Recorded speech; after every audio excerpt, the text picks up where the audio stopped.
Our main guy has already arranged express delivery for over 100 tons of meat.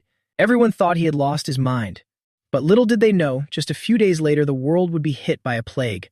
99% of the people on Earth would turn into zombies, and a few survivors would awaken powers. And our main guy happened to be the strongest space-type ability user with infinite space. But because he was too strong, he became the last survivor on Earth. Too lonely, so he even dug his own grave and buried himself. When he woke up, he had already gone back to before the plague happened. All right, no more rambling. Let's get started. The story is over, and the admin has taken it to the end. Enjoy the show. Mr. Chen, your 100 servings of fried chicken have been delivered on time. Please check the goods first. The 100 servings of roasted duck feet are in those 2 gray boxes. Mr. Chen, here are your 100 servings of braised chicken with mushrooms and beer duck. Mr. Chen, this is your 100 servings of sweet and sour spare ribs. Mr. Chen, my side has the 100 servings of braised fish you ordered. Chen Luo took the checklist and said coldly, "All right, you can go now." The workers quickly replied, all right, then we will head out first. Goodbye, Mr. Chen." Less than greater than. As soon as they left, they started whispering among themselves, "Wow, buying that much food. Is he some reincarnated starving ghost? They say money can make even a ghost push a millstone. I think this guy is just a fool who will never get rich." On Chen Luo's side, he was still carefully checking the menu. Then he turned around and opened the door. Looking at the pile of supplies inside, Chen Luo could not help sighing.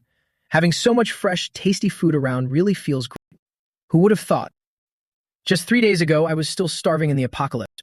As he thought that, he waved his hand and stored the goods inside his space. That's right. In 27 days, this world will erupt into an apocalyptic crisis. By then, 80% of the people on Earth will turn into zombies, and at least 90% of the survivors will die at their hands. Only a small number of humans will begin to evolve and awaken powers. Some will have body-type powers, some element-type powers, and some psychic powers. And I happen to possess the extremely rare space-type power. It's called Void Monarch. Ever since I got this Void Traversal ability, my combat power has been top tier. In the apocalypse, I was like a fish in water. But sadly, I was too reckless and slaughtered every surviving human. Across the world, apart from the ever-growing number of insane monsters, I never met another human being. Being alone like that was truly too lonely. I do not want to live anymore. Thinking that, Chen Luo closed his eyes and gave up on life. But unexpectedly, I have been reborn. Reborn 27 days before the apocalypse. Although all my other powers have disappeared, the space ability I awakened in my previous life is still here. What sells best in the apocalypse? Food and supplies.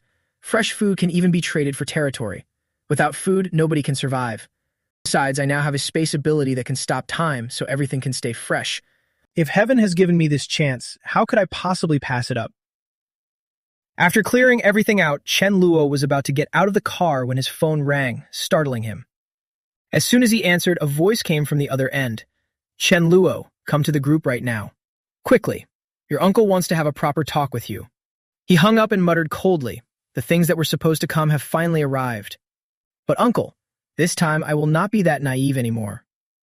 Not long after, at Chen Corporation, a stern voice questioned him. "Chen Luo, what exactly is going on? How could you sell shares worth more than 3 billion yuan for just 1 billion? Such a big thing, and you did not even tell your uncle. Do you still take me seriously? Chen Luo, if you are being threatened, just blink. If you ran into any trouble, tell your uncle directly." Listening to his uncle's endless chatter, Chen Luo could not help thinking that the man was truly a great actor. If the apocalypse had not been about to hit, and if I had not heard it from Chen Fei himself, that he was the one behind the car crash that killed my parents and slowly took the shares my parents left me, I would have been fooled for life and thought he was a good man. Then Chen Luo said, "Uncle, no one is threatening me. I have a feeling pork prices are going to skyrocket. Even a jump of 50 yuan per half kilo would not be a dream. If I use 1 billion to stockpile pork, I could make it rise to 5 billion. No, I need to be a little bolder. Even a 100 yuan jump per half kilo is not impossible." Hearing this nonsense, Chen Jianan could not help sneering. Dreaming up this kind of fantasy? Is his brain broken? But on the surface, he still smiled warmly. "Xiao Luo, look, why not sell it to me for just 1 billion? Unfortunately, reality is not a dream. Chen Luo scratched his head with a disappointed look. "Sorry, uncle, I already sold it to someone else. The contract has been signed. Even that buyer cannot take it back now." Just then, his phone rang. He covered the phone and said, "Sorry, uncle, I need to take this call for a moment." Chen Jianan, "Sure, no problem, go ahead." Watching him leave, the man flew into a rage. "That damn brat actually stabbed me in the back. I will make sure he gets what is coming to him." After answering, Chen Luo asked, "Who is this?" The person on the other end immediately said, "Mr. Chen, the black dog with one ear missing that you asked us to find has been located. I sent you the photos. Please confirm whether it is your lost dog." Hearing that, he instantly figured it out. So that is how it is. Then he quickly replied, "All right, I will check it right now."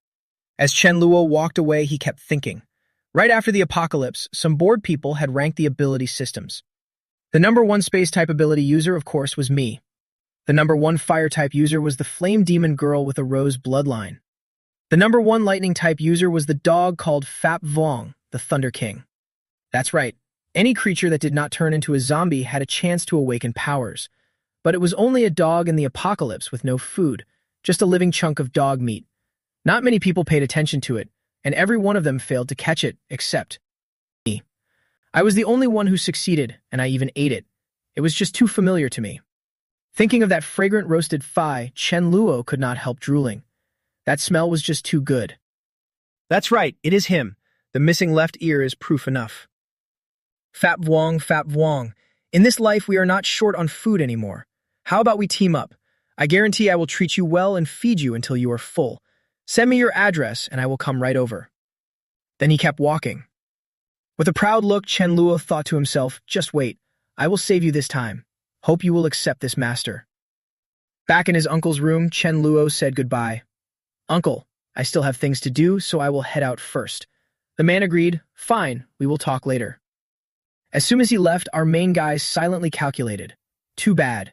In this life, you no longer have a chance to talk to me again. You and your son will both die on the day of the apocalypse, just as I said. 1 hour later at the dog meat shop. Looking at the black dog lying in the cage, Chen Luo thought, just looking at this pitiful little thing now, how could anyone tell it was the world-shaking beast from after the apocalypse? Then he sat down and said, do not be afraid, I am here to save you. The dog seemed to understand and barked back. Right after that, Chen Luo stood up in a rage. Boss, where is the owner of this shop? Get out here. At once, a middle-aged man came out nervously and said, Here, Mr. Chen, what can I do for you? Chen Luo angrily pointed a finger and said, you stole my dog and still dare to ask what is wrong. If I had not found out in time, would my big black have ended up in dog stew? Hearing that, the dog meat shop owner could not help being confused. I remember this was a stray dog. How could it have an owner? Are you trying to cause trouble on purpose? After thinking it over, he rubbed his head in confusion. Brother, my dog is the real deal. They all look pretty similar. Maybe you got the wrong one. Hearing that strange line, Chen Luo could not help being puzzled. The real deal. Then he immediately took out his phone and called the police in a threatening tone. Fine, then let me call the police and have them check your real deal dog. Let's see what is going on. In his heart, he thought coldly, what a shameless bastard. I do not believe he can still stay calm once the police get involved. Seeing his move, the dog meat shop owner panicked and said, Brother, that is not the right way to do things.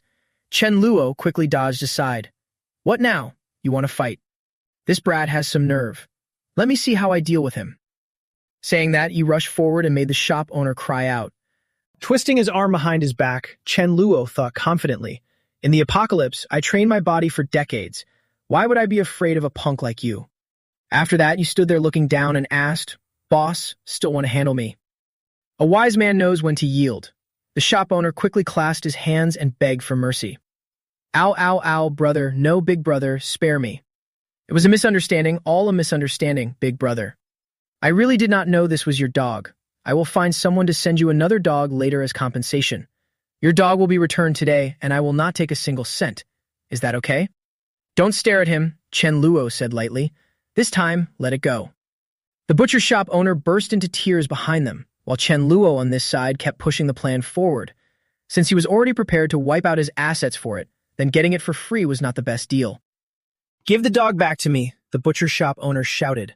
Brother, here, you can take the dog away yourself. Chen Luo looked at him and ordered Xiao He, follow me, go home. You could not help thinking that from the look on its face it probably had intelligence now and might understand human speech. The black dog next to him instantly got suspicious after hearing that Xiao He, Who are you calling? It's golden to rescue me. Then let's go with him. Watching it follow behind him, Chen Luo became even more certain of his guess. It really had intelligence.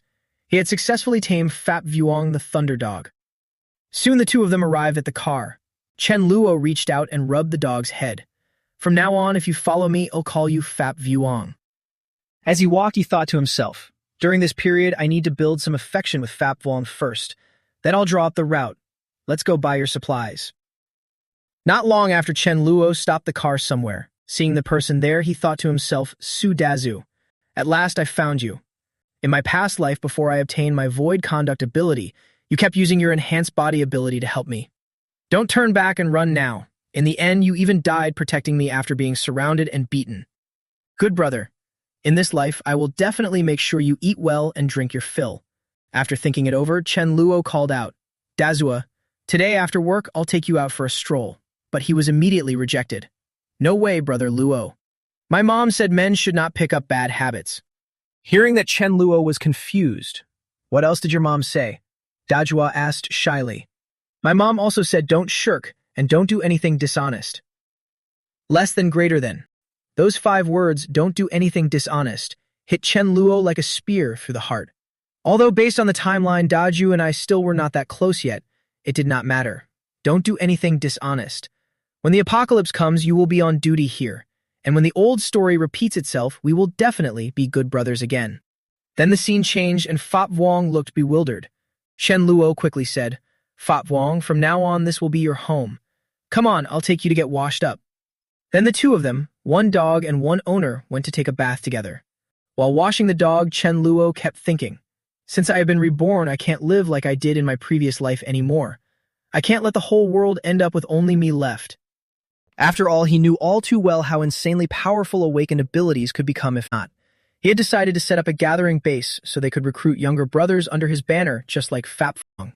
That would also help make up for his own space ability and solve his main combat problem. But if he was going to establish a base, then the supplies had to be a little more plentiful. From staple food, salt, fruits, vegetables, and grains to generators, products, daily necessities, everything essential especially. After the apocalypse, the water supply would be contaminated. No matter what you did, you could not fully remove the toxins in it. If you wanted safe, pure water, you could only wait for rain.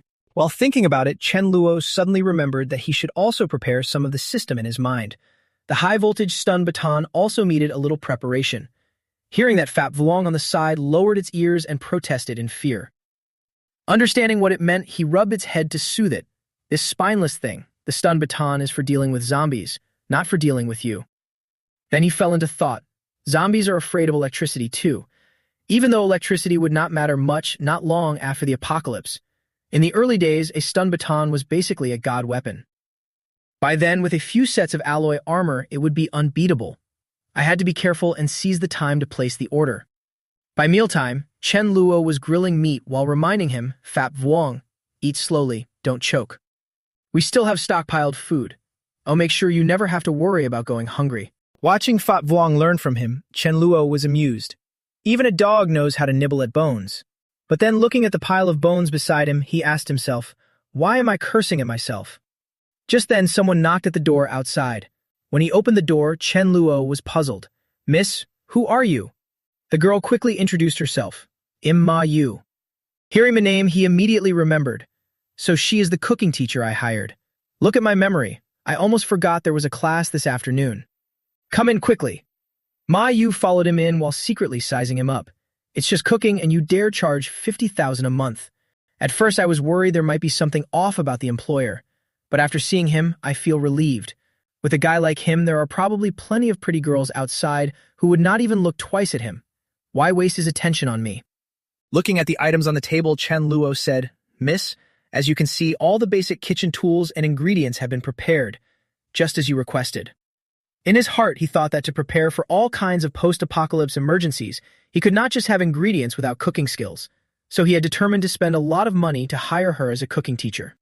No more talking. Ma Yu went straight to the point. Let's start. Today I will teach you how to make sweet and sour spare ribs. Chen Luo agreed. Sure. Looking at her, Chen Luo thought. Of course the payment is made after 1 month. Ma Yu stood there with her arms crossed and gave instructions. Cut the ribs into smaller pieces, then boil them in cold water for a while. Seeing how hastily he worked, she could not help but complain. Oil, and your family did not pay for it, so why use so much? And how do you not even know the sugar and salt? After some back and forth, the finished dish had a rich, fragrant aroma that filled the room. Looking at it, Ma Yu crossed her arms and praised him. Better than last time. Knowing his own limits, Chen Luo said, even if it comes out like this, Fat Vuong still cannot eat it. Miss, don't comfort me anymore. Being called out by name, Fat Vuong barked in outrage. I have no grudge against you or my master. Why poison the food? Ma Yu remained calm. To be honest, at least the kitchen is safe today. Chen Luo sighed after hearing that and began to calculate. I really am not good at cooking. Looks like I can only find a chef. At the door, Ma Yu said cheerfully, keep trying next time. In leaving, you can walk me out. Goodbye. Watching her leave, Chen Luo could not help thinking, Ma Yu's cooking skills are not bad. Too bad we did not know each other in the past, or I would have no idea how she would survive after the apocalypse. Ma Yu, I will keep an eye on your transformation. Just then, Chen Luo seemed to notice something new. Wait a second, I am not seeing things right. It was the sisters Mi Ling and Mi Lap. Those two are definitely not simple. After the girl Mi Lap awakened her fiery charm ability, she became the first awakened with flame charm energy, known as the Blood Rose Fire Spirit. Her younger sister Mi Lap was no less impressive as a light element awakened. Although her combat ability was a bit weak with the strong support of her chest, she was said to even be able to use resurrection magic later. Only kids make choices. When it comes to these two sisters, I want them both. After thinking it over, he quickly made a phone call. Hello, give me 3 days. Help me investigate these two sisters, especially what they like to eat. In his heart, he calculated that, as the saying goes, the shortest way to a woman's heart is through her stomach. Whatever they want to eat, I will stockpile it. And they say I am the one who is unprepared for the apocalypse. May 28th. There are still 5 days until the apocalypse erupts. Mi Ling likes snacks and her favorite fruit is grapes. Mi Lap likes fish and her favorite dish is braised pig trotters. Mi Hua likes watermelon. This reminded me the braised pig trotters taste really good too. I should stock up on some. May 29th. 4 days until the apocalypse erupts. Wearing a few rather shabby outfits, Chen Luo was delighted. Great, excellent. Very good, though the style was decent and safe. I still need to figure out how to send the rest to Sudazu. May 30th. 3 days until the apocalypse erupts. An employee spoke up to remind him. Chen Xiansheng. This stun baton releases a high voltage that can knock people unconscious, and a few seconds of shock can kill a person. Please use it carefully. Holding the item in his hand, Chen Luo was thrilled. Good stuff. Looks like one strike could kill a few hundred zombies without a problem.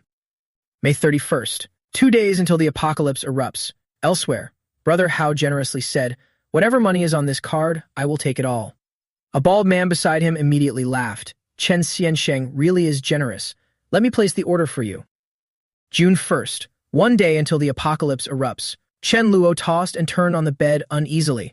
I have been reborn and the apocalypse is tomorrow.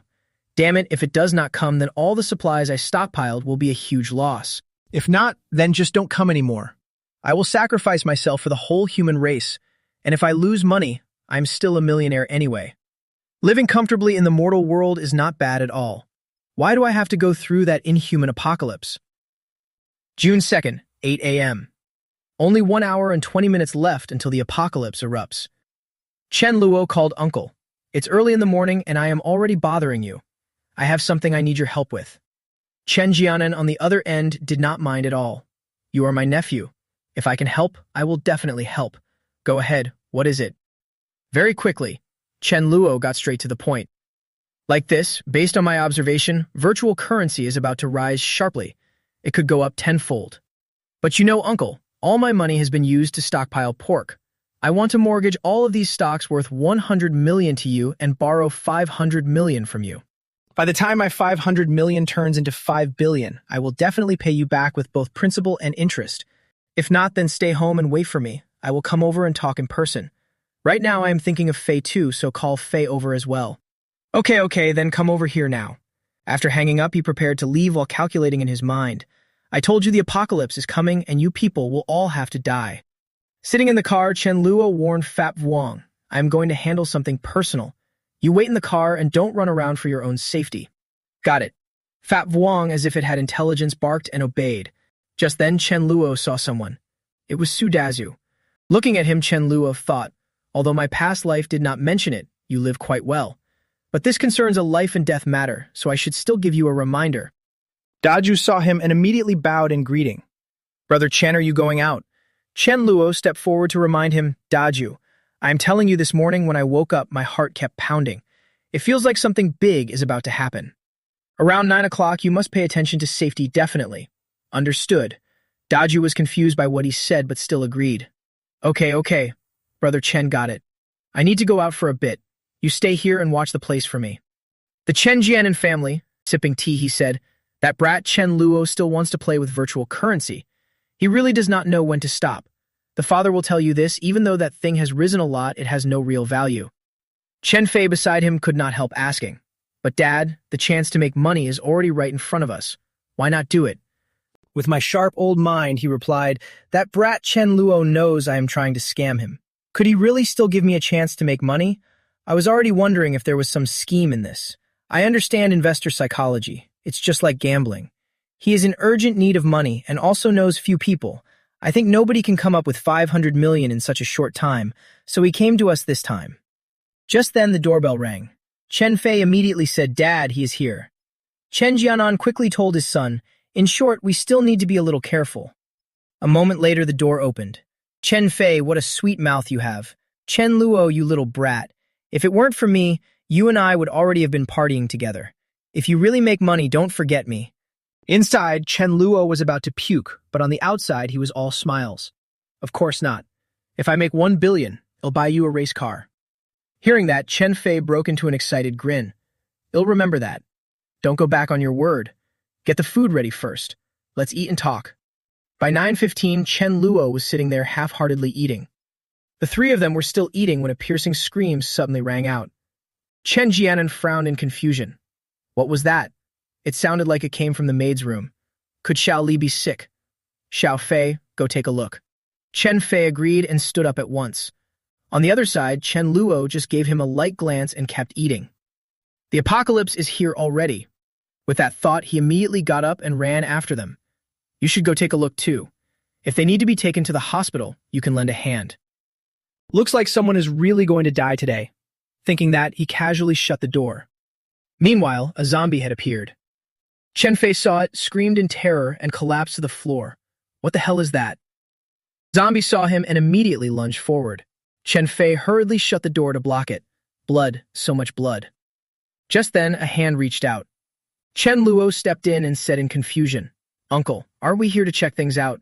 How are we supposed to see anything with the door shut? Seeing Chen Fei panic like that, he asked, What are you doing? Right then, Chen Luo rammed the electric baton into him. Watching Chen Fei crumple to the floor, Chen Luo said calmly, Uncle, relax. I won't let you get zapped to death that easily. Then he opened the door. Seeing the zombie tearing into human flesh, Chen Luo was utterly calm. After all, watching a live performance is way more fun than being the one getting eaten. Just then, Chen Jianan ran up and shouted, Chen Luo, what are you doing?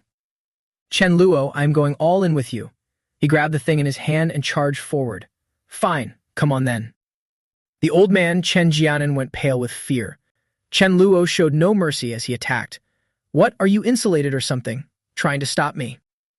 Looking at the man lying on the ground, Chen Luo mocked him. That looks really painful. Chen Fei lay there trembling in pain. He cried out, Chen Luo, Dad, save me. But Chen Luo shot back coldly. Stop shouting. I do not have a worthless son like you. Chen Fei reached toward Chen Luo, but he was kicked flying instead while his father was still lying on the floor over there. Infuriated, he shouted, Chen Luo, you. But the only answer was Chen Luo's cold stare. A scene this exciting, I cannot enjoy it alone. Uncle, wake up. As he spoke, he shoved the electric baton into the old man. When the old man came to, he screamed in panic. A Fei, Fei. Then he quickly turned to plead for help. Chen Luo, Chen Fei is your cousin. Save him, please. Save him. Uncle admits it. I secretly swindled your share certificates, but Chen Fei knew nothing. That boy is innocent. Since you are already interrogating me, do I still have anything else to confess? Hearing that, Chen Jianan could not help thinking. Why is he asking that? Could it be he already knows? Seeing him hesitate, Chen Luo leaned in and whispered, Uncle, think carefully about how to answer. Your son does not have much time left." Not only was he unafraid, he even tried to threaten him. "Chen Luo, if you save Chen Fei now, I can pretend nothing happened and not call the police. Otherwise, you will never get away with this." Chen Luo's face darkened. "Warning me? Uncle, I already gave you a chance." Then he snapped, "You framed me for murder, and a wolf-hearted beast like you is even worse than a dog."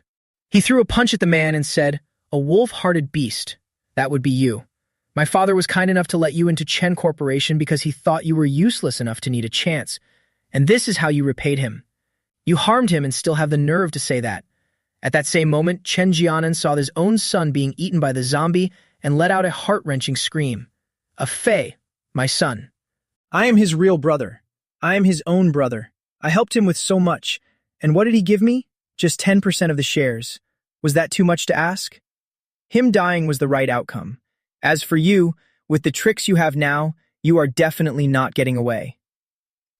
Less than greater than. Chen Fei still looked very calm.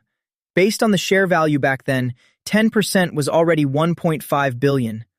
What hired hand ever gets shares worth 1.5 billion? He really is greedy to the core.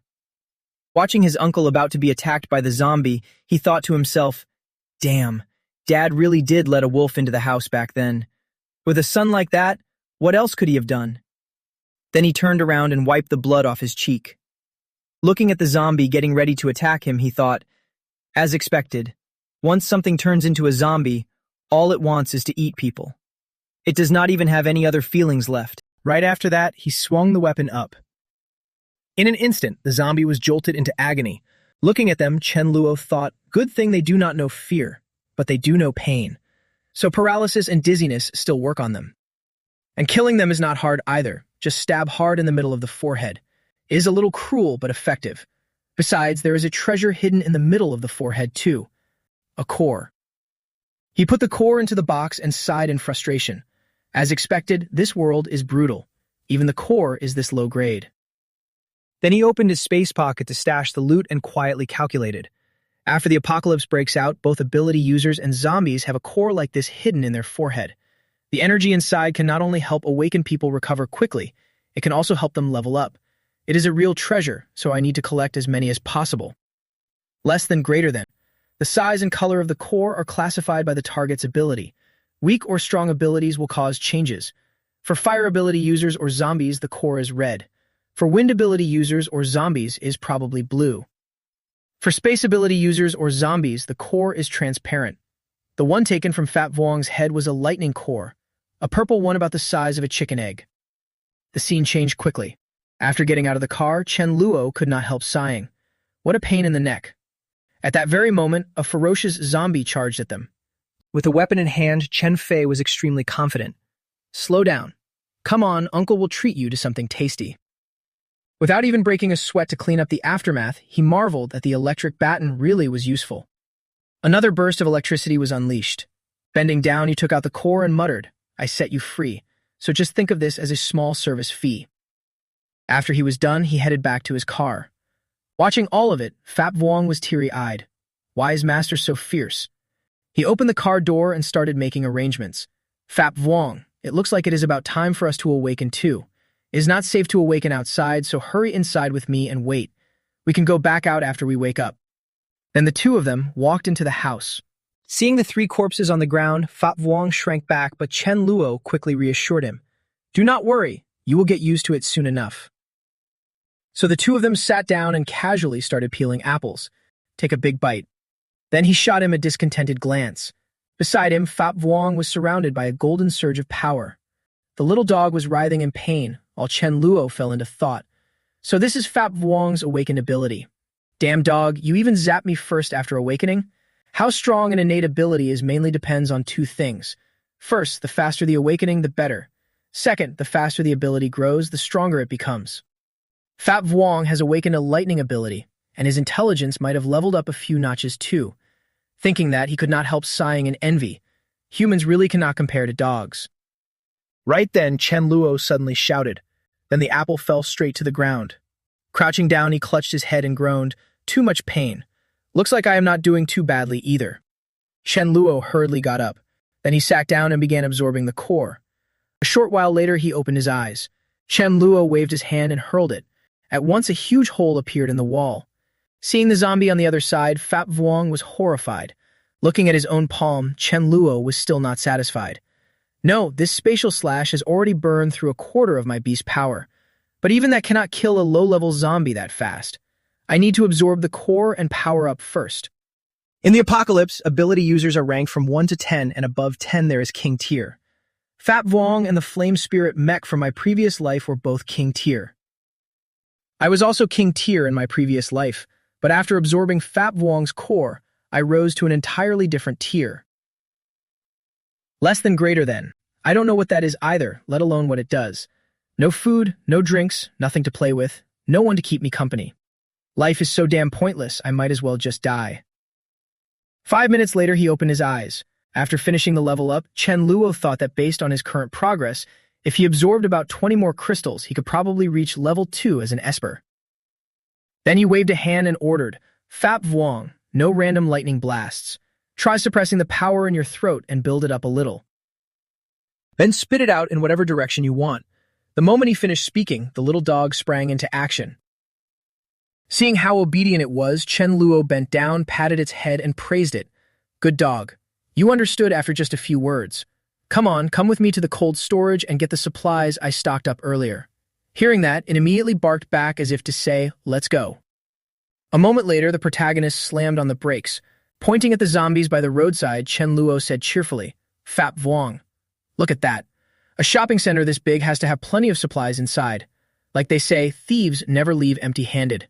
No wait, a free windfall. Bottom line, there are goods in there. We can't just leave the zombies wandering around inside, can we? Let's go. Fap Vuong barked excitedly and charged forward. With the toy over his shoulder, Chen Luo guided it carefully. If you can attack, attack.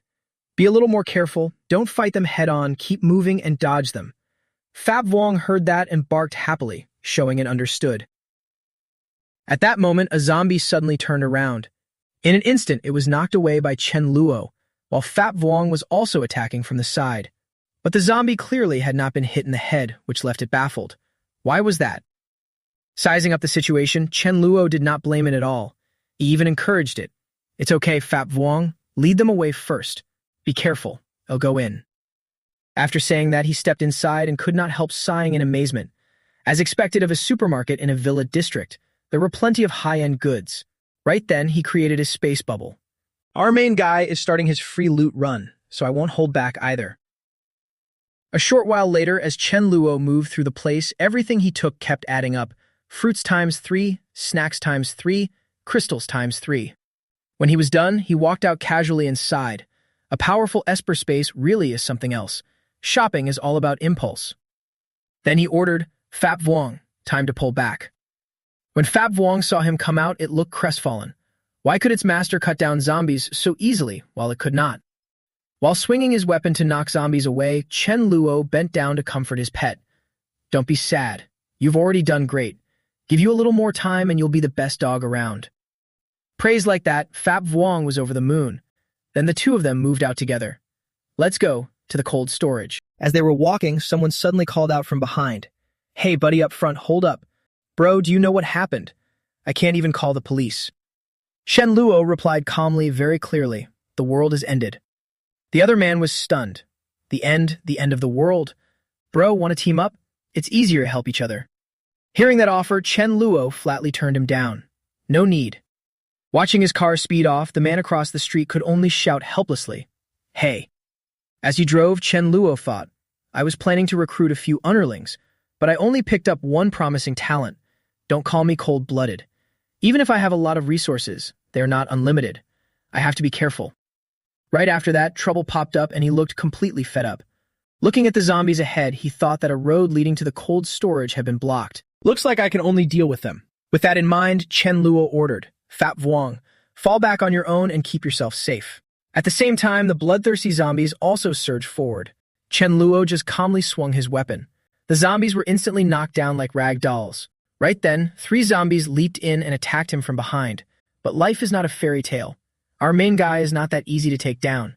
He even knows how to strike back. He had just taken one down when another appeared behind him. It immediately bit Chen Luo. He only exhaled calmly and then muttered in confusion. This is alloy armor. Low-level zombies like you should not be able to break it. In the apocalypse, nobody is going to fix your teeth for you. Be careful not to lose them all, because after that you can only lick your food. No, wait. You will not even have an after that. But just after he said that with full confidence, the baton in his hands suddenly whipped across and left him stunned. Huh. The zombies behind were like tigers lying in ambush, while Chen Luo kept slapping the weapon around in confusion. What? The battery is dead or something. Right after that, he handed the baton to the zombie.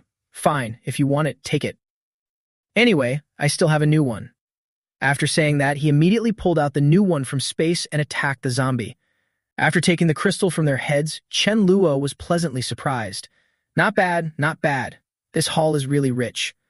A moment later, the two of them kept moving. Seeing the route, Fap Vuong could not help wondering, isn't this the cold storage? Where are we going? Chen Luo did not answer, just called out, Fap Vuong, come here.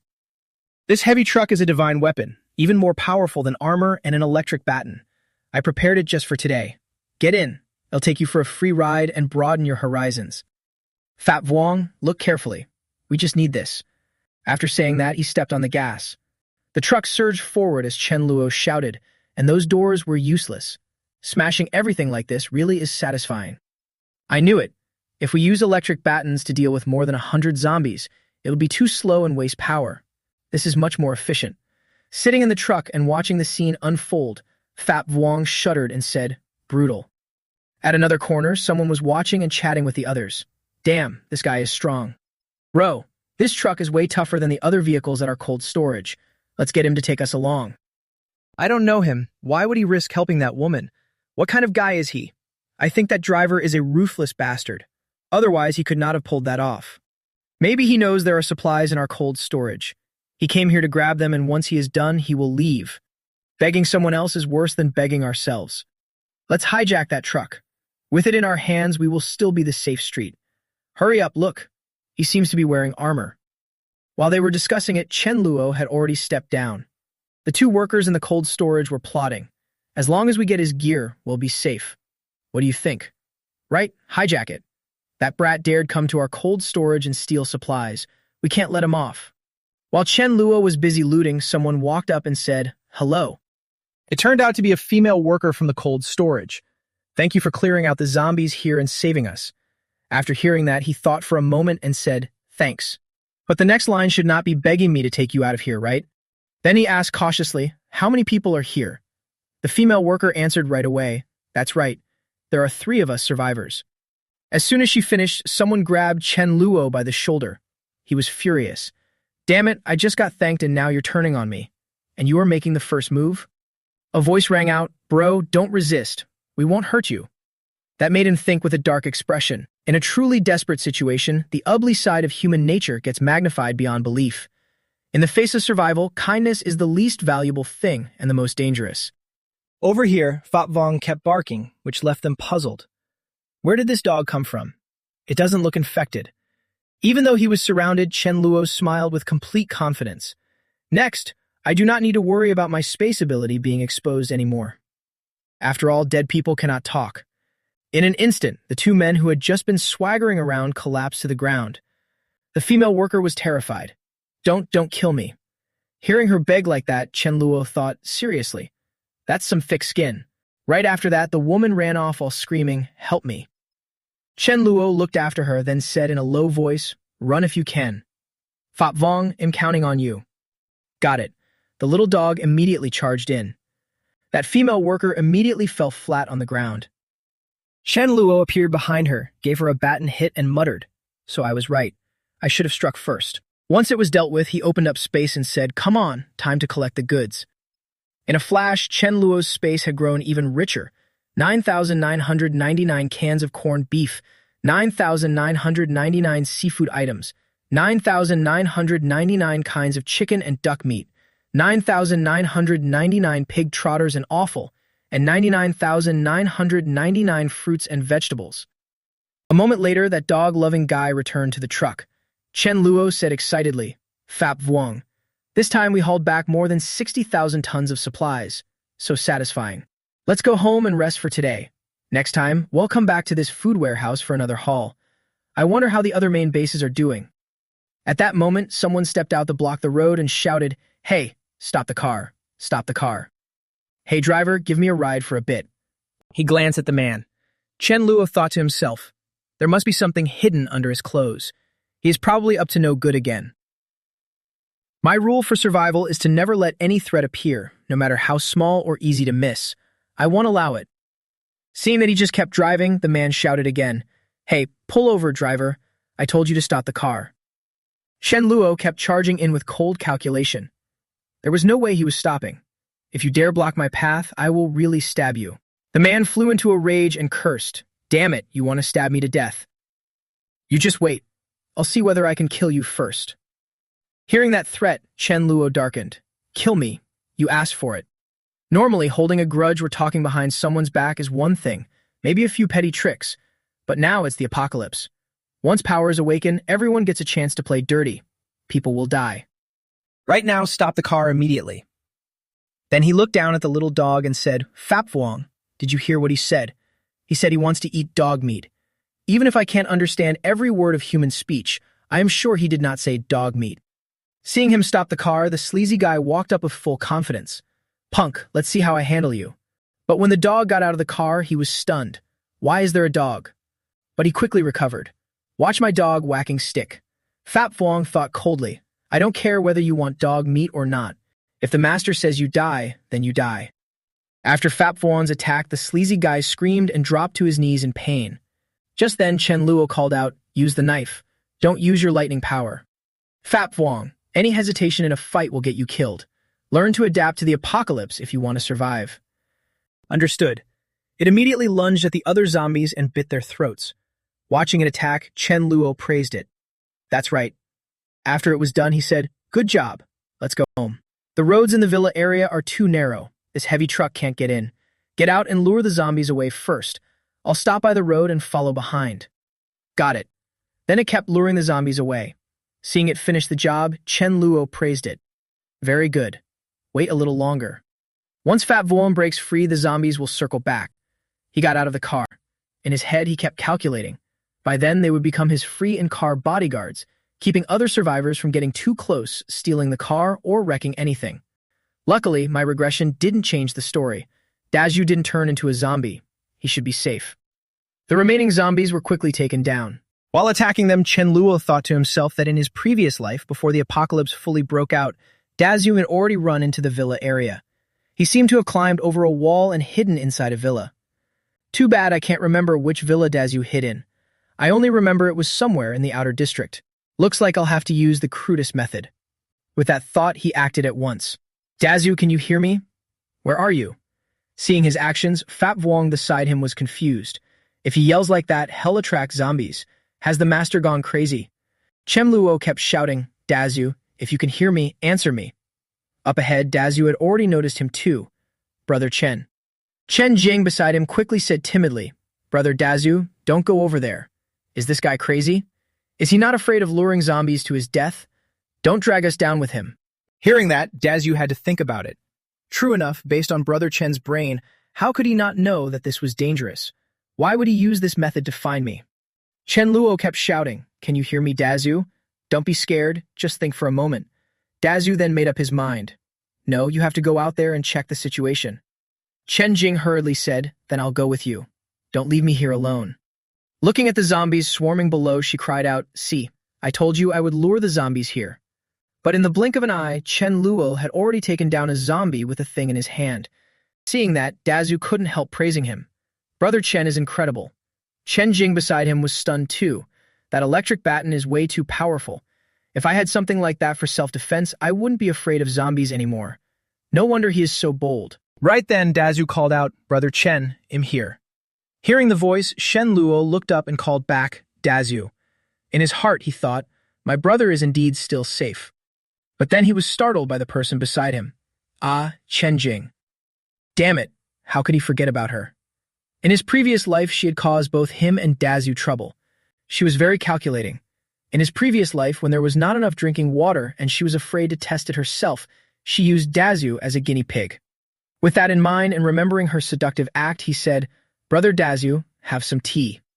After teaming up with Dazu, she also showed all kinds of affection and closeness to the two of them. Brother Dazu, being next to you makes me feel so safe. It's not as dangerous as being next to Brother Chen. Brother Chen, from the first time I met you, I already felt close to you, unlike Brother Dazu, who always feels so distant. Even when sharing food, she would hide some away first. Brother Dazu, I'm starving. I might not last much longer. Don't worry, let me eat yours first. You and Brother Chen can keep trying to find food. Then she would pretend to be pitiful and hungry to trick Dazu's share away, leaving him spinning in circles. Chen Jing, if you still dare pull that trick this time, then don't blame me for using you to let Dazu see how vicious people can be. After he finished sorting things out, Chen Luo said, Dazu, follow me to my place. We can help each other out. Hearing that, he immediately played it polite. Thank you, Brother Chen. Then Chen Jing also greeted him. Hello, Brother Chen. I just heard Brother Dazu mention you. I'm Chen Jing. We are classmates, aren't we? Maybe we were even family 500 years ago. But she was immediately shut down. Chen Luo cut in. Enough with that. Let's go. If we run into zombies, it will be a mess. Being shut down like that left Chen Jing deeply annoyed, but for the sake of survival, she still had to put on a smile. Fine, Brother Chen. I'll keep following her while planning. I need to make Chen Luo like me a little more. With the two of them protecting me, I can wait until the government rescue arrives. Chen Jing looked around the house and couldn't help sighing. Oh my god, the location, the setting, the size of this villa. It's clearly far better than the one before. If I can wait until the government's rescue arrives and then take down Chen Luo, wouldn't that be a perfect two birds with one stone? Just then, Dazu beside her was so hungry that his stomach kept growling, which caught her attention.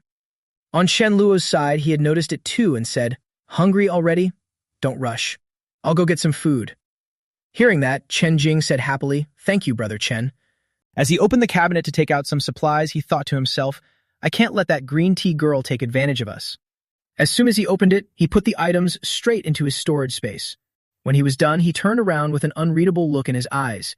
In my previous life, you merely got me and Dazu killed. Now, adding a little extra seasoning is not too much to ask. A moment later, Chen Luo brought the food out. Well, that's all there is at home. Just eat for now. Seeing how little food there was, Dazu spoke up. Brother Chen, just keep it for yourself. But he put on a long sigh and said, It's fine. We'll find a chance to go to a supermarket and get some more food. Chen Luo handed the food to Chen Jing and tested the waters. Since you're a woman, you don't have a big appetite, so this shouldn't be too much, right? Outwardly, she gave a polished smile. Of course not, thank you, Brother Chen. But inside, she kept complaining. This tiny portion isn't even enough to eat. It's fine. Anyway, Dazu needs to be full before he has the strength to go find food for himself. This bread tastes weird. Is it spoiled? Seeing Chen Jing eat with such relish made Fap Vuong panic. She wiped the bread on her butt and still dared to eat it. This woman is something else. Watching her eat, Chen Luo darkened and thought to himself, I may enjoy dealing with her, but for the future, I still need to expose her true colors as soon as possible and get rid of her. After a while, he said, Outside, it's all zombies now and food is scarce. We need to find a way to get to the supermarket gate and grab supplies. Hearing that, Dazu immediately stood up and offered, Brother Chen, then let's go. I'll back you up. You can use the electric baton with confidence. As long as I'm not dead, those zombies definitely won't be able to do anything to you. He was immediately shot down by Chen Luo. No, that won't work. This baton is packed with electricity and would just kill them. I've checked already.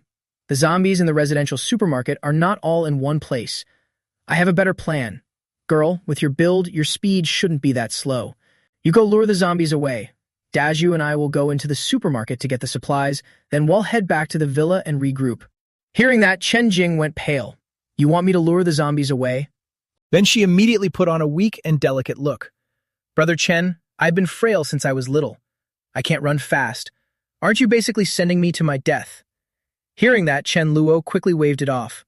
Then tell me, what can you do? To avoid touching her, he suggested, then I'll lure the zombies away. You and Dazu go get the supplies, okay? At that point, Chen Jing was still acting. Brother Chen, it's not that I don't want to.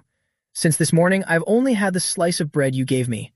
I'm afraid I won't have the strength, and that would drag both of you down. Chen Luo already knew she was being fake and was not moved at all.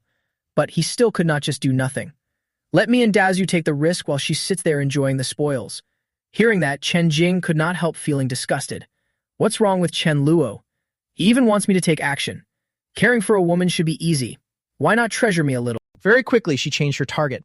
Brother Dazu, I. Shen Luo would not let her take the upper hand. He quickly dropped the green tea act. Since this morning, I have not even had a sip of water. My throat is parched, and it's my own fault. There is mineral water in the house, but I didn't even dare drink it myself because I don't know if it's contaminated. Or Chen Jing, why don't you try it for me? If you try it, then I will not need you go anymore. Hearing that, it did not take long for her to understand. Was he treating her like a lab rat? She was so worried about contaminated water that she still did not dare drink it. There is a bottle of water in the backpack, but even Dazu, who has been right by my side, does not dare drink it. If what he said was that he wanted a drink too, then what was she supposed to do? She had been holding on so long she was almost dying of thirst. After thinking it over, she immediately said, I can help the two of you wash clothes and take care of things, Brother Chen. Please don't make things hard for me. Exactly. We can let it try the water first and see whether it is drinkable. Being reminded of that, Fat Vuong thought in terror, I am not human, but this girl is the real dog. She wants me to be the test subject.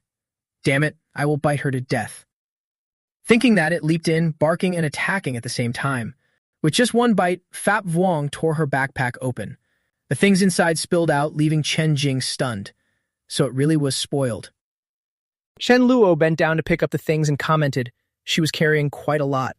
In his heart, he sneered. Why did this woman keep clutching that backpack so tightly? So she was hiding food, planning to split off and eat on her own. I am not used to looking at that ugly face of yours. After taking something out to drink, he casually handed it to Dazu. I am hungry too, so I will stop being polite. Dazu, you have not had enough yet, right? Here, take it. Once you are full, we will go get supplies. He took the food and thought to himself, this morning I almost lost my life saving her. Yet she clearly had food, so why did she lie and say she had none? This is obviously because she does not want to share with me. Then I do not need to be polite to someone like her either.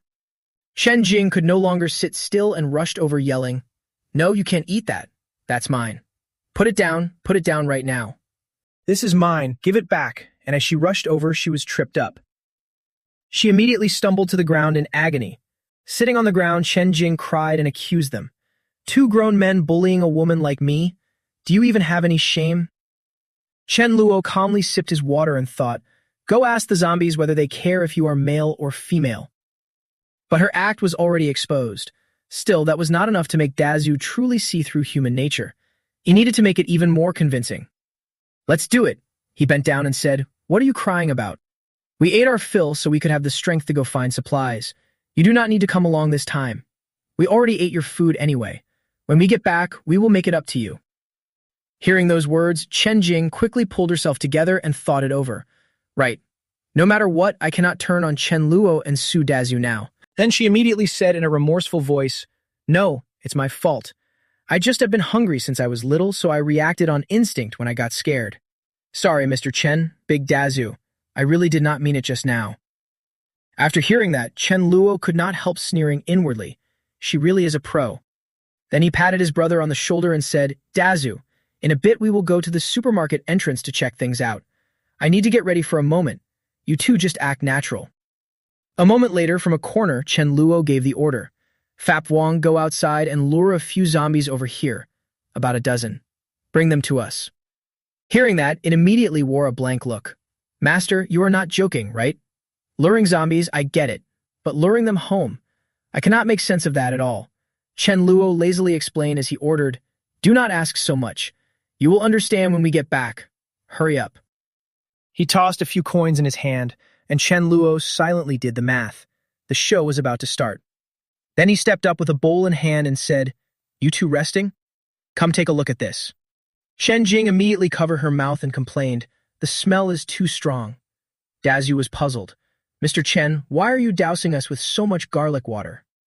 Chen Luo had already prepared an explanation. Maybe you do not know this, but earlier, when I came back from outside, I saw someone imitating a movie scene and pouring garlic water all over himself. I saw those zombies run off in terror with my own eyes. Inside, he was thrilled. Great, the trap is set. Too bad reality is completely different from the movie. The garlic smell on me will be a huge magnet for zombies. Thinking that, he kept applying more and more. Too bad there is only this much garlic left at home. It is barely enough for two people. Once we get to the supermarket, maybe we can find some more. In no time at all, a zombie growl came from nearby. Chen Luo turned and said, "Did you hear that? Sounds like a whole pack of zombies is getting closer." Chen Jing went pale with fear. Why is this happening? Chen Luo glanced at her and thought, Chen Jing, oh Chen Jing. Faced with the zombies rushing in, will you stand with us or steal the garlic water and run to save your own life? At that moment, the door was being slammed over and over. Chen Jing jumped up in fear and cried out, "No, this is bad." Is that sound from the iron door about to be smashed open? Chen Luo splashed garlic water over himself, then shouted, "Dazu, hurry and use this bowl." But he fell silent for a moment. Then he turned to Chen Jing and thought it over. Even though I hate her a little now, her crimes are not bad enough to merit death. There are too many zombies this time.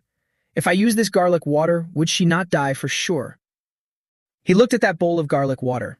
Chen Lu's face darkened as he calculated. There is only one bowl of garlic water left, which means only one person can survive. The one who survives has to be me. Seeing her move, Dazu could not help being shocked. Chen Jing, he thought, I had originally planned to let you have the garlic water. Seeing that she had already poured the garlic water over herself, Chen Luo finally spoke. Have you seen it now, Dazu? In the apocalypse, stop being nice to people so casually. Dazu turned to look at him. Mr. Chen.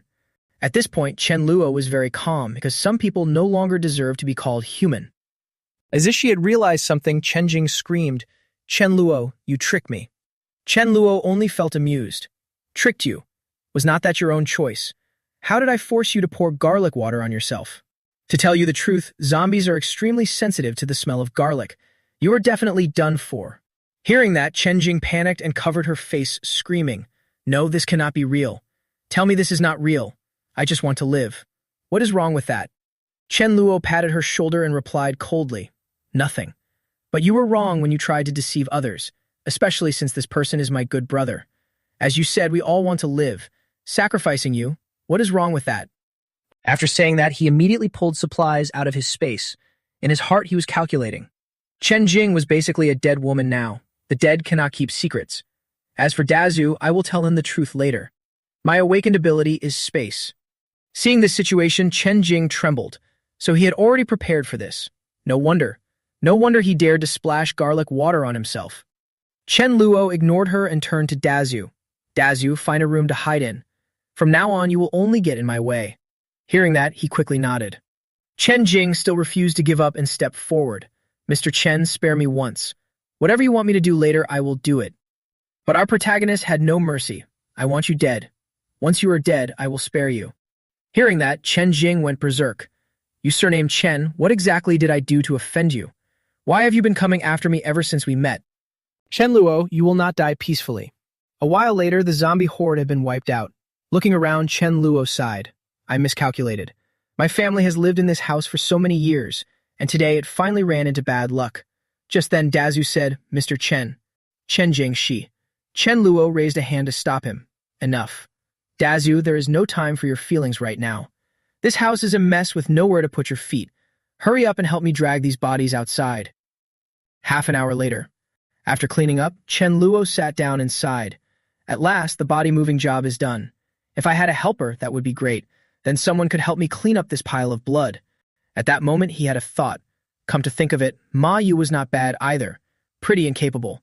I just do not know if she is still alive. Whether Ma Yu is still alive or not, letting her suffer a bit in the apocalypse is not a bad thing. That way, when I pull her over later, it will go much more smoothly. The urgent job now is to clean up this blood-soaked area. I definitely do not want to do it myself, and making Dazu do it feels wrong. So there is only one option. Thinking that, Chen Luo immediately had an idea. Fap Vuong, come with me. After the little dog ran over, he quickly instructed, Fap Vuong, watch carefully. Do it like this. It has to be really dry to get clean. This is a solid wood floor, so you have to wring it out first. In short, I am putting the room cleaning job on you. Only after you are done can you eat. Shocked into cleaning, Fap Vuong could not help thinking, Master, are you really a dog? Dazu came up with an idea. Mr. Chen, let's go to the supermarket and grab something. Chen Luo replied after hearing him. The junk in the supermarket can wait. I have better stuff here. Come on, upstairs. Let's go have a drink. Looking at the hill of stuff on the floor, Daju was shocked. Brother, where did all this come from? Mr. Chen, what is all this? Chen Luo asked with a grin. Daju, don't you feel any change in your body? Hearing that, Daju scratched his head and answered. At noon, after the headache eased up a bit, I felt like I had some strength. Chen Luo felt genuine sympathy after hearing that. This change really did happen before the apocalypse. If your change is a strength type, then mine is a space type. I suddenly found that I could control the power of time, and I always felt that something big was about to happen, so I stocked up on some supplies. After hearing the explanation, Daju understood. So that's how it is. Chen Luo thought that this explanation was not as hard to accept as reincarnation. Maybe it would be easier for him to accept. After pouring him a drink, he handed it to Daju and said, I have a feeling we will end up as brothers. Anyway, don't worry about it too much. In this world, food comes first. Looking at the pile of goods, Daju worried, there is too much food. We cannot finish it, Mr. Chen. We should save some. 2 or 3 dishes are enough. Chen Luo, however, was very casual. It's fine. If we cannot finish it, Fap Vuong can eat it too. It has not eaten yet. Fap Vuong, who was being worked like a slave, was deeply moved. Don't even talk about leftovers. When I was out wandering, having rice-rinsed water to drink was already great. Thank you, master. Move as it was, it still kept whining in confusion, right? Scrubbing floors really is a dog's job. A moment later, Chen Luo opened his space and took out some crystals. Daju, you are full, right? Here, take these crystals. Try absorbing their power. It can boost your strength fast. Daju took them, confused. Where did these things come from? Chen Luo answered calmly. I took them from the zombies' heads. Hearing that, Daju turned dark. Ha, that's pretty gross. After handing over the supplies, he patted his friend and reminded him, let's go. Back to the room to absorb the crystals. And remember, if it starts to feel unbearable, stop immediately. Also, from now on, do not call me Mr. Chen anymore. Just call me brother. Hearing that, Daju happily answered, all right, thank you, brother. Lying on the bed, Chen Luo absorbed the crystals while thinking nonstop. Strange. Based on my experience from my previous life, 1 round of absorbing 8 crystals should have been enough. But now... Suddenly, something flashed through his head, causing him unbearable pain as he sprang up. In an instant, Chen Luo realized it. Did I level up? In my previous life, leveling up took 14 days. Now it is only the first day of the apocalypse, and I am already at level 2. More than that, I can feel that I am still absorbing. I do not even know where the limit of this absorption is. A sword appeared in his space pocket. Chen Luo reached out to grab it, but it vanished very quickly. Lying back on the bed, he was overjoyed. 42 crystals. I not only absorb 42 crystals, I can also condense a void sword. Even though it can only last 5 seconds, in my previous life, I only managed to control the void sword's power at level 7. If I go by this current speed, in my previous life, I would have only been able to control void travel at level 9. In other words, I might be able to force it into use at level 4 now. Less than greater than. And later on, only when I reach king level can I control the dimensional blade. Maybe I can even unlock it early. That is great. Time flew by like a dog racing across a field. The next morning, Daju came to report, Brother, good morning. The method you told me about really works. I can feel my strength rising a lot. I think I have absorbed 7 crystals. On the other side, Fap Vuong was also barking happily like it was announcing the news. Chen Luo could clearly understand the bark. You already ate 9, huh? Not bad, not bad. Good thing it was not 99, or I would not even know what to call you anymore. Hearing that, Daju could not help being shocked. No way. This dog eats more than you do. Pulling things out of his space, Chen Luo said, Do not underestimate Fap Vuong. Its talent is very high. Try this armor on. After breakfast, come with me to the grain depot. Daju quickly obeyed. All right. After that, the 2 of them and the dog headed for the car. Looking at the zombies around the car, Chen Luo smiled. Free guards really are pretty good. Brother, there are too many zombies. We should. Don't move. They are all free labor. Just let Fap Vuong lure them away. Right after that, Fap Vuong charged in without a hint of fear, showing no fear of hardship. Watching it bound around to lure the zombies away, Daju could not help feeling a little inferior. Why do I feel like Fap Vuong is more useful than me? Chen Luo comforted him. Don't compare yourself to a dog. There are things it can do that I cannot, and things I can do that it cannot. Everyone has their own strengths. Daju was stunned. There are things it can do that I cannot. Shen Luo folded his arms and said calmly, "Exactly. It dares to eat crap. Can you?" Fat Vuong, still tempted by the zombies but stubborn as ever, protested at once. "That filthy stuff. I am not eating it." At the food warehouse, the truck slammed into the zombies at full speed. Dazhu exclaimed, "Brother, your truck is insane." After looking around, Chen Luo frowned. Strange. There were plenty of warehouse workers, so it should not have been empty. With so much commotion, why did nobody scream for help? He then guessed, warehouses all have a huge basement? Maybe everyone hid down there, so we could not hear them. Shen Luo got out of the truck. This might be the passage to the basement. Let's go in and check. This is odd. A normal zombie would never leave things this clean. Could there be some small mutated creature in the warehouse? Maybe ants or mice. Shen Luo looked around while thinking. But those two live in swarms. There must be a ton of them. No way, I cannot take that risk. Better safe than sorry. Survival comes first. At that moment, squeaking kept ringing out from the pocket dimension. Shen Luo shouted at once, "It's a rat swarm. Run." But Fap Vuong still stood there calmly. In no time, the rat horde surged forward like an army. Once they were outside, Fap Vuong kept barking nonstop. Chen Luo urged it on, "Fap Vuong, stay alert and be careful." Then it was the dog running ahead with the rat pack rolling after it. The mutated rat stayed put and watched. Then it pointed and squeaked orders to its underlings. "There's food. Follow me." "Where do you think you're going?"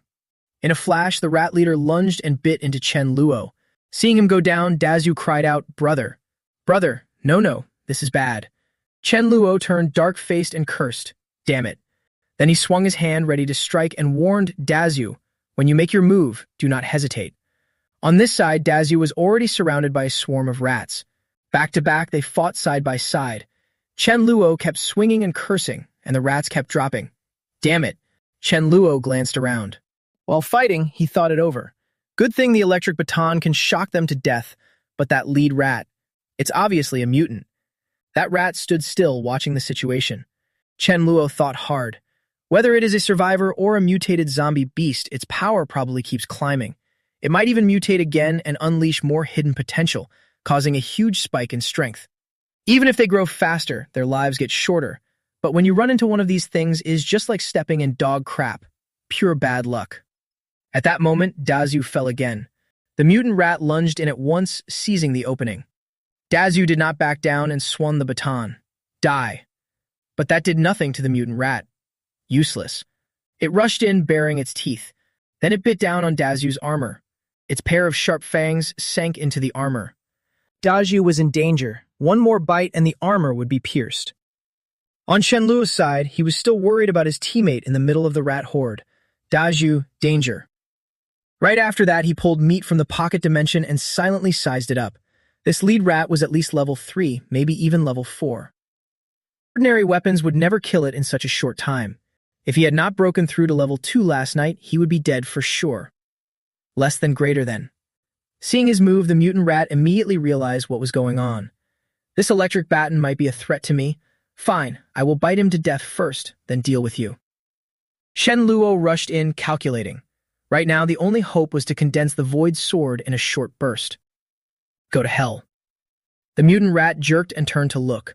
Shen Luo dashed in front of it. Trying to run? In an instant, he had knocked it down. Wow, this crystal is huge. Dazhu, those 2 front teeth are not bad. If we turn them into a weapon, they should come in handy. I do not have much strength, so try prying them out. Dazhu heard that and immediately stepped up. Sure, let me give it a shot. Standing nearby, Chen Luo watched and noted, that is pretty tough. But in no time, Dazhu succeeded. The lead rat's fangs had been pulled out. Nice. Chen Luo cheerfully made his next plan. No problem, no problem. Let's go. Let's check the basement. Watching him, Dazhu was stunned. Brother, just how big is your spatial ability? Chen Luo kept using space storage to dump the loot. It is not that big, maybe about the same size as this warehouse. Dazhu, I am storing a lot of supplies. You absolutely cannot let that slip. Remember, no matter who asks, do not say a word. Hearing the reminder, Dazhu understood how serious it was. Don't worry, I know. Even if you beat it out of me, I will not say a thing. But just then the power cut out and he was puzzled. Huh? Why did it suddenly go dark? As they quickly packed up, Chen Luo guessed it was probably a blackout. We should seize the time and head back right away.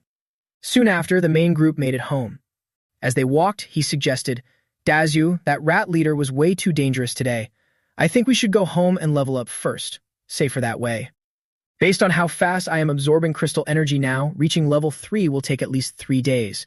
If you get bored staying home these next few days, you can play games or watch movies. Dazu agreed immediately. No problem. After making up his mind, Chen Luo quickly headed off. That's settled. Let's go. Time to eat. 3 days later. With the bowls and chopsticks on the table, Chen Luo once again tried to squeeze more labor out of Fap Vuong. Fap Vuong, if you knew how to wash dishes, that would be great. Try acting a little more human. After taking a sip of water, Chen Luo sighed. 3 days of doing nothing but eating, lying around, and waiting to die. Bored out of my mind. You must be tired too, Fap Vuong. I think you leveled up to level 2 yesterday, right? Fap Vuong barked once as if answering him. Chen Luo immediately came up with another plan. As the saying goes, a good dog is forged through training. Go train on some zombies and see whether you can pick up a new lightning skill. But just as it was about to leave, he stopped it. Wait. Fap Vuong perked up at once. Could it be that I do not need to go anymore? Or is he worried about my safety and giving me special instructions? But reality was nothing like that. Chen Luo grinned, already blood and capitalism deep in his bones. I already prepared 2 trash bags. Take out the trash while you are at it. Fap Vuong was speechless. You really do not treat a dog like a dog, do you? After Fap Vuong left, Chen Luo still could not relax and sighed. Seriously, when will you be able to take out the trash on your own? You are already a grown dog and you still do not know how to take the initiative. Standing nearby and watching everything, Dazu thought to himself, Fap Vuong is really pitiful. At that moment, Chen Luo started thinking again. Now I really feel like Ma Yu is necessary to handle the daily life stuff. I remember she was living in a staff dorm near the 5-star hotel. Decision made. Once I hit Suda level 3, I will go check on her right away. A moment later, Chen Luo returned to bed. His brain suddenly changed again. Chen Luo sat up and let out a long breath, excited. In my last life, it took me half a month to break through. Now it has only been 2 days, and I am already level 3 as a pseudo-esper. Fap Vuong, you are lucky to be following me this life. Otherwise, dealing with you would have taken more than a sneak attack. The time I can keep the space pocket open used to be only 5 to 20 seconds. Finally, I can go out and take a stroll. Once daylight breaks, I'll go find Ma Yu and stock up on another pile of crystals. Perfect. Time flew by in a flash. The next day, Dazu went first and asked, Sir, are you looking for the staff dorm? Chen Luo is back there dealing with zombies, so come on in. Before long, the two of them were fighting their way in with perfect timing.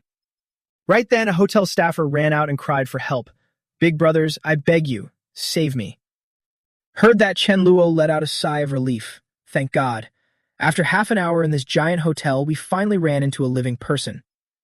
Do you know Ma Yu? Chen Luo stepped up and asked again, Do you know Ma Yu? The staffer hurriedly answered, Yes, I do. Just ask. Which room is she in?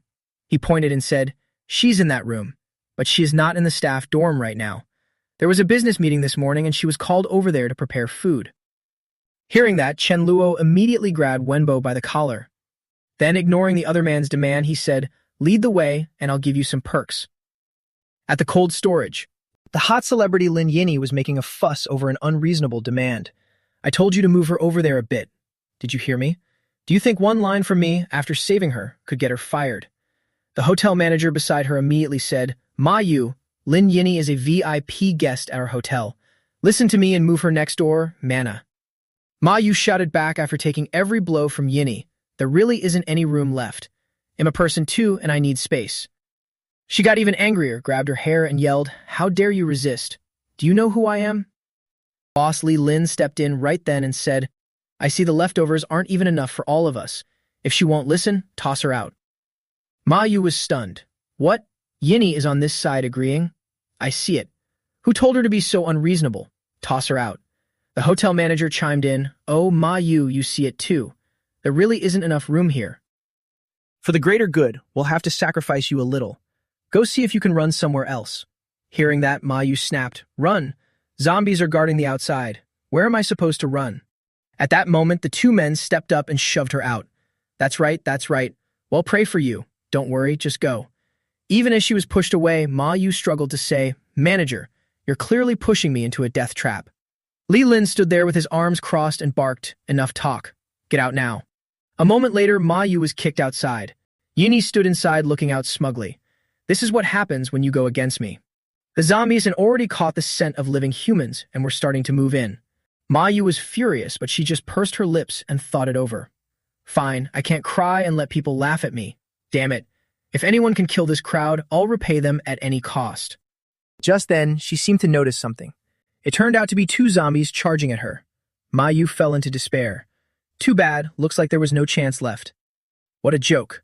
I saved those people, and in the end they still got me killed. But just then, a hero saves the damsel moment happened. Chen Luo kicked the zombies flying and called out, Ma Yu. Hearing her name, she jolted. Chen Luo stepped forward and explained, Ma Yu, it's me, Chen Luo. I came specially to save you. Inside, he thought, the cook is still alive. I'm in luck. I risked my life to get here. Moved yet? Come be my cook for life. Ma Yu's eyes brimmed with tears as she said, Chen Luo, thank you. But before she could finish, he cut her off with a shush. Wait until we finish dealing with them. Then we can catch up on old times. In no time, he took down the zombie with a baton. Daju cleaned up a few on his side, too. The obnoxious Yini inside the cold storage looked out and lit up. We're saved. We held out for 5 days, and we finally got rescued. As soon as the last zombie fell, she walked over all smiles. Thank you for saving us, heroes. Hello, Lin Yini. Nice to meet you both. She thought to herself, if these two happened to be my fans, that would be perfect. But just then, Chen Luo ignored her and went to help Ma Yu instead. What's wrong? Tell me, and I'll back you up. With someone backing her up, she said bitterly, Chen Luo, here's what happened. It's my fault, really. Why did I save them? Hearing that, he sighed. That's why being a good person is so hard. Li Lin stepped up to make an offer. Brother, could you give me a ride home? Once this crisis is over, come work for my company. 200,000 a month. But just then, Dazu cut in. So what if you've got money? I hate people who repay kindness with betrayal the most. As he spoke, he landed a vicious kick. Wenbo nearby was stunned. They've got guts. These are all heavy hitters. Aren't they afraid of revenge? Li Lin clutched his face. Brother, you already vented your friend's anger for him. We really were in the wrong, but as long as you get us to safety, we can meet any condition. But Chen Luo turned away. Too bad. I only have one rule. If you're my enemy and I get a chance to kill you, I will never pass it up. Thinking that, he put the things away in his space and said, even though you've offended someone on my side, don't worry. We won't kill you. I'll lock you up. Whether you survive or not is up to fate. Li Lin snapped back angrily. How is that any different from killing us? Do you still care about the law? Dazu shot back at once. Did you ever think about that when you threw her out there? Ini dropped to her knees in a flash. Save me, please. Save me. I'm begging you. Chen Luo could not help but wonder, what kind of person are you? Why are you dragging other people into this when everything was fine? Then he said coldly, get lost. I hate filthy people. Tied up, Ini was still trying to wriggle out of it. I haven't showered in days. Being a little dirty is unavoidable. Could you help me wash up? Chen Luo did not care at all. He stuffed a rag into her mouth and ordered, let's go. Leave them to sink or swim on their own. As the main group left, Wenbo quickly ran after them and said, Big brother, I want to follow you. Chen Luo turned back and asked, do you think there's anything about you worth saving? Hearing that, Wenbo stammered, I can. Right then, Chen Luo picked up a stick. Then he handed it to him and ordered, take it. Kill 10 zombies on the street, and I'll let you follow me. Wenbo turned pale at that. No, I don't dare. Seeing how scared he was, Chen Luo thought, I gave you a chance and you don't know how to use it. After a while, Chen Luo said, I won't let you join my team, but I can give you a little benefit. I'll give you 3 minutes to shop freely. Then I'll take you back to the dorm as thanks. After Wenbo ran off, he looked at her and said, Ma Yu, I'm short on logistics. There's nobody to cook. Just then I thought of you. If you want me to wash dishes and scrub pots, I'd rather go kill zombies. I'll make sure your family is safe and you won't be short on food or drink. To put it bluntly, meeting me is the luckiest thing in your life. So here's your answer. Do you want to come with me? Hearing that, Ma Yu did not hesitate. I agree. The main guy locked down the pretty girl and was delighted. Welcome aboard. After we take that kid back, we'll head home and celebrate with a feast. Of course you have to cook. Ma Yu did not object, okay. Before long, it was late at night, at Chen Lu's house. Chen Luo was explaining to Ma Yu, in short, the space ability and power I mentioned are my ability and Dazu's. What about you? Over the past 5 days, have you felt anything? Awakened any power? Hearing that, she thought about it and said, on the 3rd day, I did get a bit of a headache, but I do not know if that was a power or not. I was starving so badly that my stomach was in knots, so I did not pay attention. Chen Luo was delighted. Awakening on the 3rd day is not the best, but it is definitely not bad. From now on, listen to me and try to feel the power inside your body little by little. Ma Yu closed her eyes and did as told. A tiny flame appeared in her hand. Chen Luo and Ma Yu both exclaimed in unison, fire. Looking at the little flame, he was secretly delighted. A fire ability is nice, but if it can cook food too, even better. This is a top-tier chef. I hit the jackpot. An hour and a half later, all kinds of delicious dishes were laid out on the table. Dazu looked on and said with delight, smells amazing. Food cooked by a chef really does taste different. Chen Luo was just as fired up. What are we waiting for? Let's start. As he ate, tears of joy streamed down his face. Oh, this tofu is so tender. Going to find Ma Yu was really the right call. Watching her bustling about, he thought, looks like I will not have to wash dishes anymore. Then he said, no rush on the cleanup. Come to this room with me first. Take a look. If you are missing anything, tell me. If you want a shower, that is fine too, just do not let water get in your mouth. And you lost your phone, right?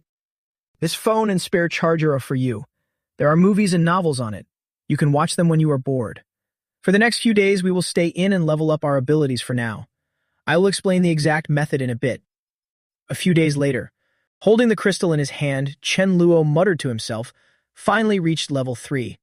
At this rate, getting to level 4 as an ability user will probably take 10 days. I should head out and restock on crystals too, and I still need to find the Mi sisters, Mi Ling and Mi La. Thinking of them, he could not help but wonder, 10 days already. I wonder what kind of hardships they have been through in this apocalypse. Although now is still not the best time to recruit them, we should go check it out anyway so someone else does not beat us to it. After all, regression is still regression. If people with that kind of power cannot keep it under control, heaven will punish them. Less than greater than. Before heading out, Chen Luo warned her carefully. Su Dazu and I are going out to collect core stones. While we are gone, no matter who it is, and no matter what happens, you are not to open the door. Even if someone is dying right in front of you, absolutely not. Keep the windows shut tight. Do not stick your head out the window and absolutely do not go outside. You take the consequences yourself. Hand me the weapons. She answered, relax. I know. Before long, the sky had already turned to dusk. Chen Luo had just finished killing a zombie when he asked, Dazu, how many have we collected altogether? He answered quickly, over 500, roughly. After dealing with a mess, Chen Luo stretched. That is about enough for now. I remember those 2 sisters in the residential block up ahead. Let's go take a look. Go rest in the truck. It'll take Fap Vuong for a spin around here and see what's up. Dazu did not question it at all and just nodded. Okay, bro. A moment later. Standing under a building, Chen Luo looked up and muttered, I remember she was in room 201 in this building. Then he crouched and ordered, Fap Vuong, go to room 201 and sniff around to see if anyone is home. Fap Vuong immediately barked a few times in understanding. This was dog work at its finest. But just then it seemed to sense something. Then it suddenly growled toward the front and barked, which confused him. What's wrong? Then it kept jumping around at his call. Fap Vuong, Fap Vuong. Right after that, Fap Vuong chased out a cat. Chen Luo stood there staring in confusion. A cute cat like that would still make a decent pet. Thinking that, he immediately stopped it. Fap Vuong, do not hurt it. That cat over there is crying. Hurry up and tell this stupid dog to let me go. Hearing Chen Luo's voice, it could not help being shocked. This voice is. This cat can even use spirit control to talk. What a surprise jackpot. Definitely a keeper. Thinking that, he chided him sternly. Fap Vuong, how can you be so crude? Hurry up and let the poor thing go. Fap Vuong was immediately scolded into silence. Fine, fine. It was all my fault.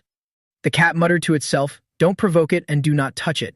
I was just minding my own business and this dog bit me. Seriously annoying. Chen Luo agreed. Exactly. Way too annoying. Just then, the cat seemed to catch its breath. It asked tentatively, do you have any dried fish? I think you do. Hearing that, Chen Luo could not help wondering how it knew. Was it intuition? But he did not care about feeding it. It had already eaten his food, and from now on it would be his cat. Then a man's urgent voice came from inside, "Release my little rice." Hearing that, he looked up. Then he saw the person he had been looking for, Mila. Looking down at the cat in his arms, Chen Luo thought, "This cat is called Fan, and it belongs to her. But in my previous life, why did I never run into this cat? I never even heard those two sisters mention it." Mila walked over and pointed at him. "Brother, let my little rice go." Chen Luo looked at her and thought, this trip was worth it after all. The cat in Chen Luo's arms leaped toward Mila. She held it with obvious guilt. "Sorry, little rice." Looking at her, Chen Luo silently guessed that the two sisters were probably not living together now. If Mi Ling were here, she would never let her come down here alone. Having the cat in her arms, Mila said firmly, "Goodbye." But the little cat kept wriggling. "Let me go." "Does that guy have dried fish? I want dried fish." "He has dried fish. He is not a bad person." Watching it keep jumping out of his arms, Mila was confused. "Little rice, what kind of logic is that?" The cat walked up to Chen Luo's feet in a half-pleading way. "It has been a week since I had dried fish. Give me one." He looked at it and weighed his options. Maybe you could use this chance to scheme against that girl from before. He bent down and picked up the cat. "That big supermarket outside must have dried fish. I will take you there." Then he turned to Mila and hinted, "How about we work together and look for supplies?" which left her hesitating. The little cat was carefree. I can tell this person has no bad intentions. He can be trusted. Understanding what it meant, Mila still hesitated. But the little cat suddenly turned away and made up its mind. "Then you stay here. I will go with him." She was still the same as ever, waiting at home for me to bring food back for her. But hearing the little cat say that, Mila would not budge. "No, no, no. I want to go with you guys. Wait here a moment, I will go upstairs and get something." After a while, Mila came back down with something in her hands. "I am ready." Looking at Sudazu, she was puzzled. "Who is he?" Chen Luo explained, "This is my brother, Sudazu. In game terms, he is a warrior. This dog is also my teammate. His name is Fat Vuong, and he is a lightning mage. You can call him the Thunder Dog." Looking at Fat Vuong, Mila thought, a dog can shoot lightning. So he's not just little rice with special powers. Chen Luo kept introducing himself and asking, even though he already knew the answer. "My name is Chen Luo. My ability is Space Mage. What about you?" Mila heard that and spoke up. "You probably already know that little rice can communicate with humans. My name is Mila. I awaken a special power too, a healer." Just then, a swarm of zombies rushed over, and the little cat in Chen Luo's arms shouted, "Zombies! Zombies coming!" Chen Luo warned her, "Be careful. Stay behind me." Mila hurriedly said, "I can boost your strength." Then she raised a hand to help. Feeling the surge of power, Chen Luo praised it. "Nice one." In his mind, he quickly judged that she was probably only level 1, but she could already boost him by about a third. At that moment, a zombie dodged past Chen Luo and rushed toward her. Chen Luo barked out an order. "Back up, leave it to me." But Mila still insisted. No need. I have never fought zombies before. These zombies are perfect for me to practice on. Anyway, sooner or later, I would have to get through this step." Looking at that cute girl, Chen Luo could not help admiring her. Weak on the outside, stubborn on the inside. No wonder she made it to the end of the apocalypse. Still, the power of a rolling pin has its limits. Thinking that, he immediately ordered, "Sudazu, hand the rolling pin to Mila." Dazu promptly passed it over. "Here, you can do it." Holding the rolling pin, Mila shut her eyes and told herself, "Do not be afraid. Do not be afraid. I can do this. I definitely can." The zombie roared and charged with all its might. By then, Mila had steadied herself too. "I can do this." Then she swung the rolling pin and knocked one down. A second swing landed on another zombie. Watching Mila keep swinging the rolling pin, Chen Luo silently praised her. "Girl, you are seriously brave." After she finished, Mila felt nauseous and could barely stand, and he praised her out loud. "You did great. Have some water." "You are too kind." The little cat beside them stared at the pair, fuming. "So this is how it is. When are we going to go find the dried fish?" A moment later, everyone had reached the second floor of the mall. Chen Luo said while using his power, "We have already picked up quite a haul on this floor. Mila, go get a bag. Take one that can hold as much as possible." She heard him and immediately did as told. Okay. Just then, the little cat stepped forward in a pitiful voice. Hurry, hurry, open it for me. Please, I am begging you. Chen Luo suddenly had another thought. The power this cat awakened with probably was not as simple as telepathy. Less than greater than. After all, this special power, telepathy, is not some basic psychic skill that can be controlled so easily. A rare cat like this, I have to keep it close. Thinking that, he crouched and coaxed it. Eat a little. I still have fresh fish at my place for you. Come home with me later. I will make braised fish for you. The moment it heard that, the little cat had no guard left at all. I want to go home with you. Meanwhile, while Mila was gathering supplies, another zombie drew near. Fap Vuong quickly picked up the warning bark. Dangerous. Less than greater than. Hearing that, Mila immediately turned around. Less than greater than. Behind her was a giant zombie. Less than greater than. Mila panicked and backed away. But she accidentally tripped and fell. The giant zombie seemed to have some intelligence. So hungry, let me eat you. Mila immediately threw the bag in its face and shouted, get back. And she quickly ran off. But in just a moment, she ran straight into Chen Luo. He turned to look, then could not help being shocked. It is another mutated one. This zombie looks a lot like the grunt-type monsters I used to see in my previous life. I remember they were strong, had solid defense, could use ranged attacks, and even self-destruct. Looking at its build, it is probably level 3. In that case, I will charge ahead first and draw it out. Hide behind me. Don't be scared. I've got you. Mila looked back at the zombies, her face full of worry. Chen Luo gathered power in his hand and muttered to himself, I'm not afraid of you. Just then, Fap Vuong barked a few times behind the mutant zombie and attacked. He realized the opening was perfect. Then Chen Luo rushed forward with the conjured sword and killed it. One slash was all it took to bring the zombie down. With his quick reflexes, Chen Luo stepped in front of her and said, Don't be fooled by its looks. It's ugly as hell. Standing before him, Mila blushed and thought, he can even kill such a terrifying monster with one sword? Seriously, that's awesome. At that moment, Chen Luo took her hand and said, Hold on to my hand. I'll get you out of here first. A moment later, after they were outside, he said, Good, you can open your eyes now. Mila opened them right away. Seeing the man in front of her, Mila's heart raced. Why had she never noticed before? So Chen Luo was actually this handsome. Chen Luo looked at her puzzled. Seeing her turn away shyly, he figured out her reaction, as if she were saying, What is this? I didn't expect this cheesy fake hero rescue act to work so well. Old school, sure, but still effective. With that in mind, Chen Luo stepped closer and suggested, Mila, why don't we form a team from now on? We can look out for each other. Besides, I have already stocked up plenty of supplies. Come by my place later, get to know me a bit, and share a meal while you're at it. Sounds tempting, but a good girl wouldn't agree that easily. Chen Luo, sorry, but I have to wait for my sister to come back. If my sister gets back and doesn't see me, she'll be really worried. Or maybe I should wait until she comes back and then leave. Hearing that, the little cat behind her instantly felt deflated. Ugh, why are you turning me down? Can't you just write a note and leave it behind? If Mi-Ling sees it, she won't worry anymore. Besides, I have a feeling Mi-Ling won't be back today.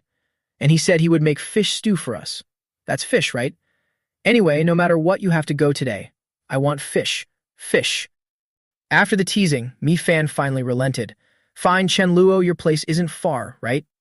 Hearing that, he smiled and replied, Of course. Looking at all the rich and tempting dishes, Mila could not help saying, Chen Luo, even though this is my first time here, isn't this a little too much waste? Chen Luo stayed calm. It's fine. We're teammates. Eat up.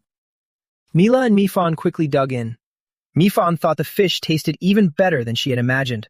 A while after they finished, Mila hesitated. Chen Luo, thank you for hosting me today, but I should head back now. I'm worried my sister will get home and not see me. Hearing that, Chen Luo immediately said, It's still early. But it's dangerous outside right now. You'd be too vulnerable on your own. Actually, wherever I stay is fine. How about Dazu and Ma Yu move to your place? I think there's probably nobody living next to your house. We could move there and take care of each other more easily. He said that, but he had his own plan. Mainly, I also need to wait for that spirit flame thing. Hearing his suggestion, Mila agreed right away. Okay, how is that taking care of each other?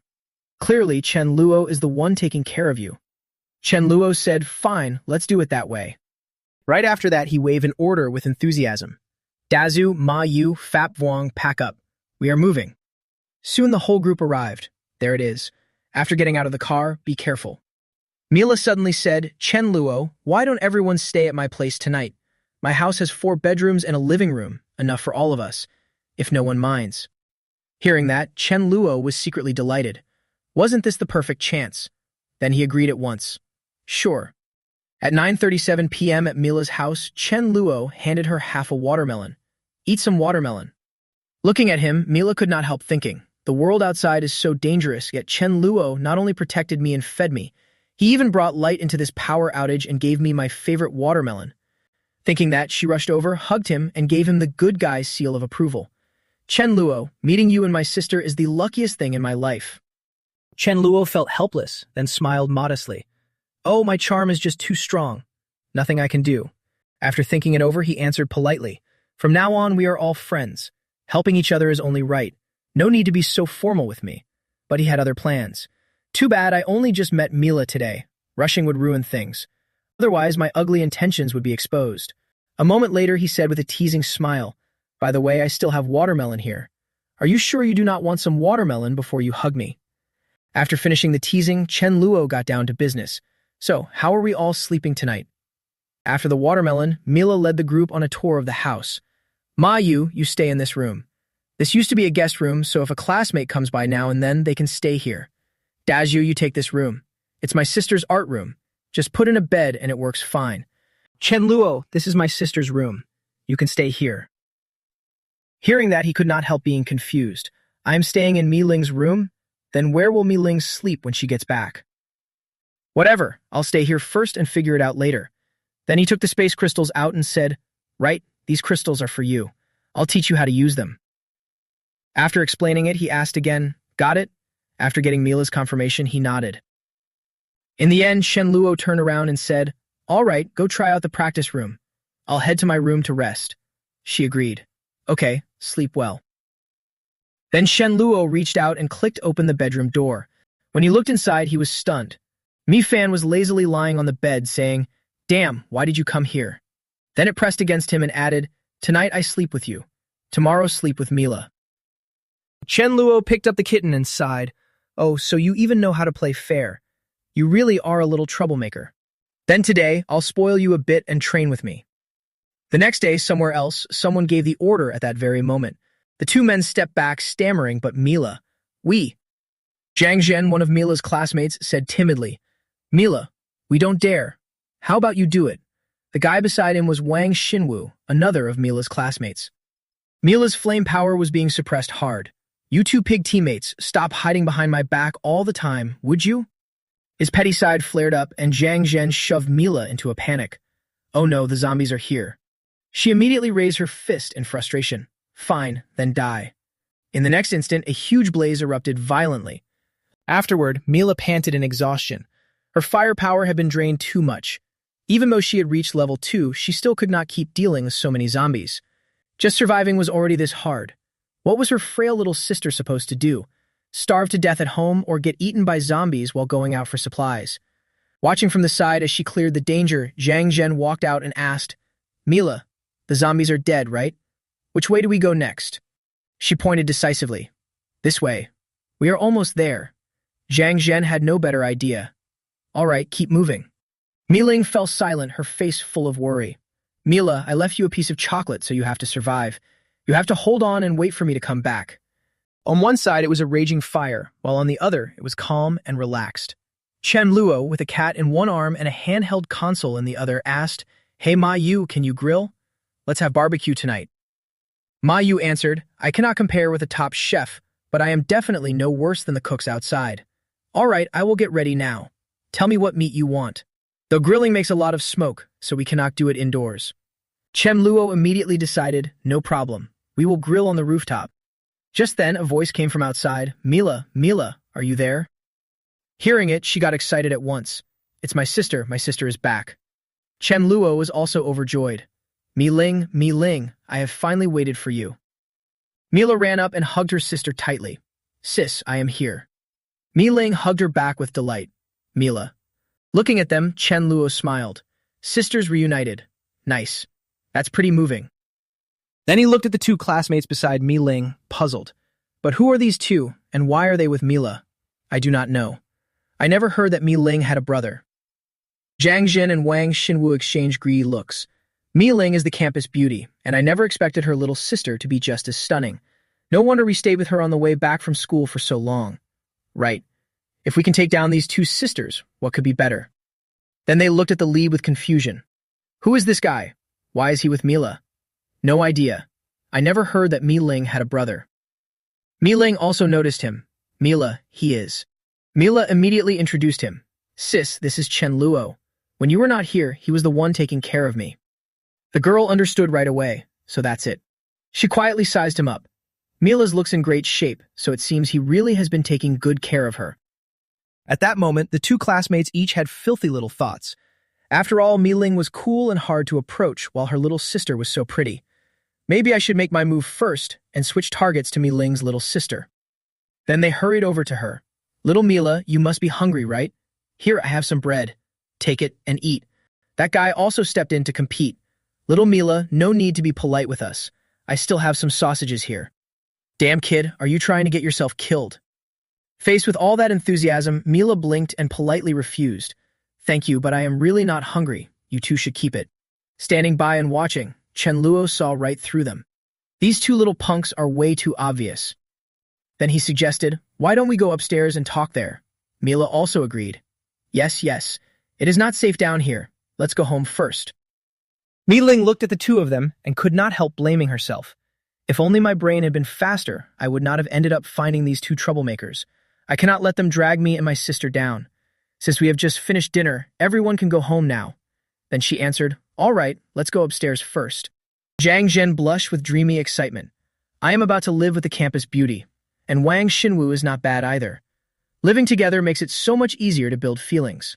At this point, Mi Ling was puzzled. Is there still any food at home? Chen Luo answered first in his head. Of course there is, unless you agree to come with me. Otherwise, no chance. He opened the door and asked, Ma Yu, is there any rice left at home? Cook some for us. He thought to himself that after all, she was Mila's sister, so he could not be stingy. A little rice would do. Hearing that, Ma Yu was puzzled. Weren't we supposed to be eating barbecue? But once she caught on, she understood right away. So that's it. Then I'll cook. Just tell me what to do. But absolutely don't rinse the rice. It wastes water. Got it.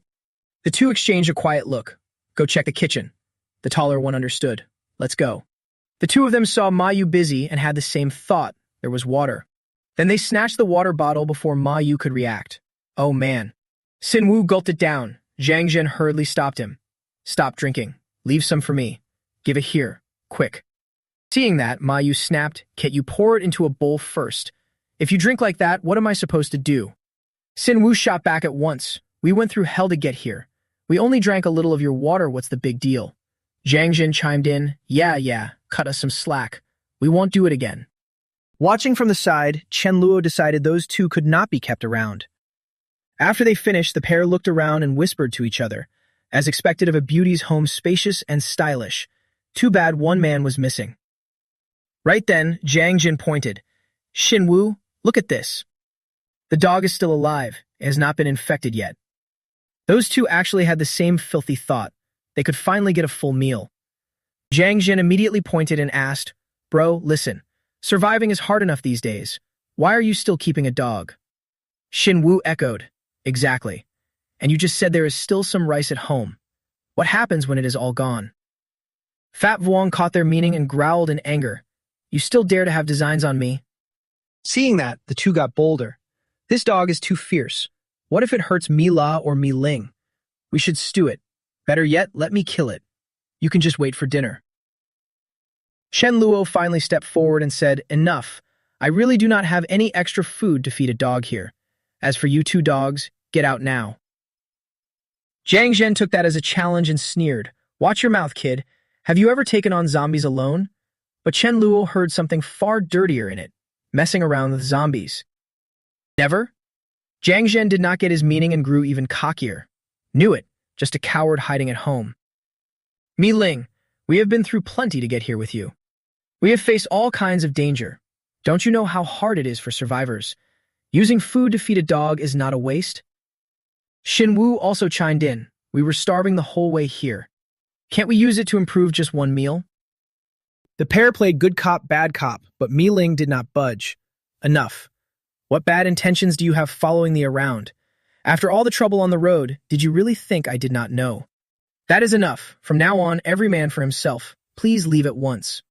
Hearing that, the two men darkened and spoke up one after another. So you want to dump us, Mi Ling? You really have no conscience. We braved so many dangers to protect you and even help you find your sister. And now you want to kick us to the curb. Hearing them twist the truth, Mi Ling was too stunned to answer. She almost laughed. On the road, were you protecting me or was I protecting you? The man Zhang Zhen would not back down either. He did not expect such a pretty girl to have such a poisonous heart. Mi Ling stayed calm. Poisonous, am I? Fine. Curse me all you want, then get out of here. The two of them were kicked out and immediately pointed a warning finger. Fine, Mi Ling. You will regret this. We are leaving. Just then, Chen Luo patted Fop Vuong on the head. Then he instructed it, keep them a little farther away when they die. Otherwise, we will still have to collect the bodies. The little dog understood at once. Leave it to me. Watching it run off, Mi Ling could not help wondering, why is this dog following them? Is it going to throw its life away? Outside, Zhang Zhen and Xin Wu kept fuming. That bitch wants to act tough. If I do not deal with her, I am not a man. Right. We have to make her cry. And do not let her sister off either. Fop Vuong, standing behind them, heard it all and was furious. You filthy scum. Just wait till I deal with you. With that thought, it barked viciously a few times. The two of them whipped around in delight. Look, dog meat is here. Hurry up, we are eating well tonight. But the moment Fat Vuong attacked, they could not stay calm anymore. How does this dog know magic? Something is wrong. Stop it, quick. Watching the pair tumble over, Fat Vuong sneered. With that little skill, you still want dog meat? Trash. Over here, Mila looked at her sister eating in a hurry and kept reminding her, Sis, slow down. There is still more. Mi Ling looked at Chen Luo and said, Sorry, I ate a little too much. But don't worry, with me here getting food is easy. He only smiled and said, You are done eating, right? Then let's get started. That made Mi Ling blush in embarrassment. Sorry, I seem to have eaten enough for another person. Is there enough rice? If not, I will go find some. Chen Luo turned and said calmly, No need. We have plenty of food. Ma Yu, we are not having barbecue today. Just make a few simple dishes. Spicy tofu, shredded cabbage, shredded sour and spicy potatoes, boiled meat, spicy shredded chicken, fried shrimp, spicy crab, beef stir-fry with cabbage and tomato egg soup. Hearing a menu like that, Mi Ling froze. Ma Yu wrote down the list and thought it over before replying, No problem. But even if I cook less, it will still take over an hour. Chen Luo stood up and said, It's fine. Take your time. Then he turned and called, Mila, come with me. I need to talk to you. Called by name, she answered right away, Okay, let's go. Mi Ling turned to watch them, worried. One man and one woman sneaking into the same room. What exactly did Chen Luo want? At that moment, Chen Luo had Mila backed into a corner as he coaxed her. Mila, if you come with me now, you will never have to worry about food again. If you come with me, don't you feel much safer? Not scared at all? Too shy to answer, she could only blush and nod. He kept teasing her, saying that was because Mila was very sensible and understood reason, so he would treat her well. But your sister, she will listen to me too, right? Mila thought about it after hearing that. My sister has always been strong-willed and she does not know you well, Chen Luo. She probably will not listen. Chen Luo went on, Mila, let me ask you something. Between me and your sister, who can lead us to survive better? Mila, her mind already half-scrambled, answered, Of course, Brother Luo. As soon as the bait was taken, Chen Luo carefully chose his words. So I have to make your sister. Seeing him hesitate, Mila was confused. What do you mean? Chen Luo turned away to think. To put it bluntly, it would sound like I am trying to lecture her into obedience, which feels a little too villainous. Then he put on an experienced air and said, Ahem. You have to make her obey you and treat you as the leader. Otherwise, if you and your sister clash at a critical moment, that will not be good. Understand? Hearing that, Mila brightened. I get it. I will make my sister listen to you. After hearing that, Chen Luo added, Before your sister submits to me, I will not share any supplies with her. So for now, she can only watch us eat. When she learns to listen, then she can eat. Remember, we are doing this for her own good. Mila, her brain already thoroughly washed, nodded in agreement. This is for her own good. Looking at the ingredients on the table, Mi Ling was puzzled. Why does she bring so much stuff? How many dishes does she plan to cook? How are we supposed to get through the next few days? One dish is enough. Trust me, after this, you will not be able to eat these things anymore anyway. But Ma Yu was only doing her job. Chen Luo told me to cook, and how much I cook is up to me. Mi Ling firmly stopped her. No, that is way too wasteful. I am going to talk to him. Then she strode over and questioned Chen Luo. Chen Luo, you told her to make so many dishes. If we finish them all today, what will we eat tomorrow? He just said calmly, you and Mila finally got to see each other again today. Mila is very happy, so of course we should celebrate a little. Mi Ling objected, but that still is not okay. It is too wasteful. Our main man shot back just as hard. This is my stuff. Do not meddle. Mi Ling could only sigh helplessly and blame herself for eating too fast. Even though she was still very hungry, she did not think she could eat much more. With so many dishes, they probably would not finish them. It smelled too good. An hour later, looking at the food on the table, she could not help doubting it. Strange. There are 5 of us, so there should be 5 bowls. Could it be not enough? Then I will skip the soda. I can just drink soup. After Ma Yu finished setting everything out, she called, "Let's eat!" Once everyone was seated, Chen Luo suddenly turned and questioned her. "What are you doing sitting here?" Mi Ling answered right away, "Does it matter where I sit?" Seeing her, Mi La thought to herself, "Sorry, sis. Brother Luo is a very good person. For your future, please put up with this a little." Chen Luo did not bother with any chivalry and said frankly, "We are eating. You sitting here is not really appropriate. Of course, if you want to sit here and watch us eat, that is fine too." Hearing that, Mi Ling angrily asked, "What do you mean? So there is no share for me? Didn't you say earlier that this was to celebrate me and Mila reuniting?" Chen Luo smiled calmly and said, "Right, but I never said you were eating with us. Look at this table, everyone here is my people. Only my people get to eat the good food I risked my life to bring back. Mila, are you my person? Say it." Mila blushed in agreement. Sis, I am Chen Luo's person." Chen Luo got even more fired up. "Dazu, what about you too?" Dazu answered right away, "Brother, whether you go up a mountain of blades or down into a sea of fire, I will go with you." Ma Yu also chimed in, "Since the moment you saved me, my life has already been yours." Fat Vom barked a few times in reply, "I am also master's person." Mi Fan meowed in agreement. "With so much good food, I will stand with Chen Luo too." Seeing their support, Chen Luo looked at Mi Ling with a taunting grin. "See that? Everyone at this table is with me, so I want to share all of this with everyone. But who are you? What right do you have to eat with us? Unless you are willing to listen to me too, call me brother, and go out there with me, then you can join us." Mi Ling could not wait for him to finish before cutting in angrily. "Chen Luo, is one meal enough for you to humiliate me like this?" She slammed the table and stood up. "Do not go too far, Chen Luo. Let me tell you, I, Mi Ling, do not want charity food." After saying that, she turned away and thought, one meal and he is already showing off. This is obviously just a game to him. Ignoring Mi Ling's pride, everyone kept chatting and eating happily. "Sister Yu, these spicy chicken feet are amazing. Come on, Mila, try this spicy crab too. Is really good." "Thank you, Brother Luo." "Little Rice, this is the dried fish you wanted. Eat up." Seeing that no one was paying attention to her, Mi Ling had to announce, "I am going back to my room." In her heart, she thought, "I cannot stay in this house anymore." Then she walked over and opened the door. But then Mi Ling could not help freezing in shock and anger. "This. Mila, you are really something. You even dared to give my room to a man?" Mila immediately came out to explain, "Sis, I forgot to tell you. While you were away, Chen Luo has been staying in your room for now. But don't worry, he's very gentle and well-mannered. I promise he did not do anything improper." Mi Ling was furious, but she had to hold it in. "Fine. Since he took care of you, let him stay in that room. I will let it slide." Mila quickly added, "That's right, sis. Chen Luo said he can take a bath as long as he does not let the water run into his mouth. If you feel uncomfortable, you can take one first."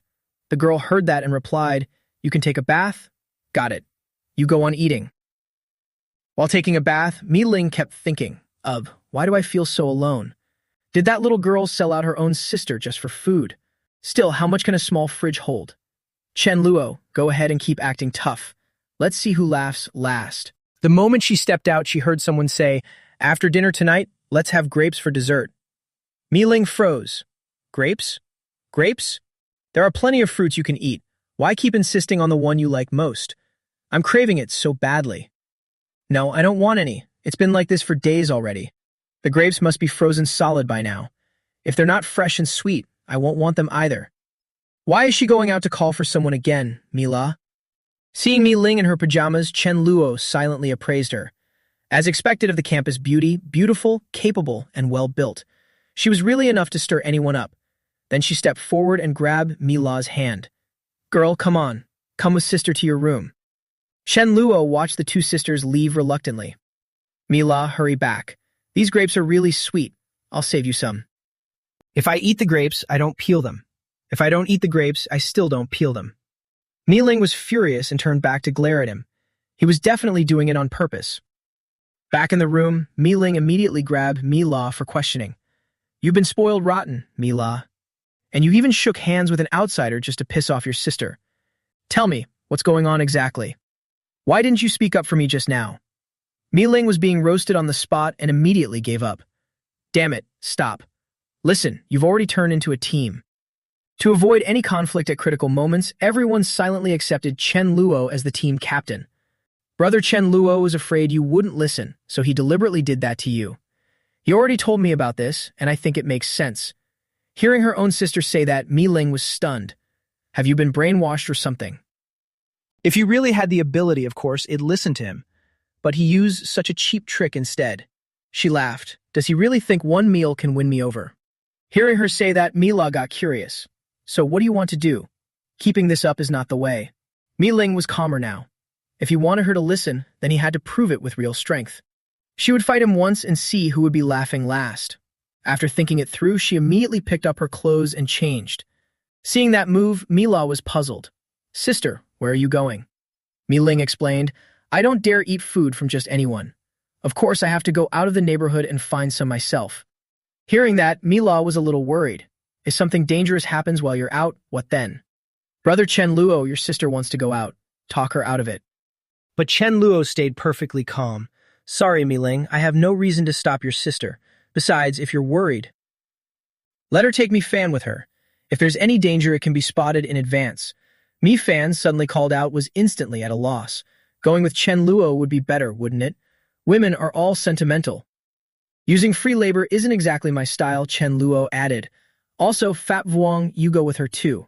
Fat Vuong was called out and immediately grumbled. It's so hot out there, and you want me to suffer outside? What a pain. Mi Ling was thrilled after hearing that. Can I go with my sister too and help her out? Chen Luo did not object. Of course, just stay safe and remember to bring a stun baton. After the cat and dog left with her, he stroked his chin with a scheming look. Mi Ling, oh Mi Ling. Dealing with you shouldn't take that kind of method, but... Thinking back to when Mi Ling grabbed his arm and questioned him, Chen Luo muttered, Chen Luo, have you been stealing snacks every day until you're addicted? Want me to beat you to death? Let's see how I handle you today. I can't go easy on you. After all, you kicked my ass in the last life. My revenge is only fair. But I really can't keep this up. I have to find the right moment to win her over. 10 minutes later, Mi Ling came back full of confidence. Tonight I'll eat beef stew noodles with 2 eggs. It may not be as good as somebody else's cooking, but I'm satisfied. Hearing that, Chen Luo almost laughed out loud. Anyone who didn't know better might think there was real beef in her beef stew noodles. Then he immediately made a suggestion. Sister Yu, you also want beef noodles? Let's cook some together. Ma Yu readily agreed. Sure. Chen Luo thought to himself, tonight I'm going to show you what real beef noodles taste like. Then he said apologetically, Mi Ling, don't get any weird ideas about me. Let's talk for a bit. She immediately agreed to his suggestion. Fine. Let's see what you can say. After sitting down, Chen Luo admitted fault first. First, at lunch I really went too far. I should apologize to you. Hearing that, Mi Ling stayed alert. What now? Did you come up with some new trick? Chen Luo, what's your angle? Our guy stayed calm. I'm truly apologizing. I was wrong at lunch. But before you admit me as captain, my supplies still can't be shared with you. This captain position needs more than strength. It also needs strategy. I'll prove it to you. Whatever the angle, I'm better than you at it. First, strength. 3 days from now, we'll have a fight. If I lose, after that I'll do whatever you say. Hearing that, Mi Ling was suddenly excited. Are these words for real? A gentleman never goes back on his word, Chen Luo said firmly. Really? Still unconvinced, Mi Ling spoke up. Fine. But why 3 days from now? Why not today? No. Right now. We fight right now. Shen Luo declared with total confidence. Right now I can't fully control my power. I'm afraid I might hurt you if I slip up. In his heart he thought, 2 more days and I'll break through to level 4. Then my control over my powers will be much steadier. Then he added, besides, don't even think about fighting me now. Even Fat Vuong can't beat me. Mi Ling was furious at being looked down on. Damn it! Am I not even as good as a dog? In contrast, Chen Luo stayed utterly calm. Fine, fine. Have you figured out whether you're more useful than Fat Vuong yet? That only made Mi Ling even more upset. She felt like he was humiliating her. Just then, Fat Vuong suddenly became more alert. Someone knocked at the door. Mi Ling frowned. Who is it? Mi Ling, I saw you come back. Please, give me some food. I haven't eaten for 2 days. Just a little will do. Hearing that, Mi Ling immediately started probing. 2 days without food. If that's what you mean, didn't you eat 2 days ago? Seeing her reaction, Chen Luo was speechless. How could she answer so naturally? Mi Ling bluntly shooed the guest away. I don't have any food either. Go on, get out. Mi La beside her called out, Sister. Mi Ling quickly turned and warned her. Mi La, remember this. No matter how much we give her, one day she'll eat it all. When she does and comes back asking us for more, what then? Give her or not? We barely survived ourselves. This is survival of the fittest. Hearing that, Chen Luo couldn't help praising Mi Ling. Her awareness is really high. You're still so stubborn. Cut the crap. In 2 days, I'll see where your confidence comes from. Chen Luo crossed his arms and said with a faint smile, Nice to meet you. At that moment, Mi Fan suddenly stepped forward and warned, Chen Luo, I feel like that woman has bad intentions. He hugged it and replied, Got it. Whatever the bad intent is, if she dares come here, she shouldn't leave. Outside the door, the woman was cursing under her breath. She never expected that little bitch Mi Ling to be this vicious. She was furious. The men waiting with her spoke up at once. Of course, is Mi Ling at home too? The old hag said yes, she's home. I just finished talking to her. The whole group gathered there and chattered excitedly. Mi Ling is at home too. I saw her and those 2 men walking through the neighborhood. Great. As long as Mi Ling are still alive, that's enough. Otherwise, it'd be such a waste. With 1 drink, I can only lift my head. If I ran into Mi Ling, I wouldn't even need medicine to get worked up again. Damn, that body, that face, that figure. Honestly, even if I died and became a ghost, I'd still want to live it up once. Worth dying for. Then the whole mob, armed and eager, moved out. Damn it, I can't wait any longer. Move it. They already look off. In a moment, everyone, shout them down hard.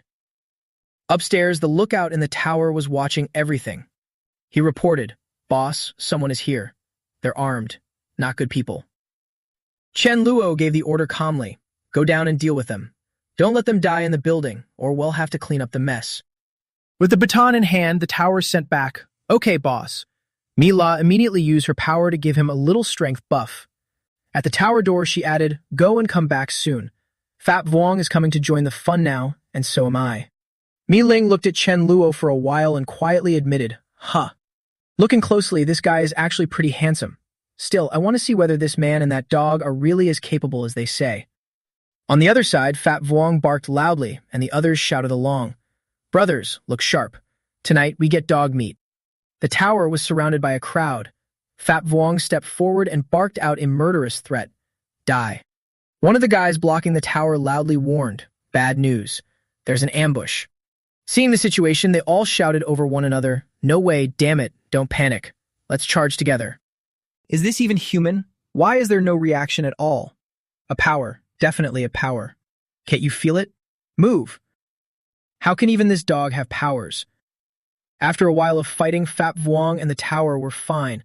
Only the other group was beaten to pieces and crying in pain. Chen Luo stood aside watching with amusement. I've never even taught Fat Vuong how to draw attention. It learned that all by itself. Then he called out, Mila, go dig out the crystal in the center of the foreheads of those 6 people. Hearing that, she immediately went pale. Me? Chen Luo raised a brow and explained, even if you're a support, you still need to go through this yourself. That way, when it really matters, you won't freeze up at the sight of things you shouldn't see and mess up the fight. Mi Ling agreed this time too. Mila, this is something you'll have to face sooner or later. Better get used to it while it's still safe. In her heart, she thought, little sister, what a kind soul. This is not me taking revenge for that meal you didn't speak up for me in.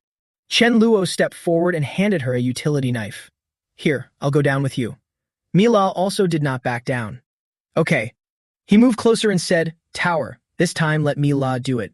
Mila stood before the bodies on the ground deep and fought. At noon, Chen Luo and I even teamed up against her. Now she and Chen Luo are teaming up again to make things hard for me. Tears welling up, she turned to beg. Fat Vuong, help me. The little mutt looked helpless and touched. This is not something a dog should do. In the end, Mila still went ahead and did it. Seeing the bloody scene before her, Mila vomited immediately. This assault was too brutal. Chen Luo stepped up to comfort her. Throw up a few times and you'll get used to it. Your tower boss was like that too. Go ask Sister Yu to make you some beef stew noodles to make up for what you threw up. A while later, after everyone returned, a bowl of beef stew noodles was brought out. Mi Ling was shocked when she saw it. Beef stew noodles? That's beef noodle soup. Who eats beef stew noodles like this? Chen Luo gently pushed the bowl over. Here, this biggest bowl is for you. Mila frowned and answered, Thank you, Chen Luo, but I really can't swallow any of it right now.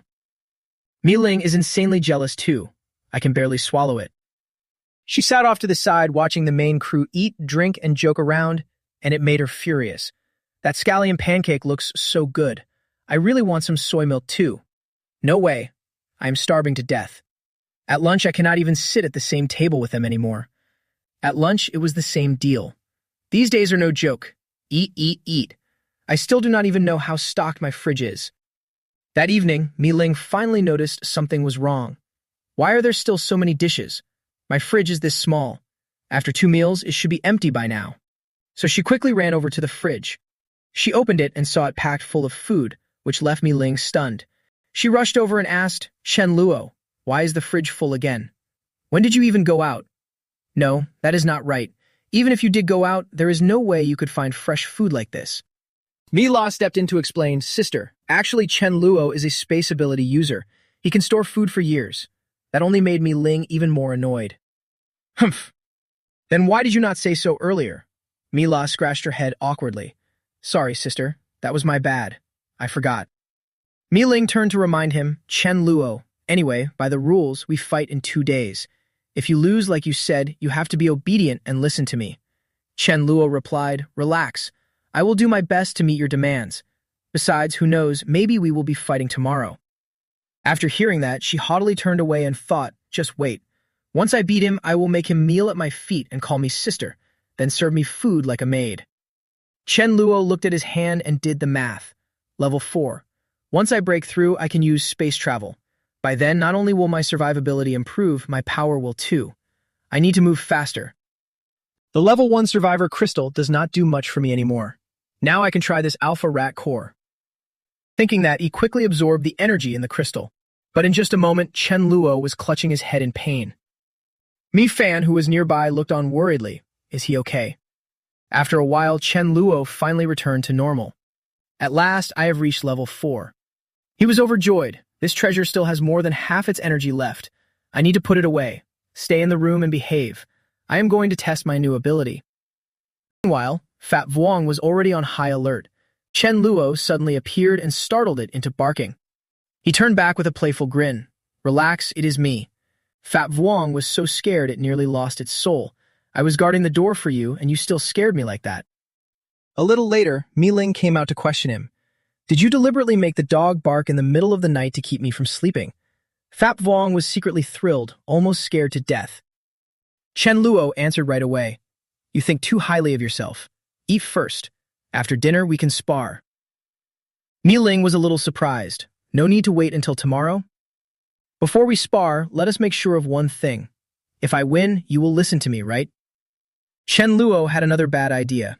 Of course. Seems like you are pretty confident. How about we add a little condition? Battle range within 20 meters. 3 seconds. I will make you admit defeat. If I cannot do it, then you win. Mi Ling got angry after hearing that. Chen Luo, I admit you are strong, but 3 seconds.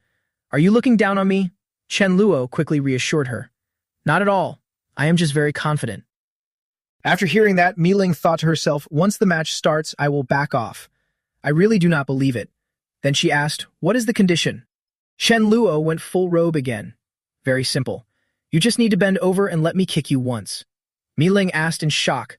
Then if you lose, do I get to kick you once too? He said casually, you can kick me to death if you want. Kick me as many times as you like. Or if you have any other demands, I can meet them.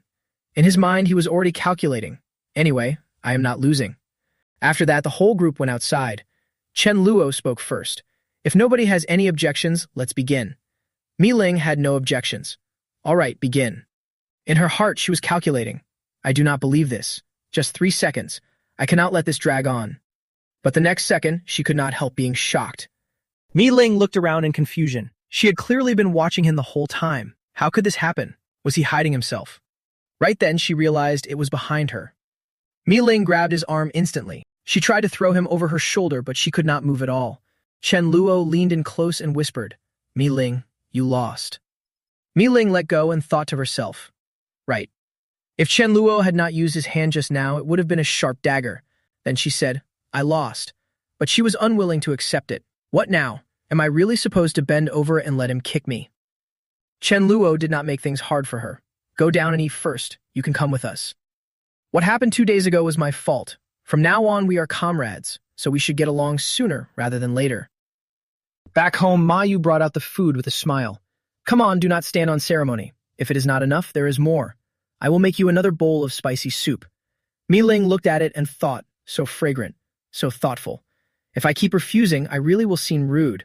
Besides, I do not even want to refuse. This is way too good. Seeing her eat so happily, Chen Luo was pleased. As expected, Mi Ling is already mine today. A little later, he coughed lightly and said, if everyone is full, then let's go to the living room. We can talk a bit about the next plan. After the whole group gathered in the living room, Chen Luo said, since the apocalypse began, I have felt zombie strength getting stronger and stronger. If you want to deal with them, the only way is to unite. Besides, supplies are getting harder and harder to find. For one person to fight for food out of a zombie mouth is basically a life or death gamble, so survivors relying on teams and gathering around residential areas is inevitable. Even though our squad is strong, if we run into a team of over 100 people, even if we win, there will still be casualties. I cannot accept that. Join another team? Honestly, I do not want to serve under anyone. Why should I keep reading other people's faces before I act? Besides, Mi Ling, Mi La, you girls are so pretty. What if someone else wants to share a room with the two of you? Mi Ling got mad hearing that. Who would dare think that way about me and my sister? I would beat him to death. Chen Luo stayed calm. So we cannot join anyone else's team and we cannot let anyone else push us around. We should form our own team. The more people in the team, naturally, the better. Mi La agreed after hearing that. Brother Chen Luo, you are right. Let's form our own team. As for Dazu, he is basically just nodding along and following your lead. Less than greater than. Chen Luo continued. There are too many zombies in the city center, but normal people will all run toward the suburbs. If I am not mistaken, there will soon be a lot of people setting up gathering points in the outskirts. Mi Ling sighed after hearing that. Honestly, I had not thought that far ahead. I think it makes sense too. Chen Luo looked at her and thought, hearing that means she's completely convinced by me, right? What are we going to carry out that condition from earlier? Finally, I can get my revenge. Mi Ling, you have to bet and accept the loss. The more fun this game gets, the better. This is not just a little kick anymore. You will not even be able to fight back. But kicking Mi Ling in front of everyone was not very proper. After thinking it over, he stood up and said, all right, come inside. We are not in a hurry to expand the team for now. Mi Ling, come to my room with me. I have something I want to tell you privately. Mi Ling was puzzled. Is there really something we cannot say here? Chen Luo wanted to save her some face, so he only said, ahem, private matters. Right then, she also remembered. Wait, but was he really going to kick her? Since she had already agreed, fine. A kick is a kick. What is there to be afraid of? A little later, the two of them were in the room. Mi Ling turned to the wall, her face red, and said, fine, if you want to kick me, then hurry up and do it. Chen Luo scratched his ear awkwardly. Did she misunderstand the bent-over part, or is her language skills just bad? Mi Ling blushed even harder after hearing that. This is too humiliating. Did he really have to say it like that? She angrily turned and questioned him. No, I am a little confused. Why did you add a condition just to kick me once? Or are you changing the punishment? As long as it is not too outrageous, it is fine. Chen Luo shook his head calmly. Do not ask why. Since there is a bet, are you going to do it or not? Mi Ling was so annoyed she was about to explode. This Chen Luo is killing me. But in the end, she gave in. Fine, Mi Ling, I already said I would do it. Then she bent over in a rush. Hurry up. Chen Luo looked at the scene and could not help trembling with excitement. He never expected he would end up doing this with the future battle goddess. This gorgeous scene was really too much to handle. Seeing him take off his shoes, Mi Ling thought to herself, if I do not wear shoes, I will be a little lighter. Chen Luo surely will not kick me that hard, right? Let me test my luck. If I cry for you, I am done. Thinking that, she raised her voice. What are you waiting for? I am counting to 10. If you still do not kick, do not blame me for not keeping my word. You are the one backing out. 10, 9, 8. Chen Luo was still thinking calmly. Kicking once could clear the grudge right away, but this feud has to be repaid sooner or later. I came to Mi Ling just to kick her once, right? Even though one kick would feel great, if this really happens, I might end up single for life. On the other side, Mi Ling kept counting. 4, 3, 2. When she got to that point, Chen Luo cut her off decisively. Time is up. 1. And the moment you finished counting was the moment I slapped your butt. Mi Ling blushed and turned back to question him. I told you to kick me. Why did you use your hand instead? Chen Luo scratched his head with an awkward grin. Forgot. Or do you want me to kick you once more to make up for it? Mi Ling immediately lunged at him. I will squeeze you to death. Faced with her attack, he did not resist at all. Ouch, ouch, mercy, Miss Hero. Mi Ling angrily warned him. If you dare say a word outside, I will really squeeze you to death. Chen Luo was very pleased and amused. Then I will head out first. At lunch, tell Sister Ma Yu to cook a few dishes you like to celebrate your official join to our team. Mi Ling was still furious. You jerk, and you are still joking around. At that moment, she suddenly realized something was off. Wait, he did not even ask me what I like to eat. Did Mi La already tell him before? A little later, a whole table of food was brought out. Mi Ling looked at it and nearly drooled. If not for Chen Luo, I would never get to eat these dishes again in my life. While eating, she said, Thank you so much, Chen Luo, for helping me look after my sister. He replied, Do not mention it. Eat up. Getting more serious, I have something to tell everyone. This place is a densely populated residential area. It will attract survivors looking for supplies, and the terrain makes movement and scouting difficult. It's not a suitable place for us to stay long-term. So once you're done eating, pack your gear. Tomorrow, you'll follow me to my former villa. While we're at it, we'll see if there are any suitable candidates we can invite to join us. Watching the group dismantle the zombies, Chen Luo thought to himself, That's it. With more people, I can rest a lot easier. Plus, this gives Mi Ling and her group more chances to train. Just then, a loud cry from afar caught everyone's attention. A group of people nearby was struggling against the zombies. Brother Feng, I beg you, don't worry about us. Just run. Stop talking. If we're going to die, we die together. Chen Luo watched them thinking, Did they run into a poison-type zombie? If I abandon these 3 teammates, I could easily escape, but he chose not to. At that moment, the man shouted, Big brother, if you can save us, please do. I, Feng Vu, will definitely repay this great kindness. Chen Luo looked at him and muttered, This guy, not bad. He curled his lips and replied, Fine. Fat Vong lunged forward immediately, barking a few times to show he understood. Seeing the zombies being electrocuted, the group panicked. Me? Am I seeing things? Feng Vu stared in awe. This dog is insanely strong. We're saved. Thank you. Thank you for saving us. I'm not good with words, but... Chen Luo interrupted, looking at the group. What's your story? Have you all awakened your powers? The group replied one by one, Yes, we have. I'm Feng Vu, the oldest of the 4. Today is my 3rd day since awakening. My ability is super strength. My body has become much tougher. Im Zoom Huiyan, my ability is ice. I awaken on the 5th day. Im Lai Fi, my ability is electricity. I also awaken on the 5th day, but I can't even compare to the dog you're raising. Im Tu Lan, I can control sand. I awaken on the 7th day. After they finished introducing themselves, Feng Vuve explained, The 4 of us work for the same company and are longtime brothers in arms. We came out looking for supplies today, never expecting to run into a venom-spitting zombie. We were almost goners. Chen Luo gave a slight nod to show he understood, then suggested, Im Chen Luo, with many strong people here, we could form a team. What do you think? Of course, you be the leader, Feng Vu replied, bowing respectfully. Thank you for valuing us. You also saved our lives. It would be ungrateful if we refused. Once they were in agreement, Chen Luo assigned tasks. Stay in the back of the transport. Before we stop, check if there's anything left worth taking. If there's nothing important, don't bother. There's plenty more in the city's shopping center. A while later, arriving at a building, Chen Luo pointed and said, "No one lives here. You guys clear it out for a temporary stay. I'll be over to check on you later. Got it?" Mi Ling, standing behind him, commented, "These four aren't bad. Not only are they brave enough to kill zombies, but they didn't abandon their teammates in life or death situations." Chen Luo agreed, "Exactly. I'm quite satisfied with them too. But human nature is fickle, so you all need to be careful." Dazu replied with a stern face, "Don't worry, boss, we understand." Taking items out from his space pocket, Chen Luo organized. "Mi Ling, Mi La, you two head to the 3rd floor and pick a room. Dazu and Sister Nok, you stay on the 2nd floor. Then everyone helps clean up a bit. Dazu, come with me to see them." "Got it, brother Chen Luo." As they approached, they heard the group inside arguing excitedly. "Damn it, brother Frong, that dog is truly top tier. I really can't believe it, a dog with that kind of strength. The 4 of us combined couldn't even beat it. Be a bit more confident, drop the maybe attitude." Just then, Chen Luo spoke up softly. "Ahem, you guys know how to cook. You guys use these first." Hearing that, Feng Vu stepped forward.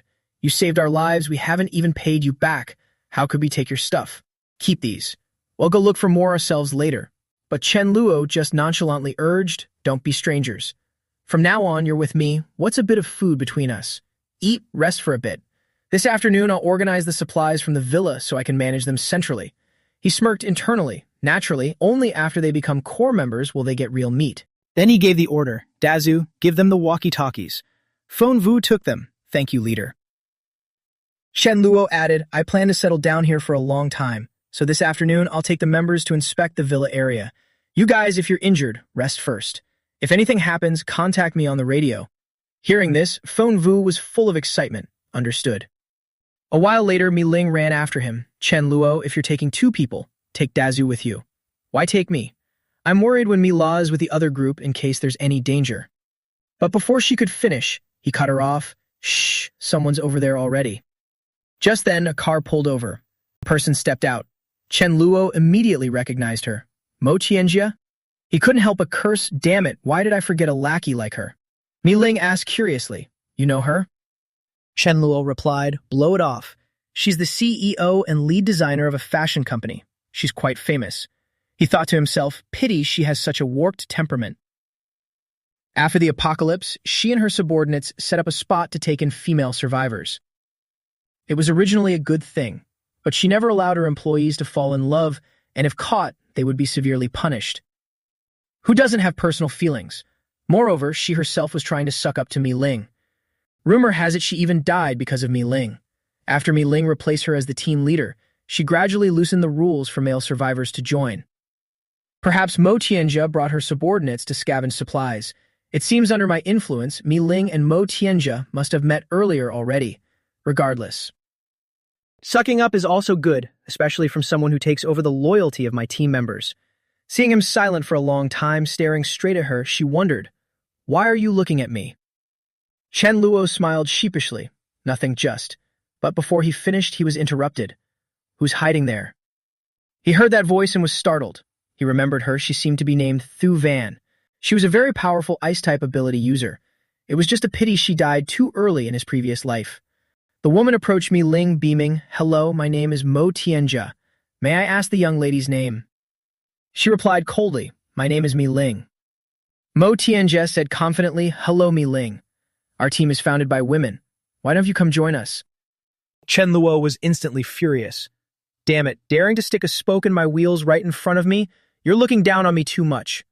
But Mi Ling coldly refused. "Sorry, I already have a team." Mo Tianjia pointed and probed, "Is this your boyfriend?" Chen Luo snapped, "What does that have to do with you?" Then he turned to the leader, Mi Ling. "Let's go. We better catch up with the others. Capture the time to deal with the surroundings." Watching her, Mo Tianjia calculated. The nature of a man is to be thirsty for money and lust. It's not beneath me to seize this beautiful woman for myself. I will definitely make Mi Ling see the true face of this person. Then she turned her head and ordered, "Today we'll stay here for the time being. Everyone start splitting up and searching." She schemed internally just how to make Mi Ling see the true face of this person and have them join us.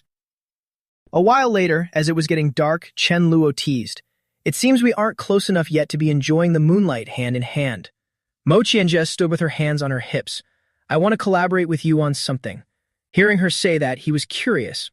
Let me hear it. She pointed and replied, 3 miles east. There's a shopping center with a lot of supplies. We just need to get those, and we'll have enough food for a year, and daily necessities for over 10 years. But the zombies there are numerous, so I'm not sure of the success rate. I want to find you to collaborate. If we succeed, 30% for you, 70% for me. After all, I have more people, and naturally I'm putting in more effort. After hearing Mo Tianjia speak, Chen Luo frowned and thought, that shopping center. Isn't that the place where Mi La and I encountered the mutated zombie? But I already cleaned out the supplies inside. What is she going there for? To watch zombies dance? He rocked his head stubbornly and refused, No. I'm very timid. There are at least several hundred zombies in there. I don't dare go. Hearing him say that, Mo Tianjia was furious. If you're a coward, then just go away. Why don't you even try to disguise it? Such a useless person. Why does Mi Ling choose you and your team? In the end, Chen Luo coldly bade his farewell. Walk slowly. I won't see you out. Mo Tianjia still refused to give up. She had wanted to play a trick at the shopping center, making him reveal his vile nature in a moment of danger, thereby having a chance to eliminate him. But the fish wouldn't bite. What should she do now? Out of options, she could only find that guy to help. Watching her shadow leave, Chen Luo mused, Damn it, isn't this woman trying to get rid of the love rival that is me just because she wants to be by Mi Ling's side? I didn't see it in the previous life. Mo Tianjia is this vicious. Originally, I didn't want to make a move on you, but you had evil intent first. Fine, then don't blame me. Anyone who threatens me, I won't keep around. But who should I send to make her disappear? Just then, he saw Fat Vuong fast asleep and hit upon an idea. After all, who would suspect a dog? Over there, after leaving, Mo Tianjia went to knock on the door. Is Brother Fong home? The other opened the door and welcomed her politely. CEO Mo? I wouldn't dare let you call me Brother Fong in front of you. Call me by my real name, Quang Fong or Tu Fong, Fong Tu. Any of those are fine. Hearing him speak, Mo Qianjia cursed under her breath. This spineless delivery guy. If it weren't for Mi Ling, I wouldn't be looking for you. However, the wind-type ability he awakened is truly formidable. Then she spoke up. I'm looking for you because I have something I need your help with. A few minutes later, after retelling the whole story, she asked, That's the situation. I want you to use your wind-type ability to lure the zombies over there. I want to discipline that scumbag. Do you understand? Quang Fong rubbed his hands excitedly. I understand your meaning. Being able to help the CEO is my honor, plus, I hate scumbags the most. It's just that after helping with this. Hearing him touch on that point, she understood immediately. You want a bargain, right? If things are successful, I can let you join our team. Getting what he wanted, Quang Fong was very happy. Thank you, CEO Mo. I will definitely put on a great performance. Entering the room and closing the door, he thought with excitement. In reality, I do want to be a scumbag, but my strength doesn't allow it. Tu Lin, just wait for me, we'll be together soon. I remember Dazu was a security guard for that villa. I didn't find him last time, this time I have to keep looking until I do. The next day, he ran right in front of the zombies, feeling amused. You'll never catch me. He arrived in front of the main guy's lodging, still playing the hypocrite. Bro, scumbag, I'm so sorry. But just then, he saw the person he needed to find, which left him stunned. Instantaneously, Quang Fong hesitated. Dazu, why are you here? Fat Vuong bared its teeth ready to attack, but was stopped by Chen Luo. Fat Vuong, wait. Turning his head to look at the zombies in front of him, he was horrified. Damn it, Mo Qianjia didn't tell me his friend was inside. I can't harm a friend just to join the female army. Thinking this, he made his decision. Dazu, wait for me here. I'll lure the zombies away. Watching Kun Fong run off, Chen Luo mused. Wait, isn't this Fong brother? In the previous life, we were actually considered friends. He helped us lure the zombies away, letting us scramble to get those supplies. It's only a pity that his method was a double-edged sword. After only a few days, he was ripped to shreds by zombies. Dying in the past like that was truly tragic. While sprinting, Kun Fong caught his breath and asked, Dazu, why are you here? Sorry, all these zombies must have terrified you, right? Dazu replied, It's fine, Brother Fong. I know you wouldn't lead zombies here to hurt me. Chen Luo then asked, Did Mo Thian Ka tell you to lead the zombies this way? Hearing this, Crone Fong couldn't help but be shocked. How did he know? He thought to himself, could it be that he is that jerk? Chen Luo continued his questioning. Did Mo Thian Ka tell you to lead the zombies here? Do the others know? Krung Fong scratched his head and replied, back then, it was just her and me. She said she wanted to deal with that jerk and that she would appear at the critical moment. Chen Luo spoke up, brother. But before he could finish, a ground-shaking roar cut him off. Chen Luo wondered. Hearing that roar, it sounds like a level 5 zombie has mutated into an evolved form. Over there, a horde of zombies was rushing toward them. Mo Thian Ka was commanding from the sidelines, don't stop the car. Keep accelerating. Chen Luo thought to himself with amusement, these zombies were likely lured here by Krung Fong. Good job. Mi Ling, you must hold on until I arrive. Don't let the zombies eat you. He then issued an order, stab upwards, kill them. When the car hit one zombie, another nimbly dodged the impact. Then it conjured a fireball and threw it directly toward the group of people. The girls panicked. Fire. It's on fire. There's a gas tank on the car, be careful. In the middle of the crowd, Mo Thian Ka immediately ordered, stop the car. Stop the car. Hurry up and run. She cursed under her breath, why is there such a monstrous zombie? But she shouted out loud to calm them, sisters, don't be afraid. Burn it. Charging ahead, she threw a knife toward the zombie, but unfortunately, it caught it easily. Then the zombie assumed an attack stance. Mo Thian Ka's face darkened at the sight. Why is it rushing toward me? Suddenly, she grabbed someone by the shoulder and pushed that person forward. Shen Luo watched the scene and remarked, self-inflicted, now suffer the consequences. He calculated the crystal of an evolved zombie must store a lot of energy. I must take it down. The other women stood by in a panic. Am I seeing this right? Is that Mo Thian Ka? Are we really relying on Mo Thian Ka to help us escape the apocalypse? That's right. How could Mo Thian Ka use her own people as shields? Just then, she spotted the main group. Chen Luo, you've arrived at the right time. Use that coward to block the zombie. Seeing Mo Thian Ka running toward him, he mocked, Mo Thian Ka, using your own sisters as shields at such a critical moment. Is that really a good move? I never expected you to be this kind of person. After being slapped back, Mo Thian Ka was shocked. Why is he so strong? Immediately after, she fell at the zombie's feet. Then she was dealt a fatal blow by it. On this side, Thu Ven shouted, sisters, you run first. I'll deal with it. Watching her, Chen Luo thought to himself, Thu Ven is truly brave. A sturdy wall that doesn't rely on others. I really admire her. Then she conjured a blade of energy. With such determination and courage, she's worth saving. I can't let her die. Chen Luo, now at level 4, rushed over. He easily slashed the zombie to death. Now behave and get on the road. The girl in the group was stunned by this scene, resolved it that easily. Krung Fong also sighed in admiration. Wow, that's way too strong. Chen Luo reminded them, hey, throw the gas tank away. Are you waiting for it to explode? Thu Ven threw it away immediately. Then she collapsed, crying, finally, it's over. Chen Luo stepped forward and retrieved the crystal from the level 5 zombie. Done. He stepped forward to console her, stop crying. Let me help you up. Let your sister rest in peace. After all, the dead deserve a proper burial. Thu Ven replied politely, thank you. Chen Luo asked, what are your plans for the future? The group of girls sank into deep thought, pondering their future. Thu Ven looked at him and mused, that's right, the living must continue to live. A while later, she knocked on his door. Chen Luo, are you in there? It's me, Thu Ven. Chen Luo seemed to have anticipated this. You've finally come. He stood up excitedly. Come in. Wait a second. He thought to himself. It wasn't a waste using 50 tons of rice as bait. He remembered saying back then, as long as you join my team, I guarantee you won't have to worry about food. Thu Ven hesitated after hearing this.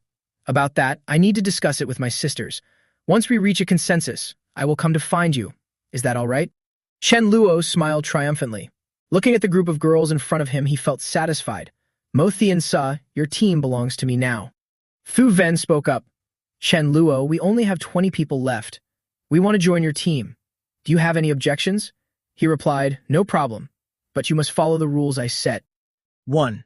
You must absolutely obey orders at all times. If you join and refuse to follow commands, don't blame me for not being polite.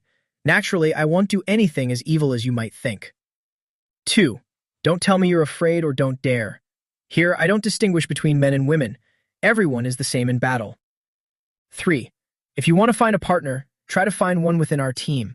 Dating people outside isn't strictly forbidden, but he must move in and officially join our group. Less than greater than, the girls asked. Move in? Chen Luo affirmed yes, to prevent the talents I work so hard to train from being taken away. More importantly, it's to avoid people with bad intentions from spying on our internal secrets. Hu Ven turned back to ask, I have no problem with that. What about you sisters? Everyone agreed, we have no problem either. Having received the perfect answers, he gestured for them to enter. Thank you all for your trust. For now, Thu Ven will be in charge of you all, which also relates to my responsibilities and hers. It's not late, come on inside. I have a little surprise for everyone at lunch. Entering the kitchen, everyone was amazed. And there's even fresh shredded potatoes. Am I hallucinating? So many condiments. This is heaven. Ma Yu reminded them, no need to fight. There's enough for everyone. The group from Fuanvu was also excited. I feel like the day I end my bachelorhood isn't far away. I feel the same. There are only 7 or 8 men, but over 20 women. Everything is out of balance. I'm not eating these condiments. I'm saving them for the ladies. Brother Chen, sir, I want to follow you too. Can you take me in? Chen Luo sat in contemplation, evaluating them. 6 physical types, 4 fire types, 2 lightning types, 4 ice types, 2 earth types, 1 elemental type, 1 light type. Wait, 1 light type. This person seems to be the girl Kyun Fong was eyeing. Awaken on the 3rd day, that's fine. They'll just focus on her later. It seems Thu Ven has the best talent among these girls. She has the potential of a king level. After careful consideration, he announced, Fun Vu Tu Lan. Tomorrow, I intend to take the team out. You two help me watch the base. If a few come, warn them. If they don't listen, hit them. If many come, pretend you don't see anything and wait for me to return. Understood. Time passed quickly until the next day. The protagonist's convoy began moving. Chen Luo peered outside to observe. There are probably about 300 to 400 of them. The number isn't too large, suitable for the team to engage. He then issued the order, everyone, set your formation. Come Fong, control the number of zombies. If there are more than 30 at a time, lure a portion away. Got it, beginning. Come Fong used his ability and dashed out. You can rest assured. On this side, Daju led a group and reminded them, physical type ability users, follow me, stay calm. Magic, charge. Someone attacked a zombie, but it successfully dodged, leading to deep regret. Why did I miss? Whoever doesn't hit accurately will be my target. On this side, a girl panicked and cried for help. Help me. I haven't finished the first set, and the next group is already rushing at me. Chen Luo looked at the scene with disappointment, poor coordination, and bad teamwork. If it weren't for a commander like me, these girls would all be wiped out. They really need more training. 2 hours later, looking at the people sprawled on the ground, Chen Luo spoke. For a first-time collaboration, you guys must be exhausted. Go ahead and pick out clothes that suit you. While everyone was picking out things, he was acting suspiciously. Mi Ling, who was keeping an eye on him, blushed. That is, black stockings. Does he have a weird hobby liking to wear stuff like this? No. He isn't that kind of pervert. Then who is it for? Mila? But the color doesn't match my sister's vibe at all. Suddenly, a girl spoke up, sisters. In this clothing market, there's also a large supermarket with lots of supplies. Everyone, come and see. Mineral water. I'm dying of thirst, finally. Wait, just then Thu Ven stopped her. Wait, don't drink yet. Then she turned to ask for permission. Captain, can we share the water? Chen Luo smiled and replied, 2 bottles per person. Mila watched him from the side and thought, having brother Chen Luo is truly wonderful. Ever since I started following him, I have never been hungry or thirsty. Moreover, I receive care and concern everywhere I go. I have kept this in my heart for a long time. Tonight, no matter what, I must open up to him. Night fell. Chen Luo was playing a game when someone knocked on the door. Brother Chen Luo, can I come in?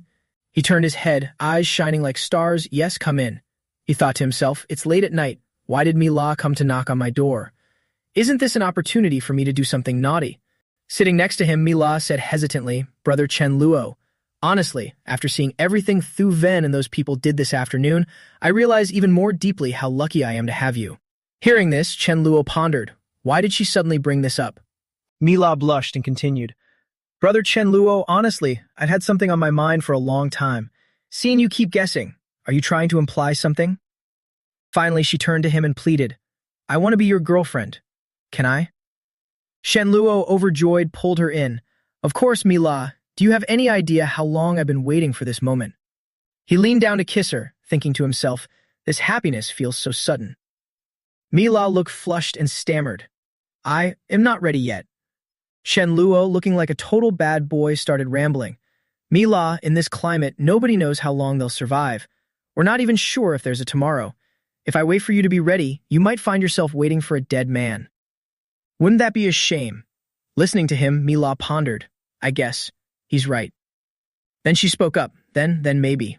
Before she could finish, she reached up and wrapped her arms around his neck. Just then, Chen Luo turned his head. Seeing the cat standing there looking like it had just ruined the moment, he wondered, hey, why is Mi Fan still in the room? Without hesitation, he tossed the kitten outside. As it landed, it was furious. Chen Luo, you didn't used to be like this. Mi Ling walked by, curious. Isn't that Chen Luo's cat? Why isn't it sleeping with him? Why is it running around the living room? Mi Fan angrily scratched the door, whispering to itself. Chen Luo is in there bullying Mi La. She seems so distressed.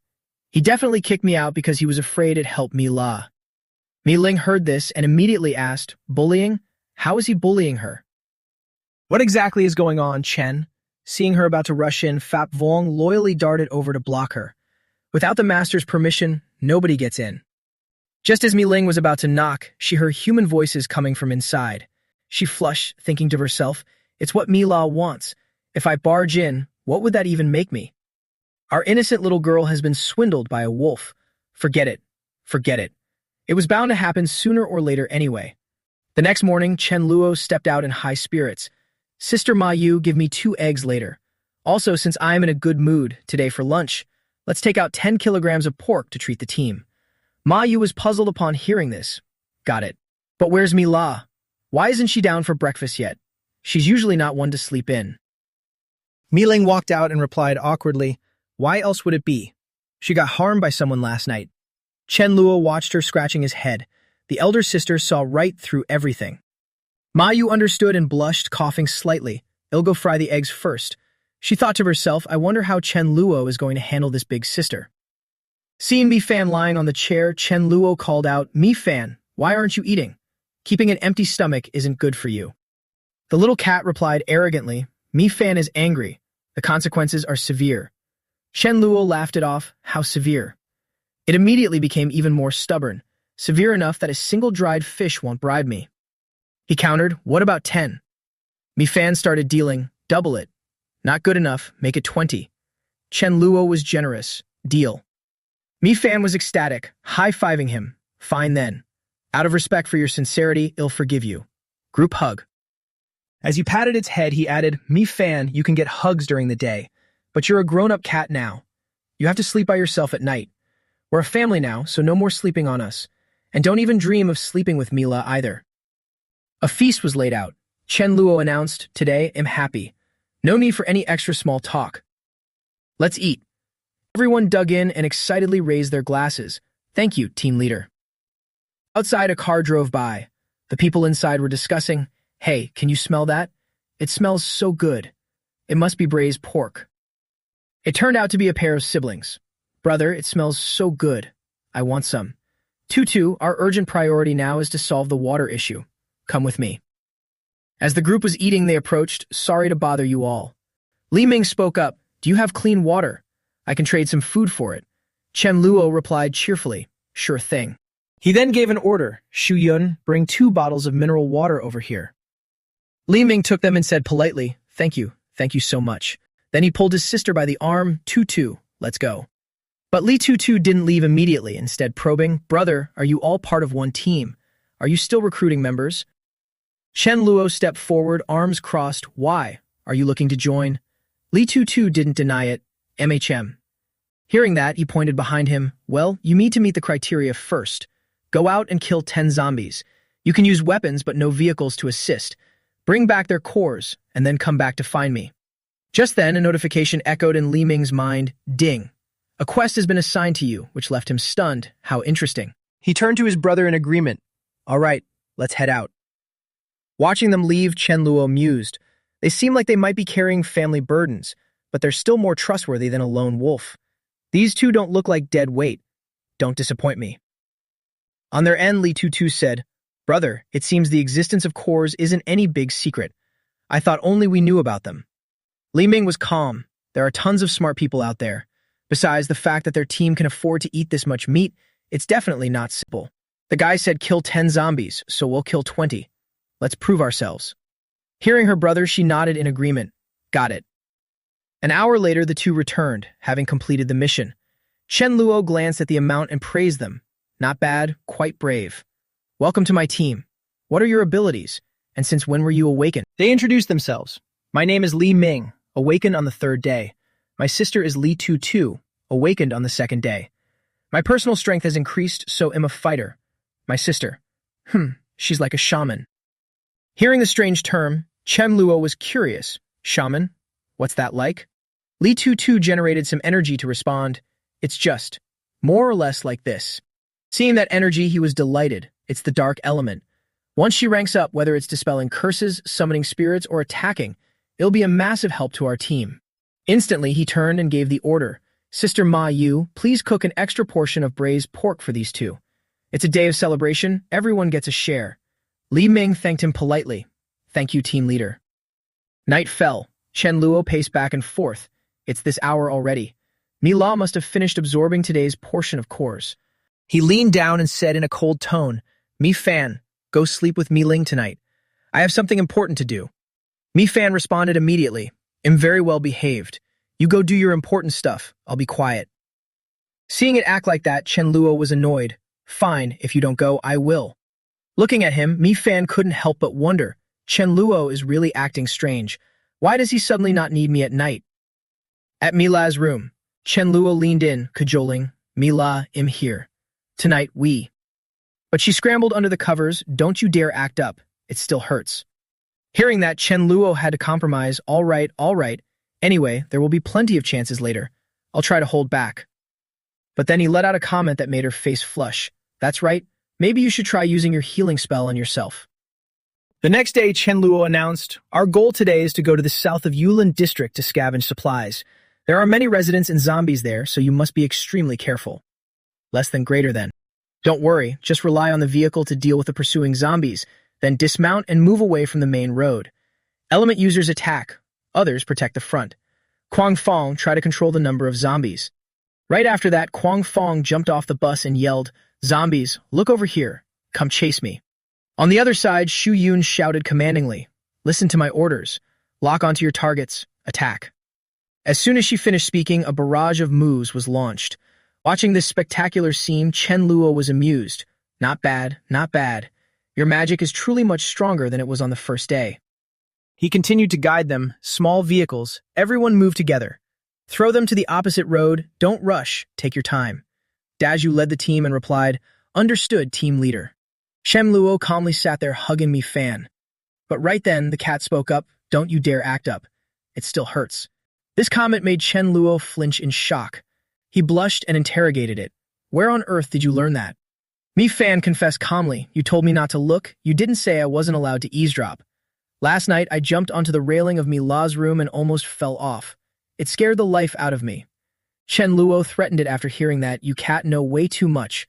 Careful, or it'll kill you to keep my secret, causing Mi Fan to go silent. 30 minutes later at Yulin District, Chen Luo brought out the gear and ordered, everyone grab a weapon and get ready to dismount and kill the zombies. Mi La stepped forward and reminded him, Brother Chen Luo, there are tons of shops here. Maybe there's some good stuff. Hearing that, he agreed and divided the forces. Menhem. Everyone split into 4 groups and go search the shops. No solo actions. Any supplies found, load them directly onto the truck.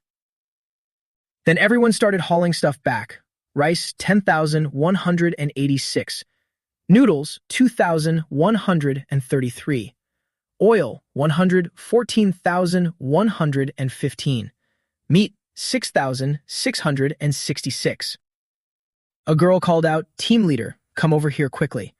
There's an unlooted supermarket here. Mi Ling observed and thought, a supermarket of this scale. Maybe they have that stuff. Xu Yun also noticed her. She couldn't help but wonder, why is she acting so secretive? Seeing the super thin item in her hand, Xu Yun blushed and thought, this is unsafe. Her looking for this, isn't it because she wants to use it with Chen Luo? Is she in that kind of intimate relationship with Chen Luo? Realizing she had been spotted, Mi Ling blushed and explained, don't misunderstand, I just. Xu Yun blushed and cut her off, ahem, it seems they need help over there. I'll go check. Mi Ling was shivering with rage on the inside. If it weren't for Mi La, why would I even bother looking for it anyway? Chen Luo is hateful. On the other end, the protagonist sensed it. Someone is watching me. Sure enough, there were quite a few survivors. An elderly woman spoke up. Young man, I can tell just by looking at you that you have a kind heart. I haven't had any watermelon for days. It's so hot. Can you give me one grandson? The others quickly chimed in. Be a good guy, handsome. Bring us some water too. Is there any meat? If you find those duck feet in the supermarket, bring some up here. Bring some cigarettes for the old man. We can't take it anymore. Hearing these remarks, Chen Luo was speechless and judged them. These people are truly thick-skinned. After that, he lied without blinking. My legs are a bit injured. I can't head upstairs anymore. I won't be bringing anything up. Those people started clamoring. Hey, you really have no respect for your elders, do you? Absolutely true. I see you all going back and forth. You must be stealing our supplies, right? Everyone, wake up. Don't sleep anymore. Someone downstairs is trying to take all our resources. Everyone, get up and gather downstairs now. There are quite a few zombies outside. Did they kill them all already? I saw it. They're using a large truck. If we have a truck like that, we can crush zombies too. We have to stop that truck. Don't let them get away with our supplies. Go hurry. Don't let them escape. Should we call that scum Chen Guang over too? Forget it. That lot was a bunch of freeloaders who turned their backs on us early on anyway. No respect for our elders at all. Drop the supplies now. You people are stealing. You're looting. Do you hear me? Still so young and already acting like this. Is this how your elders raised you? Chen Luo waited for them to finish their rant before calmly speaking. A bunch of thick-skinned old folks. You really think this place is your home? A bald old man barked back. Of course this is our home. This supermarket was opened by my younger brother. Since he's dead, doesn't it belong to me now? You ungrateful punks, we're keeping this truck. Get the hell out of here while you still can. Others approached the truck excitedly. Hey old man, you're the driver, right? Hurry up and drive this truck into the compound. Chen Luo pushed them away without a hint of respect. Back off, will you? The bald man shouted, You want to die? What's the matter? You trying to hit someone? Come on, hit me. Go ahead. I'm telling you, if you dare to swing, I'll flop right here and won't get back up. Go ahead, hit me. Don't you dare stop. Chen Luo raised his hand and struck him. Had lived a long life, but he'd never heard such a ridiculous request. Don't mention it. I'm happy to help. After the slap, the old man collapsed to the ground. The group crowded around him, panicking. Old Lee, what's wrong? Wake up. Wait, the old man wasn't moving at all. Don't tell me he actually died. Relax, he's just acting. He loves pulling this stunt to get his way. It looks pretty convincing, though. Chen Luo rotated his wrist and muttered, Are these people so old they've gone blind? Can't they see his face is now completely lopsided? He then gave an order. What are you all still standing there for? Do you not see people trying to loot our supplies? Keep the youngsters away. He thought to himself, if I don't kill the chicken to scare the monkeys, these people will never disperse. The mob started to howl. Oh no, old Lee is dead. What are you people trying to do? Let me tell you, I know martial arts. I studied Tai Chi and electric 5-element fist. But a moment later, they were soundly beaten and started screaming. Murder! Help! Someone's killing people. Run for your lives. Just then, another group of people emerged. Chen Luo turned to look at them. This was the second time. The leader looked somewhat familiar. Oh right, in my previous life, back when I was still weak, I used to brawl with him. I think his name was Chen Guang. Chen Guang stepped forward with a smile. The seniors were always nagging and acting sour towards us, but out of neighborly respect, I didn't want to settle scores with them. I didn't expect them to die at your hands. Chen Luo asked skeptically, You want to avenge them? Chen Guang quickly explained, Brother, don't misunderstand. First, we want to make friends with everyone. Second, we need your help. My name is Chen Guang. Chen Luo reached out to shake his hand. Chen Luo, help with what? Chen Guang clearly stated the situation. We have nearly 1,000 households with abundant supplies in our district and plenty more to be scavenged. But these past 2 days, a zombie husky appeared out of nowhere. It uses lightning, runs fast, and even has some intelligence. Whenever we go in small numbers, it attacks. When there are many of us, it hides. It's too hard to deal with.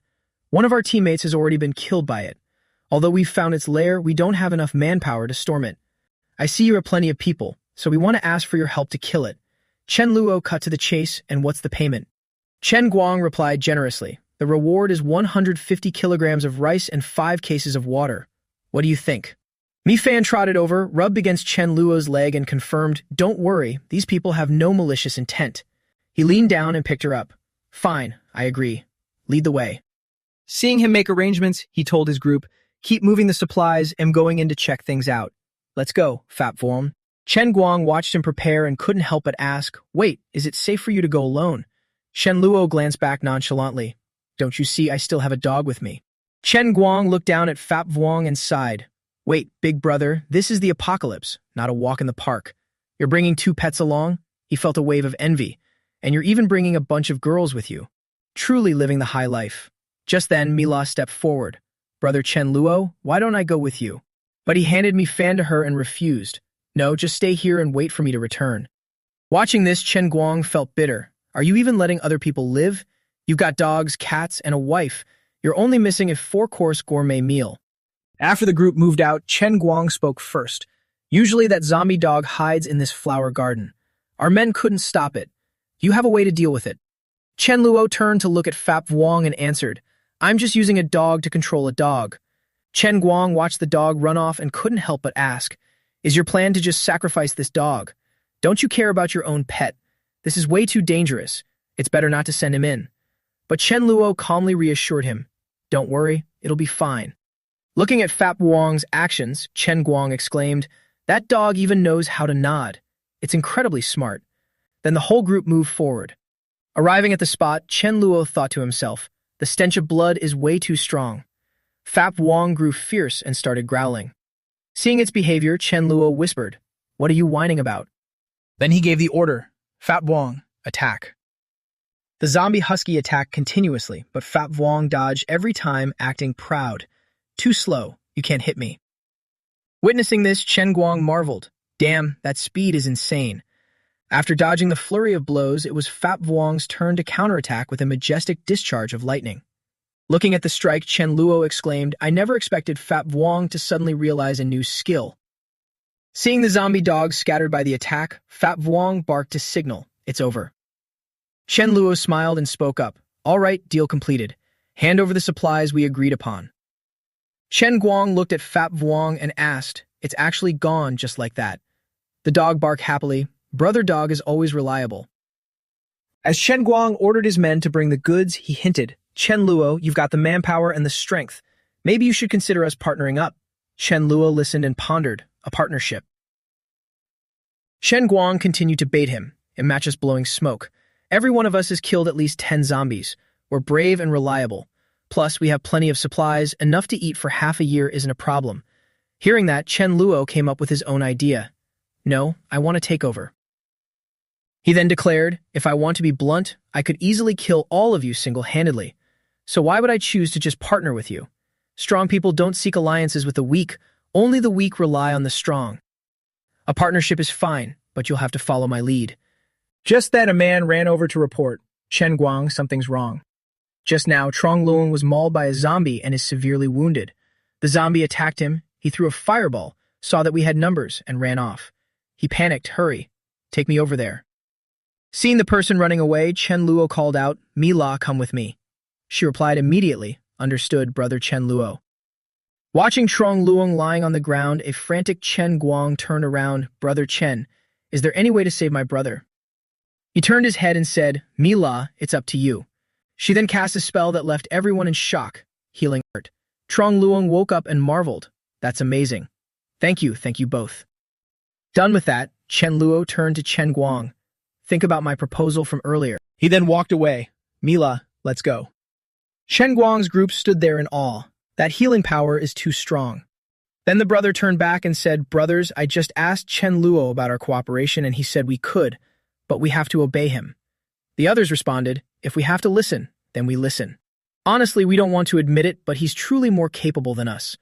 "That's true. At least now we don't have to worry about injuries anymore with a priest around. I'm fine with it. I'm pretty dim, so even if I don't follow him, no one listens to me anyway. Me too, and he has so many ladies on his side. Sign me up. I'll do whatever he says." Hearing them say that, Chen Guang loudly announced, "All right, brothers, let's submit to him." Once done, they brought the people to see the main man. "Brother Luo, we agree to follow your commands." He replied, "Welcome to the group. I have 2 requirements. Obey my orders and have the guts to face zombies. If you can't do that, don't blame me for turning my back on you. Fat Vuong chimed in. That's right, even I won't accept you. Chen Luo added, since we're united now, everyone should stay together. Move to my place tonight. Any issues? Chen Guang nodded and gave his orders. No issues at all. Everyone, follow Brother Luo's instructions. All right, brothers, help Brother Luo move the supplies. Move. On the side of the villas, a buzz-cut man was hitting someone and scoffing. Who do you think you are to live in a villa? I'm not even in one. His underlings chimed in. Damn it. Beat him to death. The red-haired man spoke up. It's a pity this house doesn't have much in the way of supplies. What do you think we should do? Lu Fik replied, there are plenty of villas here. Let's keep searching. Over at Fong Vu's group, everyone was observing. Brother Fong, they're about to enter Brother Chen's house. What should we do? They have so many people. If a conflict breaks out, we're definitely not coming out of this well. Tu Lan suggested, maybe we should just pretend we didn't see anything and walk away. But Fong Vu disagreed. No, we can't just stand by and watch our stuff get looted. Here's what we'll do. We'll go out and issue a warning, saying the majority of us are about to return. If they don't listen, we take them down. Then we retreat, dragging out their time. With the stun batons in our hands, we might even have a chance to counterattack. Hearing his plan, Tu Lan had no objections. All right, otherwise we'll be eating plain rice soon anyway. Plus, Chen Luo's group is already on their way back. Just then, he discovered something else. Looking at the convoy from afar, Tu Lan excitedly shouted, Look at the compound gate. Chen Luo's group is back. I see their vehicle. This is great. We don't have to be afraid anymore. Let's go. On his end, Chen Luo was driving and observing the situation outside, reasoning. So many vehicles, it looks like quite a few survivors have found their way into the villa area, and they even found their way to my front door. Looking at Chen Luo's group stepping out of the cars, the mob whispered, Too many women. Observing the ringleader, he pondered, Small world. Isn't this the green Chen Tin trying to cling to Liu Thich for support? The red-haired man brandished his weapon and yelled, What's in the truck? Supplies. Share half of it with us or face the consequences. But right then he was smacked with a single blow. The red-haired guy held his head and asked, Brother Thich, why? Liu Thich crossed his arms. They risked their lives to get those. What gives you the right to ask for half? Enough with the thick skin. He then looked at Mi Ling and Mi La, gasping. This pair of sisters is truly a masterpiece. He then said, Apologies, everyone. We didn't know this was your territory. We'll be leaving now. Come on, brothers, let's move. Watching him fade away, Chen Luo pondered. I recall he's a poison-type awakener. No matter what, I can't let him release his toxin here. Otherwise, it'll be like a skunk, stinky and poisonous. It'll be vomiting for days. Mi Fan stepped forward to remind him that person is full of malicious intent. Chen Luo had already realized it. I know. Upon leaving, the red-haired guy was still unwilling. Brother Fitch, are we really just going to let it slide? That's not your style. As soon as he asked, he got struck on the head again. We know where they live, so why are you afraid of them running away? Wouldn't it be better to look for an opportunity to strike from the shadows? It's suicidal to attack them head-on every time we meet. Use your brain. Hearing that, the red-haired guy cleared up. So that's the logic. Brother Fitch, you're a genius. But just then, Liu Tich's head was smashed flat, causing the red-haired guy to piss his pants in terror. Chen Luo gave the order. Deal with them. Lai Min replied, Understood. Less than greater than. Chen Luo spoke with a sinister edge. Naive? I wouldn't do something as stupid as waiting for others to strike before counterattacking. If I know you're a threat to me, don't even think about making it out alive. With things resolved, Chen Luo returned to his bed to rest. He remembered that in the future, a batch of zombies would evolve to level 1.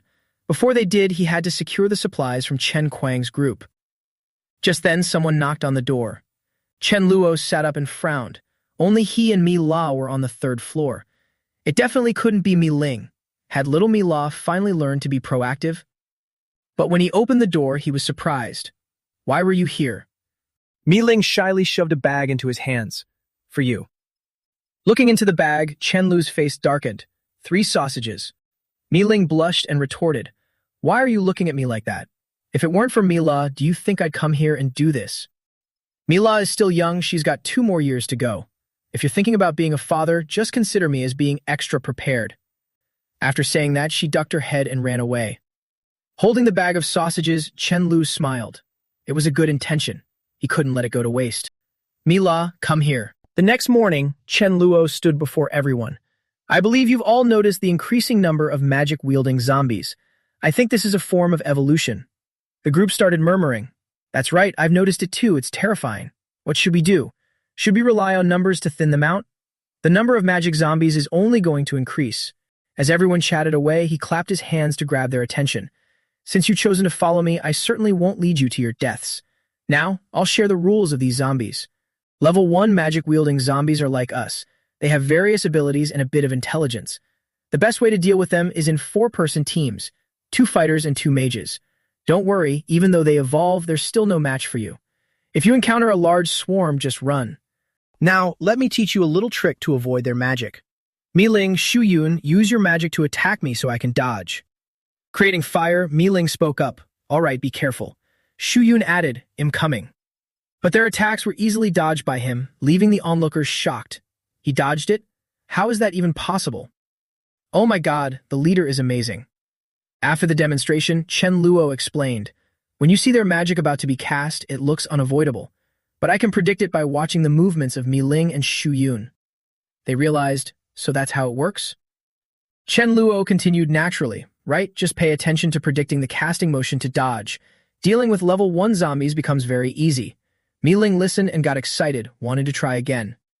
Hearing that, he thought to himself, she's not giving up, huh? Then he agreed, all right. He dodged one move but kept his eyes shut so he couldn't dodge the next one and took a hit to the face, much to Mi-Ling's amusement. She spoke up. You managed to predict my prediction. Chen Luo remarked, impressive. He thought to himself, she's not the flame goddess for nothing. Her combat talent is legit. Then he turned to everyone. Don't worry, level 1 zombies definitely don't have this kind of predictive intelligence. If you encounter ones that can predict, run immediately. They are absolutely not the type you can fight. All right, for the rest of the morning, find yourselves opponents to train this skill. We set out after lunch. Everyone shouted in unison. Understood, leader. After arriving at the destination, Chen Luo added, listen carefully. Today will count as half a day. Everyone needs 3 level 1 crystals. If a team doesn't finish, the whole team will be punished. No dinner tonight. Just then, someone cried out, catching the main group's attention. Little sister, you don't want to see your father get hurt, do you? He thought to himself. After zombies level up, survivors start preying on each other. Milo looked at the crowd and said, those are my classmates. Chen Luo turned to ask, are you close? Mila blushed. We are, she's my best friend. Brother Chen Luo, should we go help them? He ruffled her hair and said, if they were just acquaintances, maybe not, but since she's your best friend, we can't just stand by and watch them die. He gave the command, Fab Vuong, go. The little dog dashed out, understood. The men heard the noise and turned around excitedly. Look, it's a dog. Such a fat dog, it hasn't been infected yet. Quick, catch it, we'll have dog meat for dinner. But just then, Mi-Ling and Dazu rushed in to attack, catching them off guard and beating them up. Fab Vuong crackled with electricity, looking cunning. You guys still want to eat dog meat. On this side, Mila ran over, calling, Tinty, it's me. Don't be scared. The girl heard the voice and shouted, Mila. She turned to introduce them. Tinty, this is brother Chen Luo. He's the one who sent people to save you guys. The girl looked at him and blushed. Thank you, brother Chen Luo. Jiang Tinty, this is my father, Jiang Dongcheng. My father and I have nowhere left to go. Is it possible to join your team? Chen Luo replied coldly. As long as you follow our rules, it's fine. Does your father know how to drive? Drive behind us and we'll return to the base together shortly. After hearing that, Tinty excitedly stepped forward. Mila asked brother Chen Luo for me. Can we stay together tonight to chat? This put Mila in a tough spot. Chen Luo thought uncomfortably. I've already got Mi Fan, and now another one. He then announced, not possible. Without my permission, you are not allowed to enter the villa. Shu-Yun, check on her. Shu-Yun nodded. Tinty, let's go. It's almost dinner time. Come with me to the building next door. Gobbling up food, she enjoyed it. So good. But it's not enough. Why don't I see Mila? What did she eat for lunch? Why not come here and eat with me? Shu-Yun explained, Chen Luo is like our boss and we are his employees. Eating with the boss can be awkward, so we have them separated. She slumped down thinking, so they're eating something better in secret. We're best friends, why didn't she bring me? Meanwhile, in the villa, Chen Luo set his spoon down. Mila, you need to observe your friend for a while. We can't let our business here get exposed. Besides, everyone in the team has their own value. Let's see what she can do first. As long as she's honest, even if she has no power, I'll find her a position in logistics. Mila nodded. All right, thank you, Brother Chen Luo. Just then, the walkie-talkie buzzed. Brother Chen Luo, it's bad. More than 10 vehicles suddenly appeared at the villa gate, about 50-60 people. Less than greater than. Chen Luo surmised. There are probably survivors fleeing here. Tell everyone to gather at the main gate immediately. The other voice replied, understood. Shu Yun stood up and announced, Sisters, enemies ahead. Get into formation and meet at the gate immediately. The others stood up at once, understood. Tinty hurried to stand up and ask, What's wrong? Are we about to fight? Shu Yun asked, Tinty, what kind of ability do you have? She replied, Strength type. Hearing that, Shu Yun arranged, Then stand in front of me.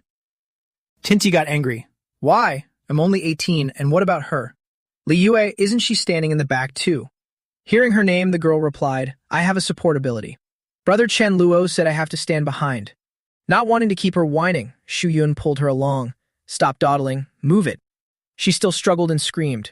Mila and I are best friends, you can't treat me like this. Let me go, I can't stand in front. Just then, Mila stepped forward. Tinty, don't be scared, you need to experience this a bit. Don't worry, I'll be by your side. I promise to help you be confident and heal you quickly if you get hurt. But then she noticed. Wait, she's got butter on her lips? Why does she get to eat butter? This is suspicious. Mila is still so naive, and Brother Chen Luo is right here help protect us. She's getting more calculating.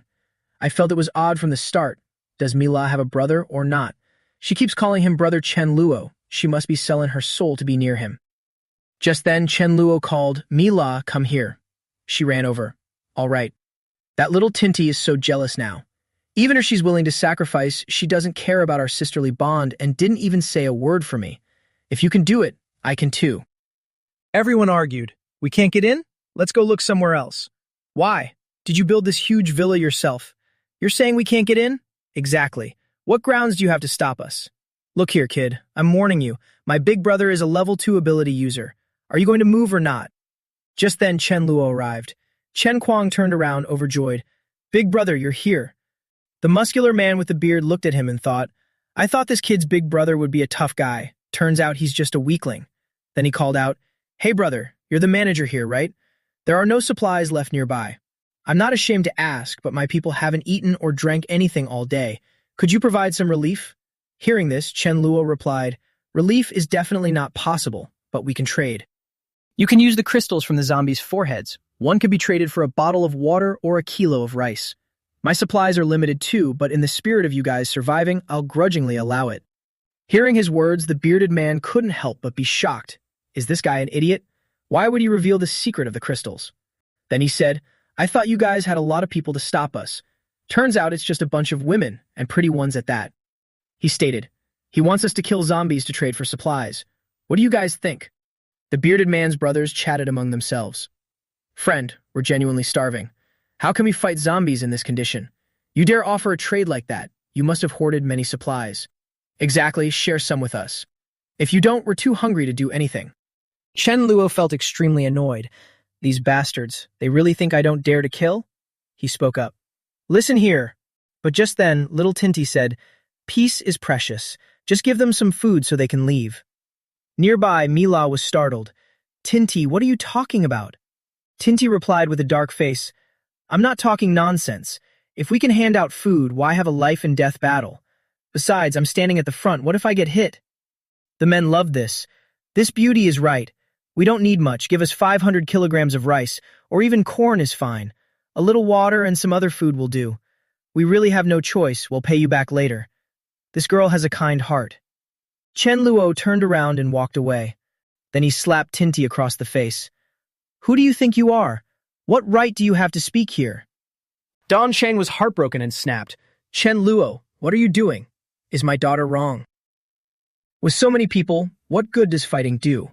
Wouldn't it be better to bring out the supplies piled up in the villas to avoid casualties?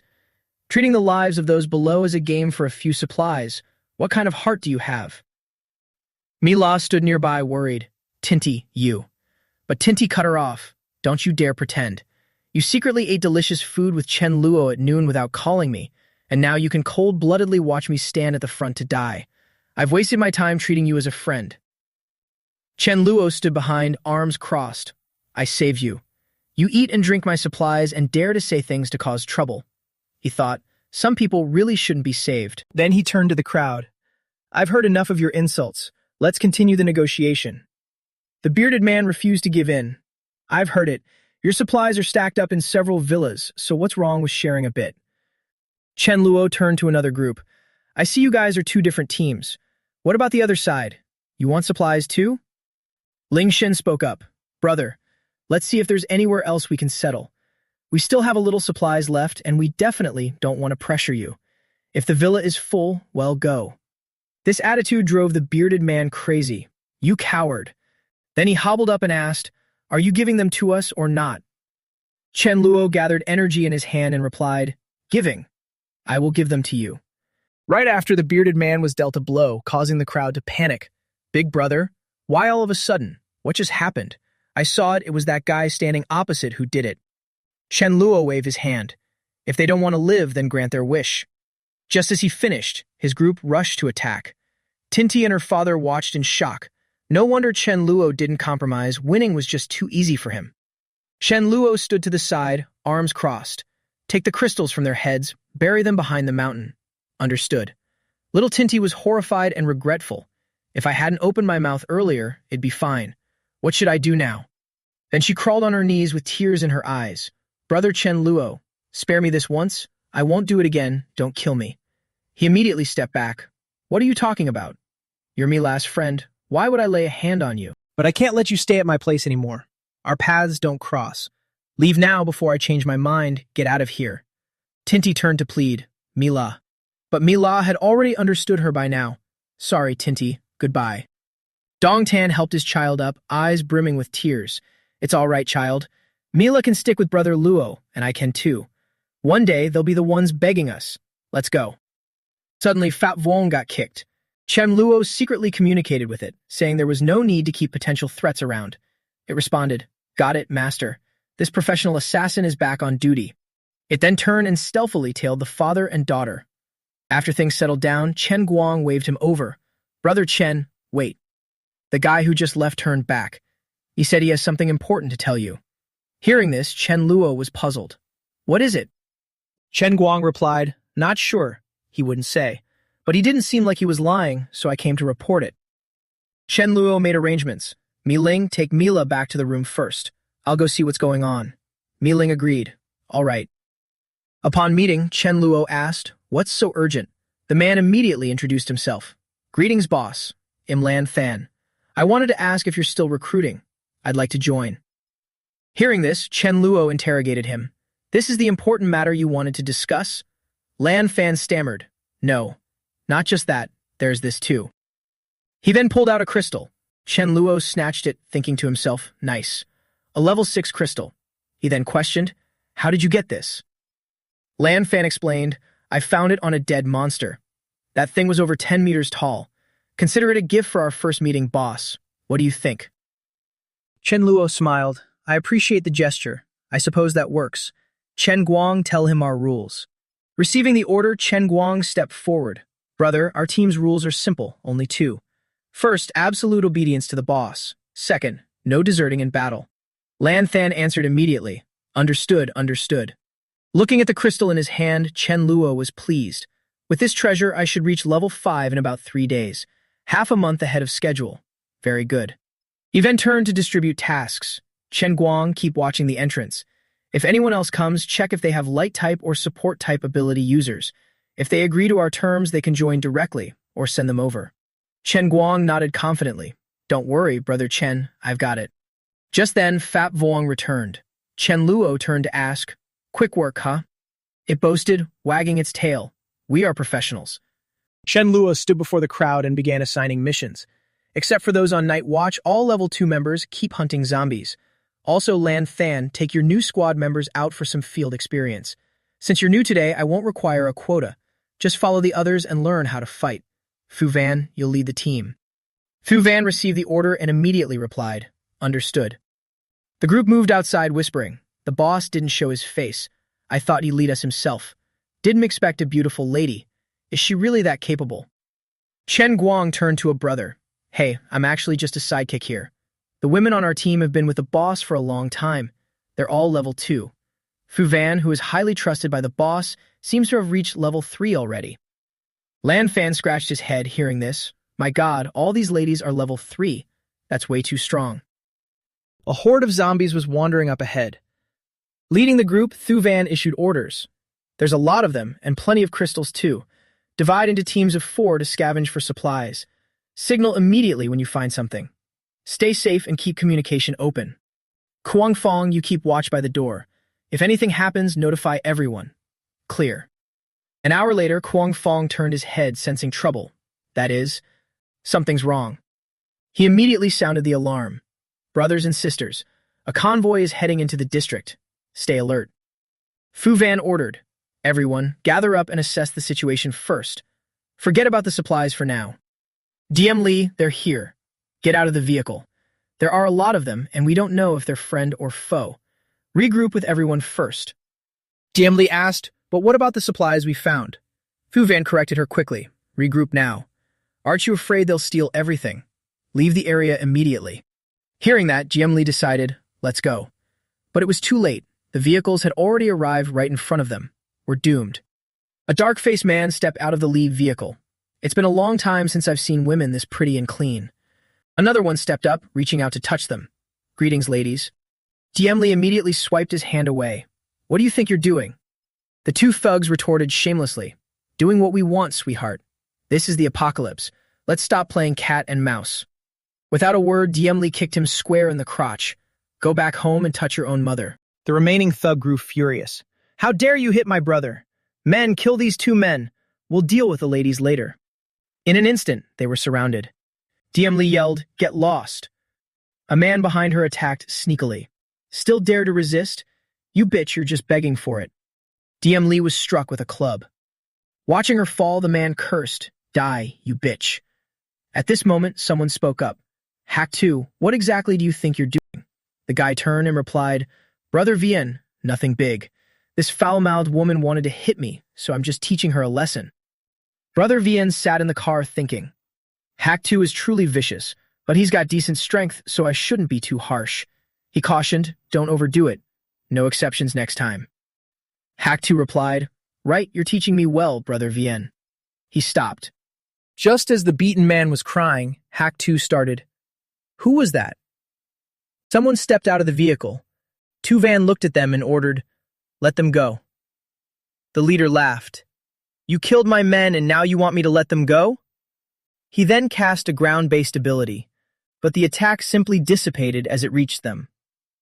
Brother Vien watched and thought, This woman is no pushover. Tu Van didn't underestimate her opponent either. Looks like we're in trouble. Can't be reckless. She raised her voice. Return our members! Brother Vien, Hack 2, let them go. Seeing DM Lee so badly injured, Tu Van thought, DM Lee, you're dead. It's all my fault for not leading the squad better and letting this happen. Hack 2 looked at the crying woman and mocked. Look at that, the lady is crying. Thu Van commanded, we leave. Inside, she thought, just you wait. Chen Luo won't let you off. Seeing them head for their trucks, Hack 2 said, Brother Vien said you could go, but you have to leave the trucks behind. Thu Van was so angry her face went dark. Fine, give it to them. Let's go. Hack 2 then asked, Brother Vien, why didn't we keep them? There were so many beautiful women. Brother Vien slapped him. Better stop starting trouble. That woman is not easy to deal with. Hack 2 held his face. Why be afraid? We have more people. She wouldn't dare try anything, would she? Brother Vien looked into the distance. I'm just worried it's not as simple as you think. He thought to himself, that group must be stationed nearby. I have to find out what's going on, otherwise we're definitely going to face their revenge. Back at Chen Lu's side, Thu Van recounted. That's exactly what happened. DM Lee didn't die at the hands of zombies, but by these survivors. I'm sorry, I failed to manage the team well. Chen Luo sighed, you did the right thing. Acting recklessly then wouldn't have been smart. You all charge into battle alongside me. If you die to zombies, that's one thing, but I won't accept someone else bullying my people. A blood debt must be paid in blood.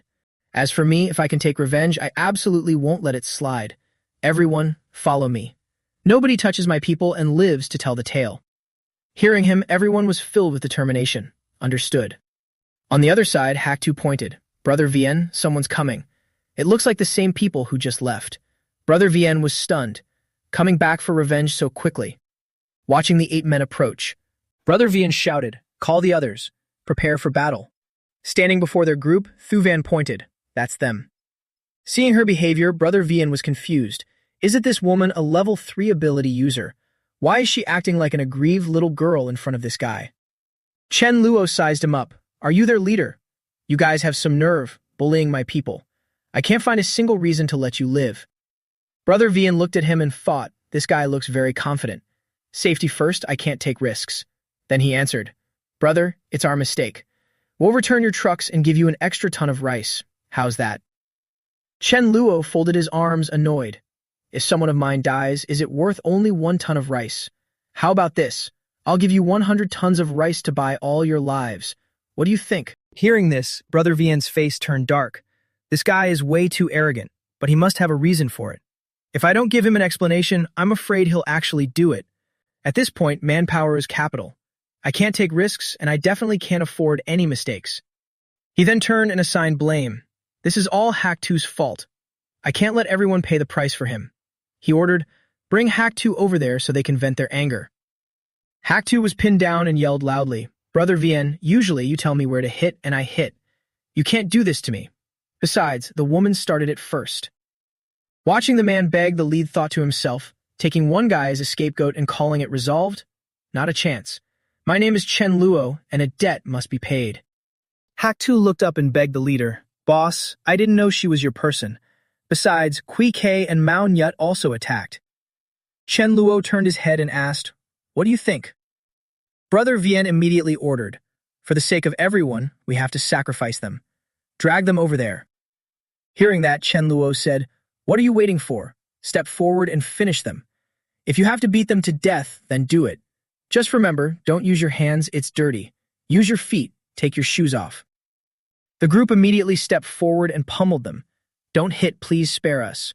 We were wrong. Boss, we were truly wrong.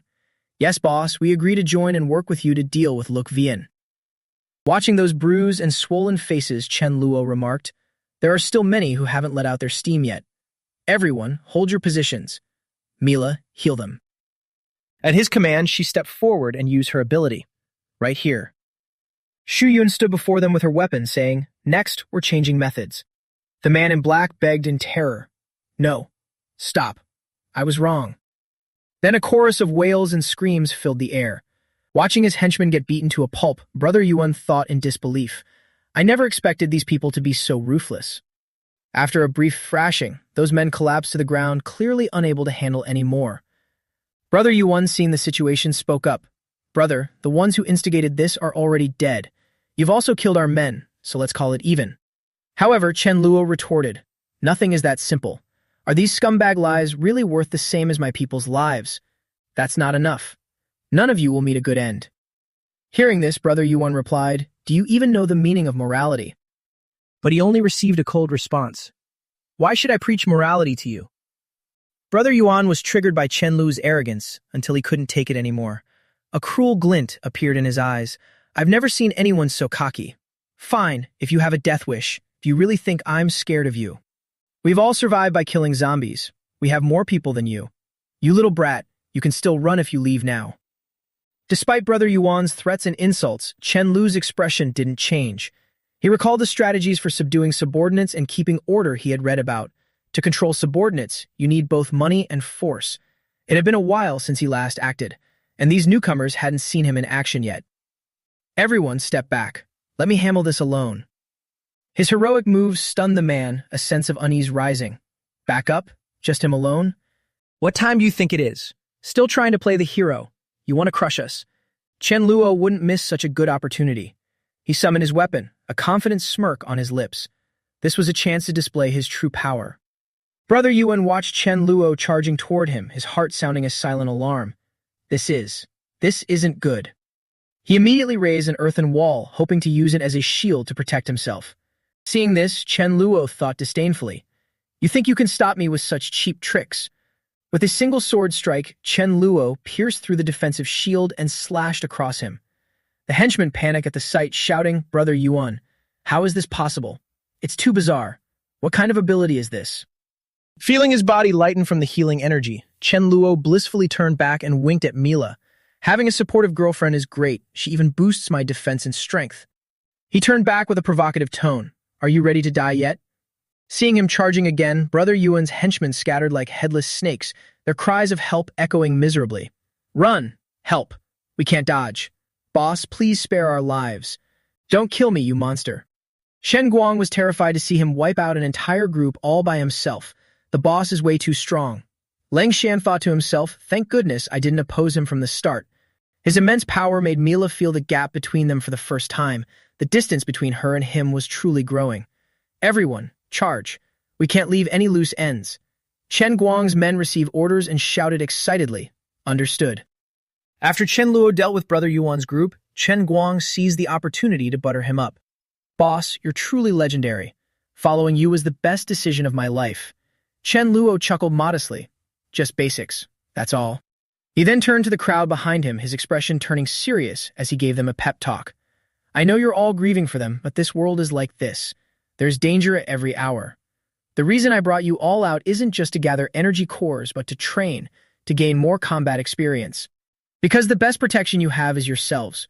You must constantly improve your strength. Of course, if you're with me, I will definitely make anyone who bullies you pay the price. All right, clean up and gather the supplies here. It's almost noon. Some of you head back to cook lunch first." No one disputed his words after witnessing his power. They all replied in unison, "Yes, sir." In another corner, some bad actors appeared, eyeing Fap Vuong.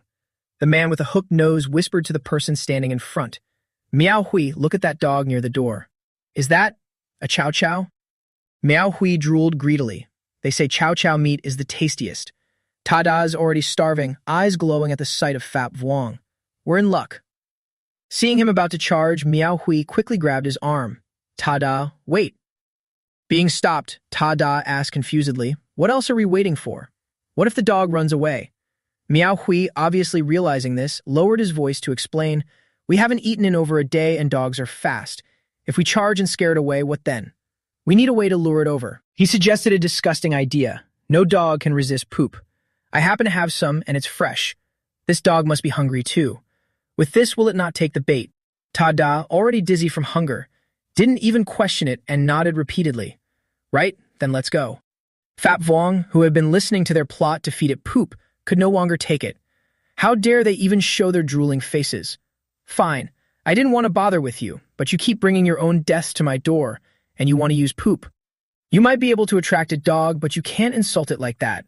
Seeing the lightning crackling around Fap Vuong, Tada cried out in panic, "Look at that dog." Miao Wei turned pale at the sight. Why can that dog even go electric? No good, run. But did they really think it would let them walk away unscathed? It let out a piercing bark. Then a bolt of lightning struck the two dog thieves from the sky. Both screamed in agony as they were electrocuted. Chen Luo returned to see this and asked in surprise, "What's going on? Are these two intruders?" Fap Vuong finished with the thieves' bark 3 times in frustration. "No, just poop." He didn't bother with it, turning to the crowd. "All right, everyone go rest. Practice freely after lunch." Watching the crowd leave, he for the first time thought about recruiting more personnel.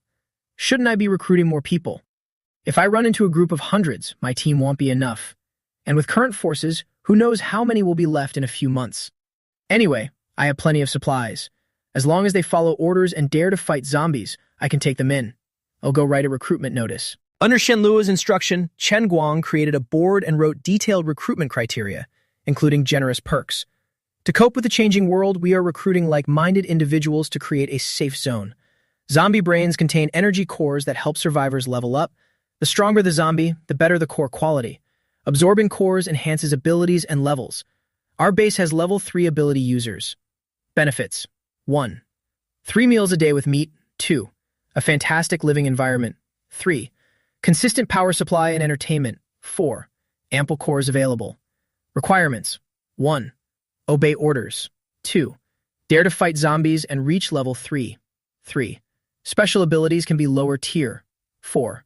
Families can also join if level 1. Warning: this base has strict ethical and conduct rules. Just then, a passing car read the board.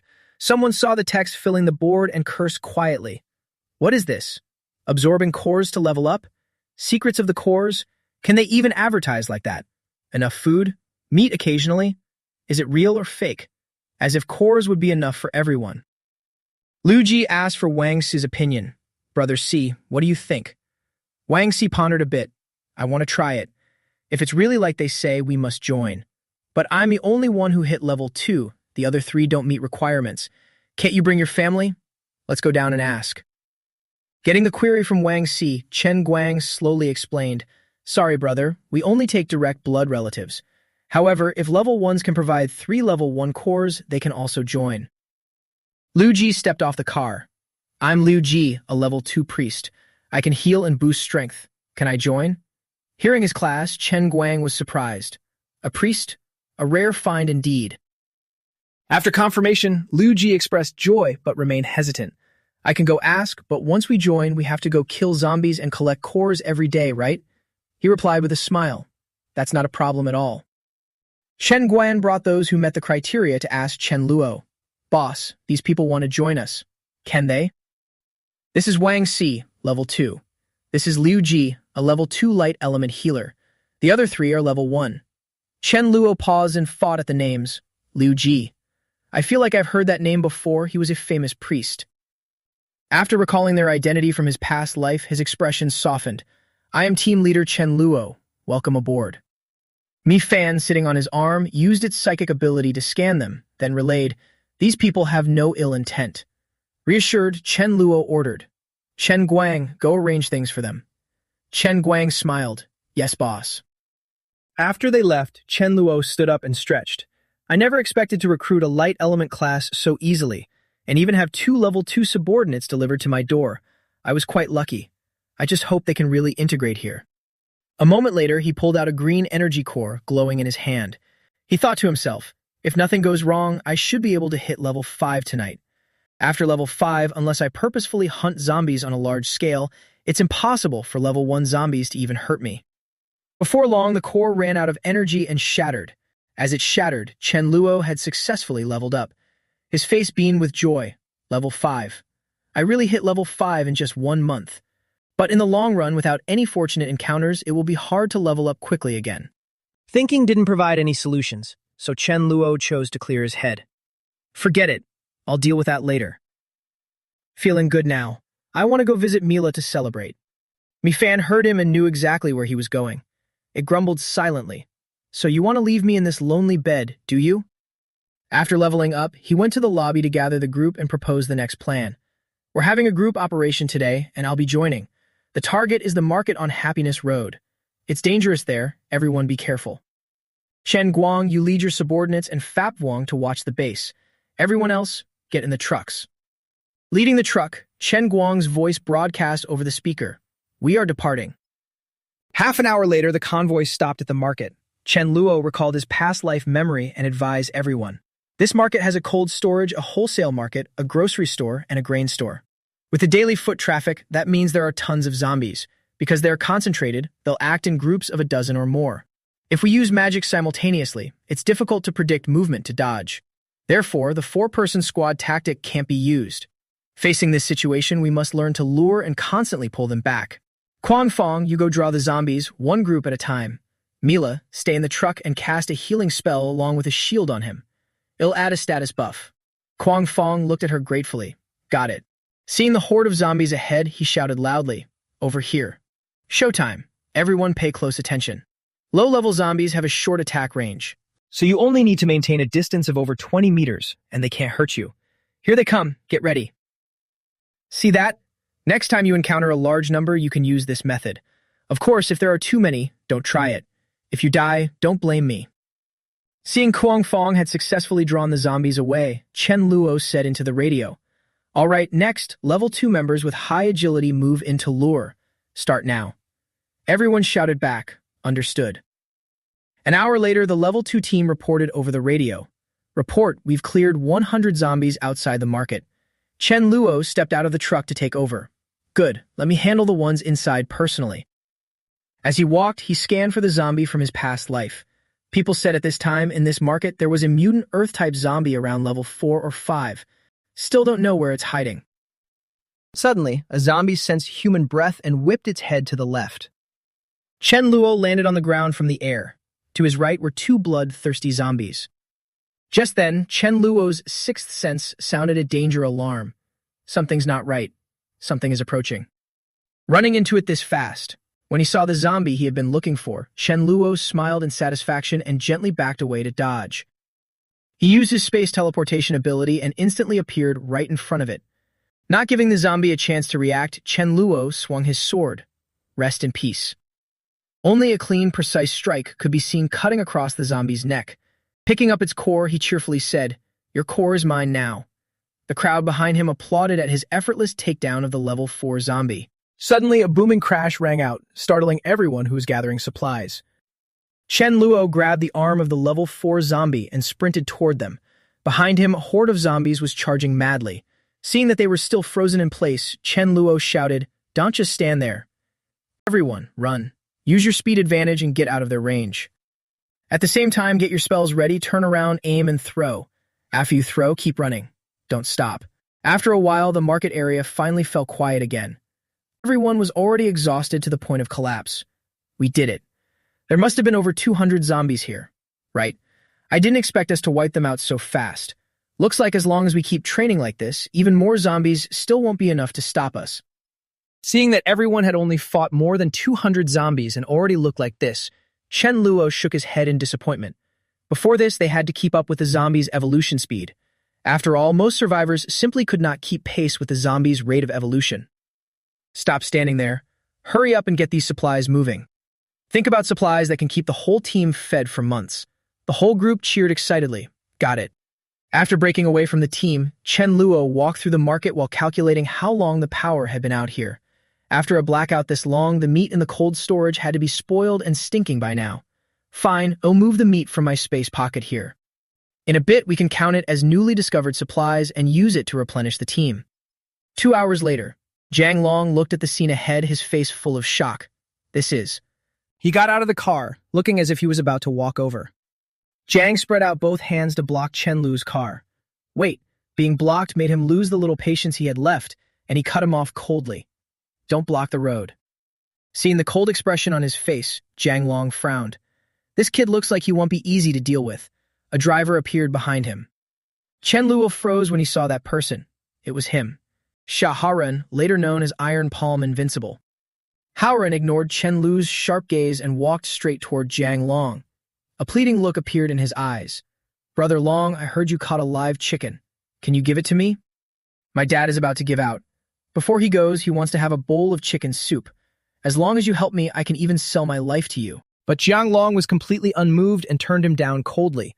"Sorry, brother. I can't agree." The people behind him sneer at once. Sell his life to Brother Long. Wouldn't that mean Brother Long has to keep him for life? Where did this guy get the nerve? He looks like a thug, but he is pretty sturdy. Maybe he is useful. They'll hit him with electricity. If he doesn't die, then what? Seeing that these idiots still did not know his worth, Chen Luo felt secretly delighted and wanted to recruit him. A deal this good and you still won't take it. Then I won't be polite anymore. Hey, I have chicken here, and I have a chef. I can meet your condition. Can you sell your life to me? At this point, to Haoren, every place looked the same, so he immediately agreed. But Chen Luo still stressed his request. Fine, but I need a bowl of chicken soup first. Chen Luo happily accepted. Deal. Daju, Mila, switch cars. I want to drive this one and see what's going on. Right, Haoren, get in. Bring your father to my place. Daju, bring your motorcycle too. Haoren stood behind them with a face that seemed to accept whatever came his way. Okay. Chen Luo drove Haoren back. In the blink of an eye, he had already carried his mother down from upstairs. Seeing the doubt in his eyes, he softly explained while gently placing the old woman into the back seat. Cancer. Terminal stage. Hearing that it was terminal, he felt a pang of regret. What a shame. Milab's healing skills are still not at the level where they can cure terminal illness. I'll go back and arrange for someone to make chicken soup for you. Sister Yoon, please arrange a private room for this lady and take good care of her.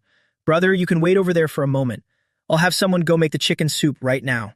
He was deeply moved by Haren's kindness. Thank you. After Sister Yoon arranged everything for the two of them, he called Ma Yu over to help make the soup. Sister Yu, make 1 serving of chicken soup. Show what you've got. This time, be serious. If you're missing any ingredients or seasoning, just tell me. His instructions made Ma Yu feel insulted. She puffed up in annoyance and said, "When have you ever thought I was not serious before?" Chen Luo quickly soothed her. I mean, be more serious this time and make it more useful. Hurry up. Thinking back to the time she mentioned, it would take at least 3 hours to make the chicken soup. Seeing that it would take that long, he thought for a moment and said, "Then make a few more dishes. 4 meat dishes and 4 vegetable dishes." Maybe the old lady still wants to eat something else. I have to win her over in one shot. Looking at the table full of food that was both beautiful and abundant, Haren's mother said shyly, "Young man, that's too extravagant." Seeing the old lady so moved that tears were shaking in her eyes, Chen Luo quickly said, "Auntie, don't be so formal. Eat while it's still hot." Suddenly, Haren's mother grabbed Chen Luo's sleeve, her voice full of pleading. "Young man, I can tell you're a good person. Please take care of my son." No one understands a child better than his parents. For him to bring such valuable things for his mother proves that he values her deeply. As a person, he really doesn't disappoint. Realizing that she was trying to entrust herself to Chen Luo, Haren could no longer hold back his tears. He hugged her and said, "Mom, don't worry. I understand." Seeing the emotional mother and son, Chen Luo simply left them with a gentle word, "Enjoy your meal." After leaving the room, he stepped outside and looked up at the starry sky, savoring the current peace and quiet. Suddenly, footsteps sounded behind him, making him turn around in surprise. The person who came was Haren. Looking at his swollen eyes, it was obvious he had cried a lot before coming to thank Chen Luo. "Big brother, thank you. My mother, she's gone now. That's fine too. She won't have to suffer through those pains anymore." Looking at him like that, Chen Luo did not know whether to comfort him or just pat his shoulder, so he said in a low voice, "Take it easy. Accept this great favor of mine." Haren smiled, his eyes firm and loyal. "Big brother, just watch me from now on." He turned half around and looked up at the starry sky with a faint smile. "I trust you. With your grit and talent, getting back on your feet is only a matter of time. But the team is getting bigger and bigger, so I need to formalize management. I have to set up reward and punishment rules and build a rank system to keep everyone motivated. I've already set up the rank system. The positions are leader, deputy leader, elder, elite member, regular member, and new member. Along with that, only I have enough special positions to handle coordination and support, like Mi Lap and Su Dazu. Now that we have reached level 3, members can be promoted to elite. Everyone else is a regular member. New recruits can only start as new members, and after 2 months or after making contributions, they can be promoted to regular members. Later on, supplies in the base can be exchanged for points. The points will be calculated according to each person's performance, and exceptional contributions will be counted differently. From now on, promotions will be based on points, not rank. The next day, Chen Luo moved quickly and called everyone over to explain the new rules. Members, what I just mentioned is the base's current rank system.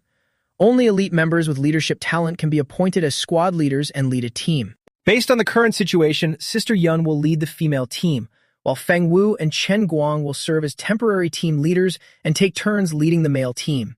From today on, this rank policy officially takes effect. As long as you're willing to risk your life, you'll definitely be able to live in peace. Everyone do your best. Charge. Hearing Chen Lu's words, everyone cheered in excitement. Kill zombies, earn points. Those zombies today are mine. No one gets to take them from me. For points and supplies, charge. Outside the base, a black car and the convoy suddenly stopped. The person inside called out to the car beside them. "Hey buddy, wait up. Zhao Hai, let me ask you something. Why haven't we seen any zombies nearby lately? Do you know what's going on?" Seeing that he looked like someone new to the area, the person in the car kindly explained. "They've all been wiped out. Just ahead is a survivor base, a pretty big one. The people there are strong, they get meat to eat every day, and they're living very well. Not only have they killed the zombies nearby, they've also collected all the nearby supplies." His words surprised the man, who asked again, "Meat to eat?" He turned around and said to the man beside him, "Golden Saber, let's go take a look. The people over there must be pretty strong. Making friends with them is never a bad idea. The more friends, the more options." He immediately agreed. "Of course, maybe they'll even invite us to dinner. I haven't had meat for days." After confirming the location, Zhao Hai said excitedly, "Okay, then let's move out." As they were heading toward the base, another person in the car suddenly brought up what happened before the apocalypse. Right, Brother Hai, I remember that before the end of the world, Chen Corporation's young master came to us asking for 300 million. The villa in the estate up ahead was the collateral, right? After going through this apocalypse, Zhao Hai had realized that money was just scrap paper. Since the world was already over, what use was money now? When the other man heard that, he thought about it and felt like he might be overthinking things. Right, maybe Chen Luo was already dead too. The guard standing outside the base looked at the convoy approaching and felt uneasy. So many people. If they have bad intentions, the few people guarding our gate won't be able to hold them off at all. Mr. Chen, please provide support. A convoy is coming. Chen Luo's cold voice came through the radio. On my way. Before the group could even enter, Chen Luo had already reached the gate and stood there like a guardian deity. The moment he saw his face, Zhao Hai was shocked and immediately recognized him. Isn't that Chen Luo? Chen Luo saw Zhao Hai looking equally stunned. No way. Meeting a creditor again after the apocalypse? What kind of situation is this? Calming himself down, Zhao Hai stepped forward with a bright smile. Brother, I never expected to meet you again in a place like this. What a coincidence. Chen Luo immediately returned the smile. I didn't expect to run into you here either. Even though he already knew the answer, Zhao Hai still asked to confirm it. Are you the one in charge here? Chen Luo did not hide it and admitted it gladly. Yes. Knowing that Chen Luo was the one in charge, Zhao Hai happily brought up the debt from before. Brother, the 300 million you owe me is due now. Principal and interest come to 330 million. It's been overdue for a long time, but because of the special circumstances, I won't add any penalty fees or interest. Pay up now. Seeing Zhao Hai's smug expression, Chen Luo sneered inwardly. Why did he suddenly have the illusion that he was the one about to pay? How naive. Maybe you don't know this, but I've never defaulted on anyone's money. I really did transfer the money to your card. Didn't you receive it? Too bad there's no signal right now. Otherwise, I could show you the transfer record. But you can't just accuse me of skipping out on the debt. Chen Luo's shameless move nearly made Zhao Hai, who had been around the block for years, choke in disbelief. He actually pulled a stunt like that. The guy behind him could not hold back and shouted angrily, "A huge sum like that, and you want to play dumb." Chen Luo put on a righteous, helpless look. Then you need to bring proof. Go to the bank if you want evidence. I didn't transfer anything here. And stop trying to frame me for defaulting on the debt. I've never planned to pay this money back. I borrowed it with my own ability. Why should I return it? Fine then. After all, you did help me once. I, a man who knows how to repay kindness, will give you a ton of rice as thanks. Hearing that he wanted to chase him off with a ton of rice, Zhao Hai immediately laughed. Brother, that's a little off. I won't make things hard for you. A bit of meat is enough. The world has changed and meat prices have changed too. By weight, half a kilo of meat costs 10,000. So 100 million is worth 5 tons of meat, and 300 million is worth 15 tons. That's the math. Golden Saber also wanted to take a bite of the pie at this point. Since he's got some of it too, I want 15 tons as well. That's not too much, right? If you don't have meat, just put your woman next to you on the bill. Seeing how greedy they were, even targeting the woman beside him, Chen Lu's face darkened. He said coldly, "Don't say I don't have it. Even if I do have it, if I don't give it to you, what can you do about it?" Seeing that Chen Luo was not backing down, Zhao Hai also started to hesitate. Looking at Chen Lu's stubborn attitude, it seemed he really was not afraid of him. That made sense. He had already dealt with so many zombies here, so he must be relying on real strength. He could not act recklessly either. Then I don't need it. I was wrong. It turns out you really did transfer the money. Golden Saber was stunned when he heard that. Zhao Hai, are you out of your mind? Zhao Hai ignored him and repeated what he had just said. No, I really was mistaken. Brother Chen Luo is not the kind of man who defaults on debts. Seeing him back down in time, Chen Luo also relaxed a little. People like you, move your men aside. Don't cause trouble. He did not bother to turn around anymore. That step back was not out of fear, but to probe Chen Luo. Just now, Jin Dao wanted the woman beside Chen Luo, and this was also a good chance to test Chen Luo's methods and real strength. Let's go. Less than great then. When Jin Dao saw him step back, he felt humiliated and cursed from behind. Chen Hai, you spineless bastard. Clearly your side only has a few people, you damn coward. If you want to deal with me, come on then. Chen Luo looked at Jin Dao's men and said in a cold warning, if you do not want to die with him, step over to Zhao Hai's side. I will give you 10 seconds. Seeing them really retreat toward Zhao Hai, Jin Dao's face turned dark and he cursed in fury. A bunch of cowards. Seeing the light in Jin Dao's hand, Chen Luo was surprised. He was actually a mutated power user with talent for dark summoning. What a pity. Jin Dao summoned a horde of undead and they immediately started acting up. Never seen this before, right? Anyone killed by my bone soldiers will go straight to hell. Their souls will be devoured and they will never be reincarnated. Hearing him ramble on, Chen Luo felt his ears itch. What a joke. A nobody pretending to be the Void King and a summoner healer at that. Who is he trying to scare? If he wants to brag, why not just say he is the king of hell? In a moment, everyone will rush in. Killing one enemy gives 5 points. Jin Dao must be captured alive, and whoever catches him gets 100 points. Fat Vong came running over from somewhere and kept barking non-stop. Chen Luo did not understand what it was saying, so he turned to Mi Fan and asked, "What is Fat Vong trying to say?" Through telepathy, she relayed Fat Vong's exact words to him. Fat Vong said it had been eyeing the elder position for a long time. Dogs should get points too, right? If not, it would sue him for discriminating against dogs. Less than greater than. Seeing that it had just been promoted and was already asking for benefits, Chen Luo darkened and a sly light flashed in his eyes. This dog wants everything. Why would it not want points? Fine, if you want them, I will give them to you. Hearing the answer it wanted, Fat Vong barked happily a few times. Then, I am charging in. The moment it unleashed a high-voltage shock, it was thrilled inside. 20 points were in hand. The road to becoming an elder was one step closer. The enemy troops were blasted sky-high by its attack, and miserable screams rang out everywhere. After Fat Vong finished its move, Mi Ling waved at the people behind her. Wave until the enemy is exhausted and then strike. Prepare your spells. Stop them from attacking through here, got it? Jin Dao was already fully hooked by it. Seeing how fast it moved, he began to panic too. This dog is insane. How does it even know teleportation? Looking at Fat Vong holding off the enemy alone, Chen Luo smiled helplessly. He had originally wanted to train the team a little, but this dog ruined the plan.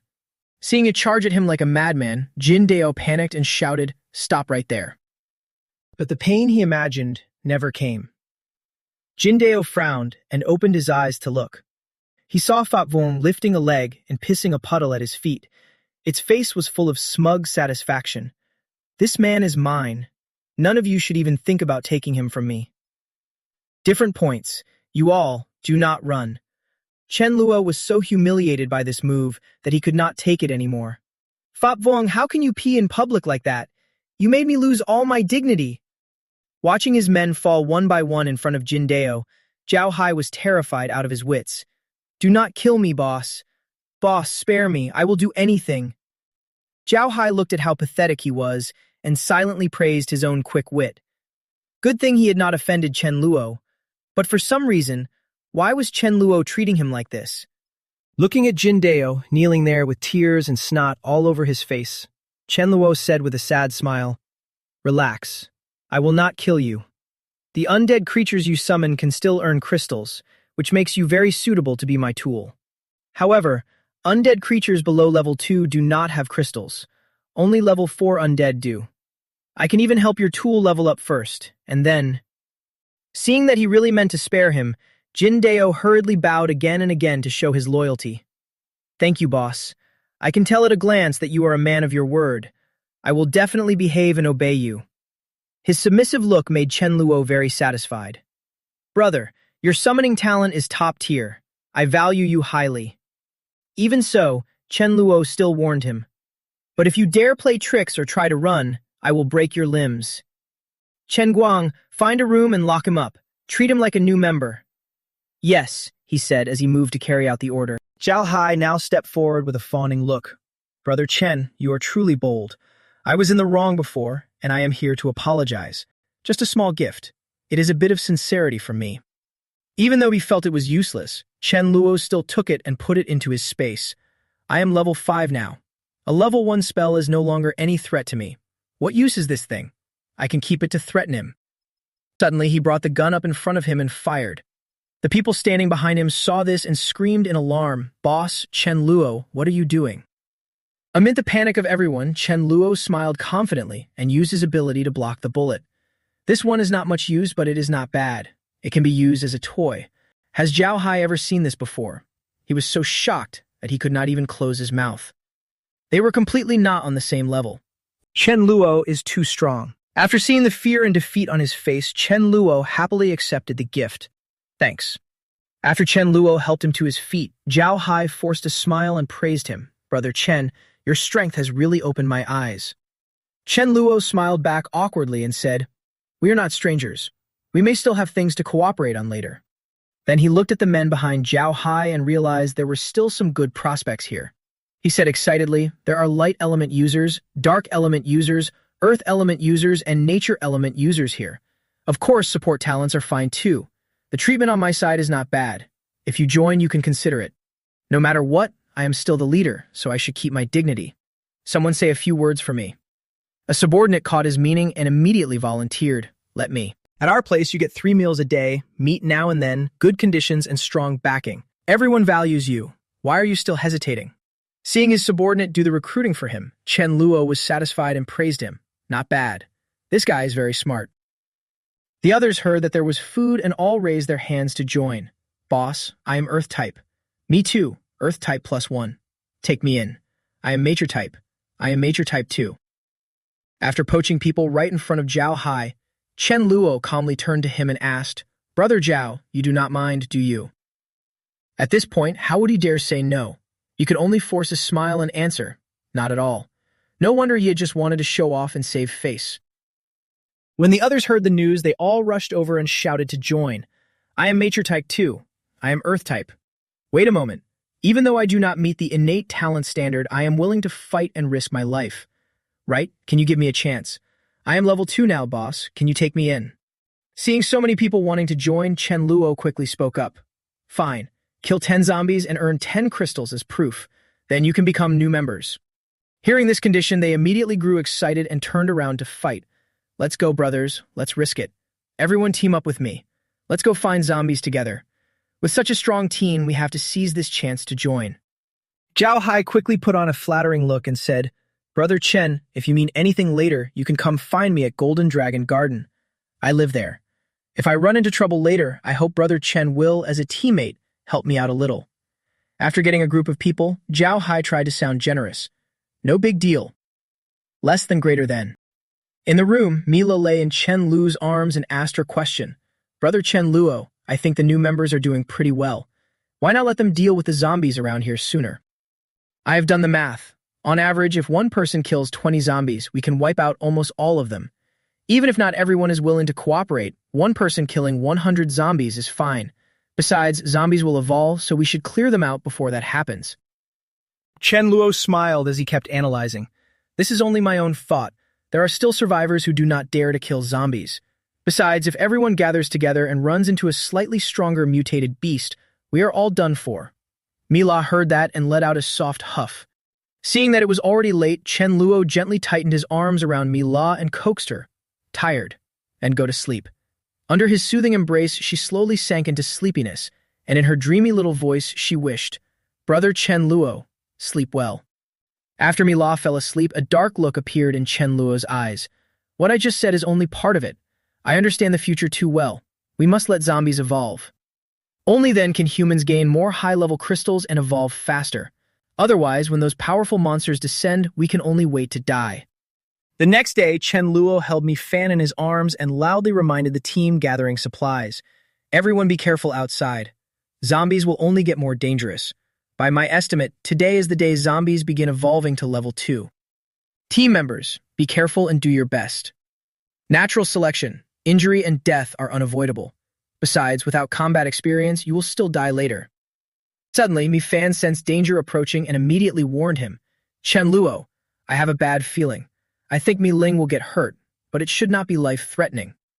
Hearing that, Chen Luo frowned and concern appeared on his face. Mi Ling and Mi La were moving together, and with Fap Vuong as guard, under normal circumstances, she should not be injured. Just injured, not life-threatening, right? Mi Fan answered softly to confirm. Even knowing it was not life-threatening, Chen Luo still felt uneasy. Should I go with them? But he immediately dismissed that thought. No, I cannot go with them. If they do not go through hardship, how can they grow? Just like a canary in a cage, even if it ends up as a king-level beast, it still will not be the spirit pet from my past life. Less than greater than. You really are amazing. A level 10 psychic ability user can only sense a little danger. More impressively, it is not only effective on yourself, but can also sense danger to others and detect it early. Hearing Mi Fan's soft meow in his arms, an idea came to him. Maybe I should focus on getting some high-level crystals to strengthen Little Rice. On the other side, Mi Ling leaned against the main pillar and looked across the field while attacking non-stop. I knew it. A level 1 zombie can be beaten with just a little effort. Looks like level 2 zombies really are a bit tougher. Then that crystal should definitely be better than the level 1 one. Then she gathered all her strength and unleashed a powerful fire attack on the level 2 zombie. Seeing the zombie finally killed on the ground, a satisfied look appeared on her face. Not bad. The main pillar watched the surroundings and casually gave an assessment, but level 2 does not seem much stronger than level 1. Mila looked at the zombie on the ground with joy. Looks like we can make a full harvest today. In the distance, a higher-level zombie had already developed its own thoughts. It stared at them from afar, silently calculating whether it could counterattack. These people were different from the ones eaten before. They were stronger. I alone cannot rush in there. There is me here. Come here. Everyone eat together. Fob Vong sensed the change and immediately ran toward the direction where a horde of zombies was howling non-stop. There are more there. Let me handle it. Mi Ling and the others also heard the noise and immediately looked toward where Fap Vong ran. In front of them was a horde of zombies growling as they came closer. Less than greater than. Mila looked at the group of zombies in front of her and hurriedly used healing powers and a combat boost on them. Elder sister, be careful. Mi Ling said with a serious face, trying to reassure her. Do not worry, we will grind them down slowly. After saying that, she immediately threw a fireball at the group of zombies. The fireball hit them and exploded at once. Thanks to the fireball, the two of them seized the chance to turn and run back. While running, Mi Ling said to the main pillar, Stay calm. We can deal with this zombie horde slowly. He laughed and answered, No problem. At this moment, that high-level zombie in the distance used its wind ability. Mila felt the obstruction and cried out in alarm. Why is there suddenly wind? What is going on? Mi Ling looked at the wind surrounding the zombie horde, whose speed had suddenly increased, and said in shock, It is wind. That wind is making them speed up. The main pillar heard that and made a guess. Strange. Maybe there is an even higher-level zombie in this horde. Seeing that running was not the answer, Mi Ling stopped, turned back toward the horde and said, We cannot keep running. Fight. The main pillar heard that and also stopped at once. Both of them tensed up and watched the charging zombie horde. Fine. The two of them began to coordinate smoothly. I throw fire, you swing the stick. Just like that, they managed to create a little breathing room in front of them. From behind the zombie horde, a high-level zombie rushed out from the corner and lunged at Mila. Opportunity. Sensing the danger, she immediately turned around, but by then the high-level zombie had already rushed in to attack. From afar, Mi Ling saw this and screamed, Mila. Mila was shielding her behind her back, but after taking a slash on the shoulder, she was in so much pain that tears instantly welled up in her eyes. Sister. Sister, are you okay? Mi Ling steadied her pale face and forced out, No, I am fine. Then she did not hesitate and unleashed a move toward the high-level zombie. Seeing the high-level zombie leap up and barely dodge the strike, Mi Ling was a little surprised. You dodged it. Dazhu saw that the situation was bad and called out ahead. Mi Ling, take care of the normal zombies first. Leave this one to me to hold off. Then we will deal with it together. Hearing that, she gritted her teeth and agreed without the slightest hesitation. Knowing Dazhu would have a tough fight with a high-level zombie, Mi Ling used her mind-scrambling skill. Let me help you mess it up. But the moment she launched that move, it was neatly dodged by it. Dazhu seized the chance, activated his ability, charged at it, and shouted, Mi Ling, buff me. Mi Ling immediately used her enhancement skill on him. By now, the buff had clearly boosted Dazhu's strength. After Fap Wong chased off the zombies, it heard a loud noise over by Mi Ling's group and grew suspicious. Why are they making so much noise over there? I only went a little way. How did it already turn into this? If something happens to the three of them, won't Chen Luo lock me in the doghouse? Seeing Fap Vong coming back, Dazhu flashed a wicked grin at the zombie. Seeing that strange grin of his, the zombie sensed danger at once and turned around. But it was already too late. Fap Vong dodged its attack and kept moving non-stop like a ghost, all while grumbling in its heart. Stupid team, what is there to be happy about? Wasn't this just drawing its attention? Dazhu took the chance and swung a club down at it, but the high-level zombie blocked it. It shot him a dead-eyed glare and growled at him. Mi Ling saw that and rushed over, using her enhancement ability on Fap Vuong. With her support, it barked twice and launched into the attack, killing it. Seeing the wave of energy strike over, the zombie jumped up to dodge. Fat Vuong saw it trying to run and immediately chased after it. After all, points were on the line. You are not getting away. Get down. What followed was the one-sided beating from Mi Ling's group. With Fat Vuong pinning it down, the whole team went in with fists and feet and smashed the zombie into scraps. Finally, after everyone was worn out, they sat down and let Mi Ling heal them. Thinking they were safe now, Mi Ling sat weakly on the ground and let out a soft breath. That's enough for today. Let's head back. Fat Vuong, ever the diligent worker, did not forget to dig the crystal out of the zombie head. Holding the crystal in its mouth, it thought happily to itself, "This should earn me quite a few points." In no time at all, the crystals had piled up in the cloth bag. Fat Vuong came back with a smug look, wagging furiously, as if asking to be praised. Mi Fan translated for Chen Luo. "This dog is asking me how many points this crystal is worth." Chen Luo held up the crystal, which looked even purer, and grinned. "If you want points, then take this. There is even a grade 4 crystal. Fat Vuong, just this one alone is worth 100 points for you." Fat Vuong heard that, and its eyes lit up as it looked at him. Deal. Without the slightest hesitation, Chen Luo handed the crystal to Mi Fan to absorb. "Little rice ball, this one is for you. Absorb it fast and hit level 4. When Fat Vuong saw him feeding it to the cat, it felt quietly unhappy. "I worked my tail off for that crystal, and you are giving it to that cat." Chen Luo noticed its unhappiness and gently explained, "Fat Vuong, if you hand over crystals, I will give you points. That's very fair. But if you use the crystals on yourself, then I cannot give you any points." Hearing that there would be no points, Fat Vuong immediately put on a generous look. "Fair enough. Crystals are not that precious anyway. We can skip it." Seeing it give up the crystal, Chen Luo smiled inwardly. "Like hell I cannot catch you by the weak spot." Holding Mi Fan, he recalled what he had said before the group went out to gather supplies, that Mi Ling was in danger, but not immortal danger. Last time, when Mi Ling had been in danger, it was also this little thing that had reminded him in time, letting him just barely play the hero and save the beauty. So it had been right twice. But this time, Dazu had only been slightly injured. Why had little Rice Ball not said anything? Was the injury too minor to notice, or could it only sense danger for those closest to it now? This kind of heaven-defying ability definitely had to be nurtured after it leveled up. While everyone was in the dining room, Fat Vuong suddenly rushed in looking excited and barked non-stop. "Look at me. Hurry up." Mi Ling looked at its agitated behavior confused. "What is it? Am I hallucinating?" Did Fat Vuong look bigger? Mi Ling looked closely and then confirmed it. It really was bigger. Dazu was stunned. Could it be because the food was just too good? Fat Vuong got irritated by the little chatterbox and barked angrily. What was that supposed to mean? With the role of translator, Mi Fan passed it on to Chen Luo. Fat Vuong says it has already reached level 4, and its body has grown bigger too. Chen Luo was delighted to hear that and looked at it. Nice, already level 4. Dazu was amazed out of his mind. Fat Vuong, you are really something. Mi Ling immediately turned sour with jealousy when she saw that the dog was already stronger than her. I need to work harder too. My progress is not even as fast as a dog's. At this point, Mi Fan continued to relay the message in secret. Chen Luo, it is asking how many points it gets for being the first to reach level 4. Chen Luo found it hard to understand why it kept fixating on points, and in the end he could not help asking, "What exactly do you want points for?" After barking for a while, Mi Fan helplessly translated, "It says it has one dream. It wants to be the chief elder first, then the deputy leader. By then, everyone will have to call it boss." Hearing this ambition to sit at the top of the food chain, Chen Luo was so shocked he could not speak. "Chief elder?" The more he thought about it, the angrier he got. He slapped its rear once. "I feel like you are picking on me." Even after being kicked in the butt, it did not give up and kept barking non-stop about points.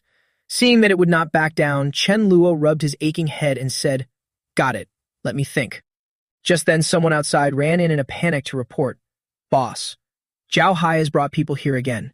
He drove over in 3 vehicles with more than a dozen people and said they were here to see you." Seeing that the man had really come to his door, Chen Luo, though annoyed, still picked up the walkie-talkie and ordered, "I only said they could come by before. Why are they really here now? Let them in." Some Lang held a box of good medicine in both hands and offered it with a flattering tone. "Mr. Chen, I am Some Lang. You must know your place never lacks food or drink, so I am bringing you 100 doses of medicine. As for whether you agree to help or not, this medicine has to be given to you either way." Chen Luo knew there was no free lunch and asked directly, "What is it? Go ahead." "Less than greater than."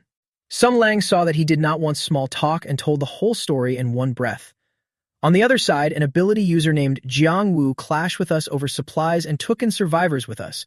Brother Hai did not want to fight him either, but that guy was too arrogant, always saying only one tiger can rule a mountain.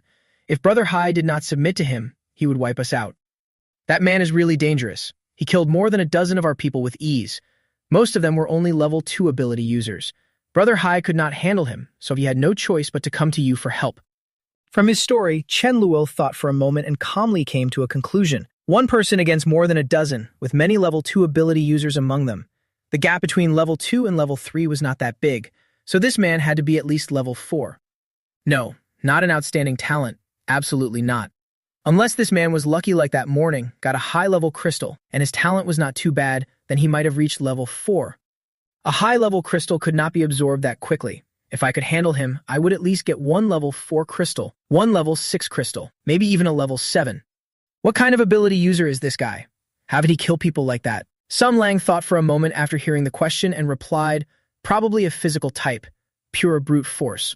Killing our people takes no skill at all.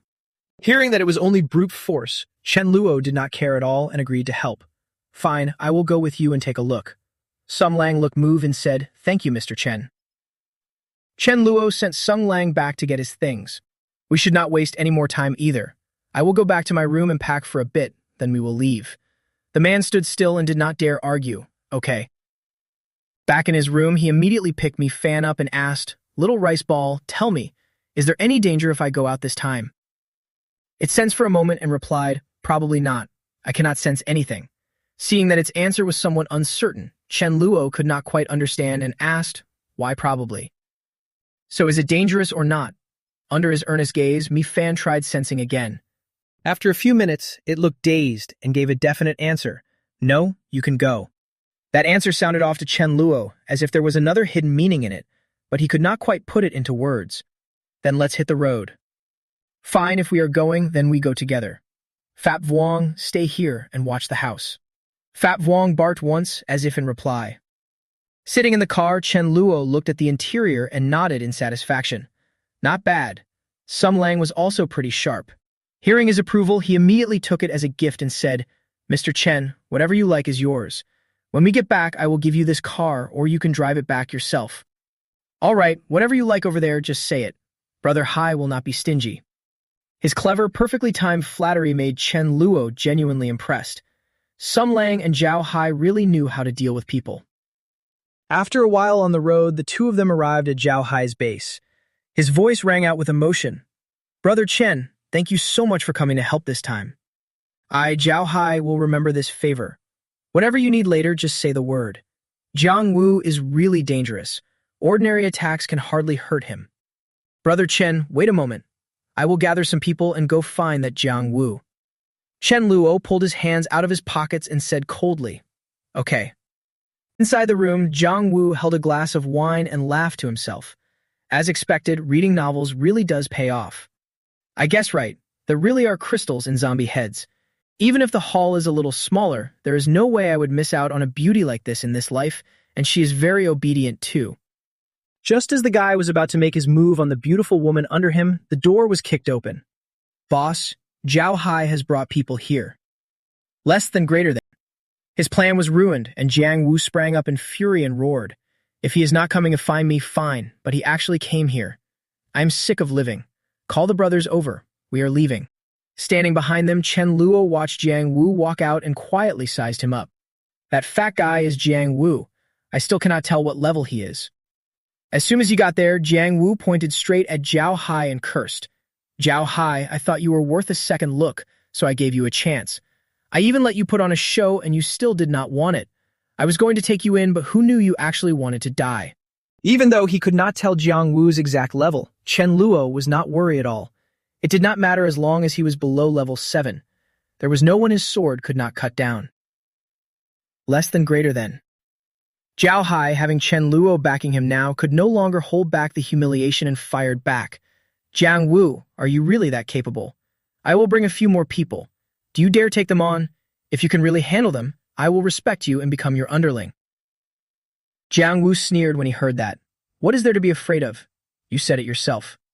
Zhao Hai turned pale and quickly said, "Who would dare take on Jiang Wu? One person would end up as a pile of bones."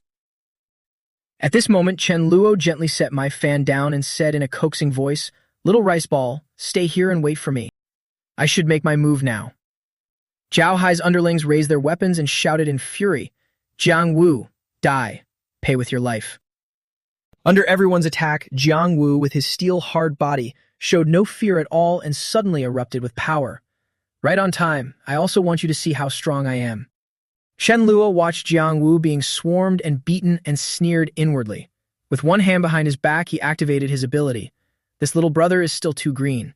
Today is the end of the line. At this point, Jiang Wu already looked somewhat exhausted, as if he had used up too much strength, while the blunt weapons kept smashing into him. Chen Luo saw this and immediately had two thoughts.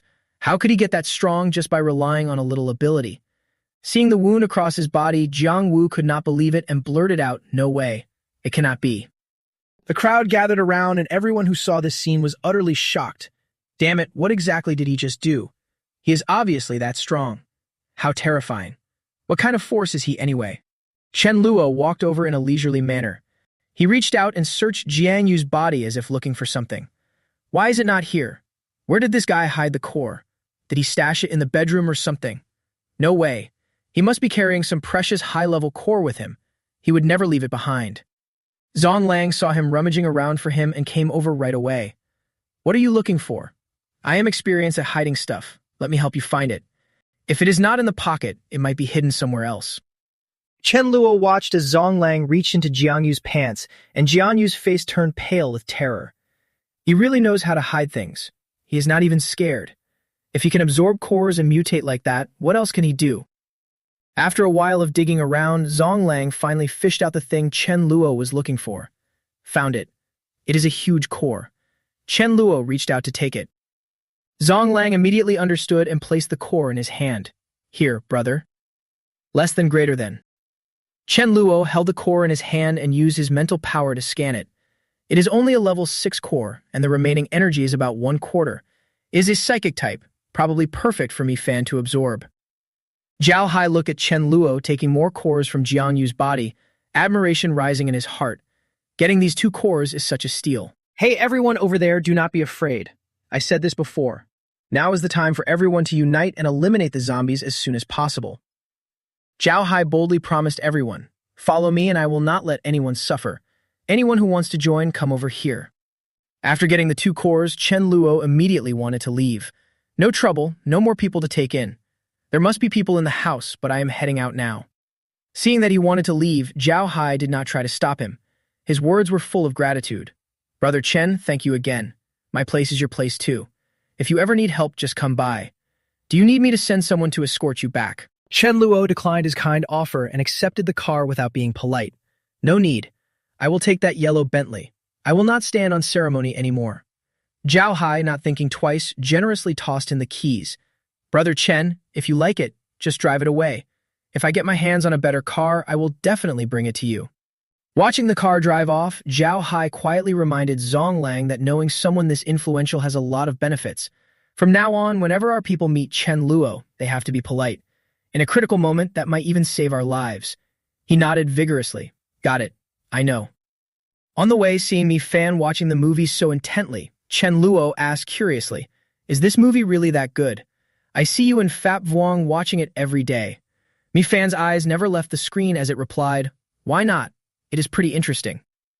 On the screen, a Taoist priest appeared, reading fortunes for the main character. "My friend, I see that you have had some bad luck lately." Seeing the priest in the movie, Mi Fan was already half convinced just from a few words. This guy even outshines me. Chen Luo saw how blank it looked and laughed. "Fortune-telling is just an act. Your predictions are real. There is no comparison." Less than greater than. Hearing that, Mi Fan immediately started acting all proud like it had stepped straight out of a show. "Then let me learn from him and read Mi Ling's fortune." Watching its tiny little paws making the signs, Chen Luo could not help but adore it. So cute. But it is also very mystical. Could it really know fortune-telling like in those dramas? Suddenly, Mi Fan's face changed. It cried out in alarm, "Mi Ling seems to be in trouble." Chen Luo was so shocked by the news that he slammed on the brakes. He looked as if he could not believe his own ears and asked again, "Is it really true?" Panic flashed in his eyes as he asked again, "Is she really in trouble? Don't scare me like that." Mi Fan looked at the expression on his face and answered in a firm voice, "She is really in trouble. I am not scaring you." Without hesitation, Chen Luo stomped hard on the gas and cursed under his breath. "Then we need to get back immediately." What the hell is going on here? Under Chen Luo's questioning gaze, the teacher in the bad state avoided his eyes and explained the situation awkwardly. "When we arrived at the cultivation pool, we ran into a swarm of bees. There were more than 2,000 of them, and they were extremely hard to deal with. It looks like this villa area needs some cleaning up too." Seeing her walk toward Chen Luo with concern, Mi Lap asked, "Mi Lap, how are you? Are you hurt?" She gently touched his arm, trying to reassure him. "I am fine." Only then did Chen Luo remember to ask where Mi Ling was. "Where is your sister? How is she?" When Mi Lap mentioned her, she looked a little hesitant, as if she wanted to say something and then stopped. "My sister. She is fine. It is not a big deal. She was just burned there, and it swelled up, so she has already gone back to her room." Chen Luo still did not understand at all. Burned where? Mi Lap held back her embarrassment and pointed to her own chest. "Right here." Chen Luo froze after hearing that. Chest. Hold on, since when? Bing Fan. So the bad luck you were talking about was the chest. Mi Fan, who was curled up in Chen Luo's arms, answered with a meow and a grin. "Yes, I meant the chest." At 5:30, on the road, a male student was hugging a middle-aged man and crying uncontrollably. Brother, don't die." The man struggled to leave his final warning. "I have checked it already. Join the base in the villa district ahead. It is very safe there, and you do not need to worry about the people beside you turning on you." But the male student did not want to hear any of it. Crying, he said, "You are my only family. If I join, then we go together." Feeling his life slipping away, the man looked at him with lingering reluctance and said, "I cannot make it anymore. The requirement is that you need 3 cores to join. We are still 1 short. After I die, take my core out, and then you will have 3. Watching his brother die in his arms, the student nearly howled himself hoarse. Brother. Even as he was on the verge of death, the man still repeated his warning. "You can. Join now." Seeing his brother die, the student felt hatred for the first time toward Chen Luo's request. Why can surviving people not band together and help each other? Why does he insist that I and my brother go out alone to kill zombies? If it were not for that harsh requirement to join, my brother would not have died. I swear I will make all of you die with my brother. At 9 o'clock, the student stood before Chen Luo and raised the core. "The core you needed, I brought it." With his sharp instincts, Mi Fan immediately sensed murderous intent hidden very well in the student. This guy wants to kill him. Hearing that he wanted to kill him, Chen Luo was confused. No grudge, no hatred, so why would he want to kill him? The student still did not realize his intention had been seen through and kept acting. "Can I join now?" Chen Luo did not expose him right away and calmly agreed. "Of course, go ahead. I will personally take you for a walk. Bing Fan, you go back first." After Mi Fan left, he immediately threw a punch at the student. Then he grabbed the student's collar and asked coldly, "Speak. Why do you want to kill me? Or was someone sending you?" The student was still stubborn and kept denying it. "We are meeting for the first time. How could I want to kill you? I truly want to join." Seeing him act so hard, Chen Luo lost all patience. "Hurry up, my patience is limited." After taking another punch from Chen Luo, the student finally felt fear for the first time. Did he really want to beat him to death? Then unwillingness and hatred surged in his heart again. The student used his dual abilities and roared, "Chen Luo, I will fight you with my life." Seeing flames and ice appear on his hands, Chen Luo narrowed his eyes. Dual abilities. At this point, the student's vicious words made Chen Luo even more puzzled. "So it was because you set such harsh conditions that my brother died. My brother was sitting at home enjoying life, minding his own business. What right do people like you have to die? Why do you force me and my brother to go out and kill zombies?" Hearing him dump all the blame on him, Chen Luo started getting annoyed. "Why do you talk as if the apocalypse was my fault? Did I create all the suffering you went through? Or are you begging me to let you join?" But by now the student had drowned in hatred and could no longer hear reason. "Shut up. Pay with your life for my brother. Die." A good seed right in front of him was about to be lost to hatred, and Chen Luo could not help feeling pity. It was rare to find a fake dual ability user.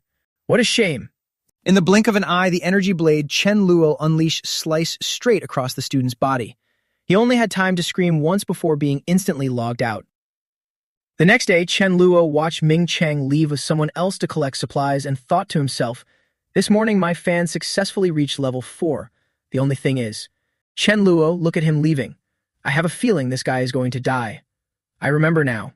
His name is Ming Cheng, and he is a fake wind-type ability user." At that moment, Ming Cheng turned around and pointed toward the bushes. "Everyone, I need to go over there and use the bathroom for a bit." Chen Luo did not take his eyes off him and said, "I am going too.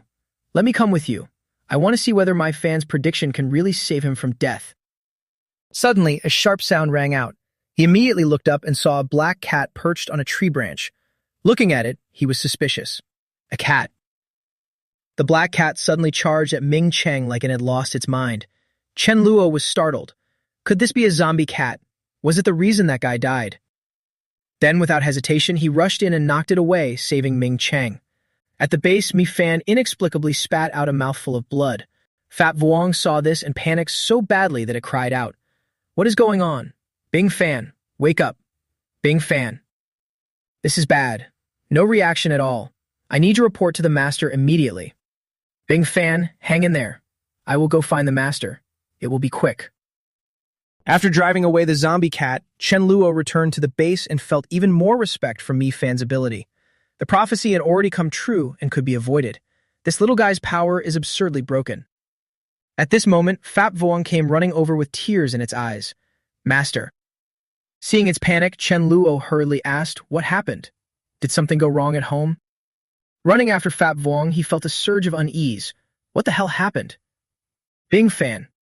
Heart is still beating. Body is still warm. Good. Still alive. No one at the gate was hurt. Clearly, it was not an outsider breaking in. Who did this? His gaze swept over and landed on Fat Vuong, standing there stiffly. Looking at it standing there like a statue, Chen Luo helplessly thought, "What is wrong with this dog now?" Mi Lap was summoned over and asked in panic, "Chen Luo, why did you call me back so urgently?" Seeing Mi Fan faint in his arms, she asked worriedly, "Bing Fan, what happened?" Chen Luo also knew that the priority now was treating the side effect brought by the awakening. "Tell me later. Heal it first." Watching Mi Lap use healing magic on Mi Fan, Chen Luo's mind raced with speculation. Could it be that when I saved Ming Cheng, it caused Bing Fan's prediction to backfire? But before that, Bing Fan had also predicted for Mi Ling, and Mi Lap stepping in had no problem at all. After she finished healing her, Mi Fan slowly came around. The first thing it said was to reassure them, "Don't worry. I am fine." This time it really was because the prophecy was changed, causing blood to be coughed up and fainting. Knowing it was his fault, Chen Luo said awkwardly, "Sorry, I should not have tested that." Less than greater than. Mi Fan turned to look at Mi Lap and explained its own feelings and conclusions. "I feel like there is a ghost pattern beside me, brother. Mi Lap and Mi Ling are on that ghost pattern, circling around me. The others are outside it. If the three of us deviate, I can still correct it. But if someone else deviates, it will be dangerous." It seems Fat Vuong also wanted to force its way into that ghost pattern, but it is the farthest from me. If I try to adjust it, I am afraid I will not be able to do so without losing my fish. After hearing the explanation, Chen Luo finally understood. So the prophecy can be changed, but only if a certain level of closeness is reached without causing a backlash. Besides, right now only I, Mi Ling, and Mi Lap have reached that level of closeness. Mi Fan let out a soft meow as if confirming it. He gently rubbed Fat Vuong's head and said encouragingly, "In short, this ability is still very useful. Fat Vuong, make sure you flatter Bing Fan more from now on. It will be good for you." Hearing his instruction, it was completely baffled. "I am not some bootlicking dog. Why should I try to curry favor with it? How much benefit could there possibly be? Can it make me immortal?"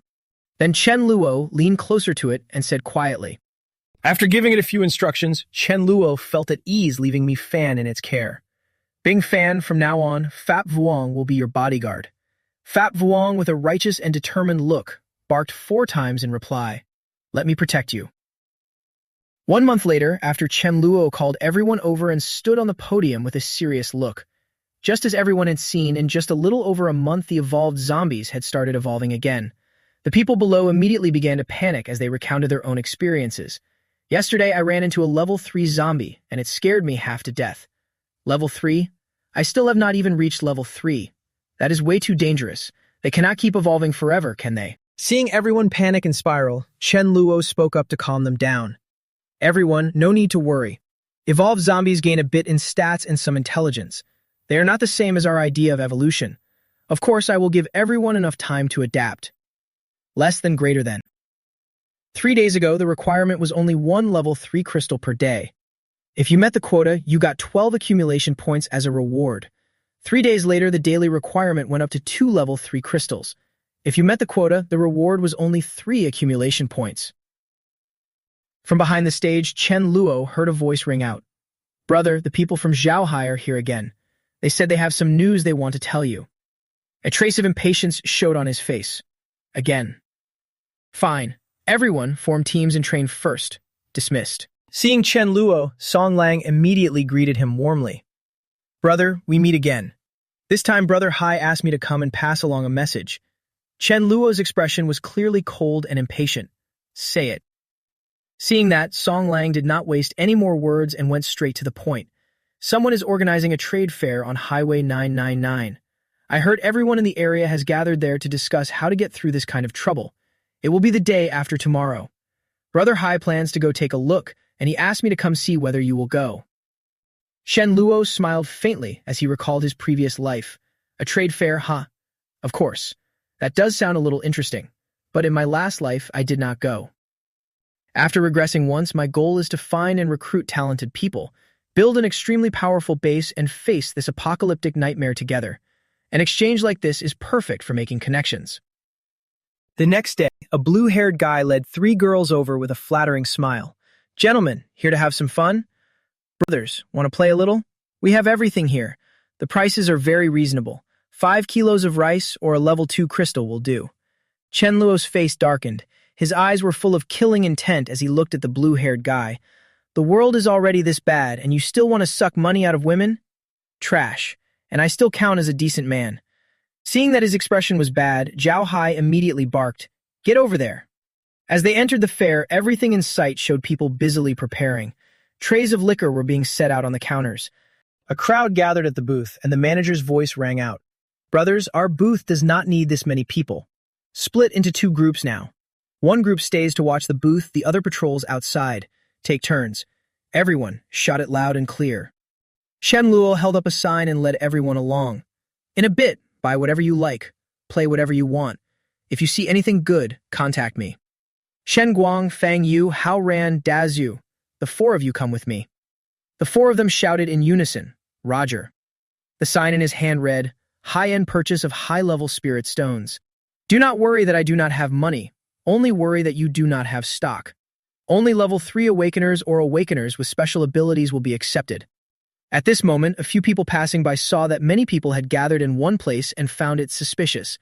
With so many people clustered together, it had to be something good. Let's go take a look. Then a hand sent the people blocking the way flying into the air, along with a loud shout, Move. When Chen Luo saw the man approaching, he recognized him at once. Isn't that Brother Long? Wasn't this the chicken Hao Ran had begged so hard for back then? It still has not been eaten.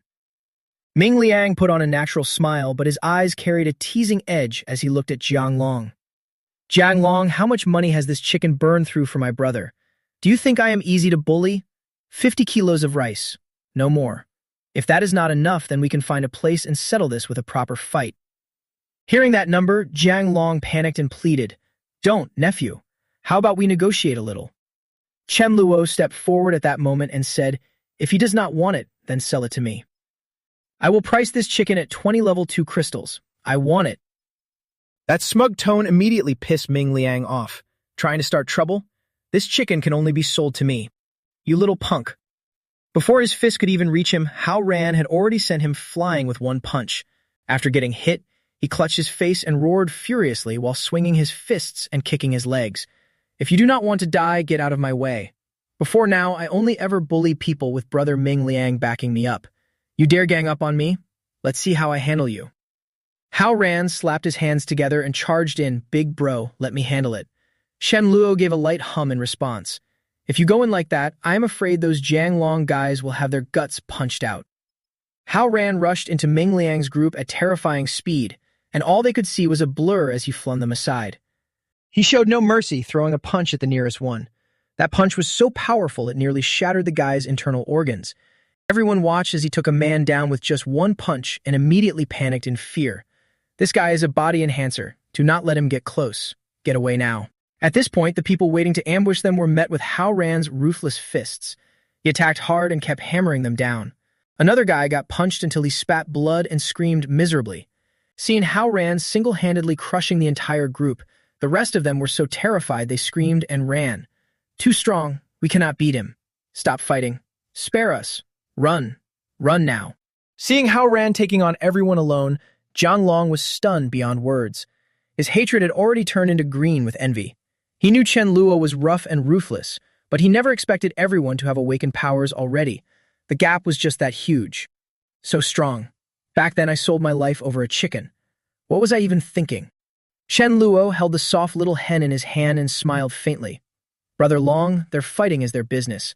Let's keep trading. Jiang Long could only stare blankly as he watched the chicken in Chen Luo's hand being taken away. His chicken was gone. Getting pecked like that, Chen Luo let out a low, dangerous laugh. You dare peck me? Peck me again and see what happens. The hen, having been plucked bald, cried out in pain over and over. Chen Luo was smiling, but his eyes were not. A terrifying aura spread out. Want me to pluck every feather off you right now? Seeing it nod repeatedly, he said in satisfaction, Good. Be obedient, and I will not treat you badly. At this moment, the fair manager's voice rang out in Chen Luo's ear. All participating leaders, gather at the toll station on this side. Space is limited. Each person may bring at most 2 people. His gaze shifted toward the row of vehicles pulling into the lot. The organizer finally showed himself. The manager's voice repeated the announcement. All participating leaders, gather at the toll station on this side. Space is limited. Each person may bring at most 2 people. After thinking for a moment, he turned around and looked at Hao Ran and Dazu behind him. Hao Ran, Dazu, the 2 of you come with me. The others are free to move around. Looking down from above, the stadium at the center was now packed with rows and rows of seats. Warm sunlight poured down, making it feel as if this was not the end of the world at all. From a distance, Zhao Hai saw Chen Luo raise a hand to signal. Brother Chen, over here. Seeing Gao Fei walk over with that arrogant look, Zhao Hai leaned close and said quietly, So he's the organizer after all. Brother Chen, this guy is Gao Fei, the heir of the Yi Corporation. He does international business. I heard he is very shrewd. Chen Luo only glanced at Gao Fei before looking away. Gao Fei does not matter. What matters is the person beside him. Long Yu, a metal-type awakener. He can transform into different forms to act as a weapon and support others. In my previous life, aside from Mi Ling and Mi La, he was also a king-level powerhouse. If I can get him, then later I can turn him into a sword. Gao Fei's loud voice drew everyone's attention. I am very glad that all of you have come to the trade fair I organized. My name is Gao Fei. Right now my base has 1,252 survivors, including 812 level 2 awakeners, 56 level 3 awakeners, and 3 level 4 awakeners. Hearing that, Chen Luo could not help but pause. 3 level 4 awakeners. Even now, reaching level 4 would not count for much compared to those 4 people. This kid really is pretty formidable, is holding most of the high-grade crystals. Under everyone's attentive gaze, Gao Fei continued confidently. Let me share some good news with everyone below. First, once you reach level 4, you will no longer need to worry about polluted water sources. Even level 3 body enhancers are fine. Water is the source of life, which means we humans can survive. From his previous life, Chen Luo knew Hao Ran's words were true, but he also knew the consequences better. It was true, but polluted water would permanently weaken human potential. Anyone who drank it was doomed. At this moment, Gao Fei took a red crystal out of his bag. Second, this is the secret of crystals. Looking at the crystal in his hand, Chen Luo gave it a quick appraisal. Level 6 crystal, a bit on the low side. Gao Fei was still very confidently advertising the crystal in his hand.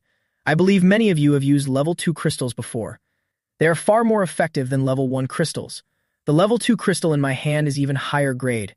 Its exact level cannot be judged right now, but the reason our people were able to advance to level 4 so quickly is because we used this higher grade crystal. Hearing its effects, Zhao Hai's expression changed immediately. He turned back and looked at Chen Luo, thinking he had figured it out.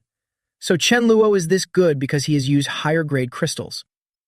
On the podium, Gao Fei was still talking nonstop about his crystal, discussing the matter of crystal absorption, the problem of a person's growth speed, and drawing conclusions from experiments. That is, Gao Fei's sudden kindness made Chen Luo suspicious. Why would someone kind enough to reveal information like this to the outside world do it? What exactly is he planning? With a righteous, almost saintly look, Gao Fei explained why he was publicizing the crystal's effects. Everyone, I am sharing this because I cannot bear to watch you slaughter each other anymore. In the apocalypse, it is very hard for one person to survive. I called everyone here because I want us to unite and form a collective. Of course, I am not forcing anyone. This is all voluntary. This collective will be jointly run by everyone, with an elders' council. The best leaders can serve as elders, and all major decisions will be voted on by the elders. After listening for a while, Chen Luo finally understood what he was after, so that was it. He was trying to recruit his own people. The others failed to notice anything unusual and excitedly agreed to join Gao Fei's base. Those words praising Gao Fei's kindness reached Chen Luo's ears. From your sharing, Mr. Yi, I can see that you are a man of good character. I agree to join. Indeed, this information is extremely valuable. Mr. Yi can even share it for free. On Mr. Ye's side, there are 3 level 4 awakeners. That level of strength is astonishing. If I join you, I will feel much more at ease. My own strength is low, and I only have a few dozen people. I wonder if Mr. Yi would value me. A cold, elegant figure stepped forward with a threatening tone. Elder Yi from our side already said this is voluntary. If anyone does not want to join, then do not blame us later when the supplies are handed out and the many bully the few. Seeing that, Zhao Hai's eyes filled with suspicion. Was this woman deliberately jumping out here to make a scene? After Han Ya's threat, the crowd below began to panic. Brother Liu, this is bad. Brother Jiang, Elder, take a look at this. Boss, look at this. In Chen Luo's hand, a recruitment flyer from Gao Fei's base had somehow appeared. Mr. Yi of the Apocalypse base is building a survivor base. We have now taken in 1,252 members, including 812 level 2 awakeners, 56 level 3 awakeners, and 3 level 4 awakeners. Members of the base respect unity and work together. Whether you are high level or low level, everyone is equal. As the leader, I will do my best to protect my brothers and sisters safely. I invite all comrades with the same ideals to join us as soon as possible. Looking at every tempting line on the flyer, Chen Luo could not help but admire the man's scheming. By putting out a recruitment flyer like that, there will always be people who want to join. Even if the team leader does not agree, many people will still quietly follow him. After handing out the flyer to everyone, Gao Fei spoke generously. All right, everyone, think it over. If you want to join, come register with me. Everyone who comes is family. Chen Luo looked at how broad his words were, yet how tyrannical his actions were, and felt a bit of contempt. This Gao Fei is truly ruthless, completely forcing a few people onto a dead end. Less than greater than. But Chen Luo did not worry about it at all. In his previous life, he had never heard of this Gao Fei, so if nothing unexpected happened, this guy would probably kill himself off soon enough. Once he is dead, I will have another chance to recruit people. Beside Zhao Hai, a sharp-featured man with a deep expression leaned in and said quietly, Brother, this Gao Fei is relying on his strong power and does not think much of anyone. Old Zhao, let's deal with him together. He'll go look for more people. I just saw that many people do not like him and want to poach the subordinates from all your teams. Zhao Hai did not answer him. Instead, he first asked Chen Luo for his opinion. Brother, what do you think? Should we join? Chen Luo thought for a moment and smiled softly and made his decision. Kids fighting, I am not getting involved. Zhao Hai nodded slightly. Understood. I get it. Chen Guang brought him to the 3 people he had just recruited. Brother, these are the 3 newcomers. Brother, only accepting level 3 survivors has already drawn a lot of attention. We need to be careful. Hearing the caution in Chen Guang's voice, Chen Luo looked at the 3 people in front of him and thought for a moment. Not bad. Could these 3 be arranged by someone else trying to slip into our inner circle? Go back and have Bakem check it carefully. All right, let's head back. Chen Luo drove back to the base alone. Not far away, Meng Yin was hiding behind a tree and watching the convoy below. With his superhuman senses, Chen Luo had already discovered her. A happy look appeared in his eyes. I did not see wrong. That girl just now was Meng Yin, a plant-type awakener with a natural talent for seed cultivation. He immediately slammed on the brakes and shouted, "Stop the car." Opening the car door, Chen Luo was so excited he could barely control his expression, and a huge grin spread across his face. A treasure like that, I have to recruit her into my team. Meng Yin dreamed that she was surrounded by a crowd and panicked in her sleep, crying for help. Why are there so many people? Shall you come back and save me? Shen Luo had not even had time to say anything before Meng Yin ran off in fright and yelled back, "Miss, do not run, I mean you no harm." At that moment, she was already too scared to hear him anymore and ran for her life without daring to look back. "Xiao Yu, if you keep running, you really will not see me again." No other way. Transform. The beast runs fast too. As long as we use all our strength and keep running forward, maybe they will not catch us. This guy was born in the year of the dog. Why is he running so fast? Chen Luo grabbed the other side by the ear and could not help grinning as he explained, "I really mean no harm. Maybe you should transform back." Meng Yin struggled wildly and shouted, "No, I do not want to. Let me go." But how could Chen Luo understand Beast's speech? He took the chance while the other side had not yet changed back into a human and made the decision on his own. It was too dangerous for her to stay alone in this wilderness. "Come back with me. If you do not say anything, I will take that as agreement. Come on, I will take you back for good food." Meng Yin was held so tightly that she could not break free and shouted in frustration, "When did I ever agree?"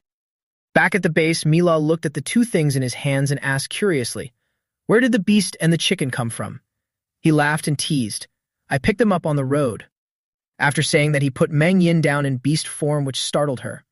The moment she was let down, she immediately transformed back into a human. Mila was so shocked by the sight that she was speechless. Magic. After turning back into her human form, Meng Yin complained with a bitter face, "What did you pick up? I live in the wild. Clearly, you brought me here." Chen Luo did not care and turned to call Shu Yun over. "Shu Yun, come here for a moment. Take this girl to get some good food. She is still talking tough right now. Even if I starve to death, I will not eat your food." Seeing how fierce she was, Chen Luo smiled and advised gently, "Girl, do not be so fierce when you talk. I seem to remember someone once said, even if Meng Yin starved to death, I would not eat your food, right?" Meng Yin had her face exposed in embarrassment, but she still kept chewing the food in her mouth.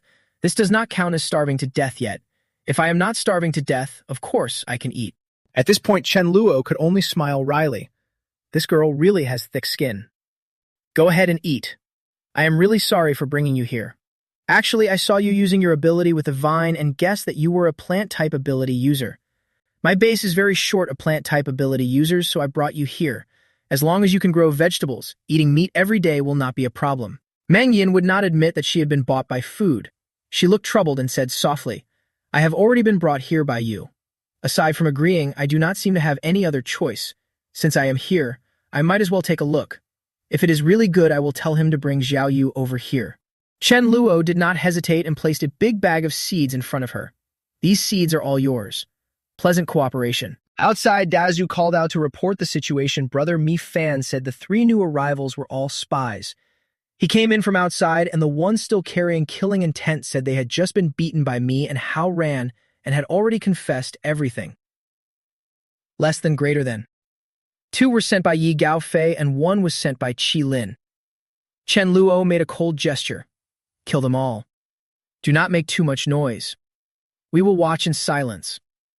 At this moment, a report came from outside. "Mr. Chen, sorry to bother you again." Qi Lin suddenly sent an invitation asking Brother Hai to go over and discuss how to deal with Yi Gaofei.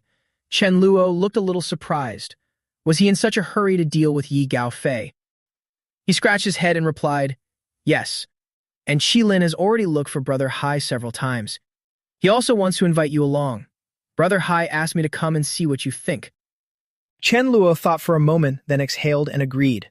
"Fine, I am quite curious about how the Qi Lin faction plans to deal with Yi Gaofei. Maybe I can also save Long Yu in a reasonable way when he is in danger." Less than greater than. In the meeting room at the Qi Lin base, an angry voice rang out. "That bastard Yi Gaofei is bullying people too much. He wants to swallow us whole. The people here today are all brothers. I will not beat around the bush anymore. Yi Gaofei can be left to me. I have a way to kill him. So I need 30% of the supplies at his place. The rest you can split among yourselves." "Fine. Anyone who wants to work together against Yi Gaofei can vote." Chen Luo raised his hand to refuse the invitation. "I have too few people. I am not joining." Qi Lin saw him refuse and his face darkened with a threat.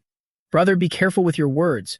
Do you know a tradition that when both sides fight, they first kill the outsider who speaks?" Zhao Hai was horrified to see him go crazy and threatened Chen Luo. Has Qilin lost his mind? I warned him so many times and he still dares to provoke Chen Luo. His arrogance even surprised me. If he does not join us, is he going to kill me? Is he that overbearing? Qilin looked as if he had seen through Chen Luo and said confidently, "Do you want both sides to fight so you can sit back and reap the benefits?" The man beside him also chimed in. Maybe he wants to take the chance to attack our base and steal supplies while we are busy fighting. Zhao Hai saw him getting more and more outrageous and immediately stood up to stop him. "Brother Qi, I promise Chen Luo will not do that. He simply does not want to join." Qilin became even more smug. "Before this, I never trusted words. I only trusted actions. If I did not give you face, how could he sit here? He could only kneel and talk." Seeing how stubborn he was, Zhao Hai did not want to persuade him anymore. "Fine, you are amazing. I will not say anything else." Chen Luo became more and more curious about this confidence of his. "So you are very strong. I want to see what makes you think you can make me kneel. Just a little talent." Qilin seemed to have prepared himself long ago and said with calm confidence, "I can see you have some backbone. Maybe you are also a level 4 like Yi Gaofei, but I do not believe a level 4 can handle several hundred people. You have developed so fast, so you must have a high-level core on you. Hand over the core and I will lead the assault team against Yi Gaofei. I can spare your life." After hearing that, Chen Luo smiled faintly. Now he finally understood this man's scheme. No wonder he planted spies and asked Zhao Hai to pull him in. It was all just a setup to deal with him. Qilin ordered his men to surround Chen Luo and said, "Search him. Valuable items like that must be on him." "Chen Luo, I advise you not to resist or the ending will be ugly. You do not seem nervous at all while slowly sizing up the people surrounding you." Facing their attack, he still looked calm and composed. "Actually, I do not want to fight you. After all, Qilin will kill Yi Gaofei. If he is gone, Yi Gaofei may not even die. The course of events will not be the same as in my last life. It is a pity you forced me to act." Seeing him appear behind him in the blink of an eye, Qilin turned back in terror. How did he get here? "Chen Luo, how dare you kill?" He did not even finish speaking before a slap landed hard across his face. Chen Luo had hit his left cheek and silenced him. "You talk too much. I am asking you, what are you planning to use to kill Yi Gaofei?" After being slapped, his pride would not let him bow his head, and he still kept talking. "If you have the guts, then kill me. Kill me, and do not even dream of leaving my base alive." When his men saw him being slapped, they all bristled. "You dare lay a hand on our boss. I think you are the one who wants to die. Let our boss go, and we might let you leave." Being threatened again made Chen Luo's already bad mood even darker. He slowly raised his hand with a chilling aura. "The thing I hate most is threats." The men were already a little scared. "Chen Luo, what are you going to do? Do not do anything reckless. You really want to die. If you want to fix things below, you have to start with the guy in charge first." So Chen Luo slapped Qilin again without hesitation. When the men saw Qilin being slapped in the face, they all exploded in rage and fear. "Chen Luo, do you want to die, boss?" "Stop. Quick, stop." After about a dozen slaps, Chen Luo stopped with a dark face and asked again, "Are you talking or not?" But Qilin, even after being beaten into a pig face, still refused to confess. "I was already out fighting when I was 13. There's nothing I have not been through. What have you eaten? Beat me to death. We die together." Less than greater than. Seeing that he was still talking tough, Chen Luo tightened his grip on his neck with real force. "He still has some backbone. Too bad he does not know when to live or die and dares to cross me." Seeing Qilin go down, the men rushed forward in rage and wanted to fight Chen Luo to the death. "Boss, let's go. Kill him and avenge the boss." After dealing with him, Chen Luo could not help thinking, "This is too much trouble. Do I really need to handle Yi Gaofei myself?" Then came a one-sided massacre. The screams went on and on like a blood-soaked symphony. Is this even a human being? One man chased down and killed several hundred people. He is really only level 4. The gap is way too big. Zhao Hai wiped the sweat from his forehead with a bitter expression. "I knew it would end up like this." The remaining people saw that they could not win and ran for their lives, afraid that they would be the next to go underground. After killing half of them, Chen Luo still felt unsatisfied. Killing them all by himself was not enough. There were too many people, and he could not chase them all in time. With a calm face, he turned around to comfort the remaining people in the room. "Bosses, do not be afraid. I do not kill people for no reason. As long as you do not provoke me, I never take the initiative to cause trouble. Besides, I am not like that Yi Gaofei gang who wanted to ambush everyone. I cannot stand that. After seeing your strength, those people all forced out friendly smiles and made their positions clear. Mr. Chen, rest assured, even with 10 guts, we would not dare provoke you. Yes, we will definitely keep our distance. If we meet your people, we will give way. Mr. Chen, if there is anything, just say it. We can help without refusing. I have a pile of food. When I get back, I will have someone bring it to Mr. Chen.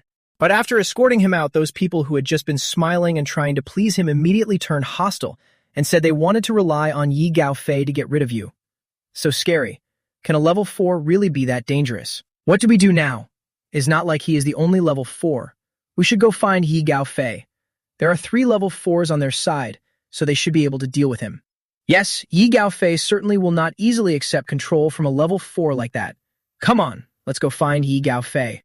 At Gaofei's base, a man's voice full of anger and pain rang out. Brother Long Yu, you have to make the call for me. Long Yu looked at the man holding a person in his arms with shock. The man choked back tears and accused Wu Lingji of cruel acts against his wife. 3 days ago, after I went out with you to kill zombies, my wife disappeared. Today, someone told me that after I dug her up from the grave, I found out it was her.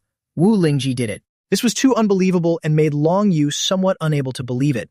Are you sure? The man cried bitterly and replied, If it were not true, could I have found my wife? My wife was killed by that heartless bastard. After receiving that confirmation, Long Yu could no longer bear it and wanted justice. Brother Fei, save me. I can take the blame for you. Hearing that, Long Yu could not believe his ears and glared at him. What did you just say? Is that true?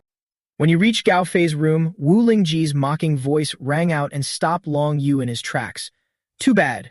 You had not even started yet, and you were already dead. I can only find someone else. Long Yu could not take it anymore and kicked the door open to question him. Wu Lingji, what happened outside? Lingji saw him and started stammering. Long Yu, brother, what is going on? What are you talking about? Seeing that he was about to attack Ling Jie, Gao Fei stepped in to stop him. Stop. What is going on? Long Yu angrily pointed at Ling Jie and accused him of his evil deeds. Wu Lingji raped and killed another man's wife. Gao Fei already knew about this and spoke up to plead for Ling Jie. Long Yu, calm down. I only just heard about it too. Although Wu Lingji was wrong, he does not deserve to die.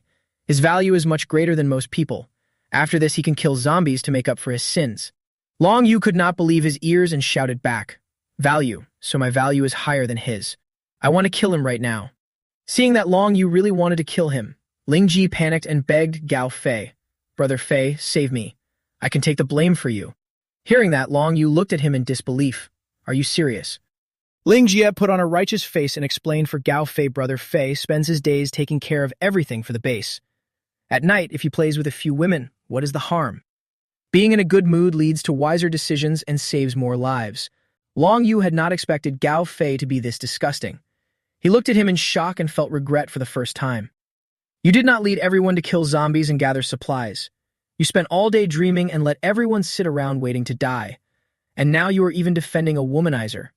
How was I blind enough to follow you in the first place? We are not on the same path. Farewell. Seeing Long Yu wanting to leave, Ling Jie immediately came up with a plan to get rid of him. Brother Yi, make your move. Long Yu is a hidden danger, sooner or later. If he talks about your business outside, what then? Gao Fei, of course, wanted that, but he could not do it now. In front of everyone. How could he make a move?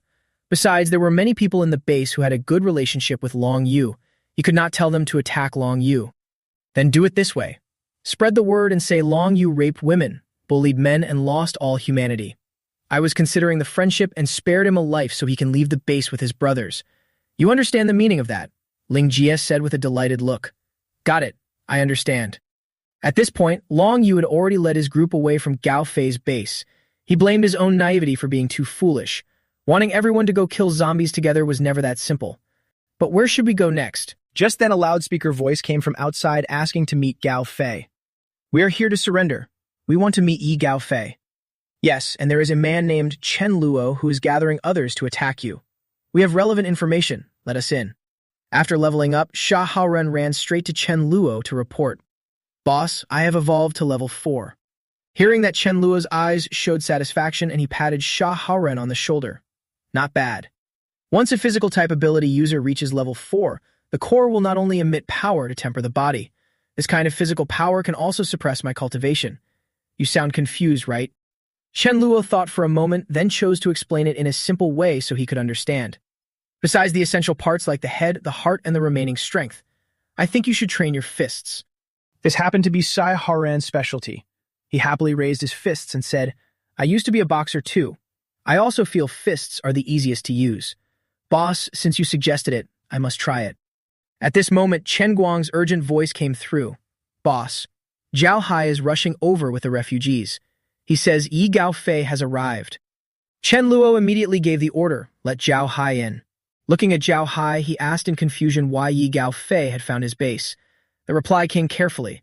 It was because Chen Luo had killed one of their brothers yesterday, and today they had already surrendered to Yi Gao Fei. Chen Luo was annoyed with himself for not wiping them all out. Leaving even one alive was enough to bring trouble. Zhao Hai thought of his own life and reminded him, Brother Chen, you should get ready too. They are charging in full force. I am afraid they will not be easy to handle. Chen Luo grabbed the loudspeaker and barked an order. Everyone listen up. Get ready for battle.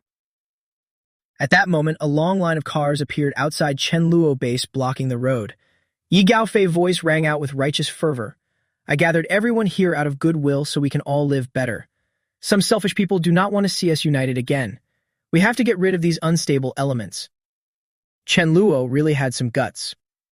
Too bad. No matter how solid a city wall is, it can still collapse from within. We have 2,000 people here this time, 76 level 3 fighters, more than 1,500 level 2 fighters, and 2 level 4 fighters. I advise you to surrender quietly. I swear on my character that once you surrender, we are all brothers. The first 10 to surrender get a reward. 2 cans of hot pot beef and 2 packs of sausage. With a deal this good, who would refuse? Inside the house, Chen Luo sat with his legs crossed and sneered coldly to himself. These people are just ordinary members. They eat meat every day, so why are there only 2 level 4 fighters? Why has Long Wu not shown up? Less than greater than. Seeing that Chen Luo was still refusing to come out, Yi Gaofei frowned and turned to order Jiang Hao. If my advice will not work, then do not blame me for being ruthless. Jiang Hao, you lead the charge. I will count it as your credit for killing these people. Jiang Hao looked stunned and pointed at himself. Me, my people go first. Hanya saw the hesitation in his eyes and frowned coldly. What is it you do not want to? Jiang Hao is not stupid either. Even if I agree, my men will not. Who does not know the vanguard is a death sentence? They would never take an order like that. Do not think too highly of me. Seeing that he could not rely on Jiang Hao, Gaofei shifted his gaze to someone else. What a spineless bunch. Then so be it. You have been running for so long, and you still cannot even find a vanguard for 2,000 people. Chen Luo sat high up and watched the scene below with a mocking smile. So this is what a bunch of monkeys looks like when they come out to make a joke. Let's see if they actually dare to fight. Bored already. Toss another apple core down here. When the crowd saw the apple core fall, they were terrified out of their wits and screamed. What does that mean? A sneak attack. No way. Where would a fresh apple core come from now? Gaofei saw this bunch of cowards panic the moment they saw the apple core. He looked at them with disgust, then focused on Hanya, who seemed to admire him. Useless bunch. Hanya, just charge in. I will protect the command room for you. Those level 3 guys cannot hurt you anyway.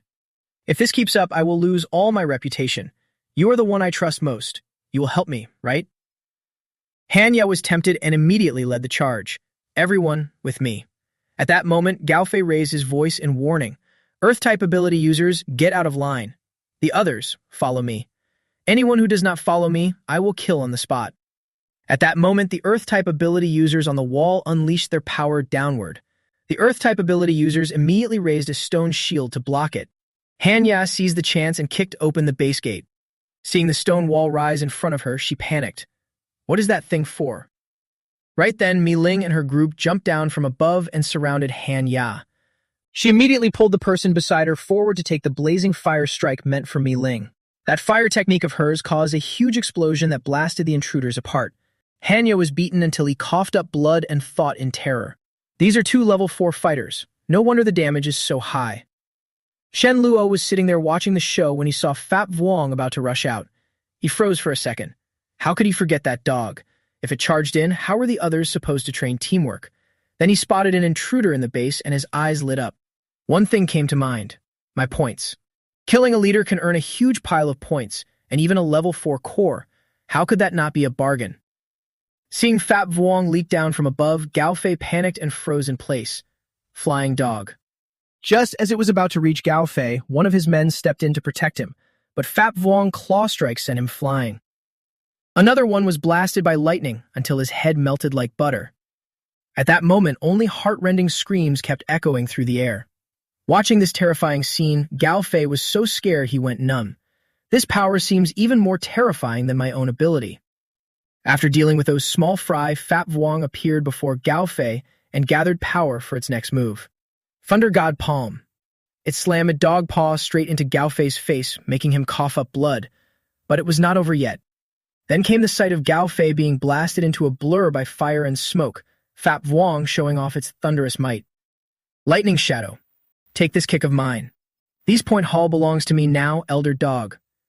The underlings saw Gao Fei smashed into the ground and immediately surrendered. Boss, is he dead? Stop fighting, I am not fighting anymore. I want to live. Lu Wen was in the crowd crying out, Don't kill me. I am a healer. I can treat wounds. Chen Luo heard that he was a healer and immediately ordered Hao Ran. Bring him over here. Hao Ran carried him over like a chick, and he begged miserably. Boss, don't kill me. My name is Lu Wen. I am a light user. I am a healer. Shen Luo nodded, then asked him about Long Wu. Fine. Then answer me honestly. Why did Long Wu not come? Was he left behind to guard the base? Lu Wen answered carefully.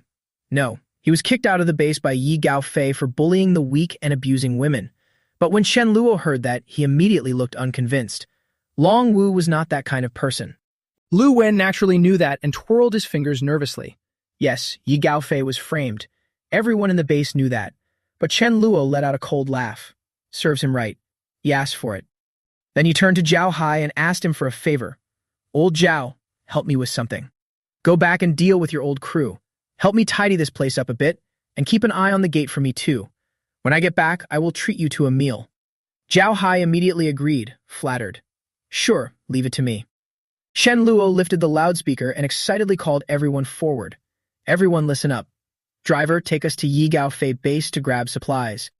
Fat Vuong heard that and looked at Chen Luo with pleading eyes. Points, please. Knowing what it wanted, he first handed it a crystal, then said, Stay home.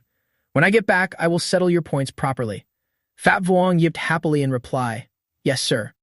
Song Ling looked at Chen Luo's strong back and thought it over. Brother Hai, maybe we should join Chen Luo too. Following him would not hurt us. The world has changed. Talking about manners does not matter anymore. The others heard that and clearly did not want to. I am not going. At least by Brother Hai's side, I am still an elite. What is better than being brothers with us? Right. Once we go to Chen Luo Place, we will become underlings. Being a henchman is not bad, but I am afraid we will only be treated as newbies. Still, someone thinks joining your team is a good thing. Yes, I think Chen Luo could give us a chance to shine and go straight into the elite ranks. Zhao Hai knew this was a good thing, but he was still hesitating. Let me think about it first. If we can get a high-level core, maybe there will still be a chance to rise. After arriving at the base, Gao Fei handed the transport work over to Chen Guang. Move them out. I will go take a look around. If anything comes up, contact me. He took the order. Sure, you can rest easy. As he was walking, Chen Luo heard a small noise, stopped, and glanced over. They are looking for me. He looked at the thing in front of him, and his eyes widened in shock. In front of him was a cute golden retriever. Without hesitation, he walked over and petted it. Good boy, don't move. Let me check you. The dog also cooperated very well, wagging its tail meekly so he could rub its head. After checking it, Chen Luo said happily, It is a female. Fat Vuong, I found you a wife. I am taking 1,000 of your points. Not too much, right? Back at the base, Chen Luo thanked Zhao Hai and invited him to dinner that night. Thanks, brother. This afternoon, bring the brothers over for barbecue. Zhao Hai burst out laughing when he heard that. Sure, I will bring them over. Once inside, Chen Luo went straight to find Fat Vuong. Seeing him, he grinned. Been waiting a while, huh? Fat Vuong was guarding the gate and seeing Chen Luo return acted a little upset. Why did you only come back now? Hurry up and calculate my points. Chen Luo led the golden retriever over, looking thrilled. Fat Vuong, look what I brought back for you. Only then did Fat Vuong notice the dog he had brought back. The moment it saw Phap Vuong, the golden retriever trembled with fear. Suddenly, Phap Vuong's eyes filled with tears as if it were about to cry. Seeing that reaction, Chen Luo could not help but wonder. So excited. A single dog gets this soft. Then Phap Vuong could not hold it in anymore and burst into tears in front of Chen Luo. It cried and scolded him at the same time, calling him a scumbag. It had not expected the little cutie to come back, and outside there was another dog too. If there is one, then fine. Why did you still bring it back? What do you take me for? Is this not just about looks? Can it even compare with me? Would it listen to me? I have been unbelievably loyal to you, and you still went and messed around with another one. You have completely crushed me. Seeing its eyes turn hostile, Chen Luo frowned at the golden retriever and asked in confusion, "What is going on? I found you a wife and you do not like her. Then what kind of dog do you like? Tell me and I will find one for you." At that moment, Phap Vuong looked at him blankly, as if asking, "You found a wife for me?" After learning that the golden retriever in front of it would be its wife, Phap Vuong's eyes shifted from hostile to dissatisfied. But this dog was way too timid. It was nowhere near worthy of its bold spirit. Chen Luo could not read its thoughts, but seeing it pace back and forth like it was under inspection, he understood. Oh no, Phap Vuong does not like this golden-haired dog. If you do not like her, fine. Once dawn breaks, I will take her to the girls so they can keep her as a pet. You want points, right, little Mi Fan? Come here and translate for me for a second. Mi Fan heard the English call and came over with 2 soft meows. Chen Luo thought for a moment, then sat down. You killed Yi Gaofei and earned a core, so I will give you 300 points. Fair enough. Mi Fan acted as the translator and relayed Phap Vuong words. It said it also killed many more people today. Chen Luo heard that and generously held up 2 fingers. Then I will give you another 200 points. Let me see. Your current point total is 1,500. After hearing Phap Vuong bark twice, Mi Fan translated for Chen Luo. It said it wanted to use all of these points to exchange for the elder position. Chen Luo saw it asking for a title and with a helpless smile agreed. Fine. I still do not know why you are so obsessed with that position. Phap Vuong barked twice in excitement and kept translating through Mi Fan. It said to announce this to everyone immediately so all of them would know, and so everyone would call it Elder Phap with proper respect. Chen Luo heard that and did not refuse. He suggested putting it off until tomorrow. Everyone is tired now. Let's do it tomorrow. I am going to sleep too. Phap Vuong barked twice in reluctant agreement. Mi Fan translated that it wanted him to get up early tomorrow and remember to announce it to everyone. That evening, Zhao Hai kept his promise and brought the brothers to the feast. Watching the skewers sizzle and the aroma spread until their mouths watered non-stop, they really were eating barbecue. What a luxury. Seeing Zhao Hai greedy look, Chen Luo smiled and said, "You have helped me a lot. Just eat your fill. In a bit, I will give you 100 kilos of beef to take away." He looked generous on the outside, but inside he was already laughing his head off. If he did not hurry up, the beef would expire. Before entering the feast, Chen Luo called everyone over to announce something. All right, quiet down. Before we eat, I have something important to announce. Recently, one member has performed exceptionally well and reached 1,500 points, which meets the elder requirement. Now I will announce the elder position. The people below were all confused and started whispering. The elder position needs 1,500 points. Even though I have worked very hard, I only get 3 points a day. There is no way I can save that much. It would take me a year and a half. Right, I have not even dared to dream of becoming an elite member. Is it Hao Ran? He kills so many zombies every day. He really is strong. Could it be Mi Ling? Or maybe someone got a very high-level core and offered it to the leader, one step to the sky. Amid the crowd chatter, Chen Luo deliberately smiled and invited Phap Vuong onto the stage.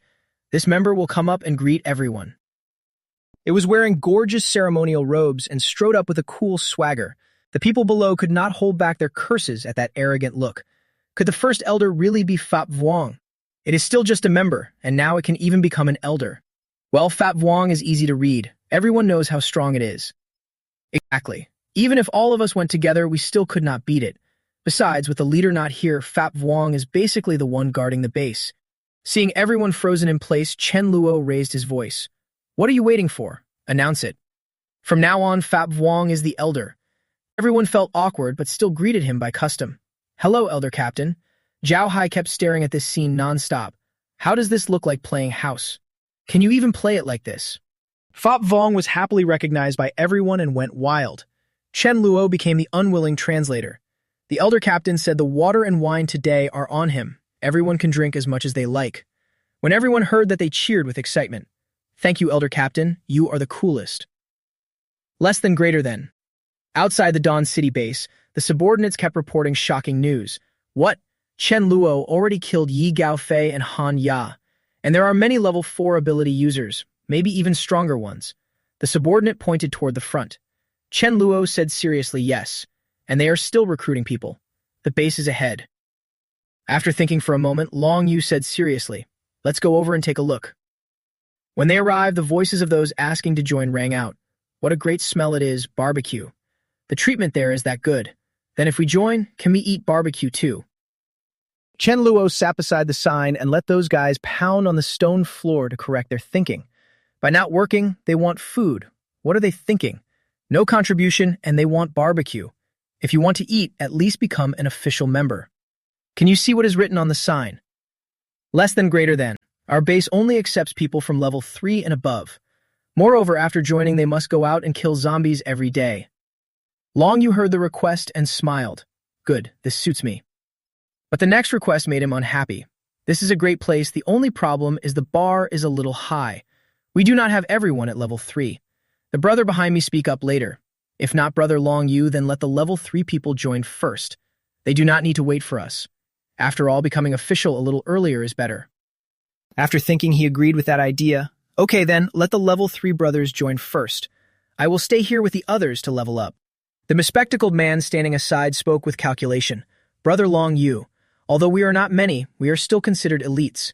I think we have the qualifications to discuss conditions. Less than greater than. The others thought about it and agreed.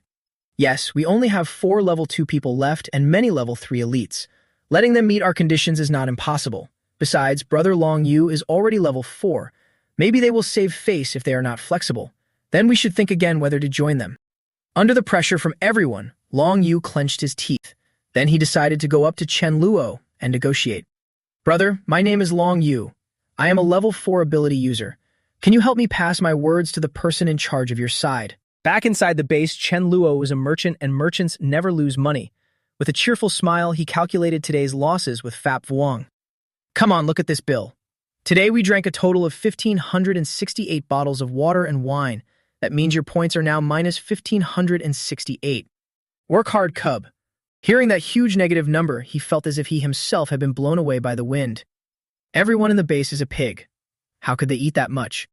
What a strong guy, and yet he has gone bankrupt. At this time, Chen Guang's voice came through the radio. Brother Chen, there is a group of people outside who want to join us. The leader is Long Yu, a level 4 ability user, and their team has 4 level 2 people. He wants to negotiate with us. He immediately noticed the name of the person who wanted to meet him, Long Yu. I will go over right away while the iron is hot. This level 4 gifted member is actually coming to the door himself. Long Yu, hello. I have heard about your situation from the members. There is no problem, but why do you want to join us? Seeing Chen Luo, Long Yu's expression became serious and he said honestly, because your way of managing is similar to my thinking. I want to kill all zombies and restore this world to normal as soon as possible. Chen Luo heard his righteous ideal and looked as if he had known it already. So that is how it is. But it is a pity. Zombies are not something you can just kill all at once.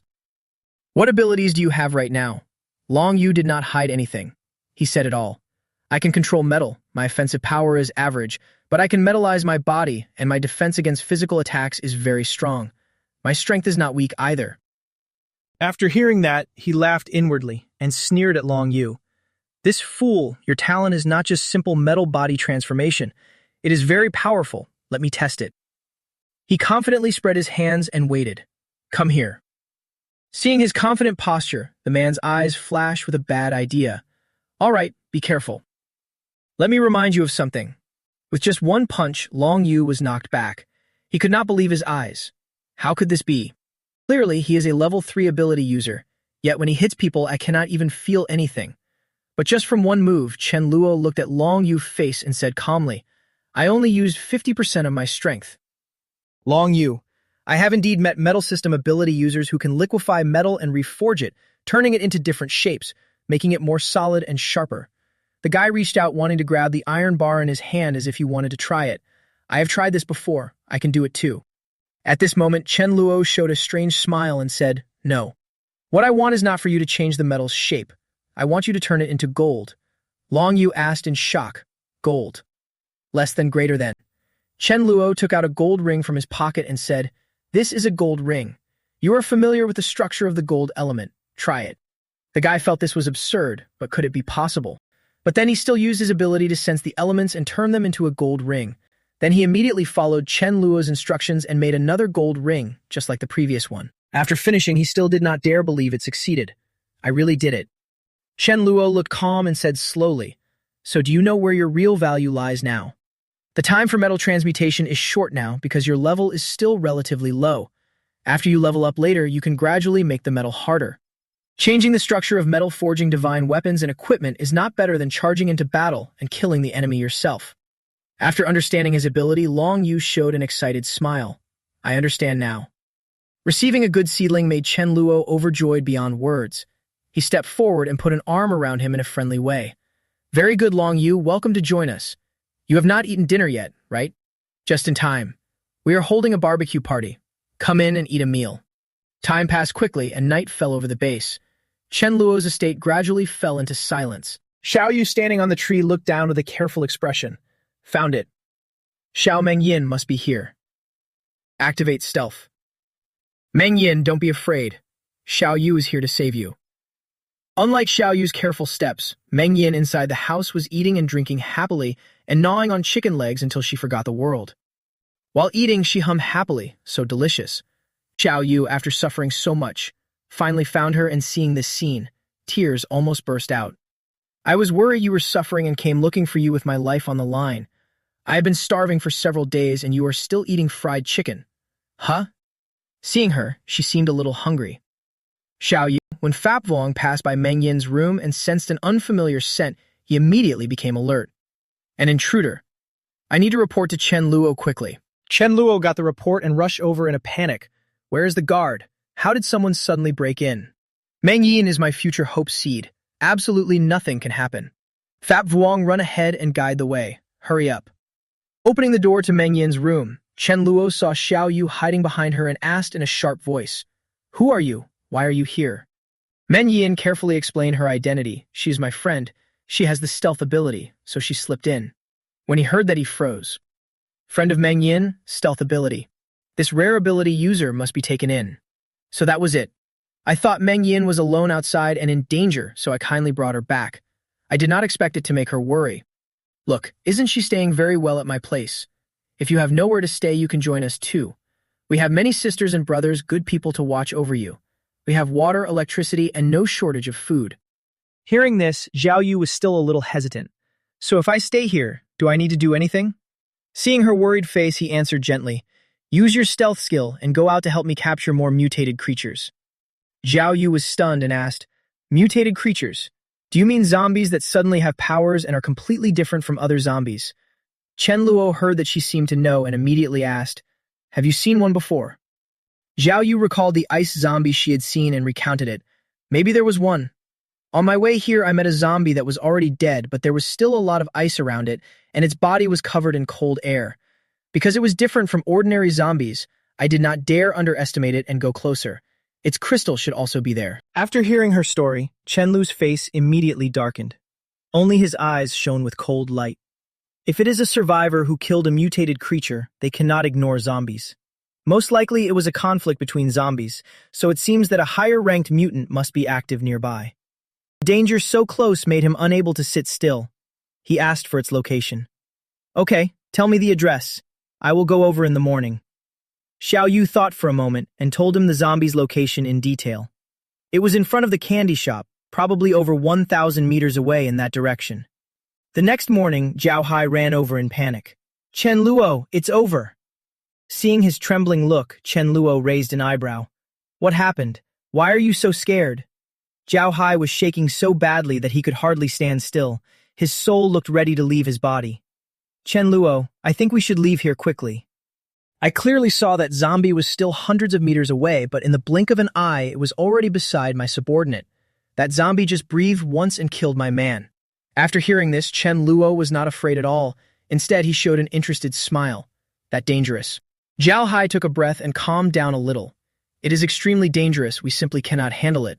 Its speed is too fast and the wind blade it uses is terrifying. In Chen Luo's mind, a guess appeared. Could it be a high-level zombie mutated from a weather ability attacking Xiao Yu? Less than greater than. At this moment, the sad-to-say group also ran over and said in fear. They killed more than a dozen of our people. The others all ran away. We ran fast, so it did not catch us. That is why we survived. Yes, looking at the zombies' movement route, it might already be near your place. Mi Fan took small steps forward and said seriously, Chen Luo, you are done for. Hearing that, Chen Luo stiffened. What are you saying? Am I some royal commander or what? How could I be done for? Then he lifted Mi Fan in his arms hurriedly. Sorry, everyone, excuse us. Little rice of mine, hurry and sense it carefully. Mi Fan thought for a moment and said what she felt. I feel as if you were almost dead just now. Although it is extremely dangerous, it seems to bring huge benefits. Chen Luo understood what she meant at once. He could not help cursing in his heart, saying that only means no one knows when that dangerous zombie will rush out and really attack me. Less than greater than. Thinking of his tiny life, Chen Luo began seriously analyzing Zhao Hai's words. Based on what Zhao Hai just said, it could reach there within 100 meters at least. It is a wind-type mutant at level 7, but I do not remember there being a zombie like this in my previous life. Could it be some butterfly effect? Still, the benefits are amazing. What is it? Although the crystal from level 7 and above is very good, it is not counted as a huge benefit for me right now. He continued to ask Mi Fan another question. What about Mi Ling? Are they in danger? Luckily, Mi Fan immediately gave a negative answer. No. In Zhao Hai's room, the second sedative was being dispensed. Seeing Chen Luo return, he immediately asked anxiously, Brother Chen, do we need to move right away? His tone carried absolute determination. No need. Everyone rest here for a while. As for that zombie, you do not need to be afraid. I will go take a look. Zhao Hai and Song Ling, after hearing him say he was going to charge in and meet the enemy, looked at him in disbelief. So courageous. Dazhu and the two sisters Mi Fan and Mi Ling, after collecting the supplies, came back happily. We got a pretty good haul today. We are soaked in sweat. We have to take a bath when we get home. Not far behind the three of them, a zombie appeared. Mi Ling had not yet noticed its presence and said happily to Mi Fan, When we get back, you must eat something first. You spent too much energy and must be starving. She heard that and smiled sweetly. Greedy cat. When the zombie reached the gate, the two guards immediately stepped forward to stop it. Who are you? What are you doing? The zombie looked at them with its pale white eyes and then moves slightly. In an instant, it was in front of the two of them. The nearby patrols heard the noise and rushed over shouting warnings. Hurry up! Warning, enemy contact. Chen Luo. Daz's group also hurriedly turned around to see what was happening. They only saw the zombie frantically slaughtering the people of the base in front of them. Chen Luo got the report and hurried over with worry in his voice. Little Rice, run away now. Mi Fan immediately stopped and meowed twice in response. When he reached the base gate, Chen Luo immediately used a loud roar ability. Die. He appeared behind the zombie and without hesitation slashed down with a sword. But there was no wound on its body, only the clothes on it were torn. Chen Luo looked at this in shock. Why did it not cut through? Is it level 8 or level 9? Mi Ling, who was protected behind Mi Fan, worriedly called out, Chen Luo, you are back.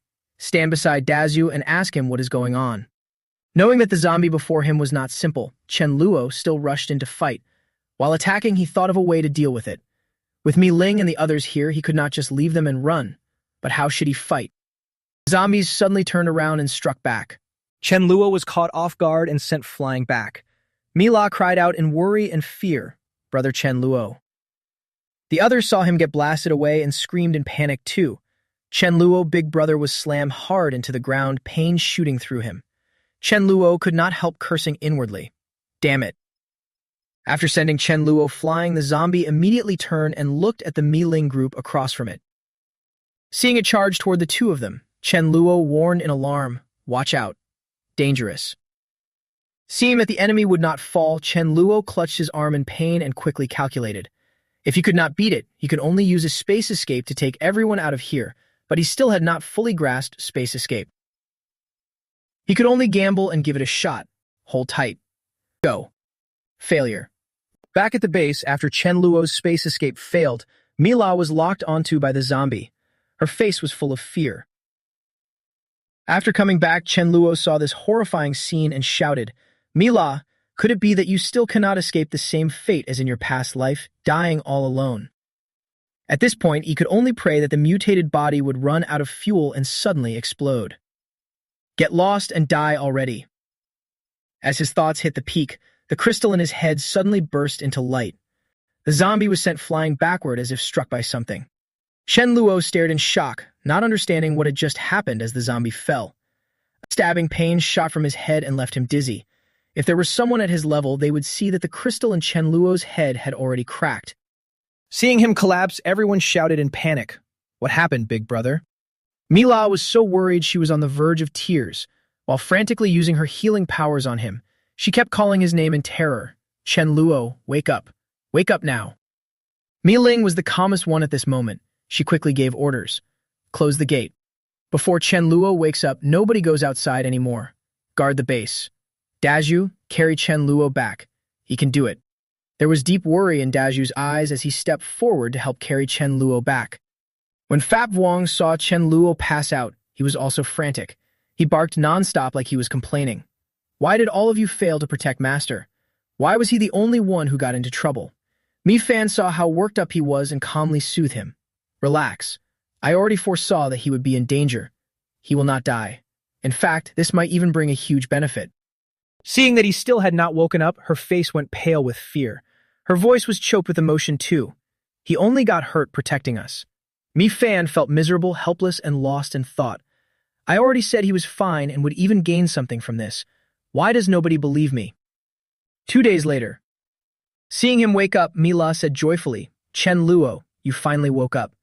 You were unconscious for so long. I was terrified. Fap Vuong also barked excitedly 3 times when he saw him awake. Just after waking up, Chen Luo was still dazed. Hearing her words, he froze for a moment before coming to. Unconscious? Wait, what happened to me? Right. It looks like I used some kind of skill to make that mutated zombie suddenly explode. What ability was that? Time acceleration. Could it be that I awakened a third power? After a period of rest, the crack in the crystal had vanished without a trace, and a stream of power wrapped itself around it, carrying the laws with it. Suddenly, Chen Luo sprang up in a panic. Time system. Seeing him like that, Mila asked with some concern, What did you say? Chen Luo quickly gathered himself and replied, Nothing. It is nothing. Looking at his own hand, Chen Luo was still shocked from what had just happened. In his past life, he had only encountered one time-type power. Among zombies and survivors, there was definitely more than one. In his previous life, while stealing vegetables, a voice full of anger rang out and stopped the main character's theft. Chen Luo, you will not get away. At this moment, Chen Luo turned back with a beard all over his face and answered sarcastically, Don't forget, I am the king of space escapes. As soon as he finished speaking and was about to run, his whole body could no longer move. Why could he not move at all anymore? After Snow Fox stepped forward with an arrogant pose, my time freezes like this. She had been robbed several times and was furious. Now that she finally caught him, she immediately walked over, lifted her leg, and kicked his butt hard. What king of space escapes? Space escape my ass. Keep being smug and see where you run this time. Memories stopped and Snow Fox's face clearly surfaced in his mind. Snow Fox. It was her. And she only knew one move, time freeze. One release could only work on a single target. In his past life, after Snow Fox died, he had taken her body from the monster in space, but back then he had not absorbed her crystal. Forget it. Do not think about it anymore. This time I damaged my own crystal. It will recover in a few months. Remembering the zombie matter, he immediately asked, Have you already taken the crystal from that mutated body? Mila carefully held the crystal up for him to see. Yes, here it is. After checking its level, Chen Luo looked disappointed. Only a level 8 crystal. And I went to all that trouble for this. Then he handed the crystal to Fap Vuong and told it to absorb it. Fap Vuong, take this and absorb it. Give it back to me when you reach level 5. Once bitten, twice shy. After getting burned before, Fap Vuong had learned to be smart. It shook its head and refused. No need. I do not want it. Clearly, it wanted to hoard the points for itself. It was not willing to shoulder the responsibility. Seeing it shake its head, Chen Luo immediately understood what it was worried about. I am not taking your hoarded points. Besides, the first upgrade to level 5 may come with a bonus of 500 points. Seeing that it would not lose points and might even get a bonus, Fap Vuong quickly swallowed the crystal.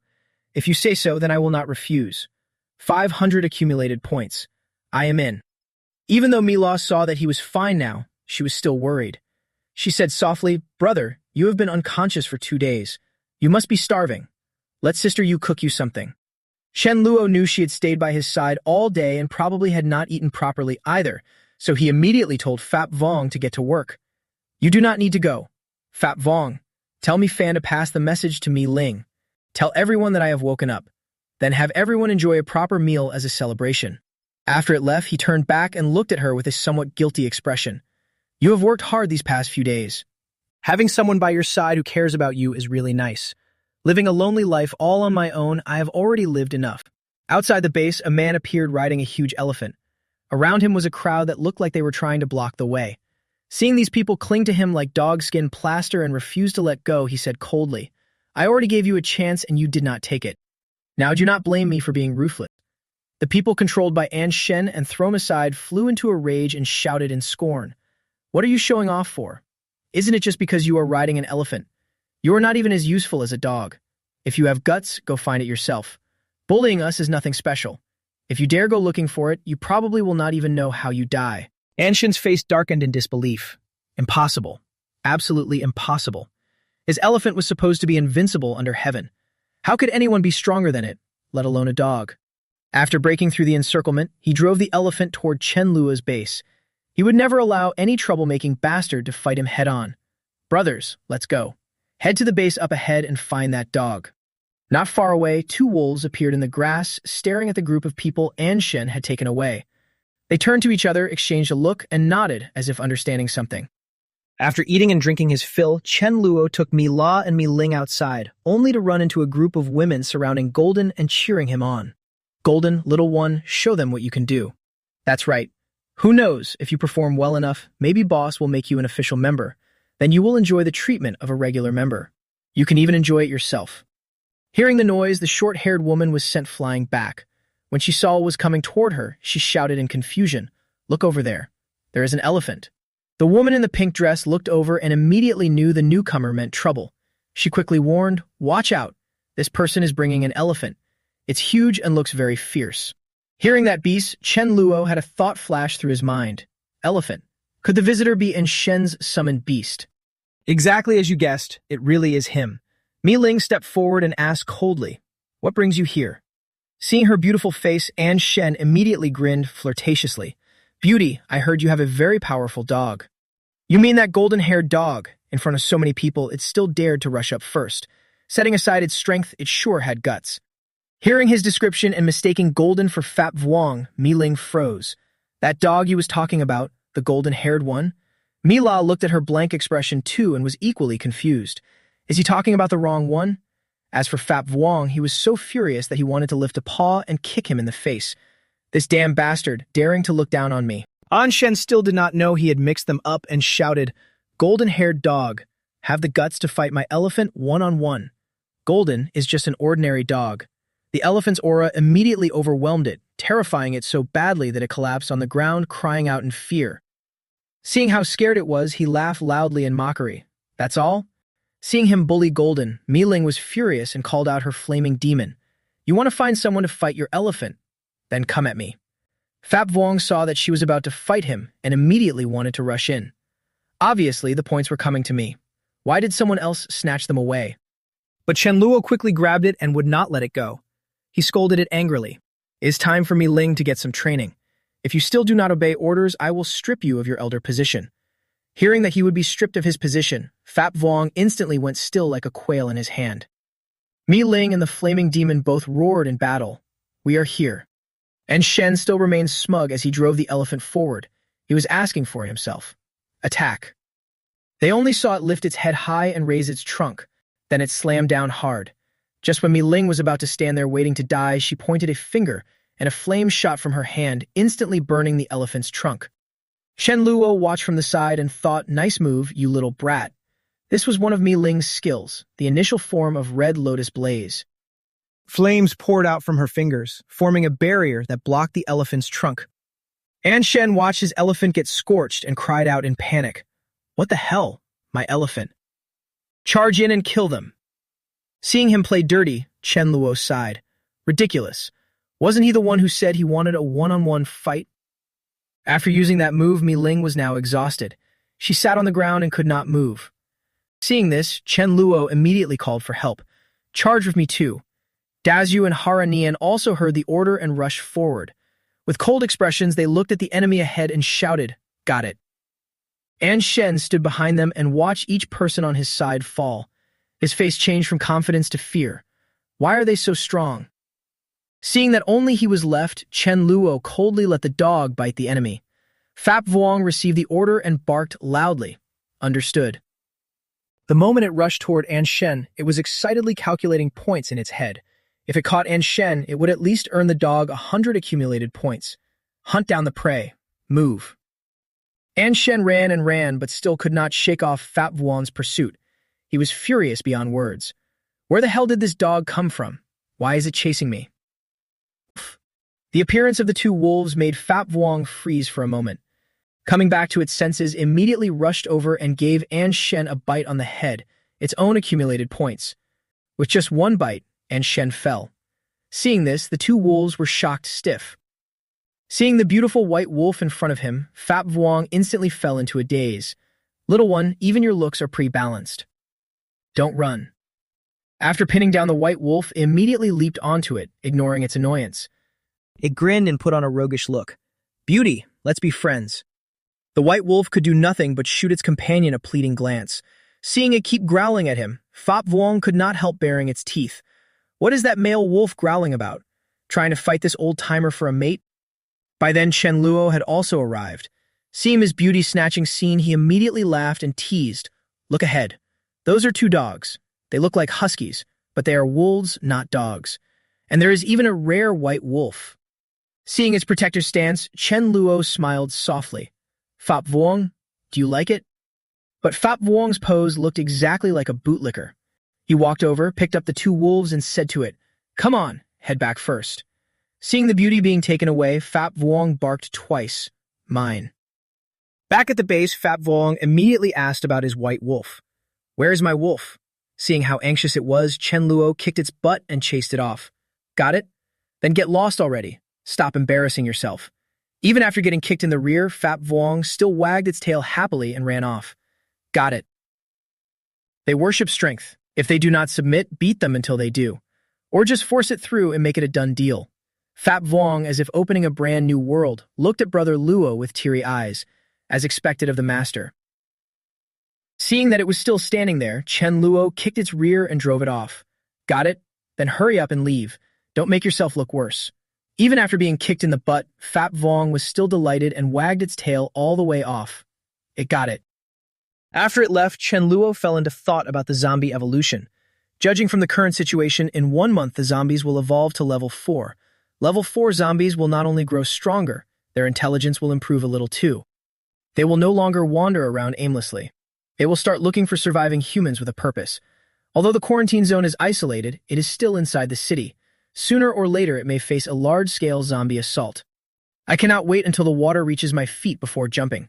I need to start preparing a new base now. Using his memories from his previous life, Chen Luo quickly picked a spot on the map. More than 3,000 li outside the city, this village and estate are a perfect fit. Tomorrow, send people there to clear out the zombies first, then organize everyone to build the new base. After confirming the location of the new base, Chen Luo moved fast and led the group toward the target. Watch the zombies, and keep an eye out for creatures like giant beetles too. They may have mutated as well. They are not deadly, but they are toxic. Getting bitten would be a pain. I will go scout the area. After arriving at the village outside the city and looking over the place in front of him, he gave a rough assessment. The water quality is passable. Mi Fan immediately asked him, is there fish inside? Chen Luo had tried it before. There are some, but they are hard to eat. Sour, bitter, and spicy. At that moment, a panicked shout from a teammate rang out. There are zombies here. They are dangerous. Run. It's a mutant. We cannot beat it, so do not fight it. Run. Split up. In the chaos, a giant hand appeared, grabbed the nearest person by the neck, and lifted him high. The guy holding the dead teammate said coldly, enough for a full meal. Chen Luo walked closer and judged its strength. Looks like it is only a level 5 zombie. Less than greater than. Seeing him approach, it released pressure to make him afraid and disappear. I am Ironhead. My head is very tough. If you do not want to die, get lost. But how could our protagonist be scared by this little trick? He said nothing and kicked him in the stomach. Even after being beaten like that, the big guy did not seem hurt at all. He still grinned and said, I said my head is very tough. Not here. Chen Luo did not stop attacking and asked him, is your head really made of iron? Is your head made of iron too?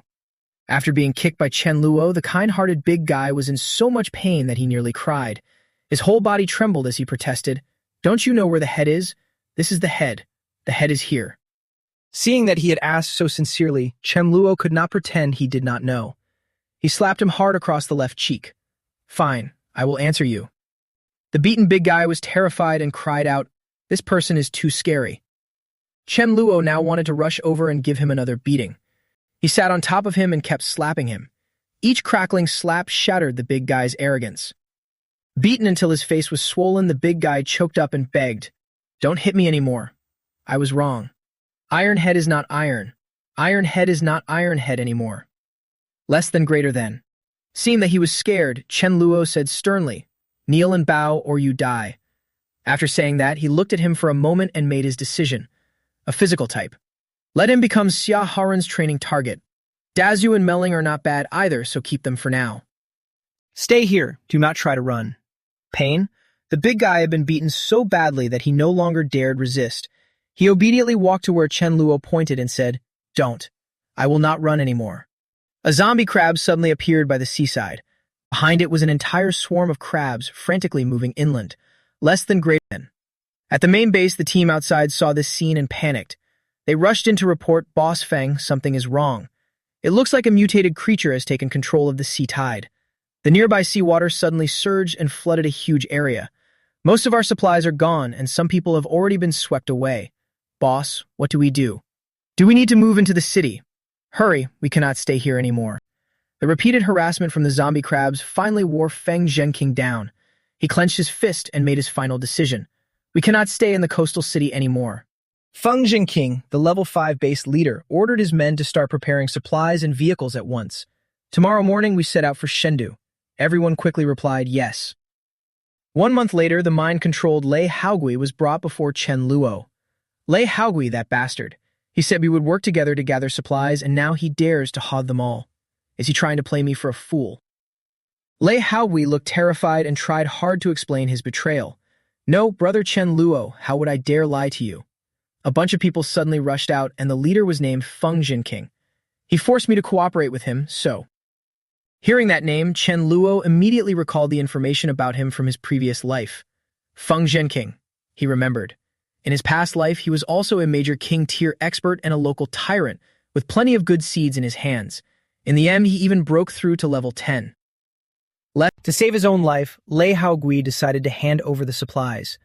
Brother Chen Luo, I was wrong. The supplies I seized yesterday will be split with you. 2 tons of rice and 1 ton of oil. At that moment, Chen Guang reported through the walkie-talkie, Boss, a group of people outside the base say they want to see you. Their leader says his name is Feng Zhenqing, the same man Lei Haogui knows. Hearing that it was Feng Zhenqing, his expression immediately turned cold, and he replied, let him in. Feng Zhenqing was let in and immediately put on a familiar apologetic act. Brother Chen Luo, right? Your name is famous. I came all this way through wind and rain. If I say something a little over the top, I am basically the overlord of Yun City. No big shot from any base in front of me dares to make a sound. No, you could say I cover the sky with one hand. I know, this kind of supply is hard for others to get, but for us, we can have as much as we want. If you think it is too little, I can give you all of it. Looking at that fake familiar act of his, Chen Luo smiled faintly. Sure enough, he was still the same as in his previous life, heroic and generous. Since Feng Zhenqing had clearly run into trouble, Chen Luo asked directly, since you are being this generous, then I will not stand on ceremony. 300 tons is enough. By the way, you did not make a special trip here just to deliver supplies, did you? Boss, take Lei Haogui and the others outside.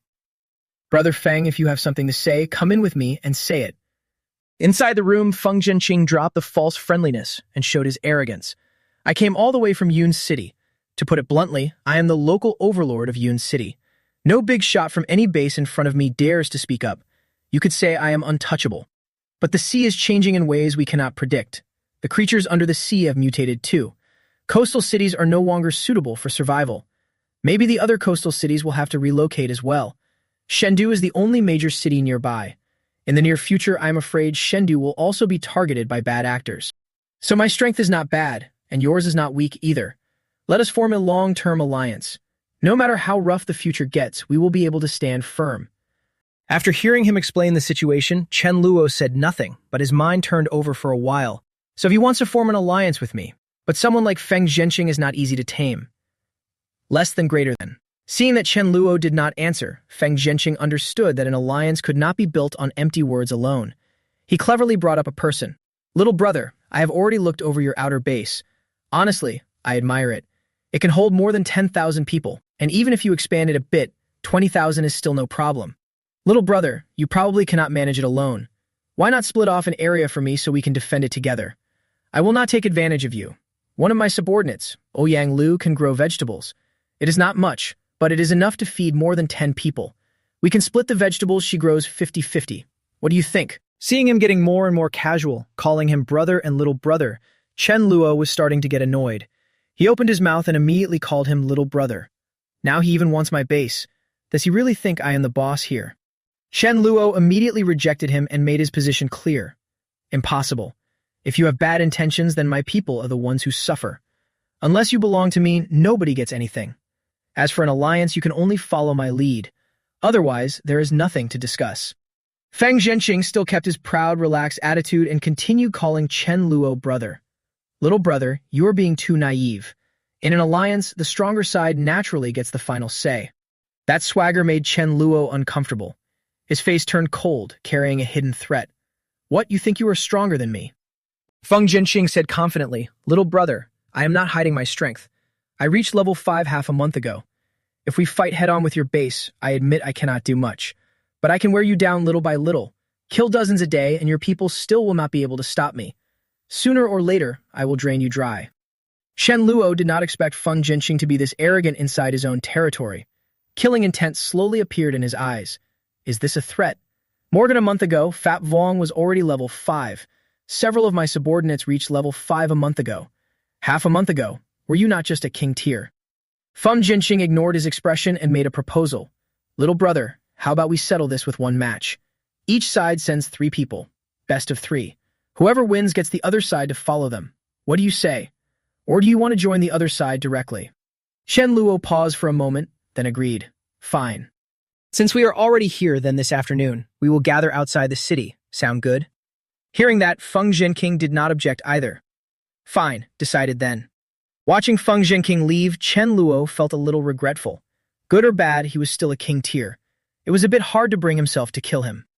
After turning to leave, Feng Zhenqing also became wary of Chen Luo. A young man with this much presence like Chen Luo is not easy to handle. Both of them could tell that the other was not someone easy to manage. At this moment, neither side was on the same page. They both wanted to push the other into a dead end. Too bad he would not listen to a king. Keeping him around was useless. Better to fight and accidentally kill him. In the afternoon, both sides showed up on time at the stadium outside the city. Feng Zhenqing put on a righteous look and said loudly, Chen Luo, we are only forming an alliance for survival. Since we are making a vow now, no cheating is allowed. Let me go first. Whoever breaks their word will be struck by lightning. Chen Luo sneered and replied with a hidden jab. As you wish. The cheater will be struck by lightning. After saying that, he called Dazu over so he could fight the first round. Dazu, you go first. Dazu obeyed and walked toward the fighting ring. Fine. Feng Zhenqing quickly sized up Dazu's build and made his judgment. This guy is 90% a physical type. A level 4 earth type is a pretty good counter. Thinking that, he called someone over. Sun Wu, you go. When both of them were standing on the field, the referee's voice rang out. Ready? Start. The moment the referee finished speaking, Sun Hao immediately used a move against Dazu. Earth Pillar, rise. Seeing the earth pillars rise up to trap him, he was stunned. Dazu looked at the gap in the stone pillars and felt deeply regretful. If he were a little thinner, he could have squeezed straight through. Too bad after following the boss, I have gained another 10 pounds, so I can only force my way through. Just as he was about to smash his way out, Sun Hao used another move, catching him off guard. Binding Art. Chen Luo stood in the stands and silently praised Sun Hao while watching the fight. This guy's ability and insight are not bad. His future potential is level 10. At that moment in the fight, Dazu faced Sun Hao's second attack. An earth spike suddenly shot toward him. But with a physical-type power like Dazu's, he did not care at all. He just flexed a little and shattered the earth pillar attack. Less than greater than. Standing behind him, Feng Zhenqing saw that scene and was so shocked his jaw nearly dropped. Even though Sun Hao's attack was a bit weaker, it should still have been enough to make the opponent bleed.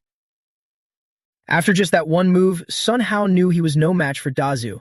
Though unwilling, he still had to admit defeat. I concede. Feng Zhenqing did not expect to lose like this after only one round. Though unwilling, he still had to follow the agreement. He signaled his subordinate. He had not expected to lose right after the opening move. Someone, bring that small cargo truck over here. A small cargo truck soon drove into the arena. A zombie climbed out of the truck bed and stood beside Feng Zhenqing. Everyone who saw this scene was stunned into silence. Am I seeing things? A zombie? What level is it? Not clear, but it is definitely not weak. Right, they would not send out a level 3 zombie just for laughs. Less than, greater than. His shamelessness made Chen Luo look at Feng Zhenqing differently. He had underestimated him. He did not expect Feng Zhenqing to have this move. The zombie beside Feng Zhenqing made a small demand in a low voice. If you want me to fight, you need to feed me first. For him, that was a small matter, so he agreed right away, of course. But that kind of thing could not stump our protagonist. He immediately turned around and ordered Wen Yun and Dazhu to bring Dazhuang over. If they are sending zombies, then we will send one too. Hurry up and bring Iron Head over here. Wen Yun obeyed, understood. Only a few minutes later, the two of them dragged Dazhuang over.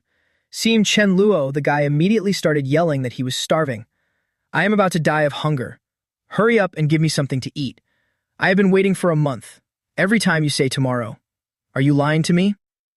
Seeing him dare to talk to him in such a bitter, broken tone, Chen Luo lifted his foot and kicked him in the mouth. Looking at his tear-streaked, pained face, Chen Luo said angrily, You have been very obedient this month, and I am very happy about that. But I do not like the tone you just used. What do you not need to be caged anymore? Go. Kill him. Dazhuang followed the direction of his pointing finger, and a fierce killing aura surged out. Feng Zhenqing did not expect Chen Luo to have a zombie too. That only made him more irritated. Chen Luo really wants whatever he sees. I can control a zombie and you can control one too. Is this zombie any good? At that moment, Dazhuang was charging at the main zombie like a mad dog. As he came within a few steps of the zombie, he roared in fury, I am Iron Head. Flames burst fiercely all over his body. Chen Luo had thought he would punch the zombie in front of him, but no. He sidestepped it and lunged straight toward Yang Lu, who was unguarded behind him. Seeing that, Chen Luo shouted inwardly, not good. There was no way he could let Iron Head eat anyone, let alone the girl who could grow plants. He tightened the restraining chain and shouted, let go. But after being starved for a month, Dazhuang no longer cared about Chen Luo's words. He screamed wildly, I want to eat people. Seeing that he would not listen, Chen Luo gripped the chain even harder. I said tomorrow. Furious, Dazhuang turned and roared in his face, You lied to me. I can never wait until tomorrow. If you won't feed me, I'll eat you. His defiance stirred Chen Luo's killing intent. This bastard won't listen. I might as well kill him outright. Suddenly, Dazhuang's whole body began trembling non-stop. He was straining every muscle, trying to break free of the chains. In a split second, he shattered the chain around his neck and roared in pleasure at his newfound freedom. Seeing the iron chain shattered, Chen Luo immediately stepped back. So he mutated. Iron Head is level 5 now, and if the minimum for mutation is level 3, it could be even higher. If he is level 7, I only need to spend a bit of energy to take him down. Level 8 will be tougher, but I am still confident I can handle it. Besides, Mi-Fan did not give any warning, which means there should not be any danger. And getting a level 7 crystal afterward would be awesome, right? After confirming this would not hurt him, he drew his weapon and ordered the base members behind him to retreat so he could fight. Why are you standing there? Can't you see Iron Head has mutated? Afraid of death? Fall back, all of you. After saying that, he did not hesitate and aimed straight for the beast's leg, cutting it off before moving in. Seeing that even that sword strike had barely done anything, Chen Luo frowned, as expected of a physical-type power user. After mutating, Dazhuang's aura also became much more confident. Thinking back to the kick Chen Luo had just landed in his groin, he wanted to kick back too. Iron Head is stronger now. His head is really iron now. I'm going to smash your balls. Seeing that stomp coming down, Chen Luo nimbly jumped aside to dodge. He turned to look at the crack Daizhuang had just made and judged his current level. Looks like level 8. After estimating his level, Chen Luo smiled confidently. Then don't blame me for going straight for your weak spot. Look here. At that moment, a rather awkward silence hung between them. Chen Luo held his sword and jabbed at Daizhuang's groin. Hearing the metallic clink, he was startled and looked at Daizhuang in disbelief. Huh! The look on his face seemed to say he had seen through this trick long ago. I told you already. Iron Head is iron for real now. I am not afraid of you anymore. Chen Luo had not expected the enemy's defense boost to be there. His face showed surprise. Nice. Looks like Iron Head has already patched that weakness and turned it into his toughest spot. Then Daizhuang began stamping wildly like a madman, determined not to die.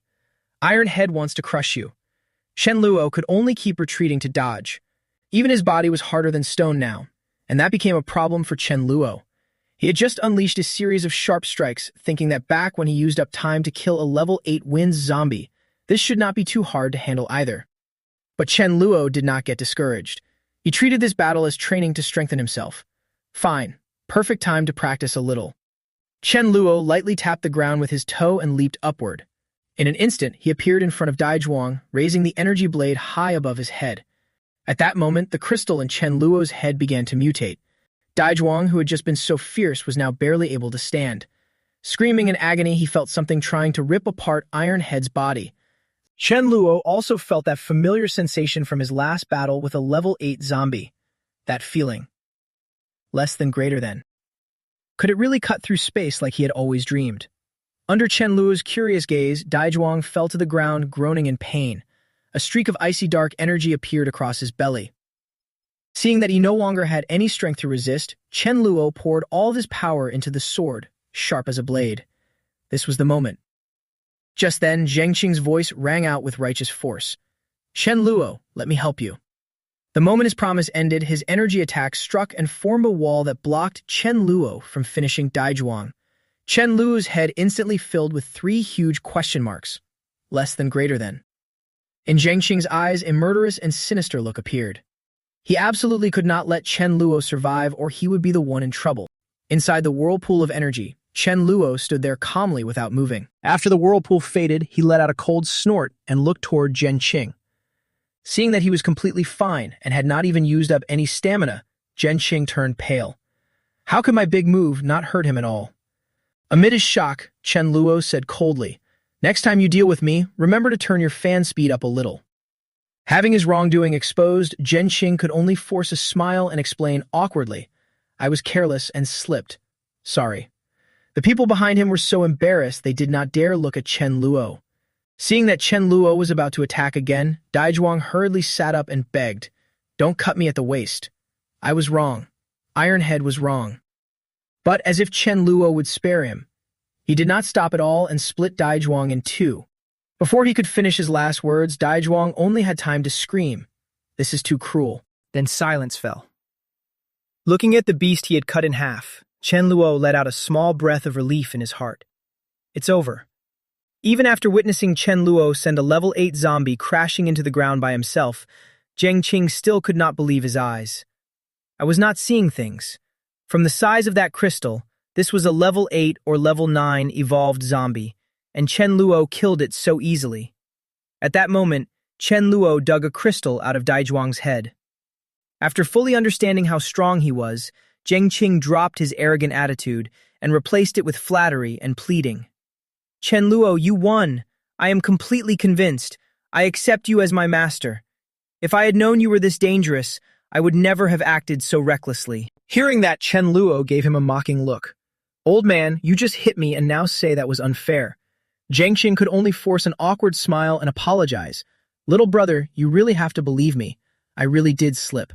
But how could one slip of the hand erase it? Chen Luo raised his hand and slapped him. Were you too clever, or was I too stupid? Ask your people whether they believe that excuse.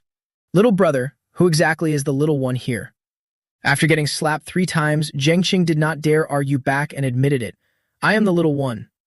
After dealing with Zheng Qing, Chen Luo turned around and asked the shivering Yang Lu behind him in a cold voice. By rule, the loser has to join the other side. So, ladies, what do you think? Chen Luo's strength was as clear as day. If she accepted the deal, I will follow the agreement. Seeing as she did not object, Chen Luo ordered, "Very good. Find the talented people in your team. You probably know them best. Call over the people from Yang Lu's side. Look over the ones already here, and point out the talent you want. That one, and that one." Seeing how obedient she was, Zheng Qing cursed inwardly, biting the hand that fed her want and well. "It's fine. As long as I can keep recruiting, once I get to another city, I can definitely rise again." With that in mind, he came over and begged for a way out. "Chen Luo, as long as you promise to spare me once, I will personally persuade my subordinates to join your team." Chen Luo glanced at him and gave him a guarantee. "I promise. My people and I will absolutely not make a move against you." With that assurance, he immediately relaxed and announced to everyone, "Fine. I announce that we are disbanding. Everyone join Chen Luo's team. I am not fit to be your leader." As soon as he finished, Zheng Qing secretly slipped away and ran behind him. As he ran, he could not help thinking, Chen Luo said that, so he probably will not take it back, right? This sneaky move left Chen Luo staring in stunned silence. Seeing him run, Chen Luo gave Fap Vong a look. It immediately understood and nodded. "Got it. Let the hound take care of it. After all, I'm a dog too." Chen Luo never said dogs could not make a move. After running some distance, Zheng Qing panted and stopped by a roadside tree. Luckily, no one was chasing him. That dog could actually keep up with me? No way. Feeling the pressure from Fap Vong, he cried out in fear, "Little dog, what do you want?" Fap Vong barked once, then charged like lightning. With its whole body crackling with lightning, it rushed at Zheng Qing excitedly. "Come on, little brother, give me a hug." Feeling how much stronger it was than him, Zheng Qing's face went from pale to ashen. "So I am not even as good as one of Chen Luo's dogs."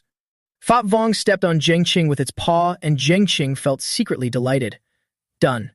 This time I should at least get 1,000 contribution points. Back at the base, Chen Luo looked at the recruitment list in his hand with annoyance. Zheng Qing's subordinates were not guilty, but there were too many of them. He already had 1,500 people, and if he accepted them all, that would become 3,000. He handed the rule sheet to his subordinate and ordered, "Explain our rules and benefits to them. As for whether they are elite, let them pass the assessment first. I will give them 3 days and require 15 level 3 crystals as proof." The man took the paper and obeyed. After the commander left to carry out the mission, Fap Van also returned from Zheng Qing's place. Seeing Chen Luo praise him, he looked pleased with himself. If the hunting dog is going to take action, there has to be a service fee. I already sent the target to its grave, so this crystal should earn me at least some contribution points. Less than greater than. Seeing through his thoughts, Chen Luo raised Fap Vuong's bonus to what it wanted. Fine, it's only level 5. The crystal is worth 300 contribution points and the service fee is 200. Come on, let's go to the new base and see how the construction is coming along. At that moment outside the base, Sha Haoren was overseeing the wall construction when he suddenly saw a swarm of bugs and shouted, "Where the hell did those bugs come from?" He threw one punch and sent the bug's mother flying. "Get lost already, die, you pests." Just as Sha Haoren was about to finish it off with another punch, a panicked voice suddenly shouted, "Stop. Absolutely do not kill it." Shen Luo could tell what it was at a glance. This was not some mutant beetle. It was a good thing that could improve the environment. We have to let it live. Seeing the beetle wave its limbs around to show its grievance, Yan Lu could not help laughing. Chen Luo saw her sudden laugh and asked in confusion, "What are you laughing at?" Yang Lu watched it flail around for a while, then translated for Chen Luo. "This poor beetle says it never expected to eat crap and still get beaten. It's crying its eyes out." Chen Luo was surprised that she could understand it. "You can talk to it? Great, help me translate. Tell it that what happened just now was an accident. If it wants to eat crap later, just come by. We have plenty." The beetle heard that it could eat and its eyes lit up. "Enough. I need 100 kilos a day." Chen Luo was startled by that number, then gave a slightly stiff smile. "Eat that much? Fine, that should be enough. At least enough for it to eat." After listening for a while, Yang Lu replied, "It can talk." At the base, Zhao Haitong rushed over in a panic. "Brother Hai, Chen Luo's new base is nearly finished. We have been moving things these past 2 days, and lately a lot of people have shown interest in surrendering. Take a look." Seeing that it could not hold on any longer, Zhao Hai said helplessly, "Times have changed. Managing people is useless now. If we do not have the strength, nobody will respect us. Disband. Let's go and submit to Chen Luo together. Hopefully, he will give us some face. Songling had long predicted this day would come. He was not the least bit surprised and said calmly, "Fine. Then go gather the brothers and set out." After collecting the supplies, Zhao Hai led the others to Chen Luo's new base. A car was parked at the gate. As the group approached, they looked at the thick and sturdy wall and could not help sighing. An iron gate that thick. Such powerful armor. I heard this place was built with level 4 dragon scale metal. With this kind of defense, their base is completely safe from low-level zombie hordes. Looking at the fortress-like base, Zhao Hai could only gape. The gap between them was only getting bigger and bigger. Chen Luo warmly opened the gate to greet him. "Brother Hai, why are you here?" That Brother Hai made him so embarrassed that he could not stop. "From now on, do not call me Brother Hai anymore. Call me Big Hai or Little Hai. Either is fine. This time I came just to have a meal with you. Is that okay?" Zhao Hai is no pushover either. Chen Luo replied with a smile, "Of course, you are very welcome." In the past, Zhao Hai was a lone shark, and he was very good at finding people and gathering information. "Brother Hai, I am building 2 intelligence teams. One is led by Jiang Feng, and the other still needs a team leader. He's in the right line of work, and he is a good seed for intelligence work. Come in and take a rest, and I will explain it to you." At that moment, Lin Tian, outside the base, looked at the grand scene before him in disbelief. Shendu has developed this far already. One of his men rushed over in a hurry and called out, "Brother Lin Tian." "Brother Lin Tian, I have heard about it. The base ahead only recruits level 4 members." The guy seemed unable to believe his ears and asked again, "Is that really true? What kind of strength gives him that much confidence?" "But the more that is the case, the more we want to cling to this golden phi. Go sort out the supplies a little. In a moment I want to bring a proper gift to pay a visit to the person in charge here." The younger brother did not dare ask more and shouted his acknowledgement. "Understood." In the room, Chen Guang's voice came from outside. "Boss, a man named Lin Tian is here. He says he came all the way from the coastal city with a gift and wants to meet you. Should I bring him in?" Zhao Hai understood and said his goodbyes. "If you still have other guests, then let me take my men and arrange things first." Chen Luo also did not keep him there and answered at once, "All right, if you need anything later you can tell me directly."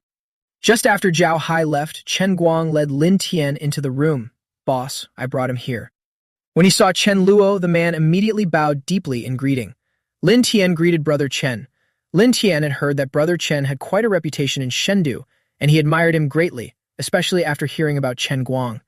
Chen Guang handed over a list to him beside him. "Brother Chen, this is the gift list that Lin Tian brought. Please take a look." The moment he saw that face, Chen Luo's expression darkened. In his eyes, hatred from his past life surged up like a tide. So it really was Lin Tian. In his last life, he and his men had blocked me in Dazu. This is no longer a lawful society where whoever arrives first gets it first. If you want supplies, you have to rely on your fists. Whoever has the stronger fist gets the supplies. "Boss, do not." "Fine, the supplies are yours. We are leaving." At this moment, Lin Tian wore a haughty and vicious look and said, "Wait, did I say to let you leave?" Knowing the other side had no good intentions, Chen Luo anxiously called to Dazu. Dazu, looking at the group in front of him, decided to sacrifice himself and leave Chen Luo a way out. "Brother, run. Do not look back." Thinking of this, Chen Luo's hatred for Lin Tian only grew stronger. In his last life, Dazu had died in his hands along with his men. In this life, even though he had not made a move yet, he still had to die. Twice. But Chen Luo was not some madman bent on revenge. Lin Tian still had value to use. Of course, he would let him grow slowly and wait until he had gathered enough manpower from his past life before settling accounts. None of the people who had harmed him and his brothers would get away. I really like the fish on this list, shrimp too. When the guy heard that you liked them, he put on a servile smile and said, "Brother Chen, when I return, I will bring you all the remaining stock of these 2 items. I am new here, so I hope Brother Chen can look after me more in the future." Chen Luo leaned back in his chair and said lazily, "Easy enough. Spread the word. Whoever goes against Lin Tian from now on is going against me." Seeing that he had latched onto a powerful backer, the guy beamed with joy and said, "Thank you, Brother Chen. I still have one more good thing I want to give you." "Quick, bring them up for Brother Chen." Brother Chen, by chance, thousands of giant turtles washed up on the beach in South City. Look, I took the chance to hunt them down. This turtle shell is very sturdy. Even a level 4 mutant would probably have a hard time breaking it. It is a perfect shield. Looking at the turtle shell in his hand, Chen Luo decided to head to the sea for more. Looks like I need to make a trip to the shore. The next day, a small car appeared on the deserted road. A zombie jumped down from above and blocked the front of the car, startling the people inside. He looked out through the car window in shock. A zombie came up to the glass and motioned for him to get out. Be good, let's talk about a cooperation deal. What do you think? Chen Luo also wanted to hear what it had to say, so he opened the car door and got out. His eyes narrowed as he looked at the zombie in front of him. This zombie was probably only level 4, and it already knew how to negotiate a deal. Seeing him obediently get out, the zombie thought he was scared and immediately put on a cocky look and ordered, I will ambush in one spot tomorrow. Lure some humans here for me to eat. Remember, do not lure too many at once, or I will not be able to handle them. After hearing that, Chen Luo became interested and asked, what about the benefits? What do I get if I work with you? If there is no benefit, why should I cooperate with you?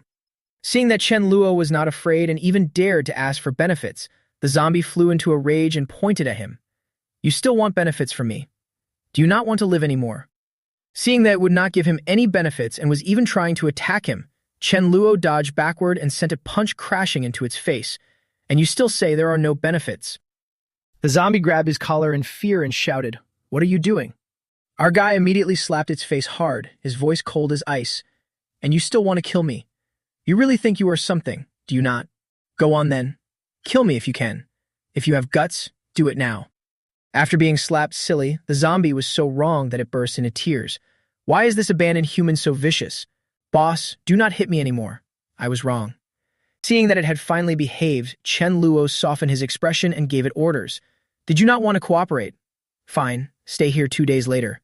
Try to lure some useful zombies here. If you can lure them in, I will feed you meat. Remember to come. If not, I will personally come find you and kill you. The zombie knew he meant what he said, so it hurriedly agreed. All right. On the shore, the sea turtles that sensed a human approaching all raised their heads and stared with bloodshot eyes. Chen Luo rushed over, braced his feet, and leaped straight at them. But just before he could snatch one, the sea turtles had already recovered and stretched out their necks to bite Chen Luo. Startled, he shouted, What are you biting? At that moment, he reached out and grabbed the neck of the nearest one. The sword was already in his hand, ready to strike down. In the blink of an eye, 3 sea turtles had been sent to the grave. Done. After that, Chen Luo began harvesting his turtle shells. Suddenly, a dull rumbling sound came from far away. Chen Luo carefully stored the items into his space and looked toward the direction of the sound. What sound was that? Turtle King. At that size, it was probably level 7 or level 8. He quickly hid in the grass and watched from afar. It was laying eggs. As the offspring of the Turtle King, its bloodline definitely would not be weak. If I can steal the eggs, even better if I can tame them from when they are little. But the Turtle King had already sensed something unusual and immediately turned its head to look. Chen Luo did not expect himself to be exposed so quickly. He had been discovered. Even so, it was dangerous, but he really could try killing it and taking its eggs. The Turtle King was huge, but its speed was not slow at all. It stretched out its long neck and tried to smash Chen Luo. Looking at the Turtle King in front of him, Chen Luo silently muttered, Nice one. It really is the Turtle King. Its neck can stretch more than 5 meters. Good thing I killed plenty of sea turtles on the way and already know how they attack. Its defense is too strong. Even after slashing it several times, it did not seem hurt at all. Instead, it even seized a chance to counterattack. Seeing the special attack strike toward him, Chen Luo's face finally showed fear for the first time. Fortunately, he could still dodge with his space ability. This turtle is a water cannon turtle. He had not expected this Turtle King to be this hard to deal with. If he went all out, he could definitely kill it, but his powers would be drained dry too. In a seaside situation like this, if he even lost his space ability, it would be extremely dangerous. He could not take that risk. He had to wait until he was stronger before coming back to kill it. Take its eggs first. Come here. Use the classic lure the tiger away from the mountain trick. After luring it away, Chen Luo immediately used his space ability to teleport to the Turtle King's nest. The moment he saw the eggs on the sand, a smile appeared on his face. Found them. Only then did the Turtle King realize it had been fooled. It hurriedly turned back to look at its nest. By then, Chen Luo had already grabbed the pile of eggs and run far away, leaving the Turtle King so furious it was almost spitting blood. Right before it was about to smash him, Chen Luo quickly used Space Shift and slipped away with a cheeky wave. Bye-bye. That left the Turtle King furious and helpless, able to do nothing but howl. After moving a good distance away, Chen Luo looked back at the raging Turtle King and muttered smugly, "What I want, I have to get." 2 days later, sitting on a chair, Chen Luo lazily rubbed Mi Fan's head while counting the time in his head. "Today is the delivery time, and the zombie I made a deal with wants to kill me. Little Rice, can you sense anything?" After sensing for a while, it calmly replied, "Scary, but not dangerous. Lucky break." Hearing that, Chen Luo was no longer worried and stood up at once. "Then I will go out for a bit." Mi Fan still wanted to sense his future, but a layer of barrier blocked it, leaving it confused. Strange, why can I not keep predicting Chen Luo anymore? But I can still sense Mi La and Mi Ling normally. Could my ability also have a cooldown on the same target? After leaving the base, Chen Luo arrived at the agreed place right on time. Just a few minutes later, a zombie came over carrying something. It had arrived. Turns out the thing beside it was another high-level zombie. The moment it saw Chen Luo, immediately pointed at him and tattled, "Big boss, this is the one. He wants to kill me." Seeing the silent strike coming at him, Chen Luo retreated in fear and cut through space. He used Void Walk to retreat to a safe distance. Chen Luo did not expect this level 4 zombie to be so cunning. It even found itself a space-type mutant zombie. That is really rare. Its speed had to be at least level 9. Too strong. It would kill me. I am confident against level 8, but I am not confident against level 9. Scary, but not dangerous. Lucky break. The high-level zombie saw that he kept dodging its attacks, and it suddenly grinned with excitement as it guessed. "So you just used some ability to slip away? Are you a space-type too? Even better. Space-type is even more useful to me." The moment it finished speaking, Chen Luo was trapped inside his sealed space and fell to the ground in shock. Has my space ability been exposed? At this moment, the zombie lunged toward the rock where Chen Luo was hiding, trying to grab him. Seeing how fast it had suddenly appeared, Chen Luo thought in panic, "Not good. I cannot dodge anymore." He did not want to wait for death, so he struck at top speed. The zombie howled in pain. Damn it, that full power slash only left a small scratch. Chen Luo was furious. Damn it, level 9 defense is too strong.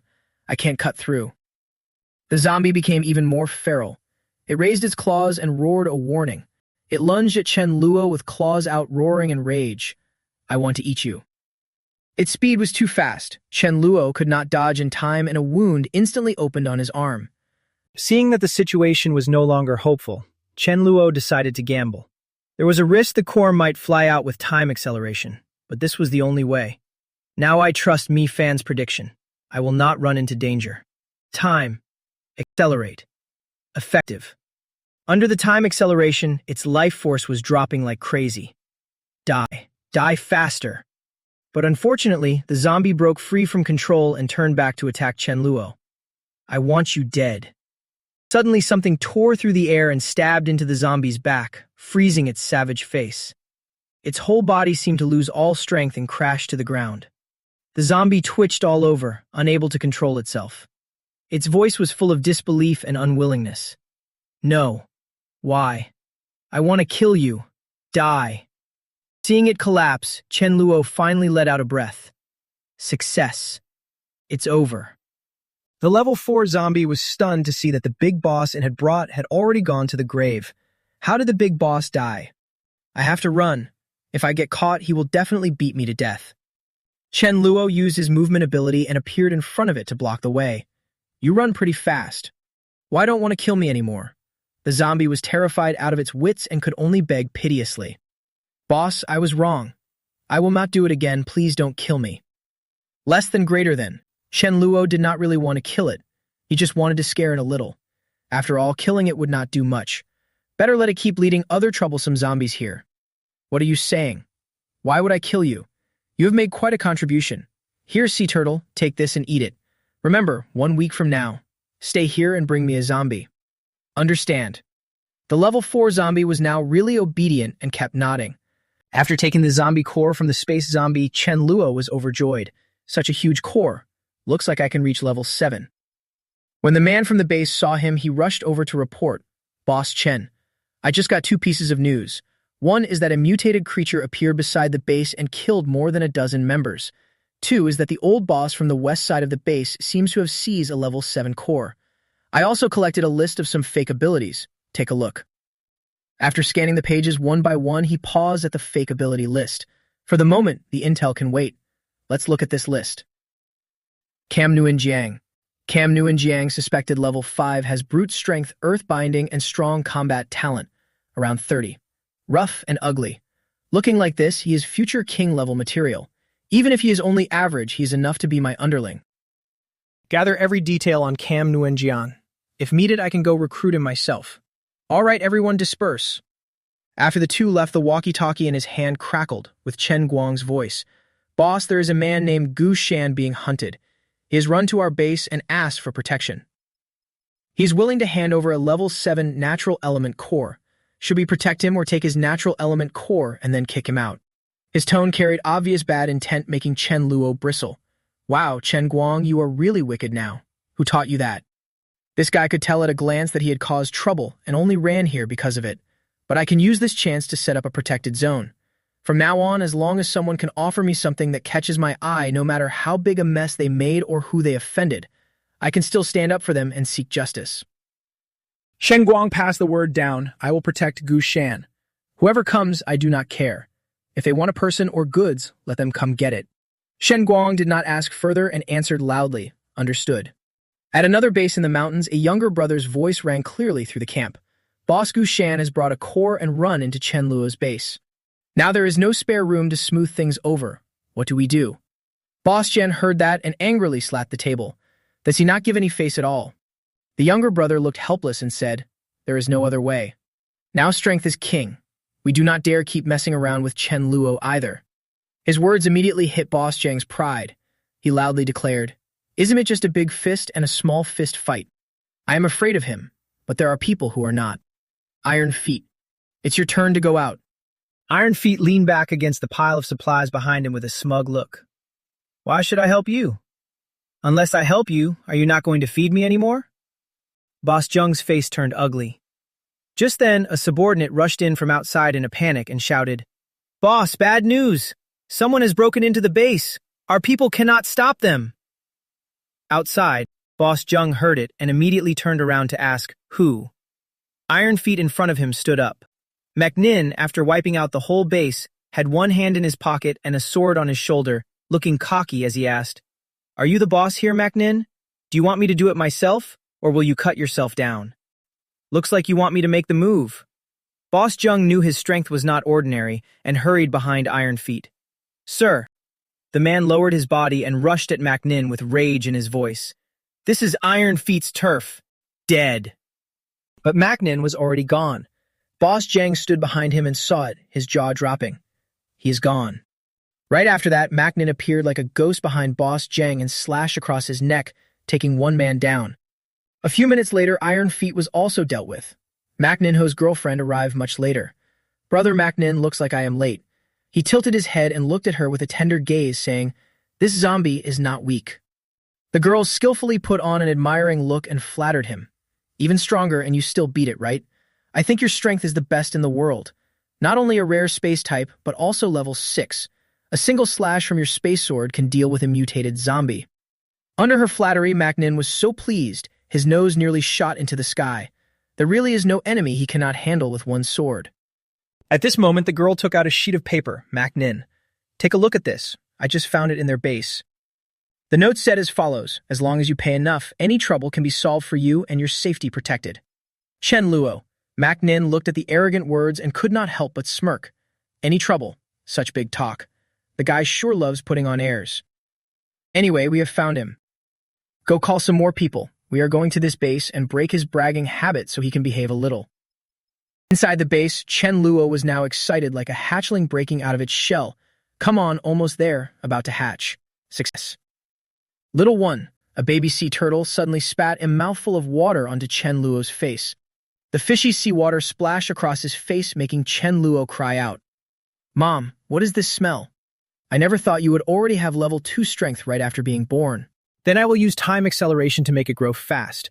Would not that give me a sea turtle king soon?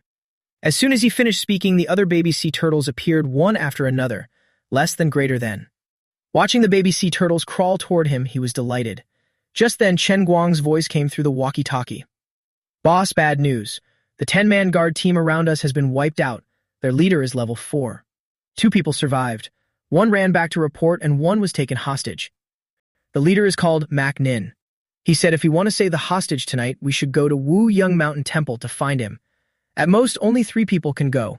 Otherwise, he will not guarantee the hostage is still alive. Hearing that name, Chen Lu's face darkened. Mak Nin, no way. Could that be one of my fish that slipped through the net?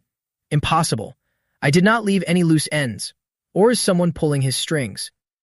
Shen Guang's voice came through the walkie-talkie again with worry. The survivor said the other side had a very mysterious sword. It was like a void sword. One slash split the team leader in 2 without shedding a single drop of blood. Hearing that, Chen Luo froze all over. Could he also know my void sword technique? Less than greater than. By now, night had fallen. In an open clearing, Mak Ninho's girlfriend had been bitten by mosquitoes for so long that she could no longer hold it in. Brother, I think he probably does not dare come. Maybe we should head back first. Mak Nin hugged her and comforted her gently. No, I can feel that he will definitely come. But moving this slowly means he probably brought thousands of people to surround us. If they are trying to bully us with numbers, then there is no fun left.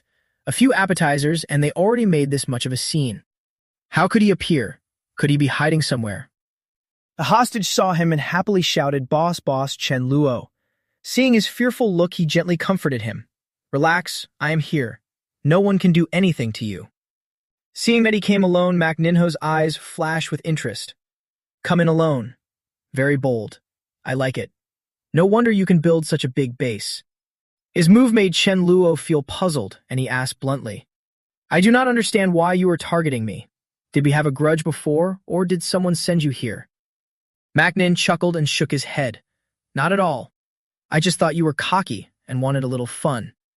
Chen Luo gave a soft "oh" and understood. Looks like he has the same lack of patience I did in my previous life. I also used to look for monsters to make trouble, so he must be getting restless too. As expected, is a void sword. A space type with natural talent, not bad, quite lucky. Too bad. He walked straight into a dead end. Mak Ninho's girlfriend was horrified to see that Chen Luo could also pull out a void sword. Impossible. Only Mak Nin knew the space sword technique. How could anyone else know it? I do not believe it. Hearing that Chen Luo was so speechless that he did not even want to look at her stupid face. You frog at the bottom of a well. There's also a dark summoner, a decent utility type. She can keep her life for now, capture her first.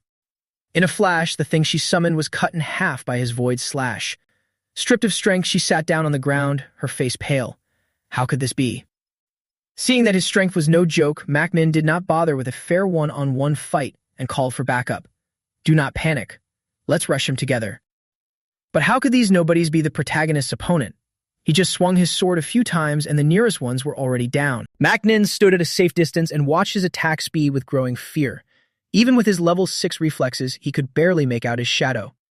The more he killed, the faster he moved, and his voice was soaked in killing intent. How you killed my men, I will kill your men the same way. Seeing his underlings fall all at once, Mak Nin cursed inwardly. Did I just kick a steel plate? His girlfriend, who was protecting him, immediately stood up again and used dark binding. Mak Nin, hurry and run. I will hold him off. He turned and ran without the slightest hesitation.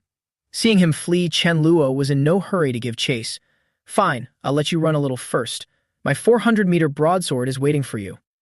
Looking at the scene before her, she could not believe her eyes and cried out in shock. How could this be?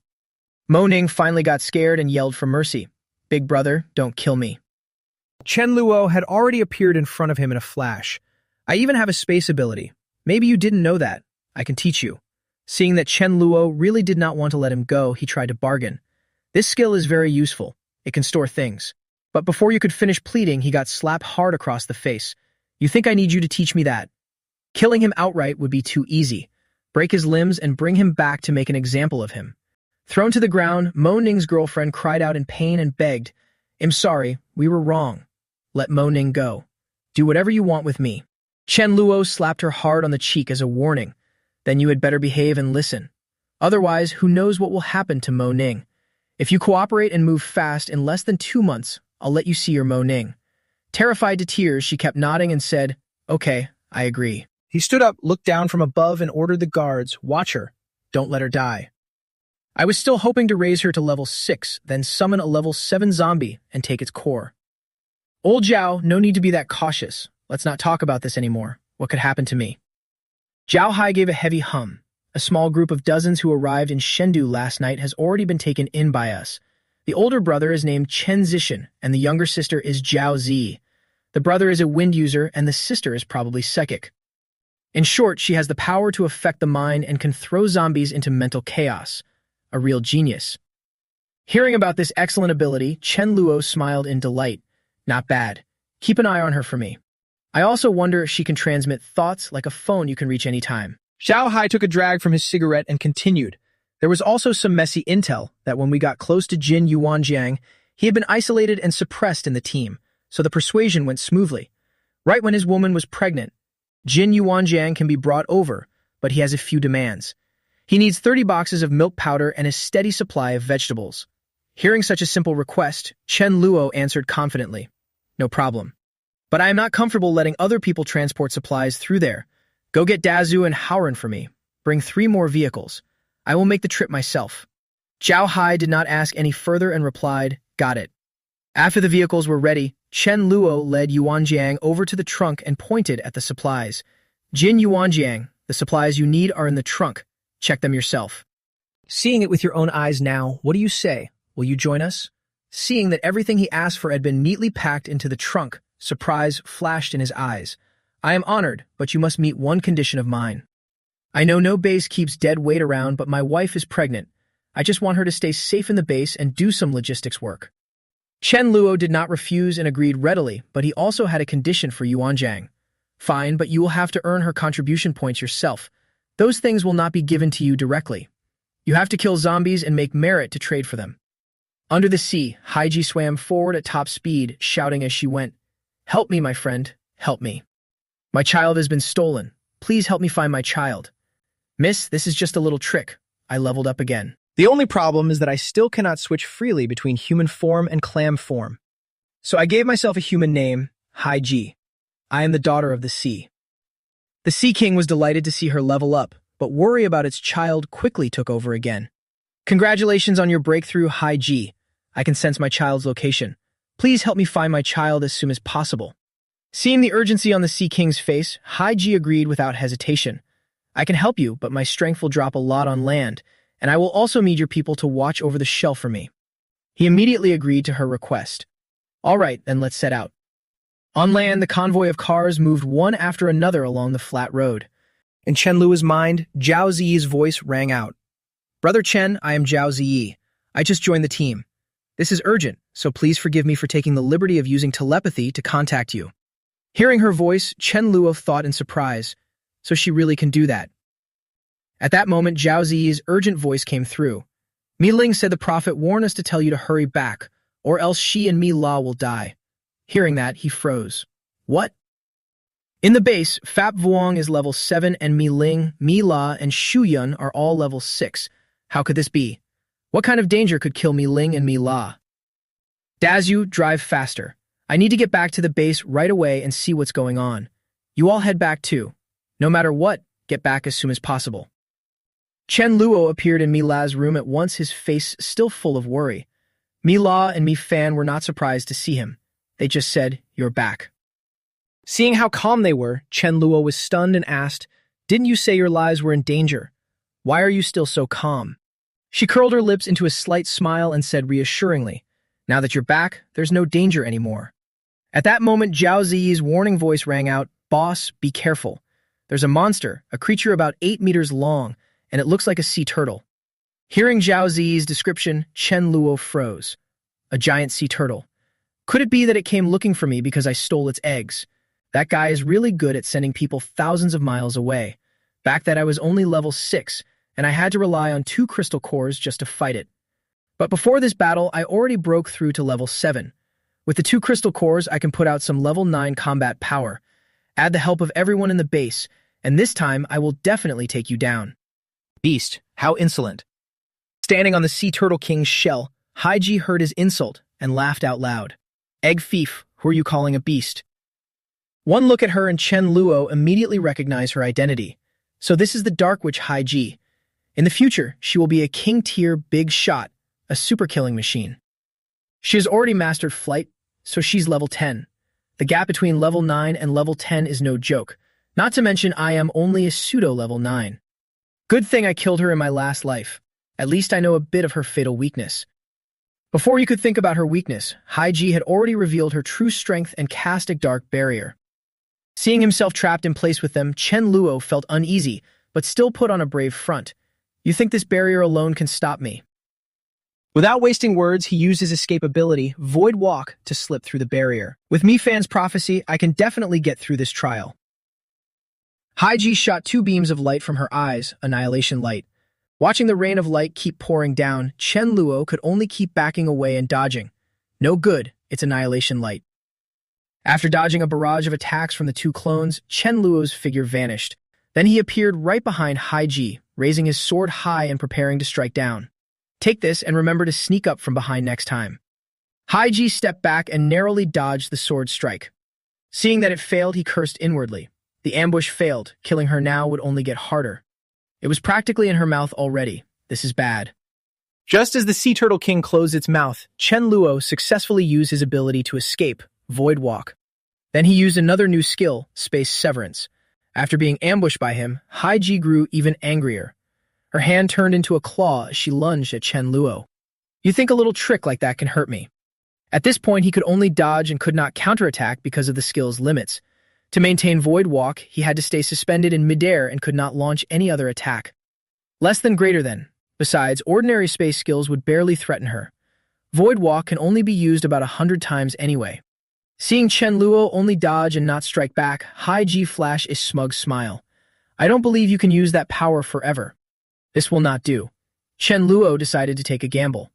Then I'll try my time ability. Time stop. But after waiting a while, nothing happened. A crow flew overhead, cawing loudly. Without hesitation, Chen Luo turned and ran for his life, with no reaction at all. The sea turtle god lowered its head and glared at the people in the base, murderous aura spilling out. I can't do anything to the egg thief, but do you think I can't do anything to you? Seeing that it was about to attack the people in the base, Mi Ling immediately ordered, everyone, scatter. Chen Luo, oh Chen Luo, why did you go and provoke these crazies? Just then Fat Vuong ran in, and when the Sea Turtle King saw it appear, it looked shocked. The little sea turtles behind it were chasing after Fat Vuong, who was holding a hatchling in its mouth, shouting, You damn dog, why are you biting my brother? Let go now. When the Sea Turtle King saw it carrying the hatchling over, it got so excited it almost cried. My child. That's my child. Fat Vuong held the hatchling in its mouth and let out an aggressive aura to threaten it. Stop right there. A dog's strength is no joke. If this paw lands on your cub, I can't promise what will happen. Sea Turtle King, you wouldn't want anything to happen to your child, right? Chen Luo sensed its aura and turned back at once. Seeing it threatening the Sea Turtle King, he was secretly delighted. Nice, the king commands his subjects, as expected of Fat Vuong. Seeing that Chen Luo was not paying attention to the fight, Haiji's face turned cold, and she raised her hand to strike. Once again, Chen Luo used Void Walk to dodge. Taking the chance, Chen Luo flashed in front of Fat Vuong. Holding the hatchling in his arms, Chen Luo laughed mockingly. If you still dare to attack me, who knows which one of us will die first? The hatchling still had not realized that the Sea Turtle King was its real father. It growled back, that's right. If you want to hit my mother, kill me first. Hearing that, the Sea Turtle King was heartbroken to the point of tears. Its choked voice rang out, Child, why are you calling the thief your father? At this point, Haiji walked over and said coolly, My friend, if you've lost your children, just let it go. You can have more later. But this person in front of him would definitely become a disaster in the future. He had to die. Run, you might get away, but can the others escape too? Let's start with this dog. Fat Vuong got targeted and growled in anger. Hey, let me make this clear. I have never touched you before. Why do you want to cut me down? Seeing her target Fat Vuong, Chen Luo cursed angrily. If you've got guts, come at me. What kind of guts do you need to pick on a dog? Fat Vuong did not want to stand there and die either.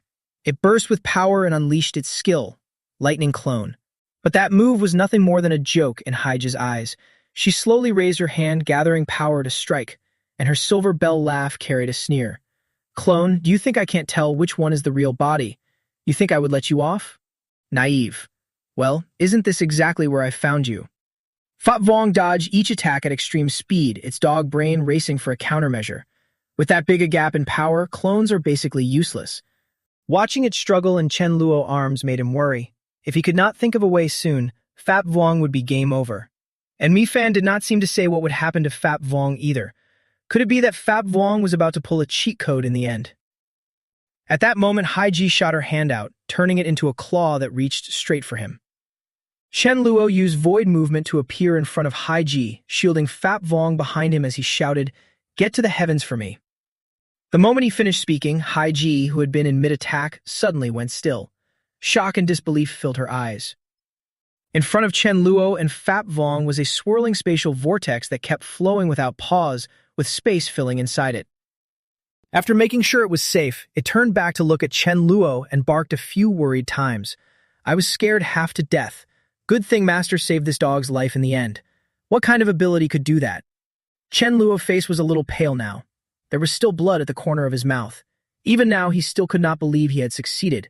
Could it be that he had really just used space filling successfully? Maybe it was not just now, and it almost taken him down, and even the crystal showed faint signs of cracking. Haiji would definitely come back again. The urgent task now was to find Haiji's weak spot, her shell. Where's Haiji's shell? The Haijui Wang was startled when he heard that question and asked in a shaky voice, "How do you know Haiji has a shell?" He did not want to waste words with it. Chen Luo lifted Haigui child and threatened it. "This is none of your business, Haigui Wang. You only need to answer my question. It already wanted to make a move on your child and you still want to protect it. That is heartless of it and disloyal of you." Less than greater than. Those words made it freeze at once. Haigui Wang remembered that when Haiji had been about to attack Haigui child, his heart had already risen with killing intent. Yes, just now Haiji had wanted to kill my child. I can tell you the exact location of Haiji's shell, but in return, I want to take my child back. Hearing that it wanted to take Haigui child back, Chen Luo put on a righteous look and tried to persuade it. "That will not do. You have already exposed Haiji's secret. If she gets angry and comes after you, what then? You do not want your child to be slaughtered, do you? Besides, I have feelings for these 4 little turtles too. Look, they do not even want to leave me. Look, what about the riverbank beside us? It might be your home. I am willing to protect you and your child." The Haigui Wang thought it over for a moment and, because of the child, decided to stay. "All right, then I will stay for now." Suddenly, it turned around and bit off a piece of shell from its back. Then it held it out in front of Chen Luo. "Take this. With this turtle shell, my clan will not make things hard for you." Chen Luo could not help laughing when he got what he wanted. A super-tier water turtle? Did he not get it way too easily? With 4 little turtles here, the Haigui Wang would not dare to act recklessly. "I need to make a trip to Haiji lair. Everyone hide out for now. After you finish your plan, Mila, even if you do not want to, you still have to steal your heart. Use your healing ability to help his body recover to its best condition. Chen Luo, I will begin restoring your stamina and give you a speed blessing. Go out there alone and be careful." Seeing the worry on Chen Luo's face, she said softly to reassure him, "Do not worry. I am not going to risk my life with it. Nothing will happen." When he reached the beach where Haiji's shell was, Chen Luo sat on a submerged rock, lost in thought. Too bad destroying Haiji's shell could only keep it from living long. It could not kill it on the spot. Once she lost her reason and went berserk, his current strength simply could not stop her. "Haiji, my lady, I have kept you waiting." The beauty narrowed her eyes and looked at him. "How do you know my name is Haiji?" Seeing her guard go up, Chen Luo smiled. "I not only know your name, I also know that once your shell is destroyed, you will not live long either." Haiji only needed a few seconds to figure out who had sold her out. Her face turned angry and ugly. Despicable. "It must have been Haigui Wang who told you. I treated it like a friend and it sold me out. Humans are such cheap trash. What do you want?" Seeing that Haiji did not attack right away, Chen Luo sensed a chance to negotiate. "The truth is, we do not have any irreconcilable grudge between us. We do not have to fight to the death. How many years have you lived and how many years can you still live? Do you not want to turn back time and become young again?" Haiji hesitated and asked again, "What do you mean?" Chen Luo did not hide it and said directly, "It is true that I have time powers. I can speed up time. In the not-too-distant future, I will definitely be able to reverse time too." Haiji did not dare to believe it after hearing that and asked again, "You are saying you can do that?" Seeing that she was already tempted, Chen Luo smiled and threw out his condition. "Yes, but only when I reach your level can I use it. If things go fast, I can probably use it in about a year. 1 year is not that long for you, right? She thought for a while and agreed, but still did not forget to threaten him at the end. All right, just like you said. We have no grudge and no hatred. I will help Hai Gui, but if you still cannot do it in a year and make me waste a whole year waiting, do not blame me for losing my temper. Seeing her agree, Chen Luo was already laughing inside, but his face still kept the proper smile. Of course, after all, a year from now, who knows who will lose their temper with whom? To prove our friendship, I can return the shell to you. Of course, you also have to show your sincerity. Give me the pearl on your forehead. That pearl is a waterproof treasure. Haiji was a little unwilling, but the temptation of the condition he offered was too great. She took the pearl off her forehead and said, "Fine, but you have to help me keep it. I will come get it in a year. I hope that in a year you really can turn time backward, or do not blame me for flipping out." Chen Luo took the pearl and laughed in satisfaction. Damn, did we use brains this time? Not strength. This time, not only did he persuade Hai Ji, he also used those little turtles to keep the Hai Gui Wang on his side. Total win. In the city, a high-level zombie looked up at the glowing sphere in the sky and let out a joyful roar. The light spread across the land. Turned into dry meat. That is not tasty at all. A little juice is what makes it good. At that moment, a trembling man poked his head out. "Hello, I came to pass on a message. Please, do not kill me. Our boss said he is willing to serve you. Eat as much as you want." The zombie heard that it could eat until full and happily turned back around. There is even such a good thing? If there is not enough to eat, do not blame me for eating everything. And it has to be fresh. Chen Luo was stunned by what he heard. "What did you say?" "A light-type zombie has appeared nearby." Zhao Hai stood in front of him and calmly gave his report. Yes, it is a very dangerous zombie, but its rank is still unclear. For now, it has been taken in by Changyuan Base. Its lair is in a small village north of the city. After listening for a moment, Chen Luo waved his hand to tell him he could leave. "All right, I know. Go back first. I have time acceleration. That skill is just a mutation anyway. No matter what level it is, I am still its father." "Good kitty. So tell me, can you sense whether this trip will run into any trouble?" It thought for a moment and then spoke its feelings. "I can sense that Mi La has a destined encounter. As for you, something may happen too. Do not psych yourself out." Hearing his firm answer, Chen Luo grinned with delight. "Good. Then it looks like Mi La destined encounter is that high-level light crystal after all. Time to set out." In another base, a man sat on the sofa, looking refined and full of confidence. Even if luck came late and tried to block him, it would not work. As long as he killed that mutated beast and got its crystal, breaking through to level 6 would be easy. Maybe he could even reach level 7 directly. At that moment, a younger brother ran over in a panic. "Boss, bad news. Someone just broke into our base and ran all the way to the mutant room." The man immediately exploded with rage. "Are they all dead? Why did no one stop him? What are the guards for? Why was he let in?" The younger brother was slapped across the face and spoke with grievance. "That guy climbed in through the wall directly. He's very fast and we cannot stop him. Our brothers have already surrounded him. Boss, hurry and take a look." The man finally stood up with a look of annoyance and shoved the younger brother aside. "Useless bunch. Get lost. Let me go see for myself." Outside, Chen Luo used void movement and appeared in front of a certain room door. Inside, the light zombie was using a knife to slice off pieces of flesh from the man's body. With every slash, the man's voice grew even more shrill as he screamed, "Spare me! Spare me!" The zombie happily stuffed a piece of flesh into its mouth and did not forget to comment, "Still alive. Do not talk. You are really tough." Outside, Chen Luo kicked the door open and rushed in. The door panel crashed to the ground with a loud clang. Seeing Chen Luo, the zombie did not look scared at all. Instead, it immediately shifted its attention to the flesh on his body. "So you are my next meal? You came at the perfect time. Cut off your ears and let me see if they taste good.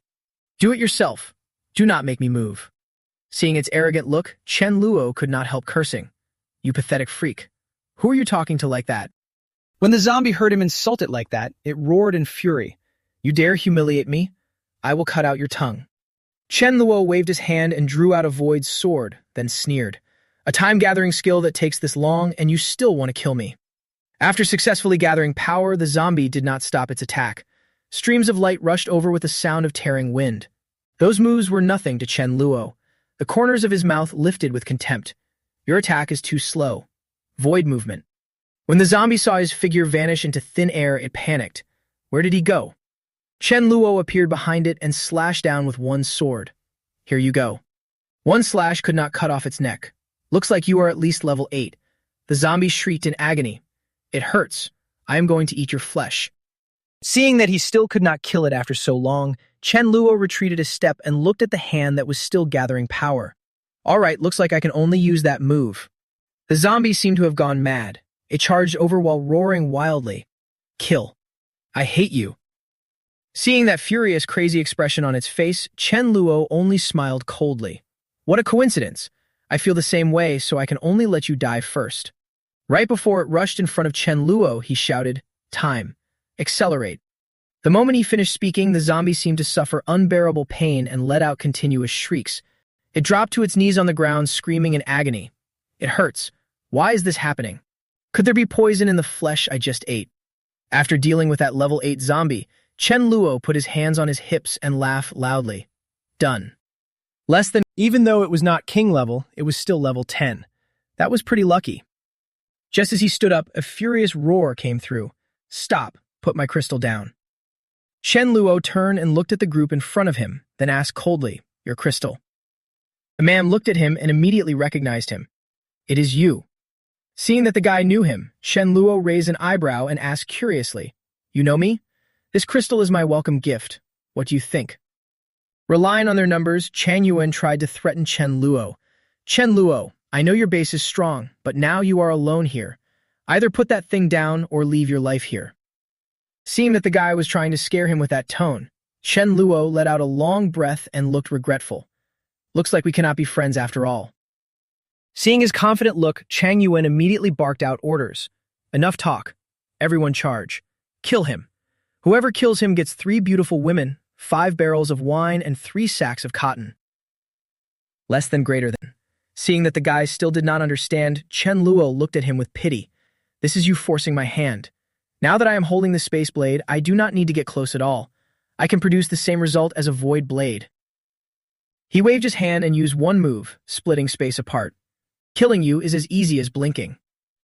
The group of underlings looked at the man as his head slid off his neck and screamed in panic. Brother Chang, how can this be? What did he do? He clearly did not even move. Looking at the people in front of him, Chen Luo said coldly, Anyone who stops me dies. Jiang Xuan stepped forward at this moment with a flattering look and said, Brother Chen, this guy dared to go against you. Even death would not be enough to repay that crime. Good thing I felt that Jiang Xuan words still had some value. Now everyone get out of the way and clear the path for Brother Chen. Who dares block the road? There is no need for Brother Chen to make a move. I will be the first to kill him. Brother Chen, please. Seeing how enthusiastic he was, Chen Luo gave him a satisfied look. Very timely. He is indeed a smart man. You are called Jiang Xuan, right? Not bad, good eye. From now on, you will be in charge of this base. If anyone is not convinced, have them come find me. At this moment, Jiang Xuan was already overjoyed. With Chen Luo words, not only had his old capital grown, he also had a voice now. His position as brotherly boss was secured. Since Brother Chen said it, from now on this base will be under my control. If anyone is not convinced, they can come with us and follow Brother Chen. Do not feel wronged. This is our good fortune.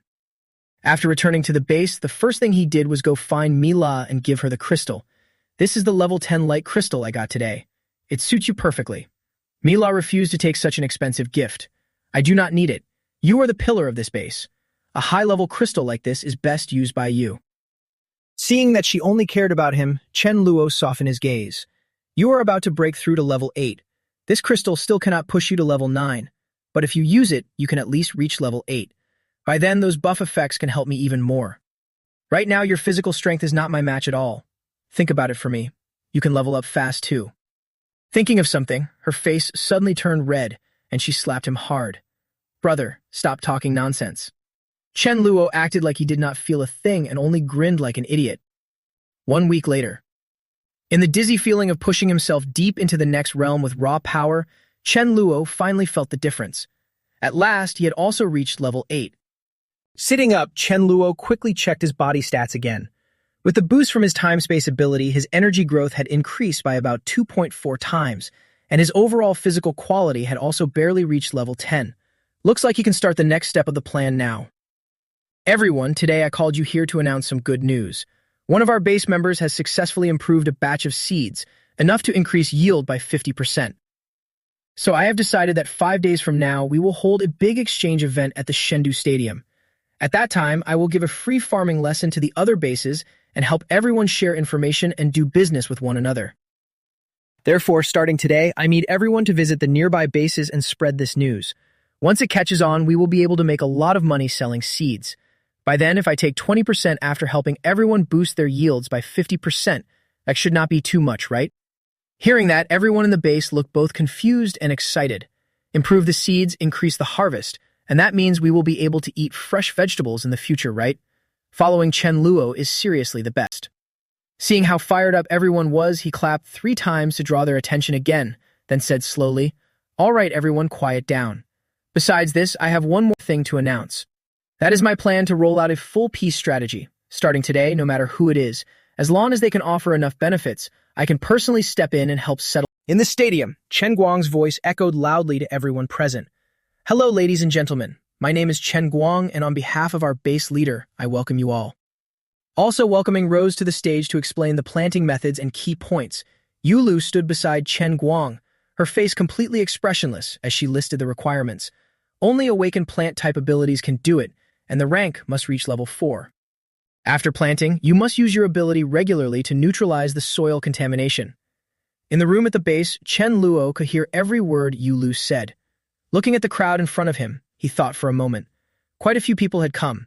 He was sure that after this meeting, natural awakeners would be highly valued. This person, isn't this Wang Lai? One of the guys who chased after Mei Ling in the last life, going so crazy over her that he even wanted to swallow the entire Mei Ling base. I still remember Wang Li deliberately creating danger, trying to play hero and save the beauty at a critical moment. In the end, he failed. In Chen Lu's memory, Mila had already been holding Mei Ling in her arms, crying so hard it tore at the heart. Sister, back then Mei Ling was already dead. At that moment, that extreme pain seemed to have awakened a new skill for Mila. Blue light surged into Mei Ling's body as Mia's voice rang out in desperate plea. "Sister, I do not want you to die. Come back to life." Right then, for the first time, Mila used resurrection magic to bring Mei Ling back. This made Chen Luo fall into a rare dilemma for the first time. Should I kill him now or let him grow to king level and use him as a stepping stone for Mei Ling?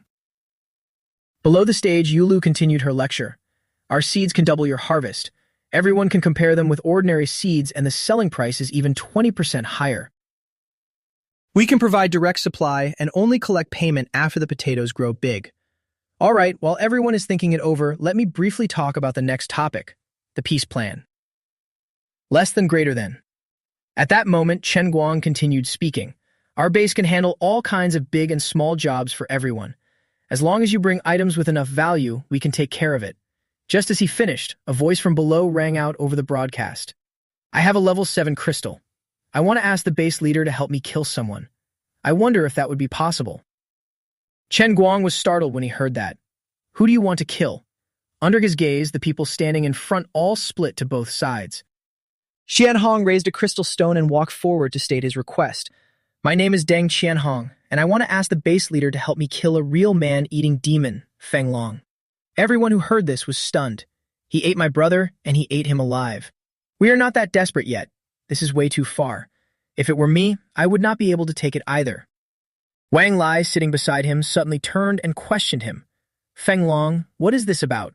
Now that the truth has come out, and Feng Long really is a demon, he showed no guilt at all. Instead, he even demanded Qianhong be killed. Last time we let him get away. Who would have thought he would show up here again? Big bro, block him outside and kill him. He pointed at the guy making a scene. Feng Long. It is this bastard. Surrounded by cold stares, the guy angrily glared back. You brat, keep waiting. Chen Guang looked desperately toward Chen Luo. Boss, what do we do? He slightly nodded to signal that he could help Chen Hong. Even though a level 7 crystal was no longer useful to him, this could be a good example. Chen Guang immediately pointed at Feng Long and said with righteous indignation, A man-eating demon cannot be let off. We accept this request. Wang Lai was no fool. Of course, he would not stand by and let Chen Guang do whatever he wanted with Feng Long. He shamelessly argued with Chen Guang. Feng Long is my man. You saying he ate someone means he definitely ate someone? Do you have proof? Without proof, don't talk nonsense. Chen Hong did not expect him to be this shameless, his voice full of anger. I saw it with my own eyes. Could it still be fake? Wang Lai kept going with his twisted logic, saying it is one thing, but who cannot say anything. I can even say I saw you eat him. After hearing his argument, the others still felt doubtful, but they also felt he was not entirely wrong. Yes, without proof, you cannot say much. I know this man. His name is Wang Lai.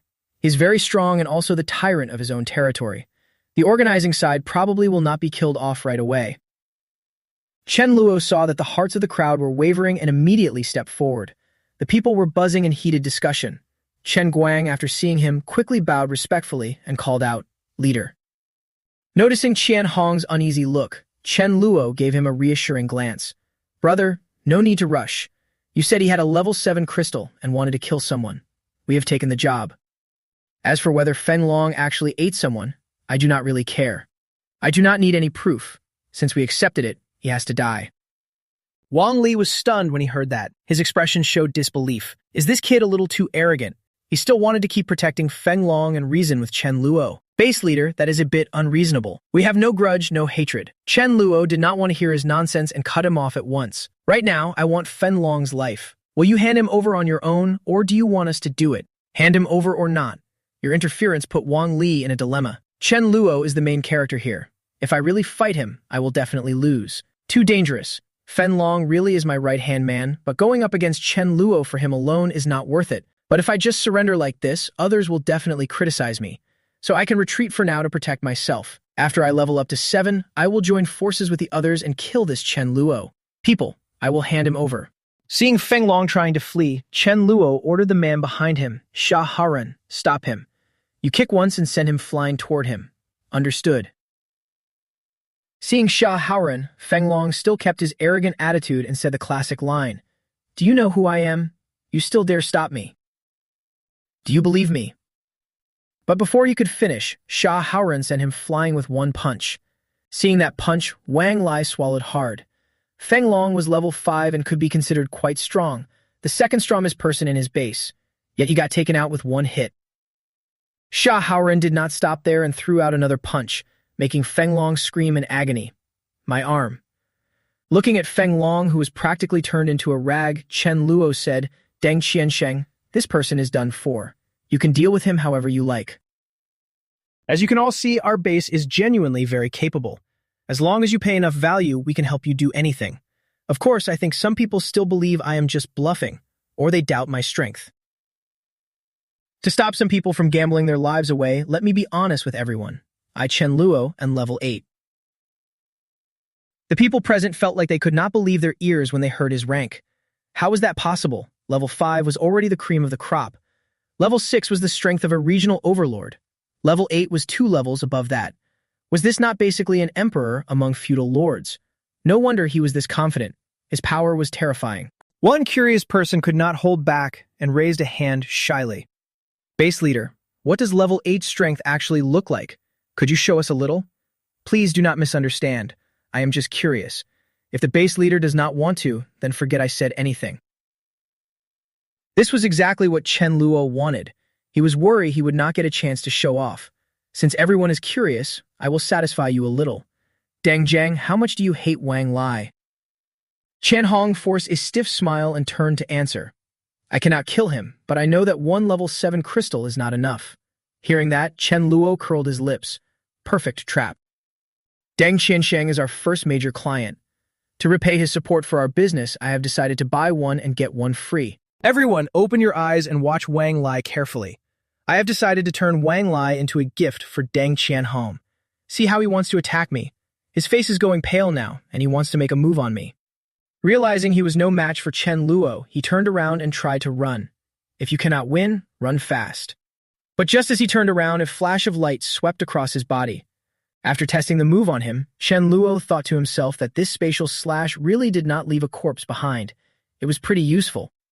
After using spatial split to kill the target, it can perfectly fetch items from a distance. Everyone, did you see that clearly? The people present saw that he had only used one move to cut down Wang Lai's deputy, and everyone turned pale with fear.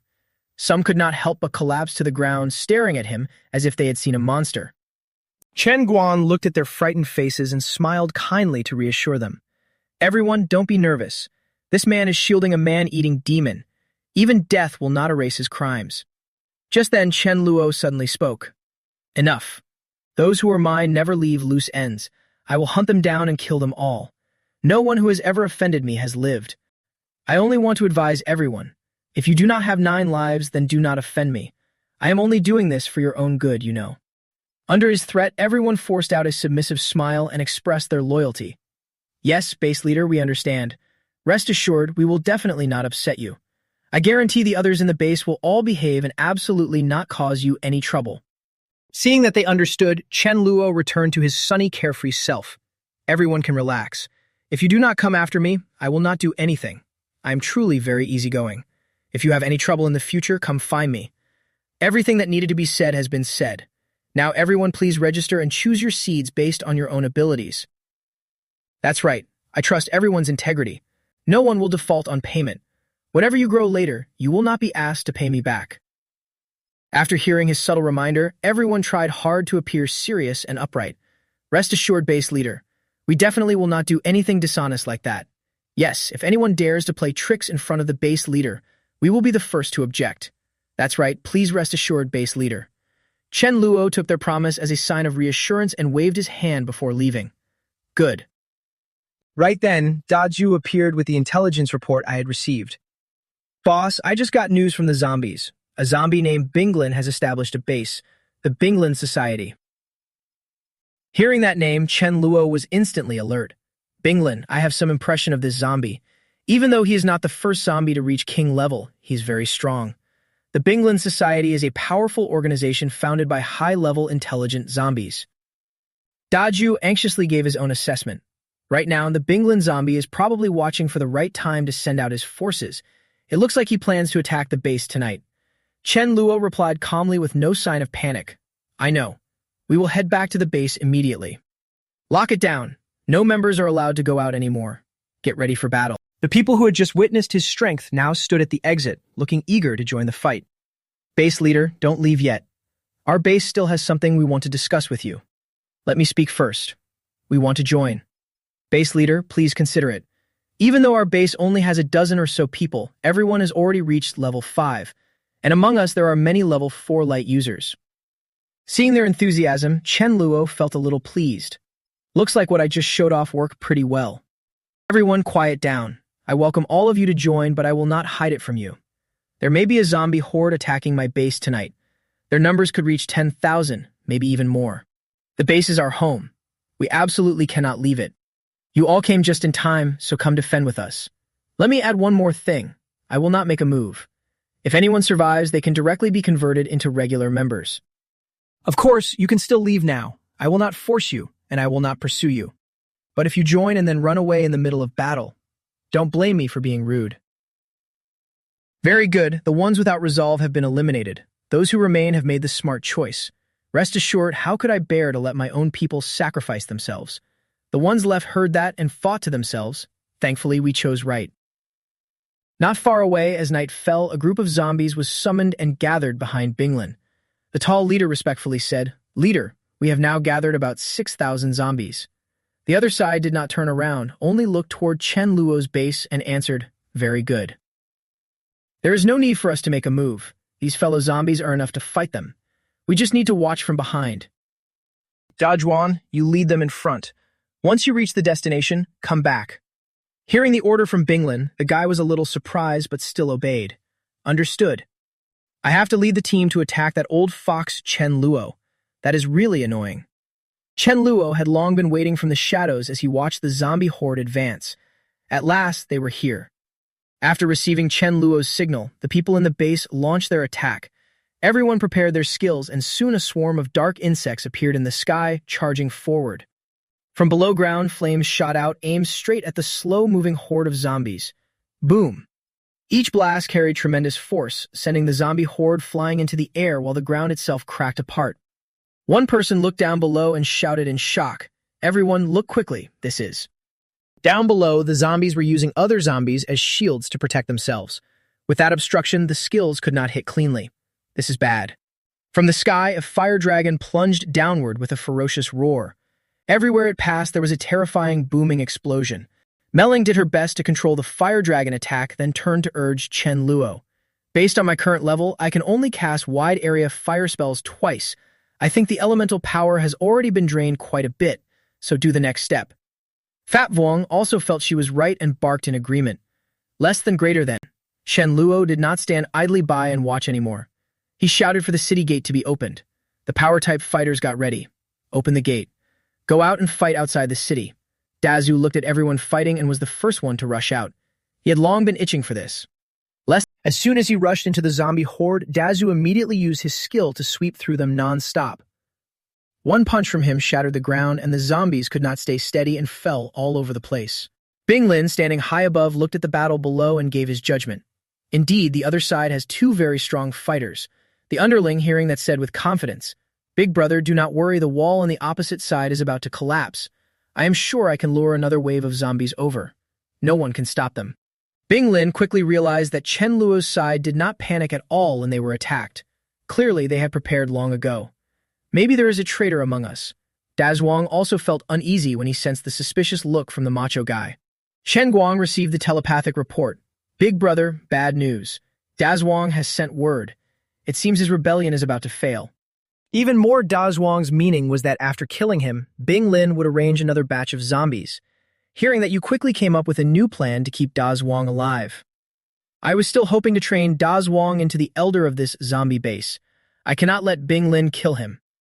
Then I will just kill Bing Lin directly. Tell Maling to go to the battle command center. I will leave here for a moment." Chen Guang heard the order and shouted, "Understood." At this point, Bing Lin had already confirmed that Dazuang was rebelling. The guy kept kicking the person beneath his feet non-stop. "Why are you betraying me? Did the other side give you any benefits? Once you admit it, there is no way back." He still refused to confess and kept pretending. "Tell me and I will spare your life." "Big brother, please believe me. I really am not rebelling. I did not say anything." Chen Luo used teleportation to appear behind Bing Lin with a bright smile. "You are the boss of this zombie base. Still dare to cause trouble for me. You really have guts." Sensing danger, the guy turned around and used his ability to attack, launching an ice attack. The ice spear flew toward Chen Luo, who did not worry at all and even smiled at him. Using void travel, he appeared beside the guy in the blink of an eye and shouted, "Die." With one slash, Bing Lin's head was cut off at the neck. Chen Luo pretended to be exhausted and turned back to declare, "It was you who overestimated yourself. As for the next one who will die next, do not just stand there. Come over here and hit me. Help me wash away your traitorous identity." Dajuang caught his meaningful look and immediately understood that he had to act. "Then I will go over now, big brother. You killed my big brother. I will fight you to the death." The guy raised his fist and showed his striking posture. Chen Luo took the punch head-on and spun away backward. He held his face in fake anger and left one sentence. "You just wait. I used Bing Lin too much this time, so I will spare you. Wait until I recover, then I will definitely come back to kill you. My acting skills are really good. Next, no one will suspect Dazuang anymore." After he left, Dazuang put on a grief-stricken performance and cried. "It is hard to believe that one sword could kill Big Brother Dazuang. Big brother, you were really bold. Big brother, you died so miserably. I will definitely avenge you." Later, the others saw him say that and looked worried. "Right, big brother, you're not even afraid that a single sword could kill you." At this point, a zombie human took the chance to step forward and try to claim the position of boss. This person, we cannot accuse him for now, at least not at the moment. But the Bing Lin group must have a boss. From now on, call it the Black Thunder Society. I will handle it. Dazuang did not let him finish and immediately launched a move to strike him down. "Black Thunder, what are you trying to do? Big brother just died and you are already rushing to take his place. I will take care of Big Brother funeral." After saying that, Dazuang immediately threw out punch after punch like mad thunder. The beaten guy had a broken nose and was begging in a small voice, "Do not hit me anymore. I acknowledge you as Big Brother. Do not hit me anymore." But how could Dajuang let him go? There was a cold killing intent in his eyes. "Now that you are willing to surrender, it is already too late. I will kill you as a warning to the other zombies. Go die." After beating him to death, Dajuang stood up and said with hidden meaning, "The one who wanted to seize the throne is dead. From now on, whoever understands should follow along immediately." From now on, Dazhuang, you will be our big brother. We will be the Dazhuang Society. To act out the broad-minded image and for the sake of brotherhood, Dazhuang changed the name of the group. No, everyone is brothers. There is no big brother or little brother nonsense. If there is meat, we eat it together. From now on, we will be the Brotherhood Alliance. I'm going to change my clothes. Please wait here a moment. Running to Chen Luo, Dazhuang put on a posture as if asking for praise. Praise me, I am here. How was my performance just now? Chen Luo leaned against the tree and said with satisfaction, Pretty good, you are quite smart. Next, I will try to train you and raise your strength. For now, lead those zombies away first. Later, you can continue working for Bing Lin. Remember to recruit the intelligent zombies and the ones with high potential as your subordinates. This crystal is your reward. If you have any trouble, contact me anytime. I will help you handle it. Work hard and there will be no shortage of benefits for you in the future. Go on. Taking the crystal, Dazhuang smiled happily. Got it, Big Brother is too good to me. Could it be that my acting skills fooled him? Chen Luo looked back at the remaining ruins and thought to himself, These zombies disperse pretty fast. This battle gained quite a lot of crystals. While he was counting the crystals, a telepathic voice came through. Big Brother Chen Luo Haiji used telepathy to send me a message. She said she found a level 10 creature and told you to hurry over and help. This way you can level up quickly and keep your promise. Hearing that, Chen Luo's face lit up with delight. There is even such a good thing. Okay, tell her I am coming right away. Sister, I am here. Haiji threw a pile of crystals to Chen Luo. Just now, a few blind fools caused trouble for me, so I dealt with them and gave them to you. Looking at the crystals in his hand, Chen Luo's eyes shone. 2 level 7 crystals, 2 level 8 crystals, and 1 level 9 crystal. Calling her sister was totally worth it. I am already in profit. Chen Luo's attitude toward Haiji became even warmer after getting a few crystals. Sister, do not worry. Since you helped me so enthusiastically, I will work hard too and level up as soon as possible. By the way, where is the level 10 creature you mentioned? Why can I not see it? Mentioning this made Haiji's face sink. Under the sea, there is an ice fish nearby. Wait on the shore and help me kill it together in a moment. 10 minutes later, Chen Luo, are you ready? I am done. Haiji blocked the incoming attack and ducked down to signal Chen Luo, kill it. You stay below and activate your ability. Use one move to launch the fish into the sky and cut through space. The sword blade shot toward the ice fish's head and it flinched. Then it opened its mouth full of sharp teeth and spat out a beam of power. Seeing that, Chen Luo cursed inwardly in disbelief. Damn, I cannot dodge this now. Unable to avoid it, Chen Luo was frozen solid. He cursed himself for being too arrogant and careless. He did not expect this fish to know an ice-sealing move. Seeing that he could not move the fish, immediately opened its mouth and launched the next attack. Exile. After sending the fish somewhere far away, he let out a breath. So cold, Haiji landed and used brute force to smash the ice on his body. Then she asked, Where did you send it? It should not be able to teleport like me, right? I still do not know exactly where it went. Chen Luo rubbed his nose with a proud expression. Sister, do not underestimate me. About 30 meters to the east, that fish is already exhausted. Let's go. Let's go pick up the crystal. 1 level 10 crystal is enough. If we get another 4 or 5, we can level up to 9. By then, killing a level 10 fish will be extremely easy. Seeing him dig out the crystal, Haiji suddenly spoke. Chen Luo, you can actually try eating this fish. Chen Luo looked over in shock. Eat this fish. Mutant beast meat is very hard to eat. Seeing his resistance, Haiji slowly told the story of what had happened to her before. Chen Luo, do you know why I gave birth to this mysterious evolution? My evolution speed is far beyond humans. That was because one day, many years ago, when I was resting under the sea, something unknown fell into my body, like a piece of meat. I felt extreme pain and my whole body seemed about to explode. That piece of meat slowly digested itself inside my body. I wanted to vomit it out, but could not. I was sure that if this continued, I would die. Fortunately, my friend, the Sea Turtle King, passed by at just the right time.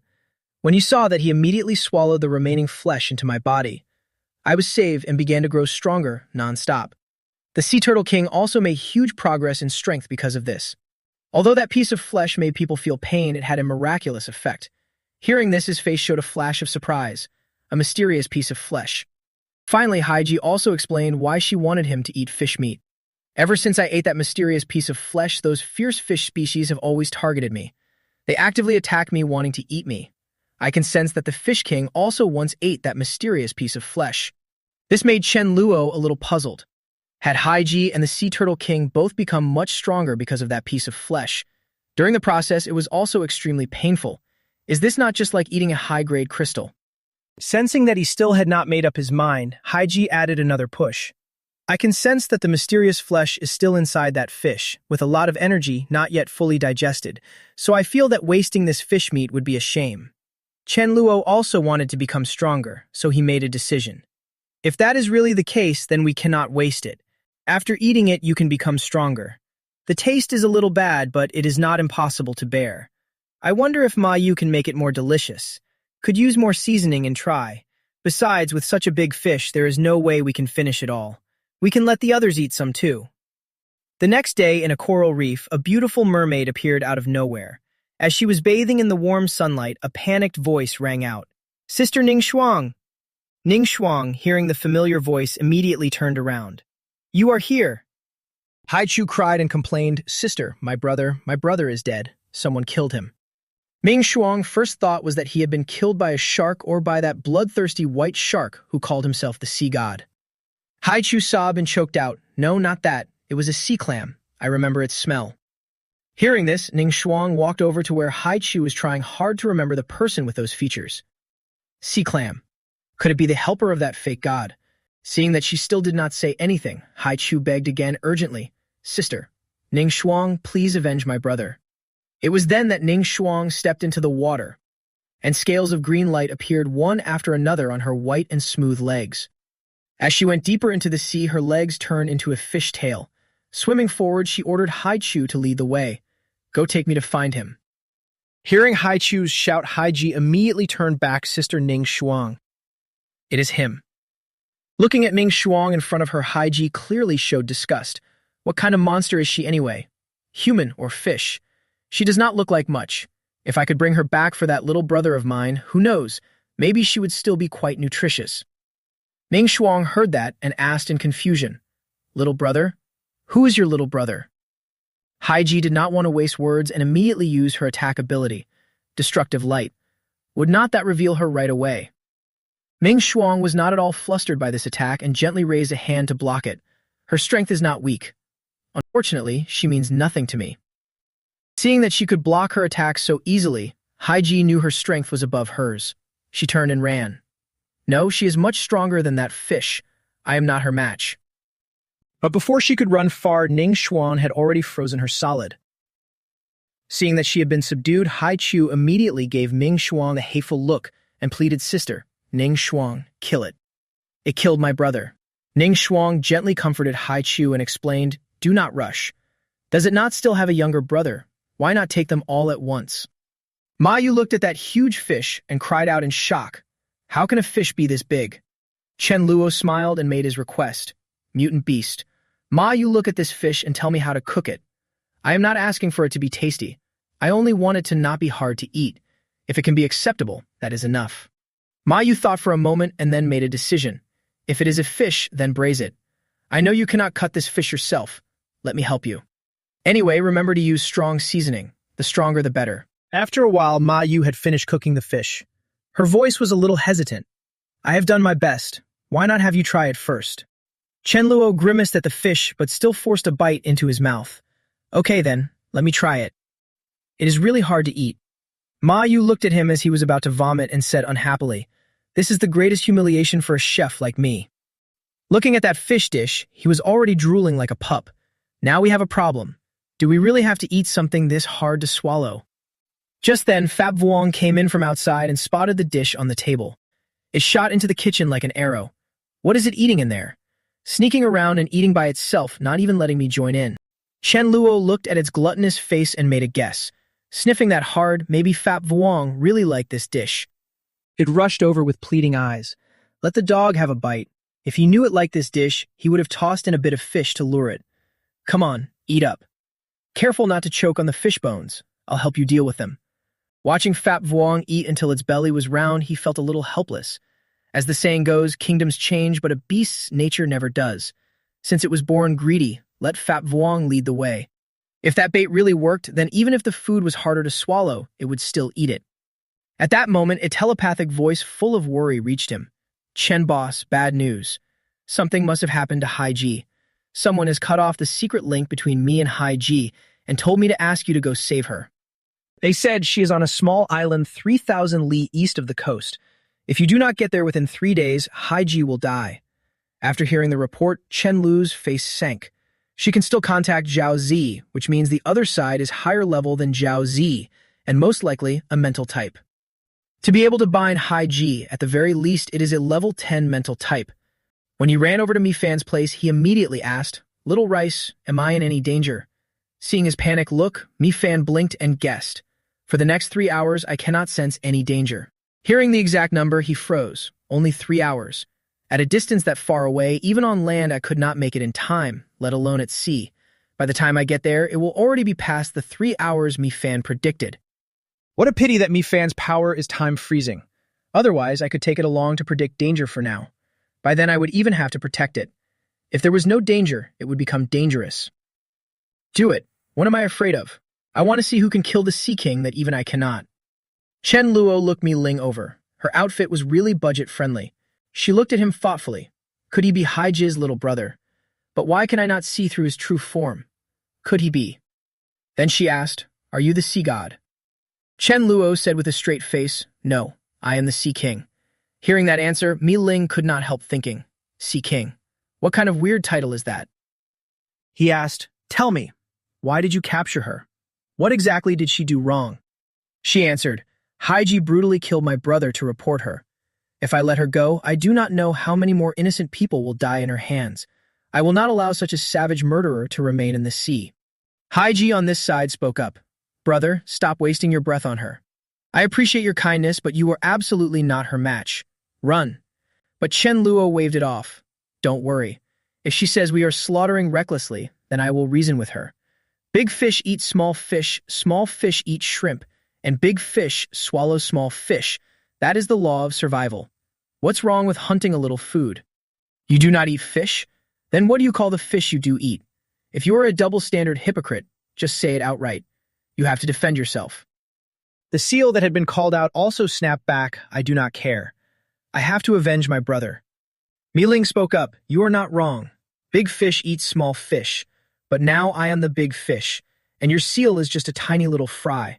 So she must accept the fate of being killed by me and eaten by me." Chen Luo saw the sea beast prepare to attack and said, "If words do not work, you want to do this the hard way, right? Space severance." Seeing his move, Hai Ji reminded him, "Brother, it is useless to fight her. You are not her match." But Chen Luo smiled with great confidence and said, "Who said my target is her? Big fish just eats small fish.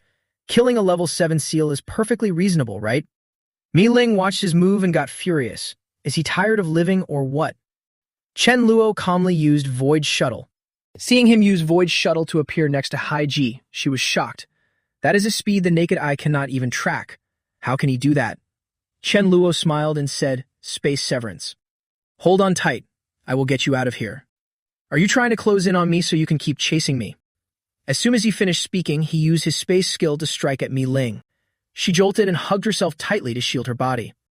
Chen Luo said, "Sorry," then used Void Shuttle to leave. After escaping, Hai Ji gratefully said, "Thank goodness for you.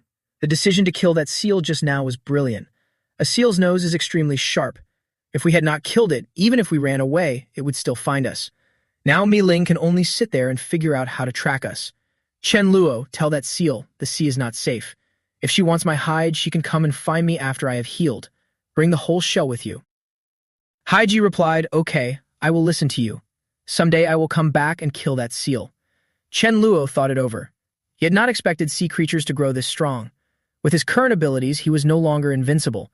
When he ran into even higher-level creatures, the danger would still be huge. What a shame my time power is always lagging behind. I still cannot fully grasp time stop. Maybe I should go find Jiang Shushue, the one from my past life who had that power. The scene shifted to the room. Mila asked, "A city? More than 3,000 li away? A border city? Why go somewhere that far?" Chen Luo replied, "I heard that there is a time-type superpower user there who can stop time. She is a talent. I want to go confirm it. If it is true, I want to bring her back to the base." Hearing that, she could not help asking, "Stop time? Something that amazing? Then it is definitely worth your trip. How long will you be gone? He did not hide it. If things go fast, 2 or 3 days. If they drag on, I cannot say for sure yet. Chen Luo thought to himself, travel time is not the issue. The real question is whether Jiang Shushui wants to come with me. Of course, if she is dead set on not going, I do not mind using a little force. By the next day, Chen Luo sighed in relief. Finally, I can find He City. But I only know that in my past life, Jiang Shushui moved here from our city. As for exactly where she is, I still need to ask around. I found the person. Then he called out, guys, may I ask you something?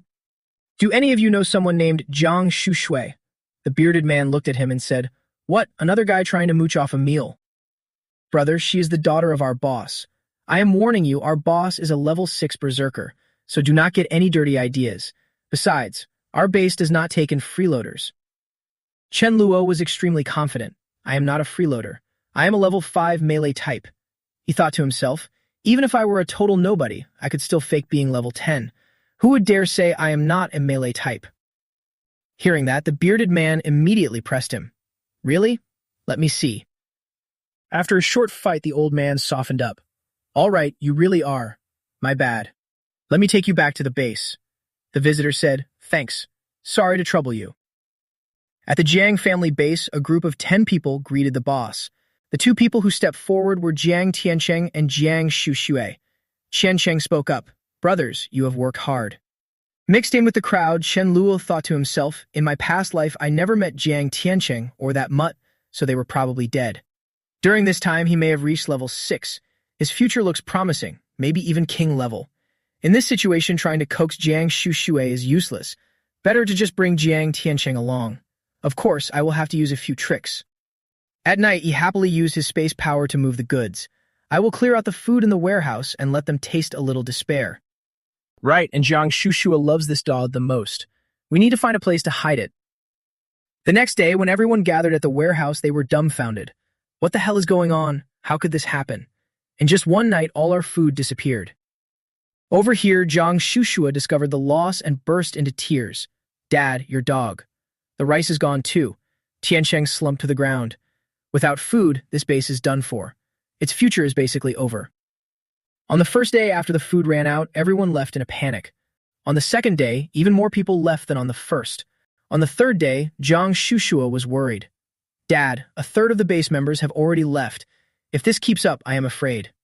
Just then someone shouted, Boss, bad news. Chen Sheng asked calmly, what is it? Did someone leave the base again?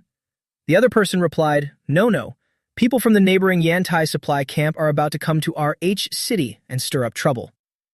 Less than greater than. Hearing that, Jiang Shushui was puzzled. At first, how many times have they come here to steal supplies? And haven't our major bases in H city beaten them back again and again? Why do they still not give up and still dare to come here? The other person said, I heard the commander of the Golden Wolf Legion has made a huge breakthrough and is already level 7. Tiancheng's face darkened after hearing that. No matter what, every inch of land comes at the cost of blood. We absolutely cannot give it up. Contact every base in H city right away. We are not afraid of numbers. In a corner, Chen Luo listened and thought. Against a level 7 opponent, even if Jiang Shushui can stop time, she probably still cannot kill Jin Haoyu in that window. Could Jiang Tiancheng from my past life have died because of this? Should I save him or wait until after he dies? Then he slapped his own face to calm down. What am I thinking? And he kept planning. Even if Chen Luo is just a shameless bastard, he cannot stand by in a crisis like this. He clearly has power, so why should I be the one to bleed for him? In this battle, I will greet them on your behalf. Tiancheng stood before the group and ordered, once Jin Haoyu shows up, I will have Xiaoshu hold him off. Then the whole Dark Type team will switch into offense mode. Everyone attack Jin Haoyu together. The crowd discussed it among themselves. I can see that. He is only level 7. It is not enough to make us despair. A level 7 like him wants to wipe out H city. Ridiculous. He is really arrogant. Someone shouted, Jin Haoyu is already 5 li away. Tiancheng waved his hand. Go outside the city and face him head-on. Just then, someone in the crowd laughed loudly. For the glory of the Yantai kingdom, die in agony. Then an explosion went off and everyone nearby started screaming for help. Poison. It is poison. Help. Qiansheng held up the staggering man and said, I never expected it. He has followed me for half a year, and he turned out to be a traitor. A level 5 poison type self-destructed. Even if it was not enough to kill us, it has already crippled our abilities. Jiang Shushu ran over in panic. Dad, what happened? Why did I hear an explosion? Tiansheng knelt down and explained, I fell into a traitor's trap. A worried person spoke up. What do we do now? Half my strength cannot be used anymore. Should we retreat for now? Tiansheng immediately said, if we do not organize a proper counterattack, I am afraid more people will die. We can only go all in. Right then, someone outside shouted, Stop. We are in a meeting inside. You cannot come in. Shen Luo strolled in and said, Don't worry, I am enough on my own. Hearing that, the group could not help talking among themselves.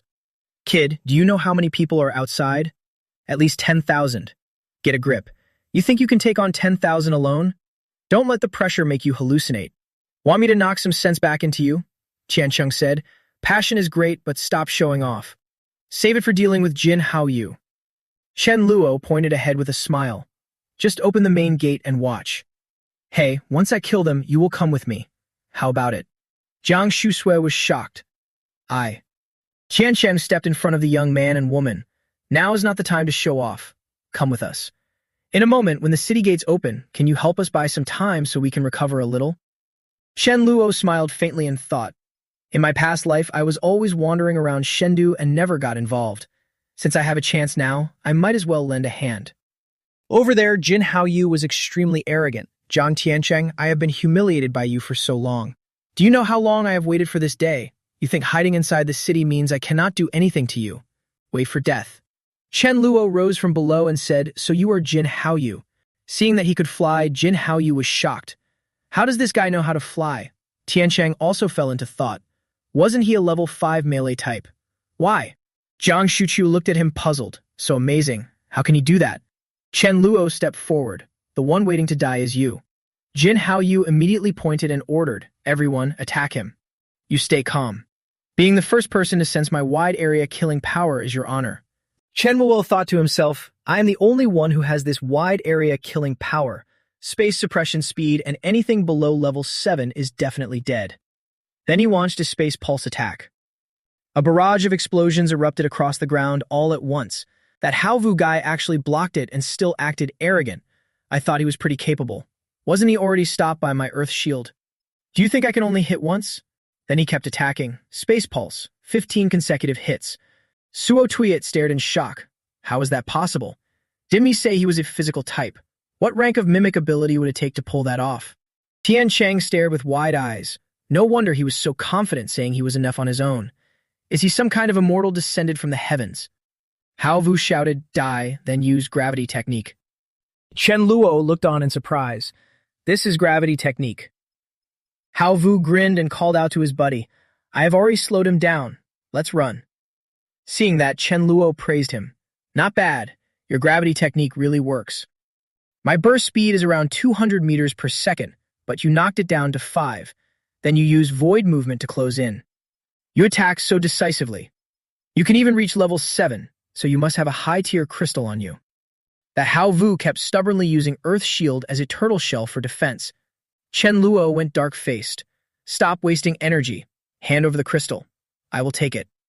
Then with just one punch, he made the guy cough up blood. Chen Luo coldly watched him fall. Tian Chen watched from the side and judged. A single slap could kill Kim Haovu. Who exactly is he? A man beside him said, Brother, he is here for the eldest miss. I guess there is a 90% chance he likes the eldest miss. Tiansheng immediately said, Likes the young miss. That is good. In his heart, he thought, he is a real talent with real strength, unbelievably strong, and he even has a sense of patriotism. The other aspects are fine too. If he really can end up with Xiao Shui, then even if I die in the apocalypse, I can rest easy. At that moment, Chen Luo stepped forward and asked, So, come with me. Su Tuyet stammered, I. At the same time, Tiansheng patted him on the shoulder and said, Chen Luo, come with me. I want to talk to you for a bit first. You have that much strength, so coming to my base is for Xiao Shui, right? How about this? Stay at our base as deputy leader. Being leader is fine too. I can help you coordinate. What do you think? He had already shaken his head at that proposal, but I want to take her away. Qian Chang could not help doubting himself. You want me to make you my son-in-law, and you still want me to end up as a lonely old man. Then he continued bargaining. Fine, that works too. Being his son-in-law does not need a betrothal gift. I can give you our entire family fortune. But if my daughter marries out, you still have to give some betrothal gift. At this point, money does not mean anything anymore. Just give me 200 pigs, and that will do. Hearing that, Chen Luo was moved. This is impossible. There are hardly any pigs alive now. Finding one is hard enough. Tian Cheng thought, if he thinks it is hard, that is perfect. I have to quickly wipe out Chen Luo idea and keep him here. Then he said, either give up that idea or stay at my base. Chen Luo thought it over.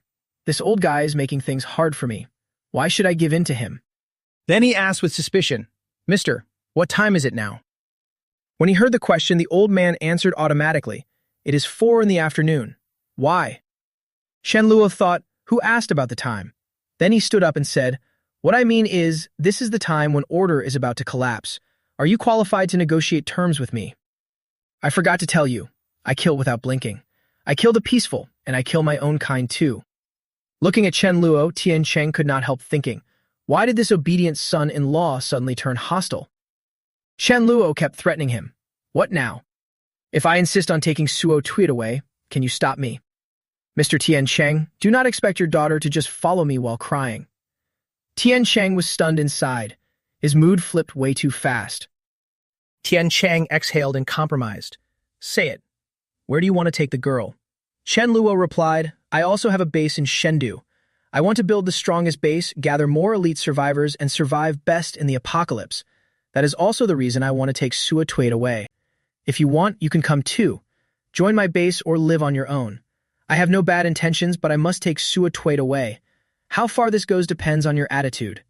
According to my observations, in a while H City may be submerged. If you do not leave now, you will have to leave later anyway.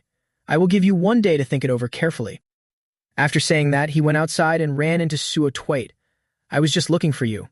Use your ability to hold me in place and let me test it.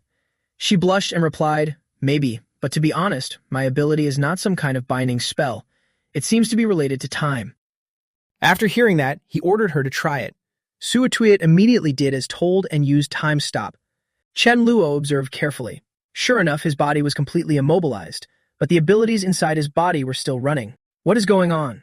In my previous life, when time was stopped, everything except thought could not move. Now my abilities can still work.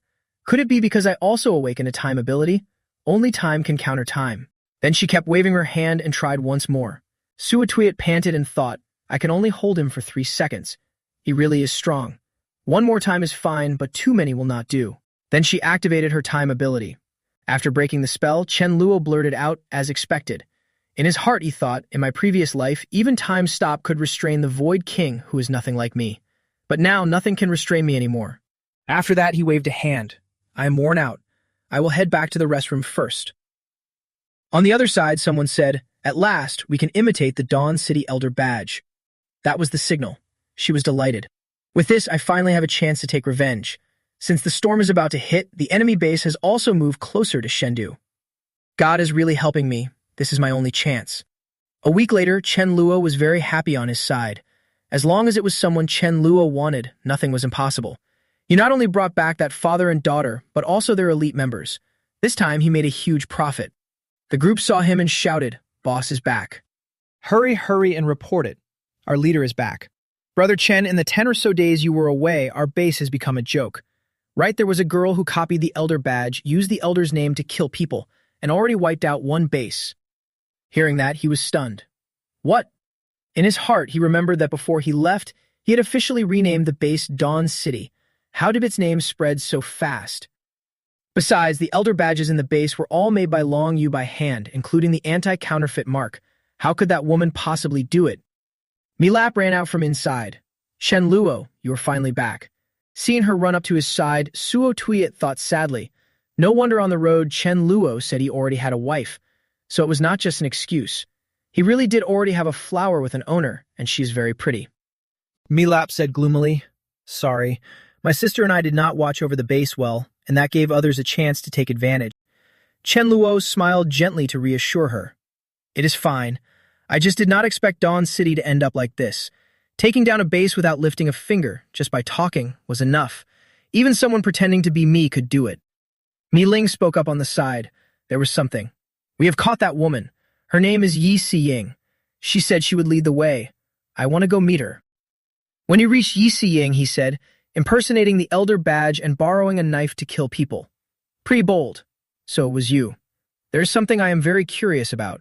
How did you fake that elder badge so perfectly? She sat in a corner and answered, I only looked at the outside. But the reputation of Dawn City is already widely known. When others saw the badge, they did not even dare to check, so I was able to exploit that. After hearing that, Chen Luo replied, so that is how it is. Why did you impersonate our elder to destroy that base? Yi Siying gritted her teeth and answered, the leader of the enemy base liked me and wanted to force me. Because of that, he even killed my brother. I want revenge. No matter the cost, I must avenge him. Chen Luo turned away coldly and made his decision. So that is why. I can understand your feelings, but no matter the reason, impersonating our elder and forging orders leaves only one road: death. Take her down. We will handle this publicly at the meeting in a week. In his heart, he thought, we have to make an example of this in front of everyone. Otherwise, others will follow suit and Dawn City will lose its prestige. When he got outside, someone ran up to report, Boss, there is someone outside carrying a corpse. It is very strange. All the physical-type powerhouses in our base have already tried, but none of them could cause any damage to this corpse. Hearing Chen Guang say that, he was surprised. The corpse cannot be damaged. Only when it reaches King Tier will a corpse stop decaying and remain as it was. Could it be that I am about to see my first King Tier mutated corpse? Thinking that, he immediately rushed over, startling the sisters Mi Ling and Mi Lap. When he reached the spot, he hurriedly ordered, Where is the corpse? Bring me to see it. A man stepped forward and introduced himself. Hello, Chen Leader. This humble one is Zhao Jing. The corpse is here. Chen Luo crouched down to inspect it. He could not pierce it. Damn, this really is a King Tier corpse. A level 10 ability user would normally absorb one, and after absorbing a King Tier crystal, it could directly advance to King Tier. Although I am stuck at a bottleneck because I am a dual ability user, absorbing this should still bring a qualitative leap. After thinking it over, he asked, What brings you here? Zhao Jing hugged his fists and replied, Although I do not know why this corpse is so strange, it may be a rare item. I want to offer it to Chen Leader. With Chen Leader protection, I and my brothers can live in peace. Hearing that condition, he agreed. Spread the word below. I will protect Zhao Jing. Anyone who dares to touch him is an enemy of Dawn City. Chen Guang bring 20 tons of rice and 1 ton of potatoes to his base. If the people I protect end up becoming freeloaders, that would be embarrassing. Hearing those words, Zhao Jing was moved to tears. Thank you, big brother. After everything was settled, Chen Luo took his sword and studied the corpse. He pulled out a crystal core and thought, what a pity, it is not a space type. Still, after absorbing this, maybe I can reach advanced level 9. A few days later, many bases in the towns near Chengdu were flooded by bad weather and heavy rain, and a large number of residents had to migrate thousands of miles away. Gu Changfeng sneered and said, Ladies and gentlemen, we had a hard road getting to Chengdu. We are short on a place to stay, and building a base also costs resources. So, will you leave on your own, or should we handle it for you? Our big brother is level 7. Anyone with decent talent can join us. Do not be ignorant of what is good for you. Right? We are generous and can give you 10 minutes to choose. If you do not surrender, none of you will be spared. Hearing those arrogant words, the main group answered, Level 7, and you think that is impressive. Our Dawn City leader in Chengdu may already be level 9. Changfeng was stunned. Dawn City. After weighing it for a while, the gap in manpower was too big. The other side had a level 7 powerhouse, and they could not force a defense. They should yield first, then look for a chance to join forces with others or let the leader step in. The man on the other side shouted loudly, Stop making noise. We are giving up this base. In his heart he thought, no matter what, we cannot let a bunch of outsiders bully the people of Chengdu. Lightning kept striking the sky. Changfeng watched the people leave with a sneer. Then he gave a loud order, Kill them. Leave no one alive to avoid trouble later. Seeing the strike land, the black-clad man shouted, Why are you saying one thing and doing another?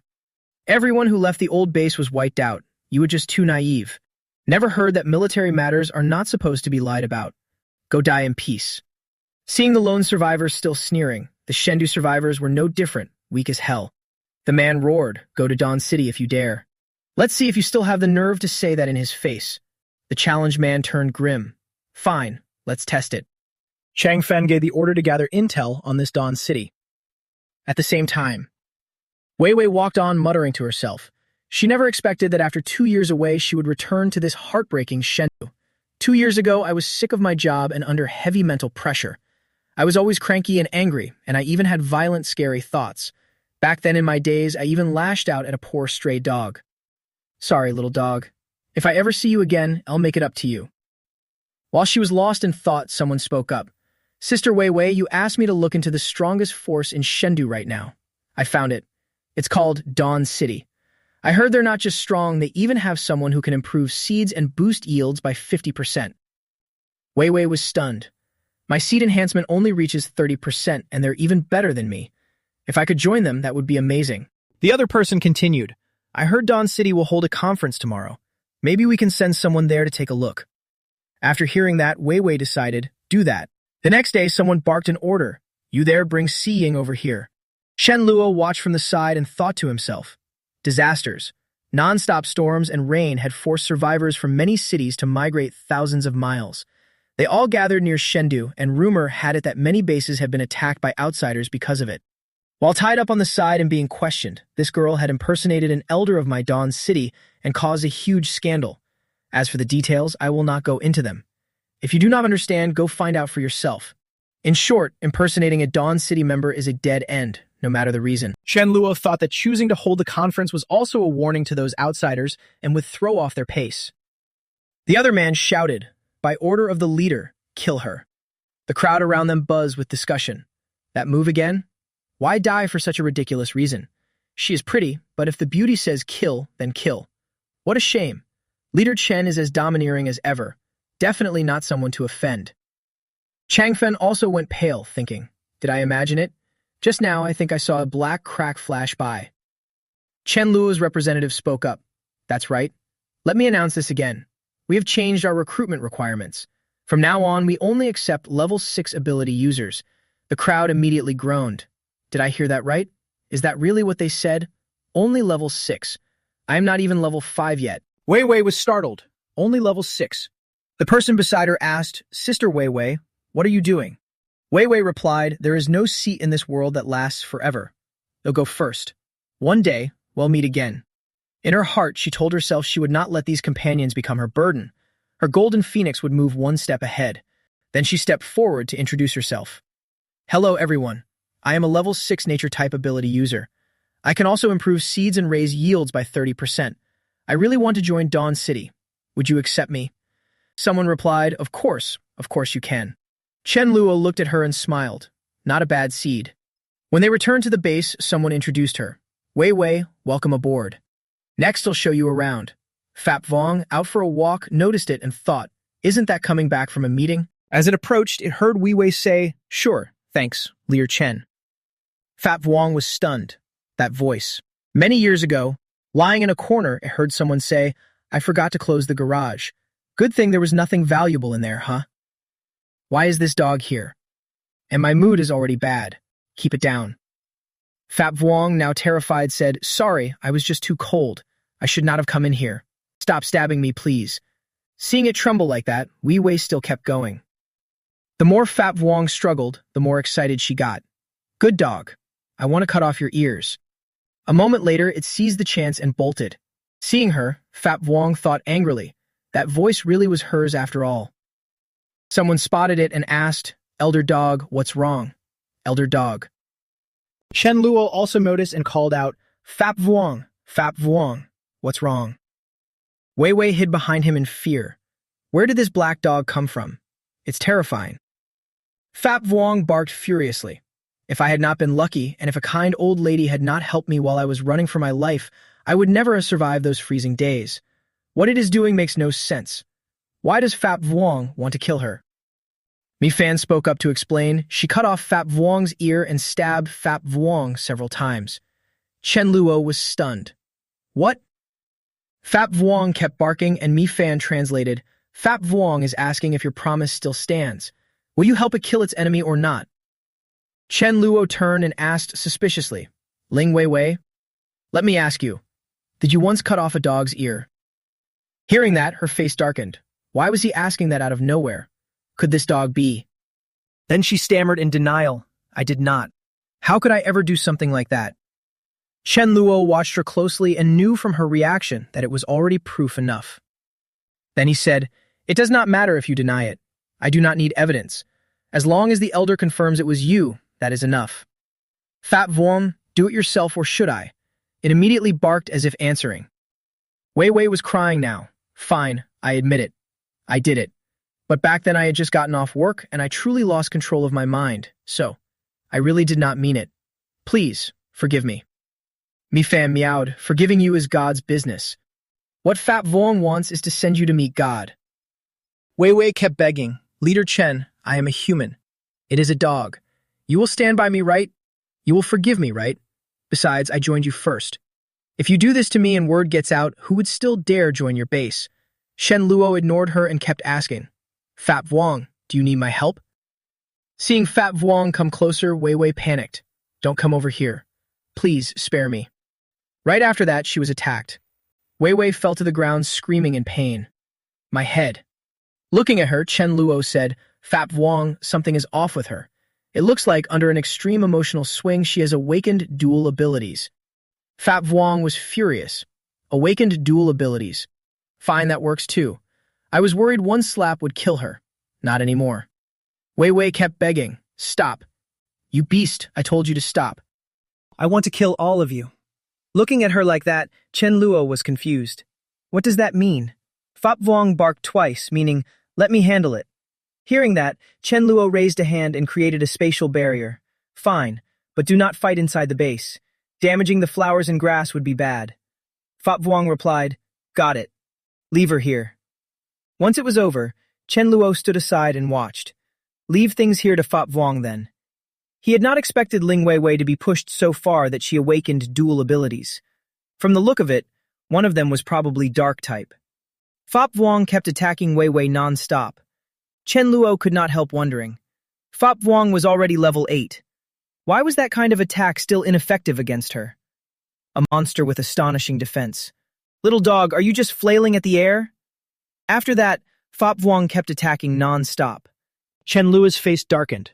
I am definitely not seeing things. Fat Vuong's attack speed is dropping, and its power seems to be weakening too. Fat Vuong kept at it, but this should not be happening. Could it be that Ling Wei Wei's transformed monster also has a curse effect? On the other side, she was actually enjoying it. What is it, little dog? You already cannot handle this. Come on, I am right here. Come hit me. Fat Vuong was at a disadvantage, and its body seemed to be growing more and more exhausted. Immediately after, it rushed into attack. But then Wei Wei knocked it flying with a single blow. After retreating a good distance, the little dog thought bitterly, Fat Vuong, damn it, you are not the same dog you used to be. You are the lightning Fat Vuong, but this one, I must kill her head on. Chen Luo watched from the side and thought, not good. This monster seems to be absorbing part of Fat Vuong's speed and strength. It is getting more and more troublesome. Wei Wei was now raging. Puppy, the despair and pain you went through will happen all over again, and no one will be able to help you. Is that all? I gave you a chance and you did not take it. Useless thing. A dog nobody needs like you has nothing to fight me with. Elder dog? More like a damn mutt. Seeing the little dog get blasted away, Chen Luo was worried. Fat Vuong. Fat Vuong refused to back down. Chen Luo thought to himself, what is going on? In my previous life, Fat Vuong never had purple lightning. Seeing the strike coming at Wei Wei, she was shocked. What? Fat Vuong seemed to be saying, taste the wrath of a dog. That blow knocked her down. She screamed, no. Chen Luo watched in amazement and remarked, that power is terrifying. Seeing the little dog sent flying, he rushed over in concern. Fat Vuong, are you okay? I'm already this beaten up, and Fat Vuong is still hesitating. I asked you to help me, so you are not taking any of my accumulated points. Chen Luo stepped forward to pet it and asked, Fat Vuong, what was that lightning on you just now? I've never seen you use it before. After hearing that, it thought to itself, how am I supposed to explain this? I'll just show him directly. Seeing that move, Chen Luo was shocked. One puff, and it turned into a strong gust. Could it be that you have awakened dual abilities too, Fat Vuong? Blow harder and see if you can make a tornado. Hearing that, Fat Vuong took a deep breath. Then it blew out a steady wind, which thrilled Chen Luo. Nice, you've awakened dual abilities too. Looks like this guy really is a major talent. Then he thought it over. Normally, natural type mutations are all animals, so they should not turn into this kind of monster. Could it be a fusion ability? The natural type fused with a dark ability, so it created a black monster. If that is really how fusion abilities work, wouldn't it be better to awaken a dual ability as early as possible? Then me and Fat Vuong. Damn it, I need to work harder, or it'll really end up worse than a dog. Chen Luo gritted his teeth and thought, no way, I refuse to lose. He quickly said, Fat Vuong, let's race. Whoever gets back to the base first wins. If I win, you give you 100 accumulated points. If you lose, I take 100. Of course, we are not using any void step cheat. Hearing that, Fat Vuong thought for a moment. No void step cheat. Fine, I won't lose to you. Not wanting to waste time, Chen Luo sprinted ahead. Start. Seeing Fat Vuong's speed, Chen Luo was startled. Why is it so fast? I can't catch up. Damn it, I can't lose to a dog. Thinking that, he decided to use his special move, Void Step. Chen Luo was not even embarrassed. Fat Vuong, you lost. You should just bark it out and admit defeat. Quit messing around and use Void Step with me. Chen Luo stayed relaxed and said, I said you are not allowed to use Void Step, not that you cannot use Void Storage. Fat Vuong could only turn away helplessly. He had not expected Chen Luo to trick him out of 100 accumulated points. This loss was his own immaturity. The scene shifted to the inner courtyard. Seeing Chen Luo's proper and refined demeanor, Mi Fan took notice. Look, Chen Luo, a very beautiful flower has bloomed here. It was not here yesterday. He suddenly crouched down and pointed at the flower. Little Rice, this flower is poisonous. It smells nice, but it will make you feel nauseous. Better deal with it now. Hearing that, Ma Yu unexpectedly stepped outside. A poisonous flower? Can I take a look? Mutated plants really do have plenty of uses. How about you give me this flower to study? Maybe it can solve that fish's picky eating problem. Chen Luo did not think much and nodded right away. Fine. They'll have the others keep an eye out later. If they see any plants, bring some back for you. Sometime later, while he was sleeping soundly, Chen Luo suddenly sat up. Sweat would not stop pouring down his face. That feeling. I am about to level up. At last, the system popped up a new notice. Ability leveled up to level 9. Feeling that everything was going a little too smoothly, Chen Luo said to himself, finally, I am no longer on the same level as a dog. I even have my own plans now. If I have already reached level 9, my ability power will skyrocket. Maybe I should try fusing dual abilities too and see if I can combine them. Ling Weiwei can fuse dark and natural abilities to become a dark monster. Fat Vuong can use wind and lightning. Then what if I add my time ability to my space ability? What would that become? Thinking that, Chen Luo immediately called out, Little Rice, are you outside? Come in for a bit.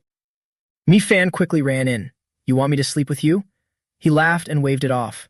Just right, you can stay beside our little rice ball. Little Rice, tell me what will happen after I fuse it. Give me a guess. Contrary to his attitude, it became extremely worried. I think you are going to die. Damn it. Chen Luo thought bitterly, no way. I refuse to lose. Hurry up and announce it, Fat Vuong. Let's race. See who gets back to the base first. If I win, you get 100 accumulated points. If you lose, I take 100. Go on and lie back down. Fine, I won't try it for now. He already had his own calculations in mind, but when should he do it? Level 10 or king level? Sometime later, Chen Luo was thinking in silence. A team member had just come to report that by the seaside there was a stunning beauty in a mermaid outfit who could turn people into ice statues. Could that be Ning Shuang? He kept using Void Step. Seeing the familiar figure in front of him, Chen Luo was startled. The moment she saw him, Ning Shuang immediately panicked. Damn it, I still have not figured out that guy's real abilities. What if he really wants to strip me? I do not want to lose face again. I have to run. Nang Ta's move left Chen Luo completely baffled. Huh? Why are you running when you see me? I have no other choice. He could only chase after her. Don't run. He even kept using Void Step. What are you running for? Don't be scared. I am not a bad person. No, wait. I am a good person. You do not need to be scared. But Ning Shuang's attitude was incredibly annoying. You lecher, let me go. Chen Luo could only say helplessly, don't spit blood at me. I think there is some misunderstanding between us. How about we find a place and talk it out? Hearing that, her mood changed completely. Don't force me. What are you doing? Don't get worked up like that. Give us a chance to talk. I think finding a set of clothes is not easy for you either. If you do not agree, I can only... Before he could finish, Ning Shuang started cursing. Shameless, lecherous, lowlife. If you look at me again, then what? She quickly reverted to her true form. In her head, she thought, after all, even if I turn back into my body, at most he will only see half of me. Ning Shuang's voice was a little unsteady. If you know what is good for you, leave now. If not, do not blame me for being rude. While the two were still talking, a strange figure suddenly appeared under the water. Finally found you. Ning Shuang, the sea god temple, has sent an invitation. Come with me. Seeing this creature, Shen Luo was shocked too. This jellyfish is huge. It looks like a level 10. Just when I am short 1 or 2 level 10 crystals, this shows up. Less than greater than. It kept warning her. Go or not, that is your choice. The little dolphin has already been caught by us. Chen Luo kept watching the situation. But this jellyfish is huffing and puffing like crazy. What is it saying? Ning Shuang's face does not look good. Things gradually became serious, and Ning Shuang did not know what to do. The sea god is not controlling the little dolphin. Inviting me over is definitely a trap. Going alone might still leave some chance. Wait, does this guy know some divine trick? Maybe the sea god can use a divine trick to save me. She suddenly pointed at Chen Luo. Sir, can you help me with something? That request even surprised him. What did she say? She wants my help? He immediately flashed a fake smile. Like I said, I am a good person. Helping people is what I do. Mountain of blades, sea of fire, I would still help you. In his head, he thought, why does Haiji get a chance to build a good relationship with a big boss now? Before he could react, she stepped closer and whispered, the little dolphin was captured by the sea god, and that white shark too. The sea god has many powerful subordinates. I want you to go with me and help me rescue the little dolphin. Those words put Chen Luo in a very difficult spot. This is no simple matter. Ming Shuang is a king level. The sea god who can frighten her is surely king level too.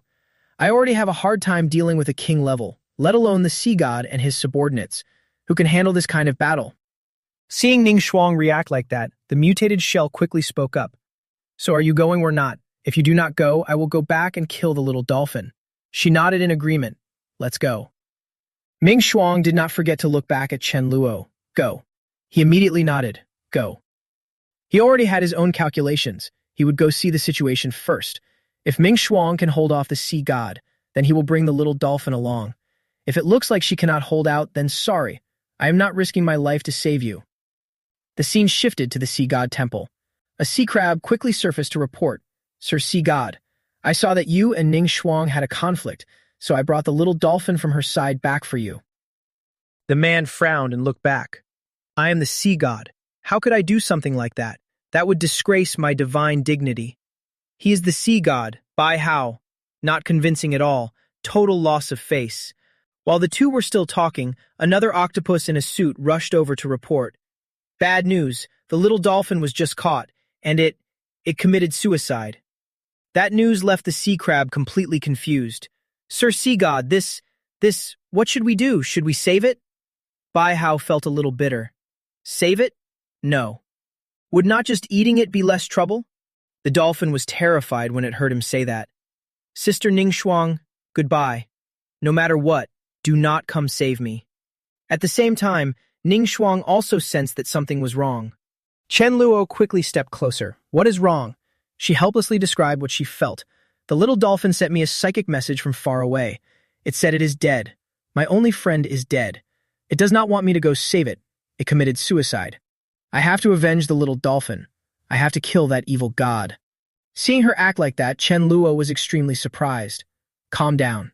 If you rush in like that, you are only walking into a dead end. Hurry up and use Void's step. At the same time, he thought to himself, maybe in my past life I never met Ning Shuang because she was killed by the sea god in a fit of rage. Even though Chen Luo tried to stop her, Ning Shuang still would not listen. I do not care. I am leaving now. He could only helplessly use Void's step and call out, come back here. Tears would not stop falling from her face. Little dolphin, Chen Luo quickly comforted her. Cry if you need to. Let it all out. When you are done, we will go kill the sea god together, okay? Watching this, the jellyfish grew extremely panicked. This is bad. We need to retreat now. Just as it was about to leave, Chen Luo noticed it. Little jellyfish, why do you not understand the rules? Since you are here, you should know what to do. Leave your life here. Too weak. So it is only a level 8 jellyfish. I thought it was level 10. What a waste of excitement. Ning Shuang, our human race has a saying that is very good. A gentleman can avenge himself even after 10 years. Although I do not yet have a way to kill that sea god, give me 1 year. Within 1 year, we will go together, and I guarantee I will help you kill the sea god. Chen Luo even did the math. With 23 more king-level crystals, I can level up to king level. Would I still not be able to kill that sea god? That made Ming Shuang turn back in surprise and look at him. You cannot even beat me. What are you talking about? Chen Luo kept soothing her. Soon, you will not be my match anymore. But if I help you kill the sea god, how are you going to repay me? You cannot let someone work hard and get nothing in return. Hearing that, she immediately nodded. As long as you kill the sea god, you can have whatever you want. Chen Luo smiled softly and agreed. Fine. In his heart, he felt a little pleased. Has not this mermaid beauty just fallen into his trap? I actually save a legendary mermaid beauty. That is truly a huge merit. After seeing Chen Luo return, Fat Vuong quickly asked, how many accumulated points did the level 7 crystal give you? Its reaction left Chen Luo utterly unconvinced. What? What did you say? I did not hear that wrong, did I? A dog can talk now. Say that again for me. It immediately repeated what it had been wondering about. How many accumulated points do level 7, 8, 9, and 10 crystals give? Too shocked, Chen Luo hurriedly shouted, Everyone, come look. Fat Vuong can talk now. Fat Vuong could only think helplessly. Is it really that serious? Do not you sometimes not speak either? Sometime later, Chen Luo went to meet another acquaintance. Big Hai, you have lost a lot of weight. Hearing that, he let out a long sigh and answered, having food to eat is already great. Who is not skinny in this era? I came to bring you some documents. Above is a record of all the information on the nearby bases garrisoned in Chengdu. Chen Luo grinned and handed the file forward. Good, let me take a look. Luo Tianzhu, female, 25, from City K, with over 630 people under her. According to the investigation, she is a natural type ability user. More than 3 months ago, while in City 3, she leveled up to level 6 and contemporarily reached level 7 giant form. She is kind-hearted and treats her subordinates well, but she lacks female decisiveness. She is skilled in many transformations, including Firehawk and Thunderwolf. That news caught Chen Luo's attention. Luo Tianzhu, if I remember right, she is the only future king-level natural type ability user. Chen Luo's face showed a hint of thought as he quietly did some calculations. Luo Tianzhu is a clean seed. I should show my sincerity in person and see if I can recruit her directly. After all, Luo Tianzhu is not a fool, and she is not the kind of woman who is easy to take lightly. If I go in person and show my sincerity, the chance of success should be pretty high. That guy also becomes a king level in the future, and he unexpectedly ran to Chengdu too. Gu Changfeng, male, 27, wind-type ability user. He is a ruthless man who leaves no loose ends. His base has more than 2,000 members. A stubborn guy like that will not be easy to win over. He quickly handed the file back to Big Hai. The intel is pretty solid. Good work. I am heading out for a bit. Big Hai nodded in understanding. Sure. The scene cuts to Lu Qianzhu's base, and the man's voice quickly rings out. Are you looking for me? Miss Lu Tianzhu, I have heard your name for a long time. I am Gu Changfeng. I came today because I want to talk things over with you. Right now, the strong need to unite. Only then is there any hope of survival. We should form one base and help each other. What do you think? Lu Qianzhu fell silent for a moment, then nodded. Let me think about it. Her reaction left Changfeng completely stunned. He had not even asked how she or her base were doing, and he already said he would think it over. He figured she was just politely turning him down, so he hurriedly asked again, is it because of Chen Luo? Lu Qianzhu gave him a cold glance. He had guessed right. She answered reluctantly. I was thinking about how to get him to accept everyone in my base. Her answer only made Changfeng even more annoyed. Is this woman out of her mind? I came here with a straight face and a nice offer, and she turned me down just to beg someone else to take her in. Just then, a subordinate's voice rang out. Boss, this is bad. Zombies are coming. That only made Changfeng even more interested. Perfect. If he saved her base, maybe he could make her see him in a new light. Lu Qianzhu quickly turned back and said, I'll help you. What followed was pure chaos as the crowd gathered there. At the same time, the man's voice boomed. Brothers, charge with me. Take down this base and everyone gets to eat meat. But that only made Changfeng even more annoyed. Bastard, stop dreaming. The people around them rushed up at once to block it. am ready to use my ability. You brat trying to be a hero. Fine, I'll give you a chance. That only made Dukun even more excited. Come on then. I'll let you die right here. With no other choice, Changfeng could only use a killing move. A wind blade started whirling. When Dukun saw that, he burst out laughing in contempt. That's all? This time, the flame phoenix surged forward. Get out of the way. Changfeng could not help shouting. This mutant is at least level 8. Its body is way too strong. That fierce attack even made Dukun jump. So this is a physical type zombie. Maybe it can't fly. He panicked and kept yelling, too hot, you damn bird. Just as he was getting ready to answer, his face gradually changed. Not good. The moment he struck, the ground shattered at once. The tiny figure of Lu Tianzu appeared, and even that punk had to pay attention. He had not expected this mutation to let her jump so high. If he could not beat her, he was done for, and so was his base. Just as he was about to attack, a subordinate hurriedly reported, "Boss, the people from Dawn City are here. We cannot afford to offend them. Run." With no other choice, the punk waved helplessly and left. That made Lu Tianzu extremely surprised. So even this zombie horde is afraid of Dawn City. And just like that, the vehicle sped away from the area. At the same time, Chen Luo's familiar footsteps arrived right on time. Perfect timing. Damn, this vanguard strike is going surprisingly smoothly. Lu Tianzu, don't be scared. This boss is here to save you. Seeing his familiar silhouette made Lu Tianzu tremble all over. Chen Luo is too damn scary.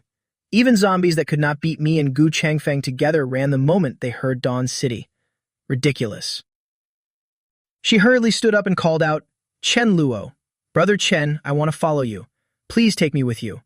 Changfeng could only swallow his words. The gap was too big. He laughed and replied at once, "If you are sincere, then I agree." He thought to himself, nice. This time the vanguard helped me score a huge win. Lu Tianzu even added, "Thank you, Brother Chen. I have really wanted to. Dawn City only accepts level 6 members and my people do not qualify.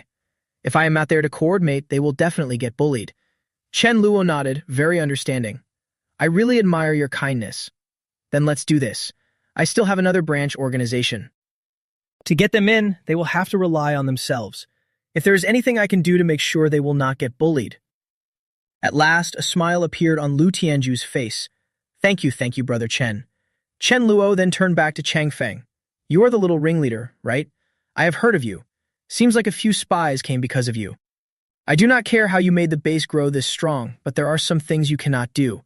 Since there is no room for leniency anymore, think carefully before you act next time." That warning left him completely flustered. "Oh, okay, I understand." Without wasting any more time, Chen Luo turned and left at once. "All right, Lu Tianju, let's go. Tianju, hurry and follow Brother Luo." Watching the two figures leave, Changfeng thought to himself, "Chen Luo, today's loss does not count. One day, I will surpass you."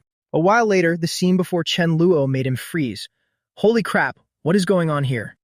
Not just the two of them, everyone else was completely stunned too. What is happening? Why did the skies suddenly turn so dark? What happened? Is this an eclipse? Haiji's shrill scream suddenly echoed through the area, making Chen Luo jump. Haiji. Looking at her, he could tell she was probably close to king level already. He hurriedly called out, "Sister Haiji, do not panic. If you cannot handle the surging energy in your body, condense it and blast it out. But make sure you throw it outside the base. Do not blast it inside the base." Seeing the huge explosion right in front of him, Chen Luo was shocked too. Way too powerful. He quickly appeared behind her and praised her, "Sister Haiji, congratulations on reaching king level." Hearing that, she smiled and hugged him happily. "Thanks, little brother. Come on, let's go find Ming Shuang. Bring her over here." Remembering something, Chen Luo quickly reminded her, "Sister Haiji, not now." He thought to himself, I just built a good relationship with that mermaid beauty. If she storms over with that murderous aura, wouldn't I ruin everything? Chen Luo did not forget to finish his sentence. Maybe you should rest first.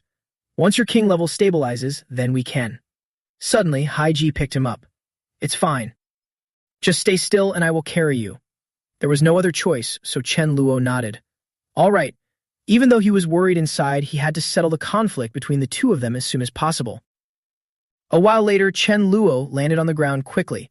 That speed was a little too fast. It made me dizzy. He also forced himself to calm down again. Sister, let's talk this out. Haiji shot him a cold, sideways glance and said, Chen Luo pointed ahead without hesitation. You have the ability to help Ming Shuang evolve into a mermaid. When you fight her later, go easy on her. Don't kill her. Although she was surprised, she still nodded. You like her, don't you? Fine, then I agree with you. I will help you capture her. That made him extremely happy. Thank you, sister. At the same time, Haiji's voice on the other side caught Ning Shuang's attention. Ming Shuang, today I am definitely tearing that mouth of yours apart. She looked at her current reflection in surprise. Seems like this sea clam queen's strength has improved quite a bit too. Chen Luo quickly hid nearby and watched. King level against king level. A small fry like me should just stand back and observe. Not wanting to waste any time, Haiji quickly used her dark shadow eye technique. Then came another massive ice bloom. That only made Ning Shuang even angrier. You rotten woman, are you serious? Fine, then I will play along.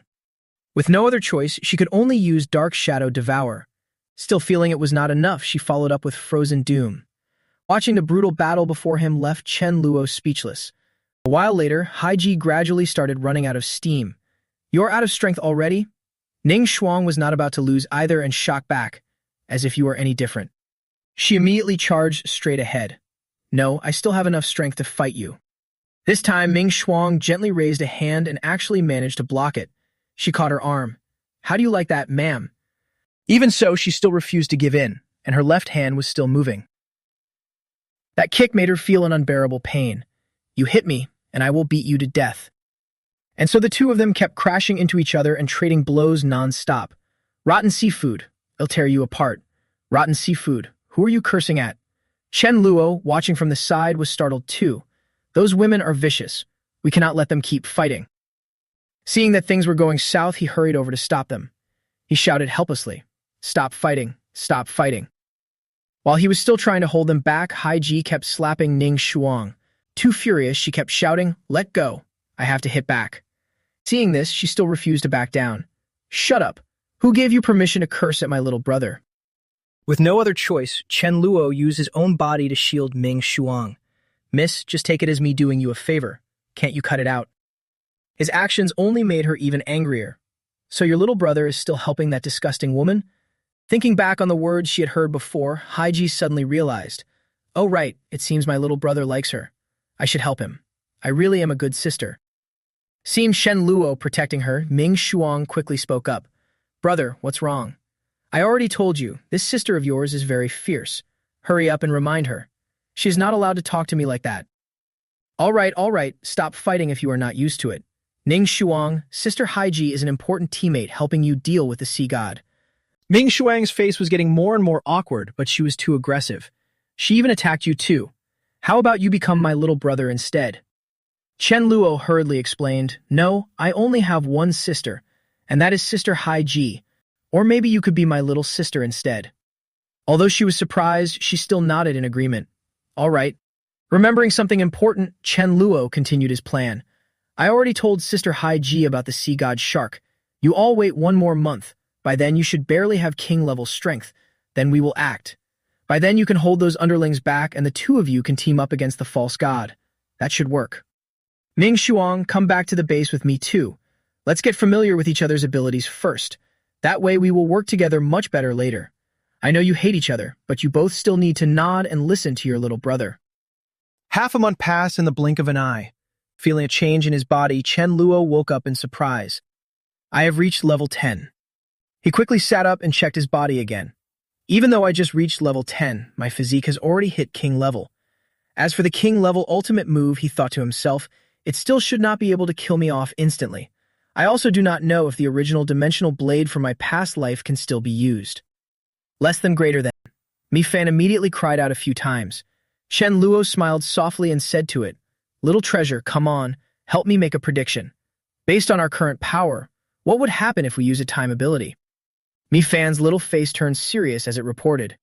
You will not die this time, but you will turn into a vegetable.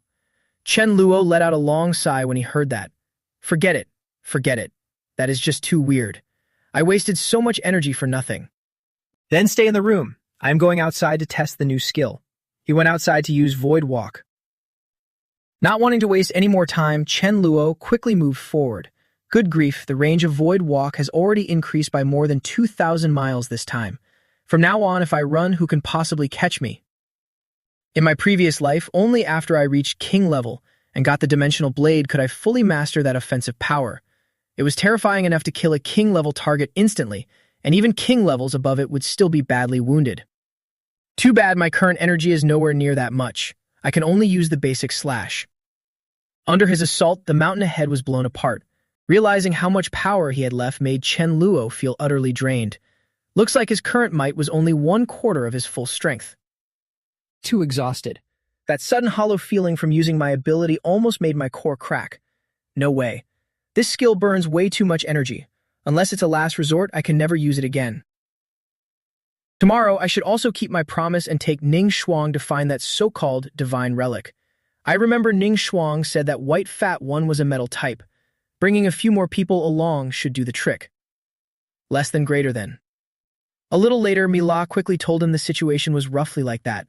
According to the fish she had killed, Chen Luo immediately replied, I guess the sea temple of the false god is on the east coast near Australia. If nobody has any objections, let's get ready to head out. About 10 minutes later, Ning Shuang quickly reported, I found it. There is an unremarkable palace ahead, and the false god is on the beach. Over here, Bai Hao felt something was off. Someone is approaching. Chen Luo suddenly shouted, 3 king levels are after Bai Hao. If you want to live, stay back. Anyone who dares move will be killed first. Less than, greater than. Seeing the minions from the Black Robe faction show up, Haiji could not help but praise him. Little brother, you are ruthless. One line and they do not even dare move. Sensing something was wrong, Ning Shuang felt completely baffled. Why does Bai Hao have that armor? As soon as he said that, Chen Luo snapped to attention. Damn, I missed that just now. Why does Bai Hao have that armor? That armor is really strange. In my last life, I once saw a monster wear one just like it. Could that monster have already killed Bai Hao and taken it from him? At the same time, Bai Hao saw that the others had also stood up. This is not some beauty pageant. You all want to hand over your lives together? Chen Luo gave him a cold look and said, I have seen that armor before. When it is attacked, it automatically releases a protective energy shield. Before that energy is exhausted, there is no way to injure Bai Hao. Haiji did not think any further and immediately decided, then smash that armor. Chen Luo gave a slight warning.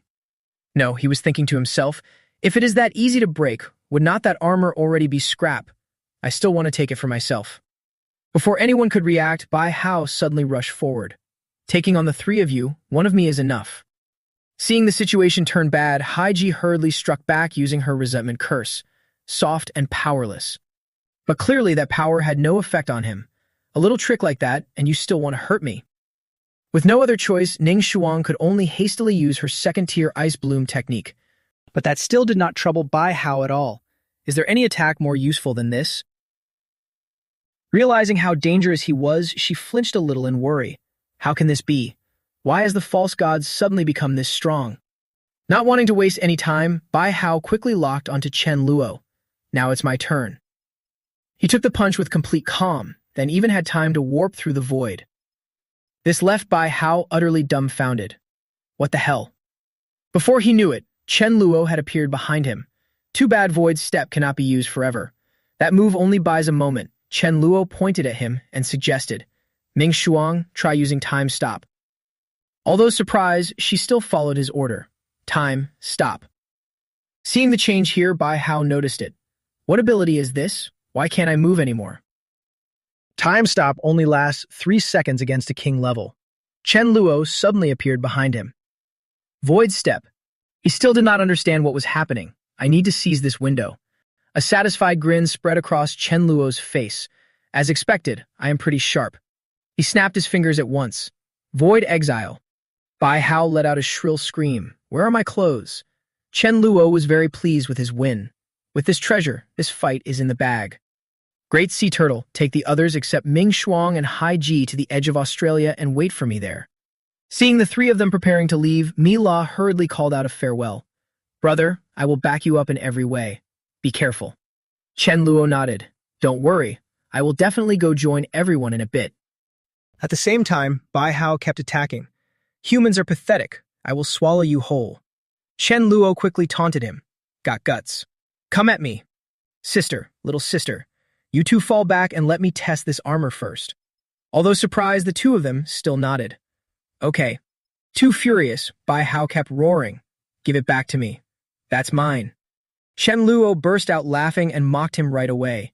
Yours. If it is on my body, then it is mine. He charged at him without the slightest hesitation. Die. Realizing something was wrong, Chen Luo's face showed a hint of surprise. No, Bai Hao was only half a meter away from me. Why is the armor shield still not working? Seeing the punch getting closer and closer made him freeze on the spot.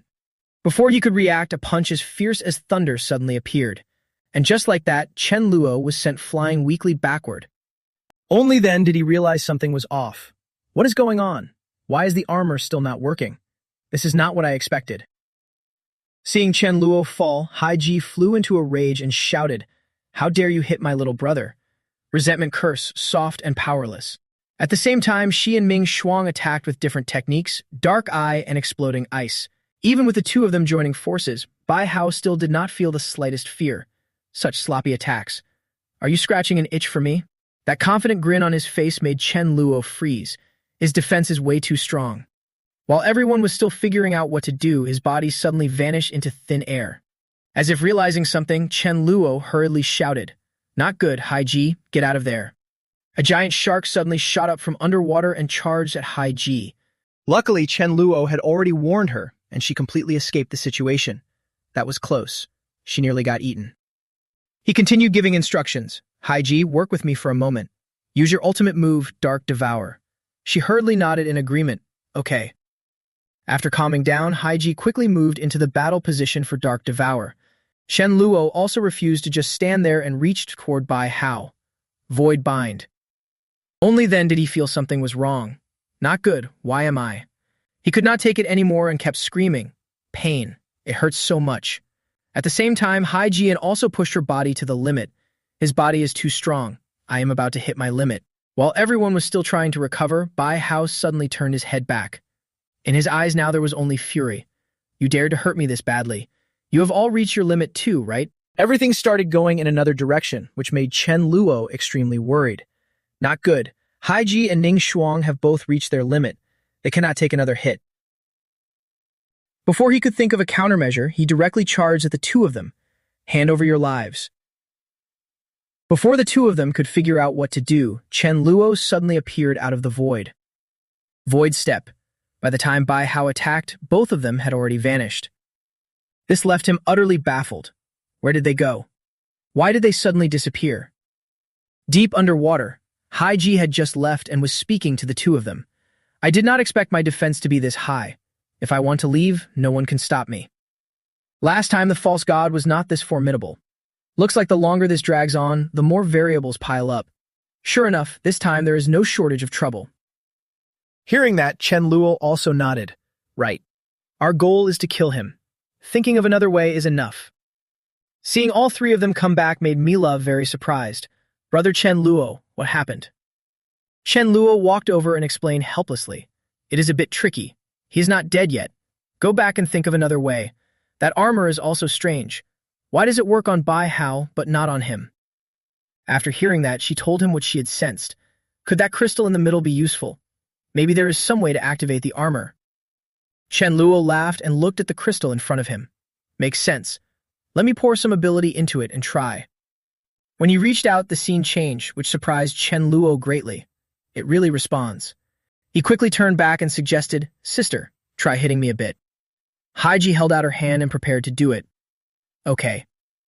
Right after that, his body changed. Success. That shocked her beyond words. Incredible. A voice kept echoing in his head non-stop.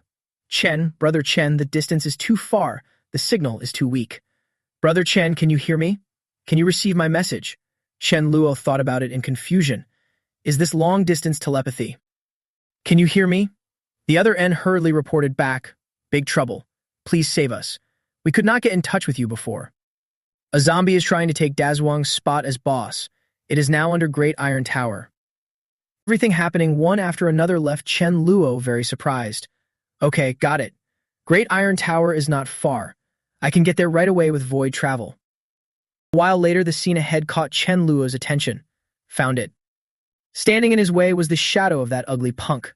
From the looks of it, the one confronting Dazwang was an ice-type zombie. Looking at the man in front of him, he grinned and said, "Not bad. Give up the spot. From now on, you will all answer to me." The voice kept echoing in his head, making him pay attention. "Boss, your big bro says he is here. Just cooperate and play along. Say that when you count to 3, this zombie will die, as if you killed it yourself."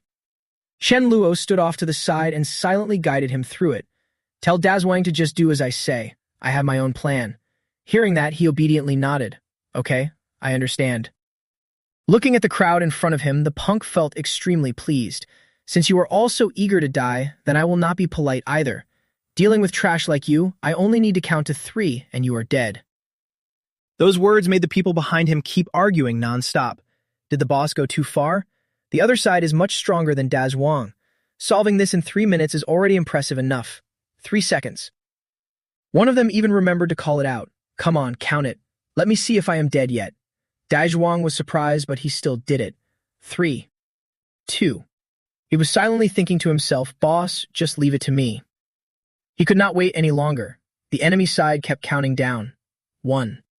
Seeing that the time had come, Dazwang thrust his hand forward. "Go die." At the same time, Chen Luo had already used his signature move, Space Severance. The man burst out laughing and mocked him at once. "You finished counting? So what? Why am I still?" The moment he finished speaking, Han had already lost his life, which made Dazwang sneer in contempt. "Serves you right. You cannot live. Dying under my new ability is still an honor for you." That move left everyone around them completely stunned. He said 3 seconds and the guy was dead in 3. How was that even possible? Dazwang was incredible. He immediately signaled, "Calm down. I will go check whether there are any other stubborn fools nearby. You guys are free to act." A moment later, Dazwang hurriedly reported, "Boss, this is that zombie core. I brought it for you. Take it." Chen Luo immediately reminded him, "Use it. You are mine. How could I let the boss use you?" Hearing that, he looked extremely suspicious. If you had not searched around and Chen Luo had not checked the area, I would have believed you. But Dazwang really has nothing on him. Not wanting to waste time, he quickly asked, "All right, is there anything new happening around the nearby bases?" Dazwang then mentioned what he knew. The nearby bases have been pretty peaceful. Farther away, there is one base with very strong power. That base runs things just like you, boss. As long as the price is right, they will do anything. Chen Luo suddenly became interested. "Oh, what kind of power do they have?" After thinking for a moment, Dazwang said, "I only know this much. We do not know the strength of their leader yet, but one of my men once saw that leader kill a level 7. More importantly, their base also has a level 7 deputy chief. Even if they are stronger, they cannot be stronger than the boss." Hearing that, Chen Luo quickly turned around and said, "They dare steal my business. Let's see how I deal with them. Give me the address. I will go meet them." Looking at the scene before him, Chen Luo also had to admit that this Tianmen base was built in a very imposing way. "Dazwang, come with me to meet them today." Dazwang nodded in understanding. "All right, bro." Seeing Chen Luo show up left the waiter extremely surprised. "What brings you here? Go straight to the point. I heard you only need to pay the right price and your base can do anything. I brought a level 10 crystal and want to ask a favor." The scene shifted to the living room. The man brought a cup of tea over and said, "Please wait a moment, guest. We have already informed our leader. He will be here soon." Dazwang heard that and said in surprise, "So you are not going to grab it directly? That is a little interesting." The familiar figure of the man soon appeared. "Where has the guest been waiting?" He pointed behind him and said with a smile, "I am the leader of Chen Tianmen at this Tianmen base. This is my brother, Jiang Wei." Less than greater than. Looking at Jiang Wei's current condition made Chen Luo jump in surprise. He had never heard of Chen Tianmen before, but Jiang Wei felt somewhat familiar. He seemed like he would also become a king rank in the future, but Chen Luo could not remember exactly what type his ability was. While Chen Luo was still thinking, Tianmen suddenly spoke. "Brother, I heard you have a level 10 crystal. Can I take a look at it?" Looking at the crystal in his hand made him extremely shocked. It really was a level 10 crystal, and it was fire type too. He was truly blessed. His second awakened ability was also fire type. Less than greater than. Before you could react, Chen Luo smiled and said, "What favor do you want? Just say it." He continued, "I can do anything I am able to do, and if I cannot, I will still think of a way to help you." Hearing that, he slowly handed over a piece of paper and said, I heard your base can handle anything. Can you solve this problem for me? The contents on the paper left Tianmin completely stunned. He brought the paper up to Chen Luo and said, "Brother, you are kidding me, right? Your favor is solving this problem." Chen Luo nodded without hesitation. "That is right. I have obsessive-compulsive disorder, and this problem has tortured me for months. I have to solve it. Once it is solved, I will give you the crystal." This time, Jiang Wei beside him quickly snatched the paper away. This is a 1,000-year unsolved problem. It is one of the 7 hardest problems in mathematics. Seeing Chen Luo act like that made Tianmin extremely unhappy. Clearly, this guy came here to cause trouble. Without the slightest hesitation, he took the paper from Chen Luo and said, "Brother, leave the crystal here and you can go." Their behavior made Chen Luo a little surprised. "Hey, the problem is not solved yet and you already want the spirit stone. So this is how you do business. If word gets out, who would dare come to you again?" This time, Tianmin put 2 fingers to his mouth and whistled. "I know a lot of people are unhappy with the way I do business, but causing trouble is not that easy. Today, none of you are leaving here. I am a level 8 physical awakener. Put your hands up and surrender. I will even consider giving you a merciful death." He even thought proudly to himself, "I am only level 6 with a fire ability, and bluffing my way up to level 8 is not that outrageous." Hearing Tianmin say that, Chen Luo let out a long breath and said, "Fine. Then I will stop holding back too. I am level 10. I came here today to tell you to stop doing business like this. This kind of business can only be done by me." Those words stunned everyone around them. Level 10. For real. Someone can really jump straight to level 10 like that. Impossible. Absolutely impossible. Even Tianmin did not believe it at all. "What do you mean by that? Trying to mess with me?" Jiang Wei, standing to the side, only thought silently, "You dare curse my brother. Looks like I can pick out a grave for you now."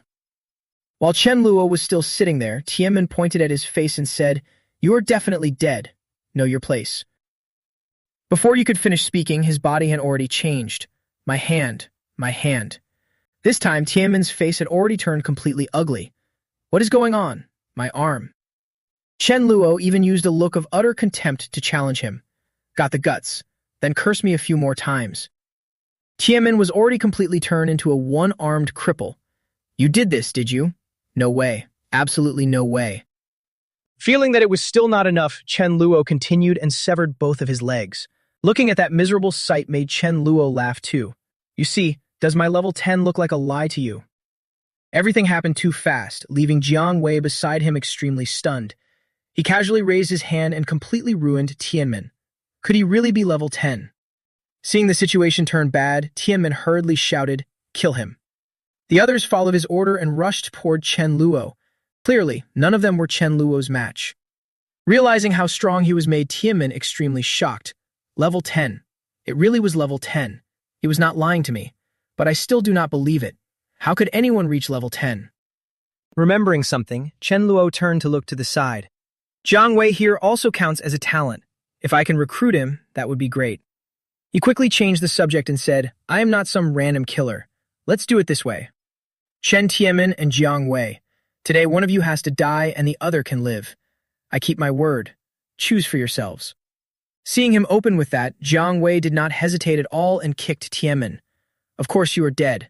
You brought this on yourself in front of our guest." I said nothing and did nothing. The guest himself said he was level 10. Clearly, he is making it impossible for us to back down. And you still want to drag your brother into a dead end.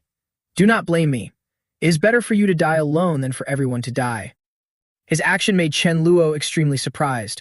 Looks like Jiang Wei was about to beat Tianmin to death. What a cruel and vicious act. Looking at the situation before them, the people around silently exchanged glances. Does Jiang Wei really want to beat Tianmin to death? That is too cruel. No wonder we can never provoke him later. At the same time, Jiang Wei also bowed his head in front of Chen Luo.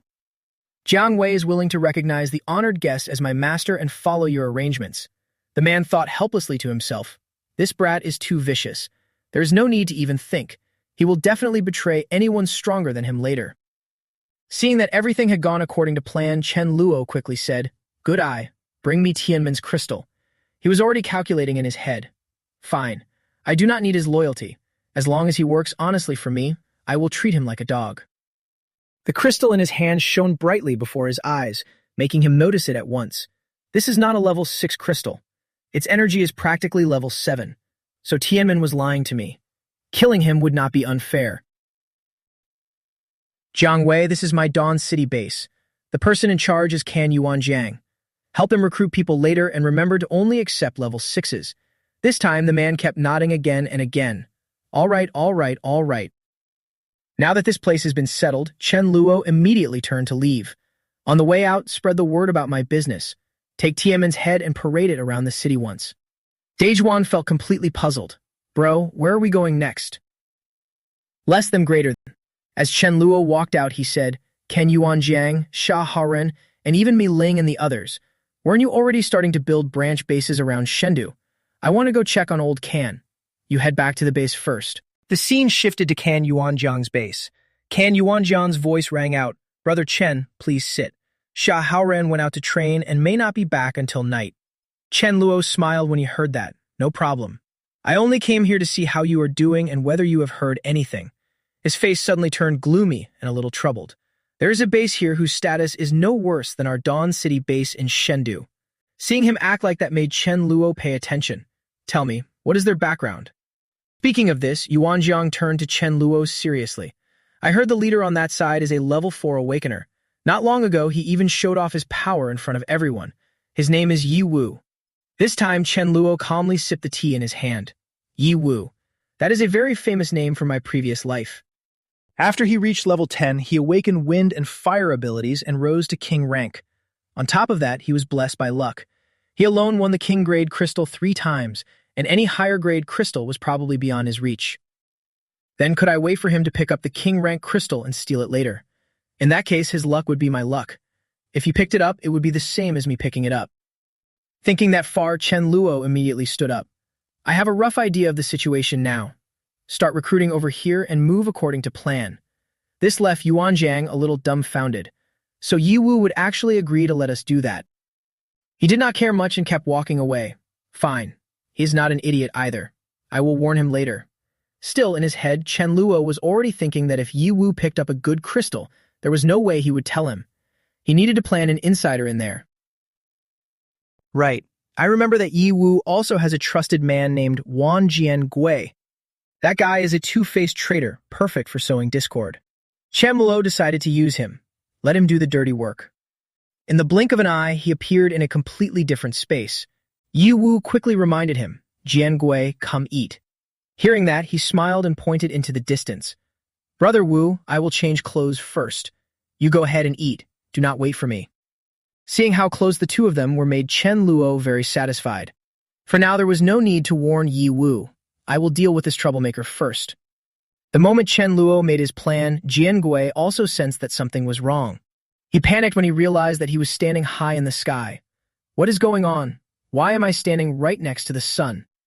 So Chen Luo had used the void storage. Looking at his confident silhouette left Jian Gui completely confused. Is this guy human or a ghost? Before he could react, Chen Luo kept dragging Jian Gui downward.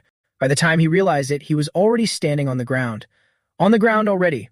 This guy can fly, and he even brought me along. No way. Is he a divine immortal? His expression slowly changed. Not daring to do anything else, Jian Gui hurriedly knelt in front of Chen Luo. This little one greets the immortal. That made him jump in surprise. Ha! This guy is kind of interesting. The delicious food before his eyes left Jian Gui completely shocked. Rice, food, a steaming hot meal. How could he possibly do that? Could he really be an immortal? Chen Luo smiled and quickly asked, Want to go with me later? Eat first. Unable to endure it any longer, Jian Gui quickly grabbed a piece of meat and shoved it into his mouth. The taste instantly spread to every corner of his body. Just tasting this flavor was enough to make him thrilled. It really was beef. I am not dreaming. I finally get to eat meat again. A while later, Jian Gui leaned back, exhausted, wanting to keep eating, but his stomach could not take any more. Seeing the crowd outside made him jump to his feet at once. Let me handle this. Before Jian Gui could make a move, Chen Luo immediately snapped his fingers. No need. The people outside had already been completely dealt with by his power. The sight left him completely frozen. This miraculous method. If this is not the work of an immortal, then what is it? Unable to stay still any longer, Jiang Gui hurriedly knelt to the ground. Immortal, if you have any orders, I will never refuse anything I can do. His reaction pleased Chen Luo greatly. I want you to keep staying by Yi Yu's side. There should be some chance encounter there. If you get anything good, tell me. But even so, this still put Jian Gui in a bind. Was not that basically asking him to be a spy? As if reading his mind, Chen Luo went on, I am not an immortal either. My strength is only at king level. I can probably take on 100 men like Yi Yu. By the time I go look for Yi Yu, you will know exactly who I am. Follow me and you will get plenty of benefits. Keep an eye on Yi Yu for me, and your share of the benefits will not be small. His attitude has completely changed this time. Understood. I know what to do. Seeing how obedient Jian Gui was, Chen Luo was pleased. Good. Go back. And so, Jian Gui returned to his room. Looking at the crystal in his hand, he was thrilled. Brother Yu, I do not want this either, but the immortal really gave me too much. His methods are far too mysterious to guess. Chen Luo's voice suddenly rang out. Where is Yi Yu? Jian Gui turned around in delight. The immortal is here. The way the immortal showed up was so cool. I wonder who he really is. Seeing his arrogant manner made Yi Yu very unhappy. Who are you, and what do you want? Chen Luo got straight to the point. I heard Brother Yi is pretty famous around here. Basically a local big shot. My name is Chen Luo. I am from Chengdu, and I have a base in Dawn City. We recently expanded here, so I came to pay you a special visit. Since you are here, let's hope we can keep to our own lanes and save each other some face. Brother Yi immediately replied with irritation. Brother Chen, rest assured. I will take good care of your people. His face showed a trace of disdain. Thanks, as long as it is not the kind of care I think it is, we are fine. Then he remembered something and quickly pointed behind him. Since you are already here, Brother Chen, why not have a few drinks together? Chen Luo's behavior became even stranger. No way, I still have to head back to Chengdu. My family is waiting for me to return. But why are my legs suddenly itching like this? When he set foot on the ground again, strong gusts suddenly swept through the area. Realizing Chen Luo was anything but ordinary left Yi Yu a little bewildered. Could a human really create something like this? But Jian Gui was thrilled. No wonder he is an immortal. While everyone around was still scared, Chen Luo continued, My feet are itching too much. I really cannot hold it in. I will have someone bring compensation later. I still have something to do, so I will head out first. Chen Luo's move terrified Yi Yu. He had thought he was already the strongest, never expecting someone far stronger than him, and he had even used Void Walk. Seeing that things were turning bad, he quickly gave orders. Spread the word downstairs, absolutely no fighting with Dawn City. His subordinates immediately nodded in understanding. Understood. On his side, Chen Luo told himself, It is still early anyway. I might as well stop by Mi Ling's place and see what is going on. And so he went to Mi Ling's base. Seeing Chen Luo slumped in the chair, Mi Ling walked over in surprise. You look exhausted. Want me to massage your shoulders? He thought to himself that he had just come back from the Sea God Hall and had not even rested before running all over the place. He really was tired. This time he did not refuse. He nodded. Sure, then let me experience Mi Ling's flame spirit technique. Mi Ling smiled and came over to massage Chen Luo's shoulders. I have been here for a while and gathered some intel. Let me tell you, and you can decide how this place should develop. He immediately shook his head and said, I am not listening. Here, you have full authority to decide. Build it however you want. Her eyes turned sad. I am afraid I will do a bad job. He smiled gently and soothed her. I sent you out here to sharpen your skills, so just do your best. Even if you turn tofu into a pile of mush, I will handle it for you. But that only confused her. If Mila and I had not met you, I do not know what would have happened to us by now. Before long, Chen Luo was already thinking of himself as the lord of a city. Who knows, maybe they would live better that way. Noticing the things on the table caught Chen Luo's eye. Where did you get this? He was suddenly reminded of his past. How nostalgic. In his last life, he had no fresh fruit to eat. This fruit had low toxin levels and was pretty common. Even rare fruit he had eaten before. Mi Ling kept massaging his shoulders while explaining that she had found it on a mountain near the base. If you like, you can take some back. He glanced coldly at the fruit in his hand. No need. Later, I will go into the mountains, dig up 2 trees, and bring them back to plant. A while later, Chen Luo continued exploring the area. Found it. Although this fruit was very sour and hard to eat, a little nostalgia now and then was not bad. Is not this an illusion fruit? This is good stuff.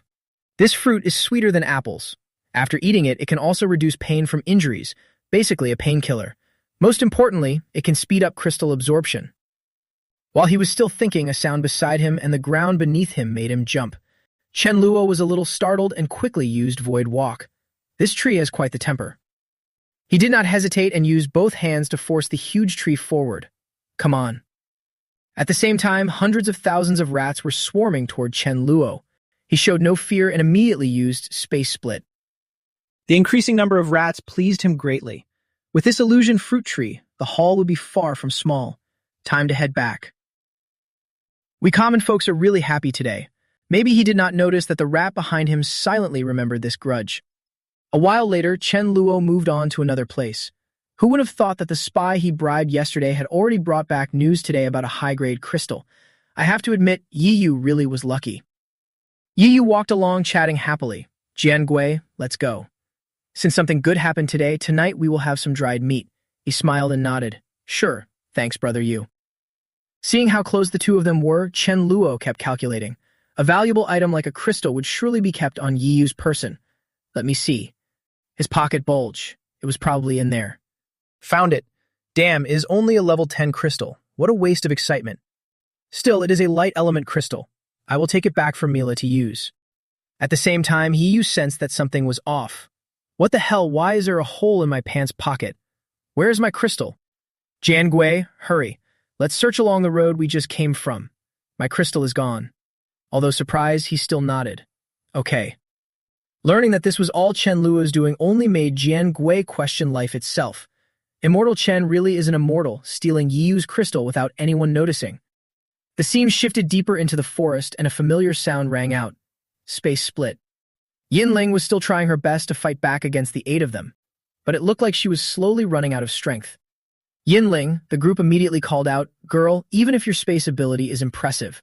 They kept mocking Yinling, but for 2 level 7 espers like me and Li Liang, it does not matter much. So I advise you to give up and let us tie you up. That's right, it is an honor that we like you.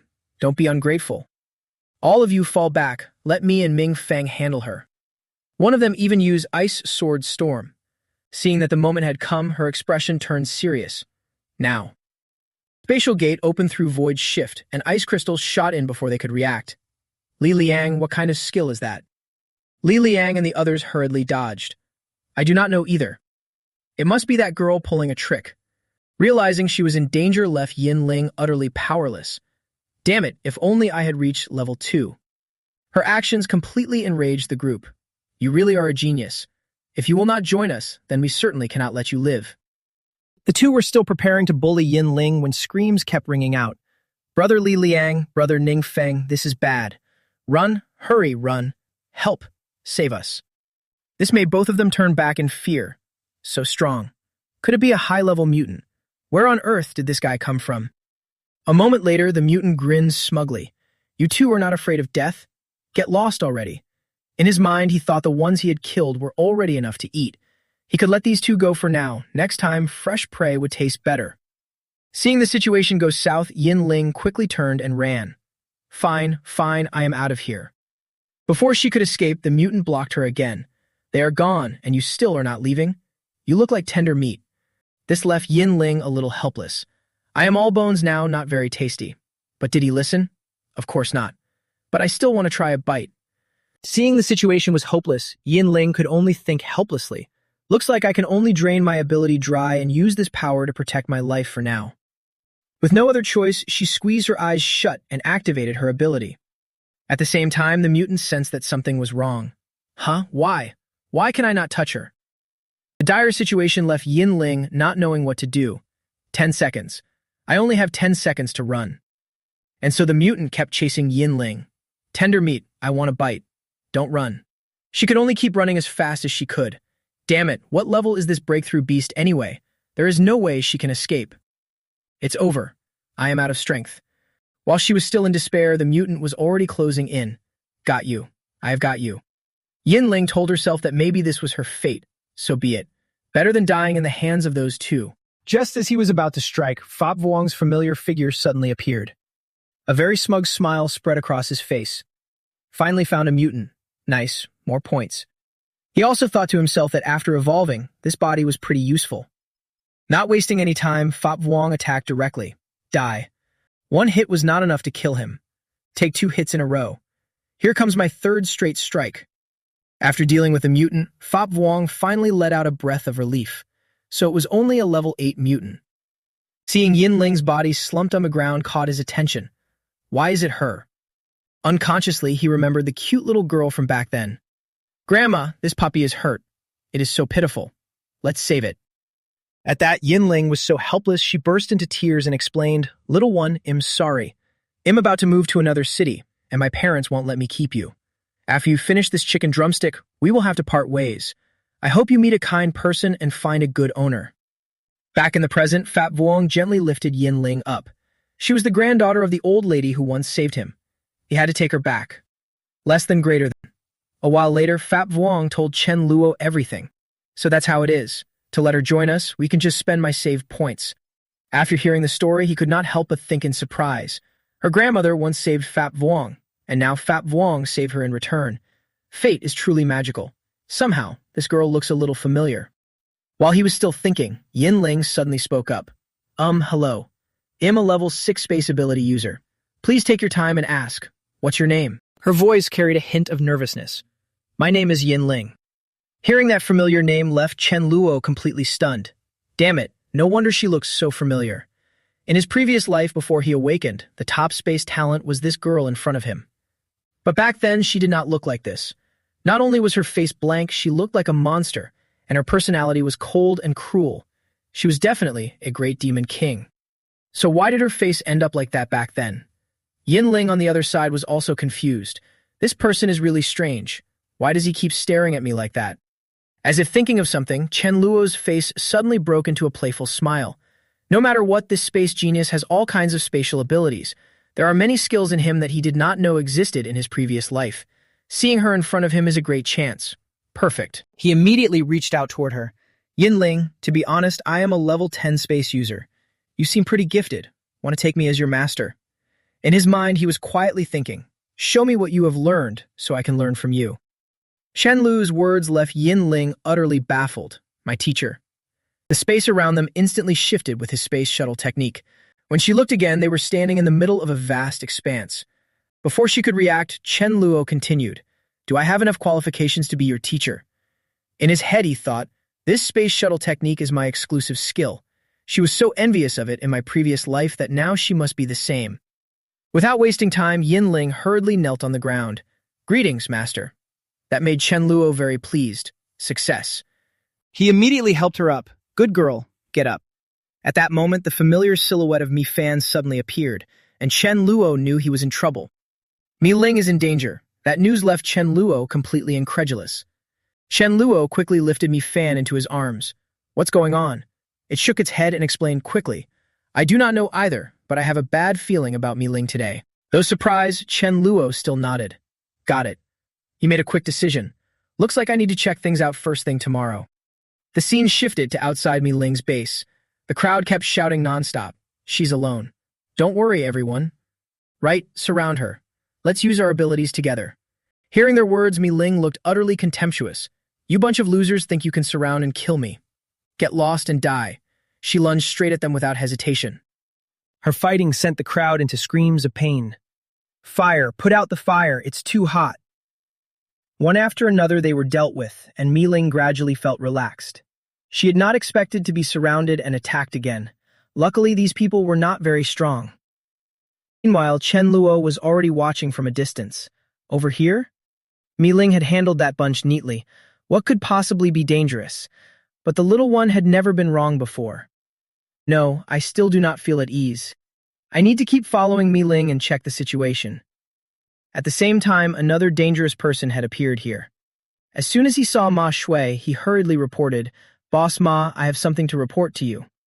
The man heard that and asked coldly, Go ahead.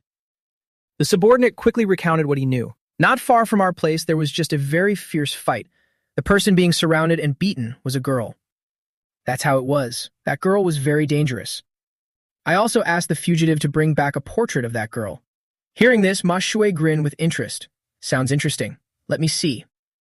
Why is it her? His expression changed completely. This time, Ma Shui's face showed only 2 words. Obsession. Mi Ling, my goddess. His reaction left the subordinate beside him utterly confused. You know her? In anger, Ma Shui turned and slapped him. No offense. That is my goddess. Though still puzzled, he could only nod in agreement. Yes, a goddess. Clearly, he still had a hard time accepting that his subordinate knew her. My goddess is worthy of that title. General, hand her over to me. My goddess, it has been 5 years since high school. At last we meet again. I from back then was not qualified to be your underling. Now I guess I am. I will make you my puppet, and you will never betray me, just like the general. I heard Mi Ling has a younger sister. I do not know if she has turned into a zombie yet. Better not.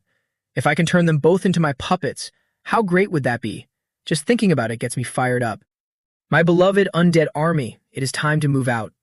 Mi Ling, I am here.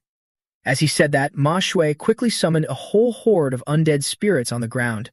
The area was instantly flooded with a sea of zombies, terrifying everyone. Bad news. It is that undead mage. He has not been out for 3 months. I thought he was gone from this area. The way he is heading, he is going to that beauty's base. On the other side, a younger brother hurriedly reported, Sister Mi Ling, this is bad. Someone is coming for you outside. Very dangerous. The person has an army of over 100 undead spirits. She did not seem very surprised. Don't panic. Let me go take a look. The moment she saw Mi Ling, Ma Shui suddenly stiffened on the spot. School bell, do you still remember me? I am Ma Shui. She asked coldly, do I know you? Though in her heart she was thinking, strange. Why do I not remember ever seeing this ugly, fierce face before? Before Mi Ling could remember anything, Ma Shui quickly gave the order. I will make you remember me. Remember me forever. General, kill her. Seeing that he had already started the battle, Mi Ling quickly shouted for everyone to act. Everyone, follow my command. Get ready to cast your abilities. Fire. At the same time, Ma Shui refused to back down. That general is a level 8 monster I spent 3 months creating. Your little tricks will not work on him at all. After hearing that, the woman silently calculated. Level 8, then we must finish him first. This time, she immediately reminded everyone, leave this general to me. Everyone else, fall back. Stay safe. The younger brothers understood instantly. In just a short time, Mi Ling rushed forward and dealt with the general. Seeing him turn into a pile of scorched metal made her utterly baffled. Is he dead? As if reading her mind, Ma Shui laughed smugly. Not that easy. Resurrect. Seeing the general resurrect again made Mi Ling panic. No good. It seems this puppet attack does not work at all. She forced herself to stay calm. Everyone, retreat. Do not fight this monster. I am going to kill that undead mage. Seeing her move made Ma Shui very surprised. She actually charged over here. You want to kill me like that? Then go ahead and try. Looking at the pile of burnt remains before her, Mi Ling felt utterly incredulous. Did I already kill Ma Shui? At the same time, Chen Luo on the side and also noticed something wrong. An undead mage can create a level 8 undead. How could it be killed so easily? Mi Ling still was not alert enough. While Mi Ling was still feeling happy, Ma Shui's voice rang out again. Killing just a puppet body of mine and you are already this happy. Mi Ling, you already used your trump card. It looks like you have no strength left now. General, turn around and kill her. Looking at the situation, Chen Luo felt a bit worried. Mi Ling is in danger. At that moment, Ma Shui had already lifted his foot, ready to stomp on Mi Ling's body. Luckily, Chen Luo appeared in time. Move that rotten foot of yours. He quickly used Space Shuttle, then Void Walk. What he had just done made him feel extremely uncomfortable. Damn it, and you still wanted to stomp on Mi Ling. Chen Luo's appearance made Ma Shui finally show surprise. Who are you? Mi Ling looked blankly at him. You are here. Chen Luo nodded lightly. It is fine. In his mind, he was thinking that he had wanted to train Mi Ling a little, but he really could not bear to do that. Do not waste time. Ma Shui suddenly roared. Undead army, charge. He looked coldly at them. A bunch of fools. Mi Ling, rest for a bit. I will handle him for you. Hearing that, Mi Ling immediately raised a hand to stop him. No, let me do it myself. Mi Ling's words surprised Chen Luo a little, but maybe her abilities were nearly exhausted. She, however, remained extremely calm and said, actually, I still have a little strength left. I just never dared use this move. I was afraid I would die, so I never had the guts to use it. But I do not want to keep hiding under your protection forever. Having you by my side also lets me protect you. That way I can go all out with peace of mind. Her words satisfied Chen Luo greatly. Fine, I trust you. Go on.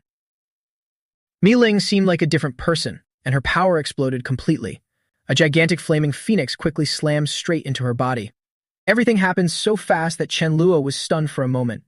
Why did that firebird attack Mi Ling on its own? No wonder Mi Ling just said that using this move could really kill her. No, I cannot make a move. I have to trust Mi Ling. It looks so familiar. This seems to be one of Mi Ling's old ultimate moves. It is Red Lotus transformation. Chen Luo realized that the woman before him was no ordinary person. Pay attention to Mi Ling's current expression. This is her true elemental spirit. Do not waste time. Mi Ling immediately charged at Ma Shui, making him notice it again. That move again. Damn it, why can't I blast this flame away? While he was tangled up with the god statue, Mi Ling coldly declared, "Got you." Seeing that, Chen Luo chuckled and let out a breath. This time, that guy was doomed. A huge blast rang out, followed by the two guys' shrill screams. Raging flames made Chen Luo very pleased. Mi Ling, nice work. Why did you fall over? Hurry up and catch Mi Ling. Realizing something, his face showed a bit of worry. Was it because she had burned through too much power and passed out? But just a few seconds later, Chen Luo had completely changed his expression. No choice, he immediately picked Mi Ling up. Women really are a money pit. All right, take a rest. I'll head back too. Sometime later, Mi La hurried over here and asked, "Brother Chen Luo, how is my sister?" At the same time, Chen Luo had already used void travel. He gently stepped closer and rubbed her head. Don't worry, Mi Ling has already reached level 8, and her Scarlet Lotus has transformed.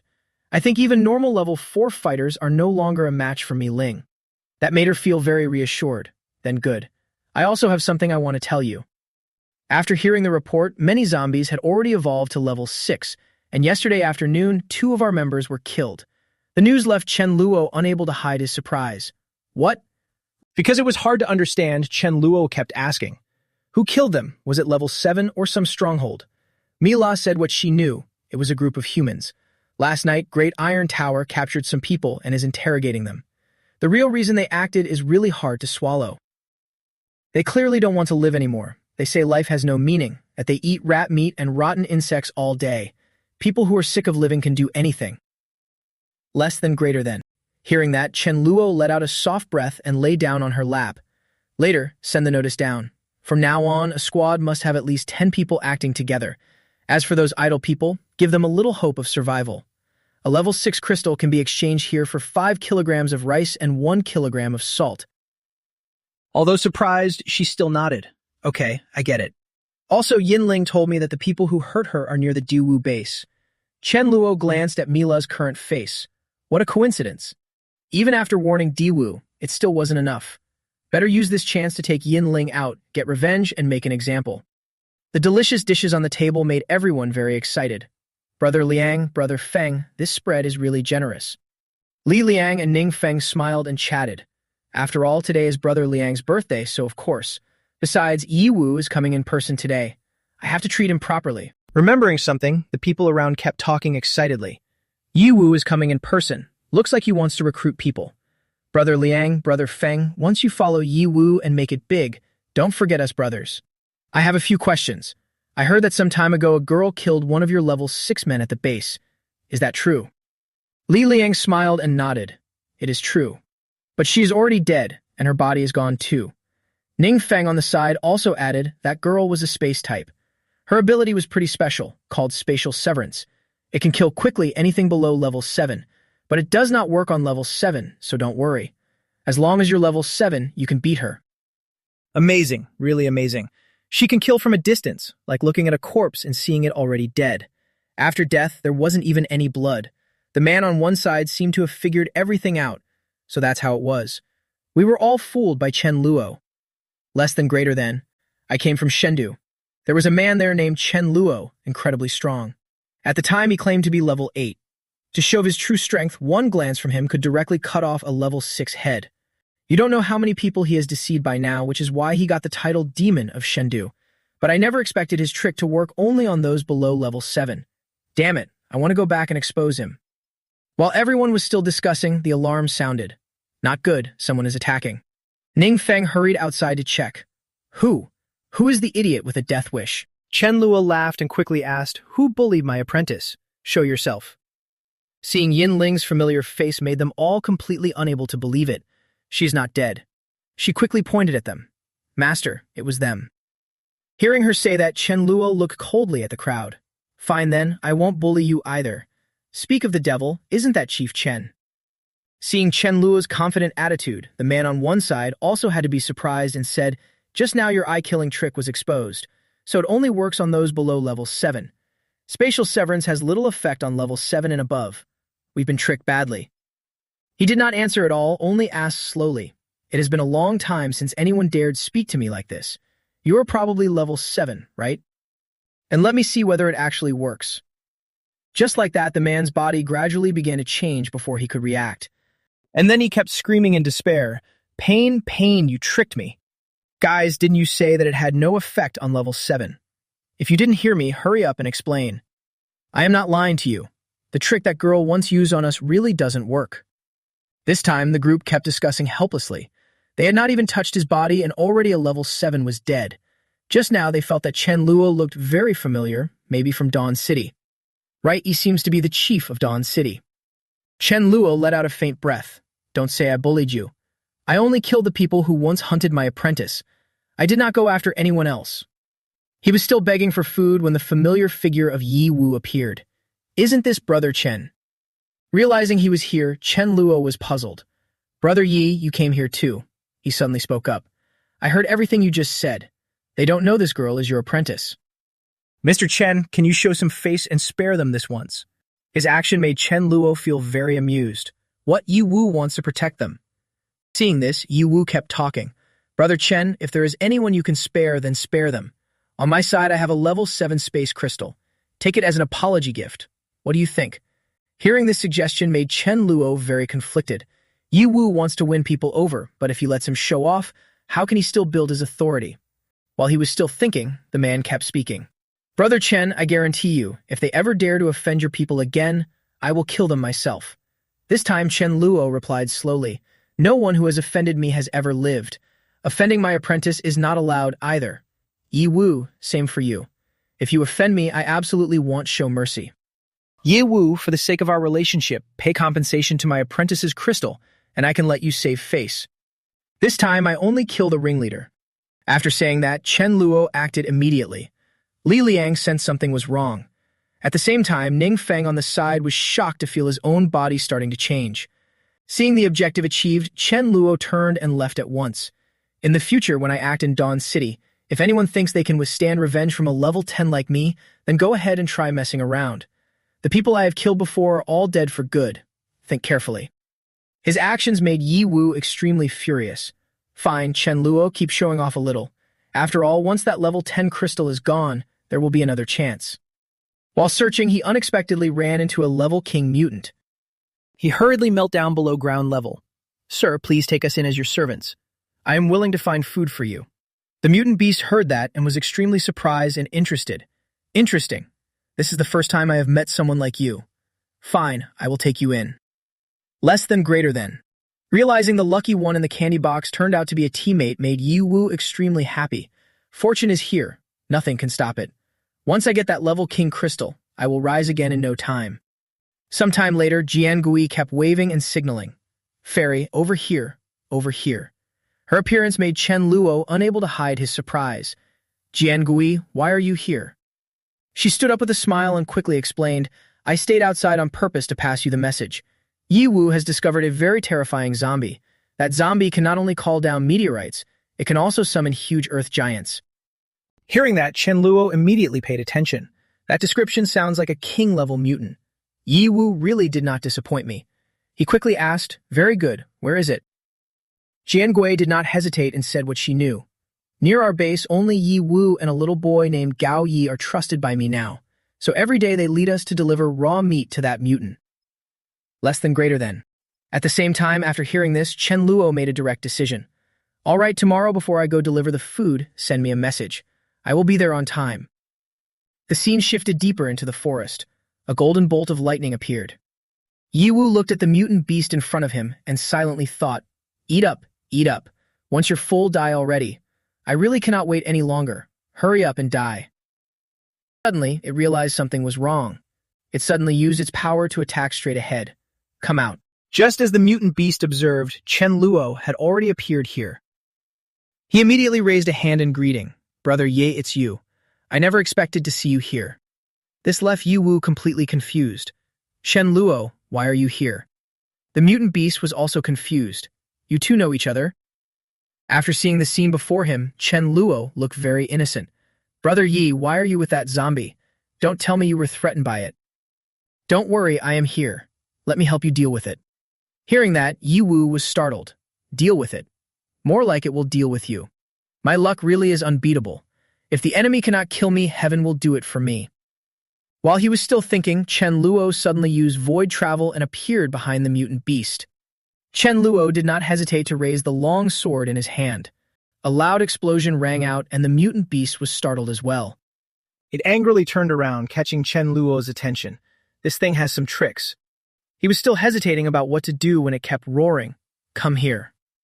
At the same time, huge stone giants rushed up and kept surrounding Chen Luo. Even so, his face showed no fear at all. A bunch of rough stone lumps like that can't hit me. His agile body easily dodged those punches.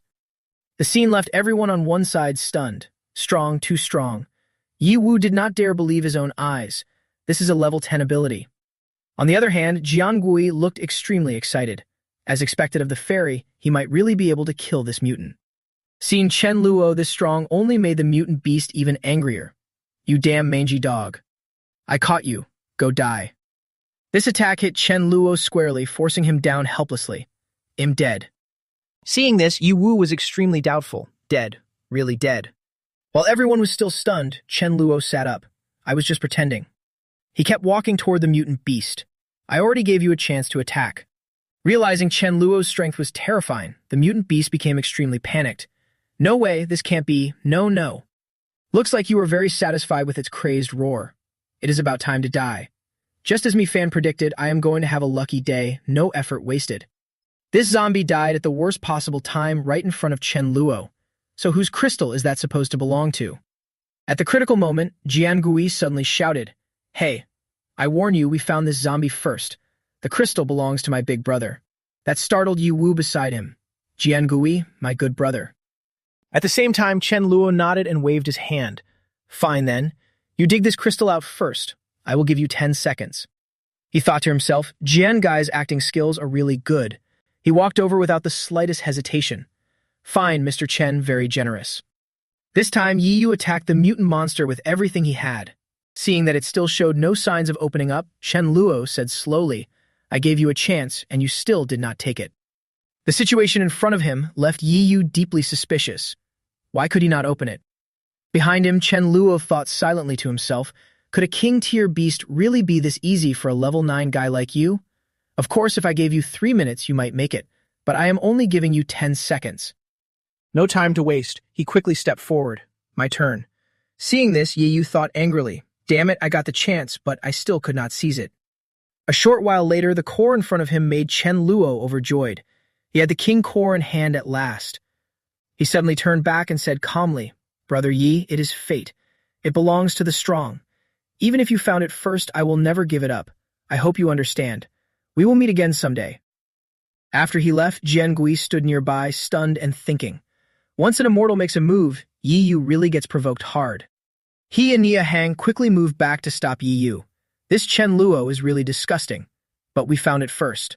Boss, I think he does not seem to have any ill will toward you. Maybe you should not treat him as an enemy. He suddenly turned and kept talking. I absolutely do not believe Chen Luo would show up here by such a coincidence. Brother Gao, I remember you left here for a while after I discovered that mutant form. Hearing this, Nia Hang panicked and hurriedly explained, Brother Yi, you do not think I am that kind of traitor, do you? Heaven and earth can testify. I just ate some bad meat and got a stomachache. Jiangui quickly added from the side, That is right. I trust you, Brother Gao. You are definitely not that kind of person. I can tell. He would never betray the boss. But Yi Yu still seemed highly suspicious. Jiangui, you do not understand how dangerous human hearts can be. Honestly, I do not believe it either, but the truth is already right in front of us. He helplessly pressed a hand to his chest. Brother Yi, you saved my life before. I will never betray you. No matter what he said, Yi Yu still did not believe him. Stop explaining. What did Chen Luo ever give you anyway? He just stole a crystal, and you still spoke up for him. Seeing him so stubborn left him at a loss. Brother Yi, I really did not betray you, but I know that once trust is gone, words are useless. My life was saved by you, and now I am giving it back to you. If you want to kill me, I have nothing to say. And then he struck directly, forcing Mia Hang to accept everything. After this, we owe each other nothing. Seeing Mia Hang's body fall to the ground, Jian Gui steadied himself. Next time, there will be no more scapegoats. We need to be a little more discreet. While he was thinking, Yi Yu suddenly said, Jian Gui, let's go. Getting rid of this hothead is a good thing, too. He sighed and added, you can know a person by face, but not by heart. Who would have thought? Who would have thought? After the two of them left, Chen Luo appeared beside Nia Hang's body. What a pity, he thought silently. Gao Yihang had pretty good talent. He could have reached king level in the future. More than that, in his past life, he was extremely loyal to Yi Yu and did not abandon him even before death. Who would have thought that in this life my appearance would make you die as a hothead? Rest in peace. I will bury you properly. Just as he was about to act, he suddenly noticed something was wrong. Not dead yet? At that moment, Yi Yu jumped in shock and panic, forgetting to pry the core from that hothead Gao Yihang. In any case, it was still a level 7 core, and it would be of great use to Jian Gui. By the time he was about to turn back, he saw Chen Luo carrying Nia Hang away. Damn it, Chen Luo. Their actions made him even more suspicious. Damn it, my guess was right after all. Gao Yihang really was a hothead. Otherwise, if he was already dead, Chen Luo could have just taken the crystal. Why go to the trouble of taking the body? At the same time, Chen Luo also brought Nia Hang back to the branch base in Dawn City, the Kangyuan River base. He quickly shouted, Light system, over here. The crowd was shocked to see him appear. Leader, why are you here? This is... Chen Luo suddenly cut himself off. He is almost dead. Hurry, someone do everything they can to save him. Everyone nodded to show they understood. 20 minutes passed, and Mia Hang slowly opened his eyes. I am not dead. Seeing Chen Luo beside him left Nia Hang stunned. It was you? You saved me? Chen Luo calmly explained, I could not bear to watch Yi Yu pry out your core, so I brought you back. Good thing you were still breathing. This news left him extremely shocked. Why did you save me? I do not believe you are that kind-hearted. Chen Luo said according to his own thoughts, everything I do is for the continuation of humanity. Believe it or not, that is your choice. I will give you 2 options. 1, join me. I will let you observe my actions before deciding whether my words hold up. 2, pretend I never saved you. Kill yourself. I can give you time to think it over. Take your time. A little later, Chen Luo continued cultivating. After being hungry for so long, absorbing this king core was truly satisfying. I have to reach king level as fast as possible. Otherwise, the longer time drags on, the more king level beings there will be in the sea. By then, if those sea kings gather together, even if I put Haiji in charge as sea god, I still will not be able to suppress the situation. Besides, only after reaching king level can I complete the Trinity fusion plan and keep humanity going. For humanity, only Yi Yu can be sacrificed. Chen Luo, oh Chen Luo, you are still fooling yourself. You are nowhere near that noble. While he was still thinking, Nia Hang was apparently still waiting outside. Shen leader, I have thought it through. Chen Luo nodded when he heard that. Come in. His eyes immediately turned strangely desolate. Since I have died once already, this time I want to live. He nodded without hesitation. Very good. Then start as an ordinary member. Actually, your talent is excellent. I believe you have the ability to succeed in the end. Nia Hang obediently nodded and listened. A little later, Chen Luo quickly headed outside. Only then did he remember that ever since the last battle, he had not gone out to sea for a long time.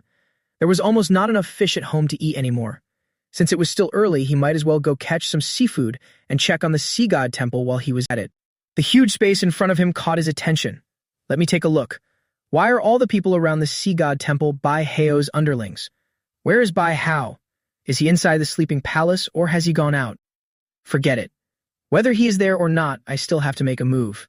That black killer whale below seems to be a spirit type. Right on time. You're the one. Chen Luo used the origin blade technique and tossed the core over here. While it was playing under the clear water, the killer whale suddenly sensed that something was wrong. Chen Luo dealt with it completely in just a few seconds. With such a huge commotion and Bai Hao still not showing up, he really is not home. His move terrified the other creatures. The killer whale is already dead. Has it even reached level 10? Too scary. Looking at them, Chen Luo said slowly, anyone who follows Bai Hao, I will kill them. Unless you follow me. Understand? Seeing how frightened they were made him extremely pleased. Mission accomplished. Let's go, Bai Hao. I hope you like the little surprise I prepared for you. Half an hour later, the underwater creatures started discussing among themselves. Little brother, where is my little brother? Killer whale, calm down. That's right, wait for Lord Sea God to come back first. At that moment, Bai Hao suddenly appeared. What happened? They were like someone grabbing a life-saving straw. Lord Sea God, at last you are back. It is Chen Luo. That little bastard Chen Luo is here again. Yes, and he killed our brothers. Hearing this, he could no longer hide his rage. What? That little bastard still has not stopped, right? Chen Luo, you bastard. Last time I was careless and let you get away. This time I will definitely find you and kill you myself. The scene before him made Chen Luo freeze on the spot. Damn it, I am not seeing things, am I? You little beast, this is not a place for you to run wild. But on the contrary, Fap Vuong was extremely excited. Master, look quickly. Chen Luo had nothing more to say about this situation. I already said it was peaceful, so why did this golden eagle come to our base? So you stole its eggs, which is why it chased you here. At the same time, the golden eagle on the side kept screeching non-stop. Haiji was so furious that she shouted, "Who allowed you to come near the base? Stop right there." The moment she made her move, the golden eagle seemed to be controlled by some force. At the same time, Fap Vuong turned around and signaled him. Seeing my expression, he acted. Take it down. Chen Luo nodded immediately to show he understood. Less than greater than. But just a few seconds later, he started beating Fap Vuong. You filthy thing, you stole someone else's chick. You are still young and have not learned any manners. Seeing the two of them putting on such a show left the golden eagle completely in disbelief. This dog's strength is really strong. I cannot beat it, and I cannot even outrun it. Now it is crying miserably under this person's hand. What's more, it looks like this person is training it. While it was feeling suspicious, Chen Luo suddenly set down a few golden eggs. Our people do not understand what is going on, and has already been punished, so here, take it back. Now hurry up and go. At the same time, he turned and signaled. Sis, give me a hand right now. It seemed that Haiji had agreed too. Okay, I understand. She immediately began acting superior and staying right there. No way. This is not a place it can come to whenever it wants and leave whenever it wants. Little brother, I will not allow any creature to come here and cause trouble. In my opinion, we should lock it in the base prison for 10 years. If it does not agree, then beat it to death together with its eggs. That situation left Chen Luo speechless too. My sister here really is a born villain. No need to pretend. She is naturally perfect for the role. Golden Eagle, he quickly said. Sorry, I was originally planning to let you go. But my big sister is terrifyingly strong. I have to listen to what she says.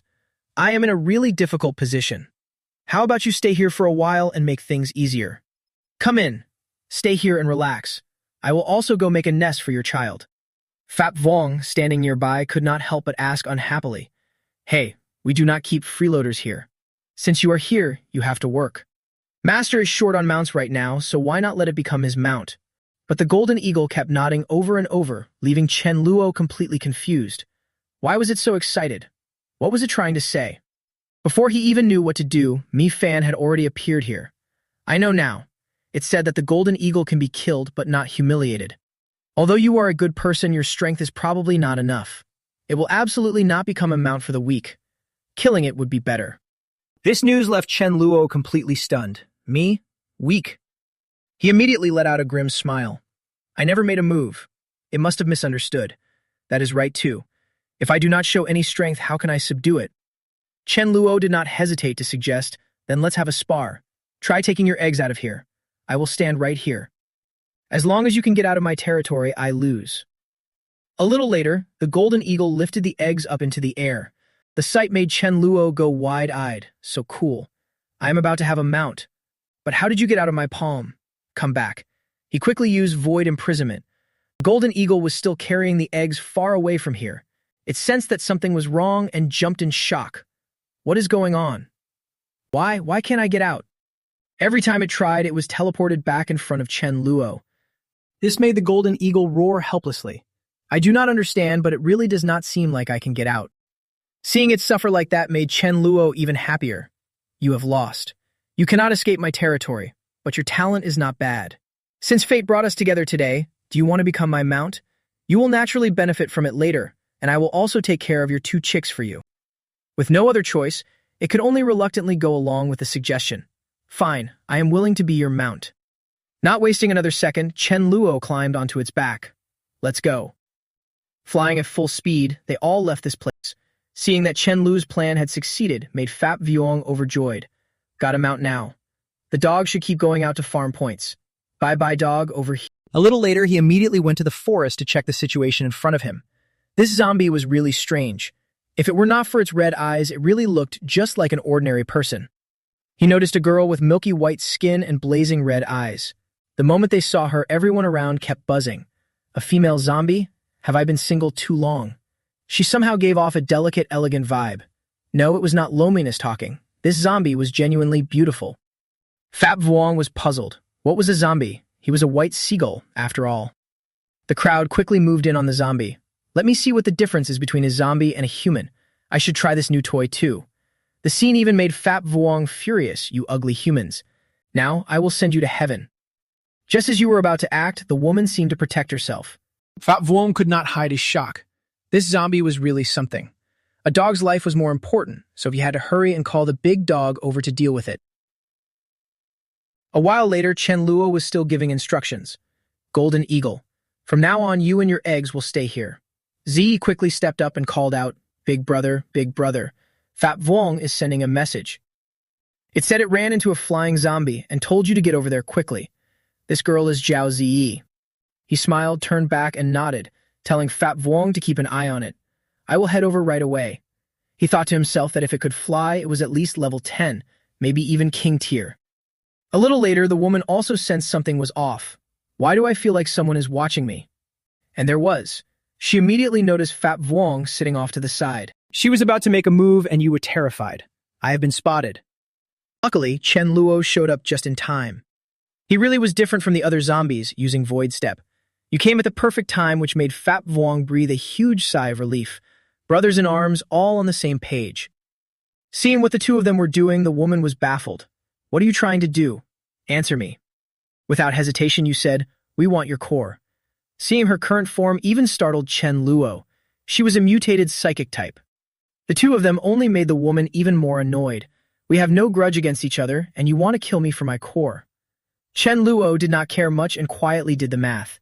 If she was a king-tier mutant, she probably would not last long. Just kill her and speed things up. Right then, Fat Vuong realized something was wrong.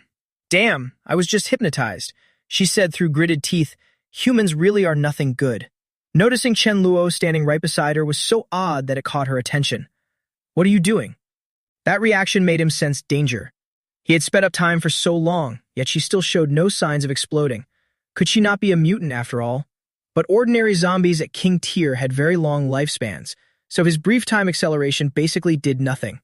The situation was serious enough to leave Chen Luo at a loss. Damn it, why had he never run into this king tier zombie in his past life?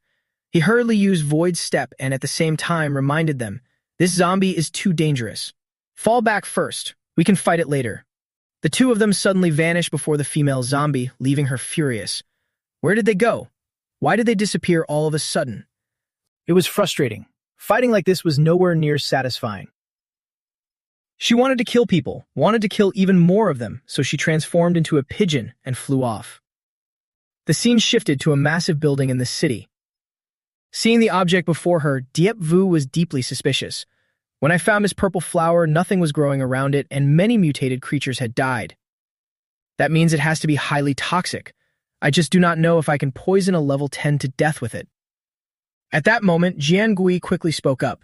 Brother Yu, the level 7 body type elite you asked me to find, I brought him to you. The man walked forward step by step. Greetings, Leader Diep. It was a rough trip. Without hesitation, he handed the drink to the guy.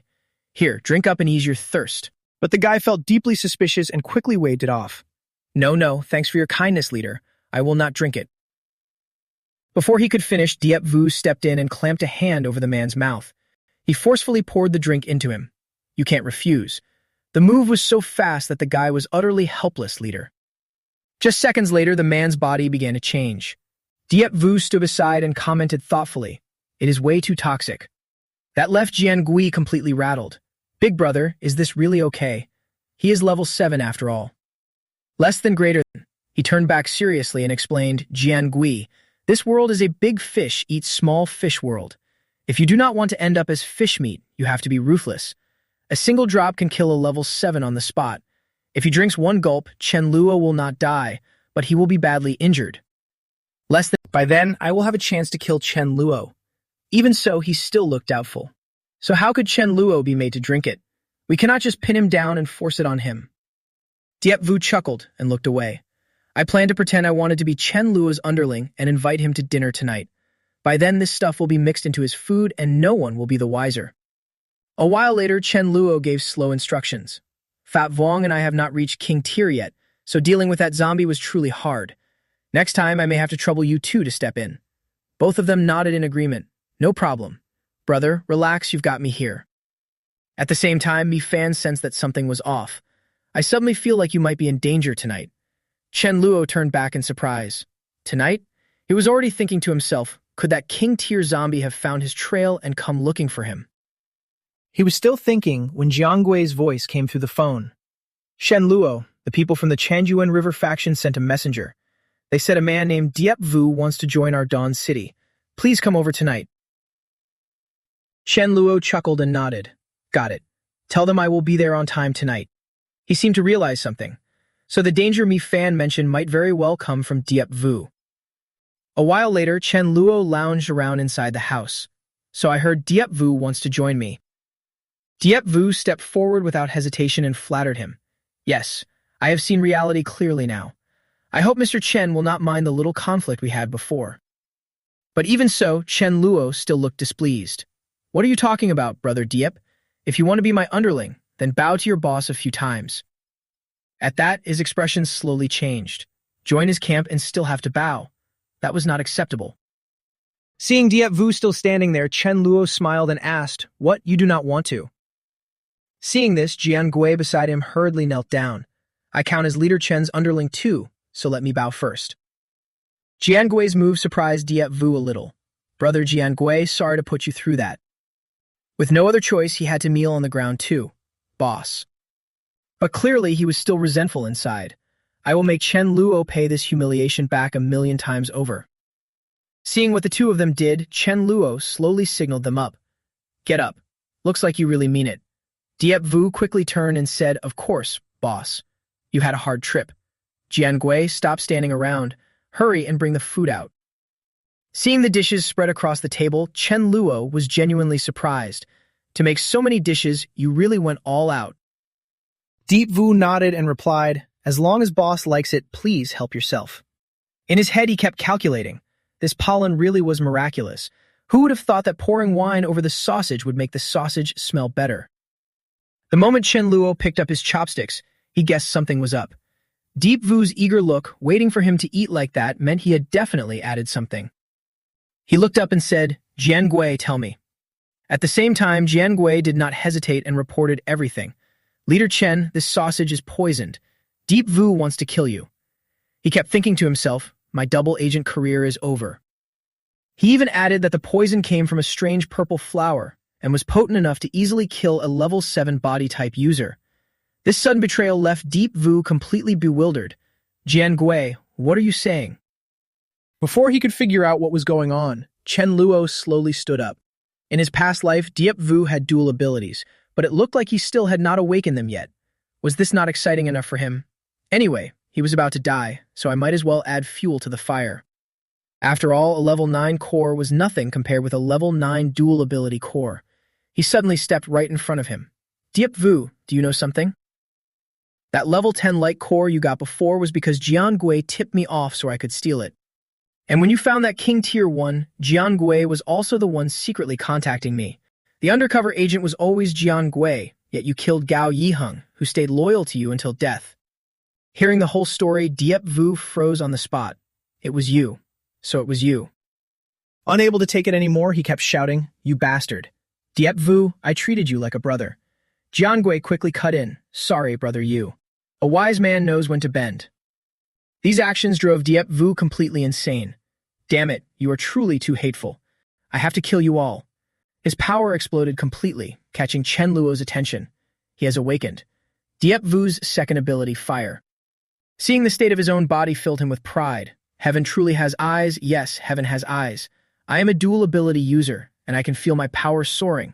I have definitely broken through to level 10. Chen Luo, let's see how you fight me now. Realizing he had leveled up, Jiangui could only cling to Chen Luo's leg. Boss, he is a dual ability user. How are we supposed to fight that? Hurry and get me out of here. He gently pushed him aside and said calmly, Sorry, but I am also a dual ability user. And in just a short time, he had already appeared before Diep Vu. His face broke into a smug smile, and I am definitely above you in rank. Chen Luo's move made Diep Vu furious. You still dare to make a move? Tired of living. Huge explosions kept ringing out. Jiangui hurriedly ran for cover. When immortals fight, mortals get caught in the blast. My job is done. Time to slip away.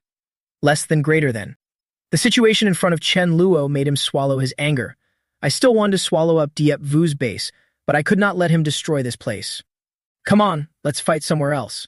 He dragged him along and used Void's step to move into another dimension. It was all within Chen Luo's calculations. After all, he was lucky enough.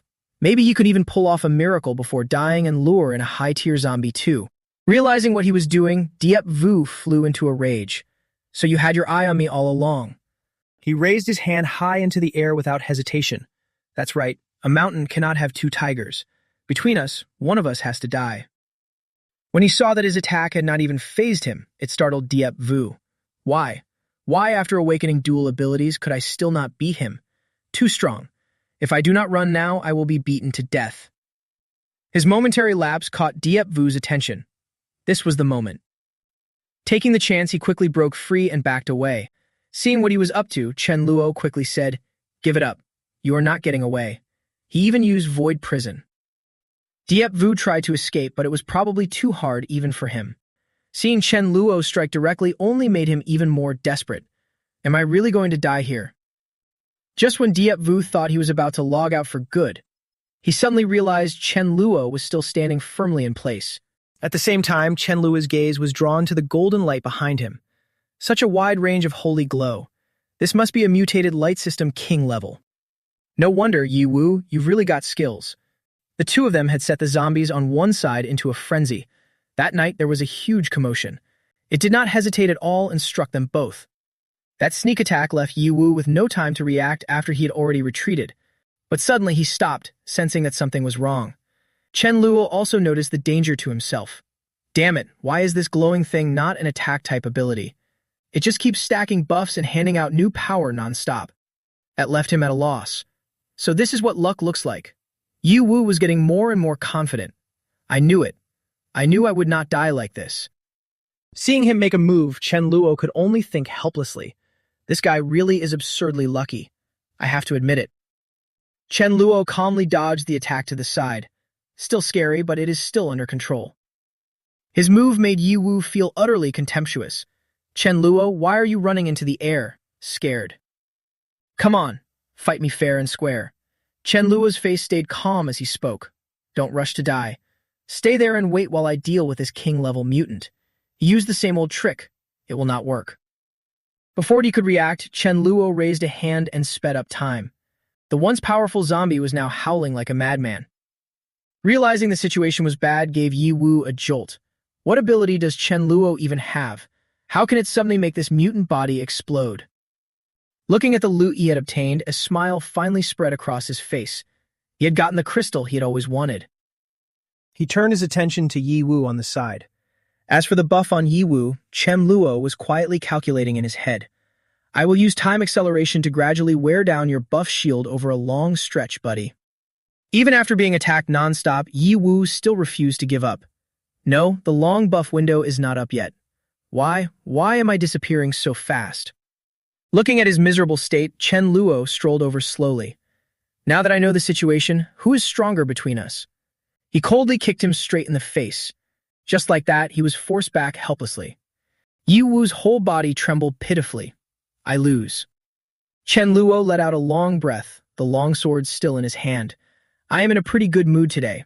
Got any last words? If it is not too much, I might even help you finish them." Hearing that, Yiwu cut him off without hesitation. "Last words? My prophecy is this, Chen Luo. You will turn into a great demon king drenched in human blood, isolated and betrayed." Those words had completely provoked Chen Luo. What the hell are you talking about? A curse? Although a ripple stirred in his heart, he had already done what that bastard said before. "This level 9 fire crystal suits me Ling. I might as well take it to her." The scene shifted elsewhere. The giant whale shark roared like a lunatic. "I will find you for sure. I will avenge my brother." Seeing this, Bai Hao was quietly calculating on the side. "Before, I was the only king-level fighter here. I never expected another one to show up now. If it were not for Chen Luo, I would have swallowed this whale shark whole to secure my own position. But now it bears a grudge against Chen Luo. If it can find him, it will definitely be a useful ally." He suddenly stepped forward and said, "Brother Whale Shark, from now on be my protector. Let's deal with that bastard together. What do you say?" Without hesitation, it nodded. "Fine, let's go." Bai Hao shook his head and explained more clearly, "Not so fast. My protector. 2 days ago, I just found the place where Hai Ji and Ning Shuang are staying. Wait here for me. Let me scout the way first, and then we act." Though a little surprised, the giant whale shark still nodded. "Fine. I will wait for your news." Meanwhile, on the other side, Mi Fan quickly reported, "You are back. I have something to tell you." Chen Luo looked over in surprise. "What is it?" It seemed to have sensed something unusual. "I can feel it. Soon there will be a group of enemies coming from the sea, and they are no ordinary ones." Chen Lu's instincts immediately caught on. From the sea, a group? Could it be Bai Hao? His expression gradually changed. Damn it, if only I had one more week, I could have absorbed the crystal and reached king level. By then, even if Bai Hao came, it would not matter. But why did he show up now? The problem is 2 days. That is nowhere near enough for me to reach king level. Less than, greater than. Mi Fan asked curiously, or should we avoid them for now? It is also very hard for the other side to find us. Chen Luo thought it over and replied, "If it were just me, I could go whenever I wanted and leave whenever I wanted. But now I have a huge family business. If we run, what are the members supposed to do? No choice. We can only fight head-on." Seeing his hesitation, she quickly jumped in to comfort him. "Don't overthink it. Although it is dangerous, I feel nothing bad will happen. Besides, did not you want to merge your ability? I think the timing is just right." At that, a delighted smile appeared on his face. "That's right. I can still use the fusion ability." He immediately stepped deeper into the room. The scene before him caught Chen Luo's attention. "Why are you wearing glasses? Are you trying to look refined?" Mila laughed and shook her head. "No, glasses just make me feel more like a reader." Chen Luo nodded in understanding. "Yeah, you do look pretty good in them, right? I unexpectedly picked up a light system crystal today." The item in his hand surprised her a little. "This crystal is too valuable." He spoke without hesitation. "Take it. If you reach level 10 sooner, you can help me more." The scene shifted to Bai Hao's place. His voice suddenly rang out. "My people, now is the time for revenge. That evil bastard who massacred us is on land right now. Come ashore with me and kill him." Hearing this, the creatures under the water were all baffled. "We do not want to live in fear, but we do not have legs. Right, and I move very slowly on land too. We cannot bring our full strength to bear. If we do not stay here, who will guard our palace?" While they still did not know what to do, the giant whale shark appeared. "Stop making excuses. The sea god and I in the sky will take you there. Who dares not go? I will beat them to death." At the same time, the female zombie also suddenly appeared there. "Can I come with you? I want to go too." This left Bai Hao utterly confused. "Who are you?" Before she could speak, the pigeon immediately cut in. "Lord Sea God, I brought her here. Her name is Bai O. She is my friend." After taking in the situation, Bai O slowly spoke. "The person you are talking about, I have met him before. The moment I saw him, he caught my attention. But he is a sea god, just a bit weak. He runs when he sees me. You should still send more people to deal with him." Hearing that, Bai Hao was a little unhappy. "This sea bull actually dares to make fun of me. Wait until this operation is over. I will eat you." But he still nodded in agreement. "Fine, then I will take you along." Time passed, and 2 days later, the big shark immediately gave the order. "Surround this city. Anyone who steps out dies on the spot." Seeing those creatures appear here, Chen Luo was extremely frustrated. Wasn't that white shark calling himself the sea god? Why is he so slow? His words and calm demeanor made Bai Hao unable to hide his surprise. He had known all along that Chen Luo would show up. Was there really a traitor? Even so, he still roared in fury. "You thief, you stole my armor. Give it back now." Chen Luo was not afraid at all and answered directly. "I got this with my own skills. If you want it back, show me your own skills." In his head, he silently thought that if Bai Hao had already arrived, that it was time to use what Mi Fan had said. Maybe I can try using the space-time fusion ability. Recognizing the familiar figure before him made Chen Luo freeze. This is my future self. His eyes widened in utter disbelief. But only a few seconds later, that familiar smile appeared on his face. I get it now. Chen Luo thought to himself. So this is the effect of the space ability, using my own future power. My future self is above king level, emperor level. Chen Luo still seems very confident in his own power. Only 3 king levels. Emperor level is nothing to fear. I can make you all kneel one by one. Those words only made Bai Hao even more contemptuous. What are you laughing at? Last time I broke your nose with one punch. This time I will make you lose your damn beak. Realizing something was off, his expression changed instantly. Wait, summoning time is almost instant, but the process of bringing back power is so slow. Why is that? At the same time, you also rushed toward him. You little brat, if you dare run this time, I will storm the city and kill you. Everything around Chen Luo gradually blurred. What was he saying? Why can't I hear anything anymore? When Bai Hao launched his attack, Chen Luo had already vanished completely into the air. What ability is this? Why can't I hit him? Seeing the situation turn bad, he hurriedly turned back to signal. Retreat first. Wait 2 minutes. At the same time, Haiji and Ning Shuang were already in battle-ready mode. This made Chen Luo extremely confused. Do you hear what I am saying? He thought helplessly. What is going on? Am I under a charm? This move from Hai-Oh with the red eyes looks too familiar. Could it be the same one from last time? Right, the one I ran into with the shark last time. So she is not a zombie. Danger. At the same time, the giant whale shark had already locked onto both of them. Right then, Ning Shuang hurriedly signaled. Hey, Haiji, snap out of it. This made Haiji panic, still not understanding what was happening. Not good, I cannot dodge in time. And just like that, Ning Shuang was pushed aside while Haiji faced that power head-on. The huge eyes slowly looked toward her, and her voice rose at the same time. You are finished now. Ning Shuang behind her was not about to back down either. Take your life. Seeing the strength of the two, Bai Hao became even more interested. Very good, Hai-Oh. Let me see what you are really capable of. If you can kill both of them, I will reward you. Bai-Oh nodded in agreement. Fine. Come here and let me awaken the killing intent within you. Quickly lose your reason and sink into slaughter. Haiji's eyes had completely changed. She clutched her head. I want to kill people. I want to destroy everything. The battlefield here grew even more brutal as everything slowly changed. Realizing something was wrong, the giant whale shark was a little surprised. Wasn't I supposed to kill her? Why did you let her go? Bai Hao on the side also found it hard to understand. What is going on? Are you actually helping her? Stop wasting time with them. Just charge into the city and kill them all. The giant whale shark heard that and nodded. Understood. Things were getting more and more dangerous, and Chen Luo did not know what to do. Damn it. How long is the core of my base going to hold against the descending forces of the summons? The huge open space before them caught the giant whale shark's attention at once. This place is really different. Could it be the core gathering area of the members? It did not hesitate at all, leaping into the air at just the right moment. It could start with them. Come here and take my rage and pay with your life for my little brother. While it was preparing to act, Dazu suddenly appeared. With me here, don't even think about getting your way. You think you can stop me with that? His tone was full of contempt. To protect this place, Mila quickly appeared here and fought with all her strength. She drove her power straight toward the killer whale. In just a short time, it already sensed the change. Its attack had been altered. At the same time, Bai Hao also noticed something on Mila's body. I said the divine armor gem that little thief stole was nowhere to be found, so it ended up on her. His ridiculous explanation left her completely stunned. At the same time, Bai Hao kept closing in on this space. Looks like his relationship with her is not simple. If he kills her, he will definitely be heartbroken. Ning Shuang behind her could not take it anymore and shouted, If you want to touch her, you will have to get through me first. She was trying to use her current strength to attack him again. Even so, the killer whale on the side refused to stand by and do nothing. Let me help.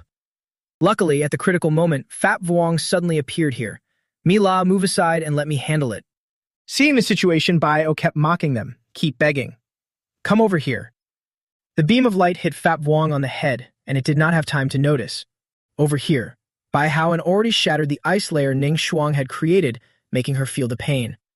Looks like her body had already reached its limit. Unexpectedly, 3 king rank enemies showed up at once. To hold out until Chen Luo returned, she could only use that move. Frostbite, activate. Farewell, friends of Dawn City. Goodbye, Chen Luo. In her final moments, she thought of Chen Luo's familiar figure. Now at the shore, it seemed Chen Luo had successfully counterattacked. He finally made it. The Emperor rank is here. You seafood bastards, just wait to die. I am using space travel first. The moment Chen Luo came back, he saw Mila holding Ning Shuang's body and crying nonstop. Ning Shuang, Ming Shuang, this made him a little startled. What happened? Her voice choked as she explained, Ning Shuang died protecting you. Mila could only blame herself helplessly, saying it was her fault and that she was useless. Even Chen Luo was surprised. Ming Shuang, thank you for protecting Mila. I will use their heads to pay tribute to you. Suddenly, at that moment, he sensed that something was wrong. When he turned around, Mila was using her power to try to heal Ning Shuang. Ming Shuang, I do not want you to die. Please come back to life. Can you do that? This situation also startled Chen Luo. Is this really a resurrection skill? Using it like that, is there a heavy price to pay? But Ning Shuang sacrificed herself to save Mila, and Mila could not just stand by. Seeing that Ning Shuang still would not wake up made her even more helpless. Why? Why did it fail? At the same time, Bai-Hao also broke free from the ice prison binding him. That troublesome brat even managed to keep me locked up for so long. That kind of restraining tactic is useless. All of you have to die. Flashed a wildly excited grin, convinced that he had already won. But Chen Luo appeared just in time and slapped him hard. The one who dies today will be you. And just like that, Bai-Hao's body rolled in pain across the ground. Realizing what had just happened, he was completely stunned. How could this brat have such power? Impossible. Absolutely impossible. Too furious, Bai-Hao immediately raised both hands into the air. Die. After fighting Chen Luo, he was left struggling to understand. Damn it, I clearly used up all my strength. Why can this still happen? Seeing the battle between the two, the killer whale suddenly rushed over. Don't worry, let me help you. Apocalyptic thunderstorm, die for me. But this move of the killer whale only left Bai-Hao even more confused. Damn it, this brat can teleport instantly, so how am I supposed to hit him? As if reading his thoughts, Chen Luo laughed and asked, You think I am going to use instant teleport to run away? Too bad, you guessed wrong. I will not run. On the contrary, I am going to use you to block the attack. Of course, Chen Luo immediately used Void Imprisonment. For everyone's sake, he did not hesitate to drag Bai-O along and bring her forward too. Realizing he was standing on the tip of the God of Death's sword, Bai-O was utterly desperate. Why did I suddenly end up here? A huge explosion went off and screams rang out non-stop. Looking at Bai-O's miserable state, Chen Luo could not help asking, Did you really disappoint me this much? A psychic power user with only that much ability. This time, the expression on her face gradually turned angry. Why is my mind control useless on you, while it works on everyone else? Chen Luo did not waste any words and struck directly. Guess for yourself. Seeing this situation, Bai-O could only despair and think, but this is a king rank. Just like that, and he dies. The killer whale realized something was wrong. He is too strong. I cannot beat him at all. Seafood revenge. 10 years is not too late. I need to make my move first. Chen Luo could roughly guess its intention. Don't go so fast. I still have my old trick, void travel. While it was still trying to flee, Chen Luo appeared right beside it. I will take you to meet your little brother.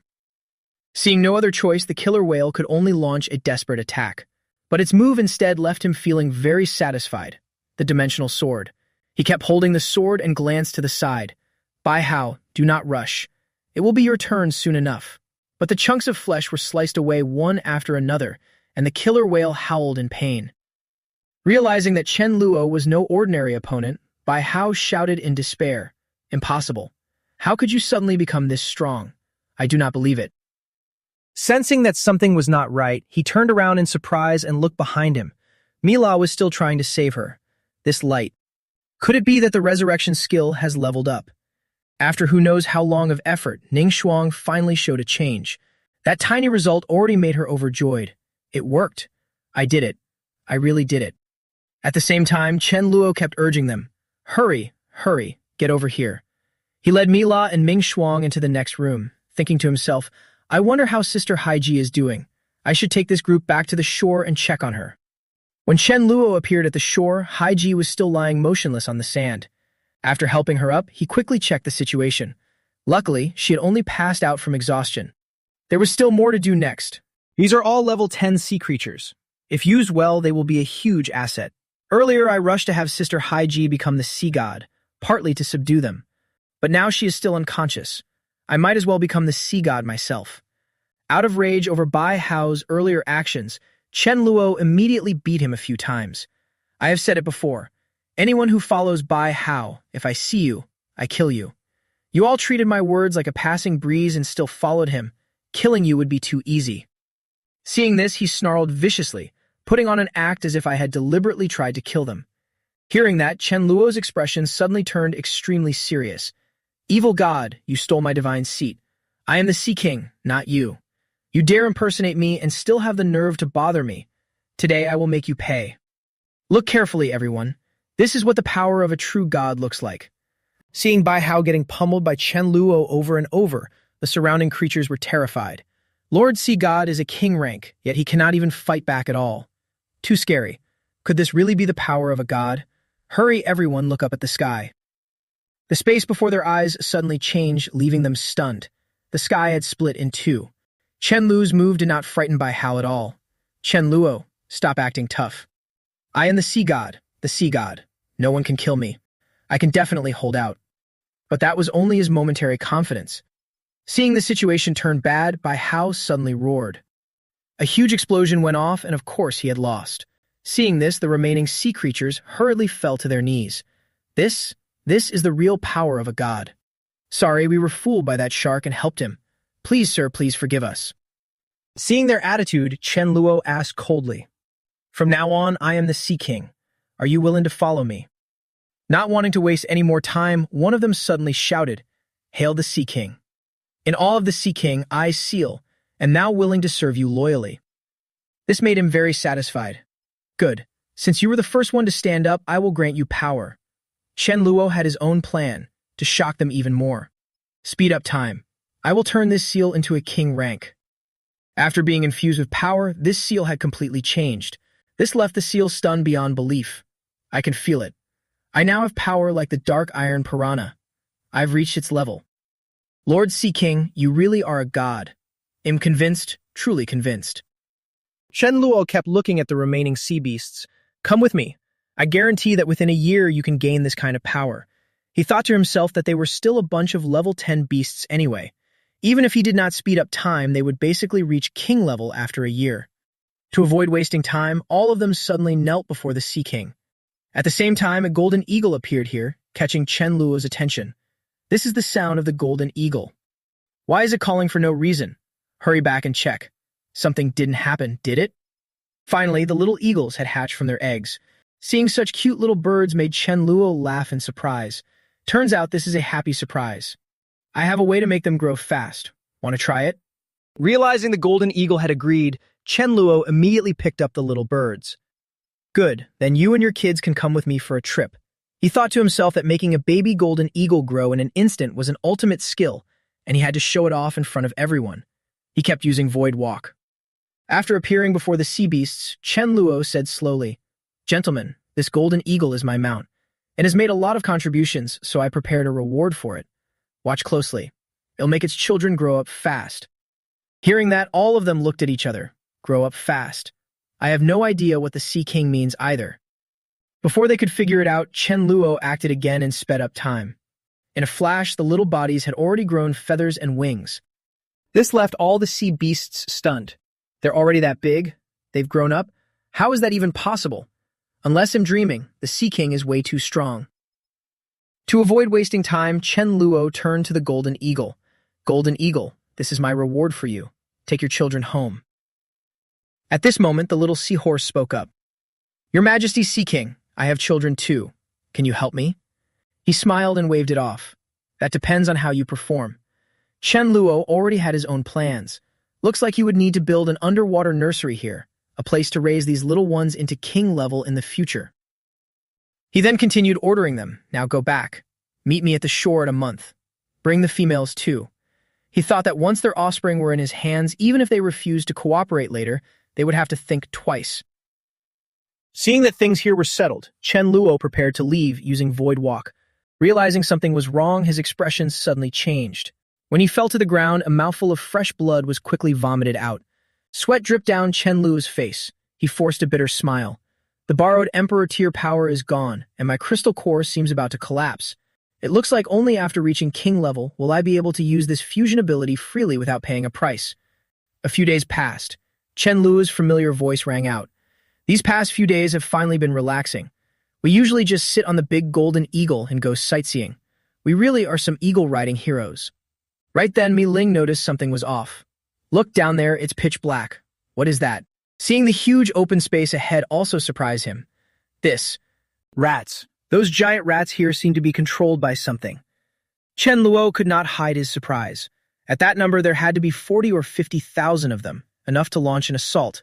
Mi Ling was also extremely curious. Why have they gathered together?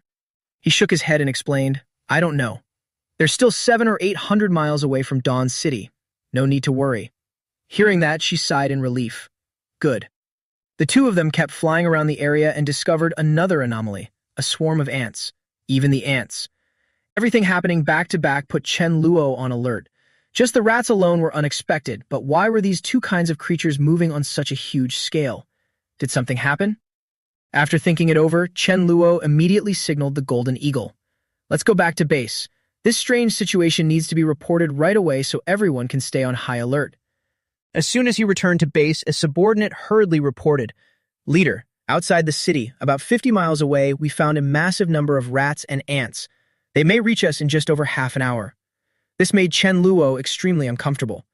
So they really did swarm toward Dawn City. Though he did not know why, it was fine. For the members, this is also a trial. He hurriedly went to gather everyone. Prepare for battle. He nodded in agreement. Understood. An hour had passed. Chen Luo shouted to everyone. This time, I won't make a move. Everything depends on yourselves. I don't care how you do it. Stop them for me. Even if you die, stop them. Everyone nodded to show understanding. Rest assured, leader, we will definitely do it.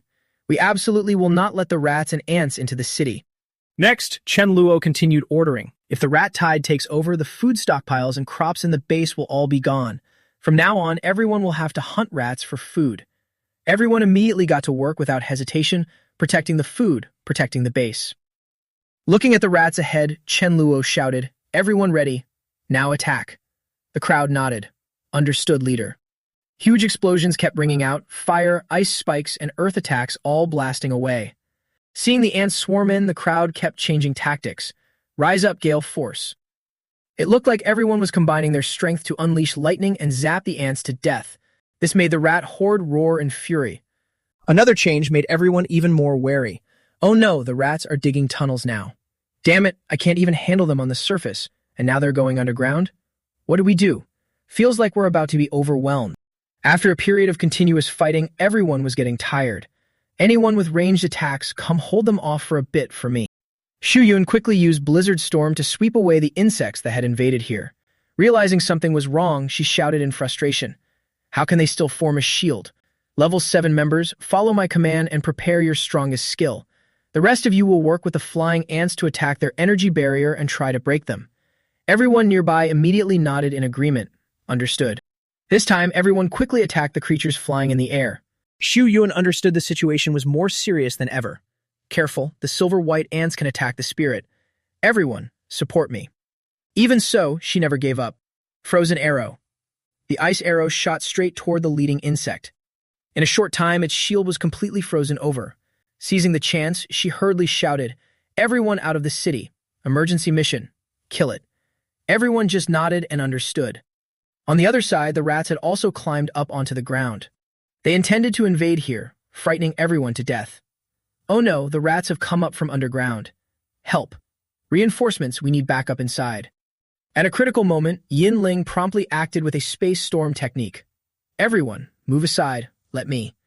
Seeing her power made Chen Luo also surprised. She really lives up to being my disciple. Not bad. Why do I have so many fellow clansmen, yet I still can't take this city? Despicable humans. They not only stole my sacred fruit, they also slaughtered my clansmen. Then let me offer you a feast of doom. Destroy them all. This rat doesn't seem simple. Could it be the leader of the rat swarm? Seeing the situation turn bad, Yinling suddenly shouted, I think that rat over there is no ordinary one. Kill it now. The subordinates rushed forward. Fine then, take a hit from me, you filthy rat. This rat seemed brainwashed, muttering nonstop, kill, kill, kill. Black smoke rose, and everyone gradually began to feel poisoned. This is bad, it's toxic. The situation took a turn for the worse, making Chen Luo extremely annoyed. Damn it, a swarm of rats could cut Dawn City's combat power in half. We can only order a temporary retreat. Right then, Ning Shuang's familiar figure appeared. What power is this? It can even make me feel a little stronger. Her strange move left him stunned. The black mist can actually make Hai Ji stronger. Could this black mist also count as some kind of energy? Very good. Dawn City has already passed its hardest period. Victory is just a matter of time now. The scene shifts to Da Zhuang's zombie base. Suddenly, a voice rang out. Brother Da Zhuang, I found a high-grade crystal today. Take it. Jingji quickly cut off the conversation. Wait until you get stronger, and then we will have a chance to go to Dawn City and reclaim our pride. The man heard that and thought in a daze. I was so lucky to find a wife. But why does she spend every day thinking about going after Chen Luo? Though very frustrated, he still nodded. Fine, Jingji, but you absolutely cannot act alone. Whatever you do, you have to tell me first. In his heart, he was very conflicted. How am I supposed to talk her out of going to Chen Luo to stir up trouble? Da Zhuang was still nursing a headache when his little brother hurried in. Big brother, I confess. I report. I found that the little brother you just took in, Li Huo, seems to be holding a high-grade crystal. Hearing that, Jinji turned back in annoyance and chided him. You fed him, you gave him water, you protected him, and you still dare hide things from me. Big brother, I'll go kill that brat right now. Da Zhuang readily nodded in agreement. All right then, I'll go over there right away. After going outside, he grabbed his little brother by the collar. Big brother, what are you doing? At the same time, Jinji looked extremely calm. Is that the kid hiding the crystal? Hand it over. Xiao Mantu has already seen it. Da Zhuang, standing nearby, also had to admit that Xiao Mantu's eyes are really sharp, aren't they? Seeing that the two had said as much, the man hurriedly turned around. Fine, if I can't run, then I'll flip the table. I thought I could safely be Big Zhuang's little brother for a while. Looks like that's not happening. See you later. Seeing him leave, Jinji couldn't hide his surprise. He didn't expect him to be this capable. What now? Keeping him here will definitely be trouble. Da Zhuang was startled and thought to himself, Jinji is right. I have to kill that guy named Li Huo as soon as possible. I need to contact Big Brother right away for help. So he decided to tell Chen Luo everything. That's what happened, Big Brother, please help me. That zombie is called Li Huo. Hearing this, he was extremely shocked. Li Huo. No way, right? The first zombie to reach king level in my previous life was also called Li Huo. Recalling past memories, Chen Luo thought to himself, I still remember it. In my previous life, 2 years after the apocalypse broke out. After Li Huo advanced to king level, he kept humans as livestock and supplied meat periodically to the bases. During that time, survivors below level 9 basically had no power to resist this king-level zombie Li Huo and could only live under the threat, stepping into a dark age. But that was all in the previous life. In this life, with me around, he won't have a chance to act all-powerful anymore. Da Zhuang quickly spoke up. I already know what Big Sister asked for, but right now I'm stuck in the middle of something. Once I get out of this, I'll help you deal with it. He thought to himself, once my crystal core recovers, I'll tear you apart. The familiar voice of the underling rang out. Boss, a new level 8 member wants to see you. His name is Fang Fishan. That familiar name caught Chen Luo's attention. Fang Fishan. What a coincidence. I remember this man also reached king level in my last life. For protecting someone who died in Li Huo's hands, Chen Luo quickly moved forward. Take him to the meeting room and bring him to me. Be a little nicer. The underling nodded obediently. Understood, boss. After a while, Chen Luo asked coldly, I heard you wanted to see me to talk. What is it? The man answered without hesitation.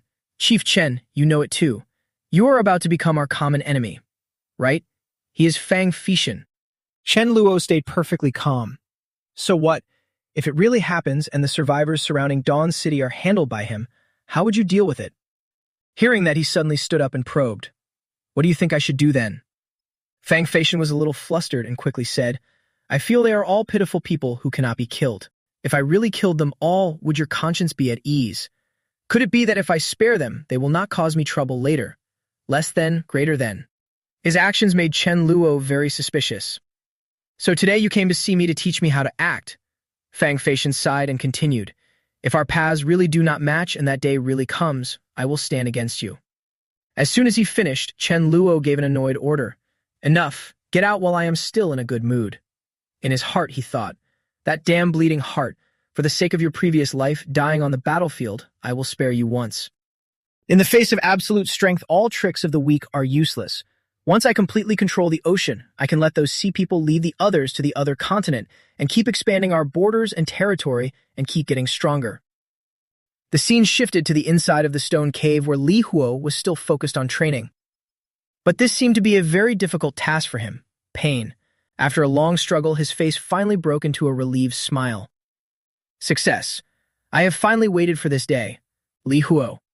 I have completely broken through and reached the highest level. I did not waste all that effort. Now I will make the whole world know about Li Huo and bow at my feet. To avoid wasting time, Li Huo quickly stepped outside. Before that, I want to eliminate the biggest threat in Dawn City first. But up to now, I still do not know how strong Dawn City really is. What level are the top defenders there? Forget it. Before causing them trouble, first test what level my own power is at. It is you guys. Looks like he has already noticed the space in front of him. At the same time, Fap Vuong seemed to sense something unusual. This base looks like it has a lot of people. I wonder if it will attract high-level zombies. The non-stop explosions made Fap Vuong pay attention. Damn it, it really is the right sign. There really is trouble. At the same time, Li Huo is causing chaos in this space. Let those guys test my power a bit. Shouts kept ringing out. Zombies, there are zombies here. Fang Feishan.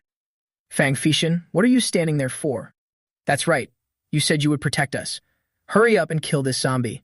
The chaos left Fang Feishan not knowing what to do. Damn, why did trouble happen now? Li Huo was still ravaging the place non-stop. Remember, I am Li Huo. This made him notice something strange. This is a zombie, and a mutated one. Too strong. What kind of monster is this? After fighting here, Li Huo suddenly raised his hand into the air. Fine, then let me try one more big move. But this only terrified everyone and sent them fleeing in panic. Run fast. Who stepped on me? Help me. Everyone calm down. Do not crowd. Do not step on anyone else. This made him unable to hide his joy. Pain and despair. All of you will die today. No one can save you. Fap Vuong on the side was also furious beyond restraint. Brat, you are quite wild. Today the Lightning King, Fap Vuong, will protect humanity. You rushed straight at Li Huo to fight back. I am the deputy leader of Dawn City, killing the human race. Have you asked my opinion? But it seems you have already noticed Fap Vuong's intentions, the deputy leader of Dawn City. Just as I wanted to probe Dawn City's combat strength, you came at the perfect time. Flame Meteor. This time you are attacking directly. But it seems Li Huo has underestimated Fap Vuong's ability. At this speed, you still want to hit me, dream on. Hearing that his expression changed at once. Can you dodge that? Then let's see if you can still dodge this one. Realizing that the fire dragon was still surrounding him, Fap Vuong did not know what to do. Trouble. Luckily, I am a dual ability user with a world-devouring aura. In the end, he completely blew away the flames around here. His actions only made Li Huo look down on him even more. Useless. You will not escape my flames. Just as you said, Fap Vuong has already been hit by my move. Your body was hurled backward in pain again. It seems I underestimated this zombie. If I get hit again, it will be dangerous. Looking at the situation in front of him, Fap Vuong thought in panic, I have to retreat with everything I have or I will really turn into roasted dog meat. Less than greater than. Success. It seems he is very happy with the result I made. This made Li Huo look over in surprise. He really got out. This dog is not simple. No other way. Fap Vuong had to turn and run. If I keep these flame dragons going, I will burn through a lot of energy. I will drag this fight out and drain you to death. This situation made Li Huo extremely confused. Damn dog, are you only good at running? He angrily turned back and cursed. Even a worthless dog like me and you still cannot catch up. Then what are you? Realizing its true intention, Li Huo was furious. Clearly this dog wants to wear down my power. Fine. I do not have many ways to bring this one down. But you are not the only one who wants to protect humanity. Less than greater than. I do not believe everyone in Dawn City is as troublesome as you. Now I will go catch someone. Let's see whether this dog can drag me back. At that moment, he immediately grabbed Fat Vuong's collar. Tell me where Dawn City's base is. Take me there and I will spare your life. Looking at this situation, he thought helplessly. If this zombie finds Dawn City's location, more innocent people will die. Fat Vuong could only pray silently. I do not know. This situation made him feel extremely angry and speechless.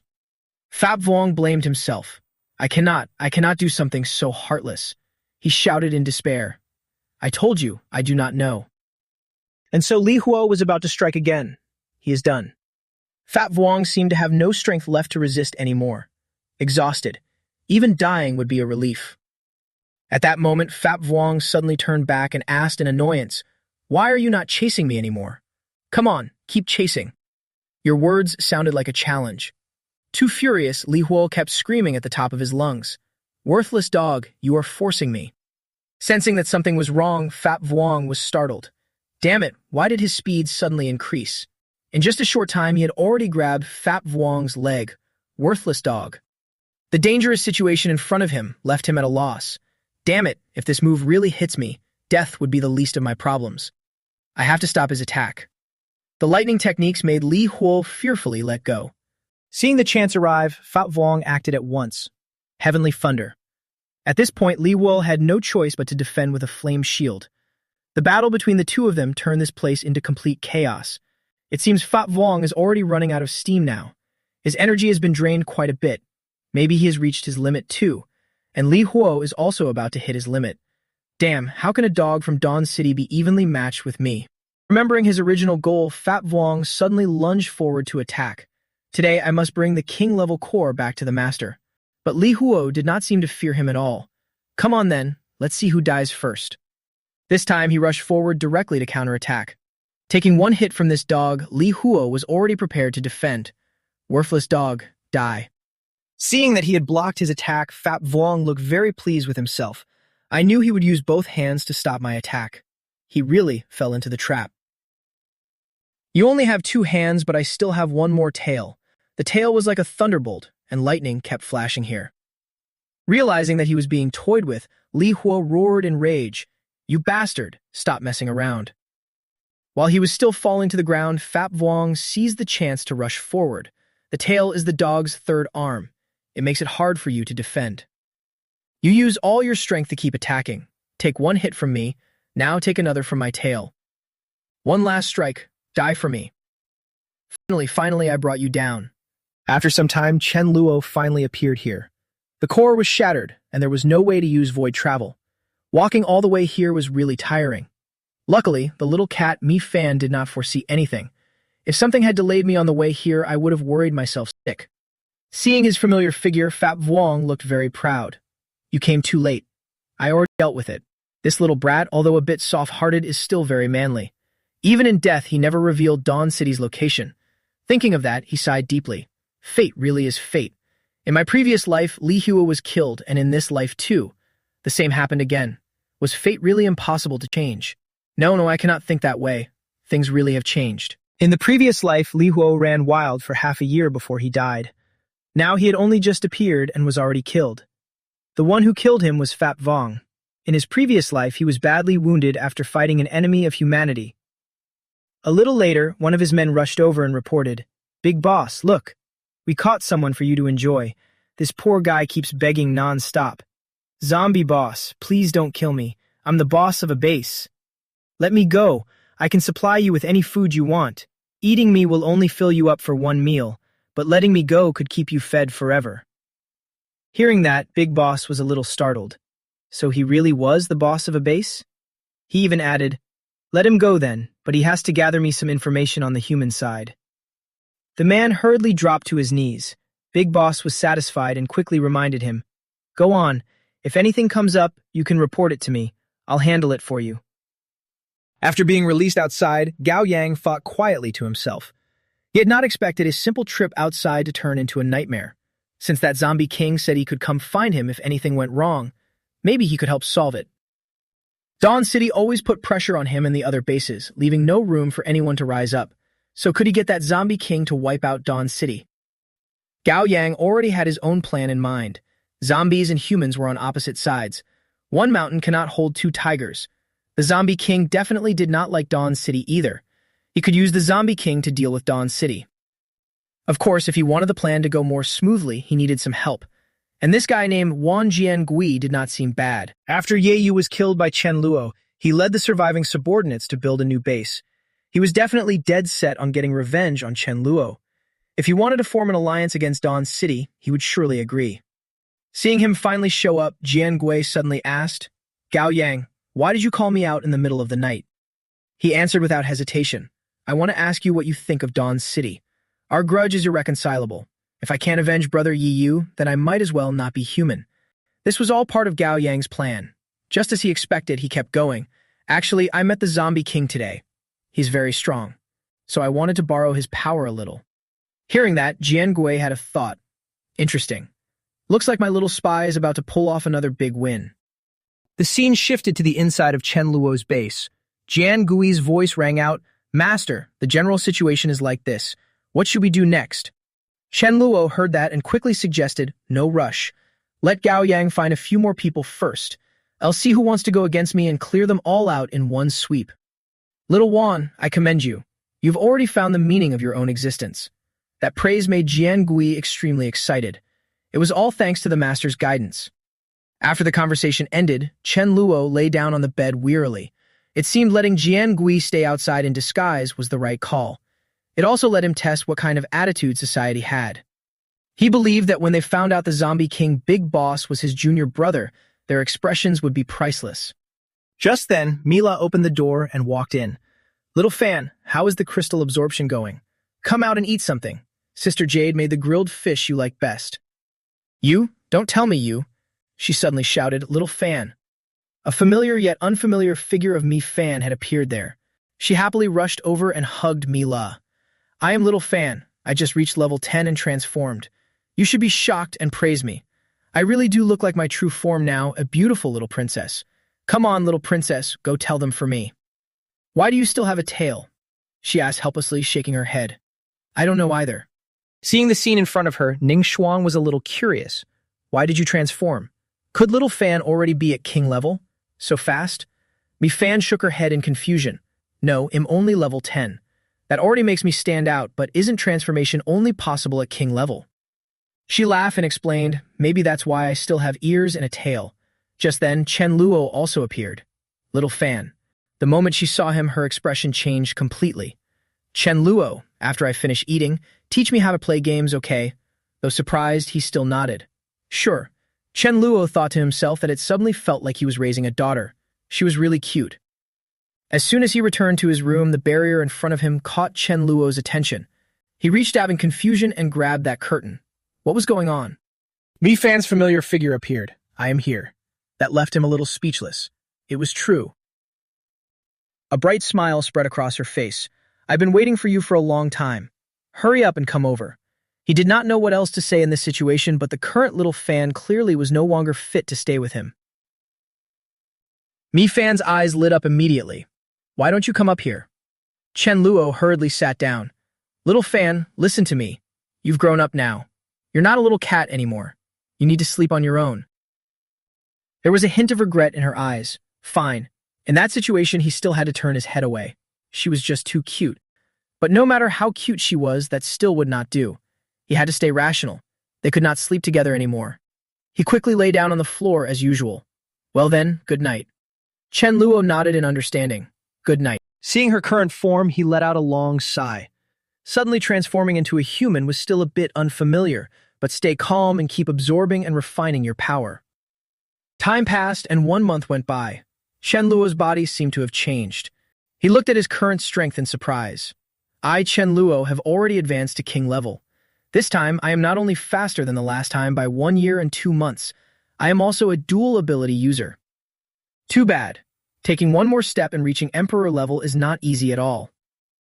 Remembering something, Chen Luo kept walking while stretching his shoulders. "Right, today is the day I meet the seafood. Then I'll ride the golden eagle and take Zhao Ziyi to the seaside for a trip." A little later, Ziyi suddenly spoke up. Leader, I'll use my power to help you establish a psychic link with the sea folk. Could you reward me with a few more delicious dishes? Hearing that, Chen Luo was a little surprised.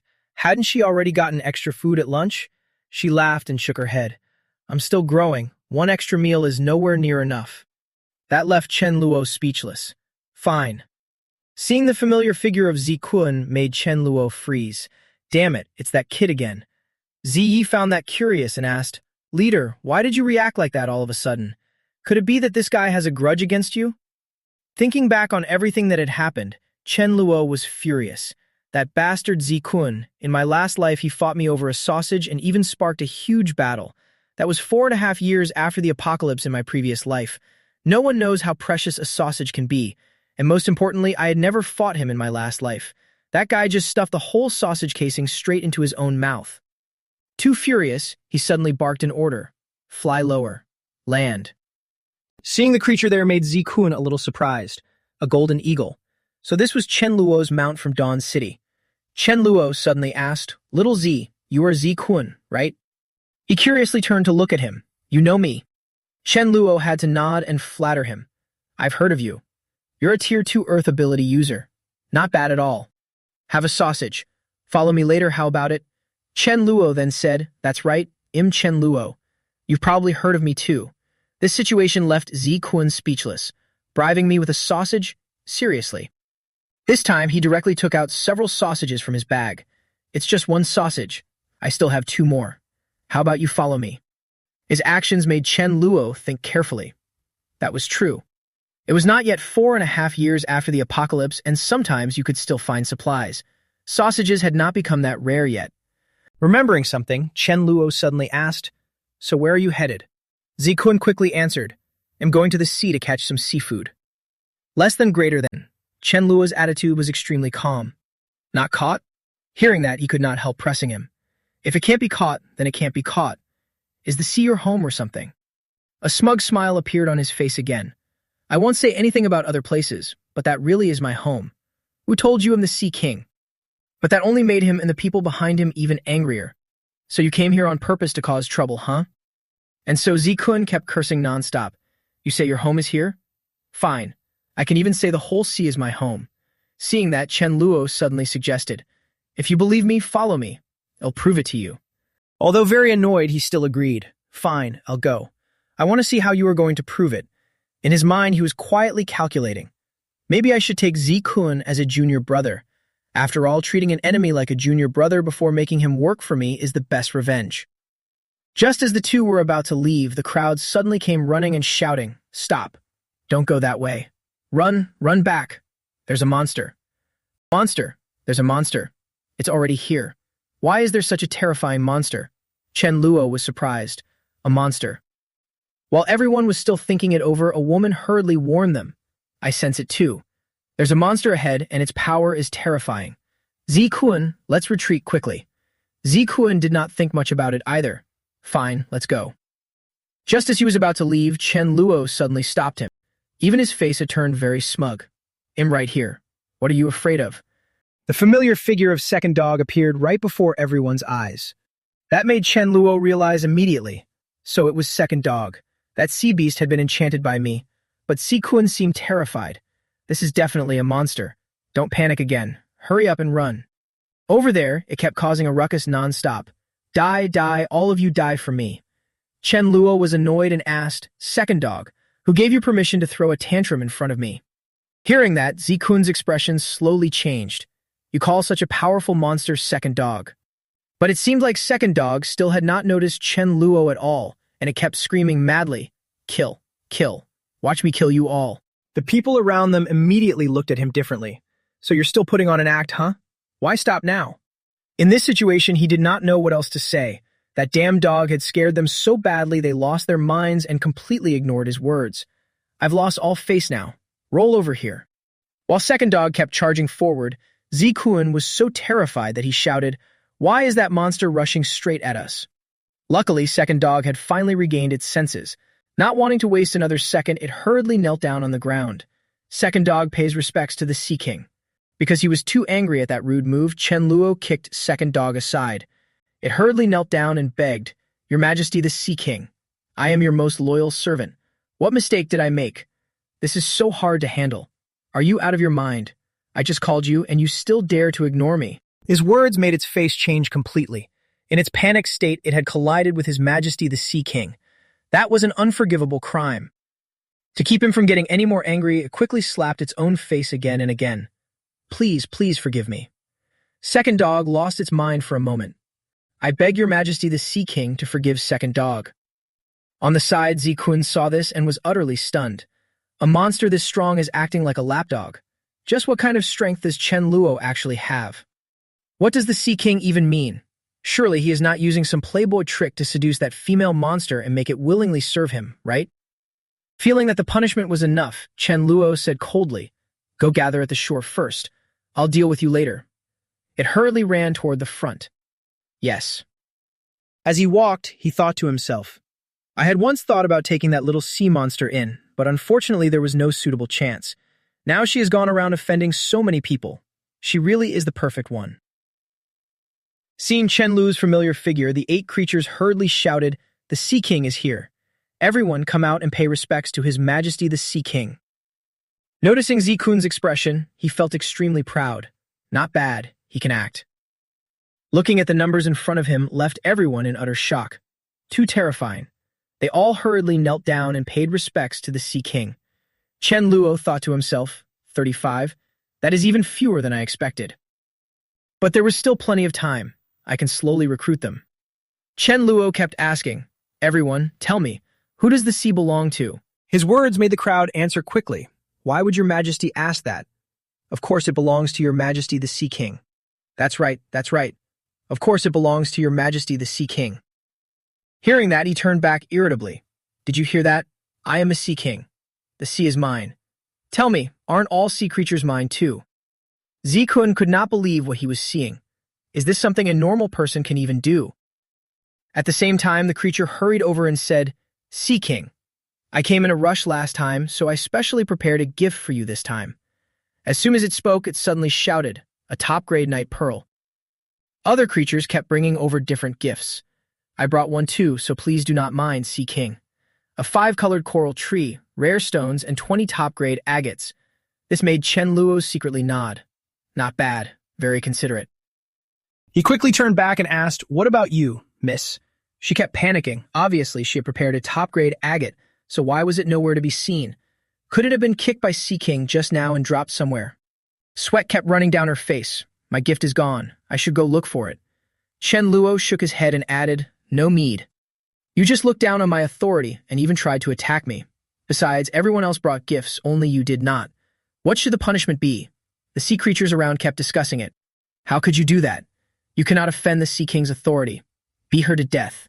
Yes, beat her to death. Seeing this, the mermaid hurriedly dropped to her knees on the ground. Wait, please spare me, Sea King. Chen Luo kept waving his hand. The Sea King's authority cannot be insulted. Relax and go in peace.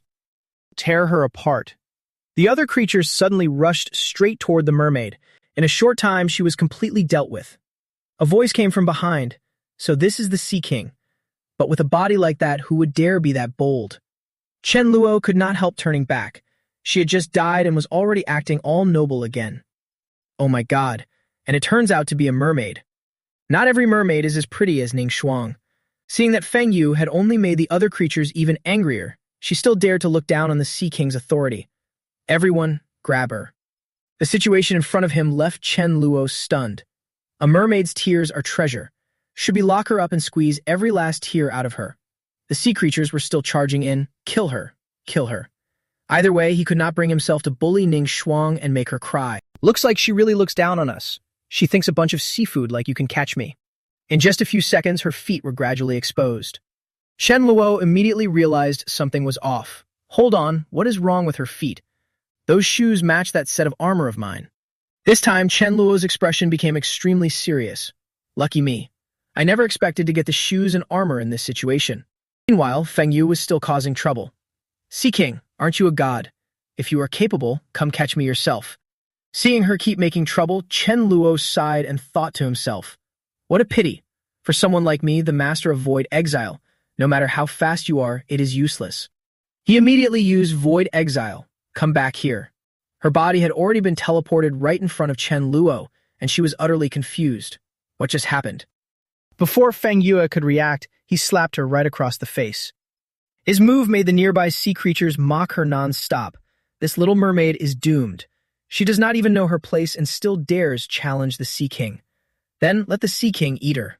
Shen Muo did not hesitate and ordered, "Take off her shoes and bring them to me." But it was obvious Feng Yue did not want to do that. No chance. While she was still struggling, a red beam shot in from somewhere. At the same time, Chen Luo's nimble body also appeared in front of her. He slapped Feng Yue across the face without hesitation. "Keep resisting and I will kill you right now." Seeing no other choice, she hurriedly took off her shoes and let him do it himself. Looking at the shoes on his feet, Chen Luo thought in surprise, "I have a big treasure now." Sure enough, just like that armor, they can adjust their size on their own. Let's see how effective they are. Seeing Chen Luo vanish completely, the nearby sea creatures were stunned. As expected of Sea King, that speed is insane. This time he finally focused on her. "What is your name? Where did this thing come from?" She answered helplessly, "My name is Feng Yue." As for these shoes, although she had her own plans, this Sea King really did have some divine tricks. If she could win him over, wouldn't she become the Sea King's wife? After thinking it over, Feng Yue quickly suggested, "I found it at the bottom of the sea. Sea King, do you need me to go with you?" That caught Chen Luo's attention. What is this beauty up to? She changes her face too fast. He kept asking, "Have you seen any other parts like this armor?" She shook her head and said, "No. If I had, I would have already picked them up." Then a seal popped up from underwater and said, "Sea King, if you want to find the other parts, let me try. My nose is very sharp. As long as you let me sniff the shoes, I can find them by scent." This made Chen Luo very interested. Then hurry up and try it. It kept moving closer, sniffing the shoes. "I can smell 3 scents in here." Why does it feel like I have smelled one of them before? Even though Feng Yue was furious, she could not explain it. "This was something I picked up. Only you and I have worn it. Why is there a 3rd scent?" As soon as she finished, the seal quickly added, "I remember now. Half a year ago, the brats in my family kicked a round thing onto the shore and said they wanted to give it to me, but I thought it was just mud, so I did not want it." Chen Luo's face slowly broke into a bright smile. "The round thing, a metal helmet?" He hurriedly asked, "Where is it?" It still did not seem to get the message. I already said I did not need it. That seal's stupidity was getting on my nerves. I really wanted to kill it at such a critical moment. Looking at the seal's current state, Chen Luo kept asking, "Where did you see it? Do you still remember?" It nodded and explained, "Yes, on a very far continent, less than greater than." Listening to that, Chen Luo thought to himself, "Going to find this iron helmet might take a day. Take Zhao Ziyi and the mermaid back first. As for the rest, let these sea creatures keep watch for me. Everyone stay here and wait for me. I have not finished searching yet, so no one is allowed to leave. Golden Eagle, fly back on your own. I will take everyone else through Void Walk." In a short time, Feng Yue was teleported somewhere else. Why am I here again? What exactly is he planning to use? Is he really a god? The moment she saw her, Ning Shuang immediately broke into a delighted smile. "A fellow mermaid. You are one of my own kind. Hello, my name is Ming Shuang." At the same time, Chen Luo walked forward and asked Ning Shuang to keep an eye on her. If she tries to run, call Hai Ji over to deal with her. She nodded. "Okay, I got it." After returning to the familiar base, Chen Luo quickly asked, "Good girl, Mi Fan, come on, help me draw a fortune. Can this one succeed?" Hearing this, Mi Fan turned back and looked at him in surprise. This time, why are you only asking whether it will succeed? Why not ask whether there will be anything wrong with you? The look on her face changed completely. I can feel it. "Chen Luo, you have reached a turning point in your life." That strange statement puzzled Chen Luo. A turning point in my life? What does that mean? She continued with what she sensed. What you want to do will have a huge impact on you, and it will also affect a lot of other people. You are curious whether that impact will be good or bad. Mi Fan shook her head a little tiredly after saying that. I do not know. After carefully thinking through everything that had happened, Chen Luo silently did the math. So trying to find the iron helmet and the other parts would create a huge impact. Come to think of it, this armor really is absurdly powerful. Could the cause of the apocalypse be related to this armor? Maybe its influence is enormous. Collecting the full set might explain the origin of the apocalypse. You still seem suspicious. Then will I be all right? No problem. There will not be any danger within a month. As usual, he reached out and patted Chen Luo on the head. I know. Inwardly, he thought that if there was nothing dangerous right in front of him, there was no need to keep thinking about it. Just go find it directly. After some time, Chen Luo appeared in front of the seal again. Seal, which direction was that continent you just mentioned, and how far is it? It happily pointed west. I swam non-stop, so it should be about 3 days away. Without wasting time, he set off right away. Then come with me. It did not think much and immediately nodded. Understood. Half a day later, at Bimaizo Beach, the seal's face was completely worn out. Only half a day, and we are already here, as expected of Sea King. Looking at the familiar surroundings in front of him, it hurriedly reported, Sea King, this is right nearby. As for the exact place where that round thing was found, I already forgot. Seeing the two of them show up left the crowd extremely confused. What is going on? Chen Luo said without hesitation, search. Dig 3 feet into the ground if you have to, but find it. The seal happily nodded in agreement. Yes, sir. The seal suddenly turned around and shouted, you guys, stop hiding. Come out here and help me search. Chen Luo remembered something and added, the iron helmet may have been buried in the sand by the tide. Do not just search the surface of the beach. Dig for it. The seal heard that and obediently nodded. Understood. Looking at the seals, still searching enthusiastically, Chen Luo felt a little thoughtful. This digging scene. Why does it look so much like those monsters? Back then they were also digging 3 feet into the ground, as if they were searching for something. Could they have been looking for armor too? I was worried the survivors would affect my search, so I scattered them. Did those monsters fear humans too? Did they choose to kill people and wipe them out? I remember that when I buried myself, those monsters were still searching. Besides, where the hell did that bunch of monsters come from? Suddenly, their voices rang out, found it, found it. At the same time, Chen Luo quickly walked over as well. Once he got there, he kept describing what he sensed. The smell of this thing is exactly the same as the smell in that pair of shoes.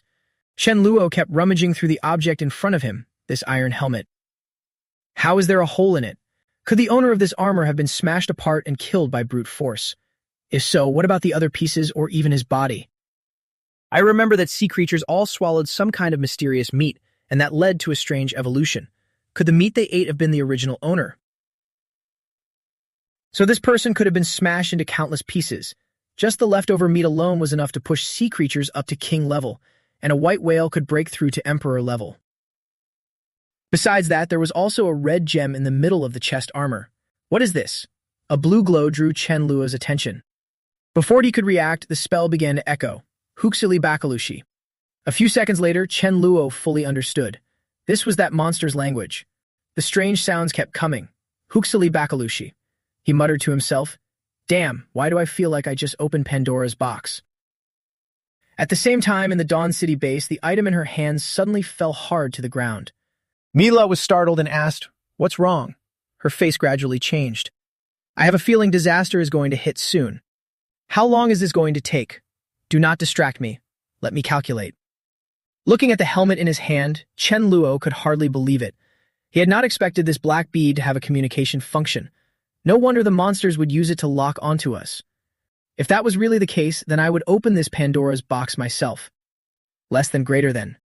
I remember that in my previous life, monsters only started appearing 5 years after the apocalypse. Could it be that back then someone found the iron helmet and dug up the fossil that led to the monsters appearing? It's fine. If they are coming, then let them come. Anyway, the monsters in my previous life always started weak and worked their way up. Right now, the crystals I have collected are still not enough, and I do not have any resources to level up. 1 comes, I kill 1. 2 come, I kill both. 10 minutes later at the beach, the sea beasts around him kept begging, Chief, come back quickly. Mi Fan is looking for you. This made Chen Luo pay attention. Could it be that Mi Fan had found something new? He turned around and told the sea beasts, you keep waiting here for me. They all nodded obediently. Understood. Chen Luo continued using void travel to teleport. After returning to the base, Chen Luo hurriedly asked, Mi Fan, what did you find? Mi Fan said worriedly, I can sense that in about 1 year, a disaster will hit. Hearing that, he seemed to understand. 1 year, huh? Looks like the monsters will really appear earlier. Maybe 1 year from now will already be the period when humans and king-level sea beasts start showing up in large numbers. If it comes, then it comes. His calm expression left Mi Fan completely baffled. Chen Luo, looking at your face, it is like you already knew this would happen. As usual, Chen Luo reached out and patted her head. What is there to find strange? You are me fan, the great demon king, but I am also a space-time demon king. In his heart, he quietly thought that compared to his current self, he was no longer the same person from his previous life. He had already fully grasped space and time powers. Damn monster, come on then. This time, I will absolutely not run. Hearing him say that, Mi-Fan finally felt relieved. All right, space-time demon king. You already have your own plan. There is a mermaid girl you just brought back. She is not exactly obedient. Should you go take a look? Chen Luo nodded in agreement. I will go there now. After that, Ning Xuan kept recommending it to him. Try it quickly, this is delicious. I even asked the chef to make an extra portion for me, but Feng Yu seemed to be furious. I am not eating it. Move aside is annoying. This was more than Haiji could stand. Who gave you the nerve to slam the bowl? If you are not eating, then nobody else gets to eat either. Little brother is here. Her eyes lit up the moment she saw Chen Luo appear again. Looking at the pile of food in front of him made him extremely uncomfortable. This was the tomato beef stew that Ning Xuan liked most. In his heart, he thought, what a waste.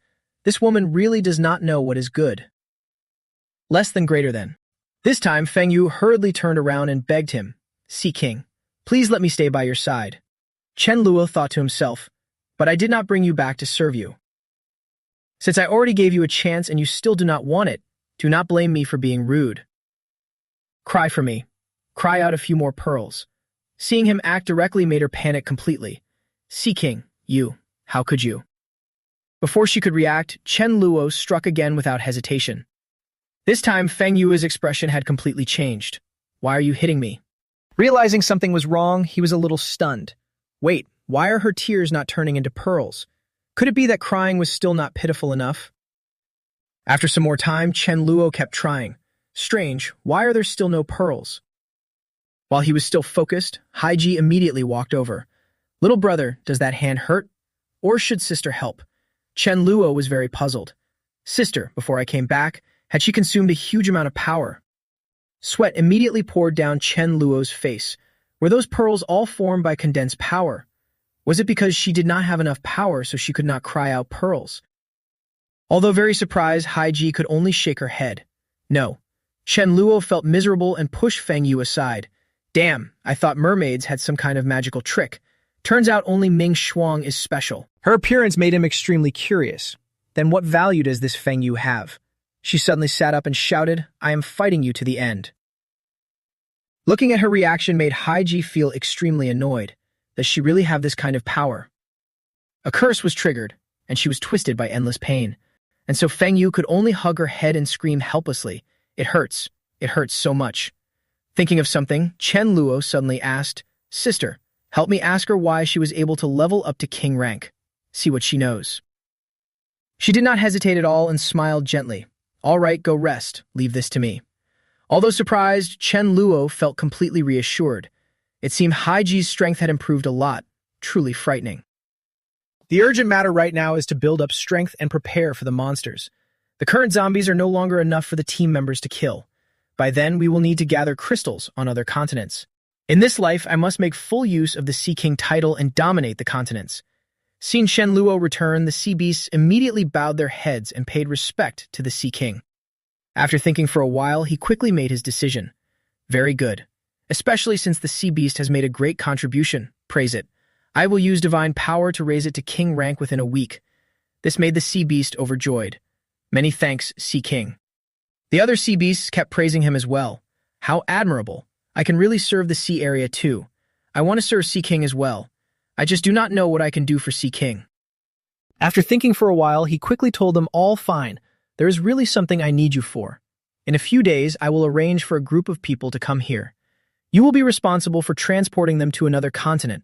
The smaller forms do not need to take part. Less than greater than. Hearing that, one of the sea beasts immediately felt unhappy. Transport humans? I do not want to do that. 2.5 years ago, humans were still hunting our kind. Killing them would not be wrong. It seemed Chen Luo understood their thoughts better than anyone else. Although if you could understand the mood of the big white whale, he was still a little out of touch with the current situation. The other sea beasts immediately chimed in. Exactly. Being a mount for Sea King is an honor, but if it is for humans, some of those people treated us terribly before. I do not really want to. This time, Chen Luo simply came up with another plan. I will choose the 3 leaders with the best performance each month and give them divine power. Maybe this plan had already soothed their emotions. If that is the case, then I agree. I can transport people day and night. Sea King, even though my body is small, I can guard the children and help them row the boat. I can act as protection and escort them across the sea. A smile finally appeared on Chen Luo's face. After I get everything ready, I will contact you again. At that time, gather here. In his heart, he thought silently that indeed nothing was impossible in the face of temptation and profit. Seeing Chen Luo suddenly appear here made Mi Ling very confused. Chen Luo, why did you suddenly come over? He smiled and said, I brought you a big treasure. Hearing that made her extremely shy. What are you talking about? Chen Luo awkwardly handed the crystal forward. Do not overthink it. I want to give you this crystal. This thing is not very useful to me, and it suits you better. After taking the crystal from his hand, Mi Ling suddenly spoke up. Thank you. You came at just the right time. I also have something I want to discuss with you. Chen Luo asked curiously, what is it? She continued telling him everything she knew. During this period, I saw a few foreigners passing by here. They seemed to be scouts. This made Chen Luo slightly alert. Foreign scouts. Thinking back on everything from before, he immediately paid attention. If Mi Ling had not mentioned it, he would almost have forgotten. 2 years after the apocalypse, crafty people and brown bears joined forces to invade Dragon Country. They did not just steal crystals. They also stole elemental users, light users, and women. Among those schemers, there was even a great prophet who came up with an intricate plan. Less than greater than. The original plan was to first provide all the high-grade crystals to a small group of elite members, so the elites could quickly grow stronger and then protect everyone else.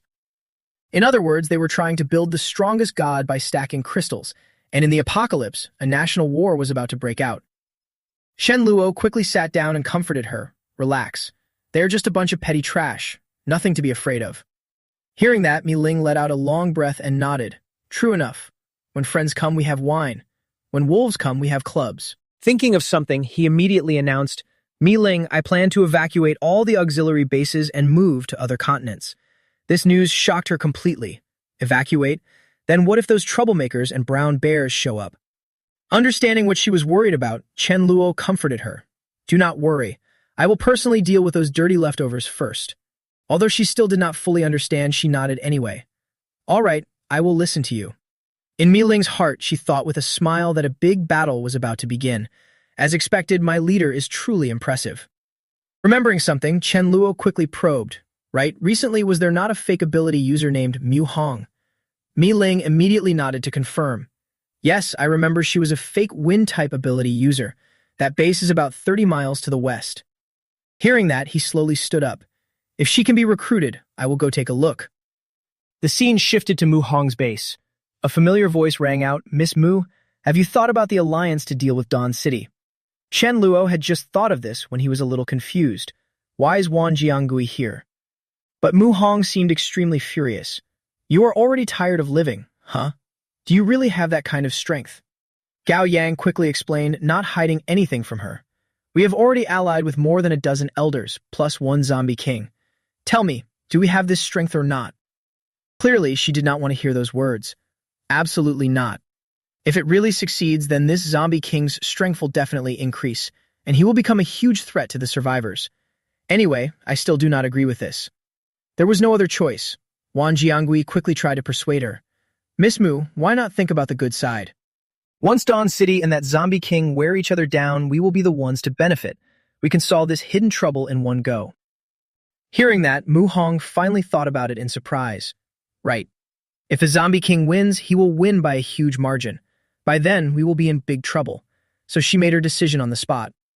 All right, but I need to meet that zombie king first and see how strong he really is.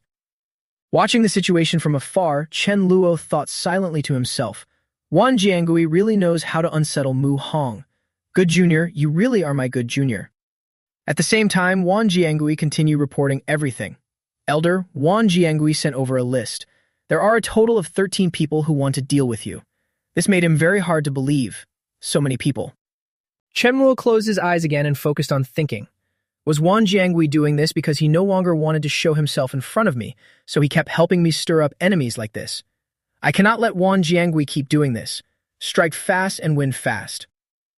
By evening, Gao Yang's voice rang out. Zombie King, The manpower I gathered is all here. I believe it with your help, we will definitely be able to bring down Dawn City. Hearing that, Dazwang was very satisfied on the surface. Good, you are indeed reliable. But inside he was furious. You bastard. I wanted to take you in as my junior, and you want me to go fight my own big brother. I will kill all these people and offer them to Big Brother. On Mu Hong's side, her underlings kept reporting back quickly. Elder, Dawn City base is moving supplies. It looks like they are evacuating. I do not even know what exactly they are planning. The moment she saw him, Dazwang quickly spoke up. Greetings, everyone. She immediately nodded and greeted him. Zombie King, I have heard your name for a long time. Before we deal with Dawn City, can you spar with me a little and let me see your strength? The guy did not think twice and refused directly. No need. Today, all of you will die. Seeing Dazwang take action directly made Wan Jiangui, standing nearby, jump in shock as well. This Zombie King is vicious. Luckily, the senior said the Zombie King is on our side, so there is no need to worry. Realizing that he had already started the fight, Mu Hong quickly shouted a reminder. I knew zombies were not anything good. Everyone charge together. You guys are already in combat mode now, so charge. Damn it, this zombie wants to kill us. Kill him. Take his crystal. This situation made Wan Jiangui worry a little. So many people were attacking him. Could the Zombie King really hold out? There was no other choice. Wan Jiangui prepared to strike. No, I have to follow the Immortal's orders and help the Zombie King deal with them. He suddenly shouted, man and sword as one. Zombie King, please take this and cut them down. Looking at the sword in front of him made Dazwang grin with great interest. Nice weapon. The earlier scene made Mu Hong's side extremely furious. No wonder the Zombie King wanted to kill us the moment he arrived. Wan Jiangui, you dare side with the zombies? Kill this guy now. Everyone, do not worry. Let me restrain this zombie. Unable to hold back any longer, Mu Hong raised her hand into the air and prepared to act. Fought wind. All kinds of attacks kept crashing toward Dazwang. Water cyclone, take my thunder palm.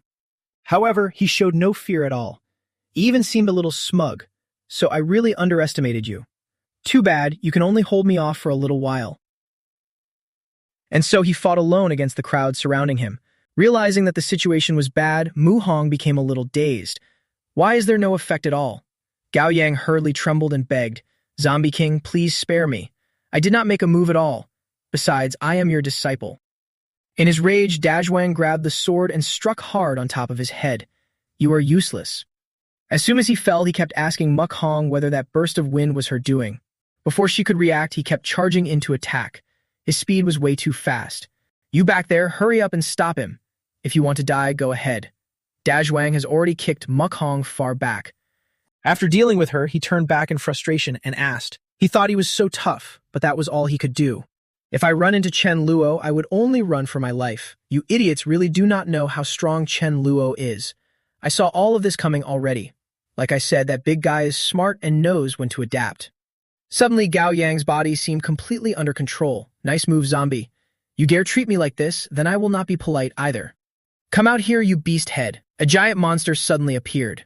This made Chen Luo notice it too. Gao Yang is a dark summoner. Then he can stay alive for now. Seeing this, Gao Yang suddenly shouted, let me stop it, everyone run. At the same time, Muk Hong also shouted, everyone run, run as far as you can. The big guy on the side had already realized what was going on. Not good. That is a gravity spell. Seeing the crowd flee only made him even angrier. Damn it, he was this close to wiping them all out when a familiar voice rang out. Dazwang. He turned in surprise and looked at Chen Luo. Big brother, why are you here? Realizing Chen Luo's true identity left Gao Yang completely stunned. What did that zombie just call Chen Luo? Big brother. The Zombie King is Chen Luo's underling. Chen Luo kept pointing at the guy and said, this is one of ours. He is the one who contacted me. He hurriedly nodded in agreement. Yes, yes, yes. Great Zombie King, sir. I am on your side. Looking at Gao Yang's current state, he smiled and said, Kid, not bad. Come with me and practice summoning. Do you want to use me to exploit a summon skill that can trigger a glitch? Chen Luo slapped him across the face. Kid, you know quite a lot. All right, Xiaoyun, go with Dazwang for now. Big brother still has other business to handle. A while later, as soon as she saw Chen Luo, Yin Ling hurriedly shouted, Master, something bad has happened. When I was cultivating last night, I studied the spatial coordinates. Then a silver-white portal suddenly appeared. This news shocked Chen Luo. A portal. She nodded quickly and ran forward. That portal seemed to connect to somewhere else, and it cannot be closed either. It keeps draining my energy. Chen Luo did not hesitate and threw Gao Yang aside. Go. I will go with you and take a look.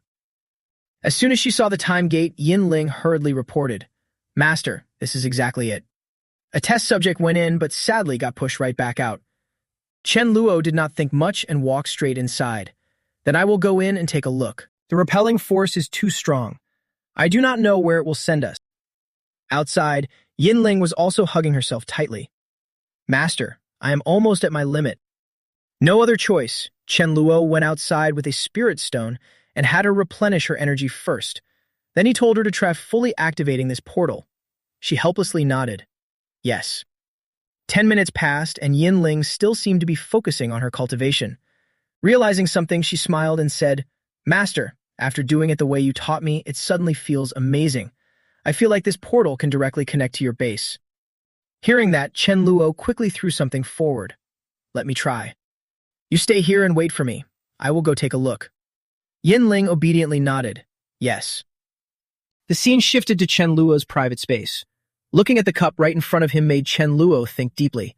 So this is similar to spatial power, but when I just entered, it created pressure for her. Is it because she is only level 10, so the spatial passage is still unstable and cannot let a very strong target enter?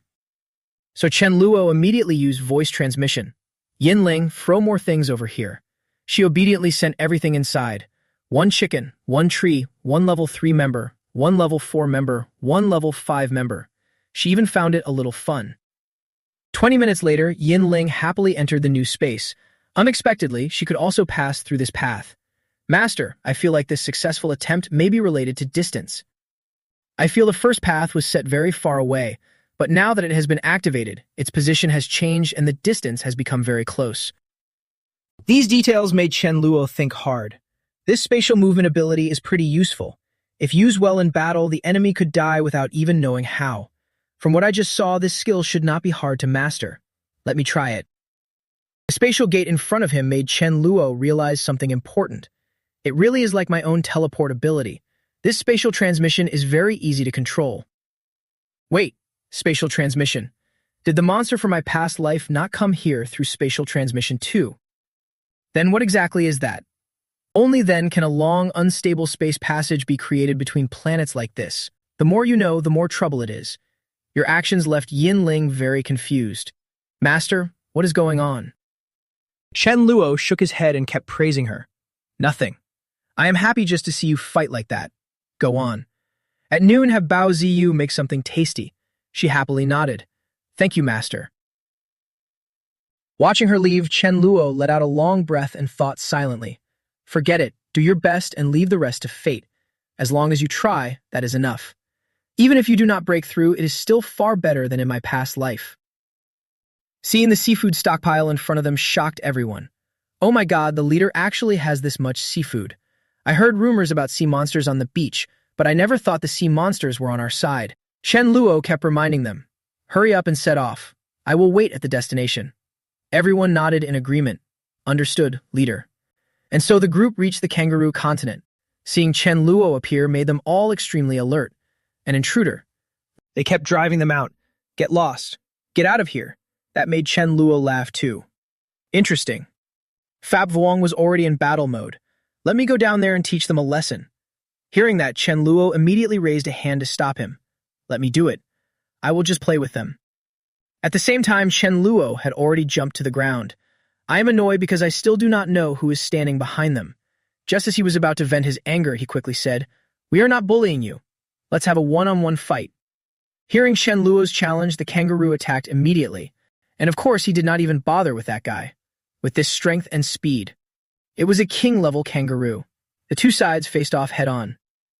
After Chen Luo jumped to the ground, he kept provoking it. Come here. It had already entered full combat mode without the slightest hesitation. Watch my left hook. Its move made him very satisfied. You took the bait, kangaroo. While he was distracted, the kangaroo used all its strength to punch Chen Luo in the face, and then his weak body flew backward. Damn it, this kangaroo is really slick. Before he can even sit up, the kangaroo charged back into battle. The invader is miserable. When you are weak, I will take your life. This time, it kept throwing out punch after punch with terrifying power. And so Chen Luo could only silently endure on one side. Damn it. Damn it. This made everyone around them jump in shock. Master, are you okay? This kangaroo even dares bully my little brother. I want to kill it. Too much. It was hard to see him take a hit. At the same time, the kangaroo continued with another powerful punch, pressing him hard. When he was waiting for the right moment, it kept using its tail to strike and knock him backward. Why is this kangaroo even using wrestling tricks? It hurts. Does Chen Luo really not need to keep acting anymore? Chen Luo's face gradually turned fierce. You still dare to hit me, and you are somehow even faster. In his mind, he was already calculating. I just realized the improved version of time acceleration. Watch me twist the flow of time around myself and crush you with speed. I do not believe you are faster than me. Next move. Under Chen Luo's suppression, the kangaroo quickly took a straight punch from him. Then came a string of different punches that left it no time to react. Why did his speed suddenly jump that much? Chen Luo did not hesitate and kept attacking. I will drive you crazy and beat you to death. Shadowless kick. He suddenly leaped into the air. Chen Luo's speed was like he had turned into a different person, leaving the kangaroo completely panicked. Cannot see. Not at all. Less than greater than. And so it was kicked flying backward before it could react. Less than greater than. Maybe this battle had already drained quite a lot of Chen Luo's strength. Time acceleration times 5 also consumed his stamina and energy 5 times over. It was truly exhausting. Seeing it run made him a little surprised. Coward. Why run if you cannot win? But before me the Void King, you cannot escape. Void Exile, come back here. In an instant, Chen Luo appeared on top of the kangaroo. Say that again. Who is running now? It hurriedly begged. I surrender. Spare me. I surrender. Even so, he still did not spare it. Why are you still hitting me? He had his own calculations in mind. This improved time acceleration is good, but it burns too much stamina. In a situation like this, how could I have enough energy to use time even better? I might as well try the reverse and slow down the flow of time. Chen Luo turned lightly and looked at the kangaroo in front of him. If I reverse time acceleration and slow the time flow around the target to 10 seconds in the outside world, the target itself will only experience 1 second. Damn it. Why can't it be used? Realizing something was wrong, his expression changed completely. He turned to look at the kangaroo and shouted loudly, Do not think you can get your way. At the same time, Chen Luo has successfully controlled this pocket mouse. Success. This is bad. Why am I suddenly moving slower? Too dangerous. I almost got castrated. Too angry, Chen Luo kicked straight into its body. Who told you to plot against my brother? He thought coldly. Sure enough, the thing was forced out. After a few basic punches, the pocket mouse finally collapsed to the ground. Chen Luo let out a long breath and stepped forward. Looks like no male creature can escape this weakness. I will give you 2 choices, he said coldly. 1, come with me. 2, like this, be kicked to death by me. It had no other choice and hurriedly said, I choose to follow you. Chen Luo was very satisfied. Brother, you are too kind. There is no such easy thing. But Haiji still did not seem satisfied. She thought it should still be punished a little. Neuter it. Chen Luo, worried, hurriedly stopped her. No, sister, give it a chance. My girl is going crazy and even I cannot talk her down. You should know your place. Tell me the truth. Why is your strength so insane? I am helpless here, crying my eyes out. I already ate 1 bite. That situation is hard to explain. It is that mysterious kind of meat. Could it be that this kind of meat fell all over the world? He kept telling the story. That meat was incredible. I have 2 friends who also ate it, but they both exploded to death. Chen Luo looked at its current state. Exploded to death? Then the meat probably has not been fully digested. It is very likely still inside its companions. The pocket mouse proudly pointed at itself. Now only I survived. I am the strongest. As if remembering something, he suddenly jumped onto its body. Come on, take me to the bodies of those 2 friends of yours. 20 minutes later, looking at the delicious slabs of meat before him made Chen Luo curious. So this is the mysterious meat from the rumors. He did not expect that even after 2 years, these 2 pieces of meat were still so fresh. Just take it back and ask Mi Fan. And so Chen Luo followed his own plan. Mi Fan, if I eat this, what will happen? Mi Fan sniffed and then said, If you eat it, the harm will outweigh the benefits. As for why, I cannot say exactly. It is just a feeling. I feel it would be a much bigger help for Hai Ji. Right? And Fat Vuong pups too. Hearing that, Chen Luo turned his attention toward Fap Vuong. Pups. Hearing this, the guy awkwardly scratched his head and explained, I was too busy before and forgot to tell you. Yin Lang and Tasma are pregnant. I am going to be a father. This news left Chen Luo completely baffled. You really know how to make a big announcement. When the pups are born, I will definitely give them a big gift. But the meat supply is limited, so this time we can only prioritize high G. Hearing that, the guy nodded in understanding. It's fine, I get it. Remembering something, Chen Luo turned back to look behind him. After the members arrive, you can start cleaning up and settling in. As for me, I want to go into seclusion for a while and see if I can gain anything, maybe half a month or a month. In short, I want some quiet time during this period. After entering the quiet space, Chen Luo immediately sat down to cultivate. To measure his strength, it was basically divided into defense and offense. For defense, Void Walk was stronger than any other defensive skill. As for offense, my strongest move was the Origin Finger, but the energy cost was enormous. To reduce the cost, he had to use his ability to channel the space power within his body. Put simply, that meant using his own power as the conduit for the power of heaven and earth. If he could succeed, his energy reserve would increase by at least tenfold. He hoped to gain something from this secluded training. The scene shifted to another place. The group walked on while cheering excitedly. Riding a beast is really fun. Go over there, you idiot. There are no zombies here. What a letdown. Everyone, look ahead. Suddenly, a man pointed at the giant tree ahead. It is so tall. This is the first time I have seen a tree that high. Look over there. But at the same time, extremely strange things were happening here too. Why is this horse not obeying? Could there be something ahead that scared it? Captain, what do we do? We should still move closer. Too curious, the man quickly got down from the horse to check the situation. This tree must be about 200 meters tall. Everyone, look at the branches. There seems to be something on them. They kept discussing it. Could it be the fruit of the tree? Maybe this tree has mutated too. Do not get any closer. What if we are not enemies after all? Anyway, the tree cannot run. Go back and report this. Let Hai Gong or the leader come take a look. A strange fragrance drifted over, and everyone seemed to have been completely enchanted. What are you doing? Come back. The man was helpless and did not know what to do. Not good. They have been mesmerized. Just as he was preparing to fight back, that strange fragrance drifted over again. This strange tree keeps using its vines to keep kidnapping the weak. Their fate is something all of us can already guess. Fortunately, at the critical moment, the man managed to pull himself together. Not good. It is turning us into food. With no other choice, he had to use his psychic link. I need to seize the moment and send a message back quickly. The scene shifted to inside the stronghold. Zi's voice rang out. Team leader Xiao sent people out to scout and brought back news like this. Just after hearing the pitiful screams, fearing someone else had already been eaten, Maling beside her quickly reminded her. Use psychic link to tell everyone to stay absolutely away from that tree. Though surprised, she still nodded. Understood, I will do it now. Maling felt furious over what had happened. No matter what you are, after eating so many of our people, you will have to pay the price. That is how it is. Chen Luo is in seclusion right now, and the only people with real strength left are us. At this moment, Mi Fan hurried over to warn them. You cannot go out. If you go out, you will die. She was stunned by that. Die? That dangerous? At the same time, Hai Ji also stepped out. Then I will go myself. But it looks like Mi Fan has already foreseen something bad. No, you are not suited to go either. Hearing her say that, Meling felt very confused. Not suited? Could something happen if Hai Ji goes too? She is the second strongest in the stronghold. She kept repeating, believe my judgment. None of you can go. This matter has to be handled by Chen Luo himself. Only he can do it. At this moment, Chen Luo had already sunk into cultivation.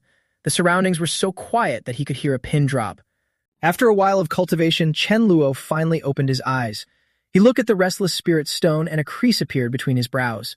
Has time stopped? No, not quite. But I can feel the time around me has stopped flowing. Even stronger attacks cannot get close to me, let alone hurt me. Speechless. Another amazing ability. Give me an attack. At that moment, Melling's urgent voice rang out. Chen Luo, something has happened. Hearing her urgent tone, he jumped and asked, what happened? Melling quickly explained the situation. While exploring, the team found a giant tree that could swallow strange creatures. Now they. In short, the situation is very urgent. Even Hai Ji may not be able to handle it. Chen Luo heard that and, since she was not even the tree's opponent, grew suspicious. Haiji cannot handle it. Could it be King Tyr? Melling could not explain clearly and could only urge him to come back. I do not know. But Mi Fan said only you can do it. If it is not simple, do not rush in. Mi Fan already said it, so that means there is no danger for me. Everyone do not panic. I will go take a look now. Members, are you still alive? What is this? A scent attack.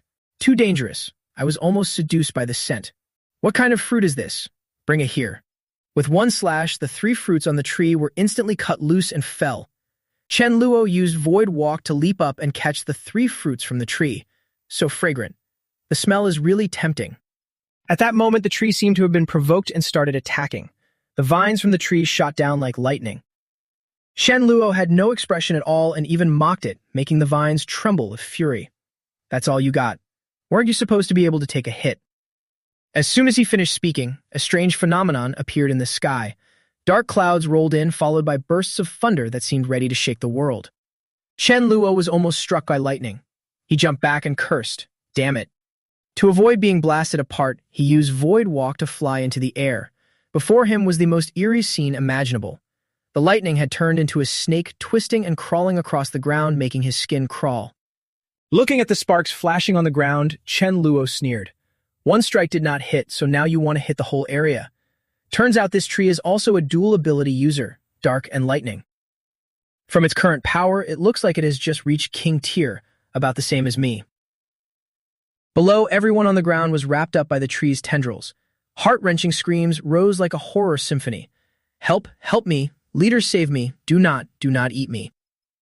After swallowing enough food, the tree gradually recovered. Chen Luo could not stand the sight. He rushed over to attack that bastard. Who gave you permission to eat the members of my Dawn City? Looking at the members dangling in the air, Chen Luo quickly weighed his options. There are too many people. Rescuing them one by one would waste too much time. My void space is full. Teleporting in is not enough. I have to deal with this tree directly. I will cut you in half directly. Origin finger. One blade cannot pierce through. After being attacked by him for a while, the tree seemed to send a mental message. You came here because of these people. I will let them go. Stop. How is it? Hearing that, his hand froze. Was it trying to make peace? My 200-man team is now down to just over 100. Dawn City has never suffered such heavy losses. Let's go. I will take the members back to safety first. Then I will deal with you. Mi Fan, what happens if I eat this fruit? Melling looked at the glowing fruit in front of her, tilted her head slightly, and nodded. It is very beneficial. After getting her confirmation, he quickly took a bite. Then I will not be polite. Too sweet. I can feel the energy in the crystal increasing. So this fruit has an effect similar to absorbing crystals. Then it is best not to kill this giant tree for now. Wait until I finish using it, then kill it. Right? I should also leave Meng Yin to see whether this tree can be improved. The tree saw Chen Luo come back again and angrily said, I ate a few people, and you already stole the fruits I worked so hard to grow. Fair enough. What are you still doing here? Hearing the word fair from its mouth, Chen Luo felt like he had heard the funniest joke in the world and snapped. Fair. You killed 96 of my people. 1 life for 1 fruit. If you wrong me, I will make you pay 10 times over. That is 960 fruits. Bring them over here and I will let you go. Hearing the number of fruits he wanted, the tree could not hold back and went berserk. 960 fruits. You shameless bastard, I will fight you. Seeing it go berserk, Chen Luo quickly backed to a safe distance and said calmly, Do not get agitated. I can help you bear fruit. The tree froze for a moment and then asked, You want to help me find food? Chen Luo was stunned for a beat. Huh? This tree relies on devouring people to bear fruit. I thought I could use time to speed up the process. I have something for you. In my space, I still have 5 king-level corpses. How about this one? Give it a try. The vine-controlling plant took the thing he threw over. After eating it, the plant let out a satisfied squeak. What did you feed me? It contains such massive energy. Seeing that it no longer looked dangerous after eating, he left, only tossing out one line. Let me see what kind of fruit you can bear. Then I will consider working with you. The plant twitched a little and replied softly, I need time to digest. You have to wait 1 day. Early the next morning, Chen Luo picked up the plant and felt its anticipation and excitement. You're here already? Do you still have food like yesterday? Feed me a little more. I can make the fruit even higher grade. Chen Luo froze for a moment when he heard that, thinking to himself, could it really bear fruit on par with a king-level core? With that in mind, he pulled out the same thing as yesterday from his space again. Eat up. It'll wait here. On the third day, the fruit looked even plumper, and its fragrance was so intense it made his nose itch. His eyes lit up with greed. Nice, nice. This fruit looks seriously impressive. After the plant finished bearing its finest fruit, it proudly showed off. This is my current ability and limit. I can't bear fruit any better than this. Where is my fruit? Chen Luo did not hesitate and ate it right away, feeling energy rush through his body. He was thrilled beyond words. This time, the fruit was truly on par with the energy inside a king-level core. If he could get this giant tree, he might not need any other cores and could still reach emperor level. At that moment, the tree spoke up, asking, "Do you still have food?" Chen Luo did not answer, but asked instead, "Tell me, if I supply you with a lot of low-grade humans with energy, can you still produce fruit this good?" The plant accepted the food and answered greedily, "Yes, but it will take a lot longer." Hearing that, Chen Luo tightened his hands slightly, a calculating glint flashing in his eyes. That meant as long as he fed this tree enough corpses, he could get a king-level core after a certain amount of time. Then it's settled. I can feed you endless things to eat. After you bear fruit, we split 50-50. Half yours, half mine. The plant immediately found that condition attractive and agreed at once. All right, all right, all right. A kind person like you is really rare. Seeing that it agreed, Chen Luo did not stay any longer and turned to think about where else he could find food for it. Too bad there were very few low-level zombies on Kangaroo Continent. He might as well send some people to the nearby continent to take a look. At the base, Chen Luo's voice boomed through the place. Fap Vuong, Fap Vuong. I made the upgraded titanium alloy goggles you mentioned last time. Fap Vuong heard that the divine artifact was finished and rushed over excitedly to check it out. It's done? You finished my divine artifact. Hurry up and let me try it. Long Yu looked at the goggles and said with a reminder, this one activates automatically. You just need to use your skill as usual. Fap Vuong sensed it for a moment and replied, got it. He could not wait any longer and activated his ability through the goggles. 2 bolts of lightning shot out. Damn it, a divine artifact. I feel like skill consumption dropped by 50% and the power went up by 30%. Chen Luo was startled when he heard those numbers and looked at Long Yu. It boosts that much. Fap Vuong kept testing the divine artifact, firing out 2 more beams. Why can it only use a small amount of power? Anything stronger than that is basically impossible. Long Yu knew this and showed a sly look. After all, the goggles were too small, and the amount of energy they could absorb at one time was limited. If you want to use really strong power, you'll have to make a bigger weapon, something like a staff.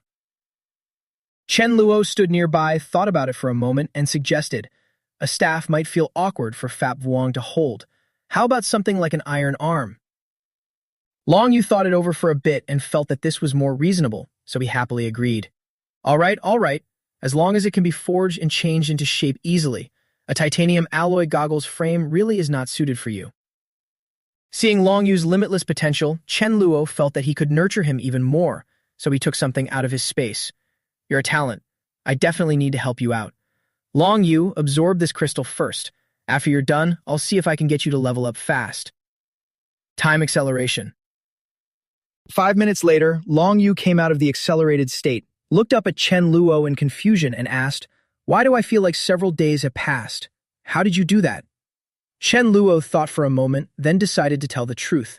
Long Yu had already been following him for a long time, and since he was one of their own, there would be many places where he would be needed in the future. So he simply told him the secret of his time ability. After learning what ability he had, Long Yu was stunned. Time? You also have a time ability. Since they were still inside the time dilation, Chen Luo did not want to explain too much. Don't get distracted. Let's keep going. Long Yu also knew this was not the time to get hung up on it and focused on recovering his spirit and continuing to train. Got it. A few minutes later, Long Yu let out a loud, satisfied shout. Seeing his condition, Chen Luo was delighted. Success. Congratulations, you've reached king level. Forge a weapon for Fap Vuong first, then study a space-type weapon after that. Long Yu slowly sat down beside Chen Luo's feet and said with gratitude, thank you for the guidance, boss. Don't worry, the armor also contains space element metal, and I will forge it with full effort. Hearing that promise, Chen Luo answered happily, all right. Long Yu was the second person to reach king level. So who would be next? Under the sea turtle king saw Hagui arriving and showed a shocked expression. Isn't that little brother? Seeing the sea turtle king, Hagui noticed his aura had grown stronger and stronger and could not help asking curiously, "It's you. We haven't seen each other in a while. How did your body get that much bigger? Did you run into some lucky chance?" The other party happily revealed, "It was all because I joined Lord Sea King's camp. Lord Sea King saw that I was doing well, so he granted me divine power." Hearing that, Hagui was shocked. Something that incredible? Then where is Lord Sea King? Can you introduce me? The Sea Turtle King was not stingy and laughed heartily. "All right, at the end of the month we will have a Sea King gathering once. By then I can find a suitable chance to introduce you to Lord Sea King." Watching the Sea Turtle King leave, Hagui felt hopeful. His strength in the sea was indeed weak, so he really did need a backer. When the end of the month came and he met Lord Sea King, no matter what, he would have to pay his respects to that lord. Thu Ha stepped forward and bowed respectfully. "Great Prophet, has Lord Sea Turtle returned?" The priest answered with no emotion, "Yes. Lord Sea Turtle has already returned." The Great Prophet did not dare delay and walked up to Thu Ha. "Great Prophet, in 3 days we will officially march into the Dragon Kingdom. I am informing you in advance." He looked at Thu Ha with authority, then said softly, "By then I will bring my clansmen along too." The Great Prophet felt a lot more at ease after hearing that. His tribe had more than 10,000 members, and although most of them were only level 5, they had strong defenses. "Thank you, Lord Prophet. But I heard that there is a holy light user on the Dragon Kingdom's side, and their leader might be level 10. I'm sure I can't beat him alone. At that time, we may need you to act as well." Hagui was stunned when he heard that. On land, is there really anyone who can compete with you? The Great Prophet lowered his head and said with determination, "This battle cannot be lost. We have to be careful." Hagui was only a little surprised and did not care much about the other party's identity. He did not forget to remind him of his own request. "All right, then I will make my move later. Right? Remember to collect the exquisite treasures I need." The Great Prophet bowed respectfully. "Yes, as commanded." At that moment, Hagui still did not know who he was about to fight. He was filled with joy, thinking that just in time, he could use this as an offering to Lord Sea King. Europe. From inside the ornate hall came a deep, hoarse voice. "Lord Arthur, I have investigated clearly. This time, nearly 3,000 people from the Dragon Kingdom have infiltrated our Europe. They came by sea and are currently operating in the coastal areas." Arthur heard that and his blood boiled instantly. Grinding his teeth, he ordered, "Those people from the Dragon Kingdom dared to kill our men. 12 knights, listen up. Bring your entourage with you and march out with me at once." Under his overwhelming presence, the soldiers roared in unison, "Yes." At another place, a straw man was sitting by a campfire with a pile of corpses stacked beside him, chatting casually about the passing of time. The leader said, "We're coming to take the bodies today, right?" "Right, today. We only have 500. Is that enough?" The leader said we should not kill too many. "That's right. If that's still not enough, then keep killing."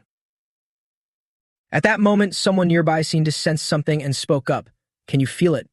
More than 3,000 foreigners have come near us recently. It looks like they have bad intentions." Wen Hui let out a long breath and said indifferently, "Let them come. Even if 30,000 show up, I am not afraid. Since you've heard how many enemies there are, pull yourselves together. Everyone, prepare for battle." The ones coming were Arthur's people. He raised the sword in his hand high, full of murderous presence. "People of the Dragon Kingdom, your time to die has come." After saying that, he led the soldiers in a charge toward the crowd. Just by a glance, his teammates could tell that the Arthur group in front of them was no easy opponent. They warned each other nervously. "These people are no joke. Raise your guard and be careful." Wen Hui did not care at all. Her dark eyes vanished, leaving only white, making her face even more savage and eerie. "You brats, this lady will teach you how to behave." After speaking, her beast form let out a thunderous roar and charged forward with crushing pressure. Arthur heard that, and his pride was instantly wounded. He swung his sword and unleashed a burst of dark energy without holding back. That blast, carrying tremendous power, struck Wen Hui's body head-on and sent her flying straight back. Her huge body slammed heavily into the ground with a loud crash. The two of them were instantly stunned by how easily she had been knocked away.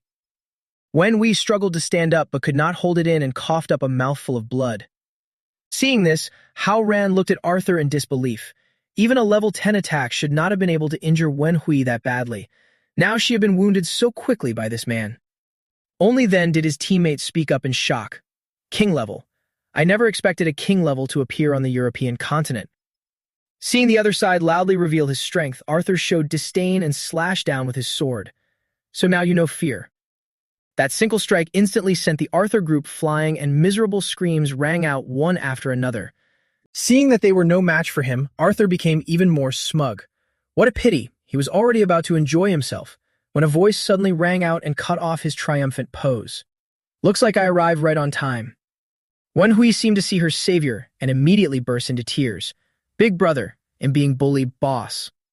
Arthur looked at Chen Luo and immediately became alert. Who are you? Chen Luo did not answer him. He only stared quietly at the sword. The sword in that man's hand even had the same color as the armor. Could this be the weapon from that armor set? Wenhui saw the look in his eyes and immediately urged him, Boss, this sword looks really dangerous. Let's snatch it. Chen Luo had actually wanted to take it himself. He silently wondered, if the armor represents defense, then the weapon should represent offense. Just how sharp is this sword? Arthur saw that they were trying to rob him right in front of his face and flew into a rage. Trying to take my sacred sword? Dream on. It'll kill you. Dark Soul Chain. Chen Luo did not hesitate and used Void Exile on him. Looks like you are a Dark Element ability user, and you think very highly of yourself. Then block this of mine. After getting hit by that Void Exile, Arthur was shifted right in front of his own attack. The Dark Strike, carrying 70% of his power and unleashed with full confidence, slammed into him. Arthur could not believe it and coughed up blood. This. Looking at him fall, Chen Luo teased, surprise. Arthur struggled to prop himself up with his sword and shouted, What? Chen Luo stood before him with overwhelming presence and said in a robber-like tone, That treasure looks pretty good. Hand it over. Seeing him hesitate, Chen Luo slashed at the arm holding the sword, causing him to scream in agony. Wenhui saw that he had lost the ability to resist and immediately rushed over. Trash. Arthur screamed miserably. Mine. This is mine. You used a weapon to bully me before, didn't you? Then let's have another round. Chen Luo held the sword in his hand and carefully sensed its aura. The feel of this sword. It could not be wrong. He dared to say with certainty that this was indeed the weapon from that armor set. He just did not know what kind of power this sword had, or what strength it could bring him. This sword aura was similar to his own energy channels, only much wider in scope and far stronger in power. In that case, just holding it would be enough. That is basically the same as automatically getting a wide area lethal ability. But that would be a little pointless, and it does not fit the armor toughness. Maybe this weapon does not suit me. At the same time, Arthur still clutched the sword and kept screaming, Holy sword, mine, give it back, give it back. Since you are being so annoying, Chen Luo swung his sword and slashed his neck once. Stop making noise and let me think. Quiet. This sword is very sharp. I need to study it more when I get back. As for these guys, since they are good at using space storms, I have a better grasp on them now. Come on, throw this area into a space storm. Let me show you how I can create countless air blades like space cutters and wipe you all out. His soldiers were torn apart by the space blades Chen Luo created, and screams filled the air. What kind of power is this? No, no. After dealing with the soldiers, Chen Luo pointed at the rest. Leave the rest to you. Gather their core crystals and split them among yourselves.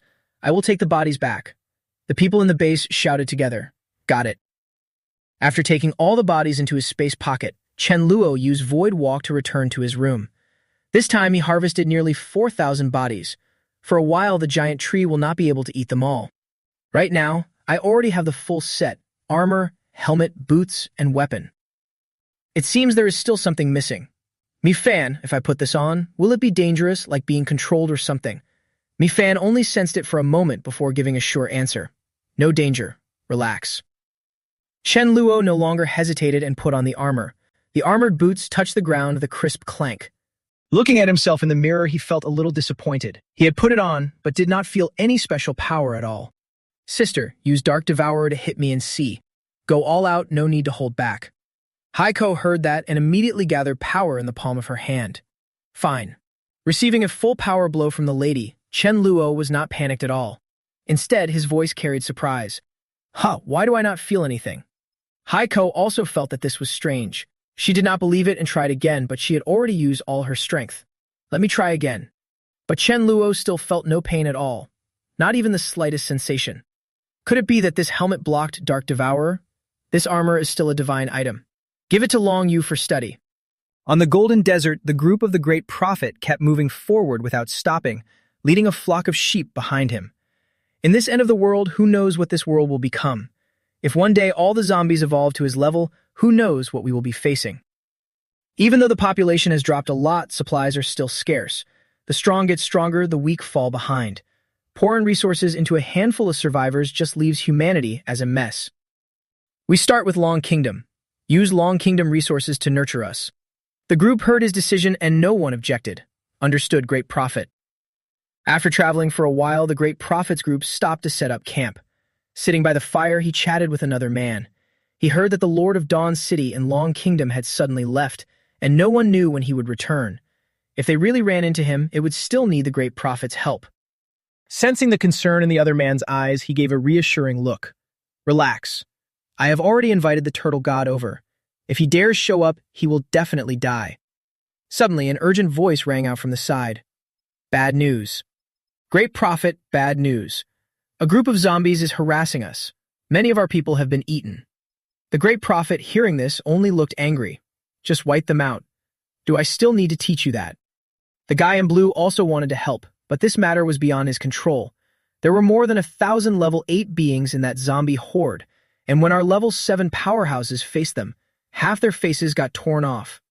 The Great Prophet looked incredulous. How can that be? Gather men immediately and crush them. He shouted sternly, his voice booming. Obey. 10 minutes later, the Great Prophet went over and saw not a single zombie. He was so furious that smoke seemed to pour out of his ears. Where are the zombies? Where are the zombies you people talked about? The blue-haired man scratched his head in embarrassment and explained, Report, Great Prophet. For some reason, that zombie horde suddenly withdrew completely and disappeared. The Great Prophet's expression changed. So this was a ghost. Dazhuang stood far away watching the Great Prophet group panic like headless flies and laugh with delight. Idiots, take your time.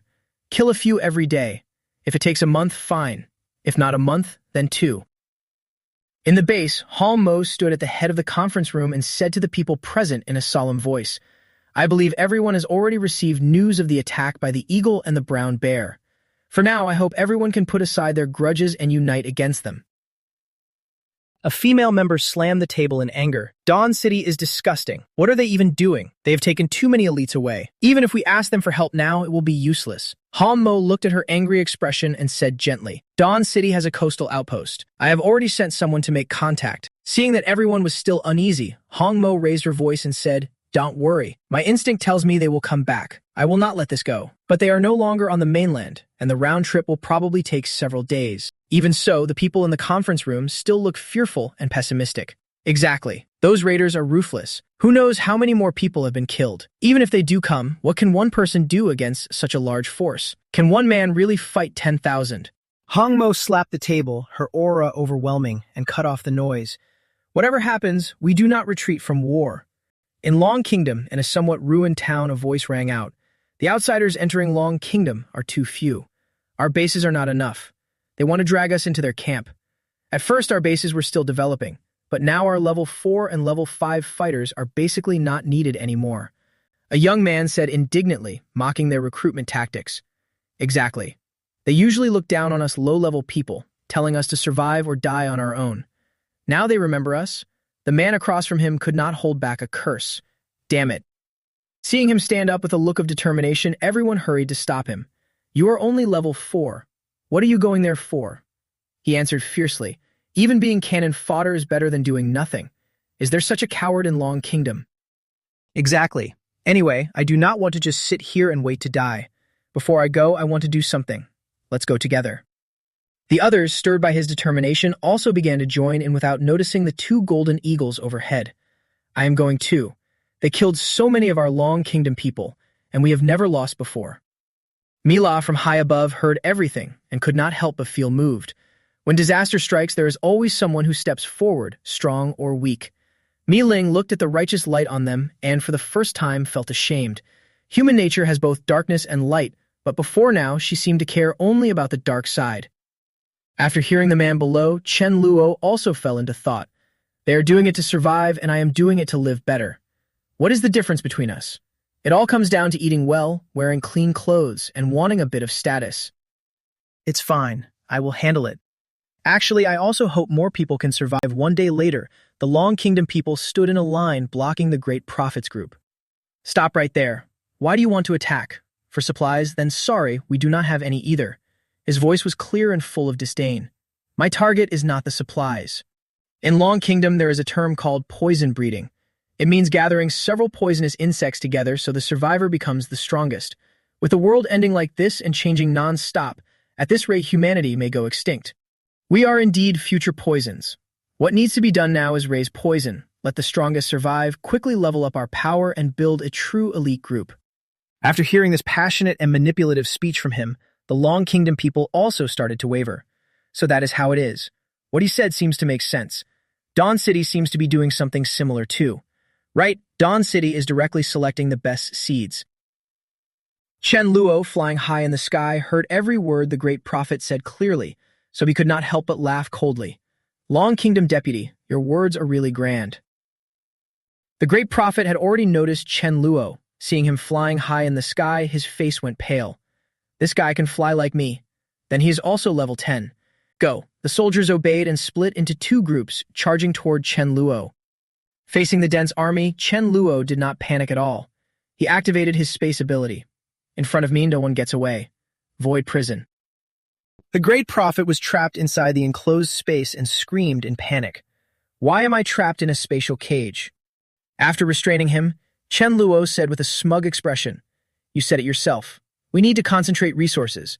As a gift from you, I am just taking those resources. Watch quietly.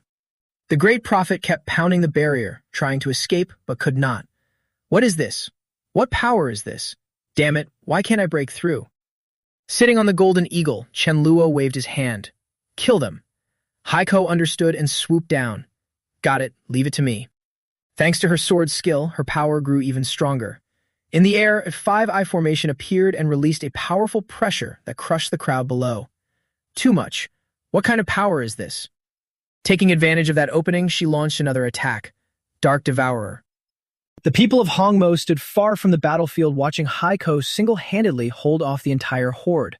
No one of the zombie kings said that if he met Chen Luo, he had to turn tail and run.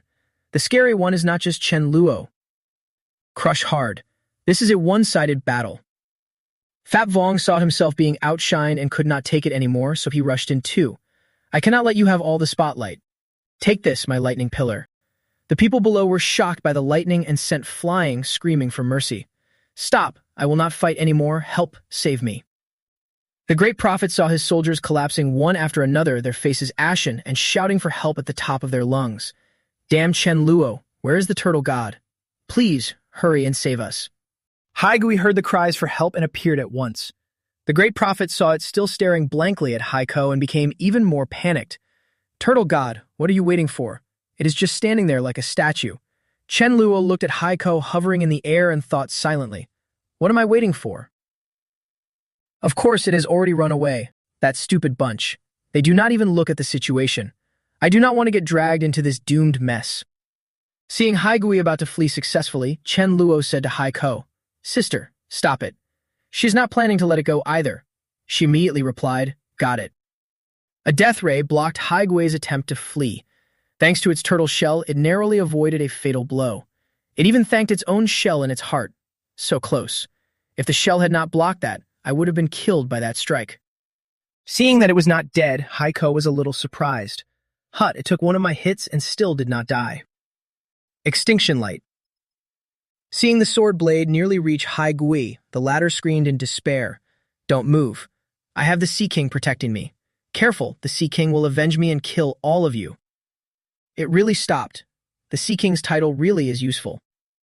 To make things clear, she turned to ask Chen Luo, Little brother, is this your turtle? I have never seen it before. I only beat it down. It may have spent too much time in the sea and gotten tricked, but since you have never seen it before, keep it alive for now. After I finish dealing with these people, I will question it properly. Stay in place and wait there. If you dare move, I will kill you. Haigui still did not know the person in front of it was its own Sea King. It timidly tucked its head back in and thought, Fine, I will tuck my head back in. The Sea King title really is useful. 1 hour later, after being freed from the prison, the great prophet looked at the scene before him in stunned silence. His entire army had really been wiped out. Do not go against Long Kingdom. Do not go against Long Kingdom. Chen Luo said flatly. It is fine. Since you are here, stay here. Remember this in your next life. Stay sharp and do not come to Long Kingdom again. Hongmo had brought Long Kingdom all the way here with gratitude and momentum. Chen Luo heard that and looked at him in confusion. Thankful for what? This is just what I should do. At this moment, Haiguai's miserable screams cut through their conversation. Help, let me out. I am the Sea King's man. Haiguai was now being spun around like a top by Fat Vuong. Less than greater than. Seeing it bullying Haiguai to this extent, Chen Luo could not help cursing. Damn it, if a dog is going to bully someone, it should be Fat Vuong. Fat Vuong, bring it over here. Set it down. Haiguai used the Sea King title to threaten Chen Luo.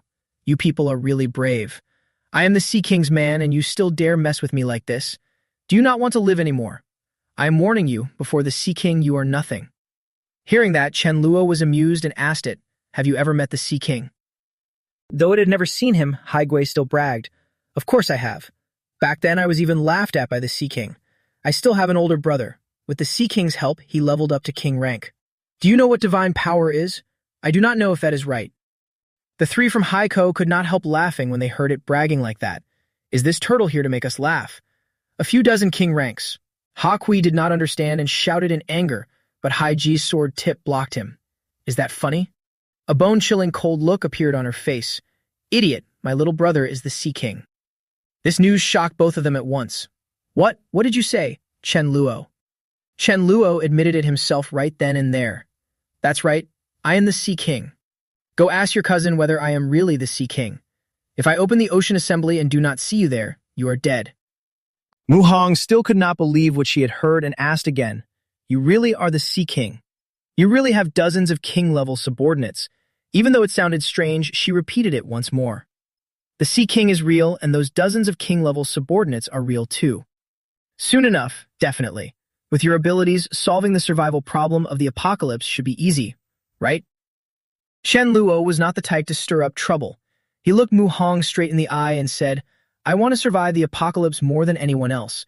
Everything I do is for that. Mu Hong, I really do need your help. She froze for a beat, then carefully said, Go ahead. Chen Luo took out 5 bags of rice from his space pocket and made a deal. I want to ask everyone to help me find something. In return, I will pay 1 kilo of rice a day.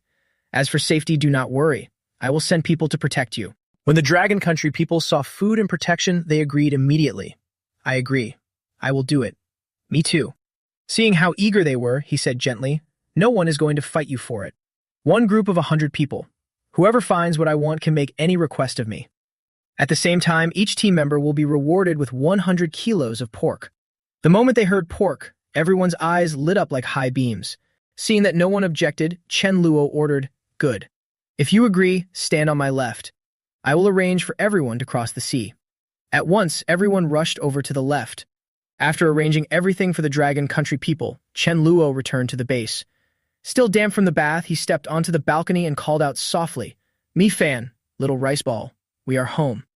Already at king level? She did not turn around, just kept looking up at the sky and replied, Around 8 p.m. I reached king level. Chen Luo, there are 9 months and 16 days left. Hearing that time span, Chen Luo immediately understood what she meant. That was when the monsters would appear. I know, even though it is shorter than I expected, it is still acceptable. Any new abilities? Mi Fan lifted her chin a little, looking thoughtful. New abilities? Maybe, but I am not too sure either. My guess is that it will reach Blue Star in about 10 years. In her mind, an image appeared of a beam of light colliding with Chen Luo's power outside of space. My guess is that it will reach Blue Star in a little over a year. The vision cut off there. Mi Fan acted as if nothing had happened and said, All right. Chen Luo, still not understanding, looked at her. Huh? Okay. I did not see a thing. What did you do? If I say it out loud, the prophecy will backlash on me. Mi Fan answered mysteriously. It is not convenient to say now. Do not ask. You will know later anyway. At the Ocean Assembly, the Sea Clan had surfaced and gathered in one place, all looking expectant as they asked the two of them, Why has Lord Sea King not arrived yet? I came to meet the Sea King. Where is the Sea King? I heard he has divine power. Be quiet. Lord Sea King is not someone you can just discuss.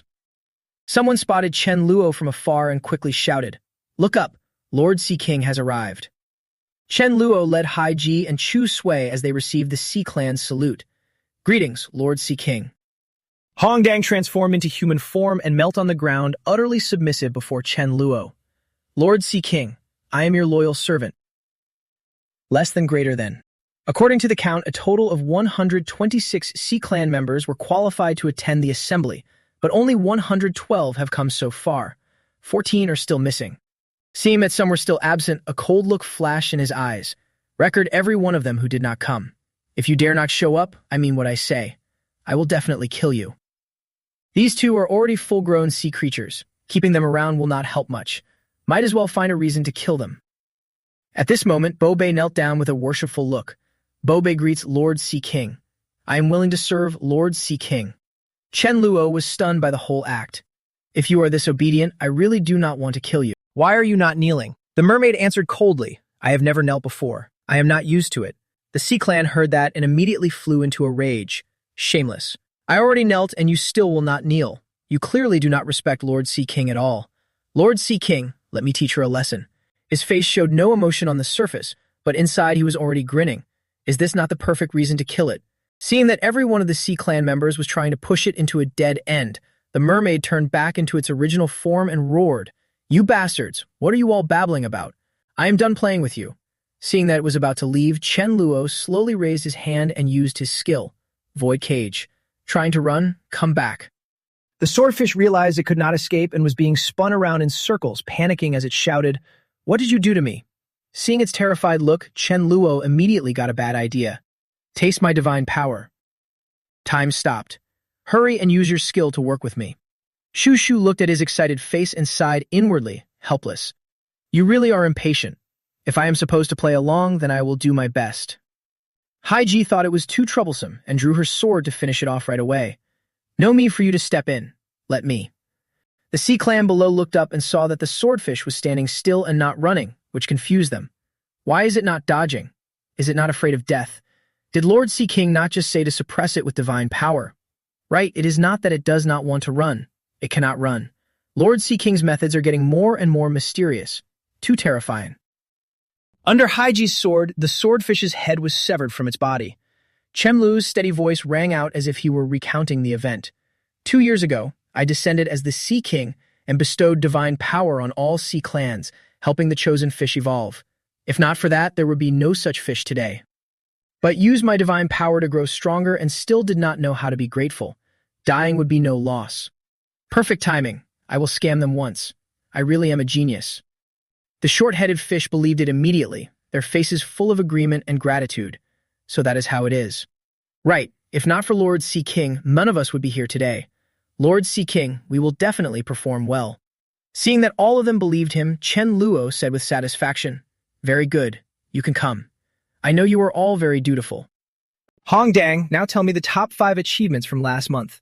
She knelt on one knee, lowered her head respectfully, and reported, "Lord Sea King, the top 5 achievements from last month are as follows." 5 minutes later, Chen Luo folded his arms, looking cold and magnanimous. "Good. After the meeting ends, you will follow me. I will bestow divine power on you." Seeing that he had not mentioned himself, the Sea Ghost King asked, "Lord Sea King, my achievements are the best. Why am I not included?"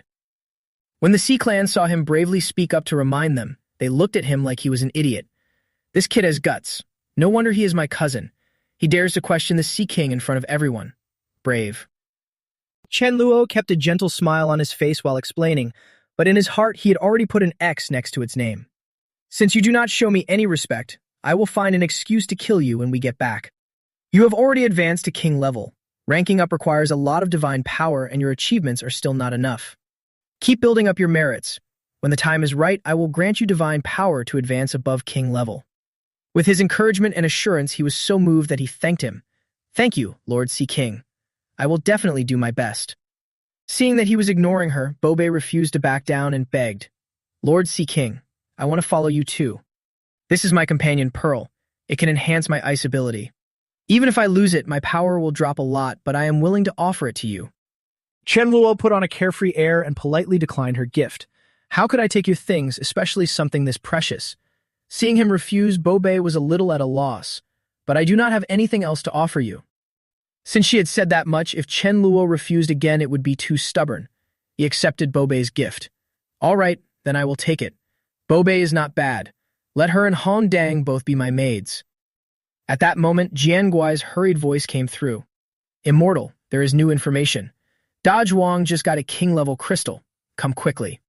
Hearing that there was another crystal, Shen Luo smiled in satisfaction and laughed inwardly. This spy is really useful. Right away, he used Void Walk, left a message, and took off. The next assembly is 1 month from now. If anything comes up, I will let you know. The Sea Clan saw him off in unison. Understood. Farewell, Lord Sea King. In a forest somewhere, Chen Luo used Void Walk to trace the man's trail and found him. Da Zhuang, you actually killed a king level 1. Nice. Da Zhuang turned back in surprise. I just got a good crystal, and Big Brother is already here. It must have been that brat who snitched. We cannot keep him alive. Big Brother, here it is. His sudden obedience today surprised him. Why is Da Zhuang being so obedient today? Da Zhuang was handing over the king-level crystal, and his heart felt like it was being torn apart. On the surface, he forced himself to stay calm, but inside he was already crying his eyes out. He did not want to give it up, but giving it to Big Brother was better than hurting their bond. I am who I am today thanks to Big Brother's support. This crystal must be given to you. Seeing how obedient he was, Chen Luo no longer planned to snatch it away and decided to let him keep it. Da Zhuang, I am very happy that you are this loyal. Keep this crystal. When the monsters appear, your subordinates will probably have a dozen or so king-level fighters and around 2,000 level 8 and level 9 ones. That is a force no one can underestimate. Right now, I cannot let him feel hurt. This time, Big Brother came to see you just to say that if you get any high-grade corpses in the future, keep them for Big Brother. I have a use for them. It was not as if he could not satisfy whatever the guy wanted. All right, no problem. If Big Brother needs it, I have plenty of subordinates. If you want to kill a few hundred, that works too. Chen Luo did not really want to kill that many either. No need. If something else comes up later, I will. Before he could finish, Da Zhuang could not wait and pointed at Jian Gui not far away. Wait, Big Brother, take that brat Jian Gui with you. That brat keeps messing with my subordinate. I cannot take it anymore. Shen Luo's expression changed repeatedly. He could hardly believe it as he looked at Jian Gui. Even zombies get flirted with. Your tastes are really twisted. Jian Gui immediately rushed over, hugged his leg, and cried for mercy. Immortal, I do not want to stay here anymore. Every day I eat mutated meat raw. I am living worse than death. Hearing that gave Chen Luo a headache, so he kept reassuring him.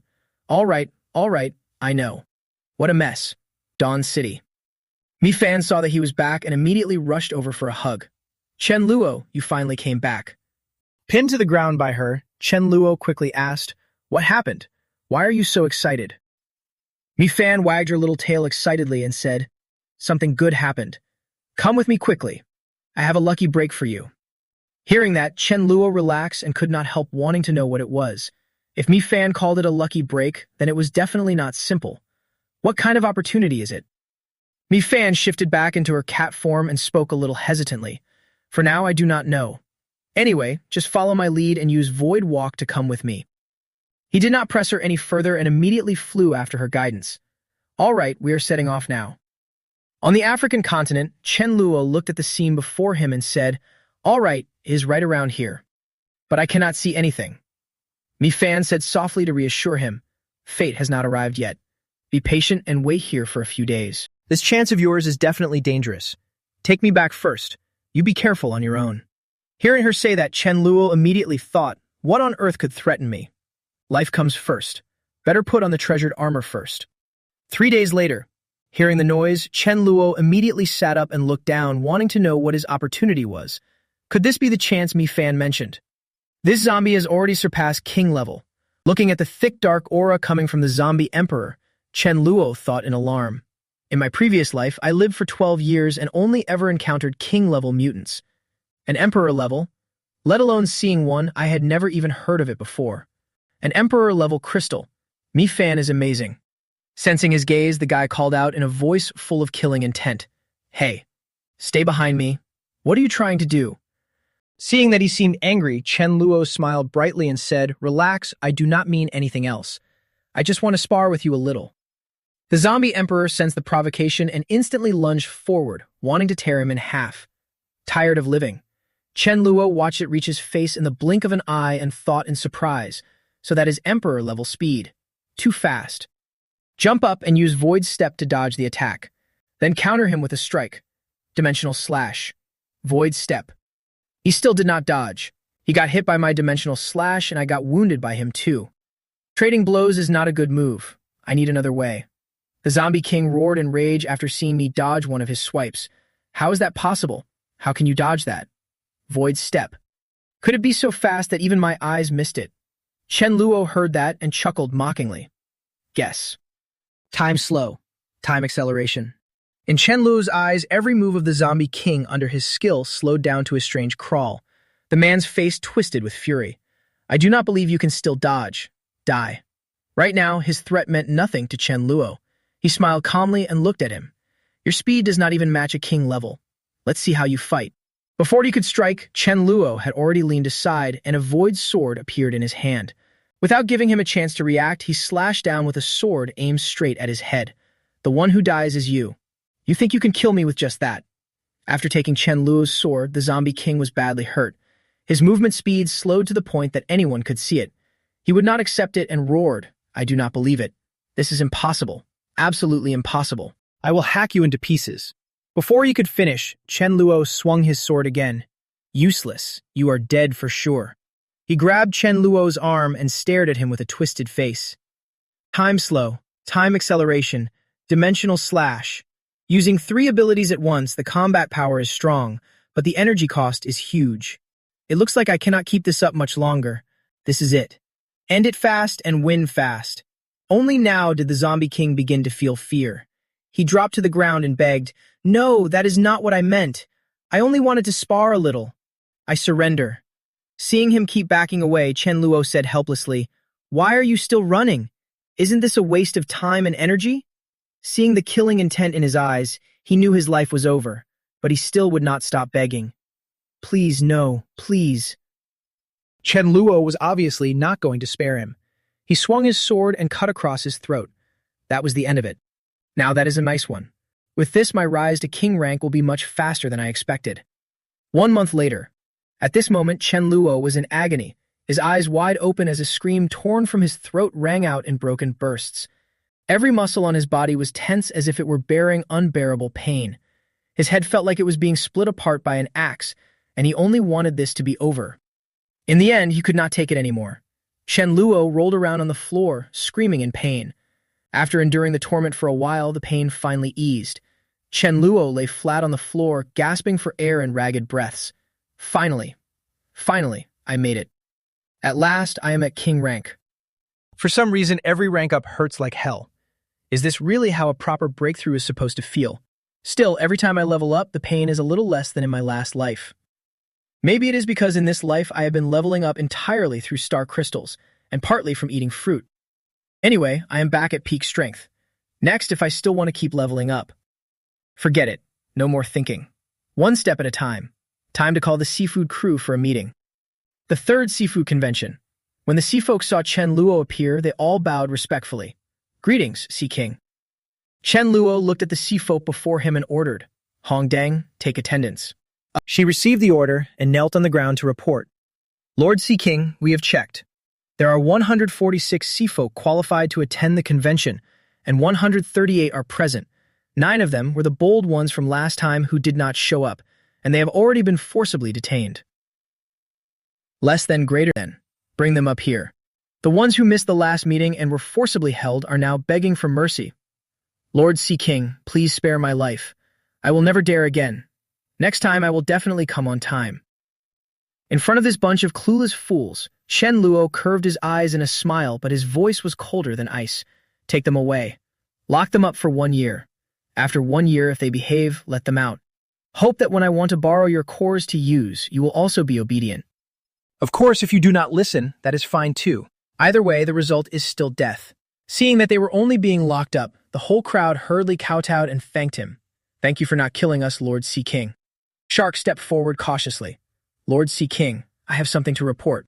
Chen Luo leaned back in his chair, glanced at him with a calm expression, and said, Speak. Shark was allowed to speak and immediately reported what happened. Today, among the missing sea folk, 2 were eaten by a sea serpent. I saw it with my own eyes. That sea serpent is very strong, and I am afraid it is king level 2. Seeing someone daring to jump all over him, Chen Luo darkened with rage and snapped. What is that supposed to mean? I worked so hard to raise the sea folk, and this is how they get killed. Disgusting. I will absolutely not forgive this slaughter. I order you. Move out now. Find it for me. The sea folk heard the command and answered at once. Yes, sir. The sea serpent sensed danger, and after receiving the message, it started swimming like crazy trying to find a place to hide. Damn it, that is really damn it. I only ate 2 sea folk, and I already ran into the legendary Sea King's manhunt. While fleeing, it kept cursing in its heart. Everything it said showed contempt for the sea folk under Chen Luo. These sea folk are really stupid. This world does not even have gods. It is just a false god, and they still risk their lives to chase me like this. I cannot hide under the sea anymore. This is already the Antarctic border. Go up to land and see if there is anywhere to hide. What the hell is that? The hand-carrying void power clamped tightly around the sea serpent's neck, leaving it unable to move. It could only let out a terrified scream. And then it was finally dragged into the time vortex. The boiling water gradually calmed down, leaving only tiny ripples. 3 days later, Chen Lu's voice was full of fury and curses. Trash. All trash. It is just one sea serpent. If you cannot even find it, what the hell can you do? Hong Dang was so scared by his angry expression that she hurriedly knelt down. Lord Sea King, we really did seal off the area, but the sea snake disappeared mysteriously. Chen Lu froze, and a dark light flashed in his eyes. Gone. Disappeared. For the sake of our miserable lives, Hong Dang knelt and begged. Please give us a little more time, Lord Sea King. We will definitely find it. Chen Lu gritted his teeth and decided to give them one more chance. Alive. I want to see the serpent. Dead. I want to see the body. Keep looking. Keep searching until you find it. Even if the sea serpent runs ashore, my people should still be able to spot it easily, unless it finds a cave, hides inside, and never eats or drinks. Otherwise, that would be absurd. At this moment, a telepathic message came through. Lord Chen Luo, we have found the lower half of the armor. Hearing that, the darkness in his eyes was instantly swept away. Good. We have a lead. Send me the location. I will be there right away. After repeating the location, he answered, Understood. The place is a farm on the Mai continent. On the Mai continent, after arriving here, Chen Luo immediately sensed a familiar aura. That's right, he could feel it. This was the missing item he had been searching for. As long as the belt piece is missing, the set is already complete. What else can this lower piece do besides defense? What is this horizontal line above the knee? It even looks like there are patterns formed by those lines inside. It really is like the other parts. It can automatically sync with the user's body shape. Let me see whether it works. No effect. Don't tell me it only has a defensive function. Under the parasol, Jingqiu nestled into his arms and said with admiration and a hint of longing, Big Brother Zhuang, your breakthrough to king rank is not far off. You will definitely not be weaker than Chen Luo, the city lord of Dawn City. Big Brother Zhuang did not dare look into her hopeful eyes and thought to himself, how could I possibly be a match for my big brother? Maybe I should play my ace card too. Jingqiu, indeed. Just as he was about to say more, a figure flashed past and cut him off. Big Brother Zhuang, look up there. There's a king level. Seeing the intruder, Big Brother Zhuang felt relieved not to answer Jinka's question and was secretly delighted. Perfect. This is the right time to give my wife this armor core as a gift. When she is happy, she will explain my situation to my big brother. Dare to cause trouble on my turf? Die. Shangbao was suddenly struck and had to stop. It barely blocked this blow. I only obeyed Lord Sea King's order to come ashore and find the sea serpent. How did I end up so unlucky as to run into another king level? Fine. Kill him first, then keep searching. We can also take his core and present it to Lord Sea King. Big Brother Zhuang still did not know that the burly figure in front of him was a teammate, and he kept up the fierce pose, wanting to keep fighting. You think you can still beat me like this? Dot. Shangbao failed to dodge in time and was sent flying backward, crashing hard into the stone wall. After taking the hit, he roared in anger. Bunch of trash. You want to gang up on me, huh?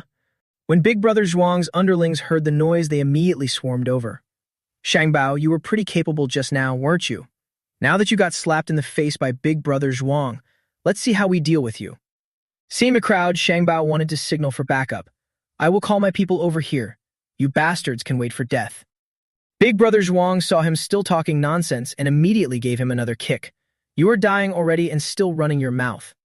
The rest of the crew rushed over after hearing the alarm and asked anxiously, What happened, Shangbao? Why were you beaten? Who did it? Big Brother Zhuang looked at a crowd full of king levels and was a little stunned. Since when are there so many fake king levels? It does not matter. I have plenty of underlings too. What the hell are these 8 king levels supposed to be? More than 70 people. This is not some organized king-level army with a full roster. Big Brother Zhuang, even if I am stronger, I still cannot be the match of so many king levels. That was just a misunderstanding. Sorry, Big Brother, Big Boss, I was wrong. Shangbao saw him flinch and immediately rushed up with a punch and a kick in retaliation. Weren't you just trying to start a group fight? Why are you scared so fast? Big Brother Zhuang clutched his swollen cheek, completely dazed. I never expected to run into so many king levels. The only way to survive is to call Big Brother over here. Hong Deng's voice turned sharp with killing intent. You dare provoke us on our turf. Die. Seeing that the sea folk were determined not to spare him, Big Brother Zhuang started thinking about his escape route. Even though he did not know whether a king rank could beat so many king levels, Big Brother had a miraculous method. Even if he could not win, he could still make the other side flee. At the base, Mila was held in his arms, speaking softly. Judging by your current condition, it will take at most 5 more months before you break through to king rank. Chen Luo heard that it would take nearly half a year and immediately refused. No, that is too long. Mi Fan then spoke up and suggested, what if we use time acceleration? Although Chen Luo had already used it on a few people, he still asked Mila carefully, will time acceleration leave any traces? She looked at him and gave her answer. Using crystals may cause a problem, and using fruit may cause a small issue. Besides, in a dangerous situation like this, those little problems do not matter. This leaves me at a loss, Mila. I can feel your concern, and even though you're scared, you still made a firm decision. It was hard enough for you to find a chance to help me. You must have agreed. Besides, it's only a small issue. Even if it affects things a little, we can deal with that later. When Chen Luo saw that she understood, a warm feeling rose in his chest, and he pulled her into his arms. Having a wife like this was all he could ask for. Just then, someone hurried into the room in a panic. Boss, this is bad. Boss, urgent news. The other side ran into danger. The enemy is very strong. You can choose not to go. Hearing that his boss was in danger, he froze for a moment, then grew curious about his enemy. Strong enough to make Big Boss worry about his own safety. Then I have to go see for myself. At Big Boss Base, after receiving the reply, the messenger came back and said, Big Boss, hold tight. The boss said he would be here right away. Hearing that he was on his way, Big Boss felt secretly delighted. As expected, Big Brother is always reliable. I will always trust Big Brother. I already called people too. They'll be here soon. Those sea brats still don't know that Big Boss is our very own Sea King. The crowd immediately mocked him in unison. Fine, let's see who we can call. I don't know which unlucky bastard he got hold of, but I'll give him a chance to call everyone he can reach. I'm just afraid he will not get a chance to use them. When his people arrive and see how many of us there are, they probably will not even dare show up. A moment later, Chen Luo appeared in midair. Big Boss saw him and exclaimed excitedly, Big Brother, you're here. The Sea Clan stared at him like they had seen a ghost. Big Brother, isn't that our Lord Sea King? Even Chen Luo himself had not expected the enemy to be the Sea Clan from his own side. So Big Boss had stormed into the Sea King's temple. Both sides of the fight were his people. The Sea Clan did not dare delay and all bowed in salute. Greetings, Lord Sea King. Big Boss felt like he had been struck by lightning in a clear sky and could hardly believe what he was seeing. What? My big brother is the Sea King. Venerable Bao pointed at the stunned man and asked, Lord Sea King, why is he your big brother? Chen Luo only then realized there was a problem with how they were addressing each other. Right, as the Sea King, being called brothers with Big Boss was not quite appropriate. It was probably just a misunderstanding. Back when I was in the mortal world, I spent some time with Big Boss, so whatever grievance you have, let it go. Knowing that he was someone Chen Luo knew, Venerable Bao could only swallow his anger. Big Boss brother, we do not fight if we are not familiar, right? Why don't you hit me back a little? He was not the type to keep score, and seeing that the other side had backed down, he went with the flow. Forget it. From now on, everyone is on the same side. Watching the two sides shake hands and make peace, Chen Luo was extremely unhappy. He had not gained anything and had even been forced to play along. Seeing that the situation had blown up, Big Boss stopped pretending and ordered his men. "What are you standing there for? Salute Big Brother and move out." Reluctantly, Venerable Bao and the others called out, "Big Brother." By then, Big Boss was so fed up he could not stand it anymore. His secret mission had completely failed. The Sea Clan under Big Boss still felt a little unwilling, but in front of a strong enemy, they still had to bow and salute. So Big Brother was actually a human. Big Brother was summoned here by a human, but he is too strong. Anyway, I only know I do not want to die. I'll kneel here. Once outside, I'll have to say I am on his side. Now the Heavenly General is right in front of me. I do not care who he is, this little one bows to Big Brother. Dawn City Base. After returning, Chen Luo got right to helping Mi-La level up. Repeated time acceleration would cause major strain on the user's mind and drain a lot of stamina. He wondered if time acceleration could be fixed in place. For example, create a specific area where time flows very slowly. As long as you step inside, you can enjoy the slower flow of time there.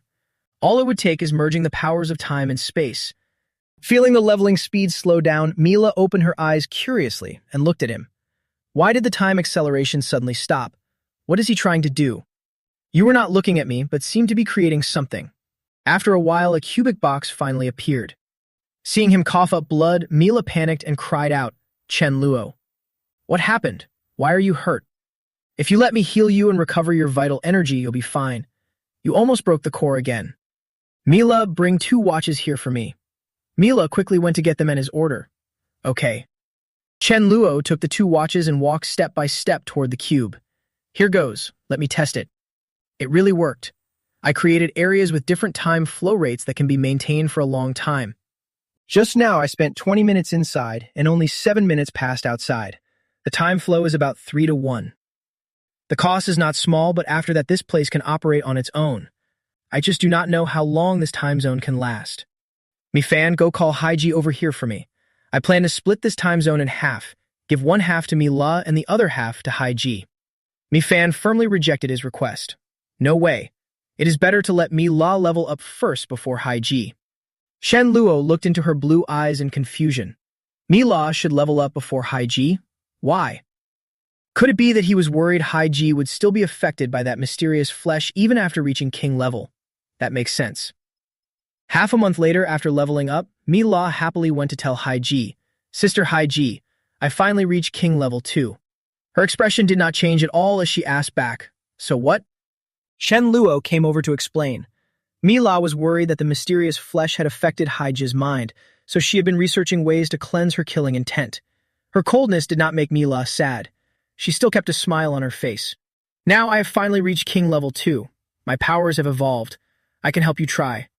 Haiji obediently sat down on the ground to wait for her. "Fine, let me try." Mi-La immediately sat down in front of her and prepared to give it a shot. "Sister, relax. You do not need to resist my power." Haiji followed her instructions and tried to relax her body, letting her powers surround her. Gradually, the killing aura in her eyes became calm again. After using her power for a while, Mi-La was a little drained and sat down hard. "With your current strength, I can only suppress this killing aura. If I cannot keep purifying it, Haiji will return to her original state." Chen Luo became even more curious about the true nature of the flesh she had eaten. Even the effect of the meat was something Mi-La at king level could not handle. Just who was the owner of that piece of meat? Suddenly, he made a bold guess. The original owner of the armor. Could it be some kind of fake dark power? Could the death of the armor's original owner have caused the power in its body to spread across the world, and that sinister dark energy led to the birth of zombies? And after that energy was killed, only zombies could absorb it. That would explain why zombies can still level up even without absorbing crystal cores. Zombies keep absorbing crystal cores, while survivors can level up by absorbing the crystal cores from zombies. In other words, survivors are indirectly absorbing the original owner's energy. If so, the crystal of that original owner must be very powerful. Could the monsters have appeared because they found the armor and the crystal? Forget it. That idea is too scary. The urgent task now is to prepare for the monster's arrival. Mila, how many members in Dawn City have reached level 10 right now? She thought for a moment and gave a number. I remember about 56 people.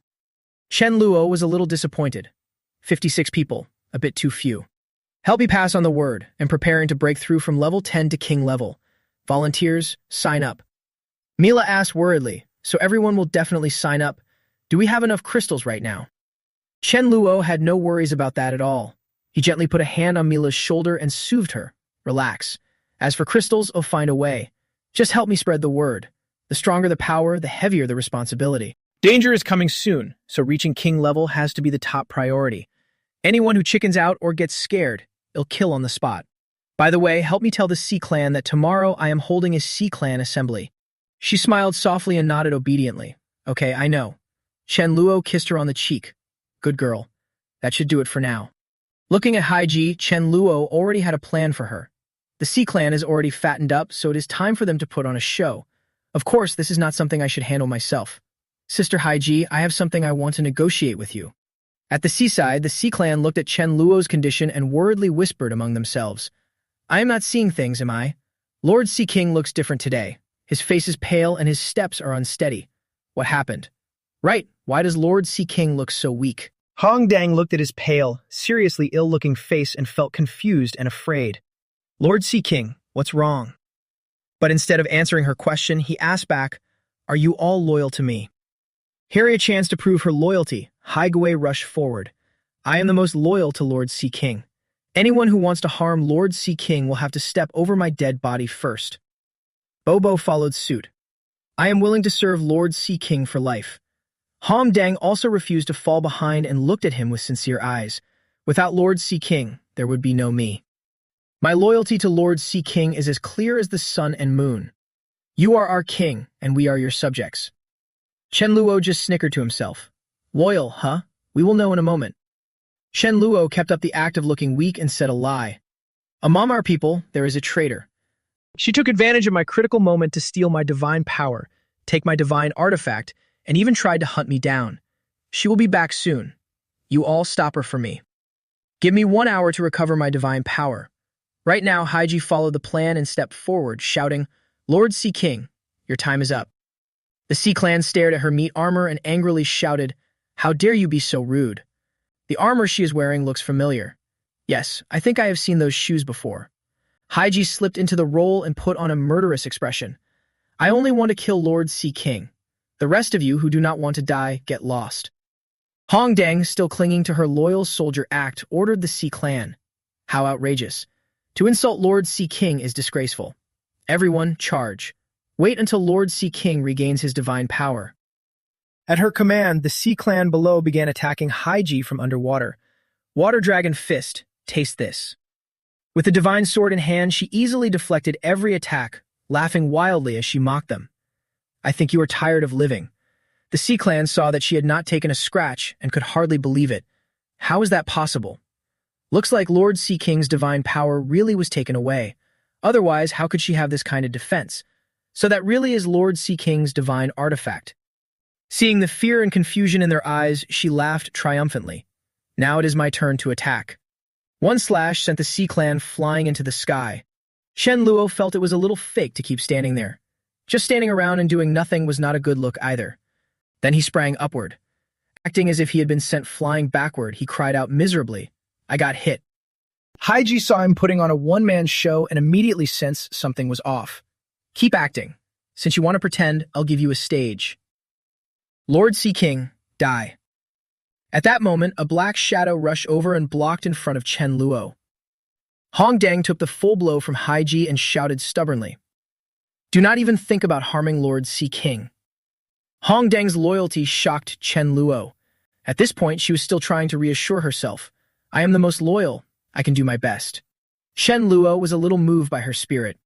Hong Dang, you really are loyal. Even Haiji could not help but clap at this show of loyalty. What a touching scene. Too bad, Lord Sea King, you are not getting away. Seal the Dark Realm.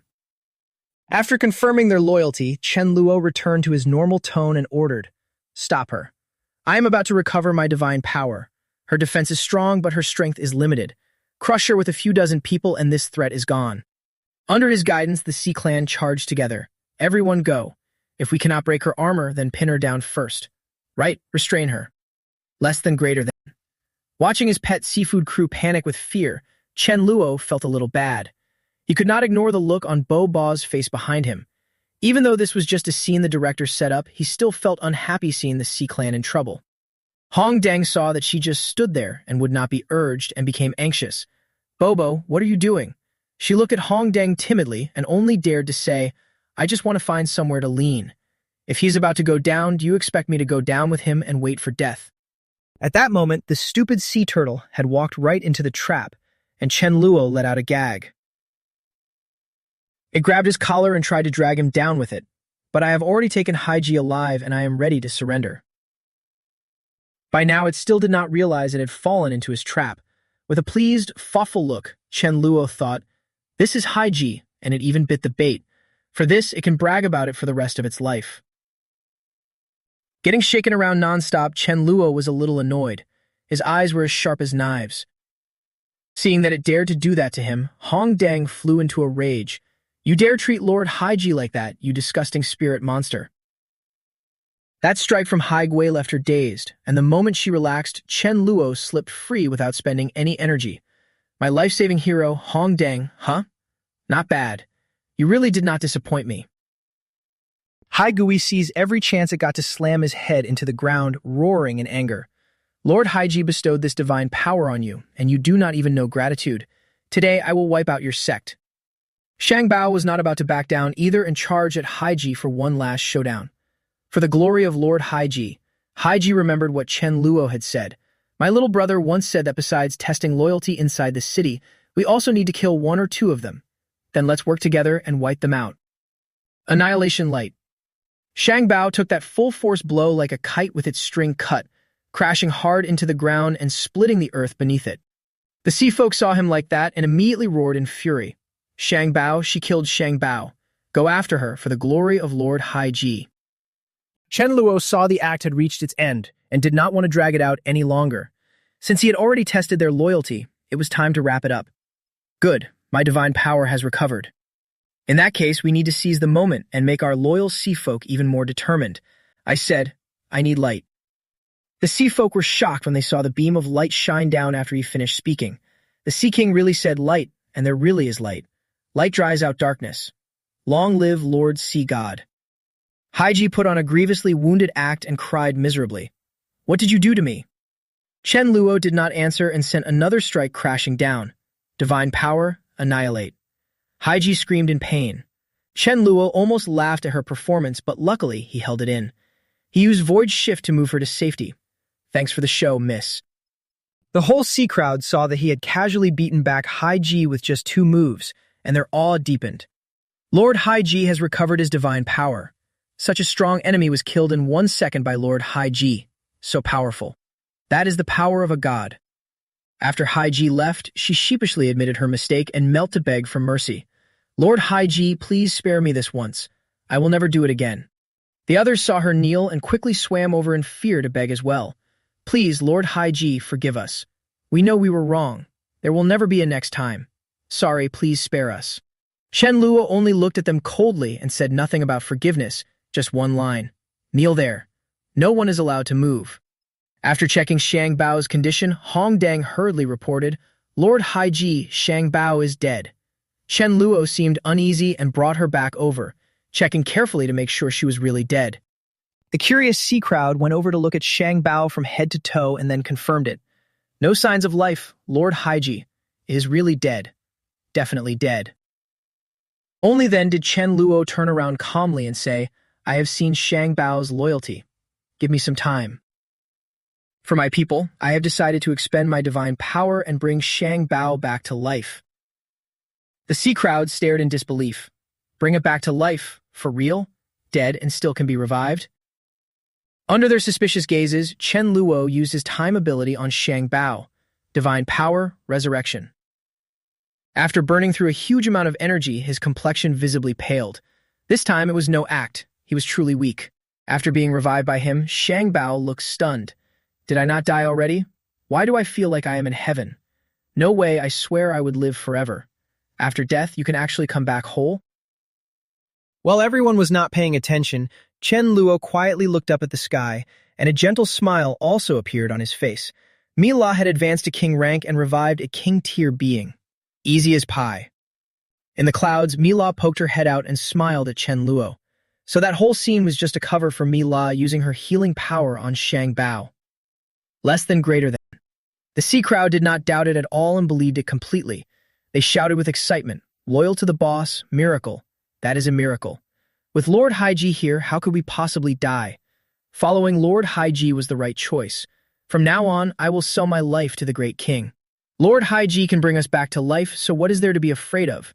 Seeing them desperately proving their loyalty, Chen Luo covered his mouth and tried not to laugh. Nice.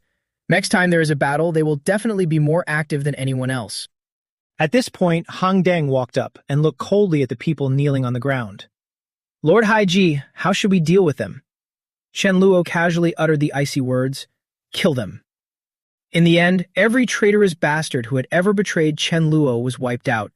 In the waves, only screams of terror kept ringing out. Lord Haiji, don't do it. Save us, please spare us. Chen Luo sighed, what a pain, then threw all their bodies into his pocket dimension so he could feed them to the Tree of Stars later. Ungrateful trash. Leave it. Let me send you off properly and bury you. Hearing that, the sea crowd rushed to flatter him. Lord Haiji is truly merciful. You do not need to be upset. They deserve to die. Right, they were all traitors. Serve them right. Seeing it was done, he waved them off and silently thought through the mess. All right, that is it for today. Dismissed. One shot, 96 kills, so many king-tier corpses. Hold on. Looks like there is a bug. A king-tier crystal can level up someone at level 10. After leveling up, killing them earns a king-tier crystal, and then there is one more king-tier corpse. Besides, level 10 corpses in the giant eternal tree cannot produce drops as good as king-tier corpses. If this is the bug, then it is an infinite loop. Less than greater than. Do not kill those local level 10s. To survive, this setup can create plenty of king-tier crystals, king-tier corpses, and high-quality loot.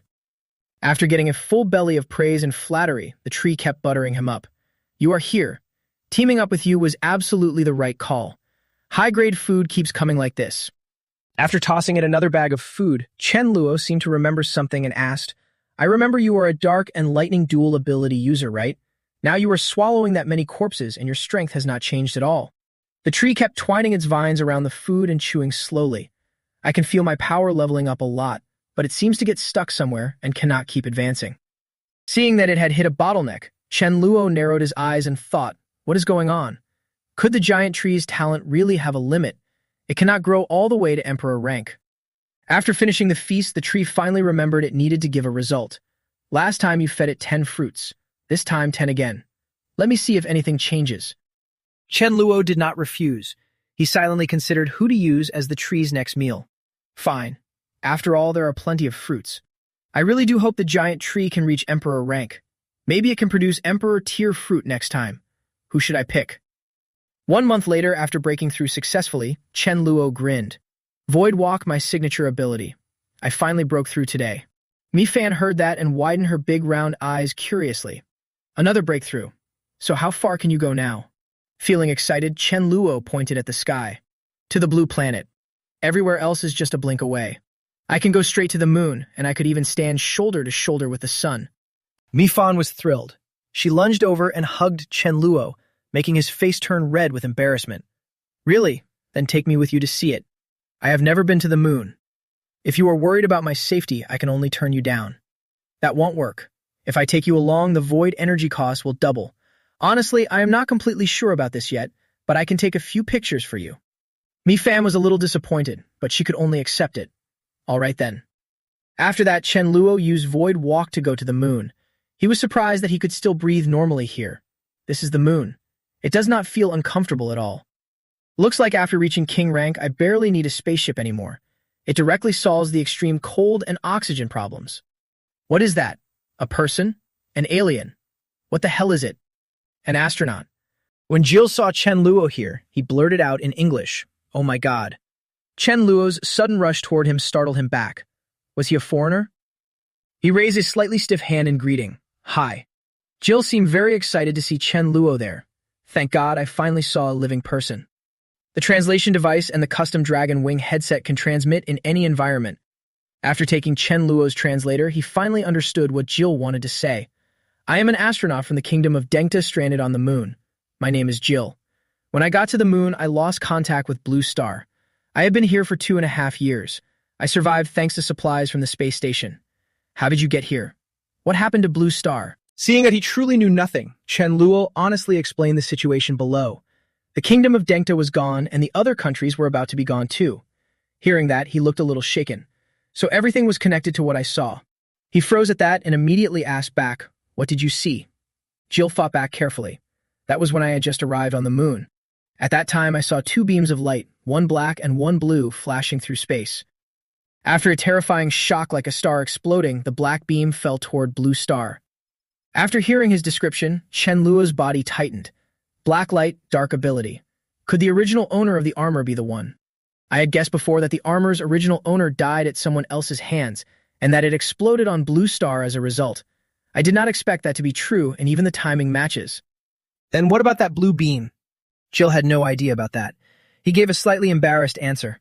I did not see it clearly. Anyway, they were insanely fast. He narrowed his eyes, his expression slowly turning thoughtful. The blue beam seemed to be ice element energy. Could the armor's enemy be an ice ability user? Thanks for the info. Consider these supplies a gift. I am heading back. Jill was shocked when he seemed ready to leave. You are leaving already? Don't go. Stay here with me. Chen Luo just smiled at his reluctance and vanished right before his eyes. Stay with you. Fap Vong was delighted to see him return. You are finally back. I have already reached king rank. Seeing Chen Luo level up, he was equally happy. That fast. Ming Shuang, you are king tier now too. She smiled brightly at him. That's right. Any problem with that? Suddenly a light flashed in Chen Luo's head, and the scattered clues seemed to snap together. Wait, Ning Shuang is an ice ability user, and she has always been special. She was the first person to advance to king rank without pain, and tears can even turn into pearls with healing power. Could she be that terrifying blue beam? Did she lose her memory, or is she just pretending? Ming Shuang was confused by his staring. Chen Luo, why are you staring at me like that? Chen Luo met her innocent gaze and immediately shook his head, forcing the unnecessary thoughts away. Nothing. What am I even thinking? The armor's original owner is dead. That blue beam could not have gone unhurt. More likely, she was injured after being struck by it. So what about the part or item that fell off? Suddenly, Mi Fan cried out. Chen Luo hurried over and asked her, "Little Rice, what's wrong?" She leaned close to the glass as if trying to sense something, then said, "Just now, I suddenly felt the apocalypse is coming. Only half a month left." Hearing that, Chen Luo became even more anxious. "Can you sense the outcome of this crisis?" She paused for a moment, then said in a low voice, "Many twists and turns, very dangerous. But from the result, it looks like we got through it. But for some reason, in some vague sense, it seems there was one failed ending." Chen Luo's body tightened in surprise. Failure. Mi Fan could not figure it out either, because she could not sense anymore.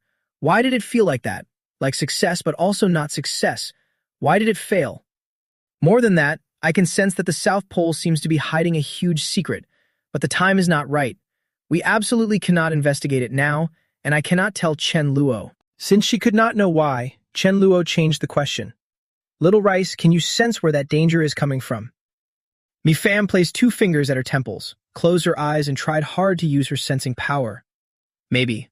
They will appear in a forested area in the southwest of the continent. As for the exact time, I sense it is about 1 o'clock in the afternoon, half a month from now. Chen Luo felt a little relieved after getting the direction. Good, I know now. With Little Rice's guidance, I can find the spot ahead of time and see exactly how the monsters appear. Half a month later, 12:58 p.m. A foul smell suddenly rose from the air. Chen Luo sensed danger. It was here. The monsters had actually come through the space portal. A streak of silver light shot straight into the sky. Then a wave of monsters poured through the gate, each one uglier than the last. Chen Luo had already planned to hide in the grass, but when he saw the dense army below, a cold sweat broke out on his face. There must be at least 500 of them. That figure in the middle looks familiar. I think I've seen it somewhere before. What the hell? Could that 8-legged fish be the awakened monster from the Blue Star Riot? Was it the leader of this monster horde? And it even has a mutant core. No, wait, that's not a core. I really want to dig it out and take a closer look. Suddenly, Ba Da roared like a madman, leaving Chen Luo stunned. He kept bellowing 3 words. It was awful to hear. What happened next made Chen Luo almost disbelieve his eyes. These bastards had slaughtered Blue Star's native life so brutally in their previous lives, yet they could actually cry. What is that monster crying about? Is it crying over its original owner's armor shell? So my guess was right. The original owner really did explode. Suddenly, Ba Da seemed to sense something and snapped his head around. His quick reaction caught Chen Luo off guard. He hurriedly crouched down and watched carefully. Had I been spotted? Even as a beast lord, a monster like that should not be able to detect me. Could that eight-legged fish really sense a strange ability?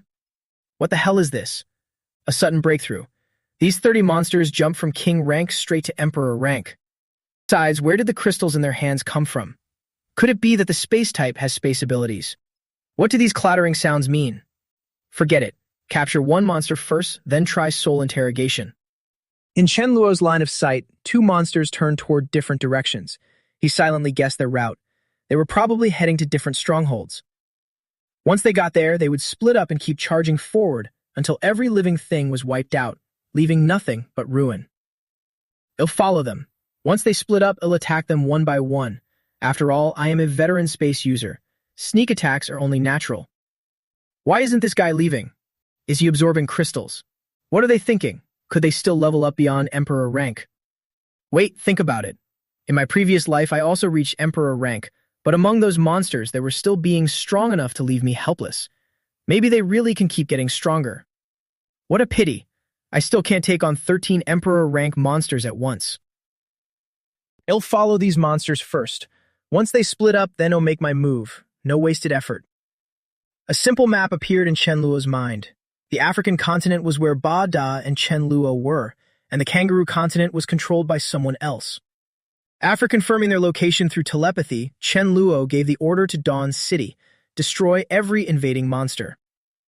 Fap Vuong received the telepathic message, looked at the monsters outside the gate, and grinned confidently. Don't worry, I'll keep a close eye on the place. Monsters, die. Under our boss's command, everyone in the base charged together. Kill every Blue Star invader. Leave no one alive. At the same time, Ba Da turned and said to someone, the prey is on the move. We found our target. The three-eyed guy looked terrified. Sweat poured down his face as he asked, we are the prey. If that one is already dead, then we need to find the killer. To be honest, we are just cannon fodder, used to test the killer's strength with our lives. We are only prey. The scolded three-eyed guy immediately shrank back in fear. Sorry, I almost forgot that the ruby in his eye can project every scene in reality to the person above. Ba Da did not want to waste more time here. His target was the armor. He would keep following the plan. Recover the armor, take the crystal, and find the killer. Of course, that person would keep sending more Blue Star brothers to help us. The three-eyed one did not dare say more and replied softly, understood. After the fight, Fap Vuong saw that this was not the way. He immediately turned to Mi Lap with a new plan. There are too many of them, and once they scatter, they are really hard to deal with. Everyone set up an ambush quickly. It'll lure them here. She spread her hands, used her power on him, and reminded him, okay, let me give you a little buff. The boost only lasts about 5 minutes, so pay attention.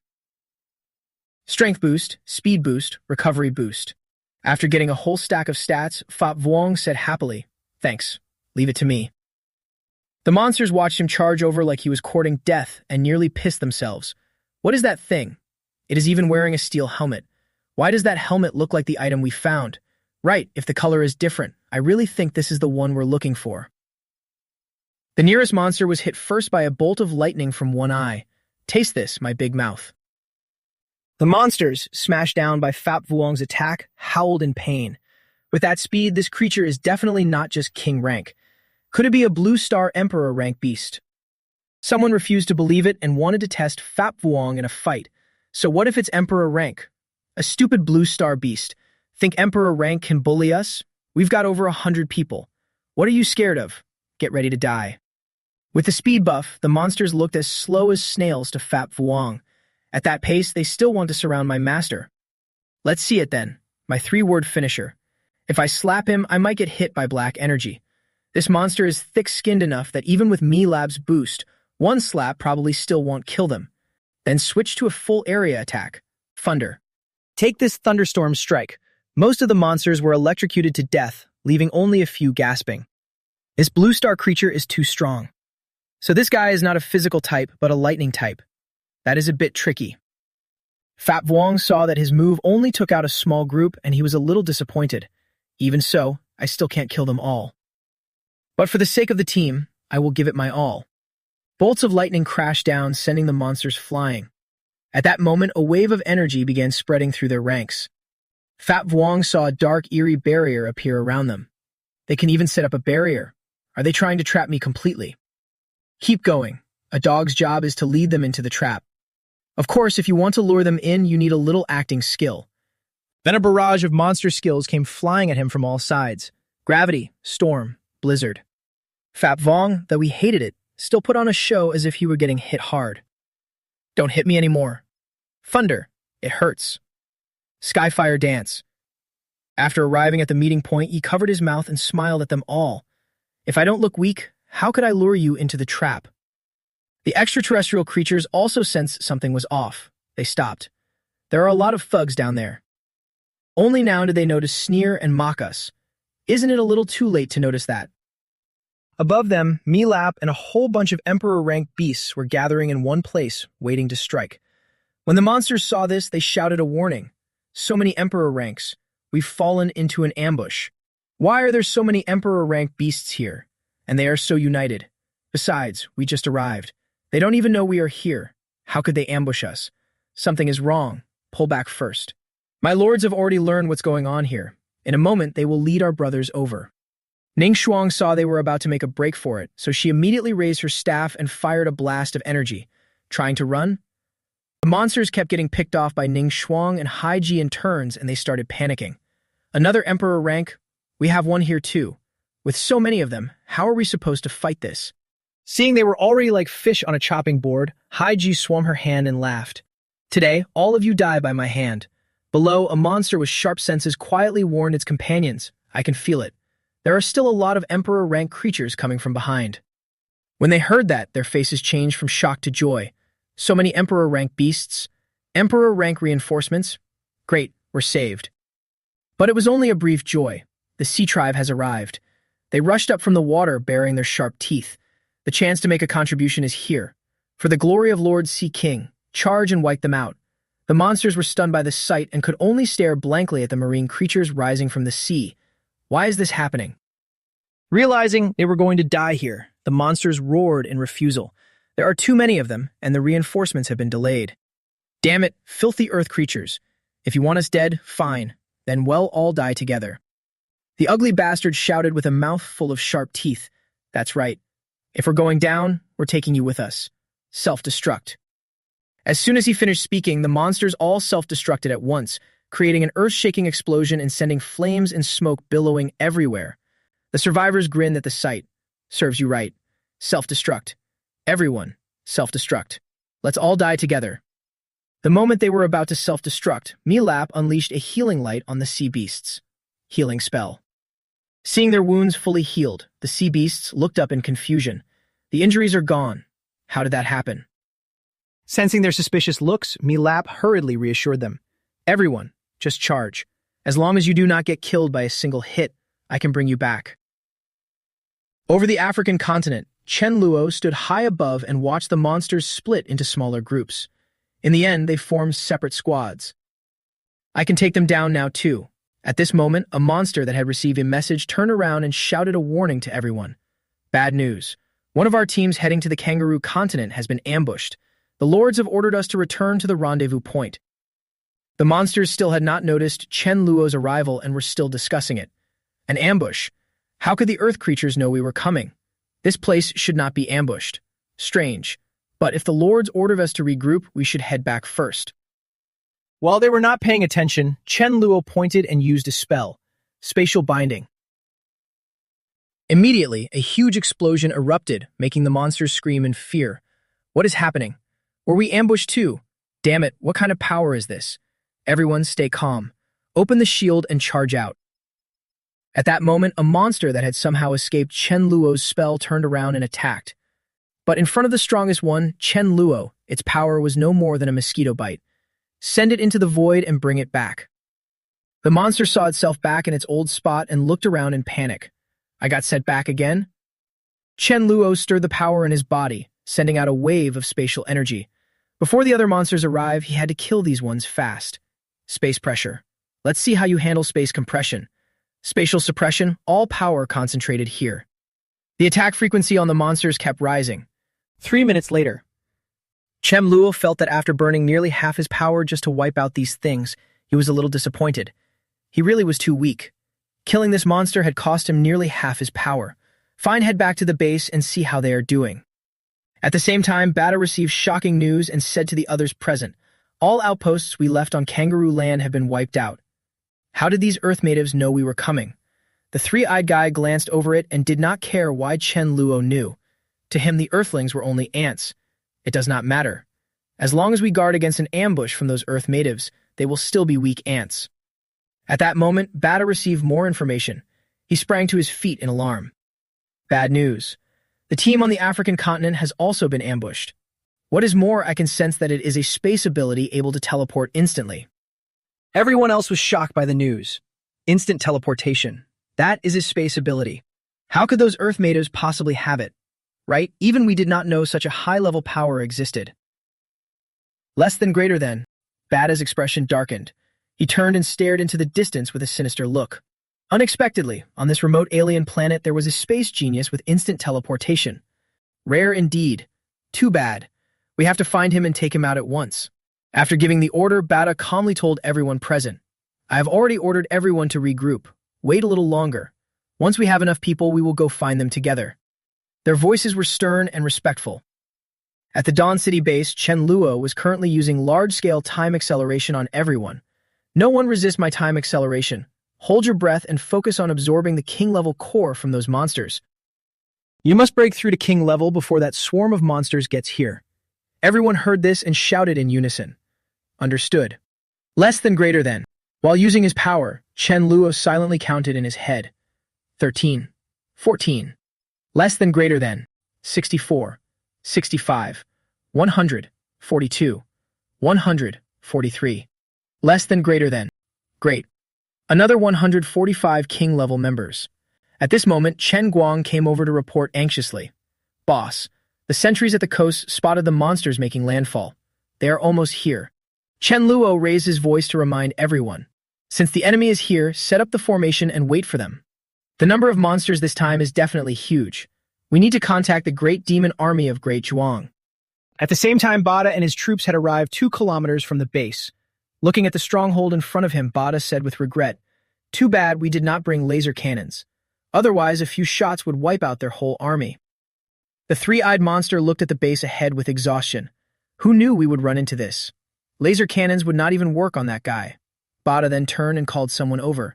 "Duven, make your move." After receiving the order, Duven rubbed her hands together, looking full of confidence. "Sure, let me handle these little fries. Everyone else back me up. Do not let that space teleporter have a chance to catch his breath." Bata clearly understood this ability and wanted to drag things out with Chen Luo. Instant teleportation was indeed amazing, but it was extremely draining. Even if he was a king-level powerhouse, the number of uses had to be limited. If he used it to deal with us, he would run out of energy and be doomed. Less than greater than. Inside our main base, we had also spotted Bata's group from afar. Seeing them standing still in one place, it was hard not to think. Why did the monsters suddenly stop about 2 kilometers away? Could it be an ambush? At this point, Dazu quickly stepped forward after receiving the signal. "Big brother, we are not late, right?" Chen Luo smirked and looked back at him. "You all came at the perfect time." Outwardly calm and unreadable, Chen Luo was laughing inside. The demon race is perfect as a meat shield. Of course, if they want to willingly give their lives. I still need to put on a good show. In a moment, everyone will charge out first. I will use my overwhelming strength to make them believe I can protect them. At the same time, I will show Mila's resurrection skill to convince them I can revive the dead. Then Dazu can brainwash them and make them think this is just a rehearsal battle, tricking them into rushing into combat. Less than greater than. The demon troops still did not know they had become cannon fodder. They shouted enthusiastically. "Big brother, don't worry. We will definitely lead the charge. Yes, just watch us perform. Everyone get ready. In a moment, we will be the first ones to charge." Their stupidity made Chen Luo very satisfied. Yes, those demon brains were really simple, no suspicion at all. The more astute ones sensed something off from Chen Lu's gentle smile. Big brother looking at your sly grin. Why do I feel like this is not a rehearsal? Daju already has experience, so he roughly understood what Chen Luo was implying. Don't worry about all that. Just stay near the back and that will be enough. Even if you have doubts and figure it out, you still have to grit your teeth and keep going. Everyone follow me. Charge. I am the important arm of Big Brother. If I do not lead the way, who will? I am one of his trusted men. Even if I die, Big Brother will revive me. The monsters saw the demon army charging at them and cried out in panic. What is that thing? Why are they charging here? Are all life forms on this planet this weird? Whatever it is, get ready for battle. Seeing that a zombie had vanished in an instant, the terrified monsters shouted, "Blood, hell. Was this really just a drill?" Too real. Way too real. Big Brother's test this time is absolutely genuine, as expected of Big Brother. For Big Brother, kill them all. Chen Luo stood safely in place, holding both hands up like binoculars as he watched the zombie battle. This demon army fights with insane enthusiasm. The Dawn City members heard the order and all charged forward. Everyone who received the signal from Brother immediately rushed toward the monster horde, obeying orders. At this moment, a black cloud appeared over the base carrying a foul, rotten stench. Chen Luo only needed one glance to recognize it. Poison rain. The poisonous rain felt like acid, striking everyone's bodies and causing bone-deep pain. The king-level fighters who were hit by the poison rain all fell into paralysis. What is this? A king level. Damn it, I am completely drained. Those below king level immediately coughed up blood and died on the spot. Duvan saw the person beside her poisoned to death and threw her head back in wild laughter. Once my poison gets into your body, there is no antidote. Even so, Chen Luo did not panic at all. Calmly, he called his wife over Mila. Mila spread her angel wings and cast healing over everyone coming this way. Those who had just coughed up blood immediately felt their bodies healing. Watching the jade green light flow into them, they shouted in shock. I suddenly got my strength back. I am not dizzy or nauseous anymore. Mila has wiped out the poison cloud. Mila floated happily in the sky and said to everyone, "Don't worry. I have already removed all the bad effects of the toxin for you." Duvan looked at this scene in terror. They can cure my poison. How is that possible? The three-eyed guy looked at the situation and began to doubt Bada's ability. Can your poison cloud even do anything? Bada did not expect this either. These people really do have talent. Charge. Do not let the laser cannons kill too many of them. Wait, everyone look over there. Armor. It is the armor we have been looking for. Haiji appeared at this moment with a black sword in her hand. Seeing her, Bada laughed in delight. Coming here was not a waste after all. Unexpectedly, the Earth natives helped us collect the armor. What are you standing there for? Chase after them. Seeing Haiji had lured away a group of monsters, Chen Luo thought in satisfaction. Great, the Fox and the Tiger Mountains trick worked. Once I finish these king-level monsters, I will focus on the Emperor-level ones. 10 minutes later, after chasing Haiji for a while, Bada sensed something was wrong. With the armor on her, speed should not be this slow. She is leading us on. Her goal is probably to draw the enemy away from the base. The one-eyed guy asked worriedly, "What do we do? Should we use our ace on her? I think she is probably Emperor level. Just relying on her own power. She should not be able to fully unleash the armor." He was immediately rejected by Bada.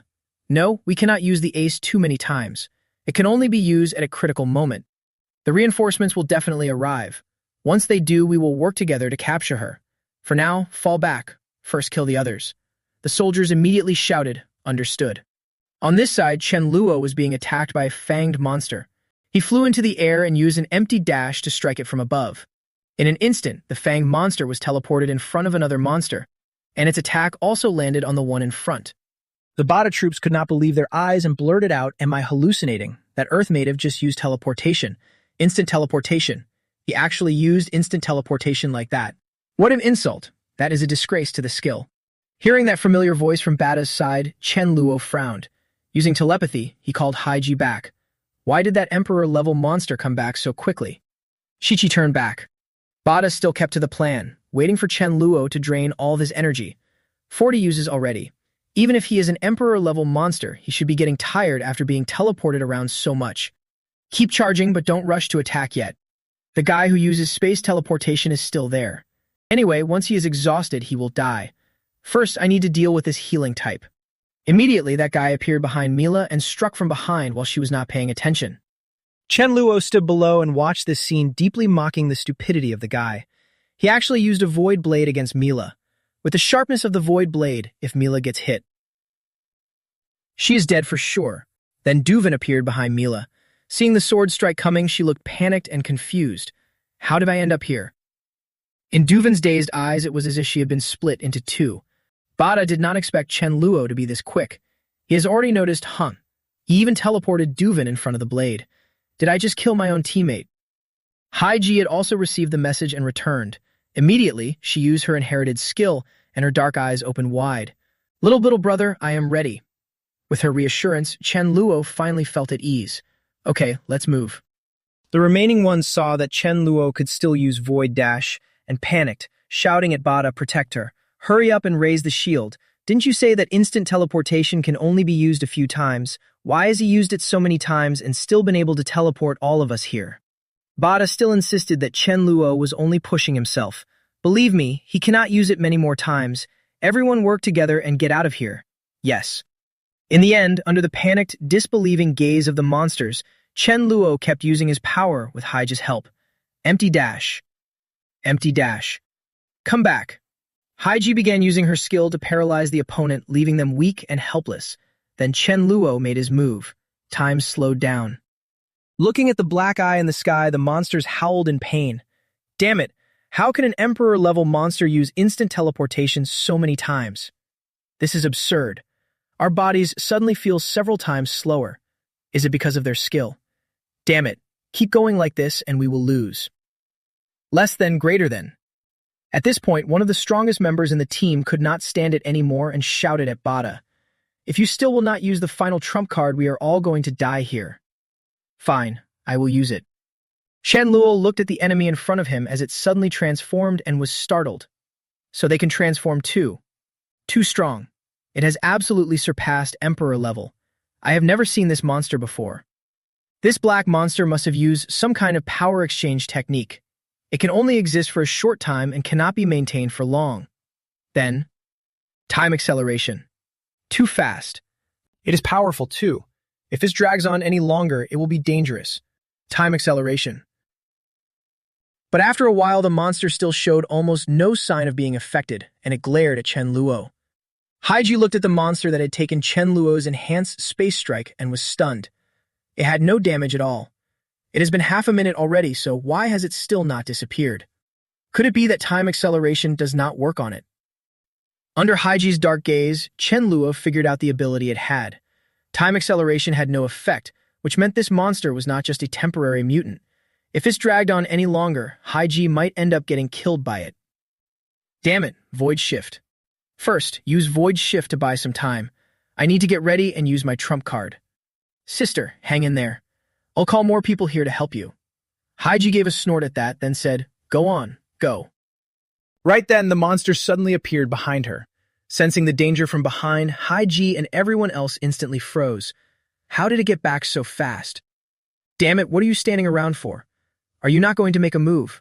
Seeing him being urged on, his expression turned ugly. Got it. Destroy it. Destroy everything.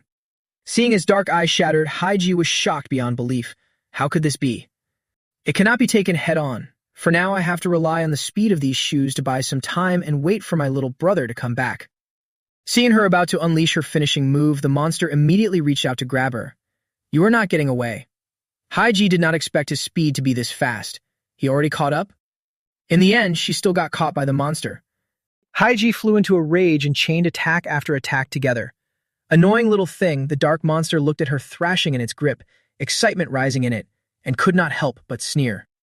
Stop wasting your energy. You stupid little thing, stop struggling. It is useless. Chen Luo had already brought Snow back and saw Haiji being grabbed by the monster. If I had been even 1 second later, that divine armor would probably be gone. Use your skill to deal with him. Snow understood at once and replied, understood. Time stopped.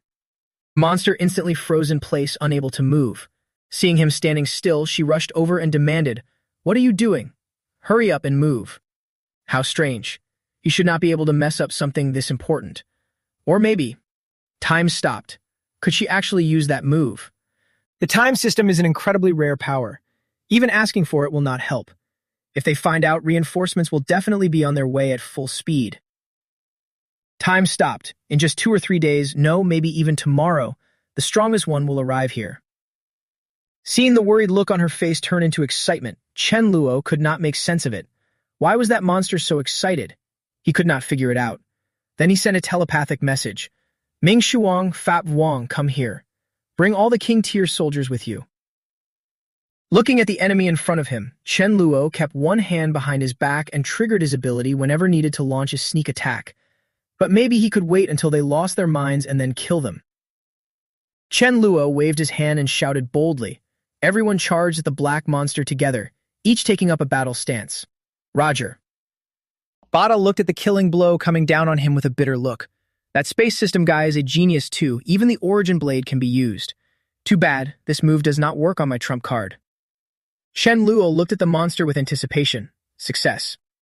But the cut-off part reattached immediately, making him curse inwardly. Trying to really stab him through was not that simple. Snow's face had turned deathly pale from exhaustion, and she kept coughing non-stop. How is it going? Do you need me to keep going?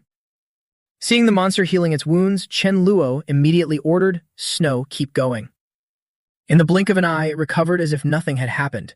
Seeing the monster charging over in a blaze of glory, she quickly used her power and said, Damn it, my ability is not enough. I can only use it one more time. Fap Wang, come in from behind. Move aside and let me try. Lightning flashed and lit up the whole area, but the monster did not react at all. So your skill is useless too. Chen Lu's face showed clear dissatisfaction. This is not going to work. I need to think of another way. Maybe throw it deep into the space layers. He quickly calculated the fastest plan. After all, the deeper the space layer is, the more violent the void becomes, like being shot out of Earth. Without using the power of space, there is no way out of here at all. It can only get trapped inside. A second later, Chen Luo entered a meditative state and called out, Everyone, help me hold him down. The whole crowd answered in unison, Got it. Your power is condensing, rising from layer 1 to layer 2. At layer 3, a space gate appeared, then expanded at layer 4. In the end, it fully took shape at layer 7. A knowing smile appeared on Chen Lu's lips. Good. The void crack is formed. Next. Over here, the monster was laughing while chasing Fap Wang, who kept yelling non-stop. This monster only knows how to bully dogs. He waved without the slightest hesitation and sucked it into the space gate. What are you laughing at? Then Chen Luo casually kicked the monster a good distance away. Get lost, you bastard. Seeing it fall inside, he shouted, Close it. The monster had not even recovered its senses yet. What the? Chen Luo waved with complete confidence. He did not even know whether this black monster would be able to crawl back out this time. Still, that move had cost him quite a bit of energy. But no matter, if I can throw him in once, I can throw him in a second time. Then he quickly shifted his attention away from it. Chen Luo kept using his ability to finish off the remaining monsters. The only thing left was time. Then he signaled his teammates. Everyone, shake off the shock and charge. Fat Vlong rushed in with lightning crackling around his body and shouted, Smash it. Unleash my lightning blast. Everyone charge in and back me up. A series of black clouds appeared overhead, shocking the enemy until all they could do was scream. Ning Shuang also used her ability.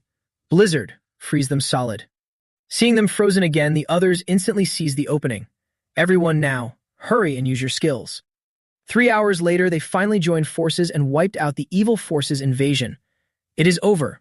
I am still alive, but I still cannot avoid losses. Chai Muhong is dead. Shang Bao is dead too. Why did you have to go? Witnessing this scene, Chen Luo did not change expression at all.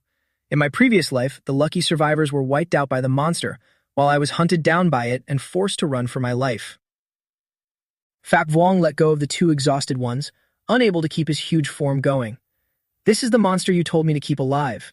I will hand it over to you. You can question these 2 one by one, which also makes it easy to cross-check the truth. He just stayed silent. He had not expected that in this life he could not only wipe out the monster, but also capture 2 king-tier ones alive. At this point, Chen Luo finally looked down at the teammates below. Everyone, you have worked hard. Let's go home. You brought the hostage back and left her in your house, and you did not forget to brief Meng Yin, the communications officer. She swept her eyes across the 2 of them once and said it was no problem. Bada was still not over the shock from the battle just now. Looks like we have underestimated the Earth natives, but it is fine. The guy could not help hoping that as long as reinforcements got here, he would be saved. Before he could finish thinking, Meng Yin was already standing in front of him. "What is your name?" The man trembled and blurted out his long, full name. Chen Luo could not help but give him a meaningful look. "Bada, your human side looks like it got hit right in the weak spot." The man jumped up. "I have already cooperated very well. What more do you want? Trash like you has no right to talk sense." A second later, Chen Luo slapped him. "Cut the old man lecture routine. I am not someone who likes to argue." The pain made him scream like a pig being slaughtered. Chen Luo forcibly dug out Bada's eye and said, "What is this gem for? Speak." His voice was full of resentment. "It can project images. No matter how far away it is, this stone can transmit images." Bada let out a hoarse laugh, which meant all the things that happened here would be known by his clan. He gave him another beating. "What the hell are you laughing at? Cry for me." Bada could only endure it helplessly. Damned Earth natives. Bada lowered his head. By now, he no longer had any trace of arrogance left. "I am just a human shield. If you want to make things hard for me, I can only ask for more. Within 3 days, the strongest person in our clan will come here in person." He kept threatening, "Even if the power to stop time cannot be broken, I do not believe you can keep this up for much longer. Know your place. He will be an existence you cannot resist." Chen Luo let out a cold snort. "How strong is he, and how are your ranks divided?" But then you froze when you remembered one thing. "The subordinates you brought here are all King tier. I am at Emperor tier. The black monster you summoned is also Emperor tier. Anything above Emperor tier is the demigod realm. That is the highest realm a power user can reach. King, Emperor, God, demigod." Bada lifted his head, his voice full of excitement. But even with enough power, that still does not necessarily mean a demigod can be born. And the strongest person in our clan has already reached demigod. Hearing that, Chen Luo immediately clenched his hand tighter. "Do not even mention demigods. There's not a single emperor tier on Earth right now. Besides, based on what he said, the demigod will arrive within 3 days. So he decided to vent his anger on the one tied up there. "Damn it, what are we supposed to use to stop them?" Chen Luo attacked while talking. "What is the purpose of your invasion of Earth?" Bada was punched right in the face, hurt so badly he could barely even explain himself. First, because of the armor. Second, we are looking for the old ancestor. He is the pillar of our clan, the glory of our clan. What he said next made Chen Luo freeze, but he did not expect that man to already be dead. A knot in Chen Luo's heart was suddenly explained. No wonder those monsters were crying. So it was because their war god grandpa had passed away and the younger generation had no one to rely on. Seeing that he still did not answer, Bada quickly spilled more. "Let me tell you a secret. After demigod comes god tier, and our clan's old ancestor has already reached god tier. But god tier is not something you can reach just by absorbing crystals. You have to rely on enlightenment." Then he curled his lips in a smile as if the person in front of him had never laid a hand on him. "Your talent in the space system is the strangest thing I have ever seen or heard of. I think that one day you will definitely reach god tier." Those words made Chen Luo freeze for a moment, his mind going blank for a few seconds. A wild, extravagant thought rose up in him. Me, becoming a god. But right after that, his eyes turned cold. Chen Luo mercilessly gave Bada a hard kick. "I do not have time to listen to your praise. Talk." Bada was kicked, rolling across the ground, furious inside but too scared to say anything out loud. He could only curse in his heart. "Who in the world are you to fight our clan's old ancestor, you damned Earth native?" Knowing that hiding it would only invite more beatings, Bada gritted his teeth and told the truth. "We do not know much about that person. We only know he is an ice-type god tier, but that enemy has already killed our clan's old ancestor. He must have been seriously wounded too." Then, as if worried he had not said enough, he quickly added, "I think he is probably hiding somewhere on Earth, quietly recovering." Hearing that, Chen Luo narrowed his eyes and a wave stirred in his heart. That means there is a god tier being on Earth. Seeing that Chen Luo still had no reaction, Bada immediately took another step forward. His tone softened a lot. "Actually, we are not irreconcilable enemies. How about considering a partnership with us? Let's find that god tier together." Seeing through the scheme, Chen Luo looked down from above, his eyes cold as if he were looking at a piece of merchandise. His voice carried not a trace of emotion. "Why should I cooperate with you?" Refusing to give up, he immediately offered a very generous reward. The wealth of a god-tier being is beyond imagination. After this is over, as repayment, we will give you resources to reach demigod. Hearing that, Chen Luo almost laughed out loud. Repayment too. If your people had not been wiped out in my previous life, I would almost have believed you. Even so, he did not show it on his face. He only replied coldly, "Let me think about it first." Hearing that, Bada seemed to grab a lifeline and hurriedly took out a sparkling gem, lifting it with both hands to show his sincerity. "This god-tier space crystal is for you." If he was willing to give it, Chen Luo would take it. He slowly reached out and accepted it, while thinking to himself.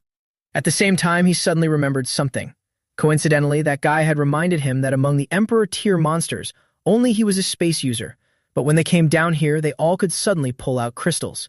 Could it be that they have storage space? The moment that thought flashed through his mind, Chen Luo moved like lightning and searched Bada from head to toe, then pulled out a gem. Found it. This must be the legendary storage ring. The ring in Chen Luo's hand gradually started to glow. He silently tried to channel his ability into it, injecting a bit of power to test it. Bada watched the whole thing with his eyes wide open. Fear surged through him. He actually knows how to use it too. From inside the room, Chen Luo recognized each item at a glance. He swept his eyes over them quickly and saw plenty of valuables, a royal-grade crystal and 2 books he could not understand. After a moment of further study, he watched his treasured possessions being handed over one by one, and the man was trembling with rage but still dared not resist. Those were all things he cherished. After finishing, Chen Luo turned to leave. His voice was icy but carried a warning. "Sit here and wait patiently. I will think more carefully about working with you." The man nodded nonstop like a chicken pecking at rice, and said obediently that cooperation was mutually beneficial and Chen Luo was a smart man. But contrary to that respectful look, his heart was boiling with hatred. Even so, he really did want to cooperate. Those dark eyes were now filled only with suppressed anger and resentment. But once this was over, he would definitely settle the score. Less than greater than. In another room at the base, Chen Luo was pouring water while continuing the conversation, his voice lowered. "Just now, Dazu told me that." His gaze slowly moved to Mi Fan, who was lounging on the sofa with an elegant, almost strange air, as if the clan's fake demigod was almost here. Hearing that, she lazily stretched and said in a sleepy tone like she was talking about something trivial. "Just a worthless loser. No need to worry about him." That answer left Chen Luo dumbfounded. His jaw dropped. Was Mi Fan really that arrogant? A demigod, and she was calling him a loser. Instead, Mi Fan laughed cheerfully. Her bright grin eased the mood a little. That so-called strongest demigod would use space travel to get here. From so far away, a few unexpected twists on the way here would be normal, right? That only shocked Chen Luo even more. His eyes flashed with disbelief. Space travel can even trigger random incidents. Mi Fan sat up straight, suddenly crisp and decisive, leaving no room for doubt. "I am telling you the truth. Relax, I guarantee he will not make it back alive. Right now, you should focus more on that injured space god." Suddenly, she changed tone. Her lazy attitude from before vanished, and she became impossible to read. "I do not think we need to look for him. In a few days, he will come looking for us on his own." The moment she finished, Chen Luo was instantly fired up. He almost grabbed Mi Fan by the shoulders on reflex, his eyes blazing. "Then you absolutely must not kill the strongest demigod. When that space god gets here, I still need him as a main force. How can a loser be the main force?" But her attitude was completely indifferent, as if what he had just said did not matter at all. Everyone always thought he was badly wounded. If his wounds were almost healed, so what? That was basically a thunderbolt straight to Chen Luo. His heart sank instantly. A perfect demigod. If they really fought head-on, he would definitely die, right? At that moment, Mi Fan suddenly pressed close enough to make it hard to breathe. She pointed straight at Chen Luo and said, without the slightest hint of joking, "That guy called a demigod has to be dealt with. I cannot handle him, so the job of killing him falls to you." Her beautiful eyes flashed with a clear challenge, and the corners of her lips curled in provocation. "If you cannot do it, then just admit defeat." Chen Luo's face instantly went pale. Panic was written all over him. His voice was helpless and disbelieving. "You think too highly of me. How is a king-grade power like me supposed to leap 3 whole levels and take down a god-level enemy?" Chen Luo clutched his head and shouted in excitement, "Mi Fan, get serious. My current rank is still 3 levels away from god rank." In response, she answered naturally, as if it were obvious. "Whether you can kill a god has nothing to do with your strength. I think it has more to do with whether you know how to use spatial abilities." Hearing that, Chen Luo froze for a moment. His brain was stretched tight by the words. Spatial ability, what does that even mean? But Mi Fan did not answer directly. She simply shifted the topic with ease. "You cannot say yet. Go back to your room and think it over." After that, Chen Luo walked along while rubbing his head, muttering nonstop. "This is ridiculous. Can I really beat a god? Looks like I need to sort out my own power first. Before he knew it, his steps had stopped outside the room door. His thoughts kept spinning. Space can be used to save lives, but it can never kill a god. Then Chen Luo placed a few sheets of paper on the table, and his expression grew serious. As for time, right now I can only speed things up by 1 hour. Could that space summoning trick call future me here to help? Only then did he suddenly remember something. An old memory flashed in his mind. Dazu had once said that with my talent, once I reached demigod, I would have a chance to break through to god rank in no time. Even with resources, just getting to demigod would still take about 10 years. In the end, Chen Luo helplessly slammed his head on the table. A clear sense of frustration welled up. Even though 10 years did not sound too far off and might still be manageable, he only knew how to summon his past self. Summoning his future self, he had no idea how to do that. 6 hours passed, and he still sat there dazed like a soul had left his body, circling the same dead end in his mind. No way. There was completely no clue at all. He suddenly slapped himself hard across the face. His frustration surged uncontrollably. Why did the mission to save humanity always end up on his shoulders? And why did he have to be the one who was reborn? In that instant, like a bolt of lightning ripping through the fog in his mind, Chen Luo suddenly straightened up. Hold on. In this life, I have both space and time abilities, right? Maybe in the past I did too. Could it be that my past self awakened a time ability and I did not know it? His expression immediately darkened. Deep buried memories were pulled back from the past. He remembered that in his previous life, he had been burying himself alive. Every image surfaced as clearly as if it happened yesterday. Every detail, every emotion had never faded. Even this miserable crying and wailing. What was the point of living like this? If only I was the one who survived, how could I keep living such a hollow life? I do not want to live like this. Somebody please show up and stay with me. In his memories, past Chen Luo had roared in despair. But right now, where was he supposed to find someone? He really wanted to go back to the past. Back then, everyone was still alive, and there would be so much more good food. The moment that thought flashed through his mind, all the pieces in his head suddenly clicked together. His reasoning became clear, and his spirits lifted. So that was it. I saved myself. I used time to remember and returned 12 years to the past. Could it be that in my past life I had a time reversal ability? In the dead of night, a burst of excited laughter suddenly rang out from the room. Chen Luo slammed his hand on the table, his eyes shining. I found a way to kill a god. That final battle will definitely leave that god badly wounded. A cold, sharp scheme flickered in his eyes. If I want to do that, I need to send his time back to when he was at his weakest. Chen Luo sprang to his feet and laughed without holding back. By then he would probably have trouble even moving, let alone resisting. That is the way to kill a god. Back to a day earlier, the demigod's son named Bala was panicking so badly that his whole body trembled. No way. Absolutely no way. His voice was low, carrying hidden indignation. I had been planning to recover my father's armor, but I never expected to run into a space type. After speaking, Bala walked step by step toward the center, calculating anxiously as he went. As long as I get this time crystal, once I fuse it into my brain later, I will definitely need to contact a space god and have him send me there as soon as possible. After a moment of hesitation, he looked toward the crystal in front of him and called out, Lord Tisu, please help me get to Earth. From within the crystal, the silhouette of a man appeared, his voice cold. Why do you want to go to Earth? Bala's eyes trembled. He bowed his head deeply with rare sincerity. My father is dead. His body is stranded on a frozen planet. I want to bring him home. At this point, Tisu answered in a low voice with little emotion. I can understand your mood, but even for me, teleporting a demigod. Right after that, he continued as if weighing the risks, then asked the final question. The spatial path is not guaranteed to be stable. There will still be danger. Are you brave enough to take the risk?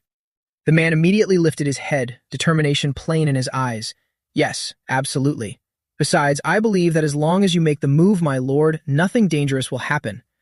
At this point, Tisu let the face under his cloak show and gave a cold snort. If that is so, I will come to your place tomorrow. Tisu sat cross-legged on the ground while streams of red energy kept surging outward, making the air around him thick and heavy. Only when the gathered power reached its limit did he slowly raise his hand, his crisp motion tearing open the void before him. Bala's dark blue eyes widened in a blank stare. He could not even blink. His heart surged with fierce shock. So this is a space path? Right then, a hurried voice sounded beside him. Tisu, free now. Come over here for a trip. The thing you wanted to know already has an answer. Hearing that, he answered in his mind and hurriedly stood up. I am free. Please wait a moment, Lord Lanla. I will be there right away. The man standing beside him was completely dazed.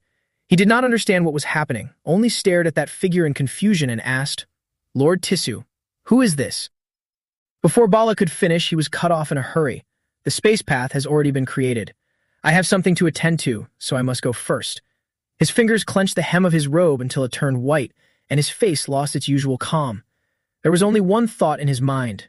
I cannot keep that lord waiting. Better skip checking the path again. After all, space travel already carries hidden risks. If something really goes wrong, he cannot blame me. He had no idea what was on Bala's mind, and Bala was still enthusiastically trying to flatter him. Lord Tissu, it is rare indeed for you to have a chance to come here. Please stay and have a meal. Before he could finish, Tissu's figure was already gone, leaving the man so frightened that his face went pale. After going all out, it took less than half a second for him to reach Lord Lanla. Hearing the call, he slowly turned back, his voice as light as a passing breeze. Tissu. As soon as he approached, he immediately clutched his left chest and knelt on one knee in a solemn bow.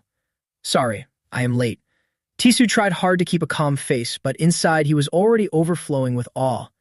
As the old saying goes, fate is about cause and effect. Lord Lanla is the one who controls cause and effect, a truly supernatural being. Even though the true form stood right before him, he still did not dare look up directly. From his understanding, anyone who caused trouble for this lord would die horribly for some reason. More importantly, the lord did not die, but only entered reincarnation and recovered very quickly, less than greater than. Feeling that a hand had landed on his head, Tissu immediately put on his most obedient look. For the past few years, I have been like a lowly servant standing in front of him, and only now could I get a little closer, just because I know enough about my own karma to avoid it. Thinking of that, he could not help lowering his voice when he spoke. Please tell me the answer, my lord. Lamla's voice carried a trace of pity. I have seen that in the future you will fight to the death with a space wielder. You are very likely to die at that person's hands. Tissu did not dare believe it. He jerked his head up. I will die? He opened his mouth, struggling for a long moment before he finally got the words out. Then who is he? Where is he from? Lord Lamla only shook his head lightly. I do not know that either, but from my sense of it, you will hear about him very soon. As he slowly straightened up, Tissu's bright red eyes gradually turned cold. I understand. Thank you, Lord Lanla, for clearing up my confusion. I will investigate that person thoroughly and nip him in the bud. Meanwhile, in the base of Dawn's city, a voice full of excitement suddenly rang out. Chen Luo, I have a feeling that the demigod ran into trouble during the teleportation. Mi Fan had just reached the door when she could not help cheering. He is badly injured now. He is no longer a threat to you. As soon as Chen Luo heard that, he jumped up from the bed at once and asked urgently, And what about that god-level enemy? Any news yet? At the mention of this, her face instantly grew serious. She repeated the reminder. That god-level enemy is about to appear, but to deal with him, we have to choose the right moment. No matter what he does or says, you must stay patient and wait for the fruit to ripen. Chen Luo's dazzling blue eyes widened unconsciously as he stared intently at the person before him. When is the right time, then? Mi Fan touched her chin and thought seriously. I do not know either, but when the time comes, you will definitely know. Remember, you must wait until the moment is ripe, or there will be no way to fight back. Seeing how much she cared, Chen Luo pressed his lips together and nodded solemnly. Got it. The moment he finished, Mi Fan's cheerful expression returned. She stepped forward and hooked his arm. Come on, I will take you to the teleportation point to have a look first. Meanwhile, on another side, energy condensed into a crystal sphere around Yi Timin. At that very moment, he suddenly opened his eyes. His dangerous brows narrowed. Why do I feel spatial teleportation energy fluctuating? Could it be that the descendant of that benefactor is here to find me? Thinking of that, the corners of Yi Timin's mouth curled up. He raised a hand and shattered the energy crystal. What a pity. He had already been erased by me. Of course, if not for that protective armor, he would never have been able to hurt me. He stepped out slowly, letting blue powers swirl around his body. After healing for so long, my wounds are finally gone. I should go look for that armor now. After a brief thought, Yi Timin quickly made his decision. He would first go check the place where the spatial energy fluctuation had appeared. As soon as he arrived at the teleportation site, Chen Luo could not help blurting out in shock. My god, his body was shredded by spatial force. Was he really that demigod? Falling like this is just tragic. Mi Fan behind him merely shrugged with ease. I already told you he is just a useless nobody, not worth caring about. He slowly walked closer and squatted down. His excited hand trembled uncontrollably. A corpse sent from thousands of miles away. Thanks. This time the giant tree can finally have a full meal, with the meat side dish too. While he was focused on picking up the loot, Itiman suddenly appeared behind him. A chill ran down Chen Luo's spine, and he turned back with some difficulty. Where did this person come from? Could she really be the god-level enemy that Mi Fan mentioned? At once, the pressure around Yi Timan locked onto Chen Luo, making him shake uncontrollably. Just one glance was enough to make him unable to resist. A god-level enemy is terrifying. She glanced at him once and then stepped toward the flesh pile. This smell. Right, it is very similar to that benefactor's robe. He is that person's descendant. He also seems to be a demigod. Why did he die so miserably? Yi Timan narrowed his brows, thinking seriously. No matter how strong humans are, they still cannot seriously wound a demigod. But just as he thought that, Mi Fan suddenly jumped in front of him and shouted. At once, all of Yi Timan's attention was drawn away. There were movement runes on her body. She probably had not reached god rank yet. After a careful look, she pulled a somewhat incomprehensible book from her space. More importantly, the runes on her body were unlike anything he had seen before. They were definitely not an ordinary system. Less than greater than. Seeing Yi Timan concentrating on his search, Chen Luo was full of question marks. What was Mi Fan doing? Why did her sudden appearance make a god-level enemy stop and open a book? Not long after, his hand, which had been flipping through the pages non-stop, stopped. His eyes widened unconsciously. Found it. The runes on her body were actually an extremely rare fate system. Yi Timan raised his head and stared blankly at Mi Fan in front of him. If I could lead a fate system by my side, I would always be able to ward off bad luck. Would not that be? After a burst of excitement, she suddenly turned and waved toward Chen Luo. Was she calling for me? He only hesitated for a second before obediently walking over. Mi Fan had once said that no matter what she said or did, he was not allowed to resist. He had to be obedient, absolutely obedient. Tissue raised a hand, gently touched the center of Chen Luo's forehead, and spoke in the Dragon Kingdom language. Young man, don't be nervous. We are just using your people's language learning skill. Then she curved her lips into a smile and gently patted the girl's head. Girl, Earth is too small. Do you want to come with me? He stared wide-eyed, shock surging through him. Her target was Mi Fan. Seeing Chen Luo's reaction, she immediately stepped around the obstacle in front of her and said in his sweet voice, Okay. I've long wanted to go out and experience more. Mi Fan hugged Tisu's arm tightly, then looked at Chen Luo with a hint of warning. Don't let me miss my chance. After she finished, she fluttered her eyes sadly and voiced her worry. But I have many friends here. Leaving all of a sudden feels a little bad. Could I stay a few more days and then go with you? For something that small, Tisu looked very easygoing. Of course. By then, Chen Luo had already suppressed the emotions surging in his chest and bowed respectfully. Welcome, my lord, to my base as a guest. His drooping eyes narrowed and a cold glint flashed in his pupils. Looks like I need to stay a few more days and wait for the right moment. At that moment, just as the three of them stepped into Chen Luo's base, a respectful greeting rang out. Esteemed gods, welcome. He also took the opportunity to introduce the place to Mi Fan and Tisu. This is where I live. Tisu's gaze swept over Mi La, Mi Ling, and Ning Shuang standing there.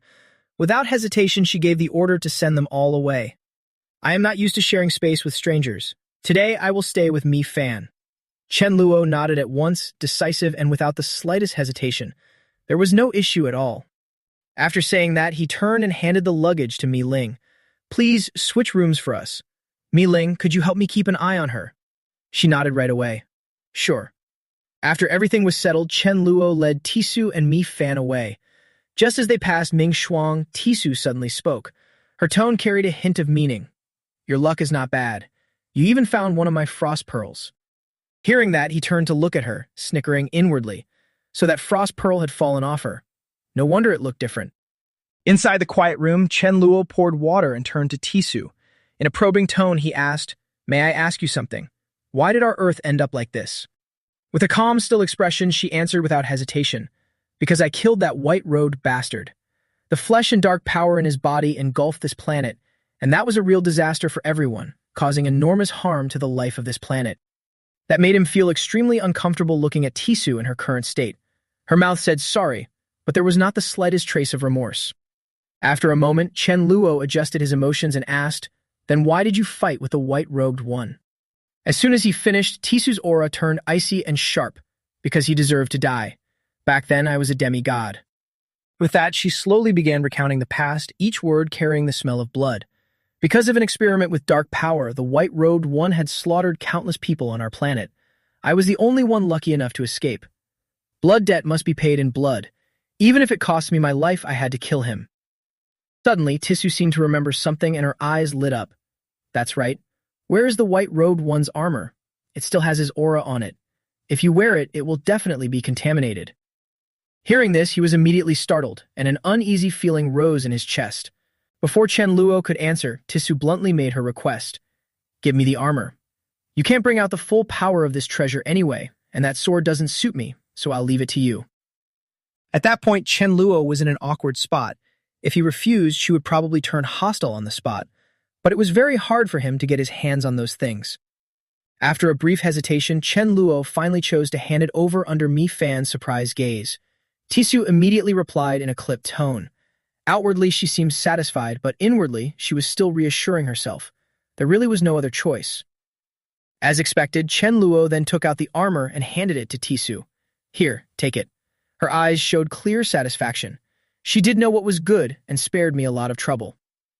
After receiving it, Tisu brought out another item as an exchange.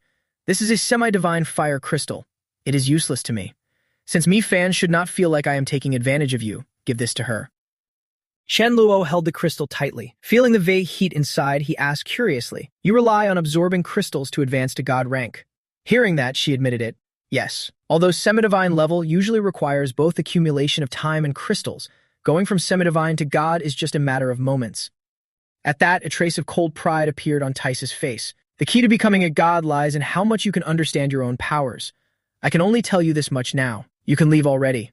Chen Luo looked at that expression, and even her tone made him silently curse. This is clearly my house. Scene change. When Chen Luo stepped outside, he found Mi La, Mi Ling, and Ning Shuang waiting there.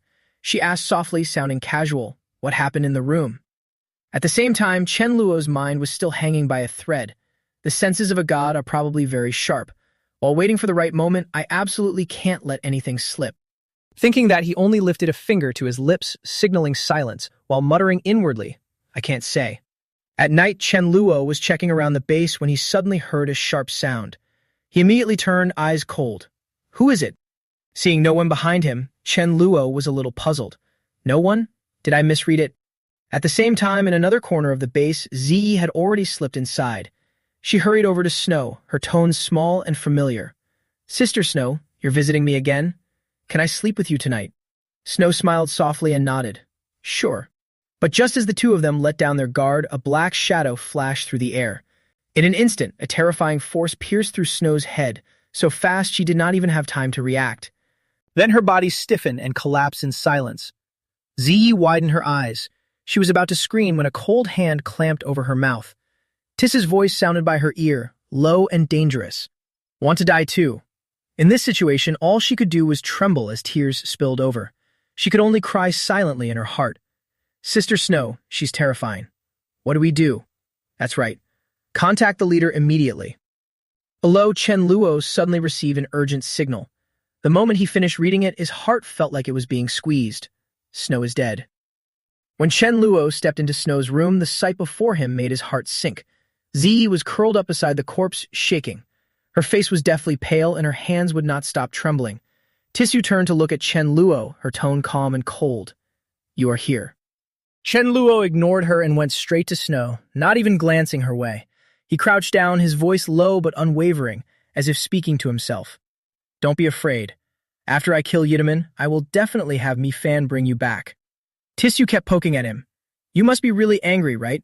She stood up, rushed off her hands as if that had been nothing, and said casually, Actually, this is not really something you can blame me for. Who told the time crystal to be so precious? So I can only apologize. As she finished, Tisu suddenly swung her hand at Chen Luo, her eyes icy. Of course. I cannot let Mi Fan know about this. But Chen Luo reacted in time, raising a hand to block the strike. He immediately lowered his voice into a threat. If you kill me, everyone here will die. He was silent for a moment. In the end, you could only compromise. I know. As soon as he finished speaking, Tisu sent Chen Luo flying to one side and said coldly, But in the end, this happened because you were too weak and did not dare stop me. The year you watched your own family get killed, I was the same. At that, Tisu brushed her hand as if defending herself. So I crave power. Because only power can make me use any means necessary. Only by holding overwhelming strength can I truly control my own fate. As she passed by, Tisu continued to lecture Chen Luo. The big fish eats the small fish, the strong are honored. These are the cruel laws of the universe. Chen Luo lowered his head and answered in a low voice. I understand. Before leaving the room, she stopped and turned back to add, also, let me give you a warning. A low-level space power user really does have some special tricks, but once you reach God level, it is pretty ordinary, so don't go looking for trouble. After Tisu left, Z finally could not hold it in anymore. Crying and looking at Chen Luo, she trembled. Leader, Sister Snow, what should we do? He could only reach out and gently pat her head. The movement was slow and reassuring. In a low voice, he said, everything will be fine. But even Chen Luo knew that this was nothing more than self-comfort. In his heart, he understood clearly that he was actually the same as her because he was too weak to act. After leaving Snow's room, Chen Luo sat alone on the cold steps, his eyes empty. Tisu's words kept replaying in his head like a curse. The big fish eats the small fish, the strong are honored. Chen Luo closed his eyes and took a deep breath. A cold but determined thought rose in his heart. Then let's see which one of us is stronger. At the same time, somewhere out in the vast universe, something quietly appeared. It tore open the void, carrying an indescribable rage, and shot straight toward Earth at an astonishing speed. The next day at noon, Tisu came to where she was sitting quietly in the courtyard. Her tone was a little indifferent. Me fan, staying in the courtyard all day is boring. Let me show you something very interesting. She tilted her head slightly, unable to hide her curiosity. What is it? Tisu smiled and answered at once. My spaceship. When the spaceship appeared before her eyes, Mi Fan could not help exclaiming, it's beautiful. Seeing her interest, Tisu immediately took advantage of the moment and said, I will take you up for a spin. Holding Mi Fan's hand, she kept a smile on her lips, but inwardly she was already calculating. As long as she could get her onto the ship, she would stay by her side forever. At that moment, the sky suddenly changed. An abnormal phenomenon appeared. Energy began to surge, as if it wanted to tear space apart. Tisu furrowed her brows. Energy storm. In an instant, Tisu's expression turned serious, and a flood of knowledge came with it. In the universe, several types of energy powers appear like fire, lightning, wind, and ice, but I have never seen an energy storm like this. At the same time, Chen Luo also looked up at the sky from his side. Isn't this just like when I summoned it before? No, if I had to compare. A thought flashed like lightning, and he immediately understood. The thing I summoned back then was the heavenly orb, but this is the radiant moon, right? After realizing that, Chen Luo slowly curved his lips. In his eyes, a strange, approving light flashed. I get it. This is exactly the right moment Mi Fan was talking about. At that moment, Chen Luo stared seriously at the radiant moon hanging high in the sky, while all sorts of calculations surged through his mind. With my current level, I definitely cannot compare to a god, but when I borrow the power of heaven and earth, things will be different. The idea flashed through his mind, and he immediately shot into the sky, heading straight for the radiant moon. The miracle of killing a royal-grade being was about to begin. Less than greater than. From afar, Tisu saw Chen Luo suddenly rush into it and could not help feeling uneasy. A bad feeling rose in her heart. What was that brat doing, suddenly flying in? As soon as he entered, Chen Luo sensed a familiar aura. In an instant, his heart shook. This power, why does it feel familiar? Calm down. Chen Luo quickly reasoned that time reversal needed an exact target, so before using that power, he had to make her stand still. Right after that, his body suddenly left the radiant moon and appeared in midair. His voice rang out decisively. Time. Stop. In that instant, Tisu's entire body froze. Her mind was still clear, but her body had completely lost control. Terror surged at once. What is going on? Why can't I move all of a sudden? Before she could figure out what had happened, Chen Luo raised his hand. Power gathered and a giant saber materialized. Following that, his low voice rang out. Time, like a blade, God. Immediately after, the saber light tore through space and cut straight through Tisu's body. Time aura surged in and the action continued seamlessly. He said coldly, begin. Reverse time. Hit by that strike, Tisu cried out in pain, utterly panicked. Her fear was impossible to hide. What on earth did you do to me? Under the continuous pressure, Tisu could not hold on and fell to her knees. Memories and a familiar sensation surged up. Why did that white-robed bastard's curse appear again right before he died?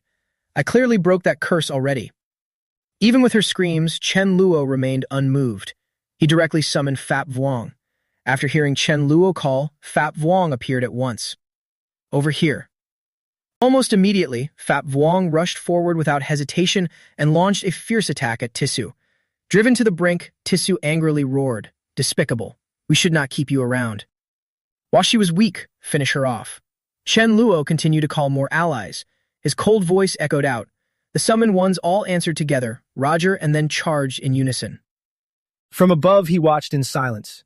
His deep eyes stayed calm as he looked down at Tissu below. Unexpected, right? I am a dual power user. You look down on my space power, so what about me using time power like this? Are you satisfied now?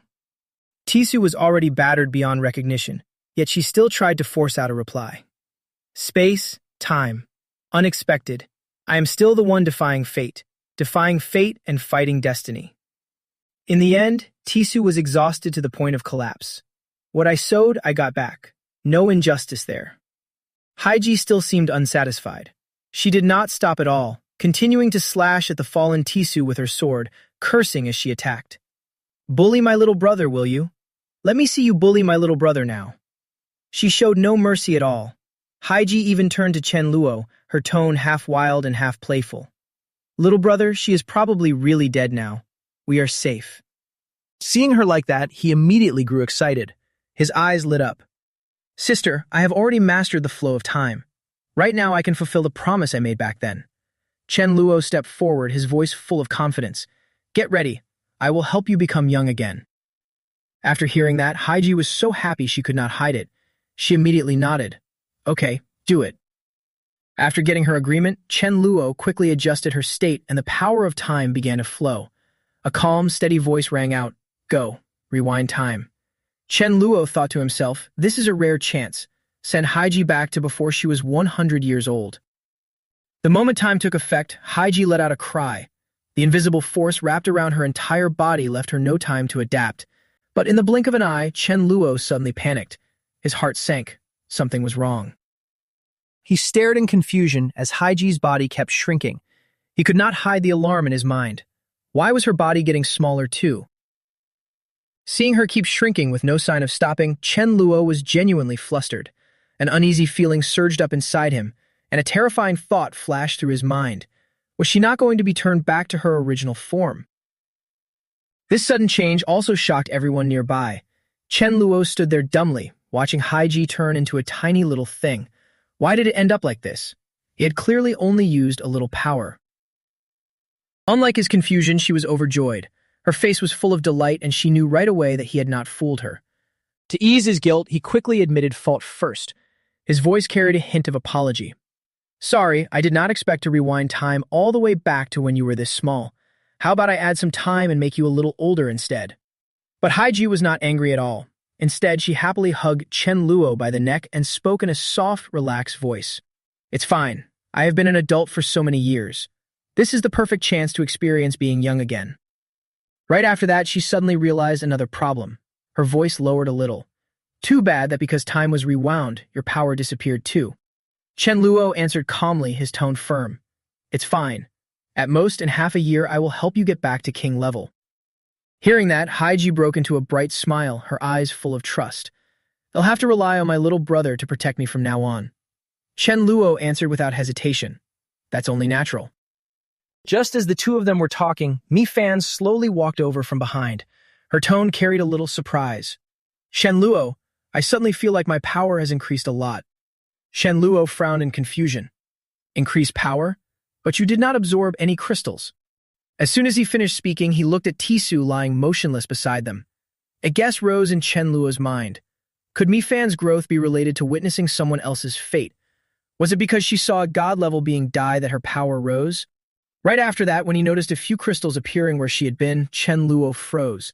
Surprise flashed in his eyes. She was also a dual type awakened with ice and light abilities. Looking more carefully, Chen Luo found one crystal that was completely different. The black one had to be the dark crystal of that god-level being.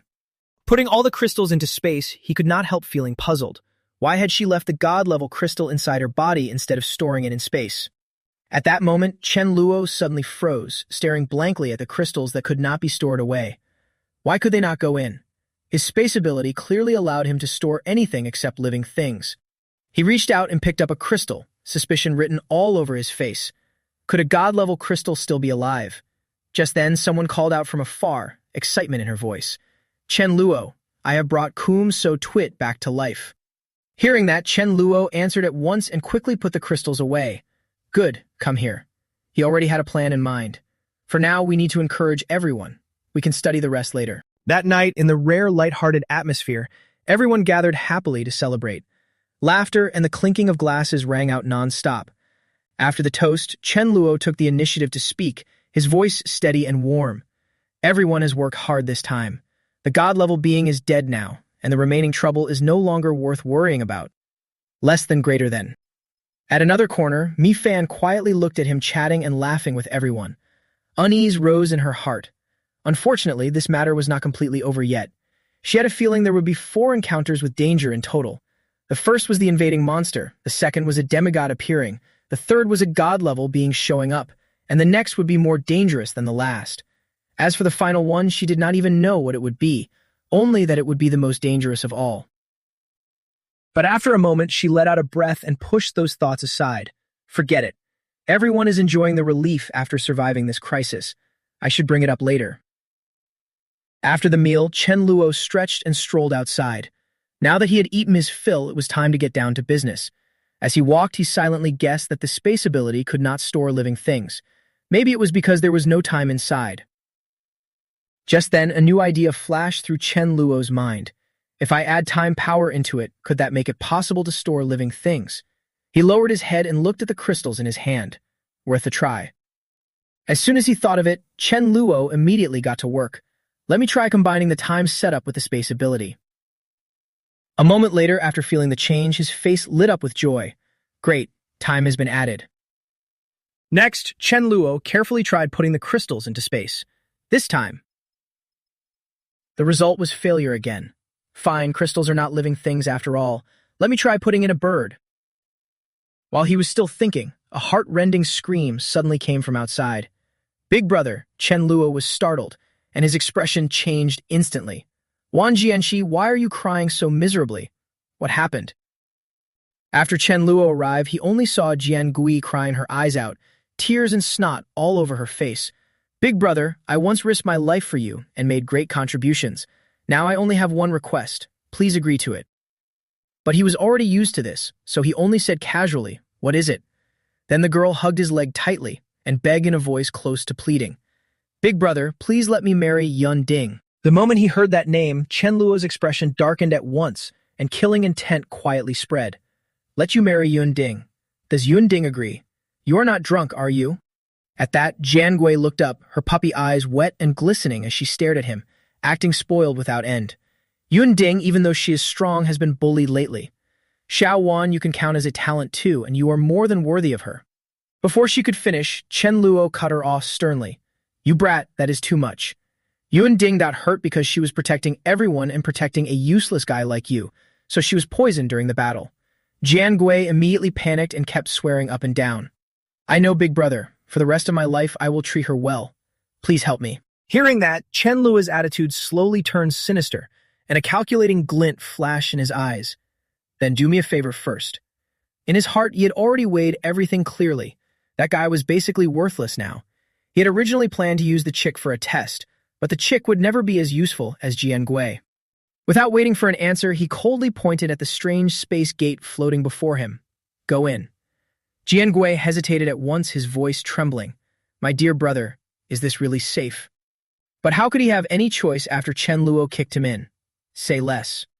The moment he was thrown inside, the gloomy gray space immediately terrified Jian Gui to the point of wailing. Big brother, let me out.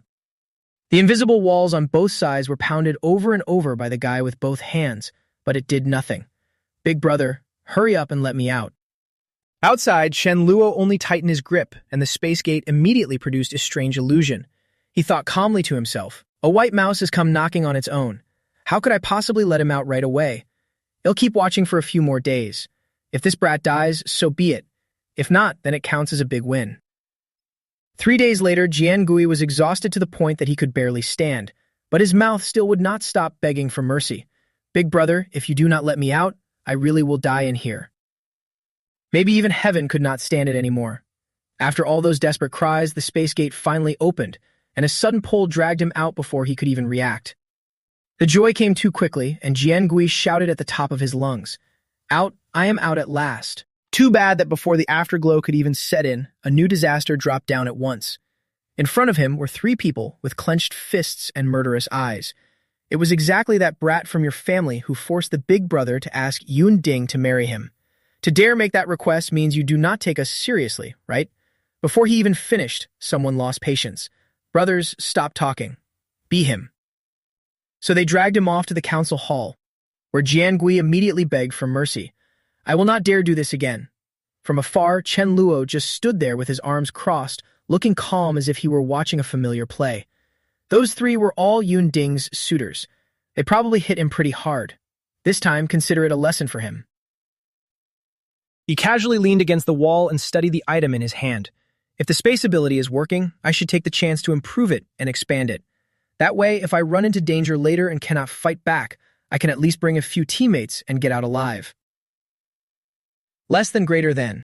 Just then, a series of heavy thuds rang out nearby, and Chen Luo immediately went on alert. He quickly left his hiding spot to investigate. What was that noise? As soon as he showed himself, a bizarre scene appeared before him. A huge magical tree suddenly burst out of the ground and ran past on its own. Chen Luo stared in shock.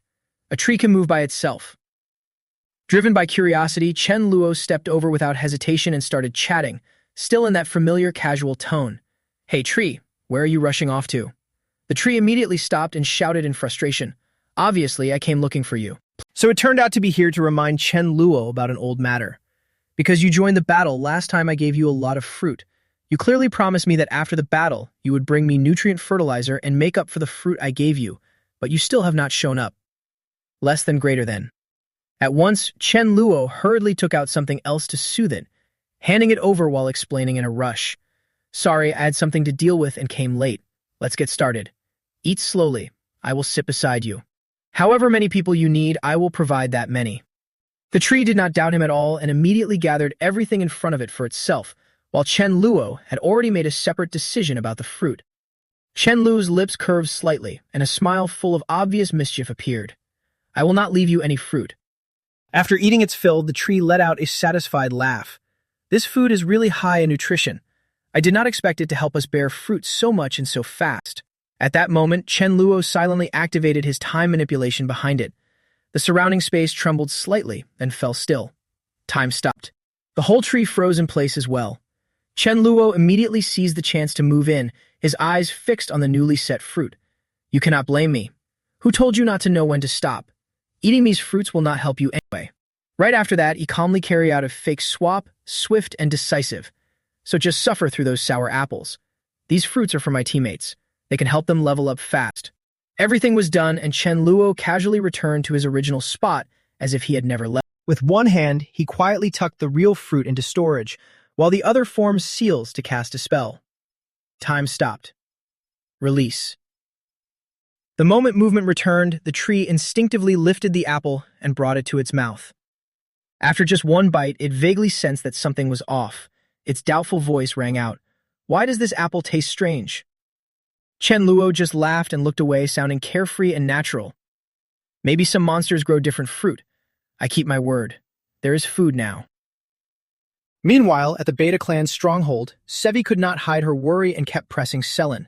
Selen, you said it has been this long. Why has Sarba still not contacted us? Could something have happened before they reached Earth? As soon as Hayton heard that, he reminded her sharply, Sevi, do not talk nonsense. That is a space tunnel created by the Supreme One, and with Sarba's strength, even if something unexpected happened, he would not die. Even so, in his heart, the Beta Clan elder Selen still felt an indescribable sense of unease. His expression darkened and his voice became slower. But I have a bad feeling. Sarba may have run into that god-level ice system being. No, we still need to go report to the Supreme One and tell him about the time crystal. This time, the Beta Clan elder Sevi also nodded, fear and anger mixed in her voice. Are you crazy? If that one makes a move, will the time crystal still be ours? There is a way. Hatton tried to give a reason for doing this. Only the time system crystal can make the Supreme One take action and help us search for Sarba's whereabouts. He even used a heavy tone to stress the serious consequences. Sarba is now the strongest in our clan. If anything happens to him, the Beta clan will be completely ruined. In the end, before Sevi could say anything, Selen hurried away. The Beta clan cannot lose. I do not want to take any risks. And yet Hatton himself was also persuaded by the logic. Fine. What you said makes sense. I will go with you to find the Supreme One. Meanwhile, in front of them were 3 god-level beings, including Shamu, Huang Miu, and Lei Qiu. Toady, you specially invited the 3 of us god-level beings here for what? Did you have too much money and nowhere to spend it? Besides, we have been waiting for days and nothing has happened. Hearing them speak so freely, Toady coldly reminded them, I am paying and you are providing the labor. Do not ask so many questions. Wait 1 more day and I will pay for 1 more day. I am not in a hurry, so why are you? Just then, a respectful female attendant came over to report. Master, the 2 elders of the Beta clan request an audience. They said they want to speak with you in private. He immediately gave the order and had them brought to the inner chamber to wait for me. In the inner chamber, Selen and Sevi melt down and explain everything in detail. Supreme One, this is the reason our Sarba clan rushed to Earth. Also, as far as we know, if we want to obtain the time system crystal, we must first defeat a space system tribe on Earth. Selen's expression was extremely sincere. Besides, the other side is also a genius. Based on the intelligence report we received last time, he is not yet fully mature and seems unable to use his full potential. As for Toady, he was quietly thinking. As expected, what Great Lord La Land said was right. As long as I stay in one place, I can learn the news of the space system. Unfortunately, there is a higher limit now, so there will be no more chance to show myself. I must kill him while he is still weak. After a moment of silence, he finally spoke to reassure them. I understand. After this matter is successfully completed, we will definitely reward the Beta clan. Sevi answered sincerely, Thank you, Supreme One. However, Toady still had another concern in his heart. Unfortunately, the space tunnel I created still cannot guarantee absolutely safe teleportation to a god-level destination. But with a spaceship, it is different. At most, it would take 2 months to arrive. Back in Dawn City, after Chen Luo received the news, he could not hide his panic. What? The danger is not over yet? Within 2 months, we could still face a threat even worse than Yitaman. Mi Fan beside him still kept a calm tone and answered naturally. That's right. So you absolutely cannot relax. Hearing that, he grew even more worried. But with so little time, there is no way I can level up to God level. What should I do? She then gently encouraged him, her eyes full of confidence. Don't worry. When the water rises, the bridge will hold. After calming down, Chen Luo gently rubbed Mi Fan's head, his voice low. I guess that is the only way. In his mind, a plan quickly took shape. Survival is the top priority. Looks like I need to use this time to improve my space ability. 17 days later, a spaceship quietly approached Earth. Through the control screen, Toady looked down at the familiar blue planet and revealed a malicious smile. The genius on Earth, your day of death has come. The spaceship kept moving slowly through space, and inside someone was chatting. Toady, you hired 3 of our god-level beings plus more than 10 demigods. Less than greater than. At this moment, Shemu could not stop asking out of curiosity. You put on such a grand display. What exactly is it for? Could it be that this poor planet Earth actually has god-level beings too? But Toady only gave a cold order. Go call the others here. I will explain everything to you all at once. Soon afterward, everything he needed to convey reached their ears. So that is how it is. The prophecy of Great Lord Zilla Lan has never been wrong. That is why we must completely eliminate the person who will become our future god-level enemy. There is one thing. Jiamu came up with another idea and suggested, could it be that because you went looking for him, he later became your #1 enemy? If nothing has happened yet, why not try becoming friends first? But those words only made Tisu sneer openly. Friend, are you kidding me? In this universe, there is no such thing as forever friends. He is not even notable yet. With the 4 god-rank people on our side, plus the demigod-level ones who want him dead, killing him should be easy as pie. Why bother pretending to be friends? Not wanting to keep arguing, he waved and left. In short, wipe out every living thing on Earth. Do not let even a dog or a chicken get away. Wang Yao shouted loudly, Yes, sir. Back in Dawn City, Chen Luo was also explaining the emergency. This time the danger is extremely severe. Everyone, hide in my pocket dimension for a while first. When everything is over, we will bring you out. As soon as Mi Fan poked her head out of the space gate, she immediately reminded him, Look, make sure you wear that armor.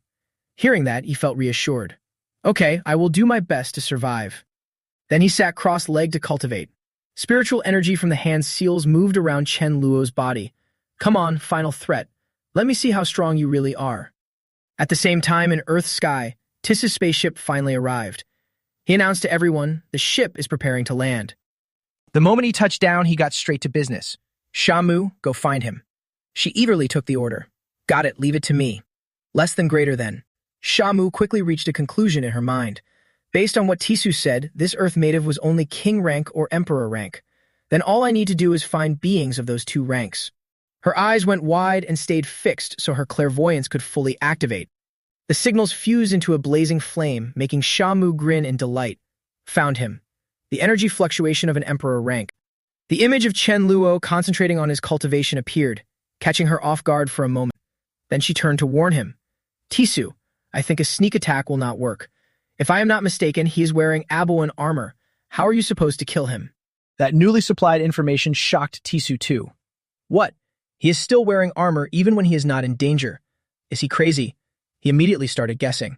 Besides being deathly afraid of dying, he had never seen anyone wear armor that constantly, and he could not have predicted that I would come. Could it be that this guy is terrified of death? But he still decided to act. Fine. No matter what, he has to die. Taking down an emperor rank like him is more than enough for me alone. Guard the four sides and stay alert in case anything happens. Jiamu, Huang Yao, and Li Xiao quickly moved out. Understood. Before long, Tisu had silently appeared behind Chen Luo. If he can walk on air, then I still need to stay on guard. Space lock. Then he used void suppression, making Chen Luo snap his eyes open as he felt the crushing pressure. Chen Luo still had enough strength to stand up, and he secretly let out a breath of relief. That was close. If not for the armor blocking that pressure just now, I would probably have died a sudden death already. While he was arrogantly using air step, you will not get away. Tisu clenched his fist to increase the pressure, but Chen Luo only stared blankly at him. Is this a move that crushes space? And this newcomer is a space god rank. He was also using air step to escape danger. If I cannot beat him, do I really not even have a chance to run? But the path had already been blocked, which startled Chen Luo a little. A barrier. Still, Chen Luo quickly regained his calm. Luckily, in my previous life I ran into plenty of barriers, so I have some experience getting out. But Tisu had already closed in from behind and threatened him. Hand over your armor, and I will stop making things difficult for you. The demand made him grit his teeth. Why does this guy show up and immediately try to strip off someone else's armor? He started thinking about how to escape, so for now. Chen Luo's body vanished in an instant, catching the unguarded Tisu off guard. I do not make friends of creeps. Goodbye. After slipping past him, he was extremely pleased with himself. Trying to use a barrier to trap me? Not happening. Sure enough, Tisu was shocked to the point that his mouth hung open, and his inner thoughts kept screaming. How could he escape my space lock? That is absurd. Impossible. Absolutely impossible.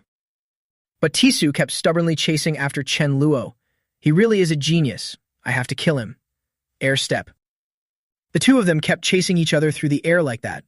Lei Xiao, standing nearby, felt a little confused when he saw Chen Luo. How did he manage to get away from Tisu? But he still had the courage to jump out, block the road, and send a message. Tisu, he's running toward me. The other party hurriedly replied, Got it. I will run over to your position. Then he laid out the battle plan. Lei Xiao, right now, you and I will unleash our biggest move and collapse the space. You will not be able to run away. Lei Xiao grinned smugly. Understood. At once, the violent streams of spiritual energy from Lei Xiao's 9 heavens-buried space move swept through the area.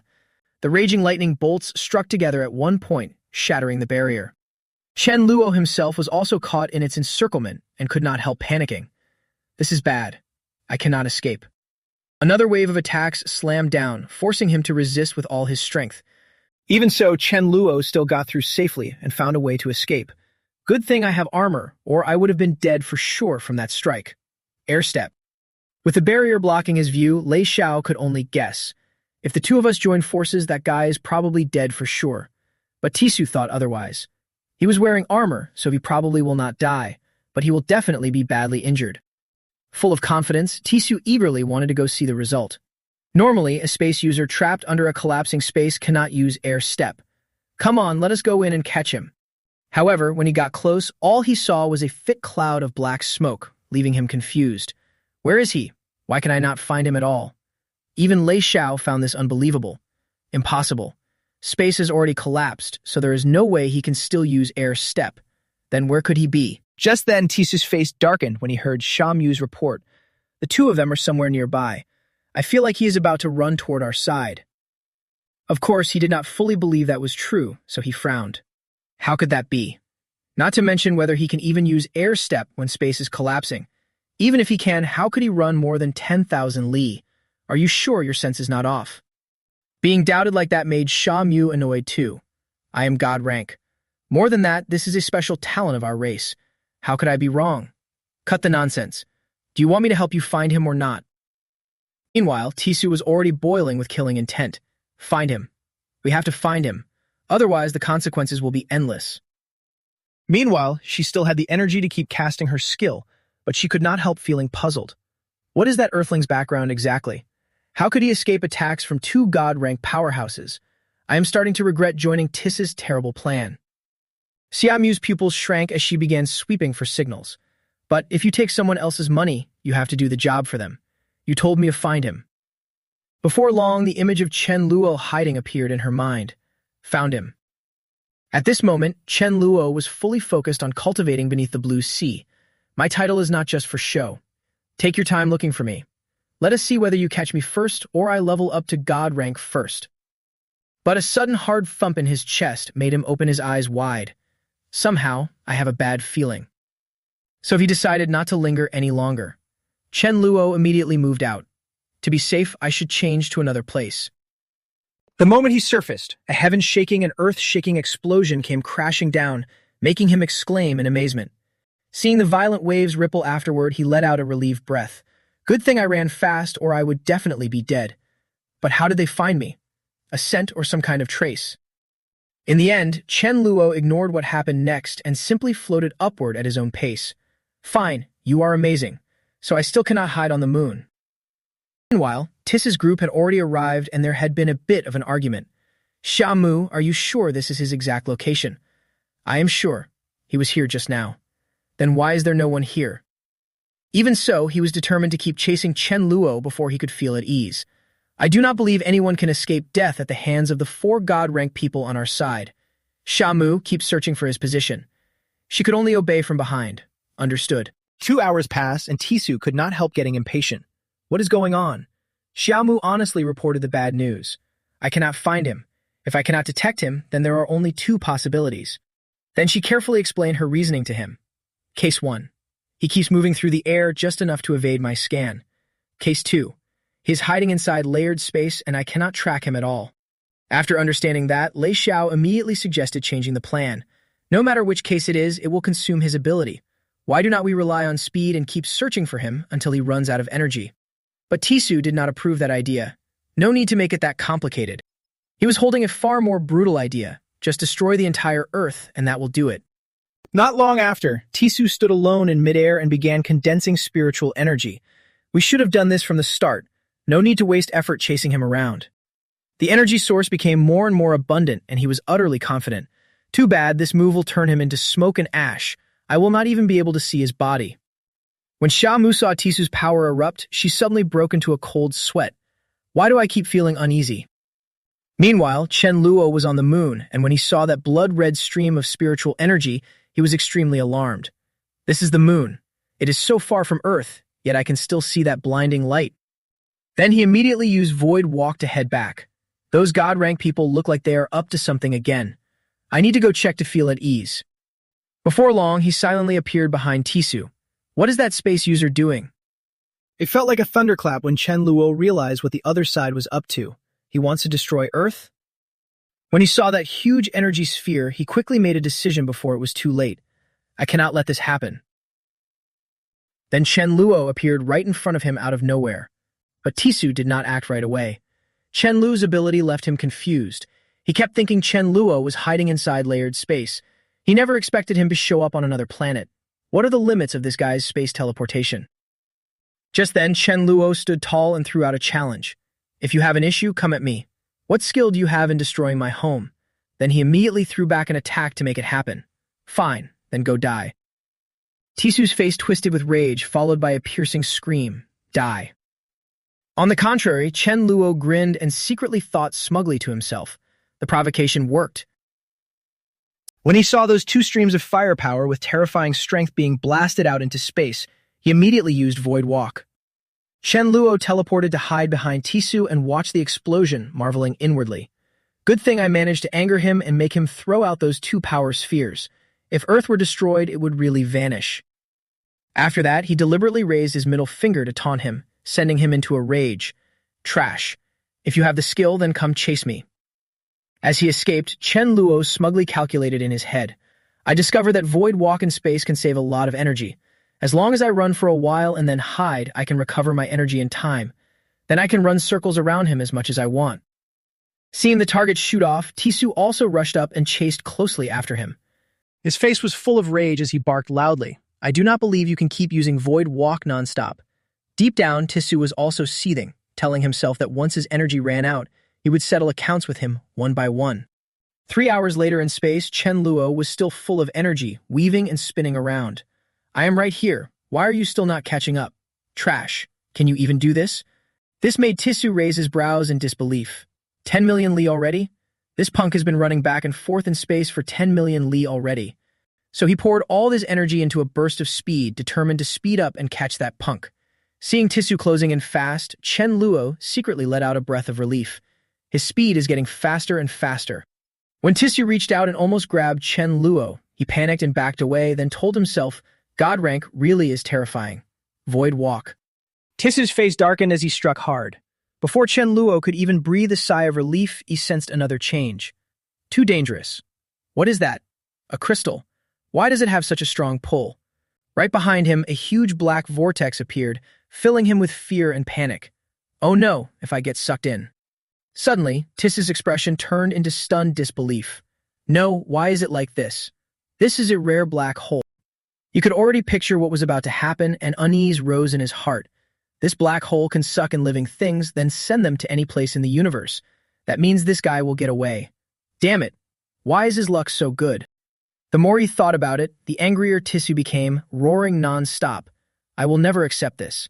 At that point, Snake Mother and Lei Xiao had also arrived. Right in front of them, he pointed ahead and barked the order. Follow the plan and destroy Earth. Knowing the other side was furious, Zamu hurriedly spoke up to stop him. Tisu, that's enough. Leave them a way out. After hearing that, he looked puzzled and asked what he meant by a way out. Zamu explained that before they were invited here, they had no idea how to deal with something like this. Everyone knew very well how dangerous those catfolk were, and he even had the armor, bow and relic, and divine-grade resources. Give him a few more decades and he might become a god. Tisu did not take those words to heart and only mocked him coldly. So what if he had enough strength to slaughter the enemy? So what if he became a god? Still, Zamu kept arguing earnestly. It is actually very hard for him to deal with demigods like us, especially demigods with twin abilities like us. But if a demigod were to team up with him, that would be much easier.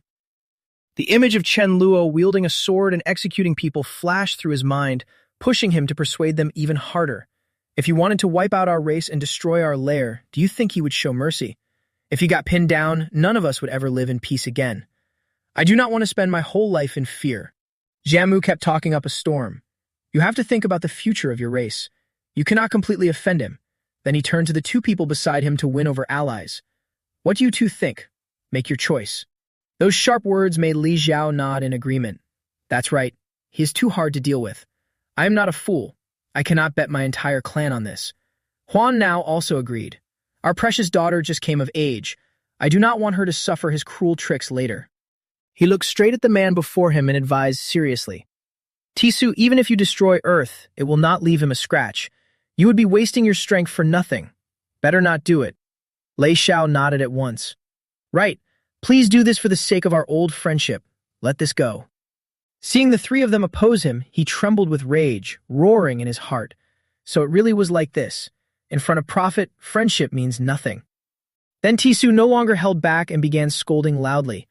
Looking at those spineless cowards, it was truly a disgrace to demigods. We only need to find a time type who can stop time and restrain him.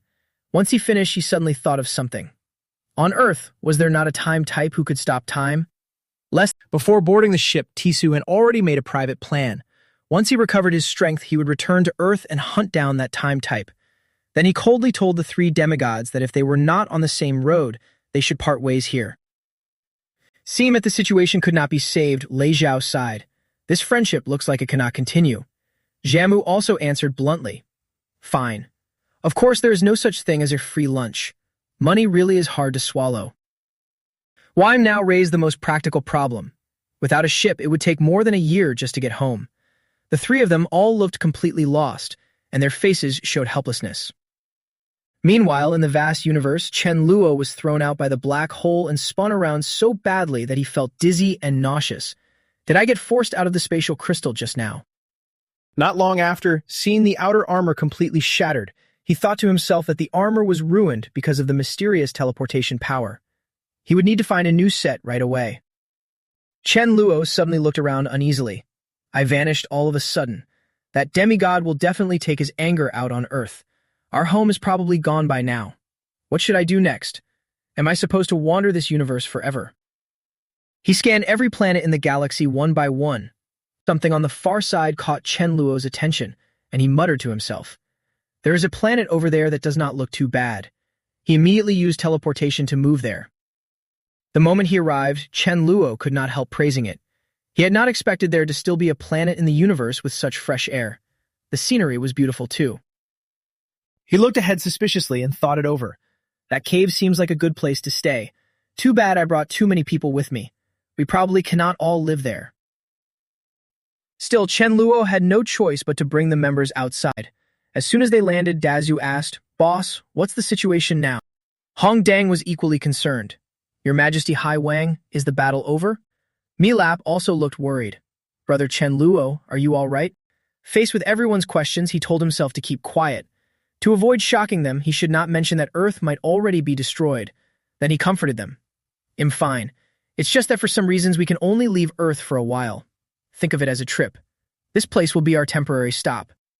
Hearing that, Hong Deng did not think twice and jumped happily into the water. Great. Leave the food to me. A while later, she came up with a giant fish and shouted, Your Majesty Hai Wang, please eat. Chen Luo smiled faintly, but inwardly he was full of doubt. Her heart is in the right place, but who knows if that thing is poisonous or not? Can it even be eaten? Suddenly, he turned around curiously and wondered where that cat sound came from. It did not sound like Mi Fan's voice. Right after that, someone in the team dragged the cat-eared person in front of Chen Luo and proudly showed it off. Look, I found something great. After he looked at it, his face changed in surprise and he muttered under his breath, Cat spirit human. The little cat stared at Chen Luo with big round eyes, looking eager as if it wanted to say something. He quickly realized something. Right, this planet really is a suitable place to live. It is not strange at all to have other creatures here. It seemed to understand its own kind, so Mi Fan walked over to start a conversation. The little cat timidly hid behind her and cried out in fear. After hearing that, Mi Fan immediately translated. It says there are many of its people in the nearby area, and it wants you to take it home. I cannot believe I understood all of that. Could it be that I am some kind of descendant of the cat spirit race? Chen Luo was secretly thrilled. Could he have really come to the legendary cat planet? Then he pointed ahead and said excitedly, Fine, I will take it home with you. The little cat immediately let out a cry, but then a strange sound suddenly echoed all around, making everyone panic. What is that sound? One member asked. There seemed to be quite a lot of them. Another worried voice followed. We are surrounded. Immediately, countless cats rushed in, and Chen Luo could not help admiring them in his heart. So impressive. But why is the hatred in those cats' eyes so intense when they look at us? Mi Fan looked at the cat spirit group and asked in confusion, Why do you hate us? The cat crowd sneered and fired back one question after another. Were you reprogrammed or did you get brainwashed? We captured and humiliated you, and you still ask why we hate you. Have you already forgotten what they did to us? Seeing the whole group of cats grow noisy, Chen Luo's curiosity grew even stronger. What exactly are they talking about? Why is Mi Fan not translating for me? She looked furious, as if she had gone wild. She hissed in outrage. Unforgivable. I cannot believe they dared to treat our cat spirit people like this. Do not be afraid later. I am here, and I will protect everyone. Seeing that attitude, he thought to himself, Did Mi Fan really think she was a cat spirit now? So Chen Luo called out, "Mi Fan, you." But before he could finish, he suddenly turned his head and realized something was coming. What entered Chen Luo's eyes was a group of ferocious beasts, so he immediately guessed in his head that these were flying creatures, and their strength was probably at least level 10. They held weapons and roared in questioning tones. "Who are you? Where did you come from?" "This is one of the planets under Lord Sima Kam's rule," a man beside them declared arrogantly. "All cats here belong to Lord Sima Kam. This is not a place for outsiders." After hearing that, Chen Luo finally understood. So this was a breeding ground for cat spirit humans. A man with a sinister smile bared his teeth and threatened them. "I warn you, Lord Sima Kam is a half-god with great power. If he punishes you, you will not be able to handle it." Still, Chen Luo answered calmly, "Fine. Then let us stay a little longer before leaving." The beast leaders shouted stubbornly, "No, leave now. You must go immediately." Chen Luo looked helpless and sighed. "I want to leave too, but leave to where? Am I supposed to drift through space?" At once he charged forward and said arrogantly, "Have I really overstayed my welcome?" Then came a punch from the heavens so painful it made him stare wide-eyed. "Keep acting if you can." Next, Chen Luo waved his hand to signal his people. "Wipe them all out." They shouted in unison. "Understood." The words had barely faded when a chaotic battle erupted, scattering the birds in the sky in panic. Seeing that scene with their own eyes, the cat spirit people were stunned and worshipful. "He is so strong, truly amazing." One young woman exclaimed in shock. "So they and the man who had imprisoned and humiliated us are not on the same side." Another voice rose with excitement. "A divine protector. He is truly the divine protector sent to us by heaven." At that moment, Mi Fan smiled brightly and turned back to reassure everyone. "We will stay here for now, but rest assured. As long as we are here, we will never let anyone bully you." Half a year passed in the blink of an eye. Chen Luo spent his days in quiet cultivation and reflection. Half a year already. I have finally reached a critical point. A few seconds later, the spatial crystal above his head appeared and shook violently. Just a little more. As long as I break through to demigod level, I can become a god in an instant. Before long, it split into two, while Chen Luo kept thinking. My twin ability has separated into two, and each one has become an independent power. Right then, an astonishing surge of power exploded above Chen Luo, followed by a thunderous roar. The energy was so immense that shockwaves spread all around. In the end, his body rose into the air. The team members saw it and immediately burst into excited chatter. "Look up, that's our leader, right?" someone said. "The pressure is insane. What level did the leader just break through?" Another young man cried in admiration. "Demigod. It has to be demigod level." Meanwhile, Mi Fan's body was also covered in many lines of text and exclamation marks. He really was the type to level up by watching other people's fate. In her heart, she compared herself to him and felt that her own growth was still far behind. Half a day later, Chen Luo felt the change and blurted out in his mind, "This is it? Is this my own law?" He looked blankly at the footprints in front of him and wondered in confusion. What do these patterns mean? Are they mocking me for running all the way here to become a god? Suddenly, a flash of insight cut through his mind, and Chen Luo realized that the law was speaking to him. "Is this the path I have walked? I have already completed 85% of it." His expression went blank while his inner voice roared. "What? I only just understood this part of the path." Chen Luo descended from the sky and fell to the ground, then thought to himself, "Maybe I will only truly be at peace when I can move through the universe however I want with a single thought." As he walked, he kept thinking, "Next, I still need to train my time ability and make use of every second." When they came outside, Mi Lap immediately rushed into his arms and cheered.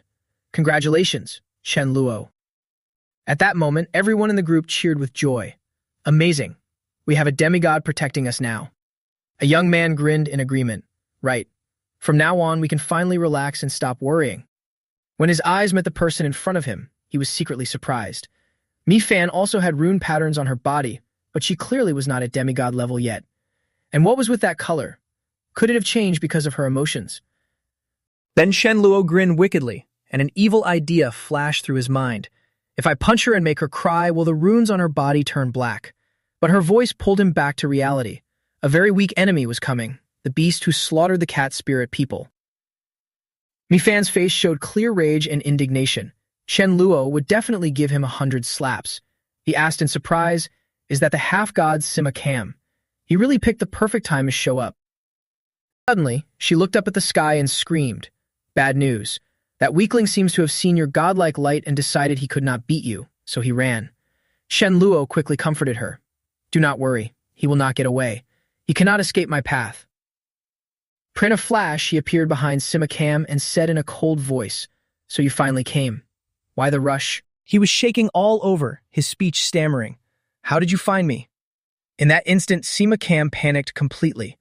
The moment he sensed danger, he had already run, and he had not even reached the cat spirit planet yet. Chen Luo did not waste words. He only waved at him and said, I do not care who you are. Come with me for a little trip. There is no escape. As he was sucked into the space, Sima Cam immediately sent a distress signal through his stone. Lord Huang Now, save me. I ran into someone who just broke through to demigod level. Please save me. They must be chased down at once. This news shocked the man, and he started doubting himself. In more than 100 years in the universe, no new demigod had ever appeared.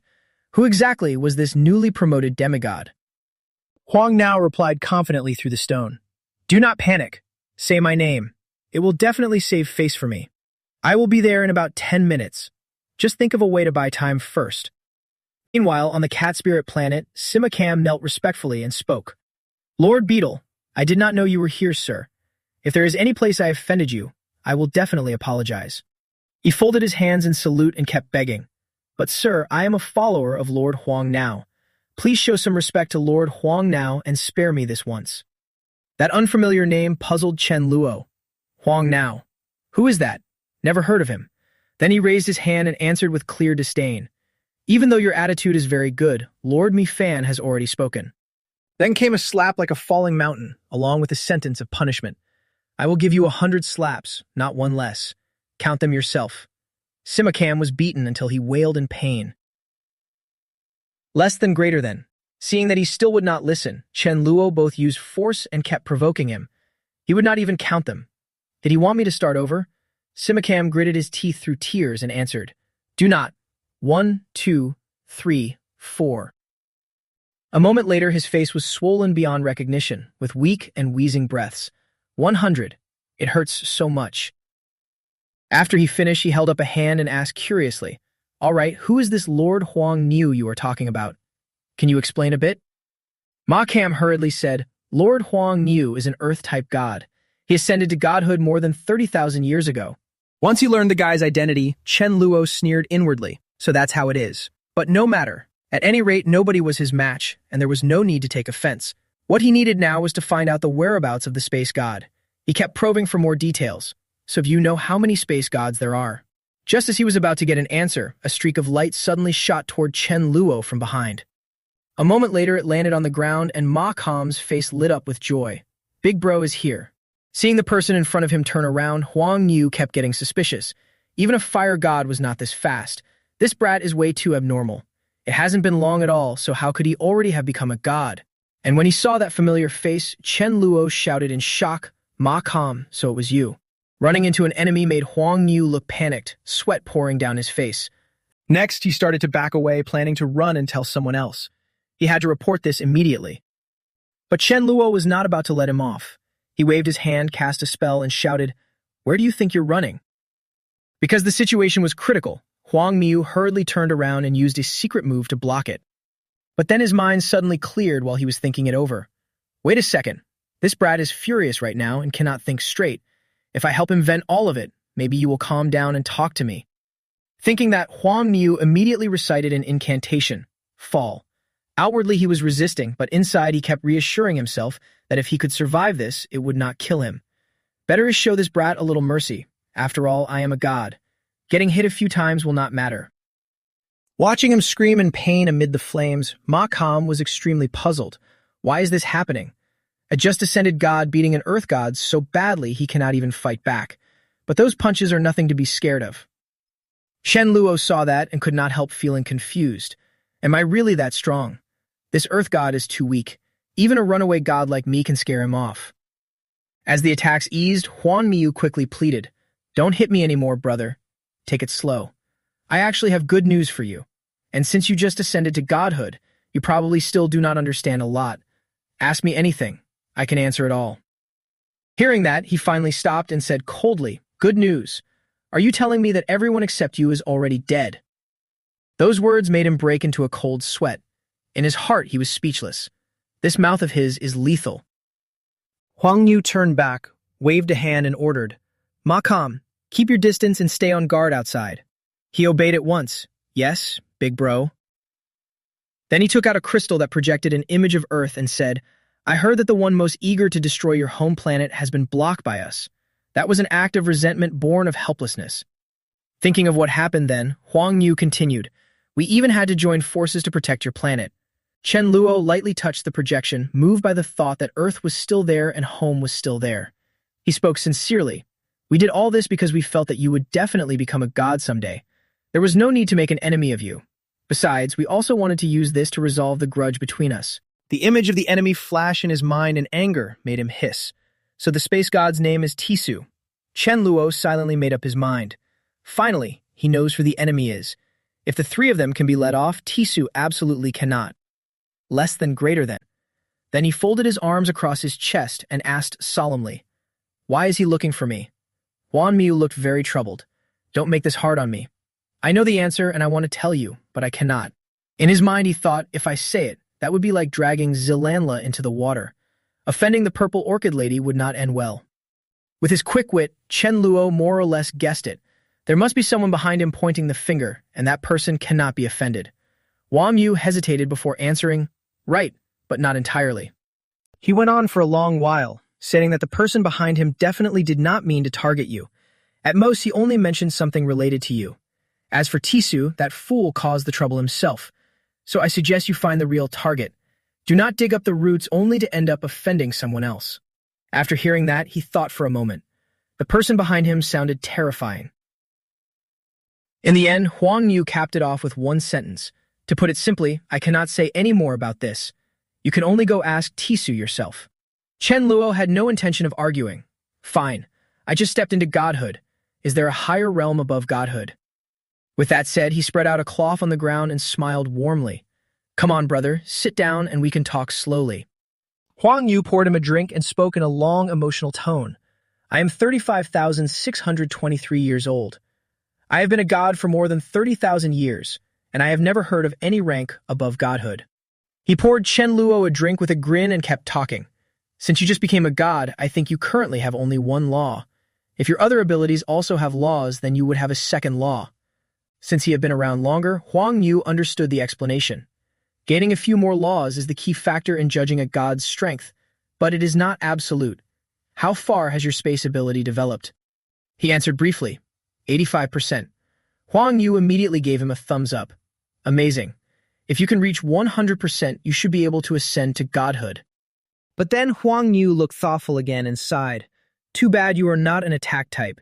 Even if your spatial movement reaches perfection, it still will not increase your offensive power. Still, that's fine.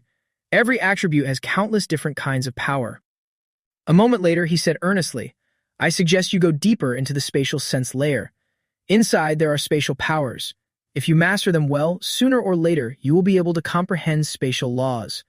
Chen Luo was surprised and thought to himself, "So I can still sense spatial powers. Then doesn't that mean there are still plenty of things I can learn?" In the bright space, while they chatted casually, Chen Luo blurted out, "Right, has anyone ever become a god through regression or a similar ability?" After hardly any thought, Huang Yu replied, "Yes, but it is quite difficult." Hearing that, he stroked his chin, his eyes probing. He asked slowly, "Then what about Tisu? How many laws has he mastered?" After a short pause, Huang Yu raised one finger and said frankly, 2 laws. One is offensive, and the other is movement. As if he already had everything figured out, he kept explaining. Tisu makes money hand over fist by relying on spatial movement, that he makes friends through money and power. His network is very wide. After hearing the whole story, Chen Luo turned away, the corner of his mouth curling into a cold smile. In his heart, he looked down on him. So after all that talk, his rival is just a courier. Huan Yu lifted his glass, refilled it, and sighed. If you think about it, your space-type abilities can all be used for transport. Metal types can make equipment. Nature types can make divine herbs. Earth types like mine are only good for building houses for others, and nobody even wants those. They are only suited to be laborers. He took a sip, then seemed to remember something and added, "At the time, I found 3 ragged guys carrying them away. They had already paid 1 million star coins.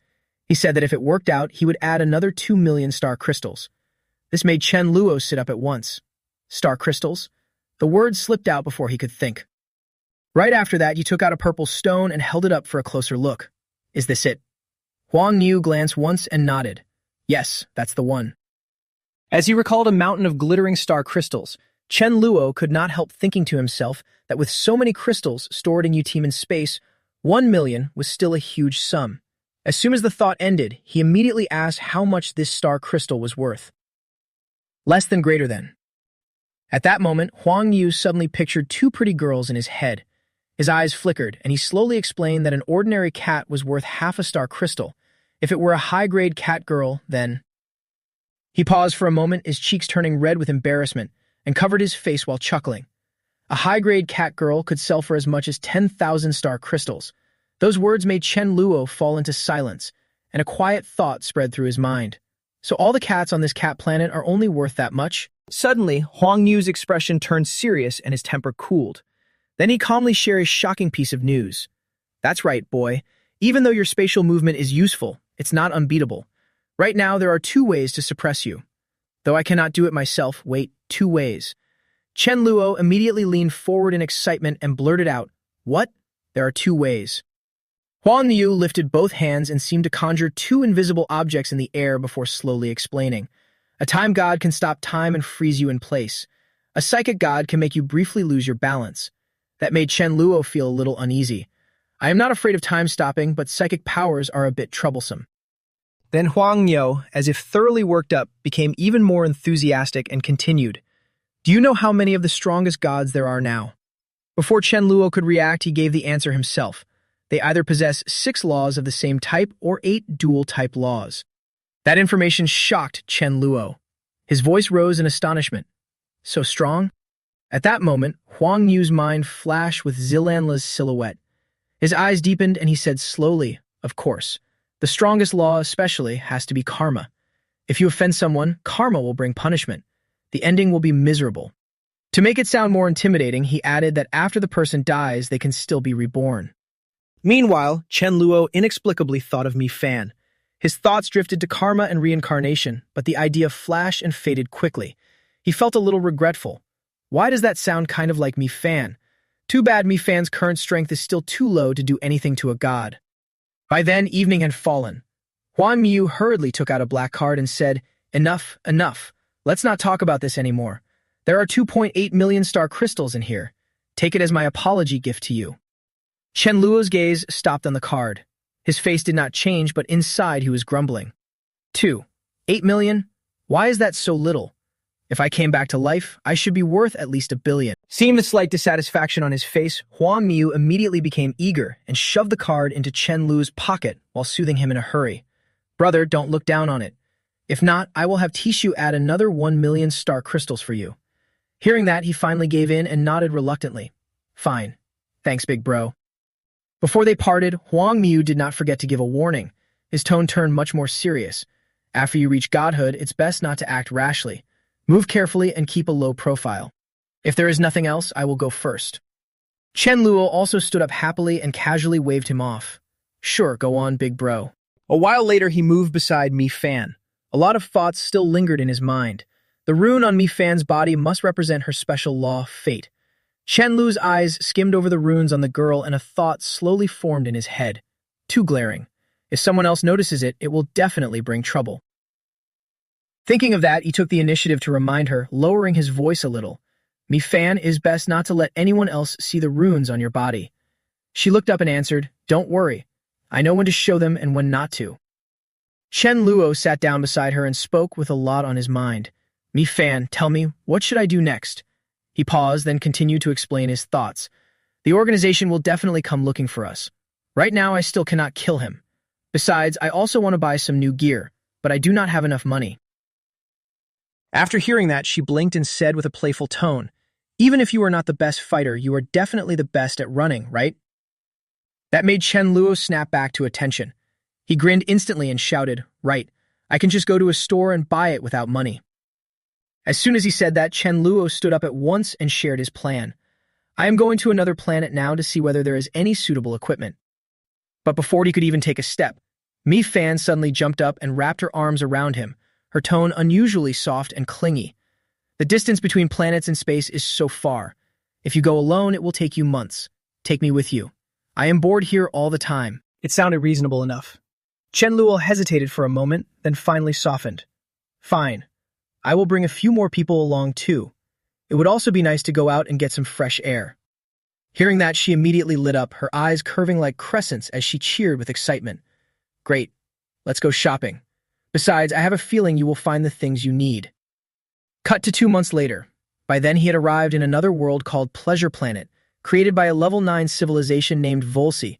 It was also one of the only 2 Level 9 civilizations, and this place was a famously luxurious shopping paradise. Its infrastructure spread everywhere, radiating luxury and modernity.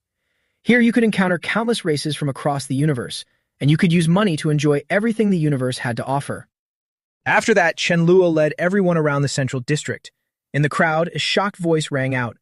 I have never seen so many strange species before. Are those pointed ears really elves? Another person exclaimed, I never thought I would get the chance to go shopping here. Then an excited voice cut in. This is actually pretty interesting. The person next to him was buzzing with curiosity. I wonder if the food here is good.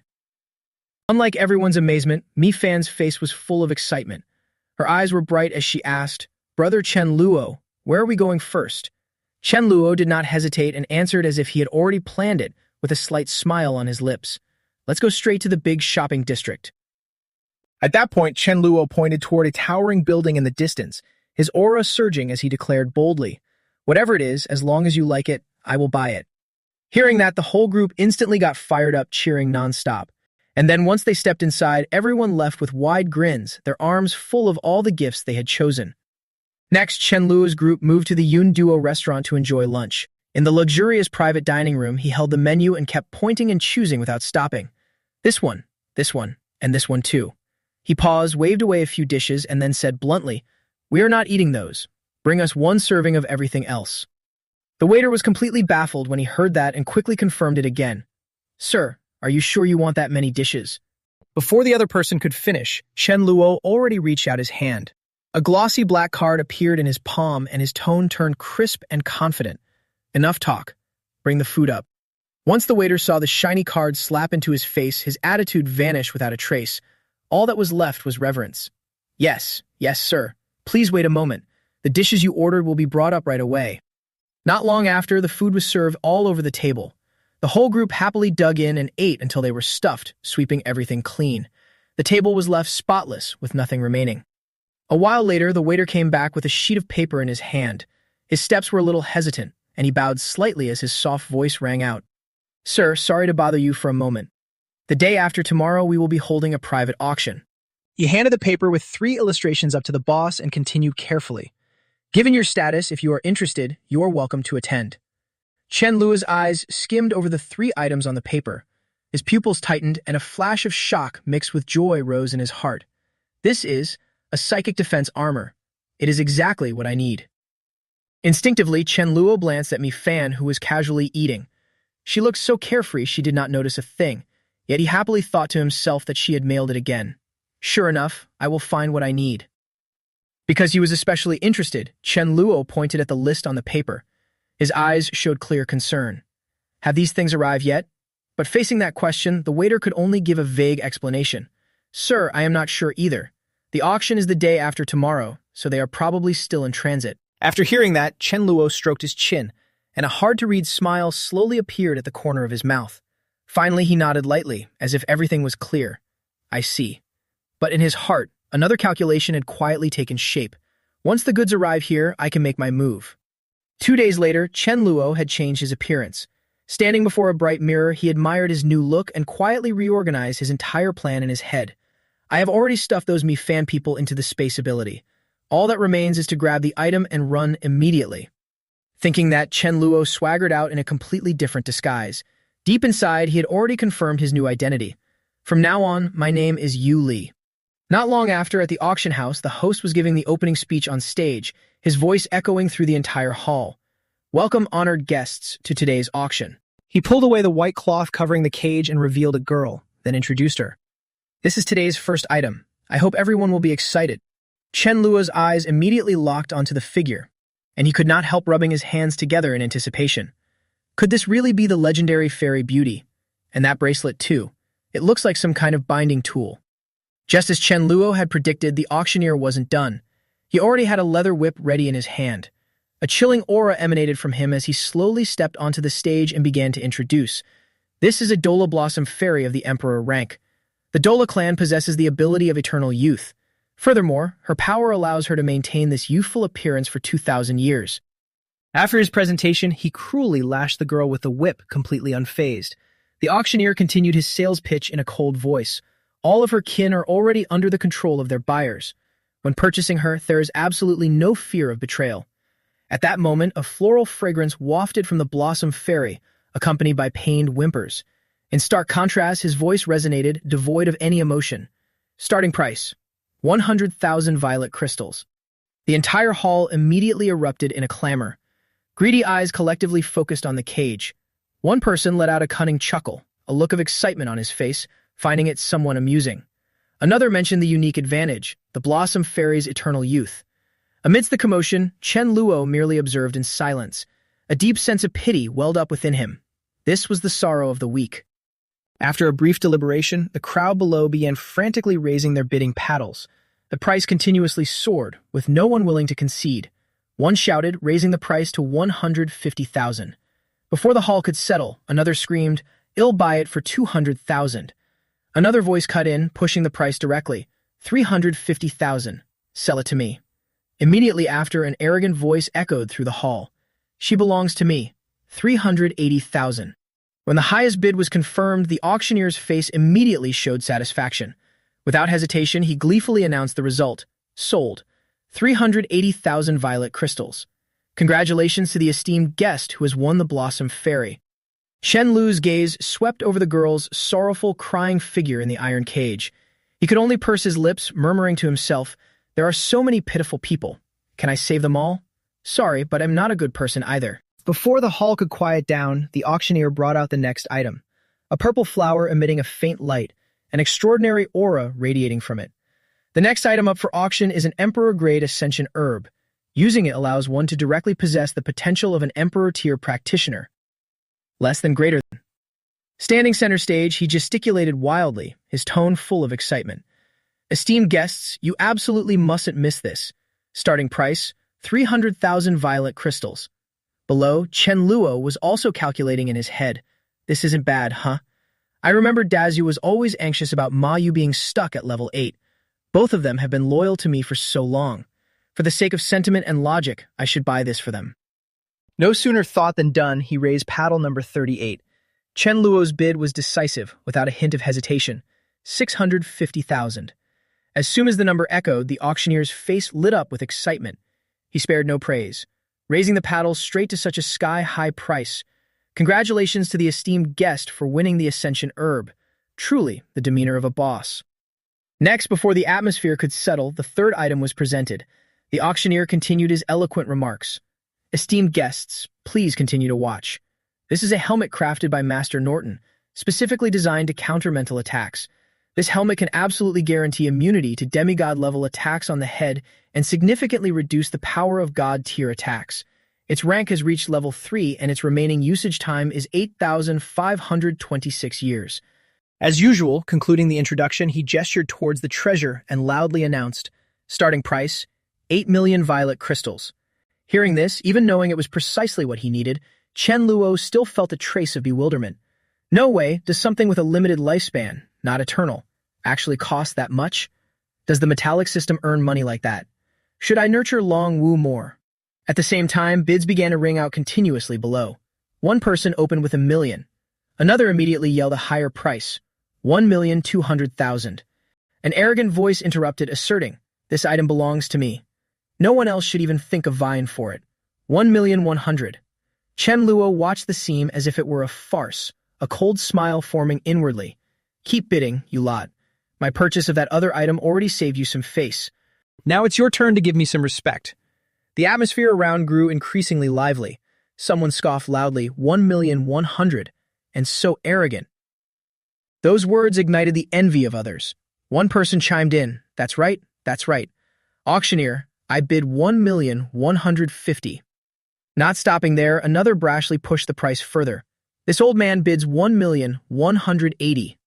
As the numbers continued to climb, a restless figure loudly interjected, urging, "My bid is 1,200,000. Can we drop the hammer already?" Just as the atmosphere grew tense, the entire hall suddenly plunged into darkness, causing a chaotic outcry of panic. "What? The power's out." Someone growled impatiently. "What's going on? Where are the lights? Is the auction going to continue?" Seeing the situation descend into chaos, the auctioneer hastily tried to reassure everyone. "Excuse me, ladies and gentlemen, there seems to be a problem with the electrical wiring. Please, everyone." But before he could finish, the lights flickered back on. He relievedly continued, "All right, let's continue the auction. The current bid is 1,200,000. Is there anyone else who would like to bid higher?" The auctioneer was about to close the bid when he stared in shock at the empty display stand. 1,200,000 first call. The helmet. Where is the helmet? This caused the entire hall to erupt like a marketplace. The crowd immediately questioned, "Where's the helmet? How did it disappear?" Another agreed in unison, "Exactly. It's nowhere to be seen." Someone angrily criticized, "So I bid all that money just to buy an empty space." While the crowd was in disarray, Chen Luo sat calmly, a smile playing on his lips after having already used his void walk ability. His face couldn't hide his triumphant grin and inner smugness. "That worn-out display case thought it could stop me. You're underestimating me quite a bit, aren't you?" Half an hour later, the organizing committee members were still huddled together discussing. One member spoke up. "It couldn't be found on the stage. We checked the CCTV, and no one was seen stealing it." Another speculated, "The highest probability is that it's one of the guests here. A smaller chance is one of the auction staff." Someone spoke nervously, "But everyone who came today is a big shot. We can't just search everyone, can we?" The guests below gradually lost patience and began shouting, "Is the auction continuing or not? I came for that life fruit." Another impatiently urged, "Hurry up, don't waste my time." Under the pressure, the auctioneer reluctantly told the organizing staff, "All right, you all can step down for now. Let's finish the auction first." Afterwards, he warmly returned to soothe the atmosphere. "My apologies, everyone. The unexpected incident has caused a long delay. Now we will proceed to the next auction item. This next item is the life fruit that everyone has been eagerly anticipating." As the item was brought out, the auctioneer announced, "As everyone knows, harvesting a life fruit is no easy feat, so its price will naturally be very high. Furthermore, whoever eats a life fruit for the first time can immediately gain 10,000 years of lifespan." At the same moment, the fruit itself began to cry like a baby. At this moment, Chen Luo was grinning slyly, a thought flashing through his mind. "Although my purpose for coming here was the helmet, this is also a treasure. Since I'm here, I might as well take it with me too." Suddenly, his expression turned serious as he paused, deep in thought. "But I just stole the helmet. The organizers will definitely leave a mark on the life fruit or use another trick." However, a second later, Chen Luo regained his confident demeanor and reassured himself. "It's fine. At worst, it'll be discovered. Anyway, right now, I am supreme." With that thought, he deployed his void walk ability.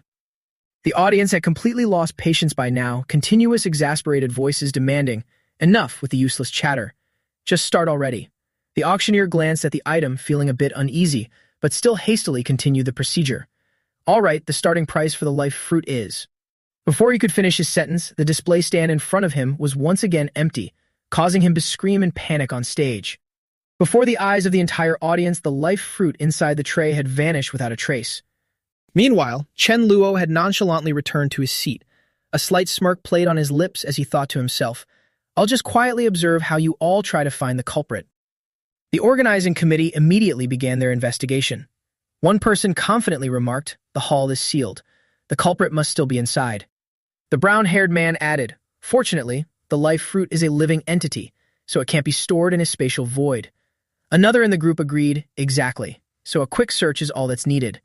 Someone else nodded, "Understood." Just then, the man in red approached a guest, speaking cautiously. "Many esteemed guests came today for the life fruit. You surely don't want the thief to get away with it. So we humbly ask for your understanding regarding our inconvenience. We will need to conduct a brief search of everyone." Soon enough, it was Chen Lu's turn. A staff member approached and asked, "Sir, would you mind standing up and turning around once?" He calmly agreed. Chen Luo cheerfully spread his arms and spun around like a ballet dancer, smugly thinking to himself, "Other spatial voids can't hold living things, but that doesn't mean mine can't. You people shouldn't use ordinary methods to inspect me. After inspecting everyone without finding anything, the man in red was extremely flustered. I don't believe it. I don't believe we found nothing. The crowd below began to react violently. Haven't we cooperated enough? Where's the life fruit? An incensed guest bellowed. This is outrageous. I'll never come to your auctions again. Among the auction guests was Malmo, who cried out in despair, I can't accept this. I can't accept this. He wailed so loudly that everyone paid attention. I've struggled and scrimped for 50,000 years, all for this life fruit. My lifespan is running out. If I don't eat the life fruit, I will surely die. I don't care. You must find the life fruit for me. These lamentations reached Chen Luo's ears. He turned to look, his gaze darkening. This god-tier lightning ability user is about to run out of lifespan, and he's been saving money for 50,000 years. Just how much is that? Suddenly, a chilling thought flashed through Chen Luo's mind. If I could just make this guy die, this god-tier lightning ability user. If you want to blame someone, blame Yidaman for teaching me that lesson last time. Chen Luo's eyes grew sharper, his resolve hardening like steel. For power, no means are off limits. Nobility and pride are nothing worth mentioning. Just then, the man in red approached, advising, Malmo, please calm down. Find another opportunity. The life fruit is truly gone. But Malmo refused to accept this, retorting irritably, Calm down? I don't even have a year left. How can you tell me to calm down? Of course, it's easy for you to say, with so much of your lifespan remaining. Seizing the golden opportunity, Chen Luo clenched his fist, a chilling thrill rising within him. Less than a year left, huh? I just need to use Void Lock to control him, then accelerate his time. If I do that, I can definitely finish him off. To smooth things over, the man in red spoke softly, placating him. Sir, instead of being angry, I suggest you seek your fortune elsewhere. We are willing to compensate you with 100,000 for your travel expenses. Finally, Malmo grudgingly accepted the offer. He snatched the money bag, his face grim, and turned to leave, his rage still simmering. Chen Luo watched his retreating back, secretly pondering. This Malmo suddenly appeared to cause trouble and then left. This couldn't be a trap set by the auction house, could it? After stealing something, as long as it's not for oneself, one would surely destroy the evidence. Yet this buyer treats money like dirt, and he even exposed his own information. A second later, he casually stood up and encouraged himself. I am supreme. Who am I afraid of? Trap or not, I'm definitely taking this bait. That afternoon, as Malmo slowly walked down the deserted corridor, leaning on his cane, a piece of paper suddenly fluttered down right in front of him. As he picked it up, his expression was utterly astonished as he read the message inside. The content on the paper read, Do you want the life fruit? I happen to have one. If you want it, come to the outskirts of Planet Charles. Upon hearing the news, in an instant, all the fatigue and gloom on Malmo's face vanished. He rushed off, his figure transforming into a streak of purple light. Joyful shouts echoed incessantly in his mind. There's a clue about the life fruit? Excellent. Elsewhere, Chen Luo stood afar, silently observing. When he saw the purple streak tear through space and depart, he murmured to himself with satisfaction. Good. The bait has been taken. Not long after, at the rendezvous point, Chen Luo warmly spoke. Hello, Sir Malmo, my friend. Malmo wasted no time getting straight to the point. Do you really have the life fruit? Chen Luo grinned amiably, confirming, Yes, the life fruit from the auction is with my friend. He's on his way here. Please wait a moment, sir. But internally, he was secretly calculating. The longer I drag this out, the higher the success rate. At most, I'll let him stroll in my spatial pocket for a few months. Malmo's face was filled with excitement as he hastily replied, All right, but you're not trying to trick me, are you? Even though I am old, I can still self-destruct and take you with me. Hearing this, Chen Luo smiled and continued his act. You are too suspicious, sir. Let's discuss the price. The life fruit is an unparalleled treasure. How about this? I'll sell it to you for 5 million. What do you say? That number startled Malmo, making him blurt out, 5 million. The auction price wasn't even that high. Besides, your item is stolen goods. Next, Malmo haggled. Kid, be reasonable. I'll buy it for 4 million. If you push it too far, I won't pay a single coin more. Chen Luo happily agreed. All right. Please don't be angry, sir. 4 million is also fine. But Malmo still appeared extremely cautious and made a suggestion. I'm not comfortable dealing with you alone. I want to bring a friend as a witness. Hearing this, Chen Luo immediately refused. Sir Malmo, I'm afraid that wouldn't be appropriate. Although Chen Luo rejected his request, Malmo still took out a red crystal to transmit a message. Hey Tisu, didn't I borrow money from you last time to buy a life fruit? Well, here's what happened. Yes, I'm on planet Charles. This familiar name made Chen Luo startle, his face turning purple. In his mind, two words escaped. Tisu. Meanwhile, Malmo was still absorbed in his conversation through the crystal. If I get tricked, won't the money I borrowed from you be a total loss? Why don't you come and see for yourself? All right, the seller and I will wait for you here. Hearing these words, Chen Luo's face darkened. He turned away, a chill running down his spine. So Tisu is coming here? After finishing his conversation, Malmo put on an honest expression, probing a little. Just in case you use this to threaten me, surely it's not too much to call a friend. Seeing this, Chen Luo waved his hand. Not too much at all. Now, I'll send you on your way. As he spoke, he secretly used his skill, time acceleration. Malmo sensed something was amiss and immediately unleashed a series of purple lightning bolts, roaring. Damn it! What are you trying to do? He continuously struck at Chen Luo with lightning, demanding aloud, Why are you attacking me? Don't tell me you don't have the life fruit. At the same time, Chen Luo merely smiled silently and cast his spatial ability, Void Walk. Seeing his opponent easily dodge his attacks, Malmo, filled with resentment, continued to hurl countless lightning bolts and curses, wasting my precious time. Damn it, you deserve to die. The surrounding space was ravaged by lightning.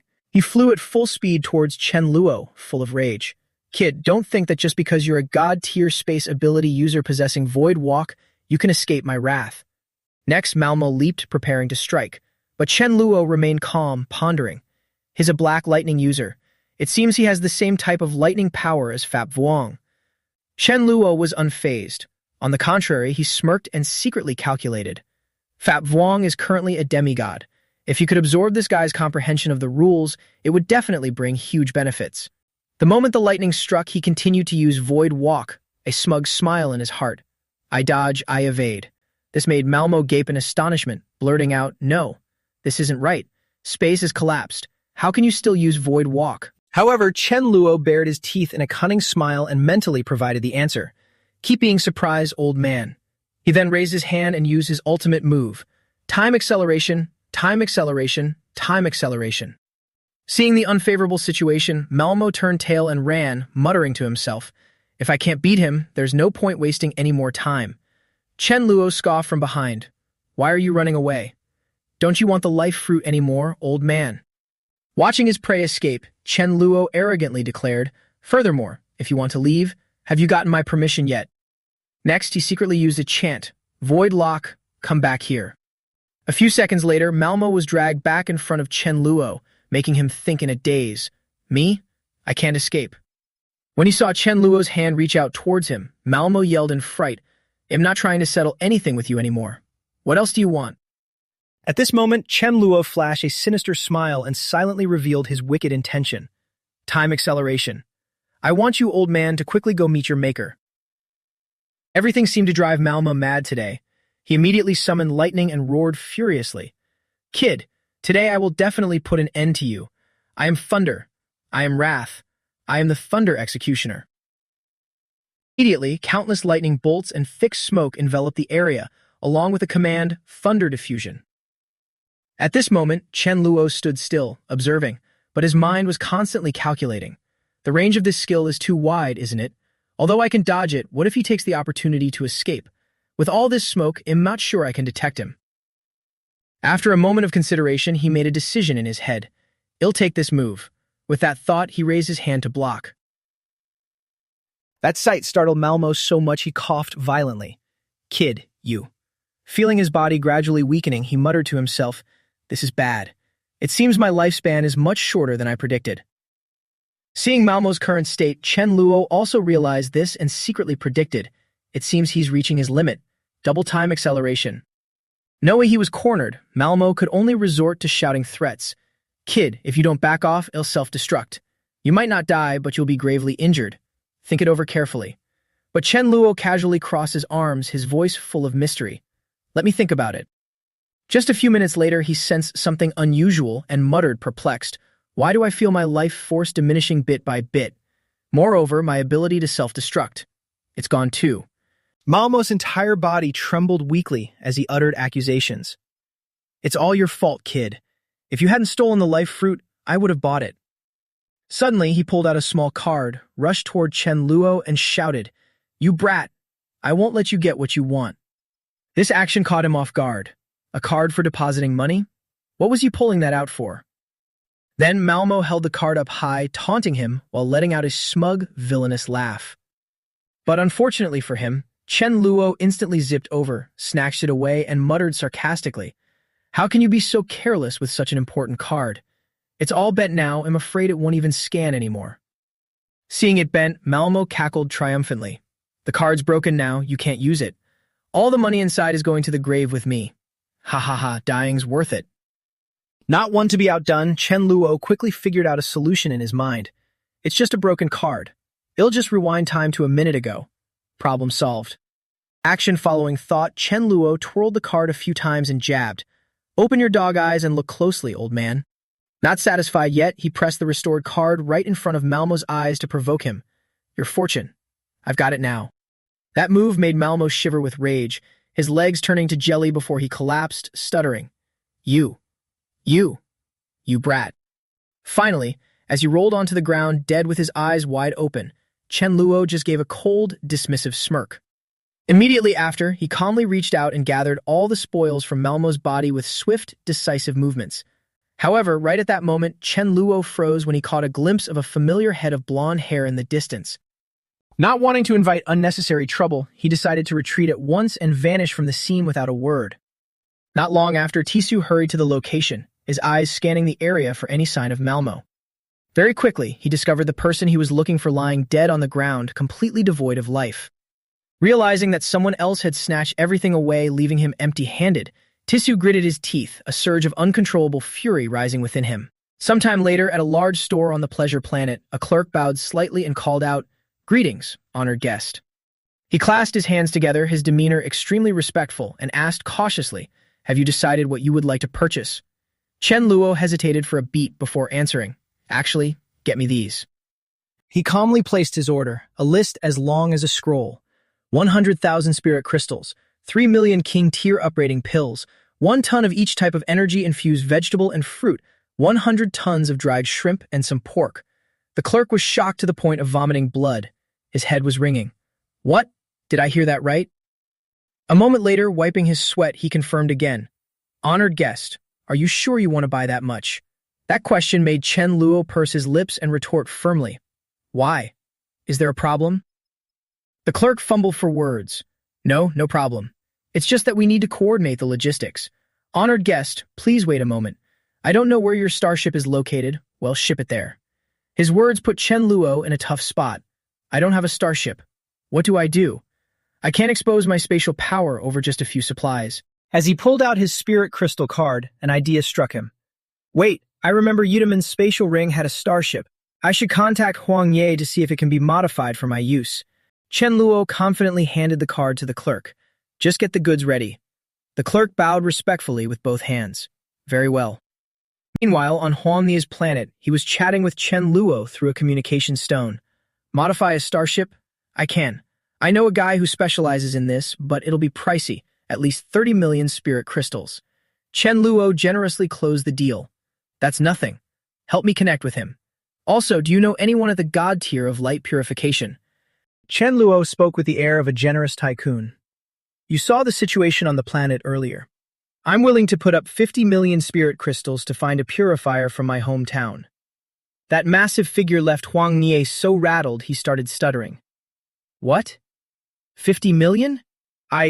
Look." Internally, Huang Ye was baffled. How is he throwing money around like it's a game? Where on earth did this big brother make his fortune?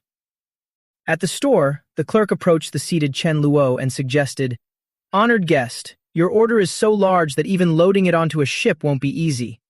Do you need me to contact an interplanetary logistics expert for you?" Seeing the brilliance of the idea, Chen Luo agreed. "Fine. Find me someone skilled. Money is no object. You understand?" He bowed his head. "Understood. I fully understand." Seconds later, the clerk hurried away and took out a communication stone. "Honored guest, Seph, we have an interplanetary delivery request. Could you please make a trip here? After the call, he returned and spoke reassuringly. Sir, please rest assured. The Sept I found is a seasoned professional. He's backed by Tisu, and he inherited the trade from the great master himself. He is highly trustworthy. Hearing that name made Chen Luo shudder internally. Tisu's backing? Talk about enemies meeting on a narrow road. 10 minutes later, the clerk brought the guy in and introduced him. Look, honored guest, he's here. Chen Luo looked at the man and asked in a low voice, You are Seph. How much to transport 10,000 pigs to the cat planet? The guy's face showed signs of craftiness along with a merchant's greed. It will take 10 trips, 50,000 spirit crystals per trip. The clerk was stunned, thinking to himself, Wow, Seph, isn't this quote a bit too greedy? Chen Luo knew exactly what the guy was up to, but he just mumbled to himself. These pigs are only worth a few tens of thousands of crystals, yet he has the nerve to demand 500,000.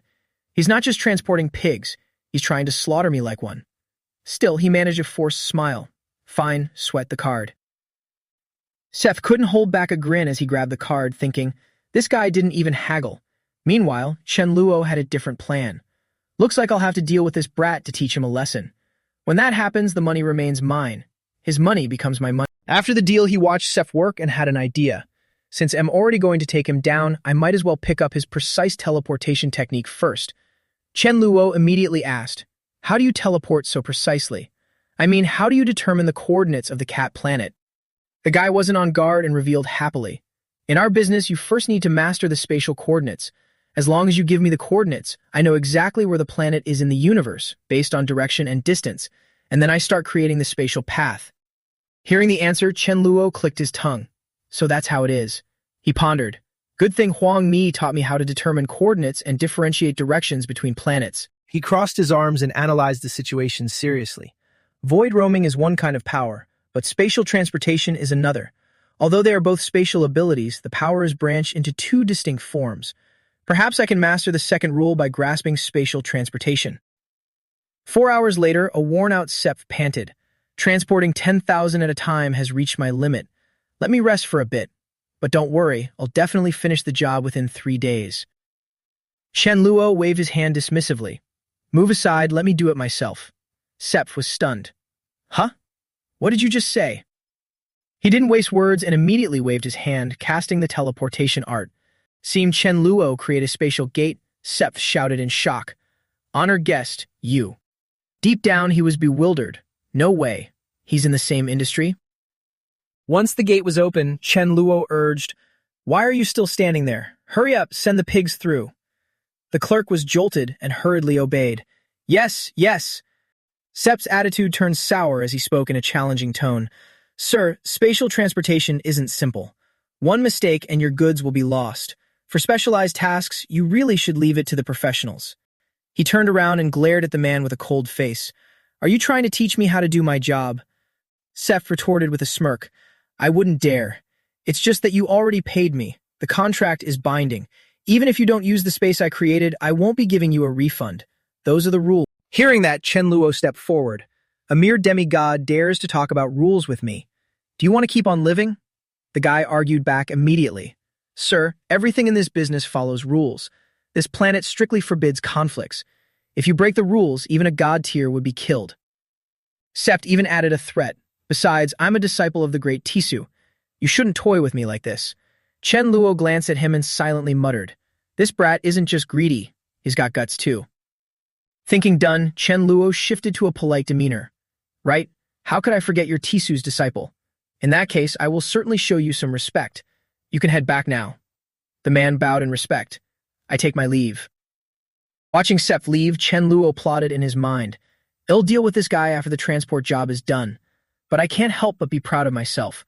I really am a genius when it comes to transportation. Suddenly, Chen Luo felt something, and couldn't help but exclaim internally. The seven-colored light. It seems the second rule is coming. Outside, a blinding beam of light shot down, leaving the crowd in awe. Everyone look up. I wonder who was lucky enough to be favored by the law. A promotion to deity. Another person guessed. The light seems aimed at the monster shop. They're performing spatial teleportation inside. Could it be Seph?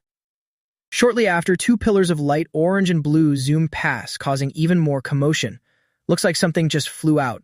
A sharp voice responded, Don't shout. Those are the god-tier guardians Richard and Sentai. Someone else remarked with admiration. I never expected this to catch their attention. It wasn't just the curious crowd, even the god-tier planetary guardians were watching.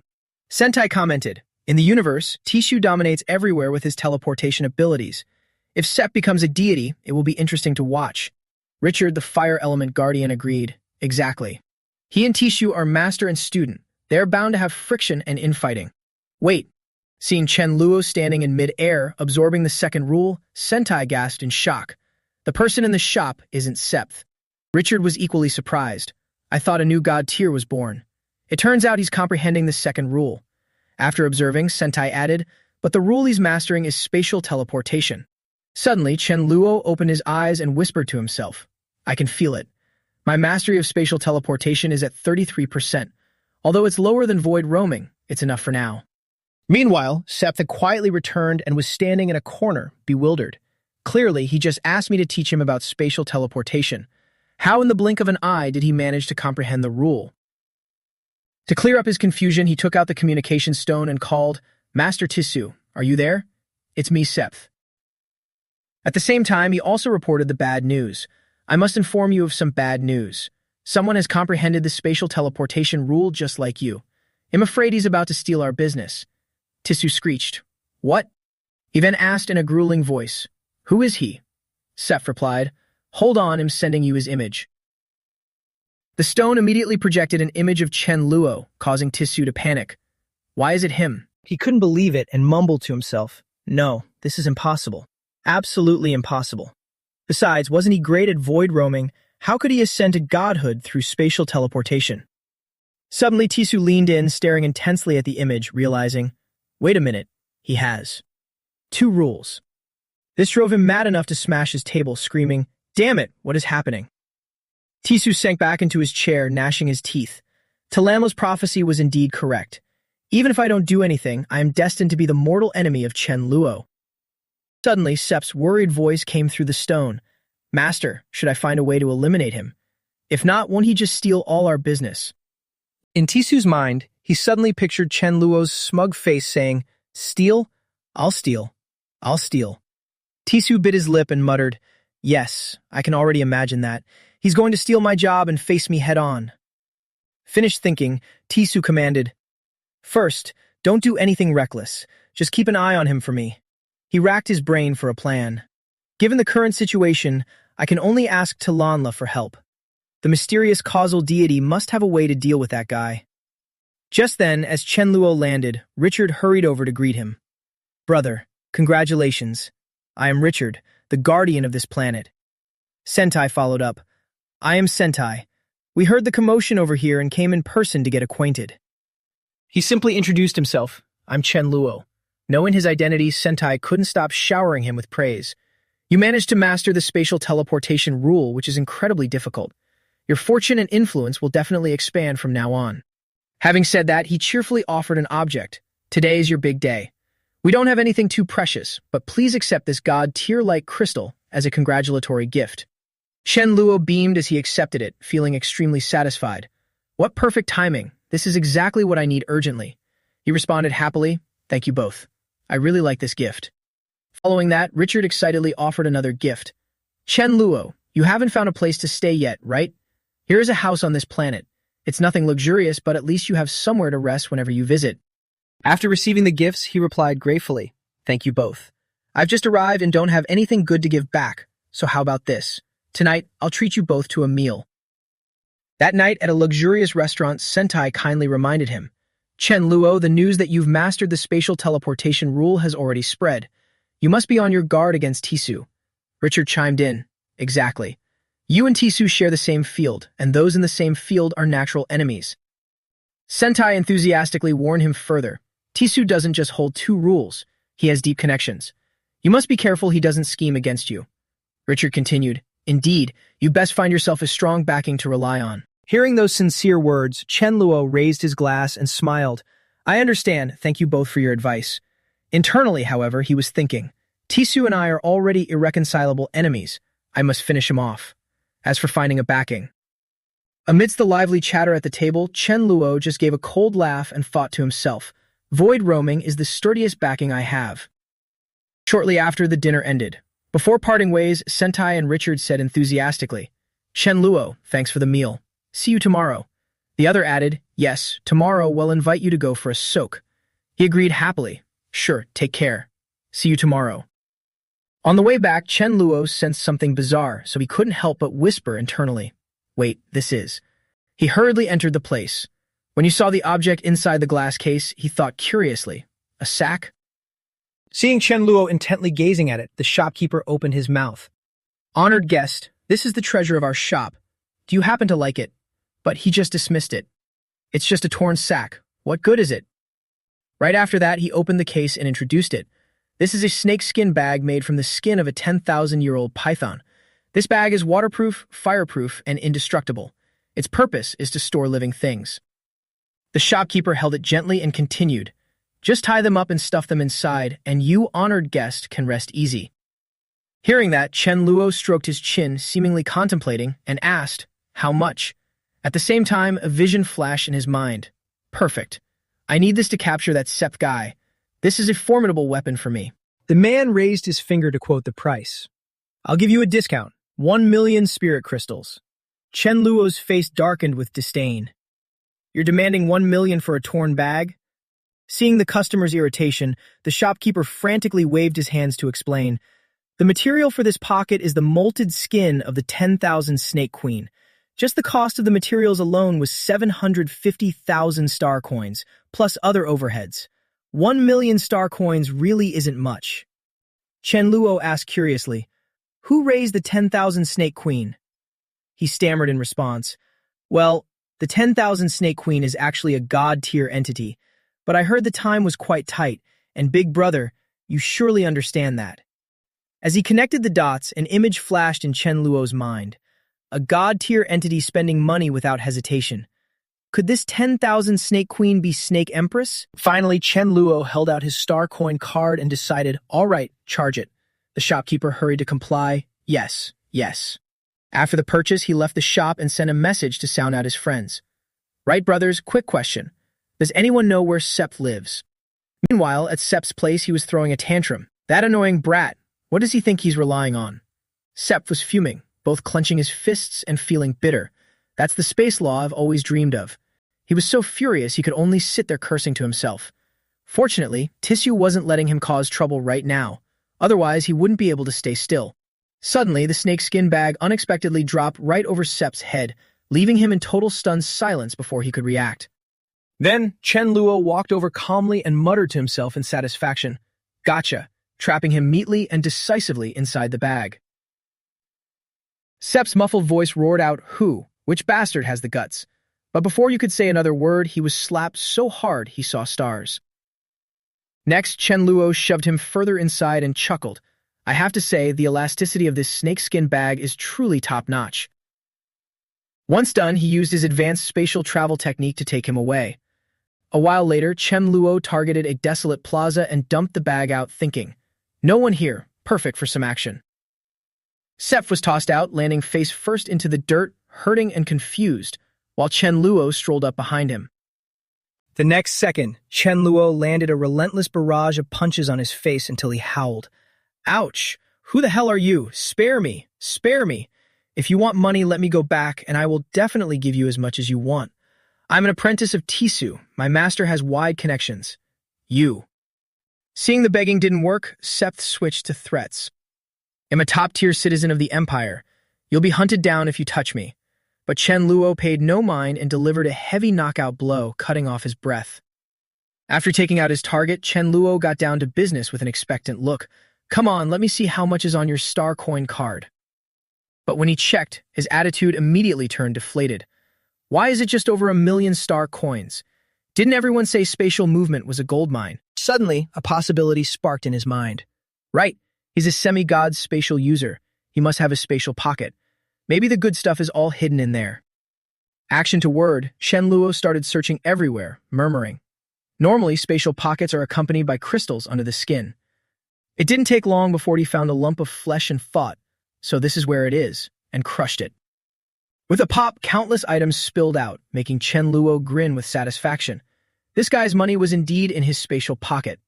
He put the star coin card had just found into the scanner with an eager expression. Let me see his true net worth. Looking at the numbers displayed, Chen Luo's eyes widened. He gasped in genuine shock. Oh my god. 52 million star coins. Enrich. Looks like you really were loaded. Just as he was rejoicing, his eyes caught sight of a black notebook on the side. The scribbled characters on it made him wonder, are these his notes on mastering the laws? He was busy reading through the notebook when suddenly his communication stone vibrated, making him think. Evening? Could there be some urgent business? As soon as he connected, Richard spoke excitedly. Little brother, sorry.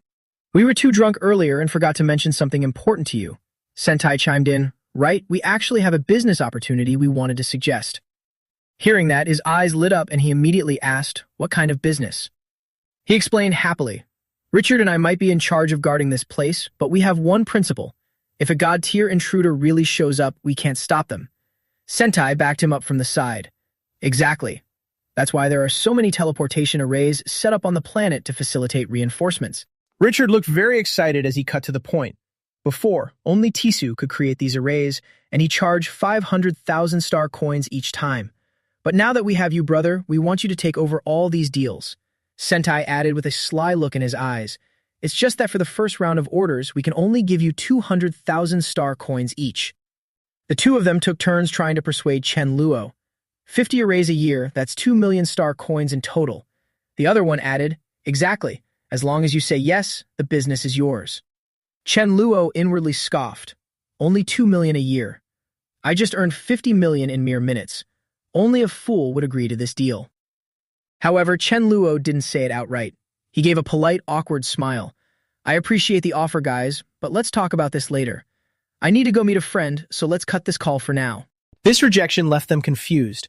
Sentai complained the leader wanted to let him and Tisu compete. That's the only reason he gave him this chance. Richard just sighed in disappointment. That's a huge deal worth 2 million a year. How could he just turn it down like that?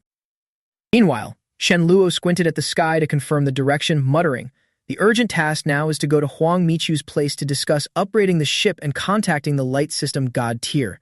It would take 3 months to reach the planet where Huang Michu is using standard flight technology. Luckily, I know spatial teleportation should be there in a few days. At the same time, Tisu reached Lan La, who was fishing. Big sister, I have failed. Her eyes turned cold and she rasped, failed. Lan La turned to look at him and ordered, tell me everything that happened. Tisu bowed respectfully. Yes, it all started when the Ba family came looking for me. Half an hour later, after recounting the whole story, he knelt and begged desperately. That's what happened, big sister. Please, save me. He is advancing too fast, faster than I could ever imagine. Lan La was fishing while deep in thought. To think he could break my prophecy. Could some other causality be helping him, or is it fate? She continued to analyze. I am a master tier of causality. Ordinary fate cannot break my prophecy. It must be luck itself. A moment later, Lan La laughed, amused, then felt dissatisfied. They say fate overcomes causality. I don't believe it. On what grounds? Then she stood up and looked towards Tisu with firm intent. Everything has an outcome.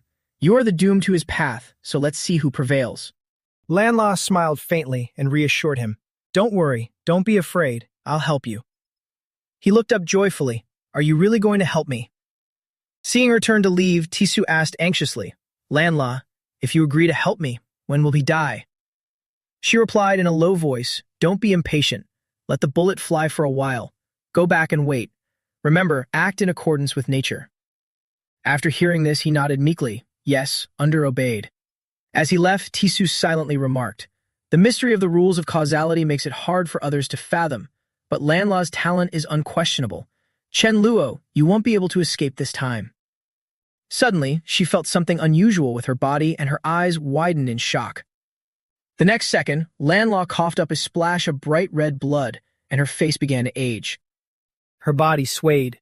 She found it hard to believe. I only tried to arrange the causality of the spatial system and already suffered such a heavy backlash. Is there something special about that spatial system too? Looking at her own aged face reflected in the water, Lan La cursed in her heart. Damn it! It seems that spatial system isn't any weaker than fate, but it doesn't matter. I've already made my move. At Huang Nichu's residence, a subordinate reported carefully, Master, there is a young man outside named Chen Luo claiming to be your friend. Hearing his name, he was startled. Chen Luo? Did he come here this fast using spatial teleportation? Huang Nichu stood up and said urgently, "Bring him in at once." "No, I'll go invite him in myself. Go get little Luff for me." He bowed instantly. "Yes, master." At this moment, Chen Luo was admiring the surroundings and clicked his tongue in wonder. Such lush gardens. The area must be at least tens of thousands of acres. Huang Michu's lifestyle truly makes one envious. A moment later, he walked out to the gate to welcome him. "Chen Luo, come in, come in." Next, Huang Michu poured tea personally to entertain him, and at the same time his daughter walked in. "Father, were you looking for me?" Huang Michu immediately introduced her formally. "You arrived at just the right time. Little Li, this is Uncle Chen. Be polite and greet him." Huang Michu's daughter, Huang Li, bowed gracefully. "Greetings, Uncle Chen." He glanced at Chen Luo with a sly smile, testing the waters. "My daughter isn't bad, right? Want to think about it." He didn't answer aloud, but his attitude clearly showed his lack of interest. "I'm not that fortunate. Never mind, never mind." Chen Luo smiled awkwardly as he handed a card to Huang Li and said, "Mies, consider this a meeting gift from me." In his mind, he had already calculated. It's a perfect opportunity to use the over 1 million star coin card from Sept to grease the wheels. She accepted it with both hands, grinning ear to ear. "Thank you, uncle." After that, Huang Michu discussed the main issue directly. The project to upgrade the ship and find Snake Empress is doable, and we can even get you a discount. But the light system god tier you requested is really hard to find. Suddenly, he patted his head as if he had just remembered something. "Oh, that's right, Snake Empress might know." "Wait a moment, let me ask her." Through the communication stones, Snake Empress replied, "Looking for light systems to cleanse your hometown."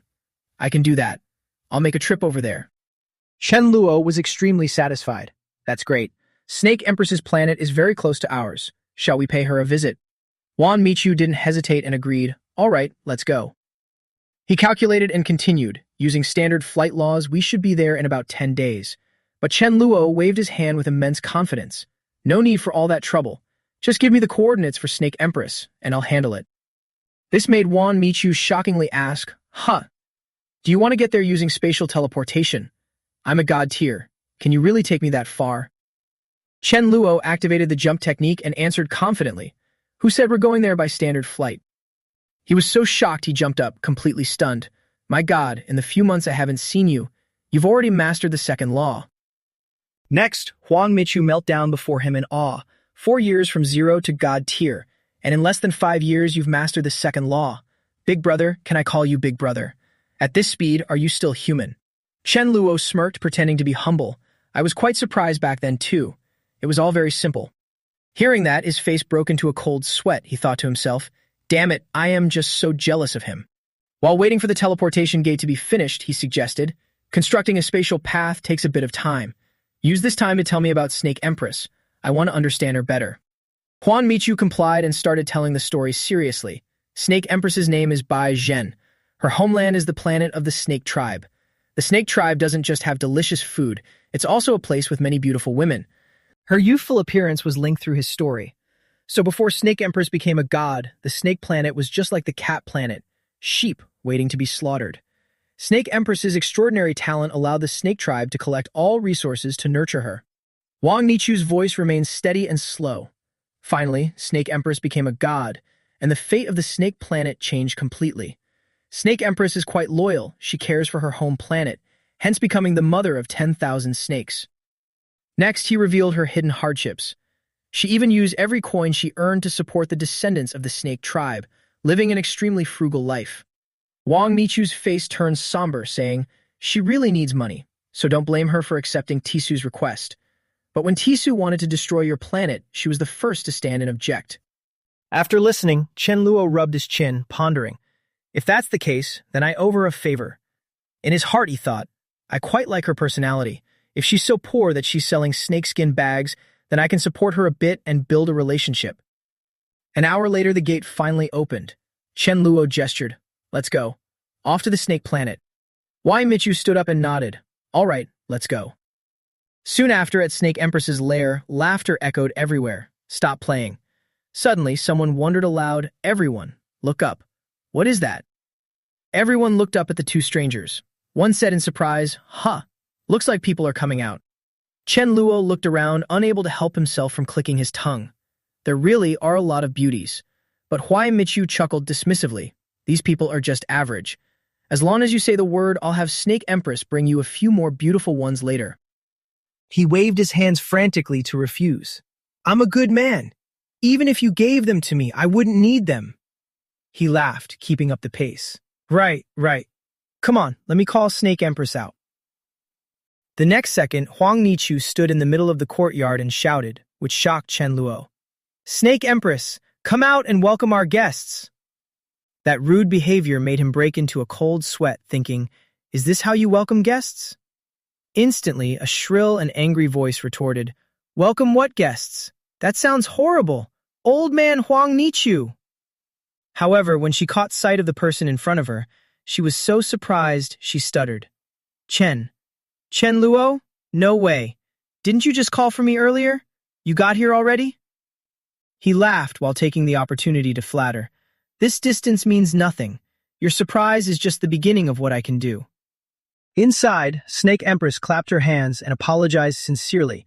Chen Luo, back then, life was hard, so I had to give you a hard time. I want to take this opportunity to sincerely apologize to you. When in Rome, do as the Romans do. Chen Luo decided to follow along and kept his composure.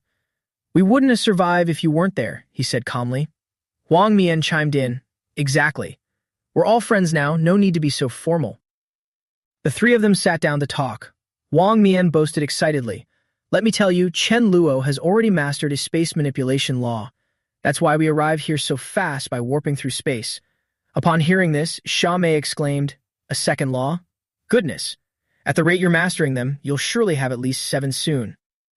Suddenly, in the middle of the conversation, she stood up abruptly. Exactly. You two wait for me for a second. 10 minutes later, Xia Mei returned to the living room and said, this is a seed of the world tree. It can cleanse all pollution. Huang Mian held the box with both hands, cradling it carefully. Inside lay a single green seed. After seeing it, he shouted in shock, unable to believe his eyes. No way. Selling this at an auction would net at least 3,000 crystals. The point is, money can't even buy this. You're just giving it away? Are you really the stingy Xia Mei I know? But Xia Mei ignored him, turning to talk to the person opposite her. After the seed grows into a tree, it will bear fruits with various functions. Chen Luo, your home territory will grow stronger by the day. Huang Nian then revealed more useful information. Not only that, the tree can grow leaves as protective shields. Once fully mature, it can reach the demigod stage. I hear if its potential is truly top tier, it might even become a god. Chen Luo stared intently at the box in disbelief, reconfirming. So just relying on this one seed can completely purify all the pollution caused by O'Brien and the invaders. Xia Mei calmly replied, actually, it's not that effective on its own, but I have other ways to clean up your planet. You'll understand when you reach Earth. Rest assured, leave it to me, I can definitely solve it. As usual, Chen Luo handed over a card and said, thank you for this sitting card. However, Xia Mei waved her hand and bluntly refused. No need. Just consider this a gift for our first meeting. Suddenly, she tossed her head and said coldly, all right, enough about that. I'm hosting a welcome party for you tonight. As for you, Huang Nian, your job here is done. You can go now. Seeing this, he looked stunned, while he let out a disappointed wail. Hey, how could you be so heartless? That night, Xia Mei smiled suggestively. Chen Luo, I see you're all alone. How about I call a few juniors to take care of you? He was shocked and blurted out, what? Having said that, she gestured proudly. They are all demigods, extremely outstanding juniors. Let them take care of you in the future. If there's any small task that needs doing, just leave it to them. You can even guide them when you have time. Chen Luo glanced at them and thought to himself, they're all demigods. Xia Mei pointed at the 4 beautiful, seductive ladies in front of her and continued. They are Thu, Lan, Dong, and Truck.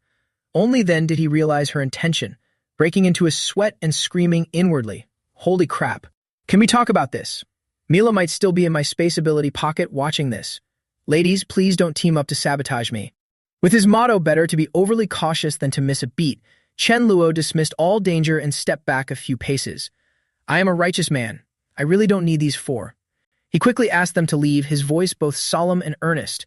You 4, please return. Xia Mei looked full of doubt as she watched Chen Luo's desperate rejection, her expression a mix of suspicion and curiosity. Could it be he doesn't like them? Well, he's young and has high standards, that's normal.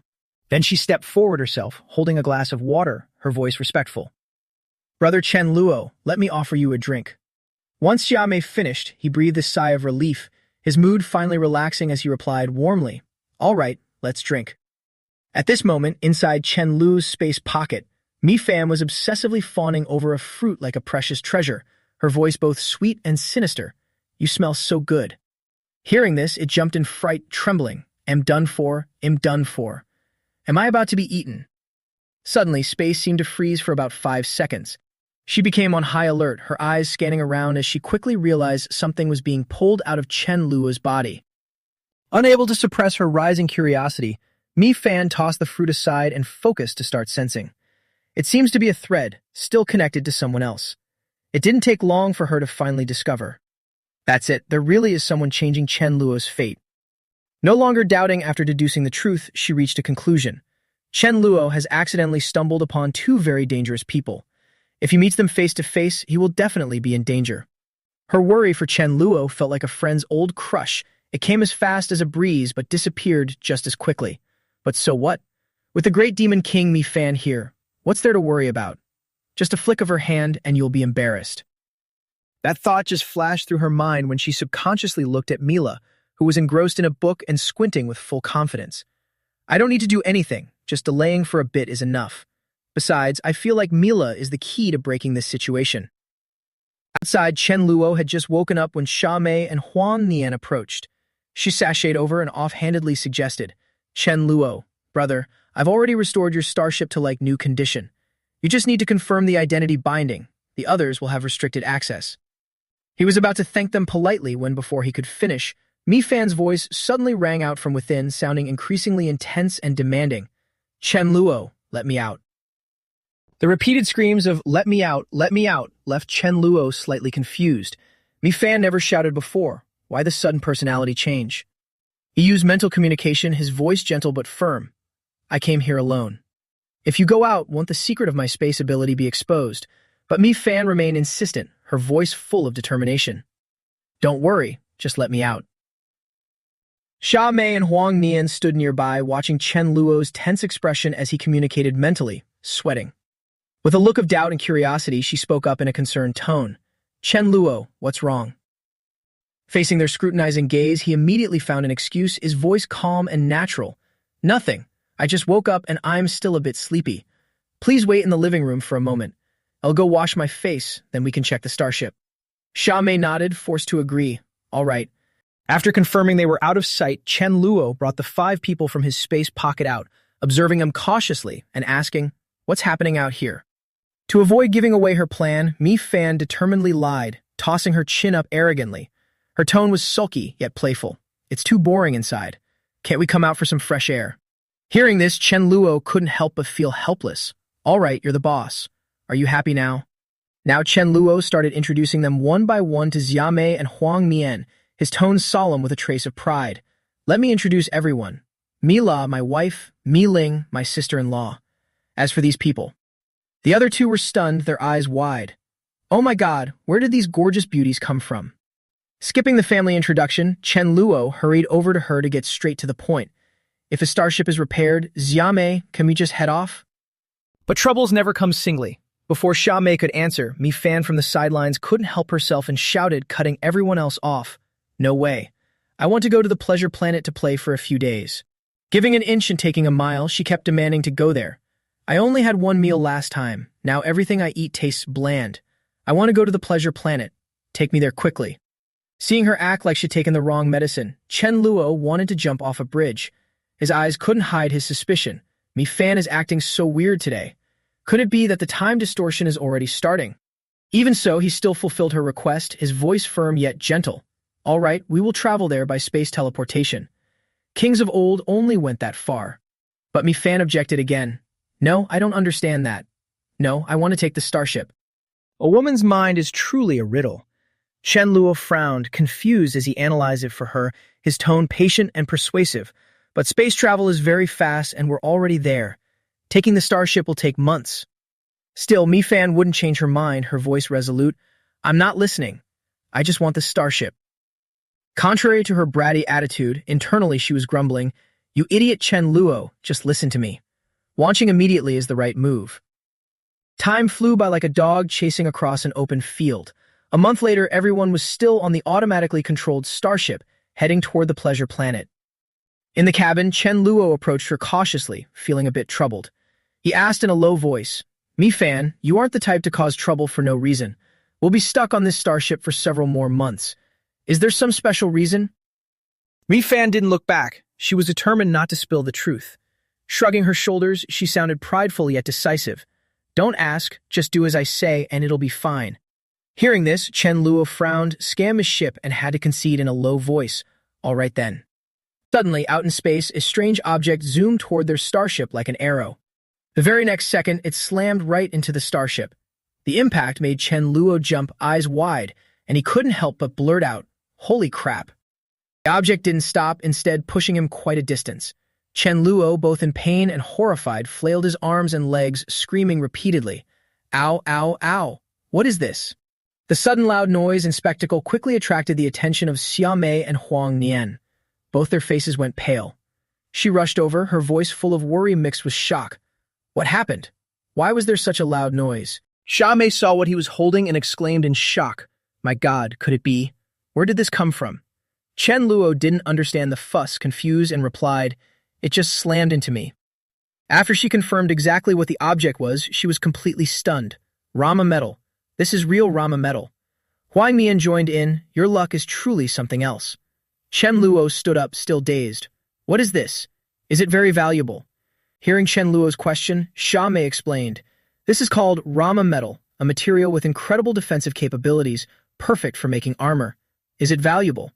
This piece weighs about 4,236 jin, estimated to be worth between 150 million to 180 million purple crystals." Finished speaking, she couldn't help but feel envious. It's like finding legendary gold out of thin air. The guy next to her felt the same. If I just had 1/10 of his luck for the rest of my life, I'd die with a smile on my face. At this moment, Chen Luo looked at Mi Fan, who was smirking, and guessed, "Could this be why Mi Fan wanted me to take the starship? Is it because of this Rama metal?" After a long time on the starship, 2 months passed quickly. Finally, they reached the pleasure planet. Looking at the scenery around them, Huang Mian spoke, his voice a mix of curiosity and shock. "This promotional method. Seems like the Shenji Sen. Miracle 3 has been released." Upon finishing, Mi Fan asked, "What is Miracle 3? Before he could answer, she had already explored around and discovered a large board, her eyes sparkling like a child finding treasure. So it's a game. On it was the introduction to the game. Miracle 3 beta version, creative technology never seen before in history. 100% virtual reality experience that makes you completely unable to distinguish truth from fiction. Developed through the combination of 2 civilizations, the signal covers most planets in the universe. Do you want an authentic and fun experience without having to leave the house? Do you want to realize the laws? Virtual reality synchronized with reality simulates environments and geography more than 10,000 universes. All attributes can be experienced 100% in the game. So why not give Miracle a try? After reading it, Mi Fan immediately grew interested and wanted to try. Chen Luo, I want to play this." Contrary to her expectant expression, he was a bit curious. Can this game really help with realizing laws? Hearing this, Xia Mei nodded, her voice deep and steady. "I don't know, but this game feels very real. It probably works." Huang Nian added, "Buy it and try it and you'll know." "I'll go buy it right away." After they finished buying it, the guy sighed, "My God, one game costs 200,000 purple crystals. Lucky enough, the brother's card had enough money. I bought 20 copies as the brother requested." Chen Luo didn't pay much attention to Huang Mian. "Let's go, let's find a hotel to rest and try playing it." Inside the hotel suite, he was the first to sit down. "All right, see you in the game." After Chen Luo sat down, the game immediately started loading. The scene in front of him made him extremely shocked. Holy crap, this world looks so real. I wonder if I can use my powers from the real world. Without a second thought, Chen Luo immediately tried using his skill, empty void movement. Reading the notification on the screen, he couldn't help but be speechless. The familiar pay-to-win trick. Good thing I have plenty of money. Just stepping into the game, Chen Luo could feel a wave of heat radiating from the volcano next to where he was standing, rocks red enough to erupt at any moment. Before long, thanks to the teleportation mechanism and the game's simulation infrastructure, Chen Luo had moved to an entirely different terrain. In this 100% realistic simulation, it truly could support enlightenment.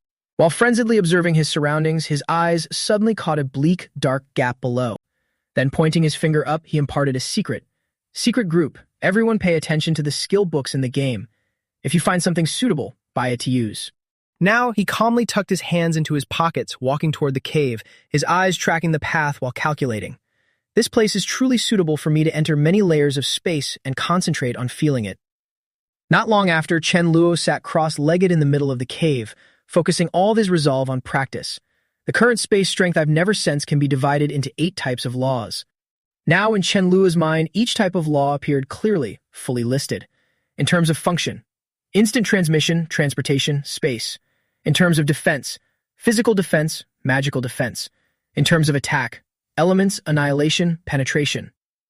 After confirming what he needed, he quickly formed a hand seal in front of his face.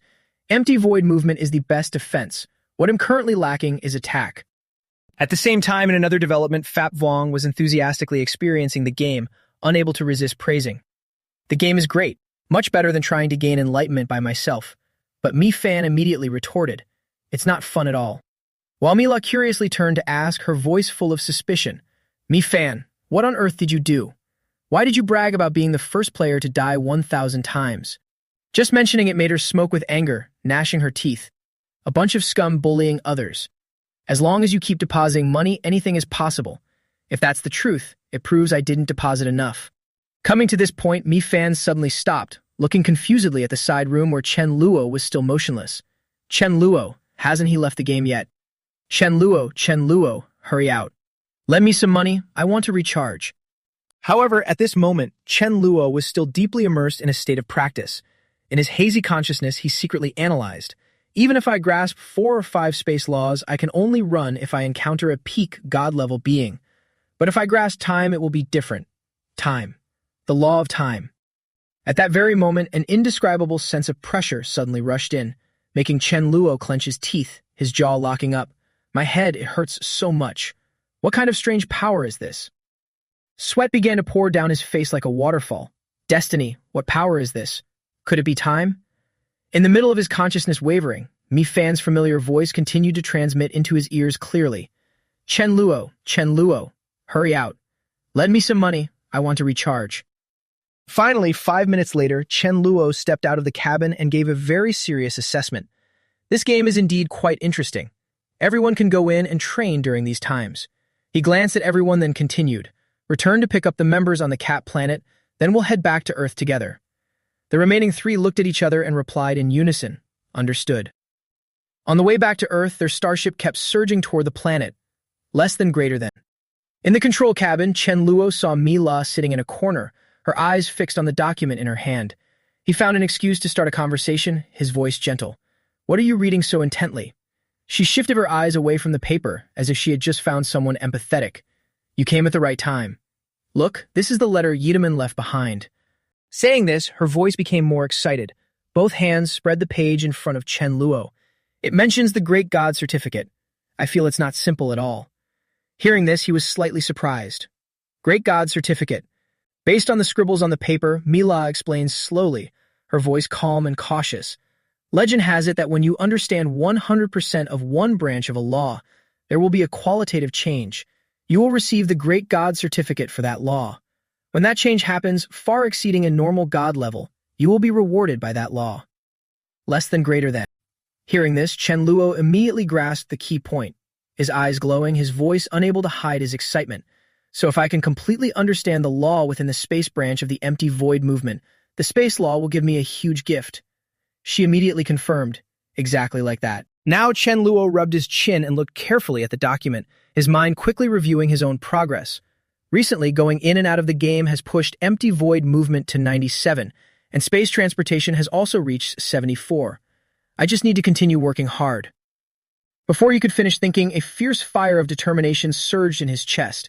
The Great God certificate. It's truly something to look forward to. With that, Chen Luo quickly said goodbye to Mila. I'm going to keep practicing. Back in his room, Chen Luo sat cross-legged on the bed, eyes half closed, his mind gradually drifting into deep thought.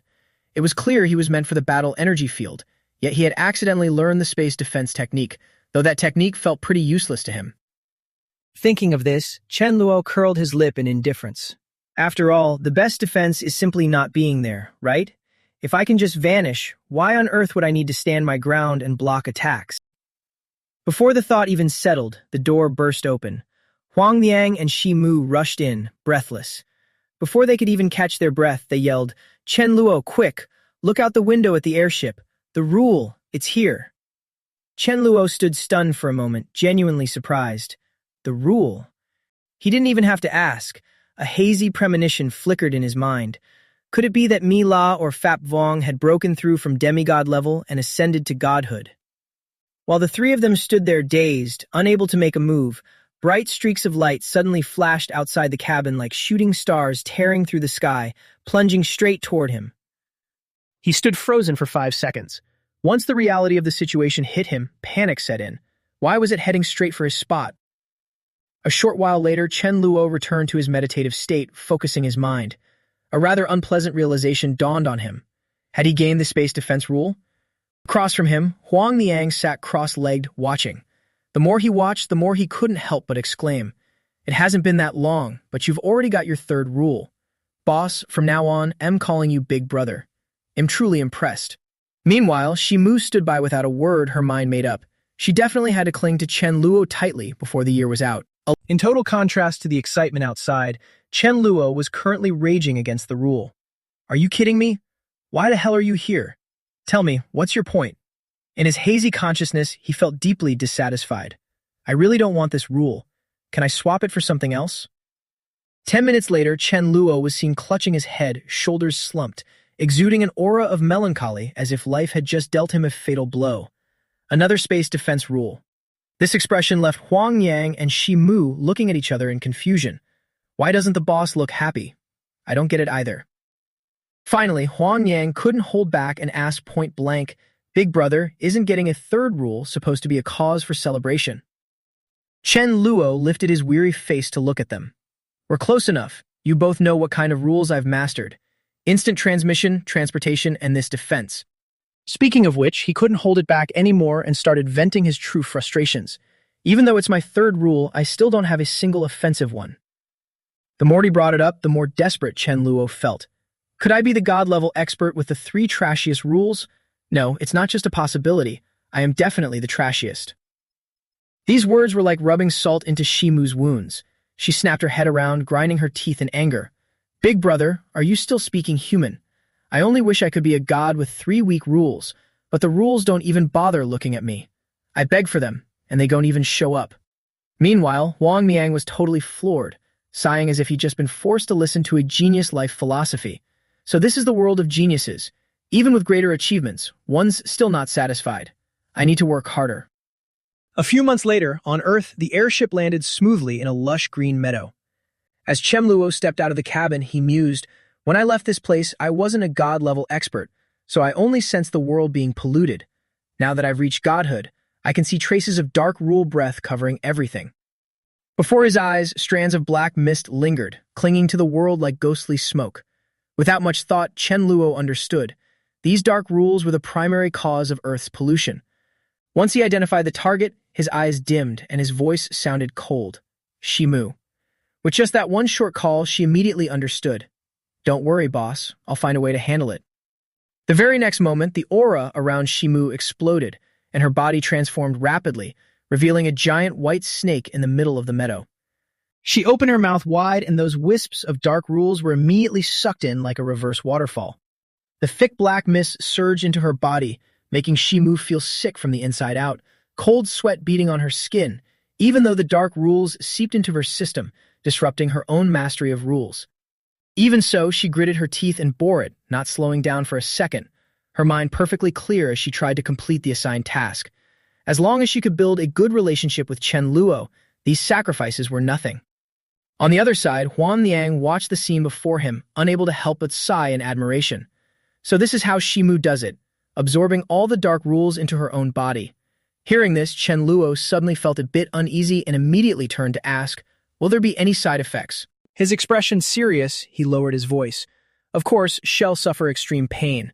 Moreover, for the several hundred years she spends digesting these dark rules, she won't be able to continue mastering new rules." Those words made him fall silent for a moment, his gaze fixed on the figure of the white snake struggling in the air. "I'll remember this kindness." Less than greater than. Meanwhile, in Tisu's living quarters, the once quiet atmosphere was suddenly shattered. A subordinate rushed in, kneeling on one knee to report, Master Tisu, the third sovereign of the Volsi Empire, has just issued a notice. Less than greater than. The other party pulled out a scroll containing information. Purchasing time-type crystals, 2 billion divinity crystals. The empire is hereditary. Well, grow a life herb in 20,000 years. We can negotiate conditions. Tisu's eyes skimmed over every line. The more he read, the higher his lips curled. Purchasing time-type crystals. Thinking of this, Tisu let out a giggling laugh that echoed in the empty room. There's no way it's this much of a coincidence. He said that with his mouth, but he had already drawn his own conclusion in his heart. Not long ago, the Dama clan had just told him that there was a group on Earth holding the key to stopping time. Chen Luo definitely had information about this time type. At that, Tisu suddenly stood up, hands clasped behind his back, a dark light flashing in his eyes. Chen Luo, I can't handle you alone, but there are others who can. If I just tell the third sovereign about this, he'll definitely have a way to demand it back. The more he thought about it, the more ecstatic he felt, a sense of smug satisfaction blooming in his chest that he couldn't hide. The third sovereign was not only highly ranked, but also possessed 6 rules. When it came to a maze, so this was the power of karma. After a wave of his hand, his space gate opened silently before Tisu. He had already calculated his moves. Chen Luo, I guess you won't give up the time type, so I just need to let the third sovereign know this news. Thinking of this, the corner of Tisu's mouth twitched into a smug, unconcealed smile. He stepped into the space gate as if he had already foreseen the outcome. He will definitely deal with you. At that same moment, inside the third sovereign's palace, the space was so quiet you could hear the sound of breathing. Leishan sat upright on his throne, his eyes calm and deep as an abyss. A moment later, he spoke slowly. You say this Chen Luo holds the time-type crystal. Tisu immediately bowed, his demeanor extremely respectful. Yes. After a few seconds of silence, Lysian nodded slightly, his voice neither fast nor slow but carrying an invisible weight. Tisu, thank you for telling me this news. If I obtain the time-type crystal, your reward will be generous. Hearing this, he immediately responded firmly. Thank you, third sovereign. After turning and leaving, he left Lysian sitting there pondering. If Tisu hadn't said it himself, he truly wouldn't have believed that someone only 5 years old could already possess 2 rules. But you better know your place or else. Before the thought faded, he clapped his hands, the sound ringing clearly through the empty hall. Who's there? You all, follow the physical description of Chen Luo that Tisu provided and issue an alert immediately. Instantly, several figures appeared, kneeling on one knee awaiting orders. Lysian commanded in a low voice, anyone who sees him on the Volsi planet, bring him to me immediately. Not stopping there, he continued to instruct, each word clear and audible, while selecting 2 god-level experts of the Empire to go to Earth to see if they could find him. The 2 subordinates bowed their heads in unison, answering loudly, clear. Meanwhile, Tisu was extremely satisfied with his own plan. In his mind, every piece of the puzzle had fit together perfectly, to the point where he couldn't help but inwardly marvel. The power of karma is truly terrifying. Hats off to the strategy of borrowing a sword to claim a life. Back on Earth, having returned to human form, Shimu stood before Chen Luo with a low, clear voice. I've eliminated the source of the dark rules. Cleaning up the remaining pollution will be very simple. You can find a suitable place to plant the world tree. At this moment, Chen Luo replied sincerely, Thank you. It was just that in her heart she was longing for more, hoping he would cherish her efforts and protect the Snake Clan after she passed away. Without further hesitation, Chen Luo knelt to plant the world tree seed, then turned to warn. Meng Yin, lead the natural type members to release your abilities together and accelerate the world tree's growth. She was very willing to take on this task. Understood, leave it to us. Shimu thoughtfully handed Chen Luo a folder. I've recorded how to nurture the world tree in here. I've specifically noted the points you need to pay attention to. If you work on nurturing it, the world tree should be able to reach God level in about 20 years. He then took it, put it away solemnly, and turned to ask Huang Yang. I'm planning to go into seclusion on Earth for about 100 years. What about you two? Hearing this, he immediately refused, putting forward his own decision. 100 years? No, that won't work. I can't stay in 100 years. My daughter will be an old maid. I have to watch my baby girl become a god. Not stopping there, Huang Yang even took the opportunity to smile and cajole. How about being my son-in-law? You can even make my daughter your concubine. But Chen Luo immediately averted his gaze and dodged the topic. I don't see it. I don't see it. It was Shimu's turn to speak, her voice tinged with regret. I can't stay either. I have to go back to push the kids to train. Since they had already decided, he didn't insist. All right then, I'll take you two back. Wait until I've finished my seclusion, and I'll come find you all to hang out. Right then, Mi-Fan whispered from behind, Chen Luo, come with me for a bit. After speaking, she rushed over to grab Chen Luo's hand and pulled him away. Her steps hurried as if missing a beat would mean losing something very important. We need to go too. And he was dragged along, still not understanding what was happening, his face showing clear confusion. I'm supposed to be going into seclusion. Why do I need to go? Mi-Fan didn't answer right away. She stopped and turned to look at Chen Luo, her eyes momentarily becoming unfathomable. Because someone is looking for you. You can't just live in limbo. This made him instantly uncomfortable, a hint of self-pity rising in his heart. I'm not in limbo. That's called developmental growth. But she was extremely stubborn and just shook her head, her attitude so firm it didn't give him a chance to contradict her. Growth won't do either. We absolutely must go.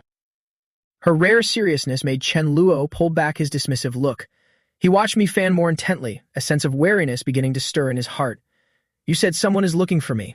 Who is it? And then she honestly revealed, I only know it's a very powerful god-level expert. Moreover, he also knows the coordinates of Earth, so we can't stay. Less than greater than. Speaking of which, Mi-Fan slowly spread her arms to the sides, and nebulous spiritual energy immediately gathered around her body, making the surrounding space become heavy. I can feel that someone behind us is controlling everything and wants you dead. You only have two choices now. As she finished speaking, streams of spiritual energy completely covered Mi-Fan, her aura suddenly becoming sharper and more dangerous. One is to go to another place to stay in limbo for 100 years. Two is to join the fray. Mi-Fan then patiently continued to persuade her opponent, her voice slow but extremely steady. Chen Luo, I have a way to help Earth lie outside the vortex of destiny, hidden away for about 100 years, but I won't be able to use this skill again after that. Seeing him still hesitating, she had no choice but to lower her voice to remind him further. If you choose the first one, even if it's safe for 100 years, Earth will be extremely dangerous afterward unless you're strong enough to protect it by then. Then she cleverly transitioned to the other solution. The second way is to join the fray. Although my intuition isn't clear, I can feel that this will be to your benefit. Finally, Mi-Fan suddenly rubbed her chin, as if thinking about something, and then blurted out something startling. Actually, it's quite strange. I suddenly discovered that it's getting harder and harder for me to sense your destiny. Hearing this, Chen Luo's expression momentarily became panicked. What does that mean? But in reality, he was very cheerful. Could it be that she won't be able to warn me in advance later? The very next second, Chen Luo was poked hard in the waist by Mi-Fan to warn him. I just can't sense it clearly, that's all.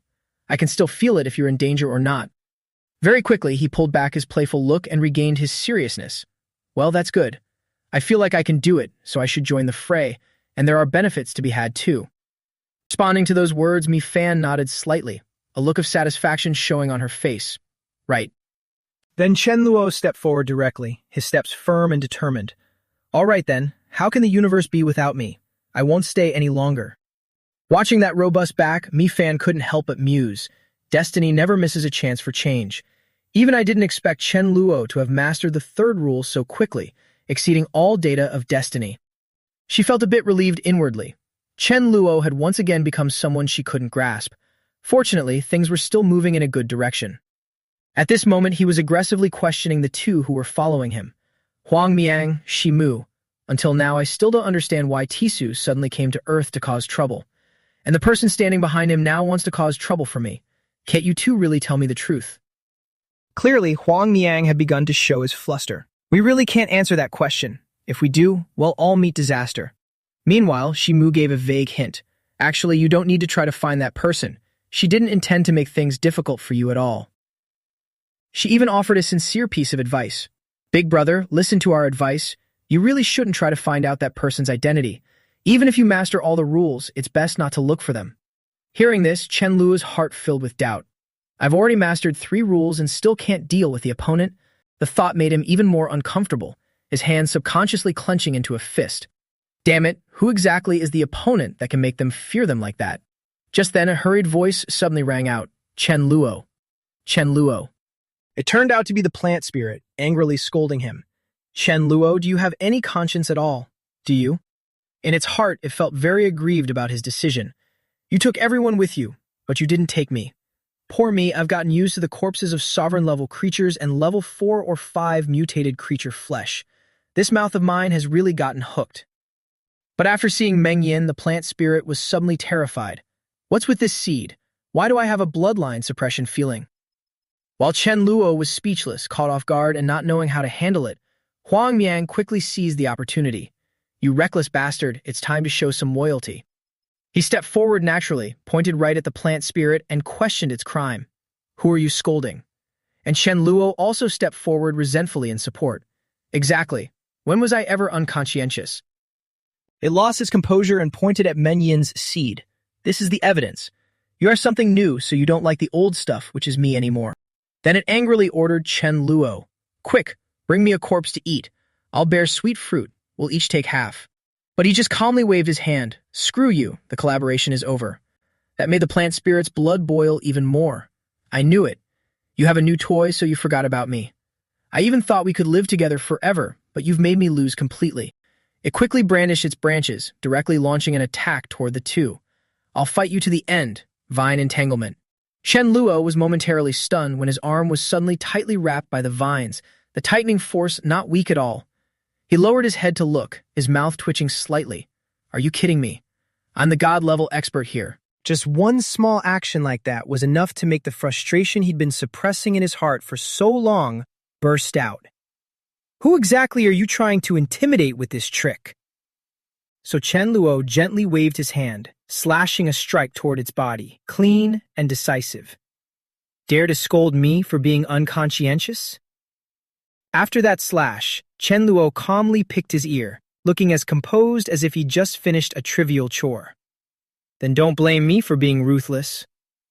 Behind him, the plant spirit's body slowly split in two, and its life force rapidly dissolved. He turned his head resentfully in another direction, loudly mumbling in complete annoyance. I didn't want to go, yet others are forcing me. But in his heart, a cold, murderous intent had quietly surged, like an invisible warning. It's best you don't let me know who you are. After the space gate slowly opened, Chen Luo turned to look at everyone behind him. His gaze swept over each familiar face, then he gave a slight, cold smirk. Let's go. Farewell, everyone. Whoever wants to follow me, come along. Those who want to stay, build our homeland well. As he finished, Mi Fan was the first to step forward, her attitude so decisive she didn't need to think about it anymore. At this moment, the pleasure planet was extremely modern. The distant sky dyed with a layer of gentle sunset, both noisy and peaceful. He crossed his arms in front of his chest and strolled a few steps, unable to help but sigh inwardly. I didn't expect it would be this fast to return here. Just then, Chen Luo's eyes happened to stop on a TV screen hanging by the roadside. A breaking news report was being broadcast live. The anchor's voice was steady as they announced an urgent notification from the Volsi Empire. Before he could look away, the voice continued. The Empire is planning to purchase a space-time-type core for 2 billion crystal coins, an eternal evergreen treasure. The astronomical figure left Chen Luo stunned. 2 billion. My goodness, I've never seen that much money in my life. At that exact moment, someone reached out to him. Brother, how did you know I was here the moment I arrived? As if afraid Chen Luo would disappear, the other person quickly messaged. Wait for me, brother. Richard and I are almost there. The stranger's rush was puzzling. There was something going on, but they didn't reveal it immediately. We'll talk when we meet. You must stay exactly where you are and wait for us. Before long, they arrived as promised. Upon seeing him, Chen Luo took the initiative. Brother, it's been a while. But Richard didn't beat around the bush and went straight to the point. The Tamfan King has an invitation. I'll send you the coordinates. You go there yourself. Hearing this, Chen Luo had a vague guess. Mi Fan had mentioned a powerful god-level being was looking for him. 9 out of 10, it was this Tamfan King. He pondered for a moment and asked bluntly, I don't know any Tamfan King. What does you want with me? The other person replied honestly, I really don't know. Maybe he values your teleportation ability. Don't worry, it's nothing troublesome. Otherwise, he wouldn't be inviting you like this. Finally, Chen Luo made a decision. Fine, I'll go. Deep down, he was intrigued. He wanted to see for himself why this Tamfan King was looking for him. The moment Chen Luo stepped out of his space tunnel, before he could even observe his surroundings, someone was already waiting. You must be Chen Luo, right? The servant bowed respectfully with his hands folded across his chest. The king has been waiting for quite a while. Please, follow me. Stepping into the great hall, a faint fragrance permeated the air. A light green liquid was poured into a glass. At the same time, Lee Sin's extremely polite voice echoed. Brother Chen, you've traveled a long way. Must have been exhausting. On the golden throne, Lee Sin sat leisurely, his movements slow and natural. This is enlightenment tea, very helpful for grasping the laws. Outwardly, it sounded incredibly courteous, but Chen Luo was on high alert. Who knew if it was poisoned? Without a moment's hesitation, he bluntly refused. Thanks, but I don't drink. I don't know why the king asked for me. Since Chen Luo had spoken, Lee Sin didn't beat around the bush and quickly brought it up. I have a favor to ask. I heard you have a space-time type core. Would you be willing to part with it? Hearing this, Chen Luo touched his face thoughtfully. So he means the one inside me. How does he know? But since it's already exposed, I can't cover it up anymore. Might as well use it as an excuse. After a split-second calculation, Chen Luo decided to play along. He replied calmly, Lord King, I do have a space-time core, but I've already transplanted it into my body. He was quite pleased with his idea. With this excuse, he could freely use his space-time ability later. But Lee Sin's reaction was beyond his expectations. His voice remained as calm as ever. That's fine. Even if it's transplanted, it can still be taken out, can't it? Hearing this, Chen Luo immediately frowned, a wave of discomfort rising within him. What kind of twisted idea is that? Despite his inner frown, Chen Luo forced a mocking smile. You really know how to joke. A lobotomy is way too dangerous. But deep down, he was resolute. In this life, I'm the only one who does the lobotomizing. I won't let anyone do that to me. Unexpectedly, the other side insisted. It's fine, I have experts here. It'll be quick. Of course, Chen Luo firmly rejected anything involving his life. No way. I also want to use the space-time core, so I'm not selling. You should keep looking. Lei Xin sighed in frustration, his expression no longer friendly. Brother Chen, your answer makes things very difficult for me.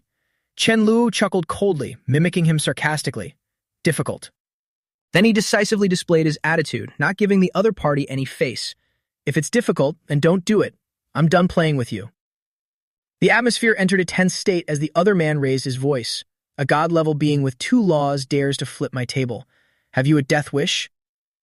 Full of arrogance, every word from Lei Sin was laced with threats. If you had listened to me, I might have spared you. But now it seems that's no longer an option. Stepping down from the throne, he approached slowly, his cold, mocking eyes fixed on Chen Luo. I've never met an idiot like you before. However, those words only fueled Chen Luo's defiance, to the point where he almost raised his chin in challenge, curving his lip. Well, you've met one now. Faced with this situation, Man and Nan couldn't help but scream, successfully catching his attention. These 2 maids don't look half bad. Should I package them up later? This distraction and the series of crazy actions by Chen Luo completely angered Lee Sin. It's been a long time since anyone dared to be so reckless in front of me. Possessed by the determination to get what he wanted, he didn't mind lowering himself by attacking first. This space-time core, I must have it. Unfortunately, Chen Luo wasn't an ordinary person. His calm demeanor was starkly different from his opponent. Let's see then. Meanwhile, his data processing word. 6 laws, I can't beat him head-on, but I can make him spiral out of control. Just as they were about to collide, he calmly raised his hand to deploy his ability, Void Ejection. Lei Sin, still full of imposing force, was forcibly teleported. In the blink of an eye, he looked around, his mind in total chaos. Where am I? How did he do that? How is this even possible? Rage surged, choking his throat. He could only grit his teeth to suppress it. Chen Luo, you bastard. On the other side, after directly ejecting the owner, Chen Luo finally didn't need to hold back. No one to bother me now. My turn to perform. That very presence made Nan stumble backwards, screaming with a trembling voice. You! Don't come any closer. Unfortunately, she lacked the strength, so she could only wail helplessly. Save me. Chen Luo acted as if it were the most natural thing in the world, his tone chillingly casual. Don't be scared, don't be scared. After all, I'm not exactly a good guy. Get inside. Not stopping there, he even purposely uttered words no one wanted to hear in such a situation. You 2 are sisters, enjoy the fortunes together. Get in there. Man's face went deathly pale, struggling and crying for help. Let me go. Tam Fen King, save us. Just as Chen Luo finished packing up, Lee Sang managed to return, hissing through his teeth. You've really crossed the line. He was met with Shen Luo's impatient, exhausted look. His tone was full of boredom, so troublesome. With that, he used the same technique twice on the same target, a void ejection to send him spiraling away again. Clearly, Lee Sane hadn't learned a single thing, getting pulled right back into the void, leaving behind nothing but sounds of resentment. That guy. Finally quiet, Chen Luo immediately scanned the luxurious hall. His eyes landed on every extravagant display. The position of this Tamthan king is very high. These decorations surely aren't cheap. With unconcealable excitement, he felt a clear sense of satisfaction. I'm going to pack up every single thing here. After silently declaring his intent, Chen Luo took action. Wherever his eyes swept, objects vanished. This music box is quite pretty. Take it. Here's a tea box. Is that enlightenment tea? Oh, and a wall painting. But just then he paused, as if he just figured something out. He slapped his forehead. Damn it. I'm wasting so much effort taking these one by one. I'm being way too soft. The next second, Chen Luo teleported outside the majestic building that belonged to Lee Sin. Looking at the entire structure, he made a firm decision. I'll just package his whole house and take it all. With godlike power, Chen Luo could lift the entire earth. It was as light as eating a meal or drinking water. Because he was so occupied with looting, he accidentally let Lee Sin return just in time. The moment he appeared, he caught the scene before him, letting out an immediate gasp. You. Filled with the rage of being underestimated and the fury of having his belongings stolen without asking, Lee Sin screamed out, "Stop right there." He was met with Chen Luo's mischievous expression, his tone lazy yet mocking. What you said makes things very difficult for me. Before he could finish, Chen Luo casually activated void ejection for the third time, making his opponent disappear once again, leaving behind only an unfinished, furious roar. You. By now, Lee Sin was so familiar with the path that he could return at the fastest possible speed. Damn it! This time I will personally end you. But unfortunately, his movement speed could never match Chen Luo's manipulating hands. He stared blankly at the empty space in front of him, his voice trembling. My house. Where did it go? Next, he looked around in a panic, desperately searching for the living beings that had been in the building. Man, Nan, where are you two? Come out and meet me. And my purple eagle mount. Where is my eagle? Having received no response, Lee Sin finally couldn't hold back and let out a mouthful of blood due to his agitated emotions. Despite the internal injuries from the emotional shock, he still tried to grit his teeth, the words forced out through them. Chen Luo, I will kill you. Meanwhile, the person he was cursing was nonchalantly slinking between layers of space, his figure flickering. Even though this shopping spree was free, I'm still a big shot in the Volsey Empire. The whole universe is probably going to be hunting me soon. However, there wasn't a hint of worry in Chen Luo's heart. On the contrary, he felt excited. A scoundrel like me, who am I afraid of? I actually want to see who dares to come and catch me. A day later on Pleasure Planet, he was walking down the street when he heard the news he had anticipated. An urgent alert followed. The Tamthan King's palace in the Empire has been burgled. It is known that the villain used space power to not only loot a large amount of herbs from the royal treasury, but also destroyed the palace and cruelly killed 2 maids. The voice reading the report was filled with indignation and hatred. This despicable villain's methods were shameless and horrific. The Imperial Guard has issued an S-level bounty for this villain. Here is the villain's profile. When Chen Luo saw it was himself, he couldn't help but feel a bit displeased. Calling it a burglary? I clearly looted it right in front of his face. Who is he looking down on? In just a morning, data and images of him were flying everywhere. Chen Luo, age unknown, space law, currently possesses 2 laws, void ejection and space teleportation. His escape capabilities are extremely high, but his attack power is extremely low. Less than greater than. What was even more special was that right after the announcement, the Tamthan King offered a reward. Anyone who catches the villain Chen Luo will be rewarded with 2 billion crystal coins. It was enough to surprise even him. That much money. It almost makes me want to turn myself in. Once the booming sound ended, a flurry of gossip broke out as people recognized Chen Luo. Good heavens, the S-level wanted criminal is walking down the street. Everyone, follow me. Go catch him. Are you blind from greed? That's a god level with 2 laws. That's right, a king level like you shouldn't even think about catching a god level. Even with thousands of eyes on him, he remained calm, proving his confidence had reached a new level. If I can't become someone loved by all, being the demon that everyone fears isn't bad either. He even calmly proposed a deal. Landlady, I'll take one of everything. Unfortunately, the other party didn't have his steady nerves. I, I don't dare to sell to you. You're a villain. Doing business with you will get my shop flat. Unexpectedly, Chen Luo found a breakthrough. Then I won't pay. Does that mean I'm not buying anymore? She hadn't even finished processing it, staring at him in bewilderment. Not letting the merchant react, he threateningly stated with a stern tone, I'm here for a king-size meal. You better get it done. If you don't dare, I'll send you off. Half an hour later, after having boasted, Chen Luo truly entered the stage of enjoying the fine food. This fried shrimp is really good, so crunchy and fragrant. He exhaled a satisfied breath, unable to stop a tinge of reflection. Truly pathetic. Someone like this, I really don't have the heart to bully. Although he said he was having a king-size meal for free, Chen Luo naturally wasn't truly heartless. He still paid in full with a few purple crystal beads. After paying, he didn't forget to pay a compliment before the bewildered eyes of his counterpart. Nice skills. By the time his figure faded away, the female employee was still bewildered and troubled. I've worked for 10 years and haven't earned a single crystal coin, yet he gave me 5. Plus, if someone pays after a meal, they can't be a bad guy. He's clearly a very good person. Meanwhile, the group outside had gathered densely, but they all stepped back upon seeing Chen Luo walk out. I'm full and have had my fill.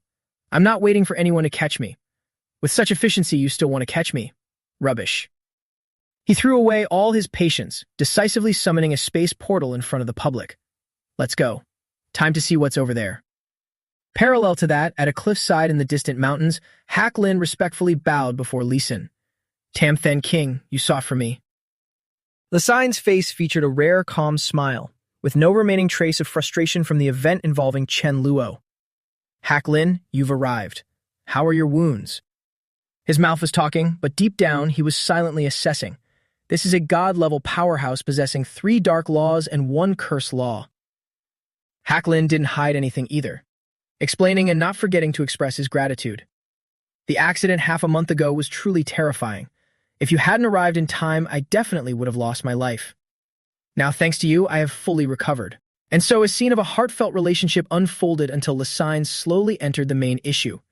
It's good that you've recovered. I sought you out this time because I have something I need your help with.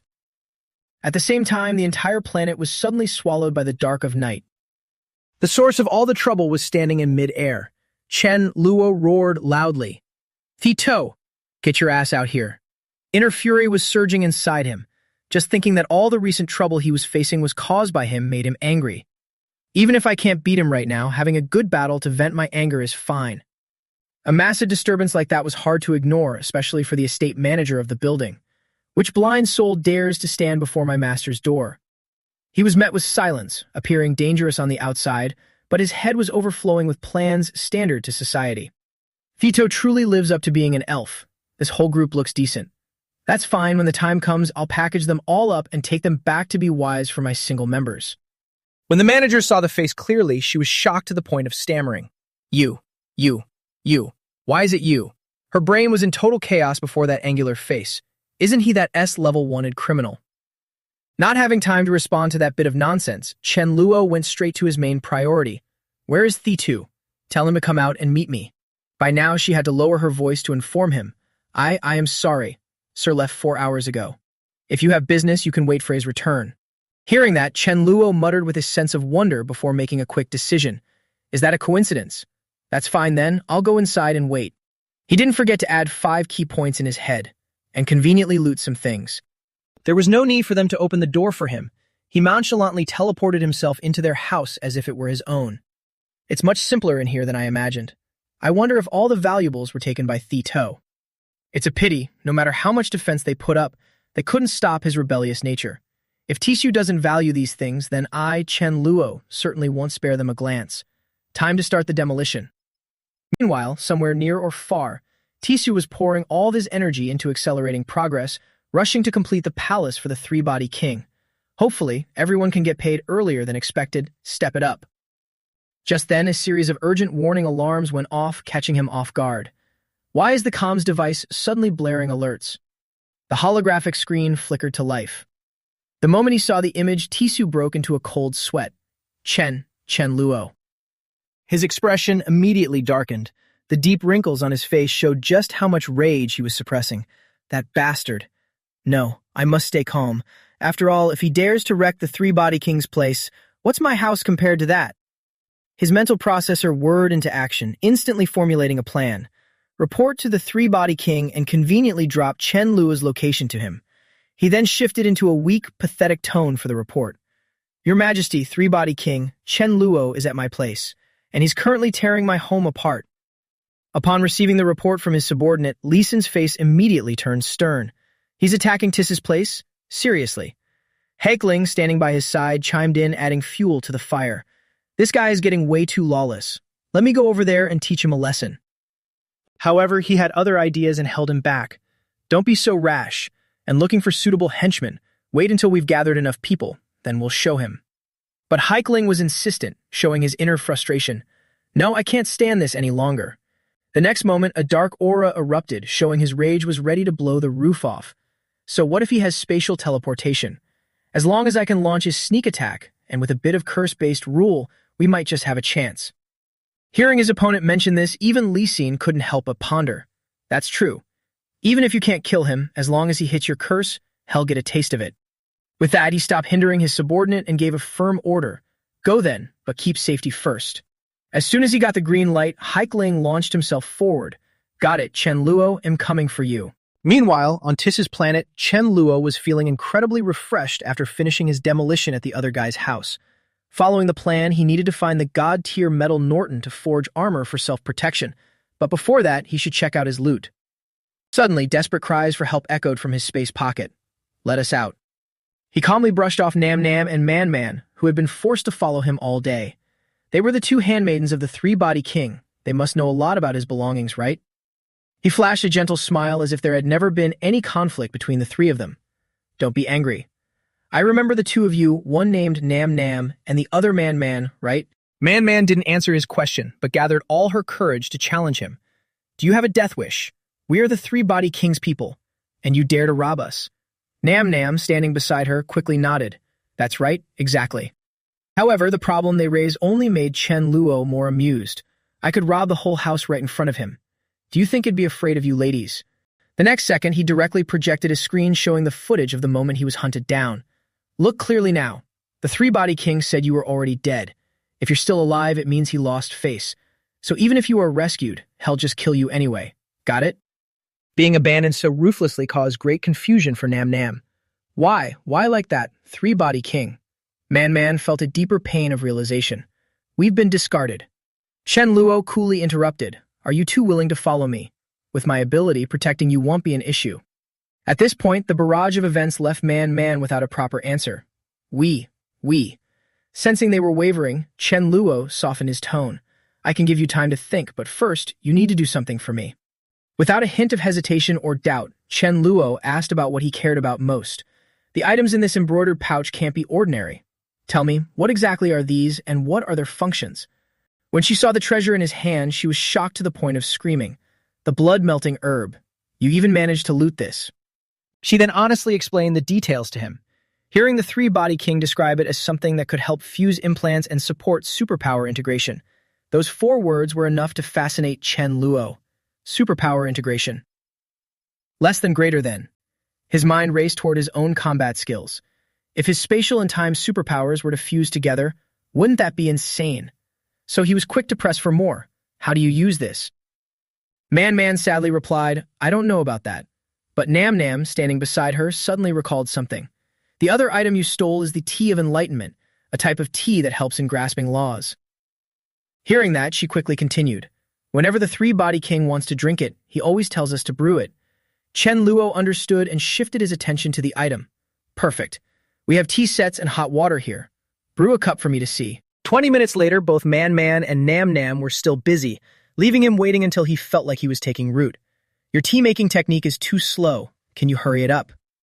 As soon as he finished speaking, Man Man lifted the steaming cup of tea, relaxing her mind as she sipped it. Chen Luo didn't suspect a thing and followed the instructions without delay. The next second, he encountered a surprise that made his face change. It's too amazing. This thing can actually help me enter a state of clarity and increase my comprehension ability. Quickly putting himself into a meditative state, Chen Luo let the endless stream of thoughts bounce around his mind. If I try to comprehend the laws in this state, wait a minute, this feeling is. When he opened his eyes again, a green light suddenly exploded above his head, causing Chen Luo to freeze in place. No way, surely not. Has the fourth law really come? Before long, abandoning his simple cross-legged position, his whole body was gently lifted into the air by the green energy. Right after that, Chen Luo couldn't help but be startled, an incredible mix of confusion and familiarity rising in his heart. Another spatial defense law? Why is it you again? Can't you change to an attack type? Witnessing this bizarre scene, Nam Nam couldn't hide her suspicion and whispered, Man, didn't Tisu say it took him 5 years to comprehend 2 laws? Why is it 4 now? She wore a look of equal bewilderment, shaking her head. I don't know, but I feel like if he keeps going like this, sooner or later, he'll comprehend all the spatial laws. Facing such absolute power and the situation at hand, Man pondered for a moment before slowly blurting out heavy words. Nam, whoever we serve, we end up as servants. I just want to live a decent life, and you. She understood what the other meant and nodded gently, her voice lowering. He'll follow you, sis. For now, let's just follow him. By the time Chen Luo had finished comprehending, the two of them bowed respectfully. Congratulations. Hearing that, Chen Luo knew what was up. His lips curled into a faint smile. Looks like you two have thought it through and are ready to follow me. Man stuttered a little when she wanted to express herself. We, but was cut off by him firmly. Enough. Don't just stand there like that. Hurry up and pour me a cup of tea. Following that was a reasonable question. Where did this enlightenment tea even come from? In her current position, she shared everything she knew. They say it came from some natural element god-tier boss, picked from a divine tree that person tends to with care. Immediately, a surge of strong interest welled up in Chen Luo. Maybe I can move that tree away too. Out loud, he kept asking, who has the guts to even grow a divine tree? The only response was Man's honest shake of the head. We don't know that. He didn't feel disappointed because that topic was just small talk. All right, not knowing is fine. He'll listen around and find out. His mind already had a plan. Good stuff like this can't be enjoyed alone. When the others arrive at the crucial moment of comprehension, he'll let them try it. At the same time, inside the superpower space, the person Chen Luo was thinking of had finally leveled up. Mifan, at this precise moment, noticed it and asked directly, Mila, did you level up to semi-god? She nodded in admission. That's right. The next second, she decisively handed over what was in her hand and didn't forget to urge, hurry up and eat it. I can feel this fruit is very beneficial for you. Chu-Q was teary-eyed at this sight. Finally, eating my own food. Good, at least I don't have to worry about it every day anymore. Set me free. It truly didn't fail expectations. The moment the aroma spread was the moment Mila turned Chu-Q's fate into her meal. At the same time, Chen Luo suddenly froze because he could feel the difference in the superpower space. Mila had leveled up to semi-god. Carrying a sense of urgency that could clearly be seen with the naked eye, he created a portal and hurriedly called Mila. Nam, witnessing it with her own eyes, hesitated. How did he enter the inside? Even Man was puzzled despite having seen so many things. That's right, isn't it impossible to put living things inside the space pocket? Ignoring the two behind him, Chen Luo busily inquired after the person who had just leveled up. Mila, do you feel like you've moved up to godhood? Opening her wide, round eyes, she slowly replied with a calm demeanor. I originally thought I could rely on the resurrection skill to level up to godhood, but unfortunately, there's no such thing. Just then, Mi-Fan snapped her fingers to draw attention. Becoming a god isn't that easy. Do you think everyone can be like you? Besides, take a guess if Mila also has special properties. Based on her own understanding and assessment, she could describe Mila down to every detail. Listen, Mila doesn't know any attacks at all, only healing, but the effect is much better than others. Mi Ling, standing by, made a guess. Does what Mila possess happen to be the law of life? Showing off the knowledge she had collected, she continued with a serious tone. I saw in Yidaman's book records related to the law of life, saying it's a mutation within the light system. Every line of text carved clearly on the pristine paper. Within the light system, there exists a purer mutation, the life system.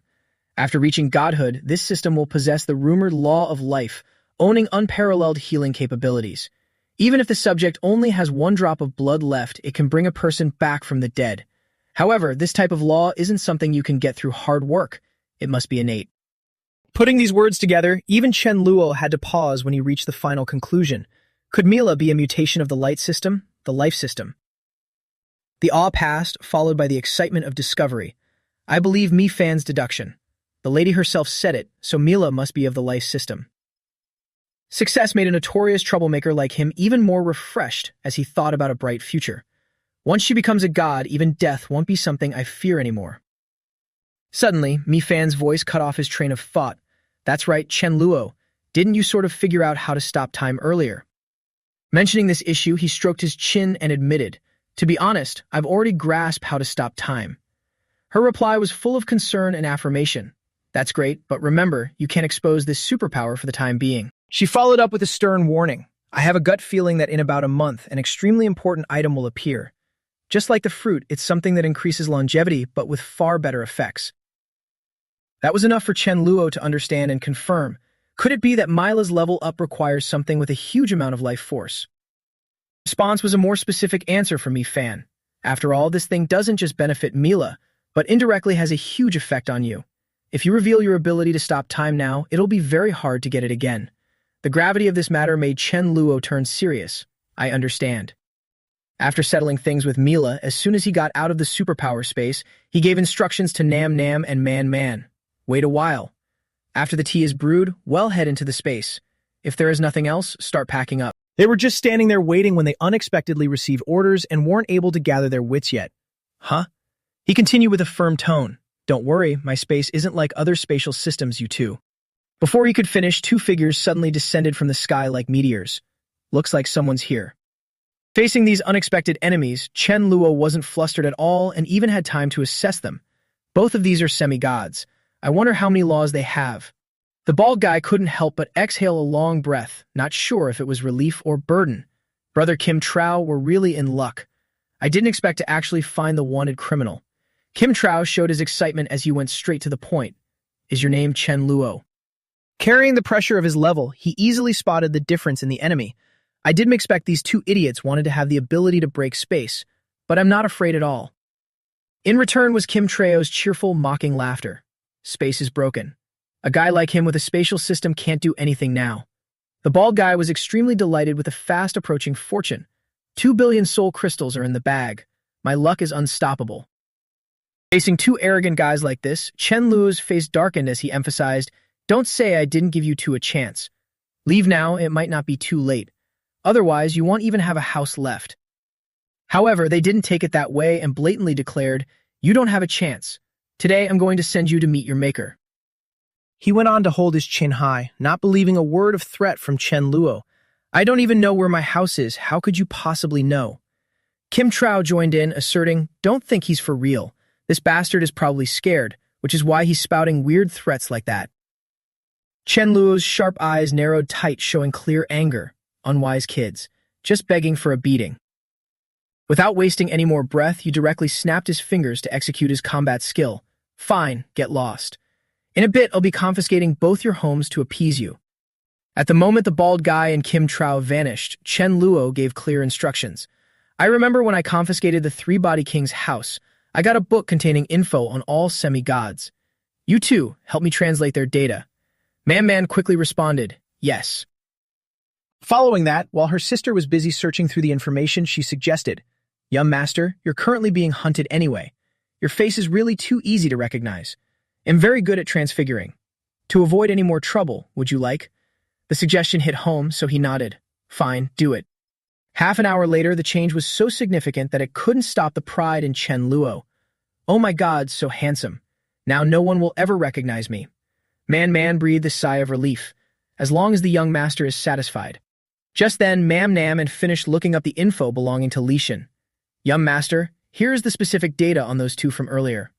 There's one more thing. If you only rely on changing your face to dodge the wanted list, that's impossible.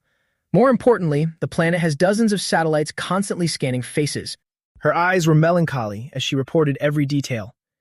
It doesn't just scan faces, but can also track the opponent's power level. For a semi-god like you, it's very hard to hide from this type of check. Man joined in with a heavy word. A strange semi-god walking in will definitely be checked for laws. Once they scan your void walking or spatial teleportation laws, they'll know it's you. Surprisingly, Chen Luo only had a confident expression. Don't worry. He then comfortably patted the two girls' heads and let them know, Plan A leads to Plan B. Such strong confidence was because he had the capital to handle it comfortably. After all, the wanted list only noted he had two laws, void walking and spatial teleportation, but he actually had two defensive laws he could comfortably expose. After discussing the issue of his wanted status, Chen Luo decisively opened a barrier. All right, we don't need to rush confiscating the houses of those two semi-gods. I need to take a trip to planet Norton. You two have worked hard. For now, just head into the superpower space and rest. Nam Nam obeyed. Yes. Finishing the arrangements for the two new members, he proceeded to calculate his next step. Opening a spatial portal to planet Norton now was too easy to reveal his identity. He'd just have to spend a bit more time traveling there by spaceship. Half a month later, on planet Norton, Chen Luo finally overcame the long journey and set foot on his target. Striding along the tiled path, his eyes were suddenly drawn to the sign placed right in front of the armor shop. Seeing the crowds so thick they were practically merging into one, Chen Luo couldn't help but marvel. So many god-tier entities queuing up, Norton's business is really booming. Instinctive curiosity took over. Surely Norton must have some masterpiece on display. Where could it be? He decided to scout the area carefully and strike when the moment was right. Just as Chen Luo was pacing back and forth, Duck Khan noticed him and leisurely walked over to greet him. You look like a stranger, brother. I've never seen you around here before. Unexpectedly, the guy was thick-skinned enough to act like nothing happened. What a coincidence. I haven't seen you either. You're not that Chen Luo guy using some disguise to sneak in, are you? Successfully making him jump. And it got even more terrifying as the others in line turned their heads in unison. Chen Luo? Is Chen Luo here? Where? That's not Chen Luo, that's little Lu Tu. I remember when Chen Luo was being hunted. Little Lu Tu was still standing right here in line. What a relief. Directly experiencing such a scrutinizing gaze caused quite a stir for Duck Khan. Big brother, watch your mouth. People will die if you talk nonsense. Don't frame me. Chen Luo just smirked, just teasing you. Why so jumpy? Deep down, he was brimming with confidence and arrogance. Knowing the guy wasn't a pushover, Duck Khan got straight to the point. Brother, I see you're an unfamiliar face and just reached God tier. I want to be friends. After all, an extra friend means extra opportunities. He then flashed a blindingly white set of teeth and introduced himself. I am Tatni Trakduk Kon. Since I'm the sixth child in the family, my acquaintances just call me Old Six. Chen Luo nodded in return. All right, you can call me Wan Ling Gui. Behind a face as radiant as a blooming spring flower, his mind was already thinking of words that invited a beating. Making friends with this Chen Luo guy surely means more opportunities. Opportunities to die. Facing the local, he decisively raised a series of questions. Old Six, how long have you been queuing here? When can you actually get your armor?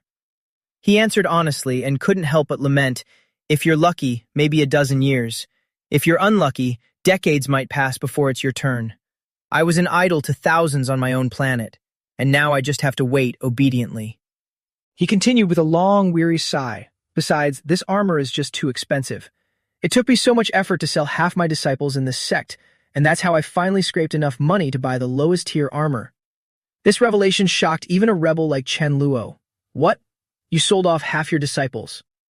Seeing the other party puzzled, Duck Khan treated it as something to be proud of. If the ancestor isn't strong, how can I protect the other disciples? They all volunteered. Chen Luo broke into a cold sweat internally. He really is Old Six. Old Six is just the type who doesn't care if his comrades live or die. Seeing the other person was no longer a threat, Chen Luo quickly shifted topics. Master Norton, does he have any armor ready? Money is no object. His eyes instantly turned into stars upon seeing his idol. Money is no object, big brother. Do you have some way to make money? Count me in. He even ditched his remaining dignity to cling to Chen Luo's thick thighs. If I can make 100,000 a year, you're my real brother. If I make 200,000, your problems are mine. If 500,000, you're the reason I was born. If I make 1,000,000, anyone who messes with you has to step over my dead body. Facing this display of loyalty, Chen Luo coolly replied, My method is very dangerous. If you're as chicken as you seem, you can't handle it. Duck Khan pleaded, Brother, for money, I'll do anything. But wait, does money even work here? Someone was here yesterday too. And then he shared everything he knew with his newly acquainted friend. I've seen him spend a fortune, but even then it took 10 years to get the armor. Regarding ready-made goods, they basically sold things as soon as they were made, so there was no stock. This made Chen Luo sigh inwardly. What a hassle. Being the jinx that he was, he quickly devised a plan. How about we just hijack this god-tier metallic-type Norton and make him forge armor just for me? Well, release him after 10,000 pieces. Chen Luo immediately asked a different question. What are Master Norton's rules? Having been in the area for a long time, Duck Khan was well-informed, albeit dismissive. There are 3, I think, and he's always grumpy. This answer saved Norton but forced Chen Luo to rack his brain once again. 3. Fine, so even if we catch him, we can't lock him up. Suddenly, the smart information processing center belonging to him lit up. That's right. Don't I still have a Rama metal block? That's ready-made material. I just need to tell Norton to refine the shape. That should be fast, right? Unexpectedly, Dukon pondered something and interrupted Chen Luo's train of thought. That's right, Brother Wan. If you want to pay a high price for armor, it's not impossible. I remember the Volzi Empire is about to hold a star seed auction. He was completely clueless about this and didn't hesitate to question it. Star seed auction. Do they have a lot of good stuff? He nodded affirmatively, adding, exactly, because this star seed auction only happens once every 1,000 years, so the Empire brings out a lot of good items. Who knows? There might be armor. Little did he know, he had inadvertently pushed Chen Luo's excitement to the peak. So if I were to sweep through all the items at the auction, is this the fate that Mi-Fan was talking about? While they chatted, the scene above was unfolding with a deafening roar and wary looks. Norton had to wear many hats for countless orders, so the pressure he exuded was extremely low. Right at that moment, a maid appeared and reported the issue. Grandmaster, it's Elder Caroline's call. The voice on the other end was unbearable. Damn it! Not letting the person on the other end speak, Norton overwhelmed her with a thundering roar. What are you rushing me for? I've been crafting this set of armor for over 100 years and haven't had a proper night's sleep or a good drink. And you're still rushing me. Will rushing me make the speed faster? Caroline softened her tone, not holding any anger for being scolded. Just hang in there a bit longer. I'm not calling to rush you, just want to know the progress. Unexpectedly, he shouted decisively. Let me tell you, I'm done. Find someone else. She was so stunned she could only cry out, Norton. He quickly cut her off, emphasizing every word. Caroline, how many times have you called to rush me? I've been patient. Now that I'm only missing a helmet, do you want to start your old games again to make me speed up? Before a few seconds had passed, Norton went crazy again because of the pressure. Since I didn't say anything, you thought I really wouldn't do anything. Let me tell you, it's useless for you to say anything. I said I'm not doing it, so I'm not doing it. He was even so enraged that he smashed the materials nearby. Bad luck. Ignoring the crowd waiting for something, he downed all the wine in his hands. I don't want to drag this wretched workout for even one more day. Just drink until I don't know what's going on anymore. When he was officially drunk, Norton showed great determination. I want to go for a walk. Send those god-tier guys away. By the time he officially appeared before the long line of people, the crowd was in utter chaos. Oh God, it's Grandmaster Norton. Grandmaster, greetings. I've admired you for so long. Grandmaster, you look just like my father. The response was a bolt from the blue. Get out of here, all of you. I'm not taking any more orders for the next 1,000 years. Go wherever you want and stop being an eyesore here. Chen Luo, witnessing this, couldn't help but marvel. I thought Norton was a steady professional master. Unexpectedly, he's a cranky old man. Because of Norton's strike, a god-tier individual really wanted to burst into tears. Grandmaster, I've been waiting here for 30 years. I'm almost next, and now you say you're not doing it anymore. That's not fair. But his personality wasn't anything to toy with, and his temper could be described as a volcanic eruption. I said no. What are you squawking about? Do you want to be hunted down? Very neatly and decisively, Norton directly exercised his authority. The first person. His information has been reported to the Empire to be placed on the blacklist. He'll never find work for the rest of his life. The man panicked instantly. Grandmaster, no. I was just... And it wasn't just him. The whole crowd was scolded away by Norton. If you've got no guts, don't wait here, you bunch of useless wretches. No money and no real power. I said I'm stopping work. Does anyone have an opinion? Chen Luo was extremely impressed. It looks like the short-tempered and arrogant nature of the dwarf race is truly hereditary. After venting his steam, he ignored the god-tier group and returned to his resting place. Just then, Chen Luo didn't just stand around but quickly chased after him. Grandmaster Norton, wait. Without a single wasted word, he wanted to get straight to the point. I have a piece of metal, but was blocked by 2 guards. Stop. This is the workspace. Unauthorized personnel are forbidden. If he were to give up easily, he wouldn't be called Chen Luo. Grandmaster, we still have fine wine. Would you like to try it? It was completely a case of borrowing flowers to offer to the Buddha. This was robbed from the third king. It definitely isn't ordinary stuff. But that successfully grabbed the attention of Norton, who was already bored with his work. Fine wine? What kind of fine wine could a loser like you have? As he smelled the fragrance, he was shocked enough to jump back. This is Than Hoa Tui. Very neatly, Norton flung himself at the Tan Hoa Tui in Chen Luo's hands. This is indeed fine wine. Success. He unhooked the big fish. Chen Luo didn't show any outward excitement. I still have plenty. Grandmaster Norton, let's go inside and drink, shall we? Looking at the item in his hands, he didn't vent his anger on Chen Luo. Little guy, not bad. Follow me inside. Following him, he smiled happily and went straight to the point. Grandmaster, drink slowly. I have a favor to ask. I have a Rama metal block and want you to help me forge a suit of armor. As soon as he finished, Norton roared in his face. Are you deaf, or has your head been kicked by a donkey? Even if he didn't fly into a rage, it was clear he wasn't someone easily swayed. I just said outside that I'm not doing any work for 1,000 years. Can't you understand? And at the moment he saw more Tan Hoa Tui, Norton immediately became eager. You think just taking out a few bottles of wine can make me work for you? A smirk was enough to make Chen Luo marvel. He's a real flip-flopper. Even I don't feel ashamed enough to match that. The next second, he decisively asked the most important question for himself. Little guy, how many more bottles of Tan Hoa Tui do you have? Hearing this, Chen Luo knew he could finally negotiate, so he slowly answered. Of course, there's plenty more. As long as you're willing to help, the reward I pay you definitely won't just be a few bottles of wine. I still have 30 million crystal seeds as a fee for your hard work. This number instantly caused quite the stir for Norton. 30 million crystal seeds, that much. His spirits became even more excited as he nodded. Exactly. So, Grandmaster. However, he suddenly changed his tone. Little guy, come here and look at my mouth. Ignoring Chen Luo's expression, Norton let out a single word. Scram. He inwardly sneered.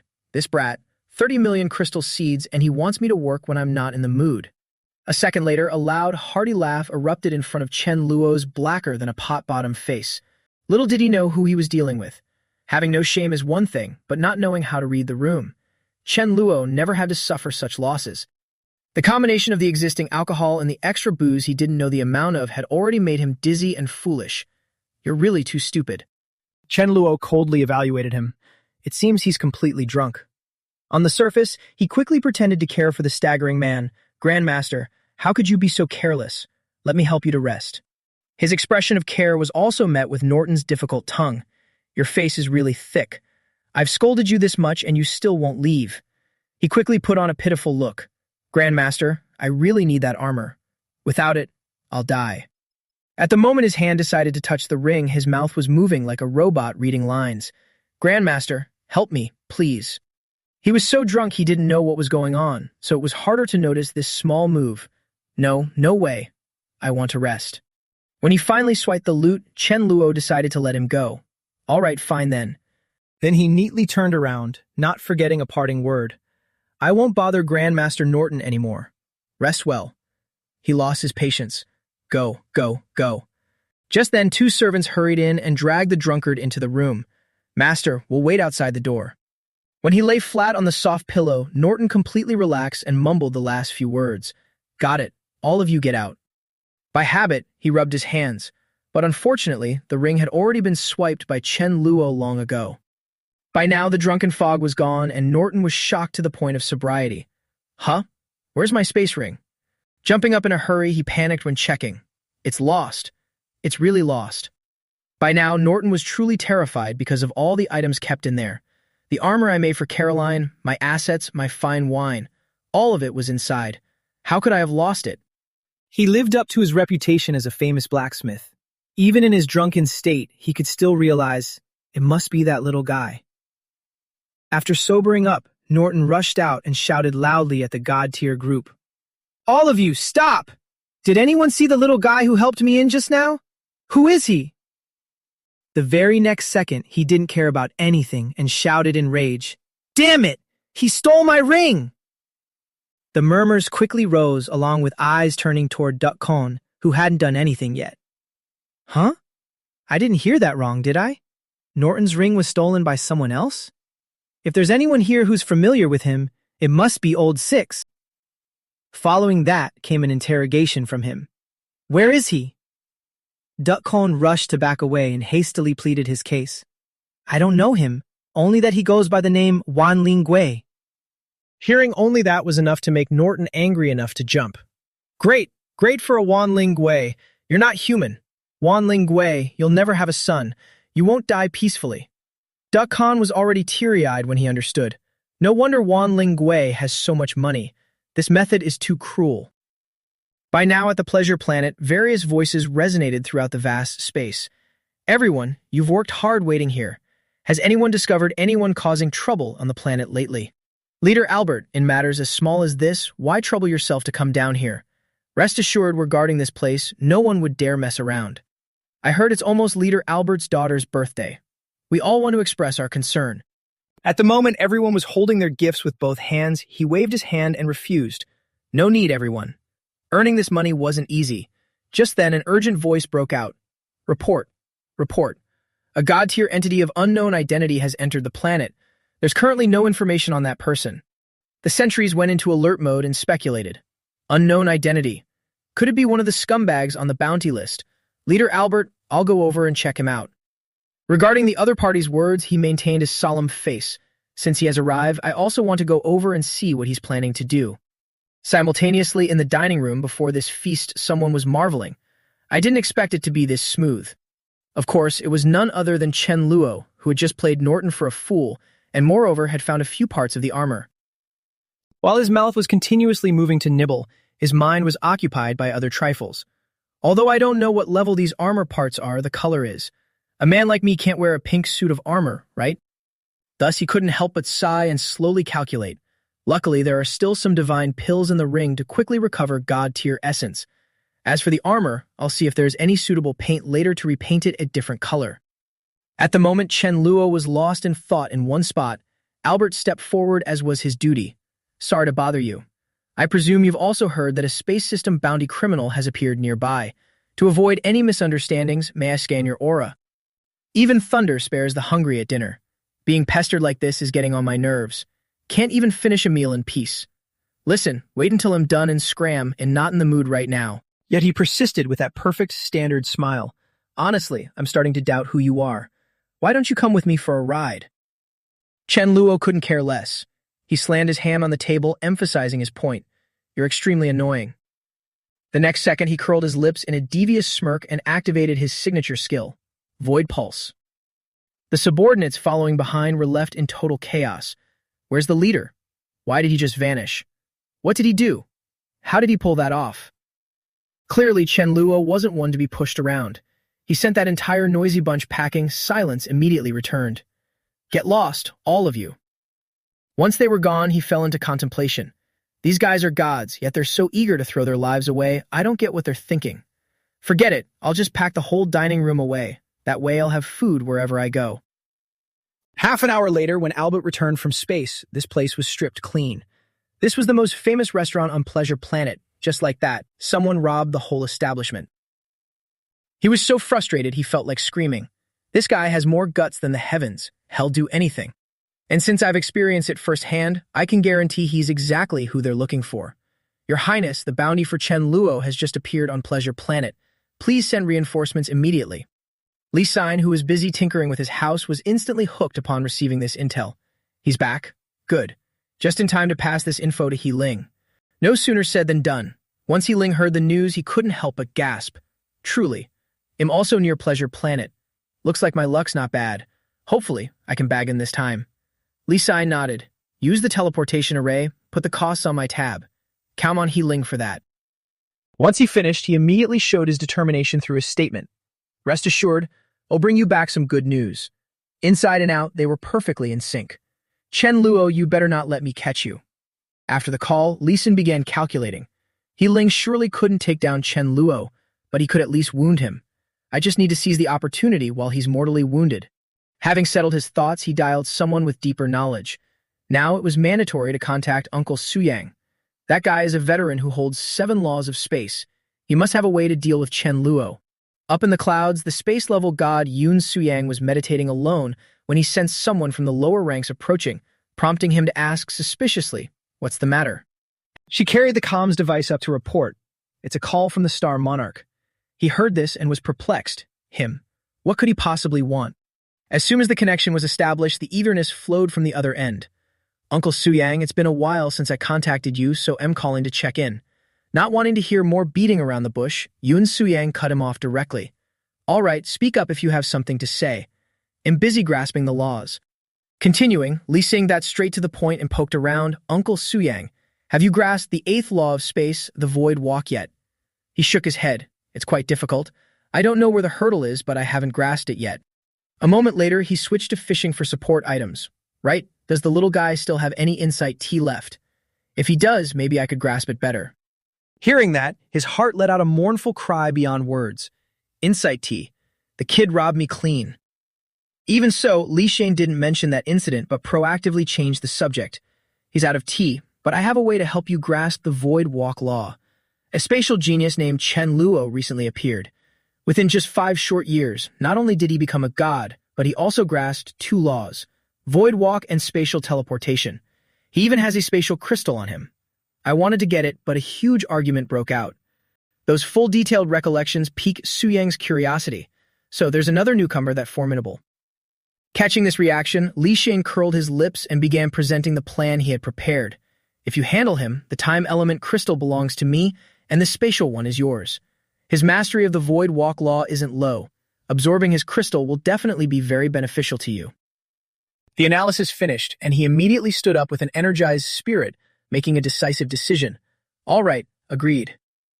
Having received this answer, Li Xin's thought process became more urgent. "Uncle, when will you be here?" Pacing around, he announced slowly, "There will be a star-level auction soon. You'll be there then. You keep track of Chen Luo's current location, or you can have me head over there first."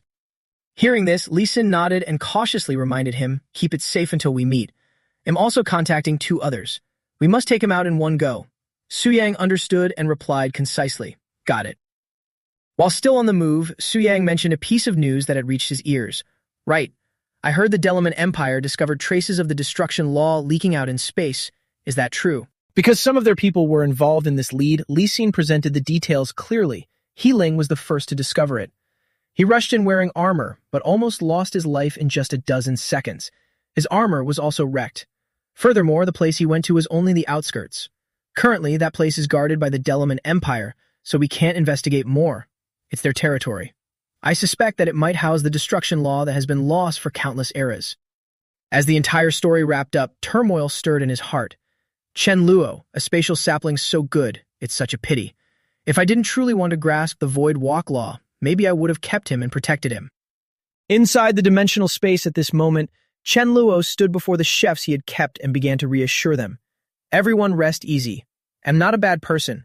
Just work obediently for me, and I'll increase everyone's salary 10-fold. I've got nothing but money. Less than greater than." Then he pulled out a bank check and flashed it before everyone to bolster their confidence. "See this amount. If you do a good job, I won't treat any of you poorly. At most, you might be stuck here for 100 years, but just do your best, and I guarantee your safety."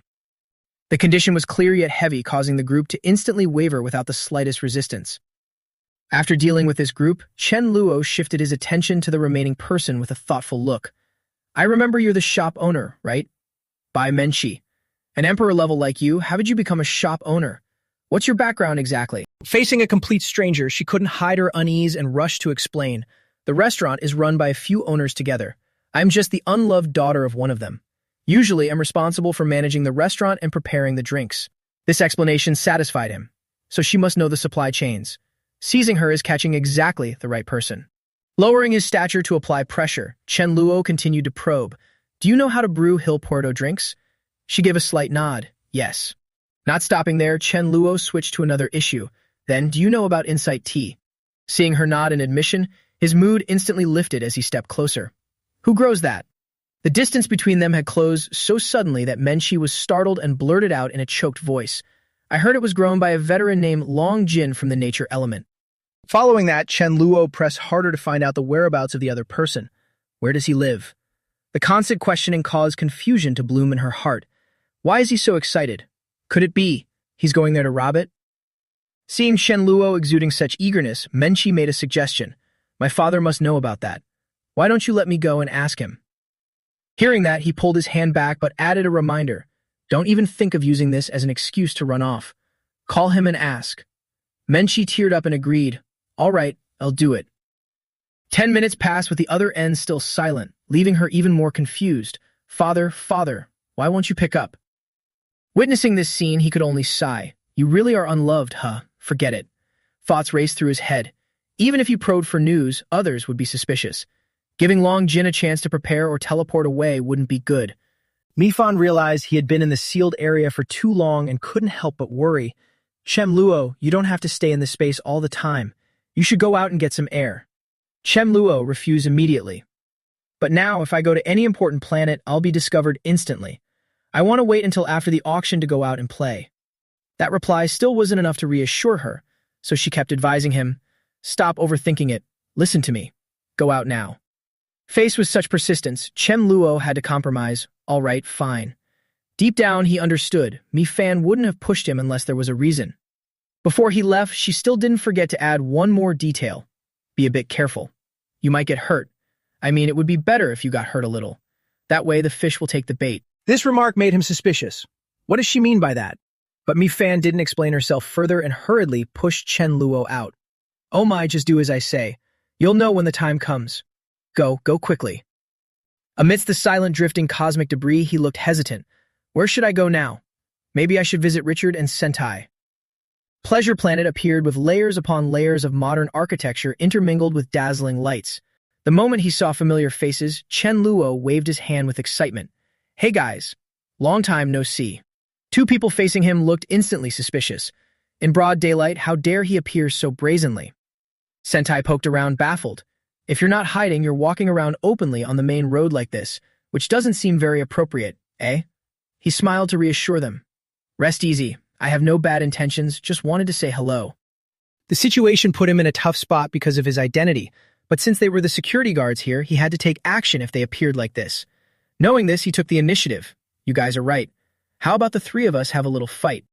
I'll let you go for however many days as you need to find an explanation for the higher-ups. Just as the air began to ripple, he guessed inwardly, void pulse. Albert revealed himself with unmasked resentment. Shen Luo, I knew you were the one who came to the planet this time. As he spoke, he lunged with his sword tip, the pressure radiating like a shockwave. I let you escape last time. This time, even if you sprout wings, you won't get away. He simply replied with disdain, you? Before the opponent reached him, Chen Luo had already realized the variable. This sense of sudden danger meant someone was trying to ambush him. In that split second, he clenched his fists and tried to keep his breathing steady. Can't dodge, can't resist. Mi-Fan said it, I have to get hurt a little. The very next second, He Ling appeared behind him with his sword piercing straight through Chem Luo's body. He reached out to hold the wound on his body, his brow furrowing slightly. It's been so long since I've been hurt. That stings. Realizing who had emerged, Albert was instantly stunned. He Ling, why is it you? You were so badly hurt. Have you recovered already? Hearing that, Chen Luo secretly reorganized his thoughts. This guy was hurt. If Albert is this surprised, he must be quite badly injured. So if I use time rewind, I should be able to deal with him, right? Only now did he truly understand the intent behind the advice before he left. No wonder Mi-Fan told him to get hurt. So this was the only way to get him to bite the hook, lure him somewhere empty, and hide the fact that he knows how to use time rewind so it wouldn't be discovered.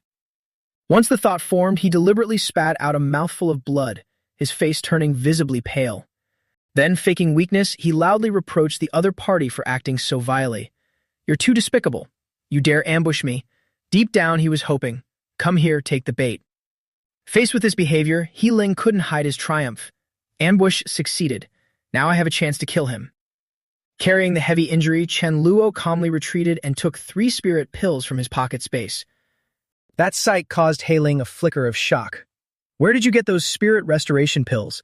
Don't tell me you swiped them from the Star Monarch. But the next thought turned into pure glee. His injury must be really severe. Otherwise, why would he swallow 3 of them at once? Grasping that reaction perfectly, Chen Luo chuckled inwardly. That's it. Baited. Come here, follow me. His figure shot off the ground immediately. Albert looked on with unmasked admiration. His survival instinct is truly something even the strongest powerhouses would struggle to match. Hei Ling only scoffed. So what if he knows Void Pulse? Then he began chasing the opponent. My law is still in his body. As long as we're not too far apart, I can still sense him.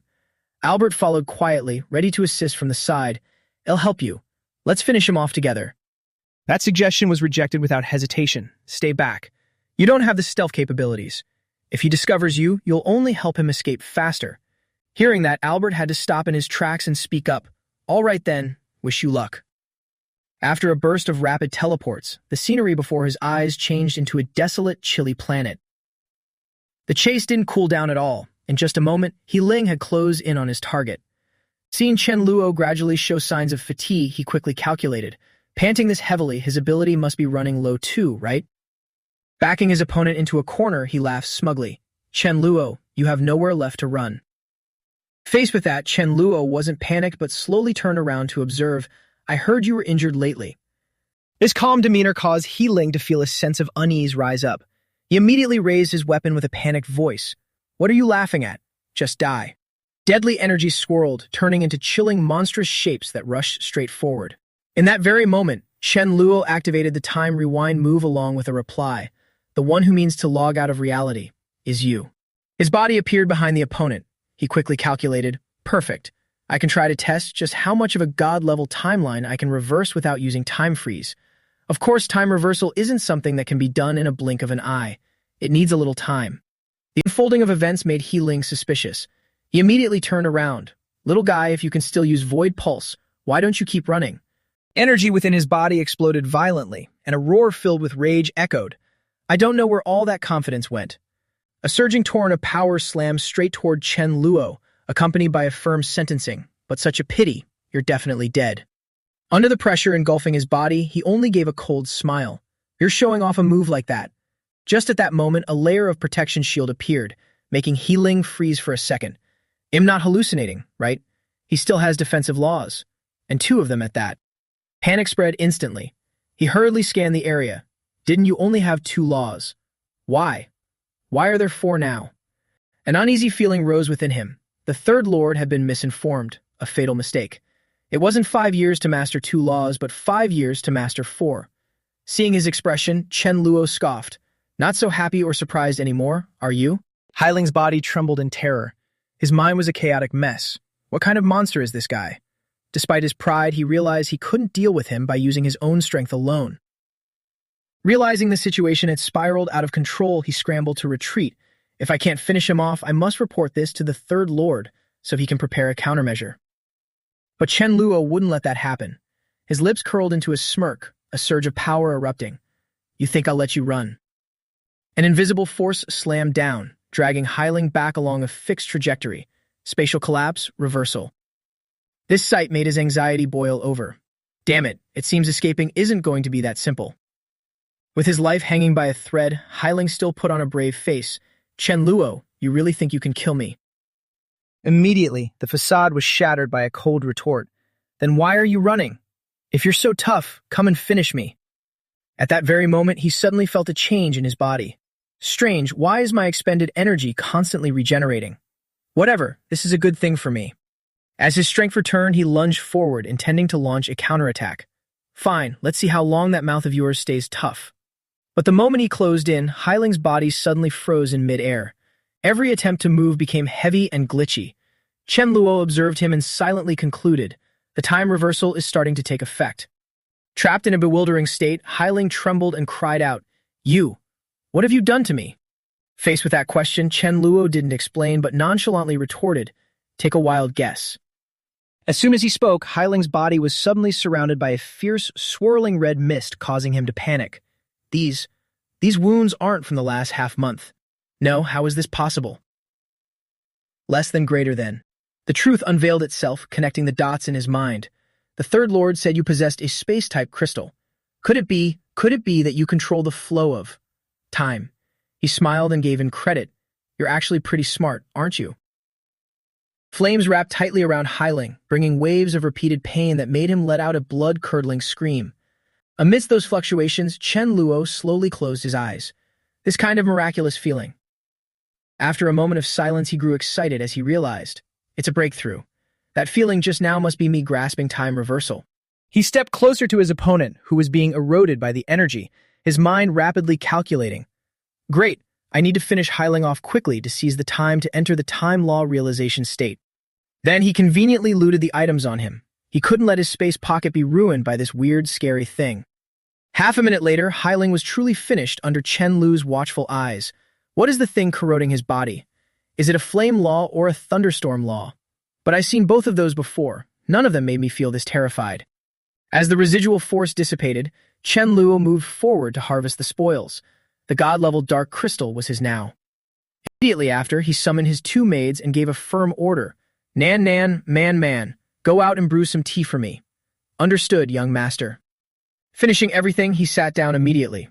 Now I need to stabilize my state of mind. He delved deep into his own consciousness, focusing on the flash of inspiration from earlier. Then he quickly reached out, proactively touching the floating energy source, trying to grasp it. An hour later, Chen Luo finally achieved results. Too good, thanks to the insight just now. The energy consumption for my time reversal has dropped by more than 5 parts. Even so, he was still not satisfied in his heart, but it had to be enough for now. The moment he truly became a god was still a long way off. 2 days passed. Lee Sin began to lose patience as his team remained dead silent. Hyling, can you hear me? Hyling. Holding the phone in his hand, an increasing sense of unease spread. God, it's already been 2 days. Where the hell is he? A series of speculations surfaced. Currently, the tracking device I linked to him also doesn't show a location. Could it be he entered an area with no signal, or the device malfunctioned?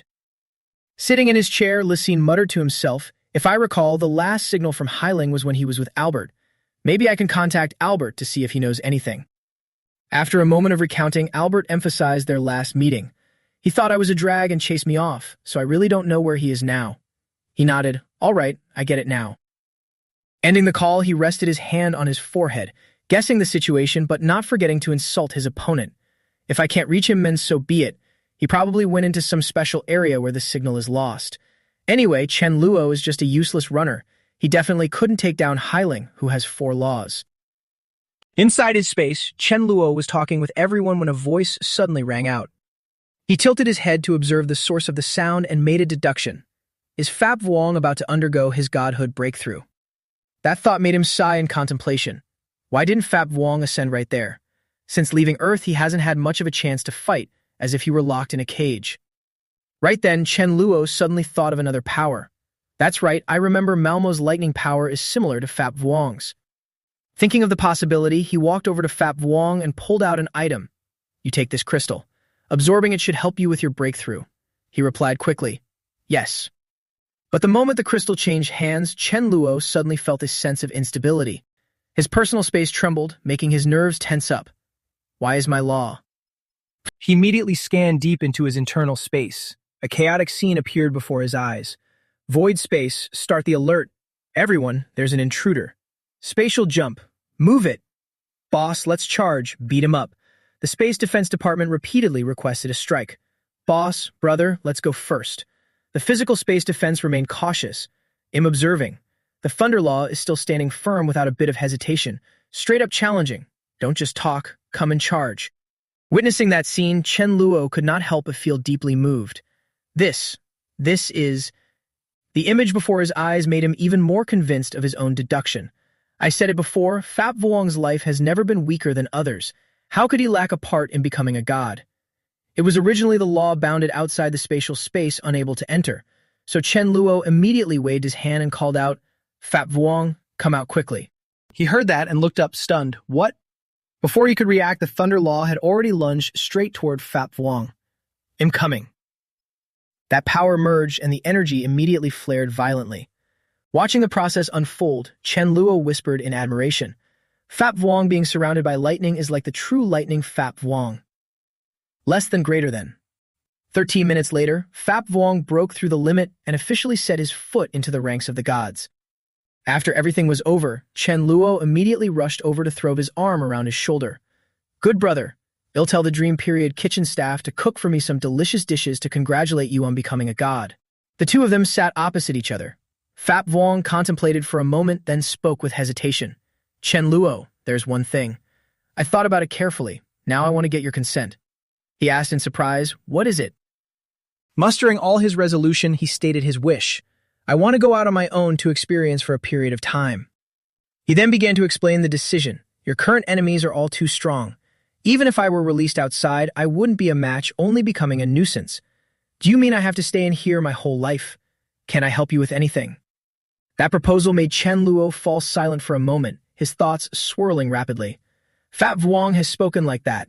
How can I continue to be stubborn and keep him inside the space? In a reflex action, he glanced at me Fan for help. But how would it be if Fap Vuong went outside? Could me Fan have an answer for him? Seeing them like that, he was curious. It's my decision to go out. What are you looking at her for? Then he leaned in closer, his voice becoming confident. I still believe that fate is in our hands. This is my choice. No one can stop me. He stood up amidst the others' astonishment. No one knows the relationship between you and me yet, so there's no need to worry about being exposed. Of course, I won't go on a rampage like you. It's just to go experience for a bit. Because of that firmness, Chen Luo finally yielded. Fine, I agree to let you go out, but at least you must wear this. Fap Vuong shook his head and pushed the item back. You can owe me, but I don't want to owe you too much. He hesitated for a second, then nodded. All right, fine then. Before parting ways, he stepped up to hug him and didn't forget to remind him. Remember, safety must be the priority. He grunted as if he had already taken the words to heart. Just then, at the forge, Norton had just picked up the phone and couldn't hide his annoyance. Caroline, why are you calling again? She replied quickly. I just want to ask about my helmet. Remembering Chen Luo's mocking expression, his voice became even heavier. I already told you, the ring storing my armor was stolen by a bastard named Wan Ling. She fumbled, but Norton, you. Caroline didn't have time to finish her sentence before he launched into another complaint. If you're so smart, go find that thief yourself. Just don't call me again to bother me. While standing in bewilderment, a familiar voice called out from behind. Caroline. Hearing that voice, she immediately turned around with a delighted look. Uncle Vu Kim. The old man nodded. Every time I go to pick tea for the Tao, you always come here very early. Then he gestured to the person standing beside him. Let me introduce these two to you. This is my foster son from Earth. His name is Yuri. Next, the old man turned to her to explain to the guy. Caroline is already 18 years old. Her power is of the psychic type. Within the psychic god level group, she is definitely in the top 3. Yuri's identity made her a bit surprised. A foster son. In her heart, she silently evaluated. This person actually looks exactly like the old man's son. Vu Kim continued in a tone of relying. Caroline, Yuri is also psychic. If you have time, teach the kid a bit, okay? Wait 2 months until the Tao tea grows leaves. I'll share more with you. But she puffed out her cheeks and made a pouty face. Sorry, Uncle Vu Kim, and currently not in the mood to teach anyone. You should find someone else. Seeing that reaction, the old man couldn't hide his curiosity. What's the matter? Is there something wrong? She recounted indignantly. Isn't it because of that idiot Norton? He had his storage ring stolen by someone while he was drunk. This made the old man extremely surprised. Norton was also robbed. Why is society becoming so chaotic lately? I heard that Tam Then Vuong's house was also robbed by someone named Chen Luo. The name just uttered caused Yuri to startle. Chen Luo. In his mind, his face quickly appeared. Isn't that the leader Chen Luo of Dawn City when I was still on Earth? I used to deal with him a few times, never expected him to be the one causing trouble among the stars.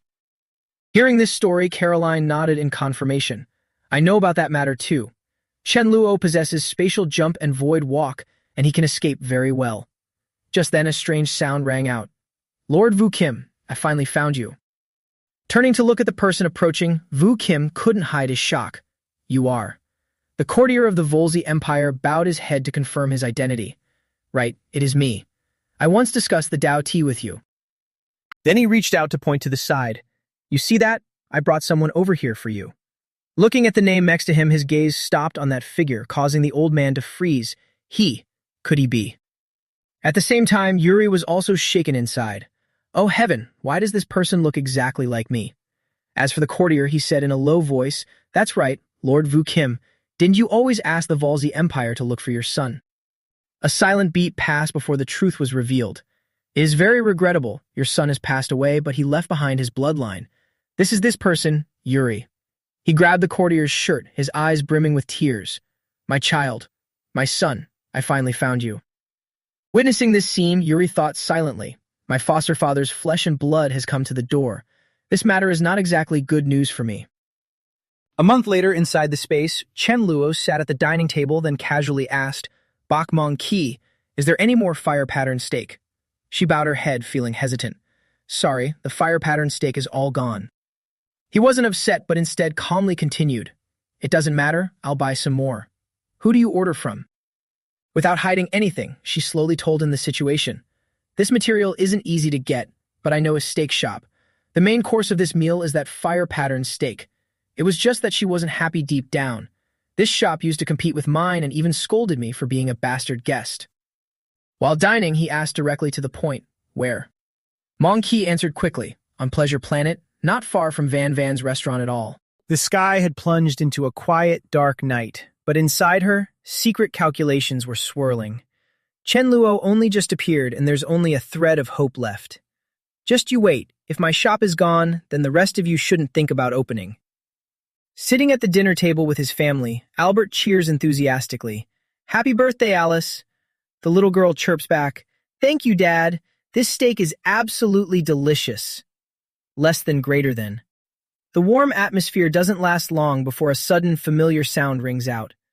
Where are the directors? Hearing that voice, a sense of déjà vu washes over them. This tone belongs to... Chen Luo is already standing in the lobby, shouting, Get your directors out here now! Recognizing him, Albert can't hide his shock. It really is Chen Luo. But isn't he being hunted by the Black Soul? Why would he appear here? A staff member rushes out, and the moment he recognizes the visitor, he stutters in a panic. Why you? Aren't you the wanted criminal everyone's looking for? Chen Luo ignores him entirely. I don't care if you're a director or not. Do you know where the stakes are being kept? Terrified, the staff member lunges toward the boss, pleading, Mr. Albert, save me. Named directly, Albert has no choice but to stand up, his gut churning with irritation. Damn it, why did you have to draw Chen Luo's attention to me? Chen Luo turns to look him straight in the eye. Albert, didn't you mention the Black Soul was injured? Renewing an old acquaintance, Chen Luo wears a friendly smile. Benefactor, since I am here, it would be rude not to show my gratitude. Suiting action to his words, he walks over slowly and waves his hand. Hello, Mr. Albert. The waiter cowering behind him begs tearfully, Mr. Albert, catch him. That sentence makes Albert internally furious. If I could catch him, do you think it'd wait for you to tell me? Without waiting for an invite, Chen Luo naturally pulls up a chair opposite him, making Albert flinch. What a coincidence. Never expected to run into you here. His sudden appearance is enough to make the other customers pack up and leave immediately, leaving only the waiter standing there in a daze. Chen Luo taps his fingers lightly on the table, surveying him. Mr. Albert, I heard you've been looking for me. Albert snaps back, you're a thief. Finding you is a perfectly normal thing, isn't it? Chen Luo then offers him an ultimatum. If you leave now, I'll pretend I never saw you. But Chen Luo is pushing his luck. That's not enough. From now on, whenever you see me, you must act like you don't. Can you manage that? After a moment of hesitation, Albert agrees, fine. But a cold voice cuts through. Wanted criminal Chen Luo, you are surrounded. Hands up and surrender immediately. The sudden confrontation leaves the security team stunned. What is this? Is the mouse befriending the cat? Chen Luo glances over his shoulder, his lips curling into a meaningful smirk. Show them your good intentions. Albert narrows his eyes and gives a sharp command. You guys, leave now. The order leaves the team hesitating, but the wanted criminal Chen Luo is still physically standing right there. Seeing they are still frozen, Albert slams his hand on the table, bursting with rage. Are you deaf? Did you not hear what I said? That firm attitude sends the security guards scurrying away. We're leaving. Right away. Right away. Chen Luo laughs heartily. Good brother. Truly a good brother. Thanks. He hastily shoos them like they're a pestilence.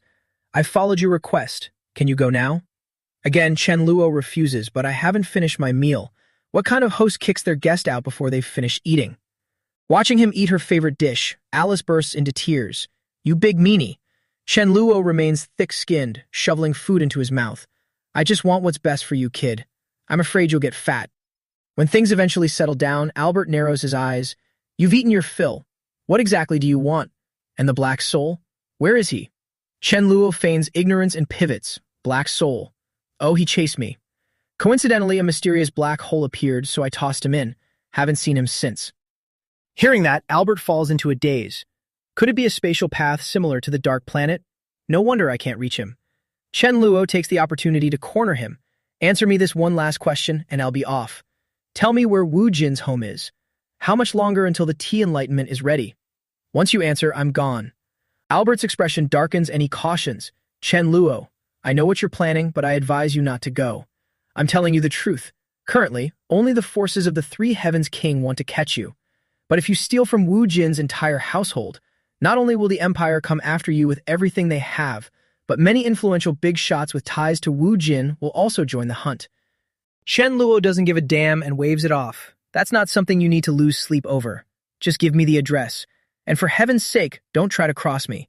You know that stealing someone's house is just a matter of spatial teleportation for me. Albert curses him silently. The stubborn brat isn't listening to a word of advice. Not wanting Chen Luo to cause even more trouble that could implicate him, he yields. Fine, fine. The tea enlightenment will be ripe in about a month. He lives at. Chen Luo, meanwhile, is secretly ecstatic. Wu Jin, just get the enlightenment tea ready for me. Having obtained the information he needed, he doesn't stay much longer. Brother Albert, actually, I quite like you. Anyway, everyone continue with your meal. I'm heading to the kitchen. Down in the kitchen, Chen Luo doesn't stop, sweeping items into his storage space with an excited gleam in his eyes. Before leaving, he leaves a card for them and instructs, I'm not taking your stuff for free. This magic crystal card has no passcode. You can withdraw the money. Also, make some new dishes for Albert's family. Just bill the rest of their meal to me. But when he gets back to the lobby, he doesn't see a soul. Abe? Where did everyone go? Are you that scared of me? As he teleports, Chen Luo chuckles mockingly. Oh, Albert, Albert. You have 5 laws at your command, and yet you're so afraid of me that you have to hide. He remembers the old days. Back then I stood there with my hands in my pockets, and you didn't even know what an opponent was. In his spatial domain, he sits down to talk with me Fan. Even though I know where Wu Jin's home is, the tea enlightenment isn't ripe yet. Even if I could steal the whole tree, without Wu Jin there to water it, can it still develop normally? She brushes the concern aside. Forget about Wu Jin for now. Isn't the auction starting in 10 days? She emphasizes, focus on that auction first. I feel like there's something very important there. Plus, there's that great god certificate you've always wanted. Chen Luo is skeptical. Really? Faced with his doubt, Mi Fan doesn't offer a direct confirmation, letting her words hang in the air. I have a hunch that you will be inspired by someone else.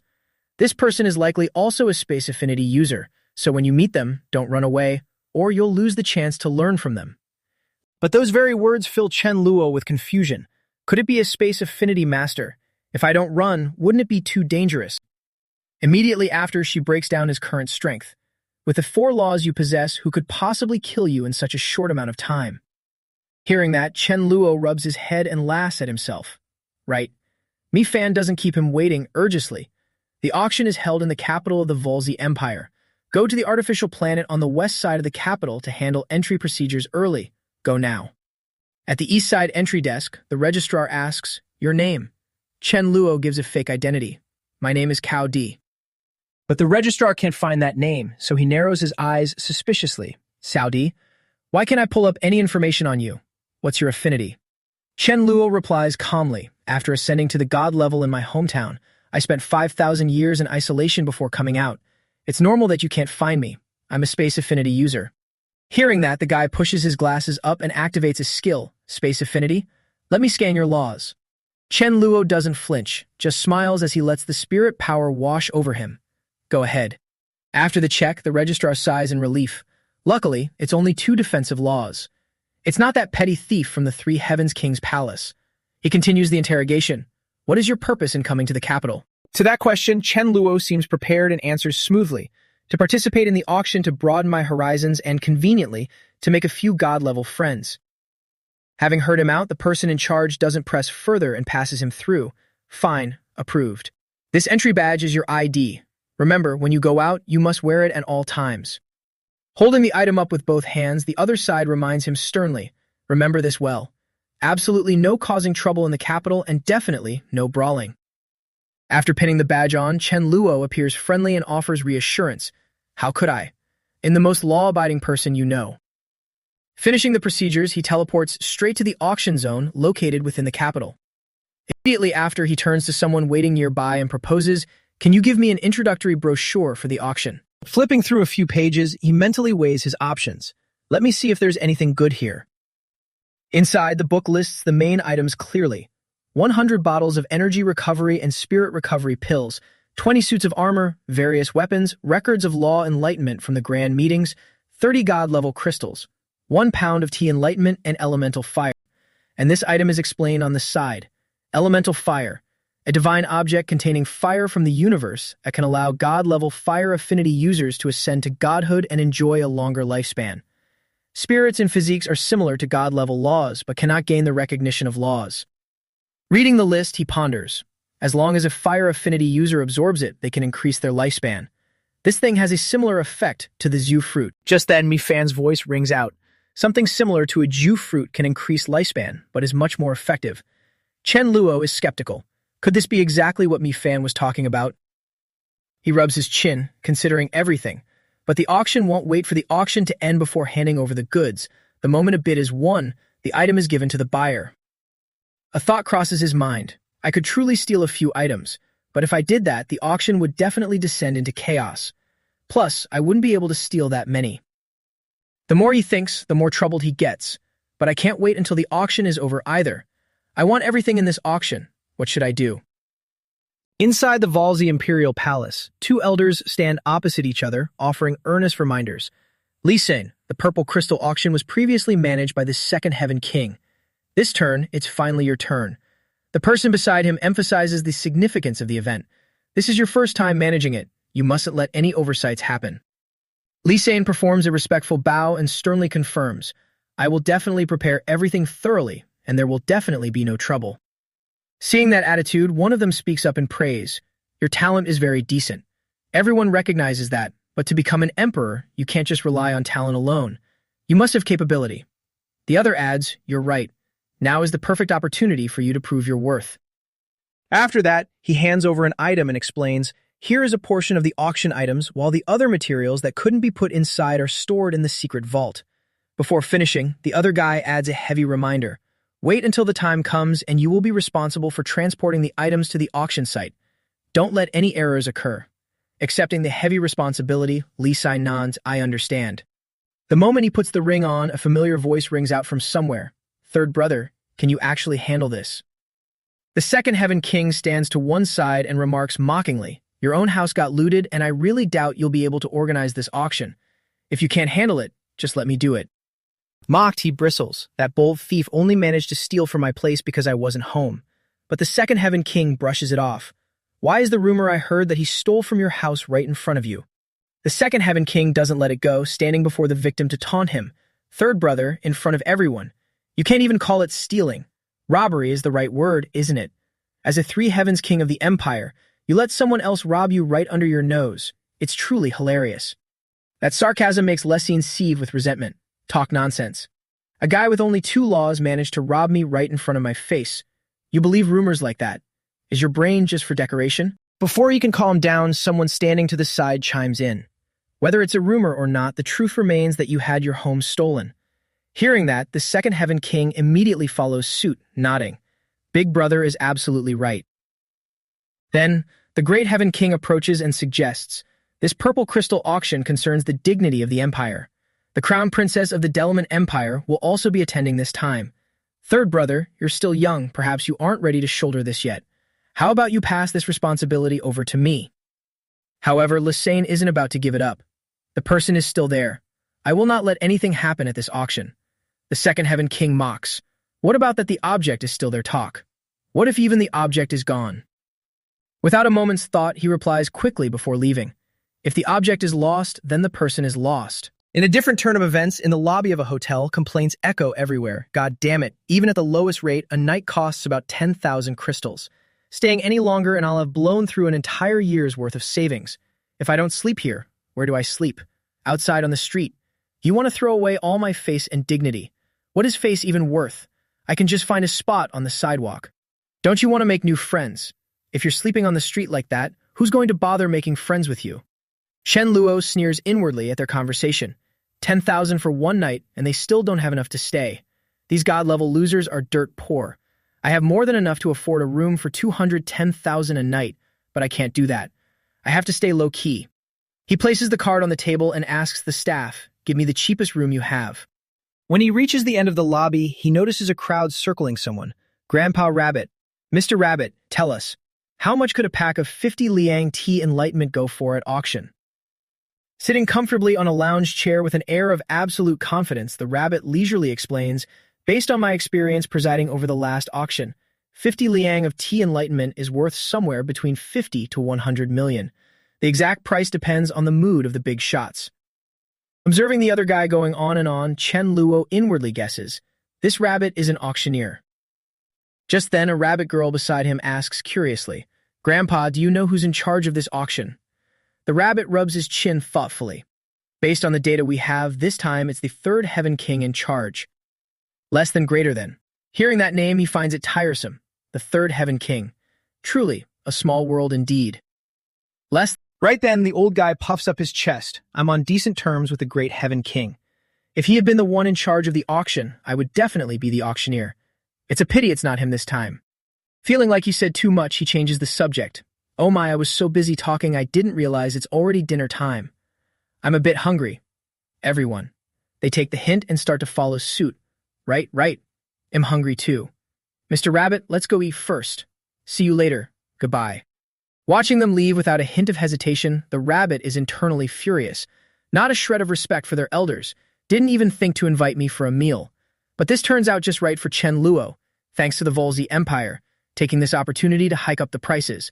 Those god-level types didn't have enough money to buy me dinner, but I do. Suiting action to his thoughts, he wears a gentle smile and steps forward. "Great master, come with us. Let me treat you to a meal." Seeing someone willing to pay, the old guy enthusiastically stands up. "Young man is very generous. Let's go." Sitting at the table, he starts choosing items from the list. This, and this. "I don't need those three. Bring everything else up." Watching him without a care for the price, the rabbit gives the guy a like. "Brother Chow Di, you're very generous." Looking at the 2 bottles of wine in Chen Luo's hands, the old guy's eyes brighten. "Never expected to meet someone as generous as you. If you want to know about the value of something, just ask. I'll tell you everything." Chen Luo shakes his head. "Let's not talk about those things yet, since I have 2 bottles of fine wine." Half an hour later, taking advantage of the now tipsy old guy, Chen Luo probes further. An auction rank like this must have very tight security, right? The rabbit gives a vague answer. Strict, yes, and no. Items that can be put inside a ring are kept by the person in charge, while anything that can't be put inside is transported by truck. But he had already guessed most of this.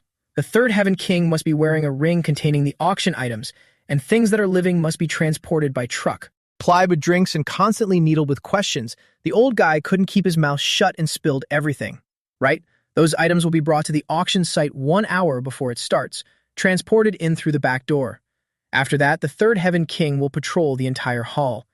Having obtained the necessary information, he maintains his graceful demeanor while raising a glass. "It's truly a pleasure knowing you. Come, drink." At the same time, at the entrance to the Volzy Empire capital, Li Sine steps forward to pay respects the moment he spots a familiar face. "Great uncle, you've arrived." He doesn't mince words, asking directly, "Any news on that Chen Luo yet?" Faced with that, Li Sine reports quickly. Recently, he has been frequently appearing on the Pleasure Planet. Albert is already being coerced by him. He said this with a determined smirk. "But given the strict security checks at the auction house and the sensitive timing of the upcoming event, I figured he wouldn't be able to sneak in." Surrendered to his reply, Su Dazu nodded slightly and cautioned, "Fair enough. Once you've confirmed his exact location, let me know. I really want to see how this Chen Luo pulls off that space warp technique." Taekwon sneered. Chen Luo is right in front of him, yet he doesn't dare make a move.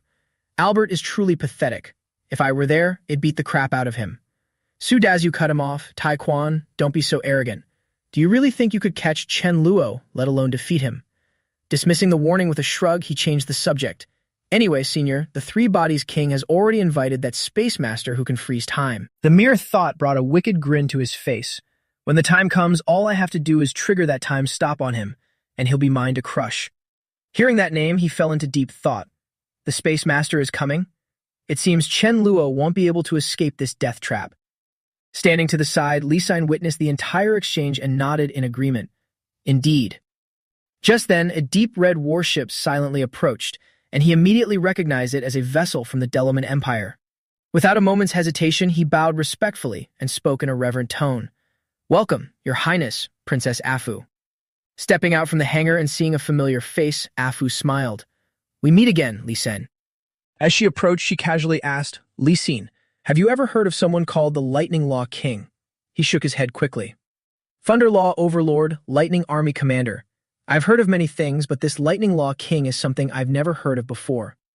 Surprised by her sudden interest, he grew curious. "Why? Did this Lightning Law King offend you?" Seeing his suspicion, Afu bluntly denied it. "No, he just offended a friend of mine at the Third Divine Mountain. I feel his talent is immense, and I am somewhat intrigued by him." She then offered a clear deduction. "If you haven't heard of him, it's likely this Lightning Law King hasn't even reached God tier yet." The words sounded light, but the implication was clear enough for Lee Sin to grasp. "I understand. I will do my best to track down the Lightning Law King, and once I find him, I will certainly bring him to meet you." At the auction hall on that day, from a high vantage point overlooking the entire scene, the figure lurking in the shadows muttered, "The view from here isn't bad." When a large transport vehicle and two red escort cars appeared one after another, he instantly spotted his target. There he is. Shedding his disguise, Chen Luo wore an expectant smile. "This move might be a bit risky. Better put on some armor to protect myself." Leaving no unnecessary traces behind, Chen Luo left the observation point and began his operation. With that, he cast his space warp skill and vanished from sight. Every obstacle on his path was bypassed effortlessly. He quickly snatched the key items and retreated successfully. Inside the escort vehicle, a sudden ripple caused Lee Sin's face to darken. Something's wrong. This familiar sensation. He then shouted, "Sudazu, Chen Luo is here." Realizing the target had appeared, a heavy, calm voice responded from the vehicle behind. "Understood. I will strike." As he prepared to withdraw, Chen Luo detected an anomaly spreading, so he proactively slowed down. Upon discovering the stranger channeling power to suppress him, he mused, "Does this guy possess time-based powers?" Immediately, he launched himself into the air, clearing all obstructions and beckoned provocatively. "Three bodies, King. Come get me." This sight stunned Lachine. How is Chen Luo still not being locked down? Seeing the opponent hesitating to advance, Chen Luo sighed and proactively activated his skill, Space Warp, Time Freeze. As the situation erupted into chaos, Sudazu immediately joined the fray, confirming to himself, "The Three Bodies King didn't lie to me. This brat Chen Luo is truly no pushover." Faced with the stranger who had suddenly appeared in the middle of the chaos, he didn't say a word and directly used Space Warp to make him disappear. "Another god tier with rules for me. Get lost. Don't get in my way." Taking advantage of the time stop, he easily swiped Lee Sin's storage ring without expending any effort. Less than greater than. He didn't forget to toss out a few warning shots to make sure the opponent remembered the cost of crossing him. "Chasing me across the universe? Want to fight Chen Luo? Let's see if you've got the guts." First, as that crisp slap echoed through the air, Sudazu's entire body instinctively trembled. But the very next thought that flashed through his mind was, the news of the Three Bodies King being slapped will spread like wildfire. Now, Sudazu's gaze was glued to Chen Luo, a clear realization rising in his gut. So he's using Space Warp to return back? He must be the one Mifan mentioned, a god-tier space user who can inspire me. At the same time, feeling that he was being tracked, Chen Luo didn't hesitate to deploy Space Warp again. "Even though Mifan helped make me a bit bolder, there are too many god tiers here. It's too dangerous. If I don't run now, I might not make it out. I should slip away early, observe the situation in secret, and then decide my next move." The moment Sudazu realized Chen Luo's intention, he furrowed his brow, cold intent flickering in his eyes. "Want to run? Not that easy." Elsewhere, as Lee Sin focused on recovering, he couldn't help but feel anxious, muttering to himself, "This is bad. Everything is falling apart." Thanks to his extreme proficiency with the skill, Chen Luo teleported to another location in the blink of an eye, feeling a load off his mind. "That was close. I'm safe for now." But the very next moment, before he could even catch his breath, Sudazu suddenly appeared right behind him, causing Chen Luo to curse under his breath. Holy crap. Out of reflex, Chen Luo glanced back, shouting madly in his head, "How the hell is this guy keeping up with me?" Not letting himself hesitate any further, he instantly activated Space Warp to stretch the distance, thinking, "I want to see how long you can keep chasing me." Just like that, across the clear blue sky, white clouds were constantly torn asunder. Chen Luo dashed ahead while Su Dazu clung to his tail relentlessly. Chen Luo's sense of unease grew. How? How is he doing this?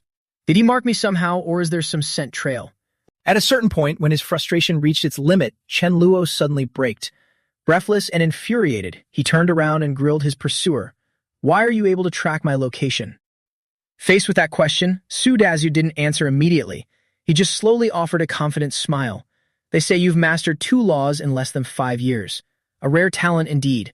It's a pity you're still too green and can't escape my grasp. After that reply, Chen Luo furrowed his brow, his brain firing at full capacity to analyze the situation. So arrogant. I can use space warp without limit. I don't believe he can keep chasing me endlessly. From this deduction, another thought quickly took shape. I suspect he's tracking me through some element in space. But what exactly is it? I need to verify this.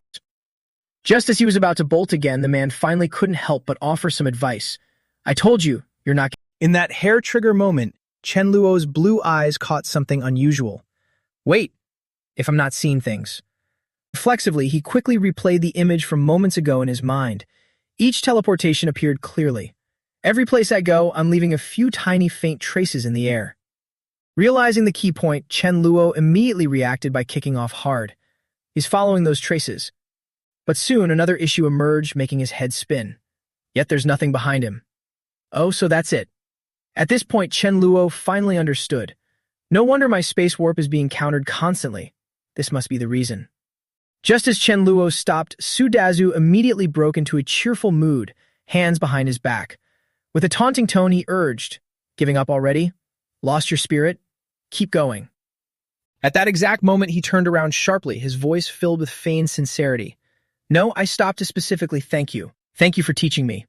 At that remark, the pursuer was caught off guard, looking completely baffled. "I don't get it. Why are you thanking me?"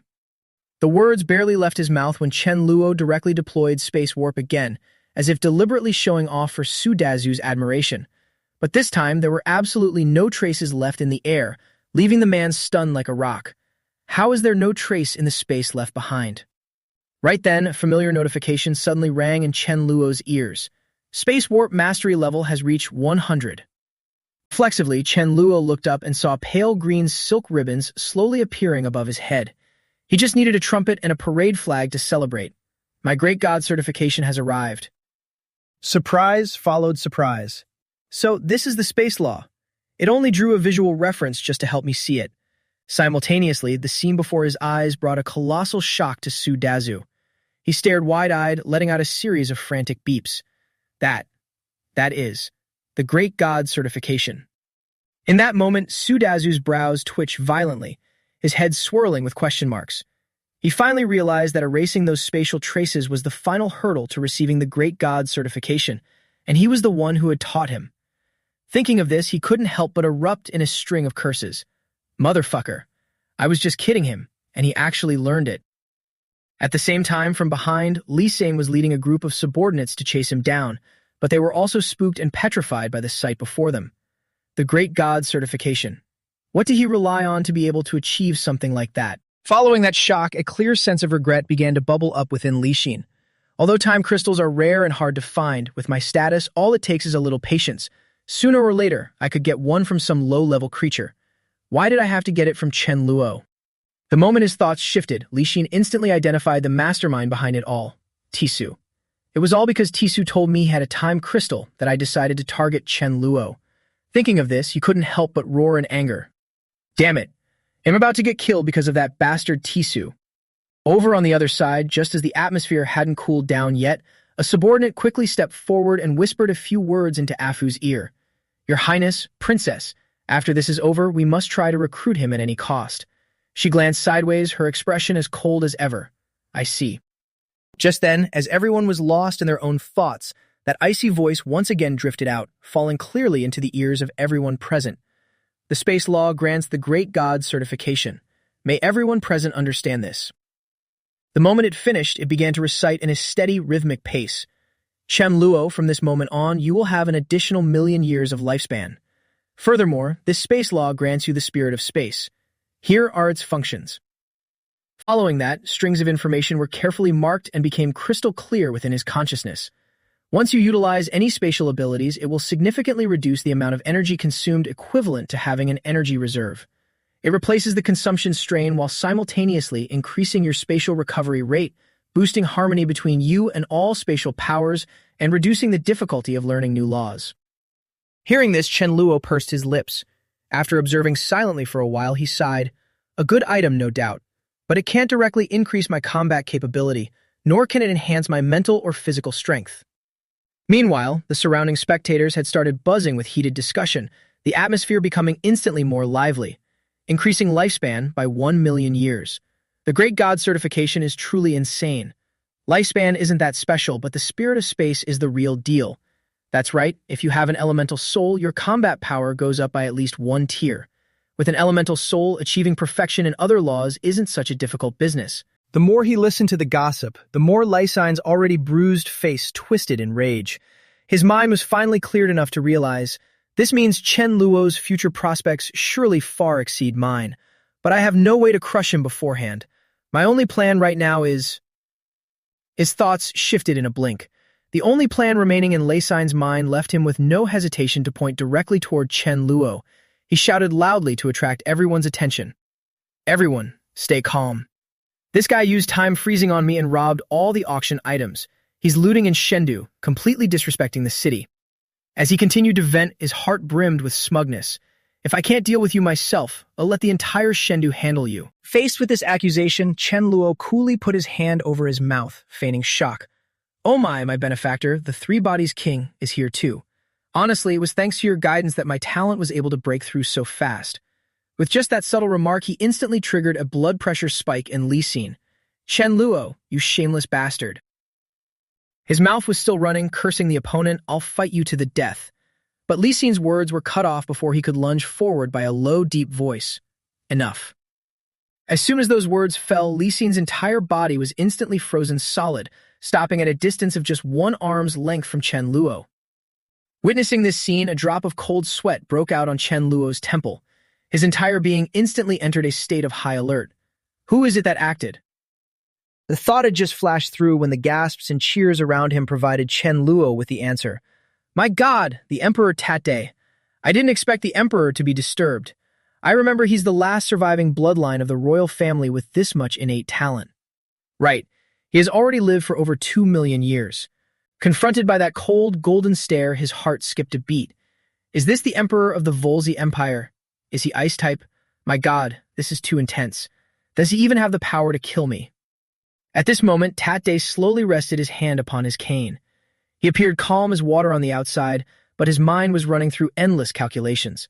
Lysine is done for. His mind has already been ruined by this person called Chen Luo. Even with higher talent, it will be very hard for him to take another step forward. Once his train of thought was set, he reached out without any hesitation and made a direct decision. From this day forward, Lysine's position as a prince is stripped. Following those words, as the final layers of ice cracked open, the verdict on his fate was officially handed down. Demoted to a commoner, with his prince's royal decree and armor confiscated. Right at this moment, one of the subordinates stepped forward and knelt, whispering, Emperor, you forgot. Lysine's ring was stolen by Chen Luo. Only then did Tate cast his eyes back toward Chen Luo. Chen Luo, correct? I already know about the grievances between you and Lysine. Everything was initiated by Lysine. Even though you've caused havoc in the Empire, I'm willing to let bygones be bygones and cancel your arrest warrant. Speaking of this, the corner of Tate's mouth lifted slightly, accidentally breaking the sense of detachment from before. The motto of the Volsy Empire is that all things are unified. I can consider everything as if it never happened, and simultaneously, I agree to grant you the title of Marquis. Would you agree to join the Volsy Empire? Hearing this, one of Chen Luo's eyebrows rose, clearly showing the owner's surprise. What? Not only is he not angry, but he also wants to recruit me. Immediately after, Chen Luo turned his head away and began to secretly weigh the pros and cons in his mind. Money, I don't lack. Treasures, I can get them myself. A mere Marquis title and he wants to recruit me. This is clearly a lopsided trade. Although he had made up his mind, he didn't dare answer so bluntly. Emperor, what you say is too unexpected. I can't take it all in at once. Please give me some time to think it over. Tate accepted this quite decisively. Very well. I will give you time to consider. I can even let you choose any 2 items from the auction treasures. Think about it carefully. His words just finished when he instantly vanished, leaving Chen Luo no window to react. He's too fast. What exactly is his real power? A moment later, he reached up and rubbed his chin, his green eyes still filled with lingering contemplation. At the same time, another question emerged in his head, but the light he emitted seems to be light type.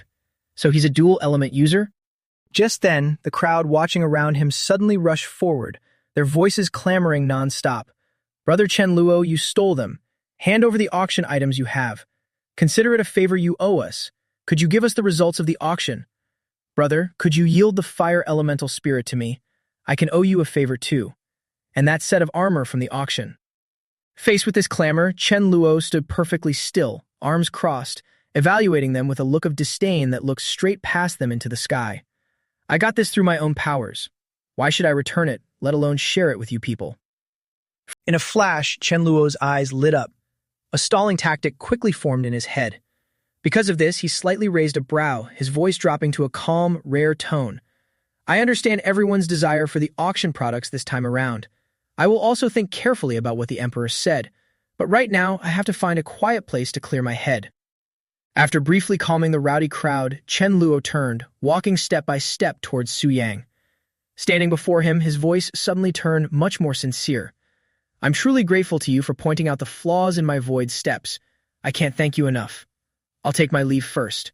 As he spoke, he gave a frantic, sly wink, hoping the other understood his hidden meaning. 20 minutes later, on another planet, Chen Luo stood with his hands in his pockets, gazing behind him.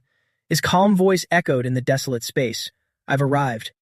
As soon as he finished, Su Yang materialized. Before he could even steady himself, he frowned, piercing eyes narrowing in interrogation. Why did you intentionally leave a spatial mark in the air, and why insist on meeting me privately? Hearing a question, Chen Luo didn't dodge it, but turned to face him fully, bowing deeply with utmost respect. I am genuinely touched by your guidance earlier. May I ask your esteemed name? He calculated inwardly. This is the only high-level spatial expert I have access to right now. If I could get him to mentor me. Upon hearing this, the guy's face suddenly sank, his eyes turning deep and unfathomable. My name is Yun Su Yang. So, the reason you specifically asked to meet here was just to thank me. At this point, Chen Luo decided to take a gamble and state his true intent. I've only recently ascended to the god tier, and I've deeply sensed that my foundation is insufficient. I wonder if Master Yun Su Yang could impart some wisdom to me. Finished speaking, he used 2 fingers to pull a purple card from thin air. As for the tuition, there's 1 billion divine crystals in this card. Facing this gesture, the man waved his hands repeatedly, a rare trace of softness finally appearing on his face. Don't call me master. I'm afraid that if I mentor a troublemaker like you, I'll be beaten to death by others the moment I step outside. Hearing this, Chen Luo gawked, having no idea how to refute that assessment. So, this. Seeing Chen Luo's shoulders slump, Su Yang finally spoke up to comfort him. Don't be in such a rush. I haven't finished. Even though I don't want you to call me master, I can still teach you. In the blink of an eye, Chen Luo's face regained his sunny, joyous expression. Really? He nodded once decisively before hesitantly raising a condition, but can you also teach me those void steps of yours? Chen Luo didn't need to think twice, answering immediately, of course. Inwardly, Chen Luo was blooming with joy. A win-win outcome is what really matters, and it's not as if I'm teaching him my own techniques. He'll definitely be able to learn something. Once both sides had officially struck a deal, there was no more beating around the bush. Su Yang immediately dropped his casual demeanor and went straight to business. Right now, Juniso, the 7 spatial laws of power, the only one I haven't mastered is the void steps. At this point, a rare flash of desire glinted in his eyes. If I can master all 8 spatial laws and gather them completely, I might be able to achieve a qualitative transformation. On the side, Chen Luo stroked his chin, nodding continuously while listening intently. So, mastering all laws yields a reward. However, right after that, Su Yang added coldly, but that reward surely can't compare to your high god certification. He paused briefly before changing the subject. I remember that in this auction there's a crystal cloak. Help me look for it. The steady aura he exuded made Chen Luo unconsciously follow his instructions and start scanning the area. Seeing the cloak in Chen Luo's hand, Su Yang warned him sternly. This object can record a few images. Put yourself inside those images. Later, when I start talking, channel your power into the crystal cloak to begin the recording. As soon as he finished, he flicked his hand. and two pale blue streams of energy immediately appeared in the space, floating silently between the two. Void steps is your specialty. I won't lose face. I'll start by explaining the two types of defensive laws. 3 hours later, Chen Luo sat cross-legged on the ground, his entire spirit immersed in the process of comprehending the knowledge just transmitted. When he opened his eyes, he couldn't hide his excitement. Looking at the palm of his hand, in just 3 short hours, both of his defensive spatial laws had increased by nearly 20, reaching 51 and 52 respectively. I found the right master. Just as this thought crossed his mind, Su Yang, who had been pacing with his hands behind his back, stopped and urged, all right. Next, I will explain the auxiliary spatial techniques. Less than greater than. He casually pointed his hand forward, and a purple energy vortex immediately began to form in the air. Su Yang's voice remained steady. This relates to direction and sequence. The problem lies within space. Seeing this, Chen Luo eagerly leaned forward to observe attentively. What good stuff is inside? Seeing his actions, Su Yang didn't stop him, only calmly narrating, my space is divided into 7 dimensions, which means even if you went inside, you couldn't find the items I'm hiding. Also, once you grasp this law, your spatial ability will become incredibly resilient. Following the explanation, Chen Luo concentrated on looking into the vortex. Gradually, a complex labyrinth-like image began to appear before his eyes. Relating it to the square cells in his own spatial pocket, Chen Luo couldn't help but rest his chin in his hand, exclaiming, if I compare it like that, my own spatial ability is way too rudimentary. Once he had grasped the general outline of the knowledge, Chen Luo raised his hand to voice his curiosity. Can you explain the offense rules next? Su Yang's lips curled up as if he had been waiting exactly for this moment. Of course. There are 3 types of attack rules in all: spatial original, spatial burial, and spatial piercing. Less than greater than. At the same time, Su Yang waved his hand to summon a massive super-large sword. The heavy pressure caused the surrounding space to vibrate slightly. Moreover, I have a method to grasp the attack laws very quickly. Upon hearing Su Yang's explanation, Chen Luo's eyes brightened as if his whole body had been awakened. What method? Su Yang's thin lips moved, slowly uttering 2 words as if stressing the point. Just endure being hit. Finished, he gripped the sword, settling into a ready stance. While you endure the strikes, I will transmit the attack law into your body. I believe there's nothing better than leaving the law inside you. That will help you comprehend it faster. Hearing this, Chen Luo's mouth went wide, a drop of sweat slowly rolling down his cheek. Does he even have a conscience? Although it's a good method, I have to stand still and let him hit me. What if he takes this opportunity to kill me?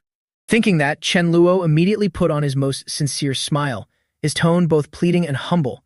I feel like you should demonstrate it for me first, then we can take it from there. Seeing that he didn't react immediately, Su Yang didn't show any anger.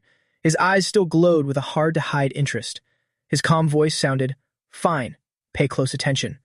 Spatial power is much stronger than other elements, and it's also superior because it's difficult to defend against beforehand. Less than greater than. As soon as he finished, every hair on Chen Luo's body stood up. His survival instinct made him hurriedly tilt his body to the side. Why did this original blade suddenly stab behind me? The guy heard this and raised his hand to stop the attack for a moment. His gaze was as calm as water, unshaken. Because this isn't simple original power, it combines spatial auxiliary power. I'm releasing this blade across different spatial layers. According to the non-stop explanations flowing out, Chen Luo swallowed his dry saliva, trying to force himself to calm down. Seeing that facial expression, Su Yang's voice remained steady, carrying a clear instructional tone. You aren't concentrating, and you haven't grasped spatial auxiliary skills well, so naturally, you don't have any defense. When the original blade appears, you won't be able to defend yourself anymore, unless you use a shield to block it beforehand. Looking at the practical example just now, Chen Luo was in total agreement. So that's how it is. Spatial auxiliary skills, although lacking attacking power, are truly useful. At this moment, Su Yang's hand holding the sword began to channel energy, and subtle vibrations radiated outwards. That's right. Now I will show you my ultimate technique, Heaven's Shattering. Very quickly, that surge of power covered his entire body. This is an ability that combines 3 types of spatial attack laws. Naturally, I cannot create too much commotion. Otherwise, others will discover I am teaching you, and that would cause me disadvantages. Chen Luo nodded his head obediently. I understand. Chen Luo's eyes watched every move of his opponent closely. Although the transparent color made it invisible to others, he could sense a terrifying force being born from his hand. The thought had just crossed his mind, and Su Yang had already swung the sword down without a moment's hesitation. There was no earth-shattering explosion, only the terrifying waves of energy silently dissipated right before his eyes. His heart was already churning with huge waves. A terrifying attack like this is the result of him suppressing his own destructive power to the extreme. So, if he goes all out, I really want to learn this. Having made up his mind, Chen Luo immediately changed his tune, his gaze becoming steadier than ever. Use all 3 attack laws, attack me one by one. But the very next second, he put on a pitiful appearance, clasping his hands in prayer. But you really must go easy on me, otherwise I'm afraid I'll get hurt badly. Su Yang raised an eyebrow, his eyes cold, his voice steady but carrying certainty. Don't worry, I'll take it easy. And so the blades slashed down. The momentum was so great that the surrounding space vibrated. However, he still felt a small hint of danger, and his heart rose in wariness. If Mi-Fan doesn't warn me, then there won't be any problem. Can this flimsy attack kill me? You have to enter the tiger's den to catch the cub. Today, I, Chen Luo, need to be brave for once. Thinking this, he didn't hesitate for a moment, immediately calling out his spatial defense to block the attack, his mind feeling both anxious and resolute. Less than greater than. This made Su Yang bring his hand down, his voice full of reproach. Why did you use spatial defense? Doing that will only make me attack harder. Chen Luo reached up to rub his head, sticking his tongue out to look cute. Sorry. It was a natural reaction. Continue. He said it, but the next time he was still the same.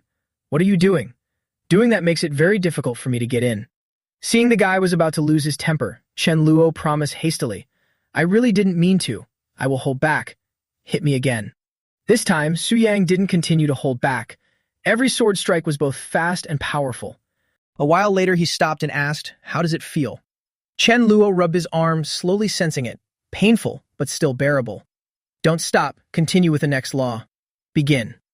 Only when Chen Luo was slashed by a blade did Su Yang officially declare the end. All right, everything I know, I have taught you. He placed his hands behind his back again, regaining his cold appearance. Now it's your turn to teach me. Chen Luo clutched his wounds, limping toward him. I will use void steps. Try to comprehend it. Half an hour later, Chen Luo was leaning on a crutch, his other hand patting the shoulder of the person next to him with care. How is it? Su Yang's face looked dejected, as if he were about to cry. I feel like. I understand a little bit, but that's only primary school level. Yet you just forced me to learn university level right away. The more he spoke, the more his brows knitted together, his face full of powerlessness. The knowledge is too vast. It's making me not understand anything anymore. Hearing that, Chen Luo's mood became gloomy. What to do now? Thinking for a moment, Chen Luo took the initiative to propose, how about I teach you more? However, Su Yang shook his head and refused immediately. His voice was still cold as usual, but clearly carried a rare sincerity. No need. My mind is a mess right now. I want to be quiet for a while. Chen Luo didn't force him. He left the other alone, quietly adjusting his posture. He told himself, I have to strike while the iron is hot. Time to start comprehending the law. Although his eyes were closed, his mind was not entirely settled. Thoughts and ideas were intertwined, messy and eager, colliding non-stop. Anyway, everyone is in the space, so I'll start with spatial support. Half a day later, Su Yang suddenly scratched his head, his whole body seeming pushed to the limit before popping up and jumping about. It's too hard. Too hard. My head hurts from thinking. Whatever, I'll think about it later when I have time. But the moment he finished, he froze, a thought flashing in his mind that made his heart beat faster. My God, if I'm not mistaken. His eyes subconsciously glanced at the person beside him, and then he immediately stiffened. Is the gap between us really that big? A second later, Su Yang stared unblinkingly at the pillar of light quietly gathering above Chen Luo's head, a feeling of indescribable complexity rising in his heart. The more I learn, the worse I feel.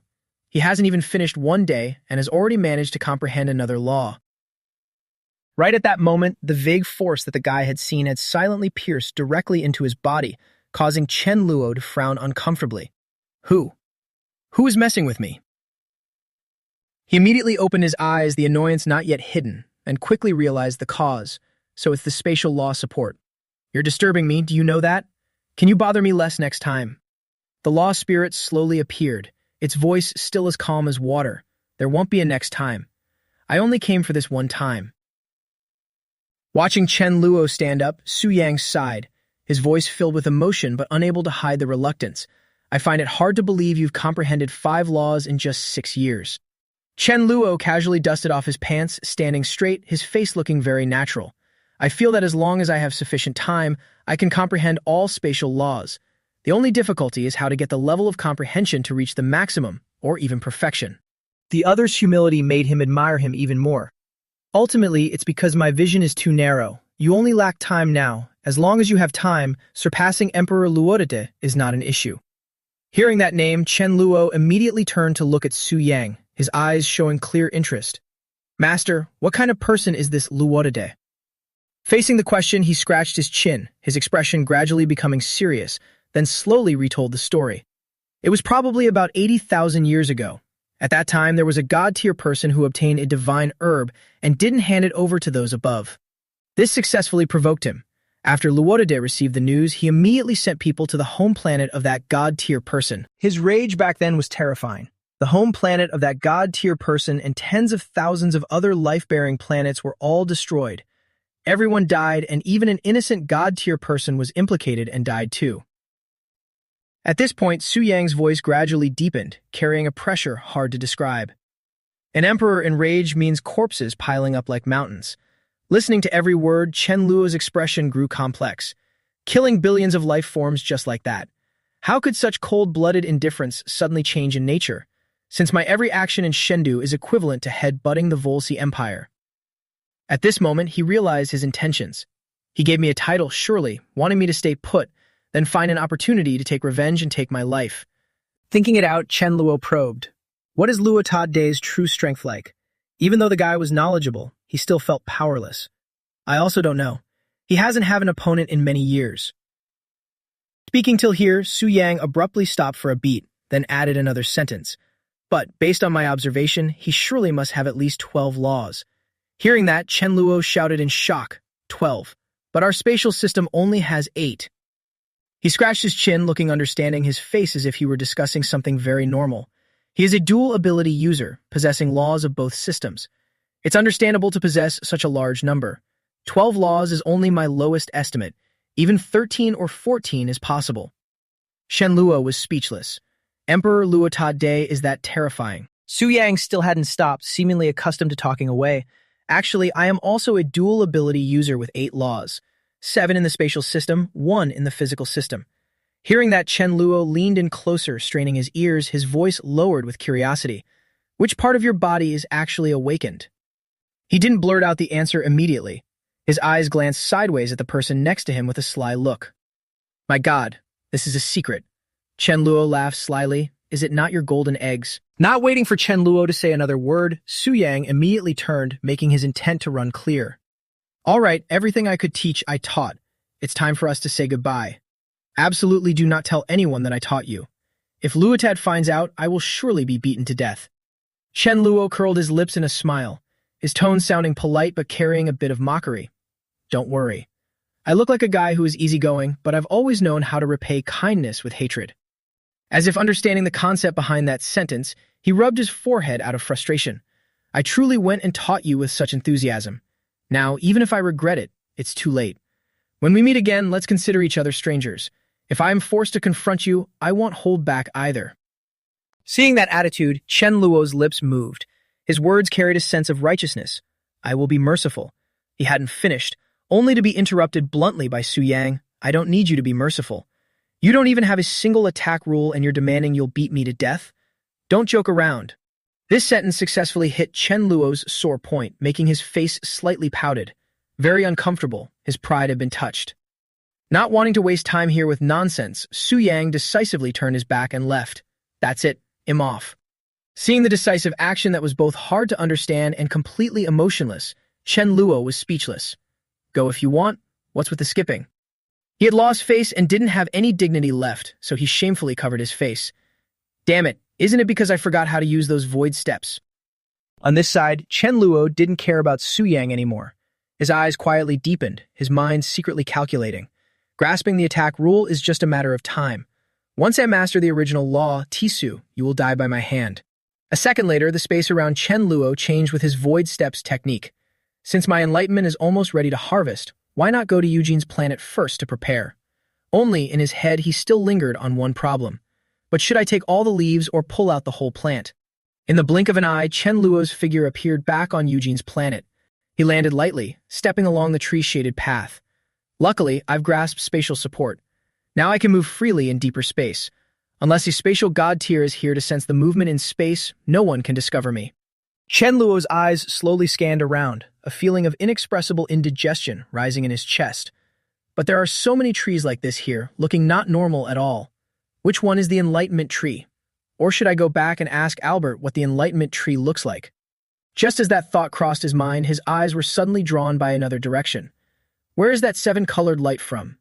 Between the green canopies, a peculiarly shaped flower bloomed silently. The petals shimmered with seven-colored light, simultaneously emitting a scent so enchanting that it was hard to resist. He frowned, suspicion rising in his heart. Just by appearance, it's already special. This flower is definitely not normal. He observed for a long while, and then very quickly a discovery made Chen Luo's heart jump. He couldn't help but widen his eyes in shock. This flower possesses time acceleration power? I only looked at it a few times and already lost 500 years of my lifespan. A chill ran down his spine. Chen Luo couldn't help but mutter, almost whispering, "How could this be?" Right at that moment, Mi Fan's familiar voice echoed in his ear. "I feel like this flower will have a big impact before long. You should pick one of its petals." Along with those words, she peeked out from a crack in space with a rarely seen serious expression. "Absolutely do not pick the whole flower. Just one petal is enough. Be careful when harvesting, don't damage the flower or the consequences will be dire." I just gave a soft nod. Fine, that works. Inside, a wave of unshakable determination welled up. Since Mi Fan has said so what if I lose 100 years of my lifespan? I have to pick it. Almost without hesitation, Chen Luo immediately lunged forward, reaching out his hand to seize this treasure. It didn't take much effort. With a tiny expenditure of energy, I successfully plucked a petal. Got it. Right after, I sprung back like an overcompressed coil. I was only near it for 4.6 seconds. It had cost me over a decade of my lifespan. The corner of my mouth twitched, and I turned to the girl beside me with a pained, helpless look. "Mi Fan, what does this flower actually do?" She blinked her big round eyes, pondered for a moment, and answered very honestly. "I don't know either. Maybe it can temporarily help you maintain immunity against power-based time fluctuations." So I just risked it all for something with an unknown purpose. Well, whatever. Even though I felt a strange affinity with this flower, I have no way to take it with me right now. I should go find the truth-seeking tea tree first. Leaving behind the sweet-smelling flower, I continued my journey. Along the way, my eyes were suddenly caught by something shimmering. Up ahead stood a green tree, casting a pleasant fragrance, with a sign stuck right next to it as if afraid people wouldn't know what it was. That's the truth-seeking tea tree. It seems there really is a faint, familiar scent. Unable to suppress my own curiosity, I stepped closer. From the trunk to every leaf, I inspected it thoroughly. The more I looked, the weirder it seemed. How could such a dangerous thief like me show up and Eugene not know anything? Why wasn't he on guard at all? He even left a sign by the tree. Is he afraid I won't notice it? Just as the doubt in my heart grew heavier, a series of sly, quiet laughs rang out from the house behind me. Inside the house, Caroline stood behind the glass, her eyes glued to my figure while her lips curled unconsciously in amusement. He's here. But that girl isn't to be underestimated either. Almost at that same moment, my hypersensitive instincts went crazy, sounding the alarm. I'm deep in a pocket dimension. How could that girl possibly have spotted me? Knowing I had been tracked, I immediately felt uneasy. Even though I didn't know why she could spot me, staying here was definitely not safe. So without any more hesitation, I slipped away to another place. It seemed this spot of Eugene's was the most chaotic environment. Who knows, maybe the truth-seeking tea tree is somewhere nearby. While moving, my gaze suddenly stopped. The tree looming in front of me made me freeze. The leaves on this tree were almost identical to the leaves on the truth-seeking tea tree. When a familiar scent wafted over, my expression became instantly excited. The shape, the fragrance, the sensation. It really is exactly like the truth-seeking tea. I didn't waste even a second. My hands moved at full capacity. Pick, pick, pick. Keep picking. Once finished, my face was full of satisfaction. So great. Picking this much is more than enough to drink for half a year. But in the blink of an eye, the fresh leaves in my hand vanished without a trace. Huh? Where did my truth-seeking tea leaves go? I angrily tossed the box away. Could it be that I unknowingly fell into an illusion set up by the mental type? Thinking about the person who just tracked me, a cold shudder ran down my spine. There must be a seasoned mental type expert here. Could it be the girl who spotted me earlier? Thinking that, I scratched my head, deeply frustrated. I was just about to leave when suddenly a familiar voice called out from ahead. Yudaman, hurry up. Hurry up more. I looked toward the figure running in front, a spark of suspicion rising in my chest. Yudaman, why is this guy here? The corner of my mouth slowly hitched up into a playful smirk. Just as I was planning to catch someone to ask about the situation, isn't this a perfect coincidence? The next second, I didn't say a word and decisively kicked Yudaman straight into the space gate. 20 minutes later, I stood on high ground, looking down with a reflective gaze before slowly questioning. Your life really changes fast, even accepting Eugene as your foster father now. Yudaman immediately burst into tears, snot and tears running down his face, wailing miserably. Foster father, my foot. He's not trustworthy at all. Ever since I found you, Anne, my life has been worse than a dog's. Before he could finish, he lunged forward, clutching my legs, sobbing and begging. Chen Luo, my big brother Chen Luo, please have mercy and save me. If this continues, I'll really end up like a pig meant to be slaughtered by Eugene. I gave a slight smile and leaned down to pat his shoulder, my tone sounding gentle. Don't worry, people on Earth are all one family. Anyone daring to bully you, Big Brother will help you get revenge. He looked up in excitement, eyes still wet. Thank you, Big Brother. Having worked with the person in front of me for so long, Yudaman understood my nature. Though Chen Luo, this person, if there's no bit of contribution, it's not happening. Then he took the initiative to propose. Big Brother, don't you want to find the truth-seeking tea tree? I know how to enter the illusion without any trouble. I'll take you there. I didn't hesitate to agree. Deal. Yudaman led the way while calculating. If Eugene finds out I let a thief in, just for Chen Luo, I'm definitely finished. I might as well act first and smear some dirt on you, Anne. His eyes swept over the figure sleeping soundly under the tree. A cold chill went through his heart. After all, we look quite similar. I only need to change clothes. You, Anne, you wait. After that, Yudaman pointed to the tree in front of us. Big Brother, this is the truth-seeking tea tree. I've observed that it can grow very well even without Eugene's care. The next second, both of us simultaneously deployed void walking, silently approaching it. With no more obstacles, I decisively waved my hand and uprooted the tree from the ground. I couldn't help but sigh. Having a powerhouse around really makes things much smoother. Yudaman still hadn't stomached the old grudge and quickly came up with a wicked scheme. Big Brother, before we leave, let's go meet you Anne for a bit. I want to scramble his memories so he can take the blame for me. This stunned me. You even know how to scramble memories. That's useful. I curled my lips in a smug smile, my eyes showing contempt. Scrambling the will of a useless wimp like him is easy as turning over my hand. I hesitated for a beat, but then pulled Yudaman along using void walking. Fine, let's go. However, as soon as we arrived, the scene before us left me completely off guard.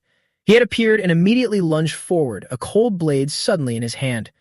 Before Anne could wake up, Yudaman struck decisively, directly sending him to his grave. This sudden turn of events stunned me. I turned around sharply, my voice low and questioning. Yudaman, what are you doing? I thought you said to scramble his memories. Why are you skewering him?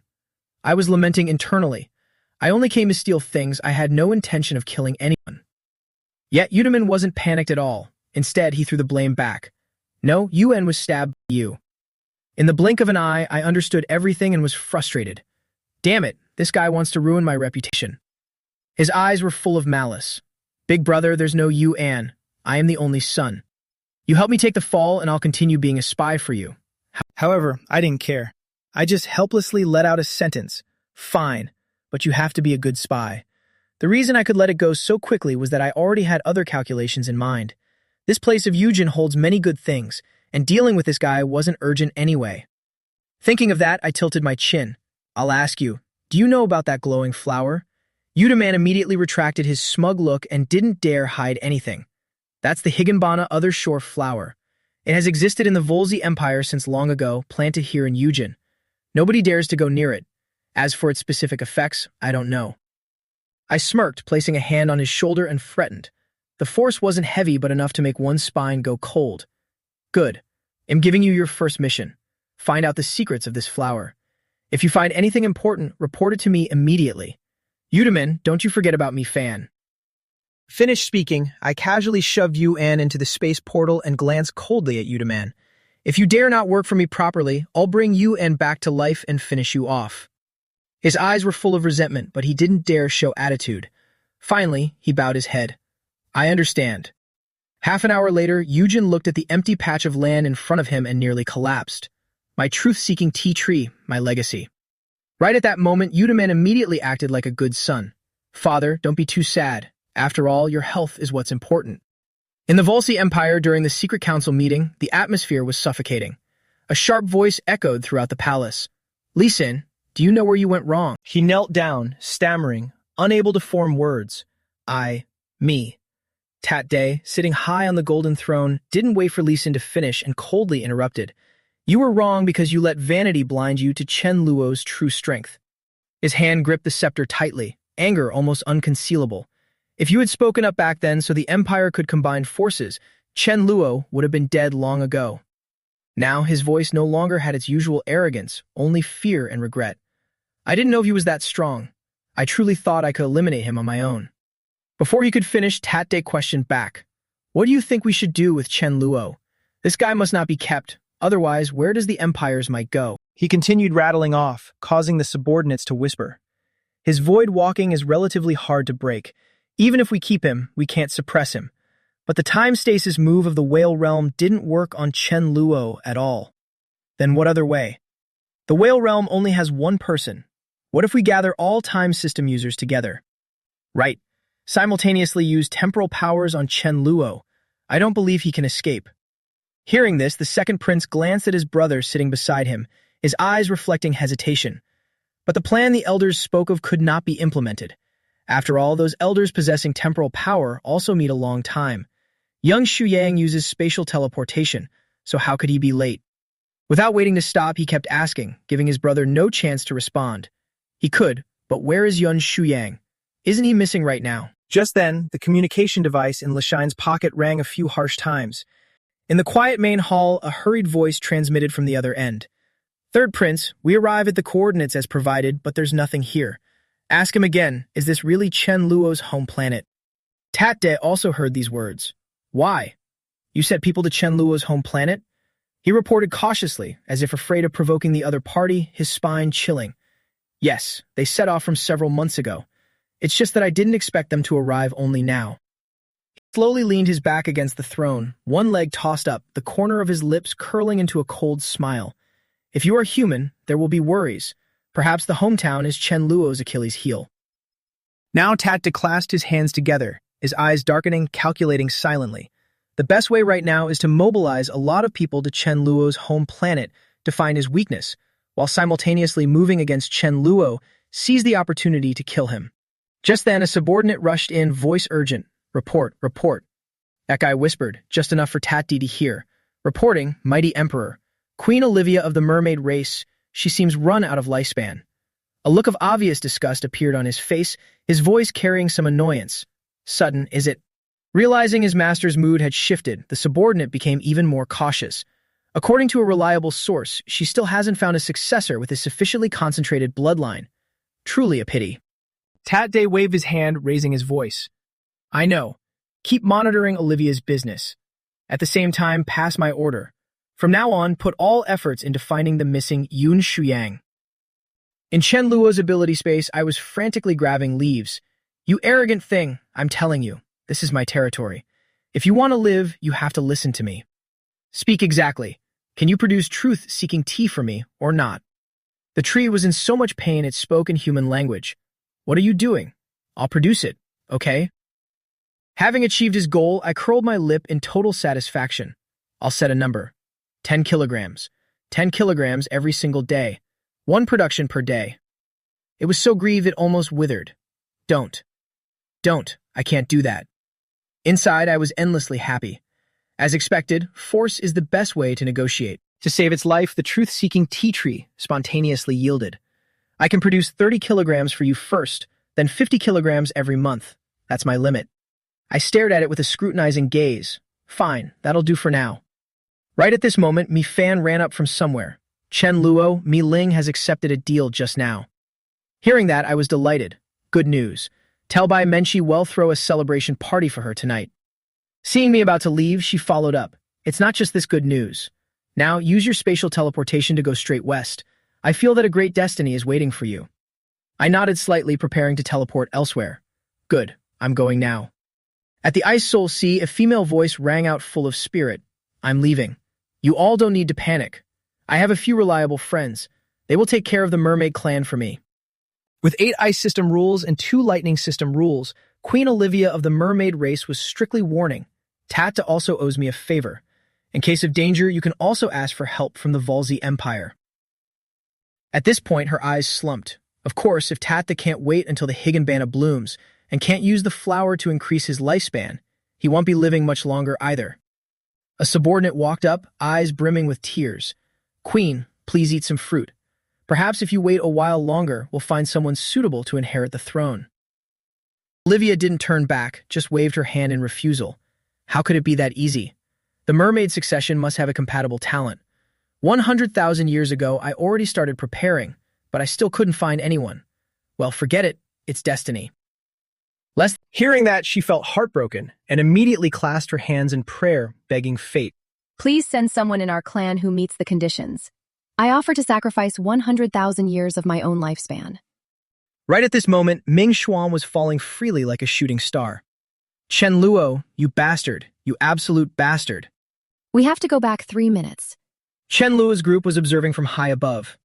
Mi Fan said that there was a great destiny waiting for me there. I can't get too close to that planet, so you go down there on your own. Mi Fan beside me joined in. That's right. Don't say you know Chen Luo.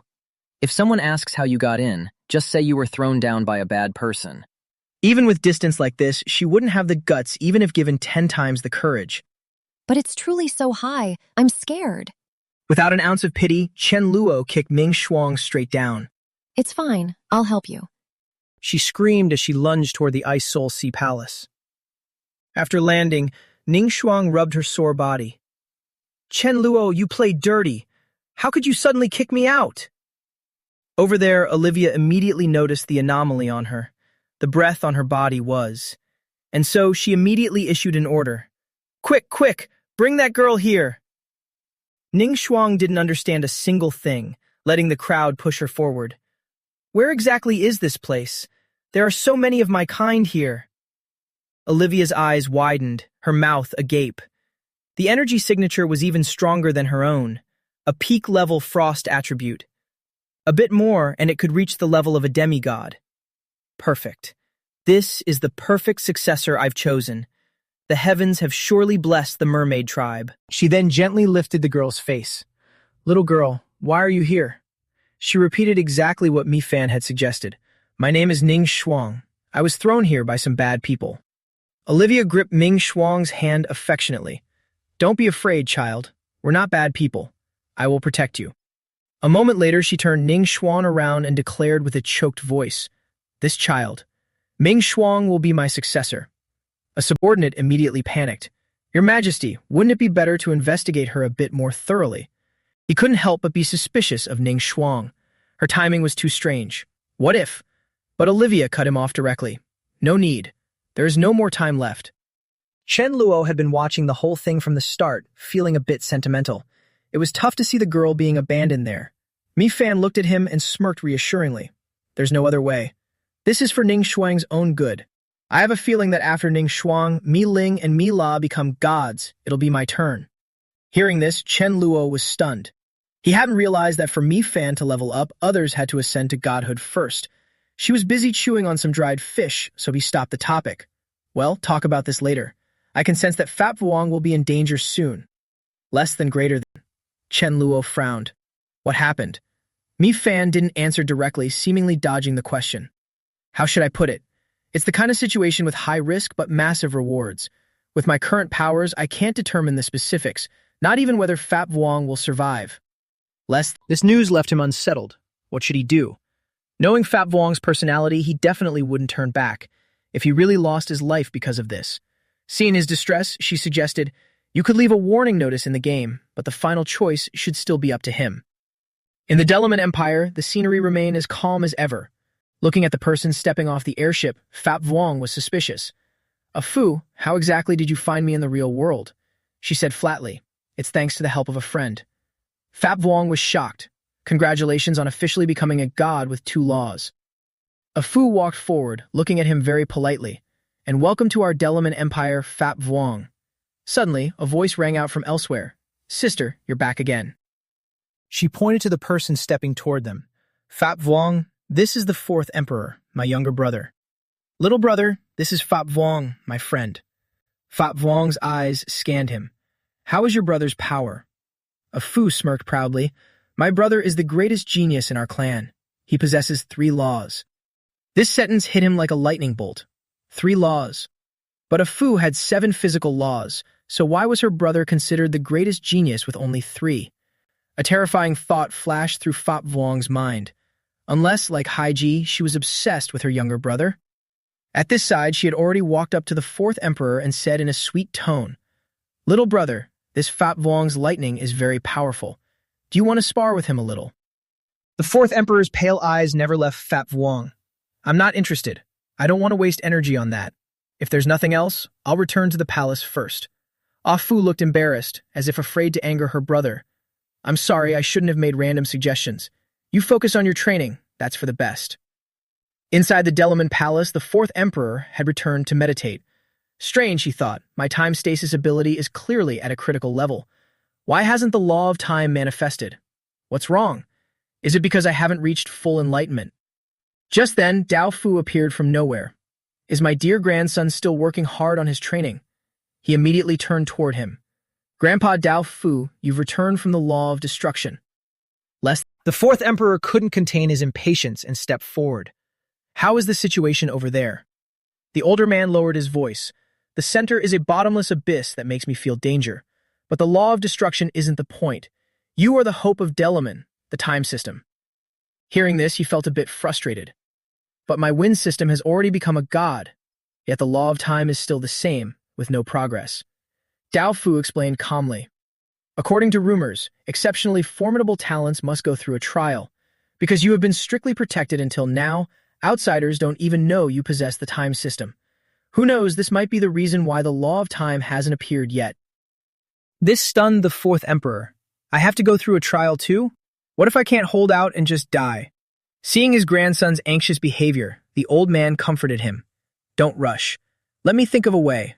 Soon after, Dao Fu recalled. Now that I think about it, Zilan La is also considered the person capable of foreseeing disasters most accurately. Maybe I should go ask her. After deciding, he immediately turned and left. Good grandson, rest easy and stay here to train. I will go help you survey the situation. Meanwhile, on the planet of Zilan La, the sorceress was leisurely fishing by the lake. Dao Fu stepped forward immediately to greet her. Zilan La, so Tisu is here too. Lan La smirked politely. Ah, Dao Fu, I've been waiting for you for a long time. In reality, she had completely predicted that he would come. He was the second cause-effect link she had pulled in from the beginning. This made him stand frozen. Waiting for me? Did you already predict it? I came to ask for advice regarding the 4th emperor's disaster. Lan La nodded slightly and replied politely. That's right, I can give you the answer. Then she spoke a familiar name. His disaster is Chen Luo. Now Dao Fu couldn't help but frown in confusion. Why Chen Luo? He thought to himself, since A Fu returned, she has mentioned this person's name several times. However, Lan La didn't explain anything further, intentionally being vague. You will find out after you return. Dao Fu didn't ask much, just pondered for a moment before nodding in agreement. Understood. Then I shall take my leave. Watching his back as he left, she felt extremely smug. Even if your laws are stronger, so what? Aren't you still succumbing to my arrangements? 7 parts destiny, 3 parts deception. The 2 lines of causality are about to overlap. Lan La's eyes turned more sinister than ever. Schemes constantly churn in her mind. The 2 great empires are about to join hands. Shen Luo, I will watch with my own eyes how you die. The scene shifted to the arena of the Delaman Empire. The space there appeared extremely majestic and imposing, with an aura of dominance permeating all directions. Less than greater than. Inside the arena, Fap Vuong was being held by the throat and lifted into the air by a brown-haired man. Choking, he pondered silently. This guy with 4 laws is truly terrifying. It seems I can't fight force with force using lightning laws. I am completely outmatched. Standing outside and witnessing the scene, a Fu screamed anxiously. All right, Fap Vuong, just give up and admit defeat. At this moment, she was deeply uneasy. She was just following Fap Vuong's request to find him a strong opponent to hone his skills, but she didn't want anything dangerous to happen. Meanwhile, Fat Vong gritted his teeth, struggling while firmly declaring, "I will not admit defeat." But even so, his body remained constrained, unable to move or break free. In a critical moment, Fat Vong poured all of his power into a burst and shouted loudly, "Lightning, swap." In an instant, his body escaped, and what remained caught in his opponent's hand was only a burst of violent, raging lightning. Seeing this, Afu couldn't hide her admiration, her voice full of awe. "Fat Vong, you're amazing." However, he shook his head, sounding not very satisfied. "I just escaped. I didn't actually win." She kept on praising him. "That's already very impressive. You seem to have a real talent for running away." That remark reminded Fat Vong of Chen Luo's shameless face, and he thought to himself, but perhaps that's because I've been influenced by the Grand Master. Next, Afu leaned in and proposed with a bright face. "You have scary talent. Want to find Master number 1 of the lightning system? It could help you advance further." He asked curiously, "Who is it?" Her face beamed as she introduced him proudly, "My grandfather, Dao Fu." Not long after, he reached Fat Vuong and said loudly, "Afu said you're a genius, so try demonstrating your lightning law and let's see how much you've realized." Less than greater than. Having said that, Dao Fu began to casually display his power while explaining, "This is the law of dream lightning." Fat Vuong could only marvel inwardly. Too powerful. I can't even tell which one is the real Dao Fu. Without stopping, he created countless afterimages of himself and continued teaching. This is the law of slave lightning, a power for mental attacks. The terrifying power of the lightning bolts left Fat Vuong feeling panicked. Dao Fu's voice still rang out steadily before striking the boy's back with one hit. "This is the law of dispersion lightning. Only by mastering it can you integrate it into other laws." He unleashed a series of lightning bolts onto Fat Vuong's body and continued, "That is how our lightning system attacks. It can truly be as fast as lightning, leaving others no time to react." After finishing the lesson, Dao Fu lectured impatiently, "Stick to this for now. You need to cultivate slowly. Come back to find me in a year. I'll evaluate your progress to see if I'll continue guiding you." Panting from exhaustion, he nodded, "Yes, sir." That night, Fat Vuong sat in the arena lost in thought. It had been many days since he reported his safety to Chen Luo. "Let me open the game and take a look." As soon as he logged in, he suddenly saw Mi Fan and immediately muttered to himself, "This message is the danger warning from Mi Fan." A line of text appeared in front of his eyes. "Fat Vuong, you are about to encounter danger." After reading the message, he smirked and whispered, "Thank you for letting me know, but I'm not going anywhere. My advancement speed here is faster than any danger. Wait until my power has notably improved. That's the moment the assassin will return." Watching the message being sent, his heart was full of confidence. "Just wait. By the time the order is issued to provide the spatial path, I will be the scariest, fastest assassin." When Chen Luo scanned the letter, he sighed softly, feeling a bit sorrowful. Fat Vuong really refused to return. Oh well, let it be. A moment later, he exited the game, meanwhile thinking to himself, "Only out of respect for Fat Vuong, I won't cause trouble for the Delaman Empire from now on." Following that, Chen Luo flew straight out into space with a thought. The urgent task now was the power of the elemental training.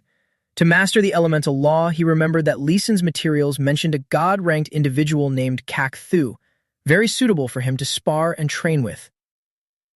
Not long after, Chen Luo stood on a large city, unable to stop himself from cheering inwardly. "I've arrived. The homeland of the Kak Thu, the planet of the beast people." According to Lee Sin's records, this Kak Thu god usually appears at. Just as he landed, Chen Luo headed straight for a man to probe him. "Hey, are you Kak Thu?" Hearing this, the man's face immediately darkened, accompanied by a panicked voice. "You. Aren't you Chen Luo, the wanted criminal?" Just as Kak Thu turned to flee, he was quickly grabbed by Chen Luo.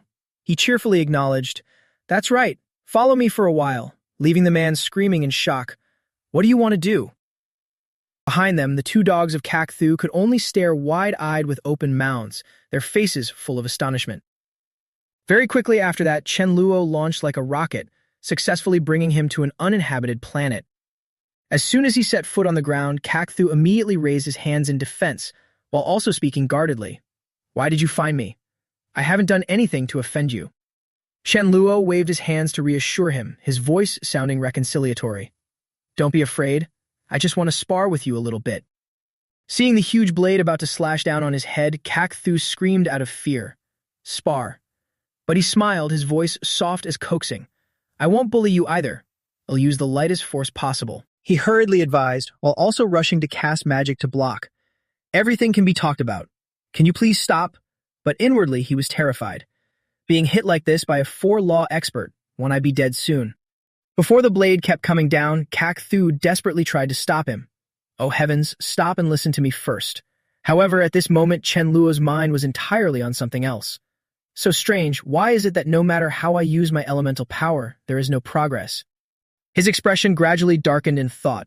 Memories slowly appeared. He remembered that Van Su Duong had once said, back then he claimed, actually enlightening any law has to do with your personality. In his memory, Su Duong had summarized a principle. The timid find it easy to enlighten defensive laws. The brave find it easy to enlighten attack laws. Therefore, you must change your personality, become stronger to easily receive attack laws. He even pointed out a key point that made Chen Luo stunned back then. You might not believe it, but in reality, emotions have a very large decision-making power over the type of laws you enlighten. Next, Su Duong continued to explain in more detail. When you are scared to death, you easily enlighten life-saving skills. When you are angry to the breaking point, you easily enlighten attack laws. In short, when your emotions peak, you enter a special state. In the end, he earnestly warned, if you can't enlighten attack laws, you could try forcing yourself into a state of extreme rage.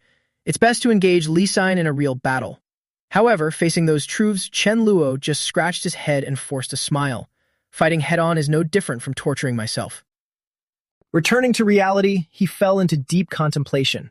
Now that I think about it, what Van Su Duong said back then was really reasonable. But how can I enter a state of extreme rage? Chen Luo sighed, constantly questioning himself. What kind of situation could make me extremely angry? Just then a familiar figure flashed in his mind. Fap Vuong. No, not anymore. After that, Chen Luo closed his eyes and stood still in a state of hypothetical construction. Less than greater than. In an instant, he suddenly opened his eyes with a face as cold as steel, inwardly whispering, it was you who ended Fap Vuong, wasn't it? That look made Kak Thu tremble. He could only weep in fear, inwardly suffering. What kind of grudge is this? Why are you using that scary look to stare at me? Is this really just a sparring session? Without saying another word, Chen Luo immediately raised the giant blade high, his aura erupting, then bravely shouted, First Elemental Blade. Following that, he exerted all his strength and slashed down in a fit of surging rage. Die, you damn dog. As the sharp blade was about to slash to where he was, Kak Thu's expression was extremely terrified, his heart screaming wildly. Mommy, he's trying to take my dog's life. The next second, the blade fell, creating an earth-shattering explosion. Rocks were sent flying everywhere. Less than greater than. Waiting for the dust to settle, Chen Luo saw Kak Thu still standing peacefully inside his shield. He couldn't help but wonder, why didn't it break? That's right, without magic power, the elemental power, no matter how strong, also has its limits. Just then, a golden law suddenly appeared in the sky, making Chen Luo pleasantly surprised and exclaiming inwardly, Oh my god, it actually has an effect. Seeing the laws flying straight toward him, Chen Luo was taken aback and muttered to himself, No wonder they say that in this world, a protagonist's strength can skyrocket like this. As the new laws merged into his body, the others inside him reacted in turn. His energy chi fluctuated continuously, as if cheering. The master has finally arrived, combat capabilities are spiking. Nice. Right after, Chen Luo immediately entered a state of cultivation, leaving the nearby followers completely stunned. They kept wondering, no way, he just had his ass kicked and already comprehended the laws. Wait, didn't they say he only had 4? How did he jump to 6 in the blink of an eye? Taking advantage of his deep focus, one of them quietly snuck away thinking, how can a 2-law scrub like me fight someone with 6? Better clear out of here fast.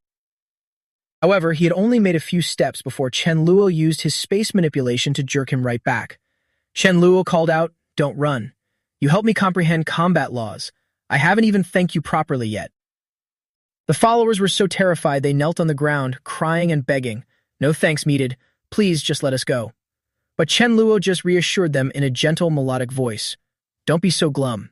Honestly, besides the sparring, I've got plenty of good news for you guys. At the same time, an idea crossed Chen Luo's mind. Since Fap Vuong left home, the puppies he sired were causing trouble. Choosing to return to the dog god planet was all about helping them find their soulmates. The thought barely finished before he had the guy in a headlock, offering with a face full of sincerity. Interested in becoming in-laws. Want to fly there together? The followers were confused, stammering. In-laws?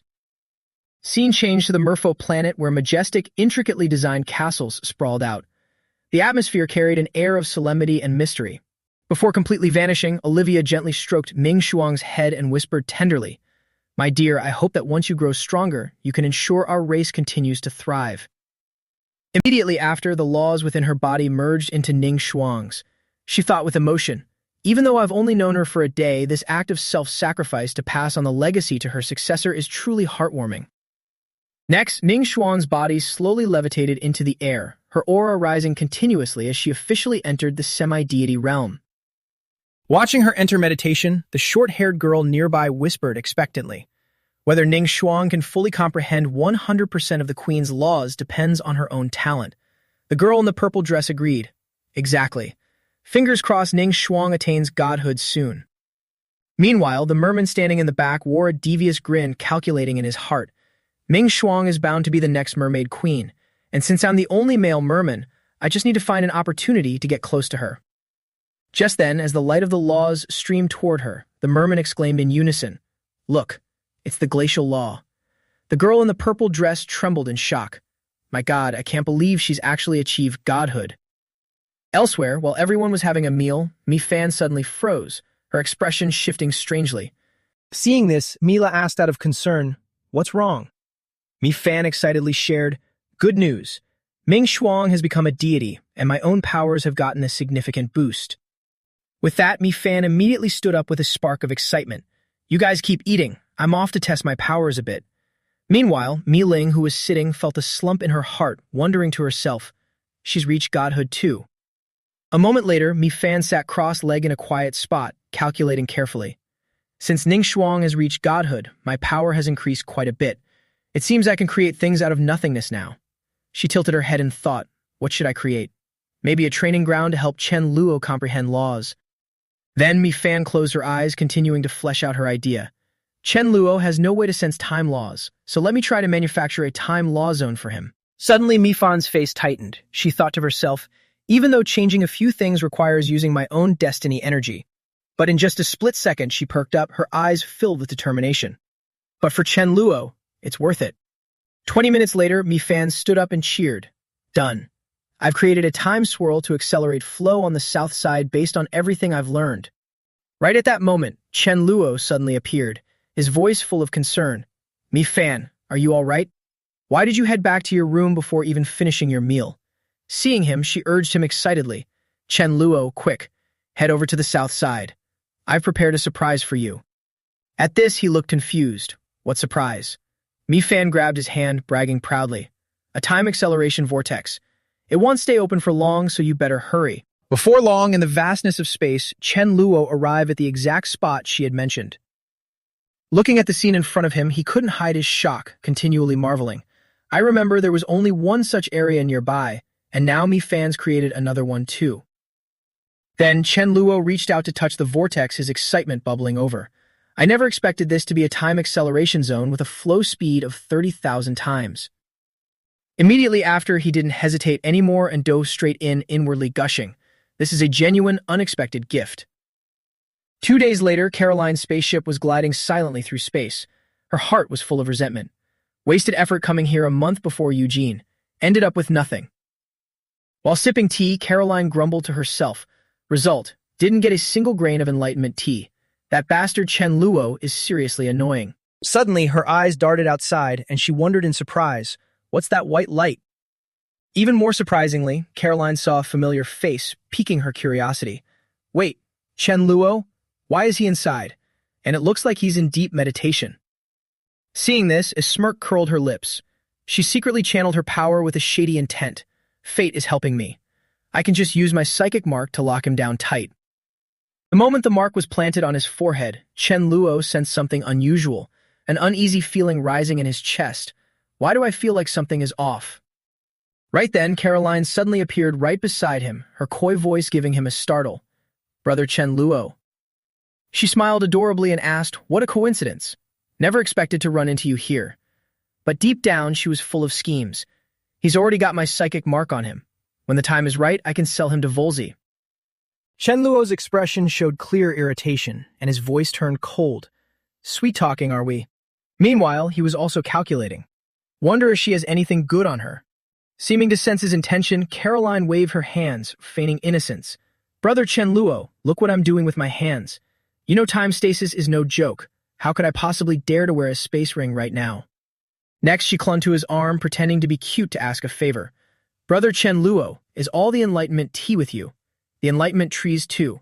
Could you spare me a pound or two? To her surprise, he fell for it immediately, nodding in agreement. Sure, sure. Caroline felt triumphant. As expected, nobody can resist a cute little girl like me. But right after, Chen Luo's mind suddenly snapped back to reality. He couldn't help but groan inwardly. My God, why am I letting a stranger cling to my arm? Feeling deep unease, Chen Luo immediately used Void Flash to blink away, harboring hidden vigilance. This Lolita is a bit dangerous. The action left her stunned and bewildered, with a flurry of questions in her head. My hypnotic powers failed suddenly. But he only has 4 laws. How did he see through my hypnotic art? Chen Luo glanced at her and evaluated silently. Psychic system is quite impressive. I remember she had 6 laws, right? Should I fight her and use her as a sparring dummy? At this point, Caroline stopped the act. She crossed her arms, her tone becoming sharp. Chen Luo, the tea is all in your hands. You can't possibly drink it all yourself. Giving me 2 pounds. What's the big deal? Hearing this, he retorted naturally, that's stuff I risked my life to steal. You think I'd just hand it over? Unless you. The vague statement made Caroline's mind run wild, and she hurried to follow up. Unless. Don't tell me it's that kind of deal. Thinking this, she covered her face, intentionally acting shy, her voice softening. If it's a request from brother Chen Luo, then of course. Realizing she was imagining nonsense, Chen Luo's face darkened instantly. You really are. Unable to contain his anger, Chen Luo lashed out at Caroline, shouting, What kind of twisted thoughts are you having? Facing the attack flying straight at her, Caroline stood still, barely glancing at it. The law of primal blades, huh? But she just flicked her hand dismissively, easily reflecting the attack back. I can't believe you've actually mastered the law of primal blades. Having his own attack reflected back made him panic momentarily, barely avoiding it. He felt deeply impressed. Amazing, her psychic power can actually seize my own attack and throw it back at me. Watching Chen Luo's techniques start to morph, Caroline realized almost instantly. So you've got 5 laws now. He could only smile awkwardly, essentially admitting it. The next second, Chen Luo unleashed a flurry of blade strikes, raining them straight down on her. But Caroline just stood her ground, casually unleashing a massive burst of psychic power that easily shattered his technique. Useless. Right after, her outfit changed into a top-tier equipment suit. Caroline felt incredibly smug. No matter how you attack, it's all useless against me. She smirked. If you think you can win one-on-one, I'll grant your wish. As she spoke, she pointed her harvest scythe forward. Chen Luo was left stunned and confused for a moment. Not out of fear, but because he suddenly realized, pink armor? The set I swiped from Norton couldn't possibly be Caroline's, could it? Not giving him a chance to think further, Caroline raised her scythe and charged. Take this! Less than greater than. Against that attack, Chen Luo obviously could dodge easily with just a few sidesteps, even retreating leisurely, which made Caroline furious. Stop wasting your energy dodging. I've already got a psychic mark on you. Perhaps out of sheer embarrassment turned to rage, Caroline accidentally spilled in her next strike. As long as I want, I can lock you down anywhere in this universe. And good thing Chen Luo caught that critical detail. Psychic mark. So before she could make another move, he acted quickly. Time stasis! I can handle a bimbo like you, surely. After Caroline was completely frozen by his technique, Chen Luo quickly snatched her scythe. Daring to pull dirty tricks on me, huh? Once that was done, he slapped Caroline hard in the face. Am I being too polite to you? A second later, still vengeful, he kicked her on the backside. Get out of my sight. Caroline, with one side of her face swollen, refused to give up, brazenly suggesting, Chen Luo, I can't do anything to you, and you can't do anything to me. Let's make a deal. Give me 5 pounds of enlightenment tea, and I'll help you clear that mark. He just responded coldly. Since when did I, Chen Luo, have to bow to someone else's threats? Just as he finished speaking, the harvest scythe in his hand suddenly showed signs of rebellion. A moment later, an unknown force kept pulling on it. Caroline's voice rang out from within the scythe. Chen Luo, did you really think that just because you grabbed it, it's yours? Obviously, Chen Luo was long used to this. He didn't say a word and threw it straight into his own storage space. If it's in my hand, it's mine. Unless this scythe has the strength of 3 laws, there's no way you're running away. Seeing the scythe disappear, Caroline couldn't hide her panic. What powers does Chen Luo actually have? He could actually suppress her scythe and make her lose sensing it. The more she thought, the colder she felt. Seems he read her thoughts, so Chen Luo pointed straight at Caroline. Don't be so grumpy. I want that armor of yours as well. It made her so angry she couldn't speak. Chen Luo, you! He didn't want to hear her drone on anymore, so he rushed in to mug her. Say goodbye to that armor. In a flash, Chen Luo gently stripped the armor off Caroline. My armor, now. Before she could even regain her senses, he casually tossed the item straight into space. The scene instantly drove her crazy. You reckless jerk. Abusing your space powers like this. But Chen Luo didn't care at all. For some reason, he had another thought. Caroline, the pink dress you're wearing looks like a pretty decent protective artifact, doesn't it? Hand it over. As he spoke, Chen Luo stripped the last of her clothes, making her scream in horror. In the situation, Caroline had no choice but to hurriedly use her power to cover her body. Chen Luo. After achieving his goal, Chen Luo turned and walked away casually, not caring at all about her struggle. Got the loot? See ya. In the Adao Master's palace, the attendant announced, The Emperor of the Valzi Empire is here. Master Adao was already standing at the entrance, greeting him with a smile. Lothard, my friend, you finally arrived. He walked inside and asked directly, Old brother, heard you detected the breath of the law of destruction recently. Master Adao admitted it quite comfortably. Yes, that dark essence sneaked into the shadows because of the law of destruction explosion. Couldn't get it out, so I went there. After they both sat down, he casually revealed more. But I've dealt with those remnants. The center is a bottomless abyss. If I'm not mistaken, the law of destruction is lying down there. Speaking of which, Master Adao gave a calm suggestion. Obviously, I haven't lived enough, so I won't risk checking it out. Lothard, the disaster is almost here. Want to go in and try? Obviously, hearing these issues, he became hesitant. Just by the name, I know this is no simple place. In my opinion, should we try tricking that greedy Chen Luo? But Master Adao dismissed it. Even I don't dare go down there, you think he dare. Since I'm in front of my own people, I won't sugarcoat it. Besides, I need to see him die with my own eyes, or I won't be able to rest easy. Tat D immediately responded with enthusiasm. Exactly. It's just a shame that Chen Luo's location is so hard to pin down. No sooner had he finished speaking than he received a call from a subordinate. What's the situation? The caller quickly reported, My Emperor, Caroline says she has planted a mental imprint on Chen Luo's body. We can now track his location at any time. This news hit the bullseye for Tat D, instantly energizing him. Well played. It seems the heavens are finally helping us. Dao Fu quickly stepped forward and urged, Quick, contact Caroline immediately. As soon as the connection was established, Caroline began to sob. It's true, my Emperor. That lecherous Chen Luo caught me off guard, stripped me bare, and even robbed me of everything I had. She choked out, I'm willing to give you his location.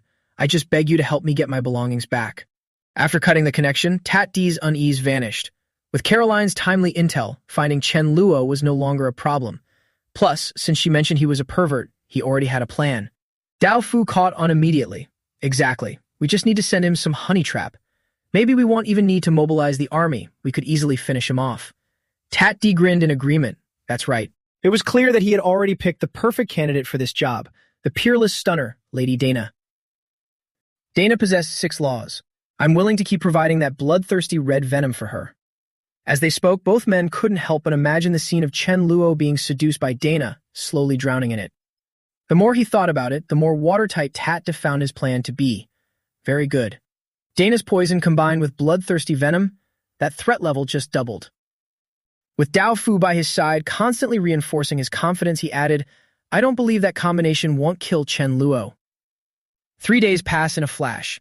During this time, Chen Luo had been continuously using his time reversal powers. Only when he sensed a distinct change did he cheer in delight. It worked. Immediately after, Chen Luo couldn't help but jump for joy. All that blood, sweat, and sleepless nights paid off. I finally managed to use time reversal to successfully erase Caroline's mental imprint. Just as Chen Luo leaned down to see his reflection in the water, smugly thinking that this success marked a historic breakthrough in his temporal power, I truly am a genius. A pathetic, mournful wail suddenly echoed in his ears. This made him frown confused. Where is that crying coming from? As soon as he looked up, Chen Luo was startled to see Dana stumbling toward him. Without a word, she collapsed to the ground and burst into tears. He couldn't help but speculate. Where did this woman come from? Is she hurt? The next second, Dana feigned a startled reaction, turning her head and shouting loudly, "Who? Who's there?" Her impulsive action accidentally gave away a hint, allowing Chen Luo to realize based on her aura that she was likely a god-tier being.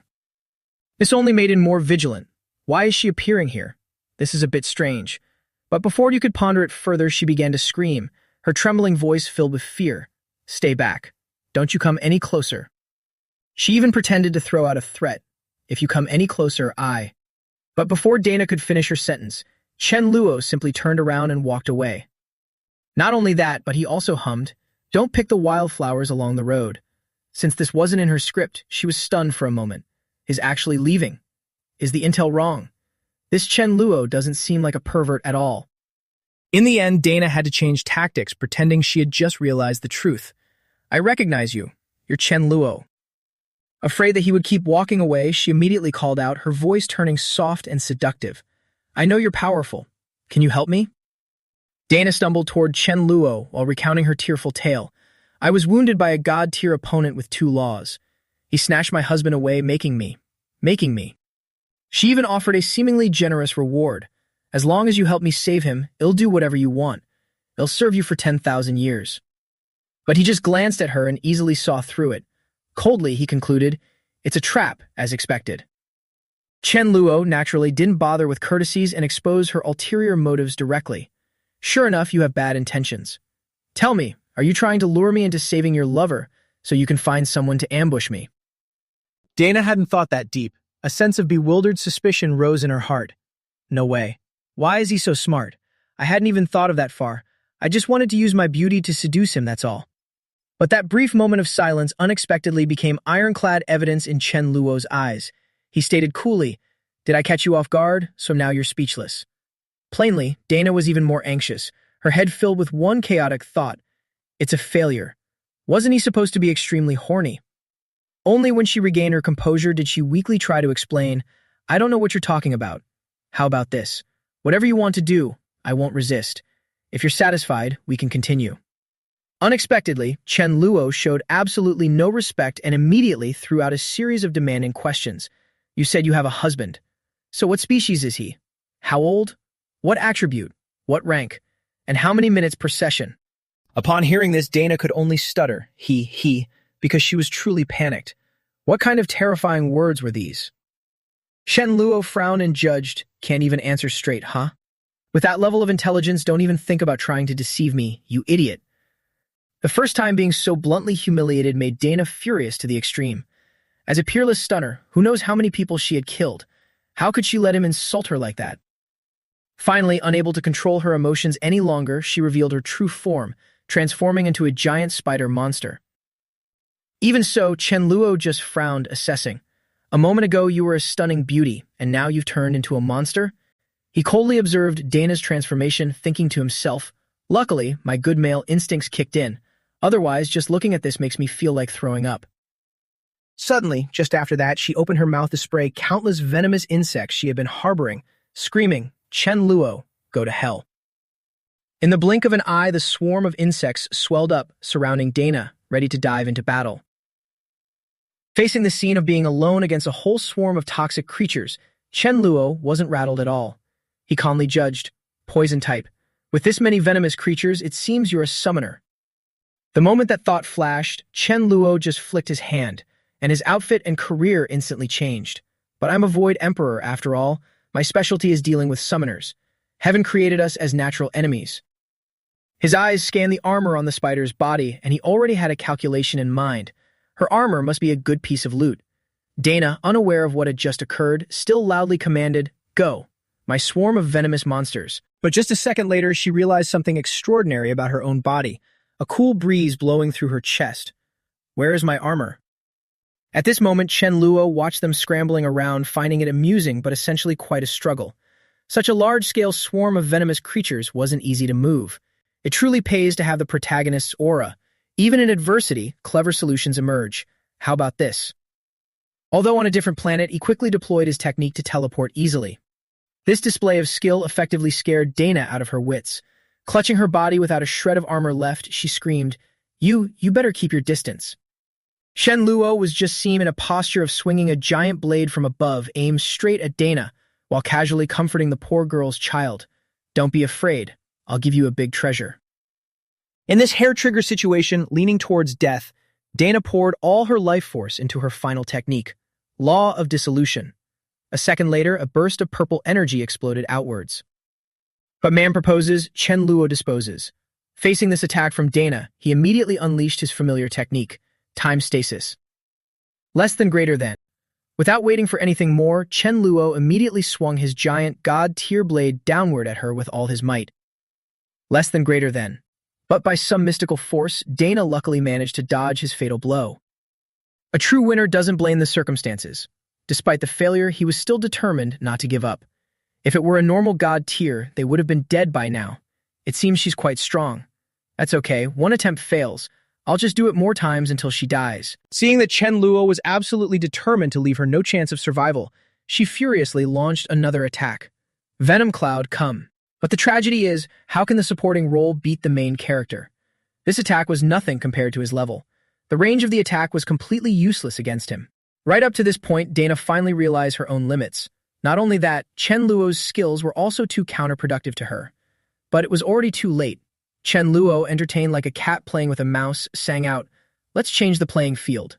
Realizing the road to the 18th level of hell was already laid out with red carpet, she tremblingly cried for help from the outside.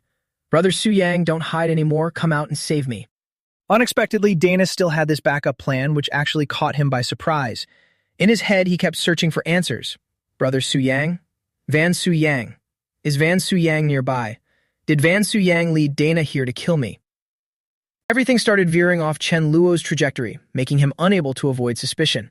No, Van Su Yang has absolutely no reason to kill me. It must have been Tat demanding he lead Dana here to use a beauty trap, and he couldn't refuse.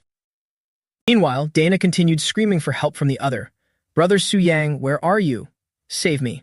Seeing her pathetic appearance, he couldn't even be bothered to speak. What are you calling for?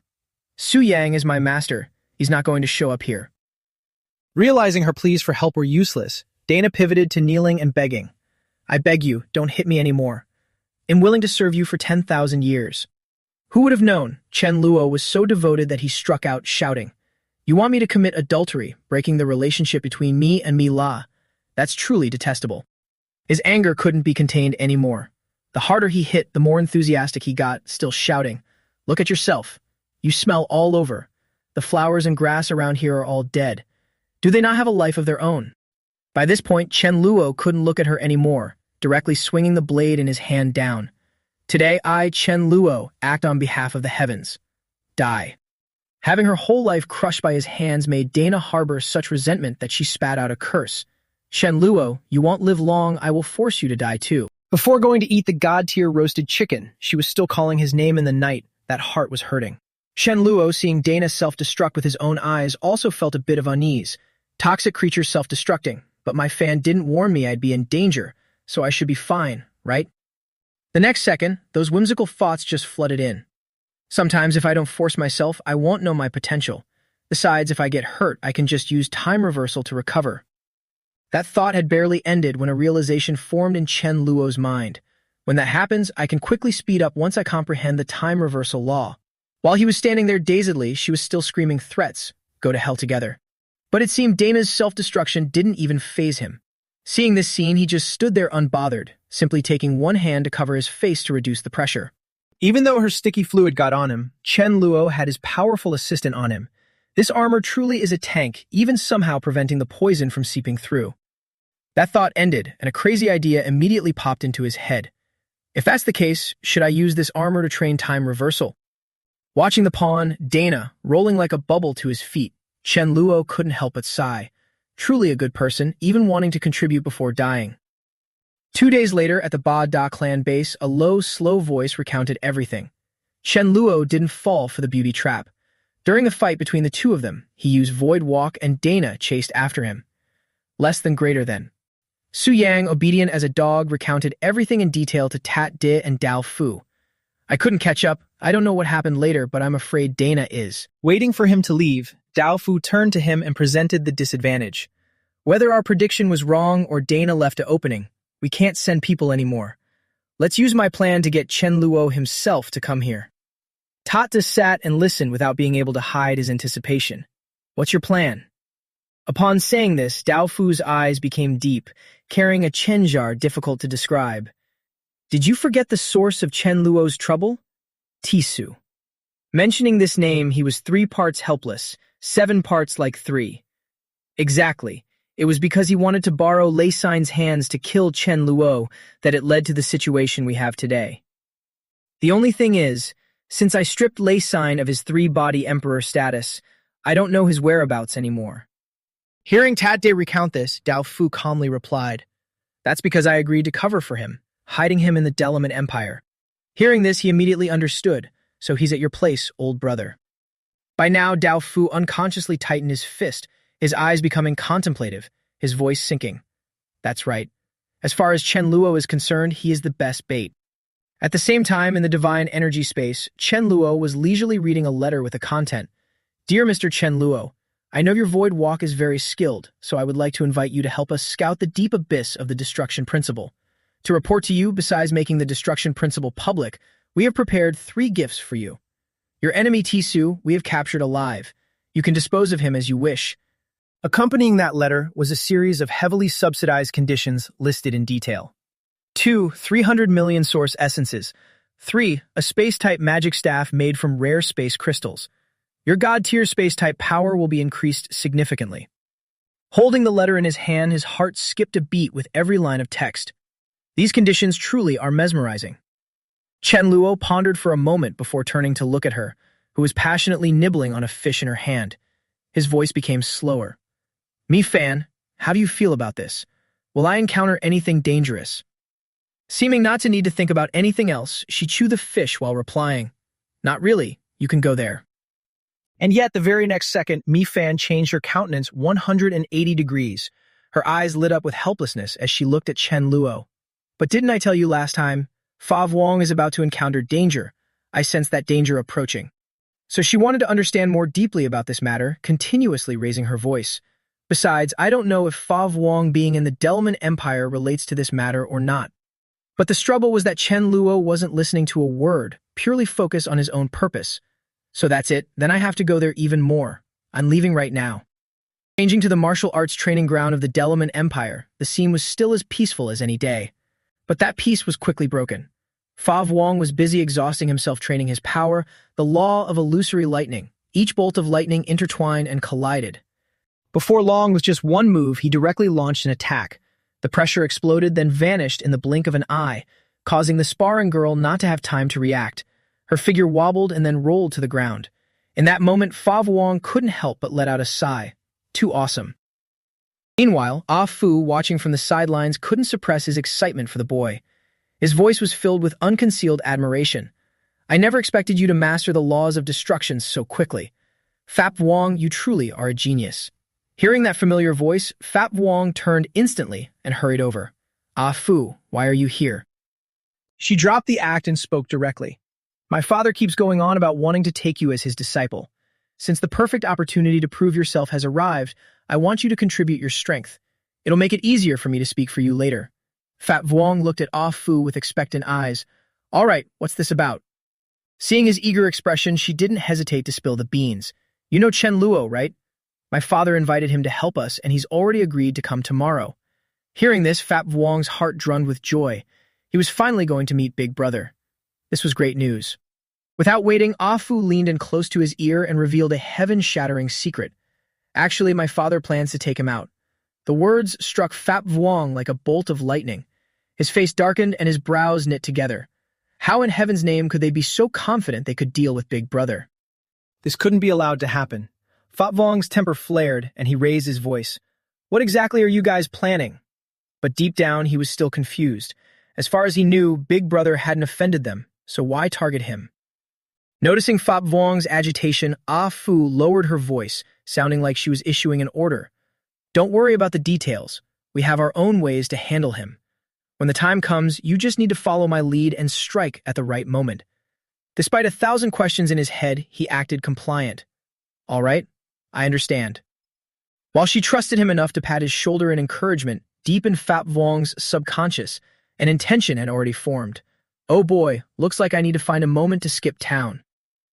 Time flew by, and by the next day at the Delaman Empire before the Abyss, Ah Fu followed Phap Vuong, while a series of confused thoughts raced through her mind. Wait, the Emperor rarely leaves the palace. Why is he here today? Meanwhile, the Emperor lounged casually, unaware of the sharp calculations she was making about him. I've been in the Delaman Empire for so long, yet I still don't know the Emperor's true attributes. He's truly mysterious. Could he be the secret weapon meant to handle Big Brother? The group stopped before a massive, bottomless pit where space twisted in a maddening frenzy. The guide squinted in alert. He's here. He's watching us from the depths of the void. The Taoist stood in front, his face expressionless, giving a slight nod of confirmation. Behind them, Ah Fu furtively covered her mouth and whispered into Phap Vuong's ear. Phap Vuong, once he's held down, strike immediately. Phap Vuong felt a wave of suspicion, yet replied softly. Got it, but why are we even fighting him? Her eyes turned cold and serious, because he's a threat to my younger brother and to the Delaman Empire. Hearing that, the hot blood in Phap Vuong's veins suddenly boiled. Did these people have no logic? Big Brother hadn't even been here yet. How could he be a threat to her brother? Less than greater than. His brain churned at top speed. If they dared to plot such an ambush, they must have some foul trick up their sleeves. He had to warn Big Brother. He couldn't let him fall into this trap.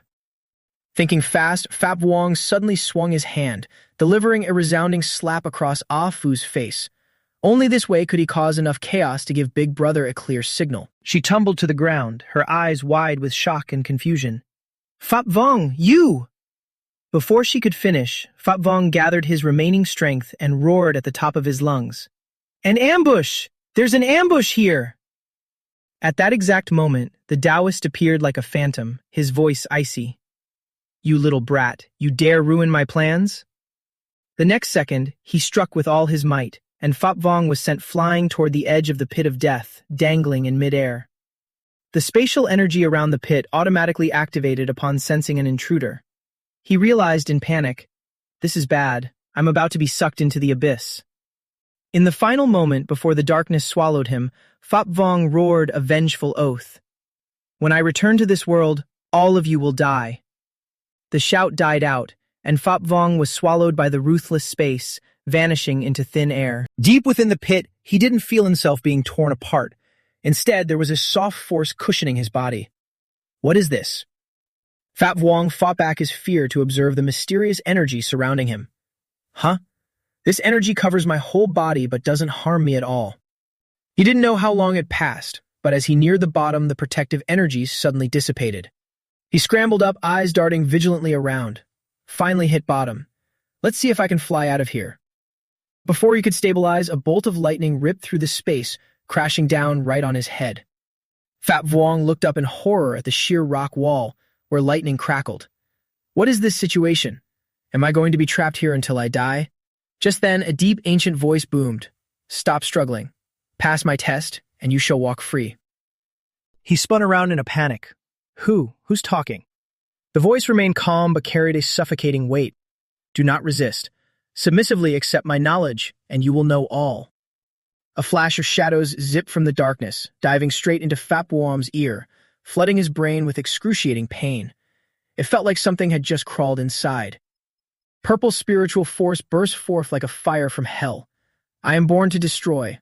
I am the destroyer, the embodiment of wrath. My will to destroy will never fade. I will return. Lightning condensed into a hazy figure emitting an unparalleled grand aura. The law of destruction is me, and I'm about to return. Standing at the center of the chaotic storm of information, Phap Vuong had an epiphany. So, no one could comprehend the law of destruction because this guy wanted to destroy the world. The other laws linked up to paralyze him and sink him into deep slumber. The figure lowered its voice, switching to a seductive, hypnotic tone. I am a very special law, reliant on others. Two forces merging. If you pass my test, my power will belong to you alone. Above Phap Vuong's head, the lightning roared even louder. Only an indelible will can survive. The only thing capable of destroying your will is yourself. Destruction is also recreation. If you can endure this, you will be reborn. The frenzied lightning poured down, invading every cell. If you fail to resist, I'll wait for another fated one. The pain exceeded the limits of human endurance, forcing him to let out a tragic shriek. Fat Vuong knelt in the grid of dense, purple, maddening lightning. I said it, all of you will die. My children, my wife. He gritted his teeth until they bled, whispering to himself, I am the dog assassin, the loyal assassin. Big brother, wait for me. This is too painful, but I'll get used to it. Fat Vuong lifted his head, his eyes glowing red as he stared directly into the lightning, shouting defiantly, Can you increase the frequency? I'm about to head out. Deep in space, Chen Luo focused intensely on the pit. Me fan, I can't sense Fat Vuong at all. Did he disappear into some special dimension? She replied calmly, Rest assured, I don't feel like he's in any danger. She paused for a beat. Of course, while there's no lethal danger, he will have to endure a lot of agony. Hearing that, the tension in Chen Luo's heart eased slightly. Knowing he's safe is enough. As for the guy who pushed him into the abyss, a wave of fury replaced his relief. I will deal with him myself. Taking advantage of the Taoist being distracted, Chen Luo became a streak of light, gliding forward without a sound, his initial power surging. He didn't just target him, but also cleared the targets on the side. I thought the plan failed. I didn't expect him to show up on his own. The Taoist waved his hand calmly, and dense dark energy clashed violently with the colorful spiritual energy. Poor talent. He laughed hoarsely and shouted, Emperor, appear. The Emperor appeared instantly. Yes, sir. The Taoist kept his eyes fixed on Chen Luo, growling his orders. Soon, pick the right moment. Do not hesitate. The Emperor dutifully complied. Understood. He began gathering energy. The dark energy before his chest shrank and then expanded, combining with the law. The Taoist on the side didn't lag behind, golden spiritual energy bursting in his palms. Big brother, I'm here to help you out. Chen Luo, don't blame me for being ruthless. You asked for it. Just as Chen Luo rushed over at an astonishing speed, the Emperor suddenly deployed a secret technique. Freezing time. Seeing his opponent frozen in midair, the Emperor cheered happily. Done. Sir, I've done it. I have him frozen. Everyone, move in now. The Taoist wouldn't miss a once-in-a-millennium opportunity. He closed in with devastating power. Go to hell. But just before death arrived, a streak of yellow vegetation suddenly shimmered from the palm of Chen Luo. The Taoist's pupils shriveled. That breath is the Lycoris radiata. Chen Luo tilted slightly, accurately dodging the Taoist's killing blow. The Emperor froze. Why is my time freeze ineffective? Before the opponent could understand what happened, he grabbed him by the neck. The Taoist was terrified. How did he dodge it? Shouldn't he be standing still? The Emperor struggled in the air, fear and pain engulfing him. Damn it! The crisis mission right now is to escape his control. He squeezed his eyes shut, forming a mudra with 2 fingers between his brows. Freezing time. Chen Luo was slightly startled when the opponent suddenly broke free from his control. He froze his own time to escape my control. He had accidentally discovered a new usage. So, time freeze can be used like that. Much obliged. This didn't make Chen Luo let him off. He turned around and pulled him back. But this is all futile. I decided to take you today, so I will. No one can protect you. Witnessing the Emperor freeze himself to escape the grip, the Taoist couldn't hide his pride. Deserving to be my grandson. His palms faced the sky, bringing forth furious lightning. In an instant, thick darkness swallowed the light, and bolts of lightning carrying the breath of destruction crashed down. Chen Luo turned into a nimble streak of light, dodging through the narrowest fatal gaps. You old geezers, this is truly terrifying. At another angle, the Taoist's spiritual energy suddenly exploded like a lighthouse shining in the dark night. A bolt of light flashed through his brain. I get it. They want to take advantage of me dodging to take the Emperor away. Just before the lightning could touch Chen Luo's head, a transparent barrier covered his body. Keep dreaming.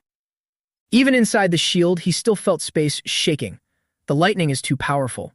But it doesn't matter. Just use time reversal when I'm done. Chen Luo's brain began running at top speed. I can't kill them with spatial power alone. I have to use time power too. I hear they're getting up there in age. Watch me speed up their time. Spiritual energy began to fluctuate queerly around him. The Taoist stood opposite, maintaining a terrifying calmness. Chen Luo, if I'm not mistaken, you're using the power of the Lycoris radiata to accelerate time, right? He asserted with a tone of contempt. But this degree of time acceleration is completely useless against me. The Taoist's confidence made Chen Luo hesitate briefly. Was he bluffing, or did he have a treasure that could stop his time power? Seeing his opponent hesitate, he grew even more smug. You loser. Can you only jump up and down? If you have the guts, come stand in front of me. Let's have a real fight. He lunged straight at the Taoist. Get over here. If you have the guts, hit me. A beam of cold light pierced Chen Luo's right chest. He calmly observed the cracks on the protective gear. The Taoist was stunned, his eyes shriveling in shock. Did he not dodge it? A fireball rushed from the opposite side, but he still stood still. If I'm not sensing this wrong, this is that sensation of merging space and time. An arrogant smile blossomed on Chen Luo's lips. Not dodging isn't because I'm overconfident, but because it's not necessary. He was using the pressure from the Taoist's attack to hone the newly awakened power. I'm oscillating in the atmosphere. The faces of the Taoist and the Emperor turned pale. Fear began to take root. Chen Luo is clearly right in front of us, yet we can't hit him. What kind of talent is this? An image? A clone? The Taoist closed in and threw a palm. Chen Luo crossed his arms before his chest with a tone of mockery. Didn't you just say I only knew how to run? His hand went through Chen Luo's chest like air. He retorted mockingly. Now that I'm standing still, what can you do to me? He had finally figured out how to overlay the two powers of time and space. This was thanks to, when the Emperor used time power earlier, it helped me understand. I can use time and space powers on myself too. He closed his eyes to feel the energy flowing. After the two skills merged, he could smoothly create a subspace hidden in his body.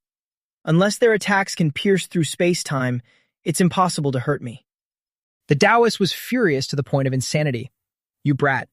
If you have the guts, come out and fight head-on. Chen Luo laughed scoffingly. You two old men don't know how many years you've lived. Aren't you ashamed to talk like that to a teenager not even 20? He snapped his fingers gently. With a flash of spatial displacement, the Taoist and the Emperor disappeared from the battlefield entirely. Finished with the two obstacles, Chen Luo turned and leisurely headed toward the Emperor. Earlier, I couldn't do anything when he froze his own time. Now that might not be the case. After all, time power affects time, not to mention I have spatial power now. When his hand touched the protective film around the boy, the energy layer that was once impenetrable dissolved. Sure enough, facing my space-time power, everything is useless. Chen Luo grabbed the Emperor neatly, dangling him like a small kitten. Behave yourself, or I'll bash your head in. The boy's arrogance collapsed, leaving only a weak whimper. Don't. The one who was so arrogant just a moment ago is now a teary-eyed mess with a deathly pale face. Don't kill me. Anything you want. I'll tell you. My family loves me dearly. Chen Luo grabbed Dai Tu by the collar and tossed him into the space pocket like a bag of trash. Time abilities are such a pain. If I can't kill him in this short window, I'll just have to lock him away elsewhere to finish the job. He spun around to face his final target. Tisu was still here. With a mere flick of his wrist, a vacuum surge swept the guards into nothingness, leaving no trace behind. Chen Luo landed, snatched Tisu by his collar, and dragged him up face to face. Tisu, my old friend, we meet again. His face went white, lips trembling, unable to utter a single word. Chen Luo, let me go! Just then, the two old men, having escaped the space vacuum, charged over in a blind rage. Chen Luo! He dragged Tisu with one hand, while waving casually at the two bloodshot, furious elders in the distance. Gentlemen, thanks for the gift. I'll be hitting the road now. As Daofu screamed in despair, My grandson! Chen Luo, you won't live to see another day! In a sweltering, desolate desert, the moment he hit the scorching sand, Tisu hurriedly pleaded his case. It was Lanla. It was all her scheme. She was the one who told me to kill you. Chen Luo squinted against the blinding sun. Who is she? Where is she? And why would she want you to kill me? At the mention of that name, Tisu showed equal parts fear and hatred, gritting his teeth. She's a wicked woman, a vile creature who loves turning others into her personal pawns. Tiss's tone grew cautious when speaking of her. Lanla is a legendary cause and effect type. She reached the deity rank before I did. I only reached the deity rank through space-time jumping. Though not as strong as her, I never wanted to become a puppet. He shuddered, recalling his dark past. So, after learning about Lanla, I brought generous offerings to greet her. Lanla never meets anyone, yet she agreed to see me. I thought it was the start of my good fortune. But looking back, that was the start of a nightmare. Tissue spilled everything honestly. I have connections, a wide network. Every day went by perfectly. I knew of her power, so I often begged her to tell me my future karma. She told me that one day I would die at your hands. That prophecy had haunted him like a nightmare. Just when the Sandaf family sent word to me, I believed it instantly. I personally brought a demigod from the Sandaf family to Earth. I don't know how you managed to resist a demigod with your strength at the time, but I was terrified that when you grew stronger, you come for revenge. So I had to strike first. He looked up with shimmering eyes full of late remorse. Shen Luo, am dying. Can you tell me with your personality, if you knew I sent a demigod to teleport to you, would you have killed me? Shen Luo calmly shook his head, dropping a bombshell that left Tisu dead silent. You're wrong. I wouldn't have done that. Not only would I not have killed you, I'd be dying to thank you. He pointed at his own eyes, gesturing. That Sandad demigod became a total vegetable after leaving the spatial passage. Killing him was effortless, and I got his energy crystal. Tisu was stunned, then suddenly began laughing and crying in a frenzied mess, pounding the sand. Heaven, you've toyed with me to death. Annoyed, Chen Luo kicked him. Stop crying. How strong is Lanla exactly? Tisu replied without hesitation, very weak. A single slap from me could take her out. He wiped his tears, voice trembling. But even if she dies, she can resurrect. At most, she'll be back in a few decades, and the person who kills her suffers a tragic fate. Even if you get someone else to do it, it's useless. Karma doesn't care about tricks. He furrowed his brows deep in thought. Can't she be killed? There must be a way to break this, right? Tisu added indignantly. And you want to know why the 3 kings and a Daofu came after you? That was also her doing. Shen Luo gritted his teeth, his killing intent surging. Damn it! So she's been the mastermind behind everything. He gave him a direct order. Tisu, how about you go kill Lamla for me? Shen Luo squatted before him, flashing an encouraging smile. You must hate her, right? Go finish her off. Put all your hatred into it and make sure she meets a miserable end. In a sudden burst of excitement, Tisu clenched his fists, eyes bloodshot. Fine, it'll do it. Since I'm going to die anyway, why should I be afraid of death again? A voice suddenly cut through the air. No, you can't let Tisu make a move. Mi-Fan poked her head out from the spatial gate. If you go after her now, you'll face severe backlash. You can't kill her for good either, she'll just keep reincarnating. Once she reaches deity rank, the backlash will be minimal. Don't rush, I have a feeling you can suppress her. Chen Luo let out a long breath, his mind suddenly clearing. Right, Mi-Fan represents destiny. How could she be weaker than karma? Less than greater than. After extracting the necessary information, Chen Luo kicked Tisu back into the spatial gate. I'll deal with Lanla later. You stay in the space pocket and behave. If you try anything, I'll kill you. He reached his hand into the void and rummaged for a moment. He dragged out another person by the collar. Dai Tu now looked like a drowned rat, his face smeared with snot and tears. Before the boy could gather his thoughts, Chen Luo swung his hand and delivered a massive slap. He burst into tears, kneeling on the scorching sand, groveling in total cowardice. I was wrong, please spare me. I don't want to die, I'm still so young. Let me go and I'll keep my grandfather from coming after you. The Delaman Empire will never mess with you again. Chen Luo felt a wave of disgust. This kid's mental fortitude was pathetic. Seeing Chen Luo prepare for another blow, Dai Tu frantically raised his hands in a frantic vow. I promise. I swear. Please, don't kill me. Just as the shimmering, colorful spiritual energy was about to strike, Mi-Fan's calm voice intervened just in time. Chen Luo, stop. She offered her personal opinion. I don't think you should kill him right now. His killing intent hadn't fully faded. Spare him? But what about what a Daofu did to Fap Vuong in the bottomless abyss? Mi-Fan tried to reason with him. The point is, not killing him now might actually benefit you. It's just temporary patience. Besides, Fap Vuong will be fine. Chen Luo retracted the energy in his palm. Fine, if you say so. He gave Dai Tu a kick to the rear. Get lost. Go back and tell A Daofu that this was all Lanla's doing. The boy ran for his life, kicking up clouds of dust. Chen Luo continued their exchange. Mi-Fan, if we don't kill Lanla and just hold a little grudge, it'll be fine, right? She poked her head out from the spatial gate. If someone else did this, there'd be consequences, but you'll be fine, as long as you don't kill her or injure her too badly. Shen Luo cracked his knuckles excitedly. All right, now go prepare some daily waste in the bathroom. We're going to pay Lanla a visit. In another dimension, Lanlo was reclining by a lake fishing nonchalantly. If my senses aren't wrong, the karma I laid for Chen Luo has reached a crucial stage. She didn't notice the bobber twitching slightly, her mind lost in calculation. This Chen Luo must be a temporal variable. Otherwise, the karma I laid initially shouldn't have been countered so heavily. The more she thought about it, the angrier she got. Damn destiny, you have to die. No one is allowed to sit on top of me. The line suddenly snapped. Lanla jolted upright, her face shifting constantly. That's Tisu. I can feel Tisu betraying me. How dare he? She sensed a domineering aura approaching. Furthermore, he seemed to have already arrived. Lanla looked up to see Chen Luo hovering in the sky. I know Tisu told you everything.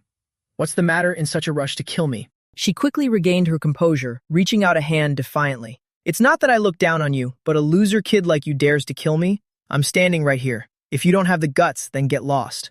With just a glance, he realized this C. Lanla had quite a bit of nerve, trying to provoke me into killing you. He dismissively crushed the opponent's intention. Relax, I didn't come to kill you, and I've never even considered it. Immediately, a thick, foul-smelling liquid appeared out of thin air. After all, just killing you would be far too easy. The horrifying stench hit her, making her want to vomit on the spot. Waste. Before she could even think, instinct made Lanla turn and flee. But Chen Luo wouldn't let her have her way. He controlled the flow of sludge, chasing after her. Get back here. Lanla couldn't outrun his speed as the murky sludge submerged her from head to toe. How's that? Feel great, right? This is why I wanted to travel across countless distances just to feed it to you. Covered in the stench, she screamed in agony. Using such a low-life tactic, are you even human? Chen Luo feigned innocence. What did you say? You still want a second serving? All right, your wish is my command. A wave of nausea surged from her stomach, and Lanla could only cover her face while retching in utter humiliation. Chen Luo stepped out of the spatial gate and took a deep, refreshing breath of clean air. This attack by Mi Fan was actually more satisfying than killing Zi Lanla. The moment his heel touched the ground, Mi Lop came running over in a panic. Brother Chen Luo, it's bad! She handed him an electronic device trembling. Sa Mao has been captured. The smile on Chen Luo's face immediately vanished. What? She had no time to explain much. This is the video released by the Volzi Empire. On the screen, Sa Mao was tied to a stone pillar, and brutal whipping marks were etched into her flesh, blood dripping down. Brother Chen Luo, they're doing this precisely to force your hand. A wave of guilt surged in Chen Luo's heart. Sa Mao. Back when I couldn't find a light element deity to purify the Lam Tin energy, she was the one who endured the excruciating pain of absorbing the evil forces, and she even contributed seeds of the world tree to help Lam Tin. He turned decisively and opened his spatial gate once again. I can't pretend I don't know and just let her die, especially since Sa Mao is in this mess because of me. Just then, Mi Fan appeared from the void. Aren't you curious if this trip is dangerous? Why don't you try asking me? Chen Luo didn't turn back, his tone icy yet firm. Unnecessary. I'm not going back. I won't have peace of mind otherwise. She understood that nothing could shake his resolve, only offering a final warning. The success rate of this mission is 98%. Chen Luo paused for a beat, his brows furrowing tight. 98%? Looks like this time is truly perilous. Just a few minutes later, he arrived at the Volsi Empire. Tat Duke, I've arrived. So Duong jolted with amazement. He actually showed up? Hard to say, hard to say. I still thought this kid didn't have any feelings. Taktuk rose slowly. You've arrived, so you're surely going to die now. Chen Luo maintained a terrifyingly polite demeanor. Is there no way to resolve the grudge between me and the Empire? The most I did was bully your juniors a little bit. But the very next second, the sword in his hand pointed straight at his face. Now, if you release Sha Mao, we'll be even from here on out. Tatuk's reaction caught Chen Luo by surprise. Very well. I truly don't want to be enemies with you either. Sha Mao is in the center of the imperial capital. You can take her back.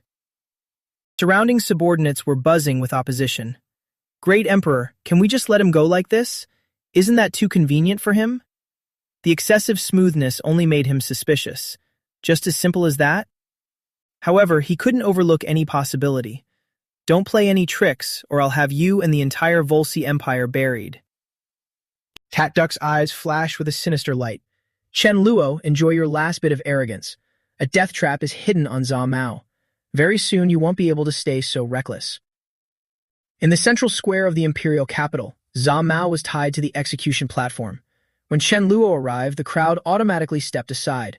No movement, he signaled. Let me take Zha Mao away. Her whole body was covered in bleeding wounds. Should I be grateful to have a friend like you, or regret having a friend like you? His hands trembled as he untied her. I'm sorry, I've implicated you. Doubt appeared clearly on Zha Mao's pale face. But Emperor Tat Duck, why would he let you take me away so easily?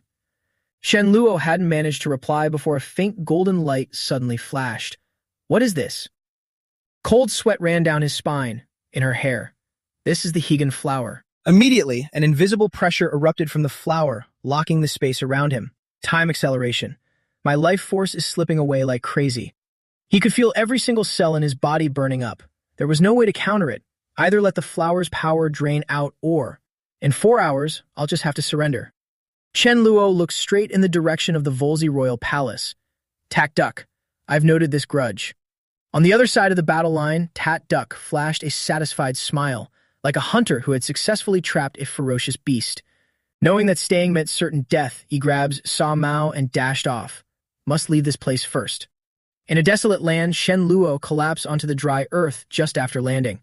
If I use time reversal, can I counter the time acceleration of the Hegan flower? Samao asked frantically, Are you all right? He immediately demanded, Don't bother me. I need peace and quiet. He entered a state of deep meditation. I don't believe the Hegan flower's time acceleration can last forever. This is a crisis, but also an opportunity.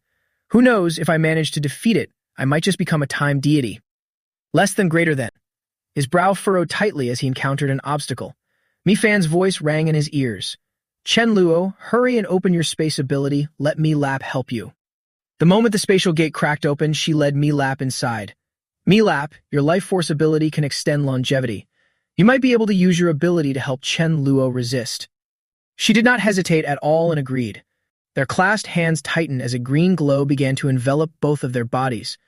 Zamabu stood nearby and prayed silently. With the husband and wife of one mind, they could surely cut through gold. Chen Luo and Mila, the two of you, must hold on. Because they were too distracted, they failed to notice that every move they made was being tracked by a hidden device. In the Volsy Empire Palace, sunlight spilled down over half of an ancient castle. Saint Duke sat solemnly on the golden throne, listening to the report from his subordinate. Your Majesty, according to the life detector, Chen Luo has appeared on EDM 1256. After confirming the target's position, he quickly gave the order and summoned the nearby god-tier experts. Take everyone and kill him. The 2 rows of black-clad subordinates bent low in reverence. Yes. Su Yang stood beside him with a calm face, but inside he was in a storm. He never expected Saint Duke to use flowers to deal with Chen Luo. So what now? He is the only seed of our space system. He is the hope of the entire space system. Saint Duke's voice cut through his thoughts. Su Yang, go. The space portal in the Imperial Palace has been built. Take us through it. That order made him begin to worry. If Saint Duke arrived, Chen Luo would have no hope of survival. Su Yang lowered his head and silently followed after him. Damn it. For the future of the space system, they had no choice but to fight for that bastard. He made up his mind. Today, let me use my feelings first, then use my power to open a space gate. Your Majesty, the space portal has been completed. Please proceed. One by one, the figures vanished into the dark void. Su Yang stood at the back of the line watching their silhouettes. Keep going, keep going. You are all walking in the wrong direction. As soon as the last person disappeared, he did not step into the formation. Instead, he quietly backed away. He felt unusually calm. With a faint wry smile, he thought, starting today, I can only wander the universe. Saint Duke stepped out of the portal.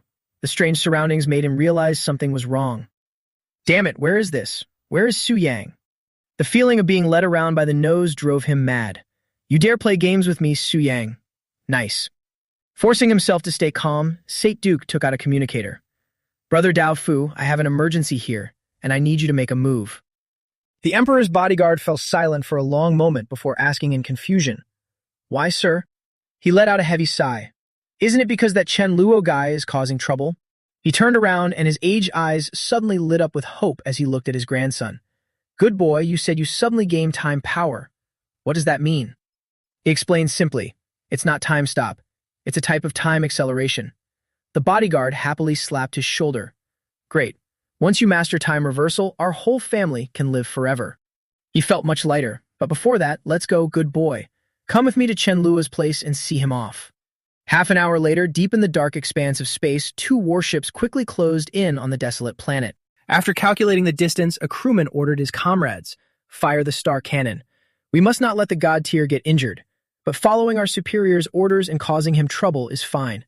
Two rows of black-clad subordinates bowed respectfully. Yes. Below, Zamabu sensed a strange presence approaching. It's fine, leave it to me. But Mila had already acted one step faster. No need, I can handle it myself. Under her absolute control, flames erupted from nowhere and spiraled into a giant ball of fire. The lead ship exploded the moment it hit it. Warning, warning, the ship is under attack. She did not stop there and launched another finishing blow. A massive fire bloom burst open in the void, lighting up the entire sky. Mi-Fan watched with his usual eerily calm eyes, leaving everything to Mi-Ling. She is already a god. These two ships will be dealt with in minutes. But the next second, she froze. She crossed her arms, cheeks puffed up in obvious anger. Fine. I said that a little too early. That weakling is actually trying to force a power surge by using her force at the cost of her life. Mi-Fan looked at Chen Luo and Mila, who were still fully focused on channeling energy. It was useless no matter what she did. An hour later, the life force surrounding Chen Luo and Mila began to fade. Their powers had been completely drained. Her breathing grew more and more rapid. Sweat rolled down her nose and dripped to the ground. But for Chen Luo, she was willing to give him all the years of her life. Seeing how weak and exhausted she looked, he decisively let go. You do not need to do that, Mila. I still have strength left. Mila weakly gripped Chen Luo's hand, their fingers intertwined and unwilling to part. She gave a gentle, tender smile. It was hard enough to help you once. It's fine. Let me give it my all one more time. His fury exploded to the limit. Sate Duke, you are really something. If I do not get revenge for this, I am not Chen Luo. Wrinkles began appearing on Mila's skin, and her face aged rapidly. He called out in alarm, Mila. At that moment, a pure golden light suddenly appeared from the sky. Mi-Fan saw it first and looked over sharply. It was the rule of life. Chen Luo stared in a daze as the holy light fused into her body. Mila, you've leveled up to god tier. After Mila advanced, the wrinkles vanished in an instant, and her face radiated with an ethereal beauty. He turned to look aside and was startled to see a mysterious aura also rising from Mi-Fan. Mi-Fan, that on your body, is it? She explained calmly. Since I followed you, I have seen quite a few god tier rises and falls. Right now the timing is ripe. Mi-Fan could clearly feel that my destiny rule in theory was about to arrive. After the transformation was complete, Mi-Fan's figure became slimmer and more mature. She looked at Chen Luo and called softly, Chen Luo. Less than greater than. He immediately stepped over and asked gently, I am here. What's wrong?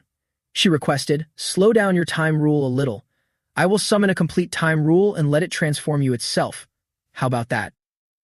That made Chen Luo suspicious. You can even do that. Isn't that just like a grand god certificate? You can get a huge reward. Mila quickly corrected him. No, it just transforms a bit faster. At once, a fixed stream of dark red blood energy tore out of the void and rushed straight into Chen Lu's consciousness. A tiny boy appeared in midair, and above his head floated an ancient clock embodying the time rule. As the owner of the destiny law, this time I will give you some face, but the reward for comprehending time reversal will not be much. Mi-Fan's gaze drifted toward the distant horizon. So this is it. In the end, I have become a god too. Fate really does love to pull this kind of stunt. Time to deal with her. At Zilan Lao's residence, she fell to her knees on the cold stone floor, her chest aching as if split open. How could this be? Her skin quickly wrinkled and her face grew old, but her instincts had never been wrong. The god of destiny had been born. In less than a minute, Zilan Lao no longer had the strength to sit up straight. She collapsed onto the ground. But her long-standing pride would not let her fall so easily. With her last bit of strength, she cried out, I have done so much. How can you still become a god? Her wrinkled face twisted even more viciously with rage. Fate and karma are just rumors. I will not lose to you. I can still turn this around. A beam of golden light descended from the 9th layer of clouds and covered Zilan Lao. She could feel that her most precious power was being pulled out of her soul by an invisible force. No, stop stealing my rule. Zilan Lao stretched out her bony hands in despair toward the void. I was wrong, I was wrong. Please spare me this once. Do not take away my karma rule. On the other side of the battlefield, Mi Fan crossed her arms and smiled coldly, full of arrogance. She was already on the verge of collapse, yet she still dared to fight me. She turned back to look at Chen Luo meaningfully. I had to avoid this before. I could not let others know I was destiny. After all, I only became the god of destiny. I do not actually possess the destiny rule. Chen Luo was briefly stunned. Huh? What does that mean? Mi Fan waved her hand in frustration and stepped straight into the space gate. Oh, come on. A couple of words were not clear enough, so just finish transforming the rule already. An hour later, inside Chen Luo's body, two streams of energy, blue and purple, began to orbit around a single point. They gradually fused together. A massive bolt of lightning tore through the sky and came crashing down on top of him. The sudden strike left him no time to defend himself. Good grief. Chen Luo's soul was blasted out of his mortal shell, and his body collapsed to the ground. What the hell? I became a god of time, and instead of congratulations, I get struck by lightning. A mysterious energy sphere condensed in front of his chest and shimmered brightly, but he could feel an extremely special power flowing into his body. When the fusion reached its peak, the red and blue forces suddenly froze completely. There's still some left. Why not keep merging? Chen Luo was stunned, sweat pouring down him. Could it be that their comprehension levels are not equal? Just as Chen Luo got back on his feet before his breathing had even steadied, a sharp voice tore through the silent air. Chen Luo, your day to die has arrived. Gone was the frail figure from before. The emperor looked down at him arrogantly. You once humiliated me by forcing me to flee. Did you think there would never be a day like this? I am now the god of time. Looking at your miserable state from that flower petal trap of his, you definitely are no match for the worm. The bodyguard narrowed his eyes, still suspicious. Flower petal trap is not supposed to be time acceleration. Why is Chen Luo so badly injured now? But since he looks this miserable, he probably has not fully become the god of time yet. Sate's plan succeeded. In a frenzy of power from his rapidly increasing strength, the emperor had completely forgotten the pain of being slapped in the face long ago. Sir, let my grandson kill him personally. Please step aside. No, let's do it together. If we delay, things may change. Chen Luo remained silent, and this old man and grandson pair really looked down on him. A brilliant blue vortex enveloped him, reversing time, and his wounds and fatigue vanished as if they had never existed. The grandfather and grandson stared at each other in shock. The emperor's voice was ice cold. Ah, your majesty, letting you go was so you could come back for revenge. His mind raced, but Mi Fan was right. Letting him go would help me too. I am missing comprehension of time stop anyway, and he even brought a time crystal containing the comprehension of the god of time. The emperor roared in despair, refusing to believe it. Go to hell. Stop pretending. I am the god of time now. Time stop. Chen Lu's body suddenly went still. The bodyguard immediately rushed in with dark energy. Perfect timing. When the distance was only 1 arm length, he suddenly closed his eyes and the corners of his lips curled into a mischievous smile. Nice try. Void step. His afterimage vanished, leaving only a faint fading trail behind. Chen Lu's blue spiritual power locked down the emperor's every movement. He first killed the emperor, then slowly dealt with that old Dao bodyguard who knew who knows how many rules. With a flick of his wrist, he pulled the man toward himself. Come here. My time crystal. A heaven-sent slap sent the man's face flying to one side. Do you still have any other last words? The emperor clutched his swollen cheek and terror returned in full.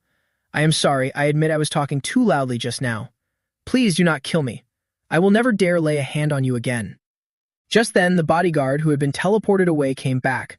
Why was Chen Luo not controlled by the emperor? A chilling thought flashed through his mind. Could it be that the god of time? He refused to accept reality. No, I do not believe anyone can become the god of time. Emperor, strike him back. The man wailed miserably. Sir, I cannot do it. Chen Luo sneered, his eyes full of cruelty. If you got back this fast, then I will let you watch your own nephew die with your own eyes. Time froze. Now it was the Taoist priest's turn to stand there stiff as a board, sinking into the darkness of panic. Why? Why did he know time stopped too? Chen Luo turned to look at him. A streak of blue spirit power slashed across his throat like the scythe of the Grim Reaper, perfect for testing his own time ability. Start with him. The moment the energy blade was about to touch his skin, all of Chen Luo's power suddenly vanished into thin air. He jolted in shock. Gone, just like that. The Taoist priest cried out miserably. His left arm had been completely erased. My arm is gone.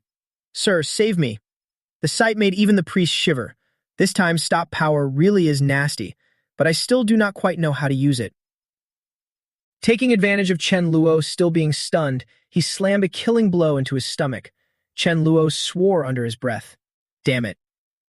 The Taoist priest quickly grabbed the kid and slipped away in a flash. Chen Luo took the hit and crashed hard onto the ground. Damn, time stock can only hold me still for such a short time. Looks like this guy is pretty nasty. Seeing his prey trying to run, Chen Luo curled his lips into a cold smile. Where do you two think you are going? I am not letting either of you off the hook. The moment he finished speaking, a surge of powerful energy shot straight toward the kid. The kid was finally dragged back. He dropped to his knees and begged, I was wrong. I will never bother you again. Please, spare me this once. No way. Chen Luo was already used to lines like that and cut him off. You said the same thing last time. Then you drew his sword and stabbed hard into the kid's wrist, making him scream in pain. That let Chen Luo confirm his guess. Sure enough, Time Stop only borrowed the user's own strength, so the missing arm had been sent into a point in time that no longer existed. The kid was left crippled with one arm gone and could only howl in pain. Spare me, I beg you. Chen Luo said nothing. He only sank coldly into his own thoughts. If I use Time Stop to mimic space power and sever time, then this disappearing arm thing should not happen again. Outwardly, he pretended to forgive him. Fine, I will let you go and give you a quick way out. But with one swift move, he drove his sword straight into the kid's forehead. The day you became a god was the day you died. The cold sword pierced through his brow and sent the kid straight to heaven. Only after the kid had completely fallen did Chen Luo collect the crystal in his hand. By the time it was all over, the Taoist priest finally rushed over in panic and shouted, Nephew. He could not believe it. His obedient nephew had just become a rare-time god in history, and now he was dead. Overcome with grief and rage, the Taoist priest roared, Chen Luo, I want you dead. The moment he finished speaking, he began unleashing the full force of his power. Even after witnessing the brutality of the old man's energy, Chen Luo only clicked his tongue. Oh, so you are a dual type. Lightning and darkness. Right after that, the Taoist priest suddenly lunged in for another attack. Die. Chen Luo only snorted in contempt. You think you can beat me with that? Even if he talked big, he could only dodge frantically. But this old bastard had 15 laws. He was not easy to deal with. The Taoist priest's fury exploded, and his dual-type power swept across the sky, targeting Chen Luo. Chen Luo rolled away to dodge the attack, all while calmly sizing him up. Pretty nasty. Maybe I should actually fight this Taoist priest and see what happens. That might help my spatial power, maybe even my time power. Still, he was not in a rush. Before anything else, he had to absorb the kid's crystal and see whether he could really grasp Time Stop. The Taoist priest on the other side kept throwing out wild attacks with no plan and no order. I do not believe you can keep dodging forever. Clearly, every one of his techniques was dodged by Chen Luo in a single step. Die. Die for me. But that also caused Chen Luo plenty of trouble, which made him a little annoyed. What a stubborn old man. At last, Chen Luo stopped holding back and went straight at the Taoist priest with his saber, the Blade of Origin. But very quickly, all of his attacks were buried under the old man's power. The Taoist priest quickly countered by using a technique to create countless clones of himself, Mystic Thunder Law. Less than greater than. Seeing the clones in front of him, Chen Luo immediately figured it out. What clones? You think sheer numbers can land a hit on me? He sneered inwardly, naive. Chen Luo instantly phased out, using a pushing force to launch himself upward and break free of the Taoist priest's grip. Facing a power beyond his own limits, the old man only then felt a jolt of shock. How was he supposed to hit him? But before he could even collect himself, Chen Luo had already rushed down from the sky and declared, Even if my attacks feel like a breeze to you, all I need is enough to wear you down. As he slashed, he let out a quiet snort of disdain and assessed him in his heart. This opponent trains hard. He has given me plenty of chances to use spatial piercing and spatial suppression. Half a minute later, Chen Luo was suddenly enveloped by a strange source of energy. Huh. He could not have imagined that he would be forcibly dragged in front of the Taoist priest's suppression law at a time like this. But thinking about the upside, Chen Luo quietly comforted himself. Not bad. In this law reconstruction state, I can avoid every attack. I can even rest for a bit. Seeing this, the Taoist priest could only swallow his anger. Fine. Let Chen Luo have this one. So what if you have comprehended the suppression law? The reinforcements are already on the way. Once the reconstruction ends, that will be when you die. Just then, another power fell from the sky, making both of them jump. What? Another law? And it does not even seem to be mine. The Taoist priest immediately burst out laughing when he realized it was his. Dark source law, Chen Luo, thank you. Thank you for helping me make a breakthrough at the peak of my rage. Before it had even been fully absorbed, he had already leaked it on purpose. This is the 8th law of my dark system. It does not help much against you, but it can help me secure the lifespan reward from the dark law. Chen Luo heard that and immediately reached out with power, still not forgetting to mock him. Nice try. Do not forget, time is king. Then he quietly used a technique to reverse time and pointed at the law. Dark source, go back where you came from. Seeing his own law vanish like that, the Taoist priest was furious. What the hell? Chen Luo saw that expression of his and started to grin mockingly. Not laughing now? Keep laughing then. But before long, the entire space was swallowed in a bleak black haze.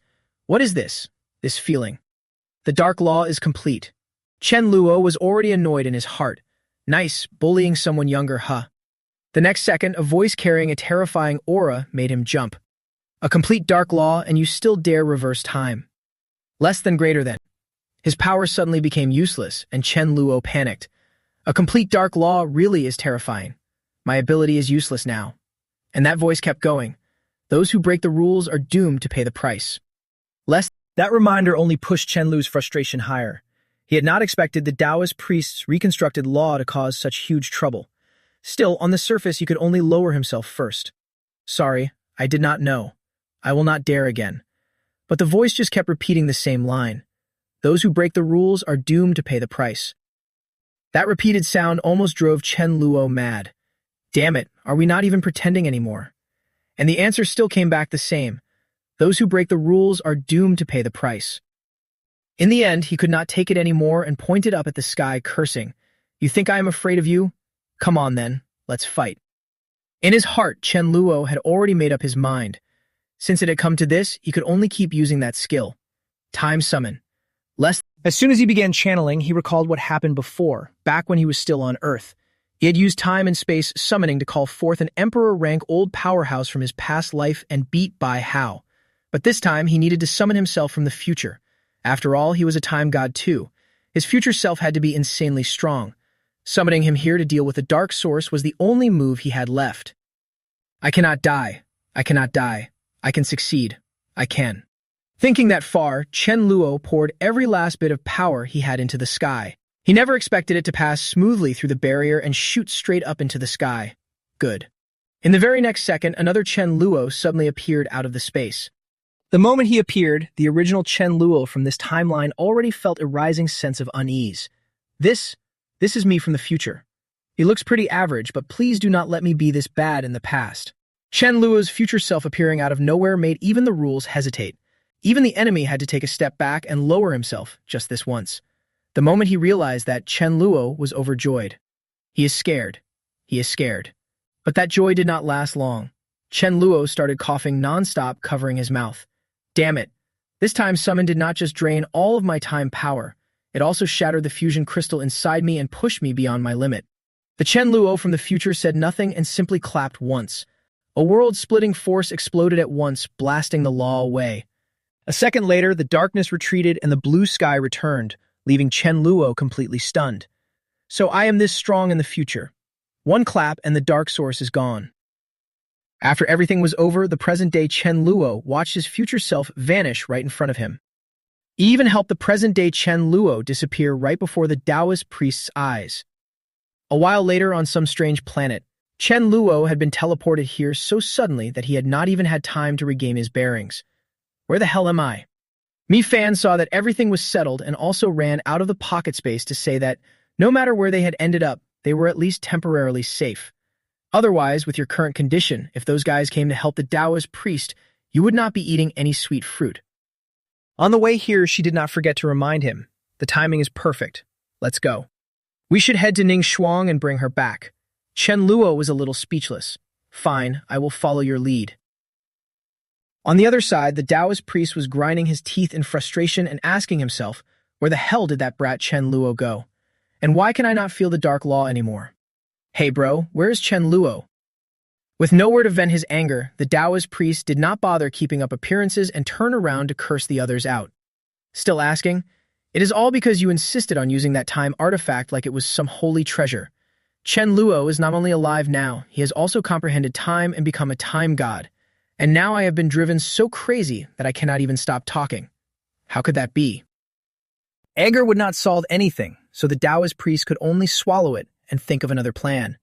Our lifespans are almost over. If we want to resist time stop, we may have to rely on the Mermaid Queen's tears. Even though he was still confused, the backup agreed with him. The Mermaid Queen's tears are the best healing treasure. Too bad we only have 3 drops left. The backup quickly took out the 3 drops of mermaid tears and also gave more news. But when he heard that the Mermaid Queen had just been born, the Taoist priest immediately urged him, saving lives comes first. Hurry and invite her over. Scene changed to the fish planet. Ning Shuang was curled up and crying, so she did not notice the space gate behind her at all. The food here is so good. Without tomato beef stew, my life as a fish has no meaning anymore. I miss home. I want to go home. The result was that in the very next second, she got a clean kick right on the butt. Kicked out of the blue, Ning Shuang angrily turned around and asked, "Who?" When she realized it was someone she knew, she immediately pointed at him and called out, "It is you, tomato beef stew." Chen Luo was speechless. That stupid fish girl. My name is Chen Luo. Then he reached out and pinched both of Ning Shuang's cheeks, giving her a once-over. Looks like life here has not been very kind to you. You have gotten thin. She did not resist at all. Instead, she kept crying and urging him, "Do not bully me. Hurry, hurry, and bring me tomato beef stew. I am about to starve to death here." Chen Luo reached out and picked up a teardrop. Then he said to comfort her, "Do not worry. I already had someone cook for you. I will bring the food over in a bit." Right now, he was only wondering whether Ning Shuang, now that she had reached god rank, would make those tears even more effective. Just then, a maid came to the door and reported, "Your Majesty, people from the Volsi Empire are here. They say they are carrying the Emperor's order and want to invite you to the imperial capital."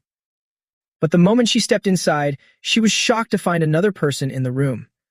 "Who are you? What are you doing in front of Her Majesty?" The poor maid almost burst into tears. Before carrying her away from there, Chen Luo did not forget to say goodbye. "I will take Your Majesty away with me." Behind him, Ning Shuang naturally poured more fuel on the fire. "Yes, I am about to be taken away. When I come back, I will keep protecting the fish girl. Goodbye." As soon as he finished speaking, both of them vanished on the spot, leaving the queen in utter panic. What the hell was that? Someone get in here now and report this to the emperor. 1 month later, somewhere else, Soryang was angrily scolding his old buddy. "Herman, you are really something. With tens of millions of years of friendship, and you still came here in person to arrest me." Herman was not about to back down either. He shouted back, "You still have the nerve to call me your friend. You got yourself caught, and on top of that, you dragged me into it." He went on, "Do you know how terrifying it was when Examen came looking for me? I was almost beaten to death." Soryang was a little surprised. "Beaten that badly?" Herman added furiously, "And you still ask what you did. You kicked me in the face, and it was all because of Soryan. I had no idea you would pull that stunt at such a critical moment. One move was enough to leave me completely speechless. Sorry, I was too impulsive and dragged you into it." No sooner had he said that than he rushed up again, rubbing his hands and saying, "Stop talking. You only got this far thanks to that impulsive move of yours. Soryang, even that face slap of yours now makes me want to beg you." But his real focus was on 2 words, advanced. Herman leaned close to Soryang's ear and said, "That guy Chen Luo is no joke. His strength has shot up like crazy. The face slap guy is getting ready to make peace, so he sent me to find you and have you act as mediator. He said only you can handle this." After saying that, he threw an arm around his old buddy's shoulder and came to a conclusion. Chen Luo is also a space type. He is not one of your people, is he? If your disciple caused this mess, do you think he is already advanced? But Herman was not really thinking about that. What he was thinking was that Chen Luo had clearly been poisoned by the withered flower pollen. He had thought Chen Luo would never make it. Somehow, Soryang suddenly drew a conclusion. His strength has surged. The only explanation is that time itself has become divine. Thinking that far, even he had to shiver. My God, my God, my God. What a monster. The more outrageous it sounded, the more excited Soryang got. Time becoming a god was something I had never even heard of. Beating someone so badly that the face slapper begs for peace. A powerhouse like that calling me master. No, I cannot agree. It just feels too unreal. The sudden good news left him thrilled. He slapped his buddy on the back and said, "Thanks for telling me." But that still did not make Soryang understand the other's real intentions. The emperor wants me to mediate, so I need to see what his disciple is thinking before I can make my move. That afternoon at the palace of the Volsy Empire, the grand hall was buzzing with chatter. Poor Lisine had become the sacrificial lamb in the peace talks with Chen Luo. Who could have imagined that in less than half a year, Chen Luo would become so dangerous that even the empire could do nothing about him? Among the comments, there was still some hope. Luckily, Chen Luo took the initiative to contact the empire and say he wanted to meet. Maybe the two sides could turn war into peace. At that very moment, Chen Luo suddenly appeared out of thin air. His first strike kicked Leixin into a spin. Oh no, what is going on? Why is the crown prince of the empire kneeling on the ground? He did not even bother to save face and laugh mockingly. So pitiful. No matter how frustrated he was, there was nothing he could say. He could only curse inwardly. Running into Chen Luo and making one mistake after another was all his own fault. At that moment, Tad also stepped down from the golden throne and asked hesitantly, "Chen Luo, I know Leixin could never calm you down, so I had someone kill the one hiding behind him. The whole thing started with Lara Lan. Should not the conflict between us end here?" Chen Luo smirked. "So that is enough?" Tad immediately understood the hint and said, "Or do you want someone else to die too?" He did not even blush when he added, "I still want that old man dead." Yet Tad calmly replied, "Of course, that is fine. As long as you want it, I can die today. But if I die, a secret will have to go to the grave with me." That mysterious answer made Chen Luo feel a little confused. What secret? Tad did not answer and simply waved him over. "Come with me." Chen Luo hurried after him, warning him at the same time, "You had better not be playing games." In no time, they reached the green continent. Then Tad suddenly asked, "Take a good look down there." As soon as he finished speaking, Tad suddenly spread his arms and burned this entire place to the ground. After all that, he looked at Chen Luo and asked with a smile, "See that? This desert was created by me. But who gets punished? Me, the people of the green continent, or everyone else?" Tad kept rambling and changing the subject. Nature does not care who started it. Everyone has to bear the consequences. Just like your homeland, it was clearly O'Brien who caused it, so why were the Darklings the ones who suffered? But that only made him more anxious. What I want to say is... He did not rush to explain, only hinted instead. My guess is, if the damage to nature keeps getting worse, it will affect the entire universe. Then what would punishment even mean? In the end, Chen Luo had to ask directly, "You mean the source of the laws?" Tad finally admitted it. Yes. Whether it is nature or the source of the laws, it will not talk about morality or fairness. If something is damaged, everyone pays. Besides that, he also revealed a few side details. This is also why our empire and the Divine Clan have never fought a large-scale war, especially before the source of the laws. All living beings are also a kind of natural resource. They will not punish every living thing, but every destructive element must die. Tad kept stressing one thing. Yes, you must make sure that you and the goddess of fate will absolutely never make another move against the two empires. When he brought up the matter, he also did not forget to mention an old case from years ago. Chen Luo, O'Brien, and Yidaman fought and destroyed your homeland. Would you really want to destroy other planets because of their battle and become the kind of person you hate most? After hearing that, Chen Luo could not help narrowing his eyes and asked, "Are you trying to lecture me with morality?" Before Tad, he could still act magnanimous and agree. "Sorry, I am not that noble, but I do agree with you.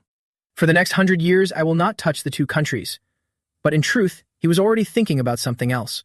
After all, he still needed time to slowly explore his time-space ability. Chen Luo pouted and muttered to himself, "Fine, I will wait until I control all the sources of the laws before I make my move." Less than greater than, but that did not mean he had forgotten the main thing he came here to do. "Still, today, I want you dead." As soon as he finished speaking, Chen Luo pointed at Tad's face and then used his strength to accelerate time and space.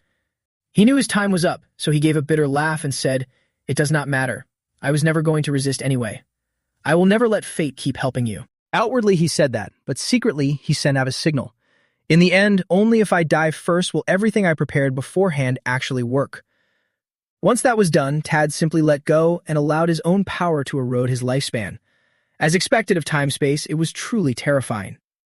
And just like that, he let himself fall straight to the ground. After he passed, the subordinates rushed over in grief. Emperor, Lee Sign, Tad, in the end, someone else had to try to persuade him. Your Excellency, please do not grieve too much. The Emperor never intended to live much longer anyway. He lowered his head slightly and whispered to the divine clan. Tell your lord that the one who moved against the goddess of fate was you. As soon as he heard that, he immediately understood. So it was you who moved against the goddess of fate. No wonder. The cruel truth broke his heart. Perhaps that was why he had gone to talk to Chen Luo alone and not let him join in. It turned out he was afraid of becoming an insider only to be killed by fate's backlash. What a piece of work. Less than greater than. Somewhere on a distant planet, the local people could only helplessly plead with the warships overhead. Goddess of fate, please do not move against the Volsy Empire. We want to live. Please do not let us be dragged into a battle between gods and immortals. Less than greater than. But the commander of the warships showed no mercy and simply ordered. The Emperor does not want things to go this far either, but there is no other way. This is a war between the Empire and the goddess of fate, so do not blame us for being ruthless. Begin. As soon as he finished speaking, countless bombs were suddenly dropped with overwhelming force. If it had to be done this way, then all living beings would resent fate and summon the source of fate. That guy was clinging to a fantasy, while we were the ones who had to rip out this poisonous thorn called fate once and for all, even if the people below could only scream in hatred. The Volsy Empire Extermination Squad. The cries of the people echoed endlessly through the galaxy. Fate deserves to die. Why are you opposing the Empire? What exactly did we do wrong? At that moment, in the green continent, a strange force appeared in the sky. It introduced itself. I am the source of fate. Its sudden appearance startled Chen Luo. The source of fate? Why does it look black? The source of fate, now calm and undisturbed, was angered by the provocation. It directly declared to the people below, anyone who bears hostility toward fate will not be spared. A 10,000 calamity will descend upon you. As soon as he finished speaking, countless bolts of lightning struck the people beside the divine clan, throwing them into chaos. The source of fate's slaughter of the people involved and the killer had begun. Only when he saw those around him fall one after another did the divine clan start to panic. He even felt a little resentful. So under the source of the laws, we are all just ants. This was all Tad's own decision. I did not know. I did not do it. So do not kill me. Even Meppin, hiding in her own space, was trembling with fear. The source of fate, has arrived. But those things really were not done by me.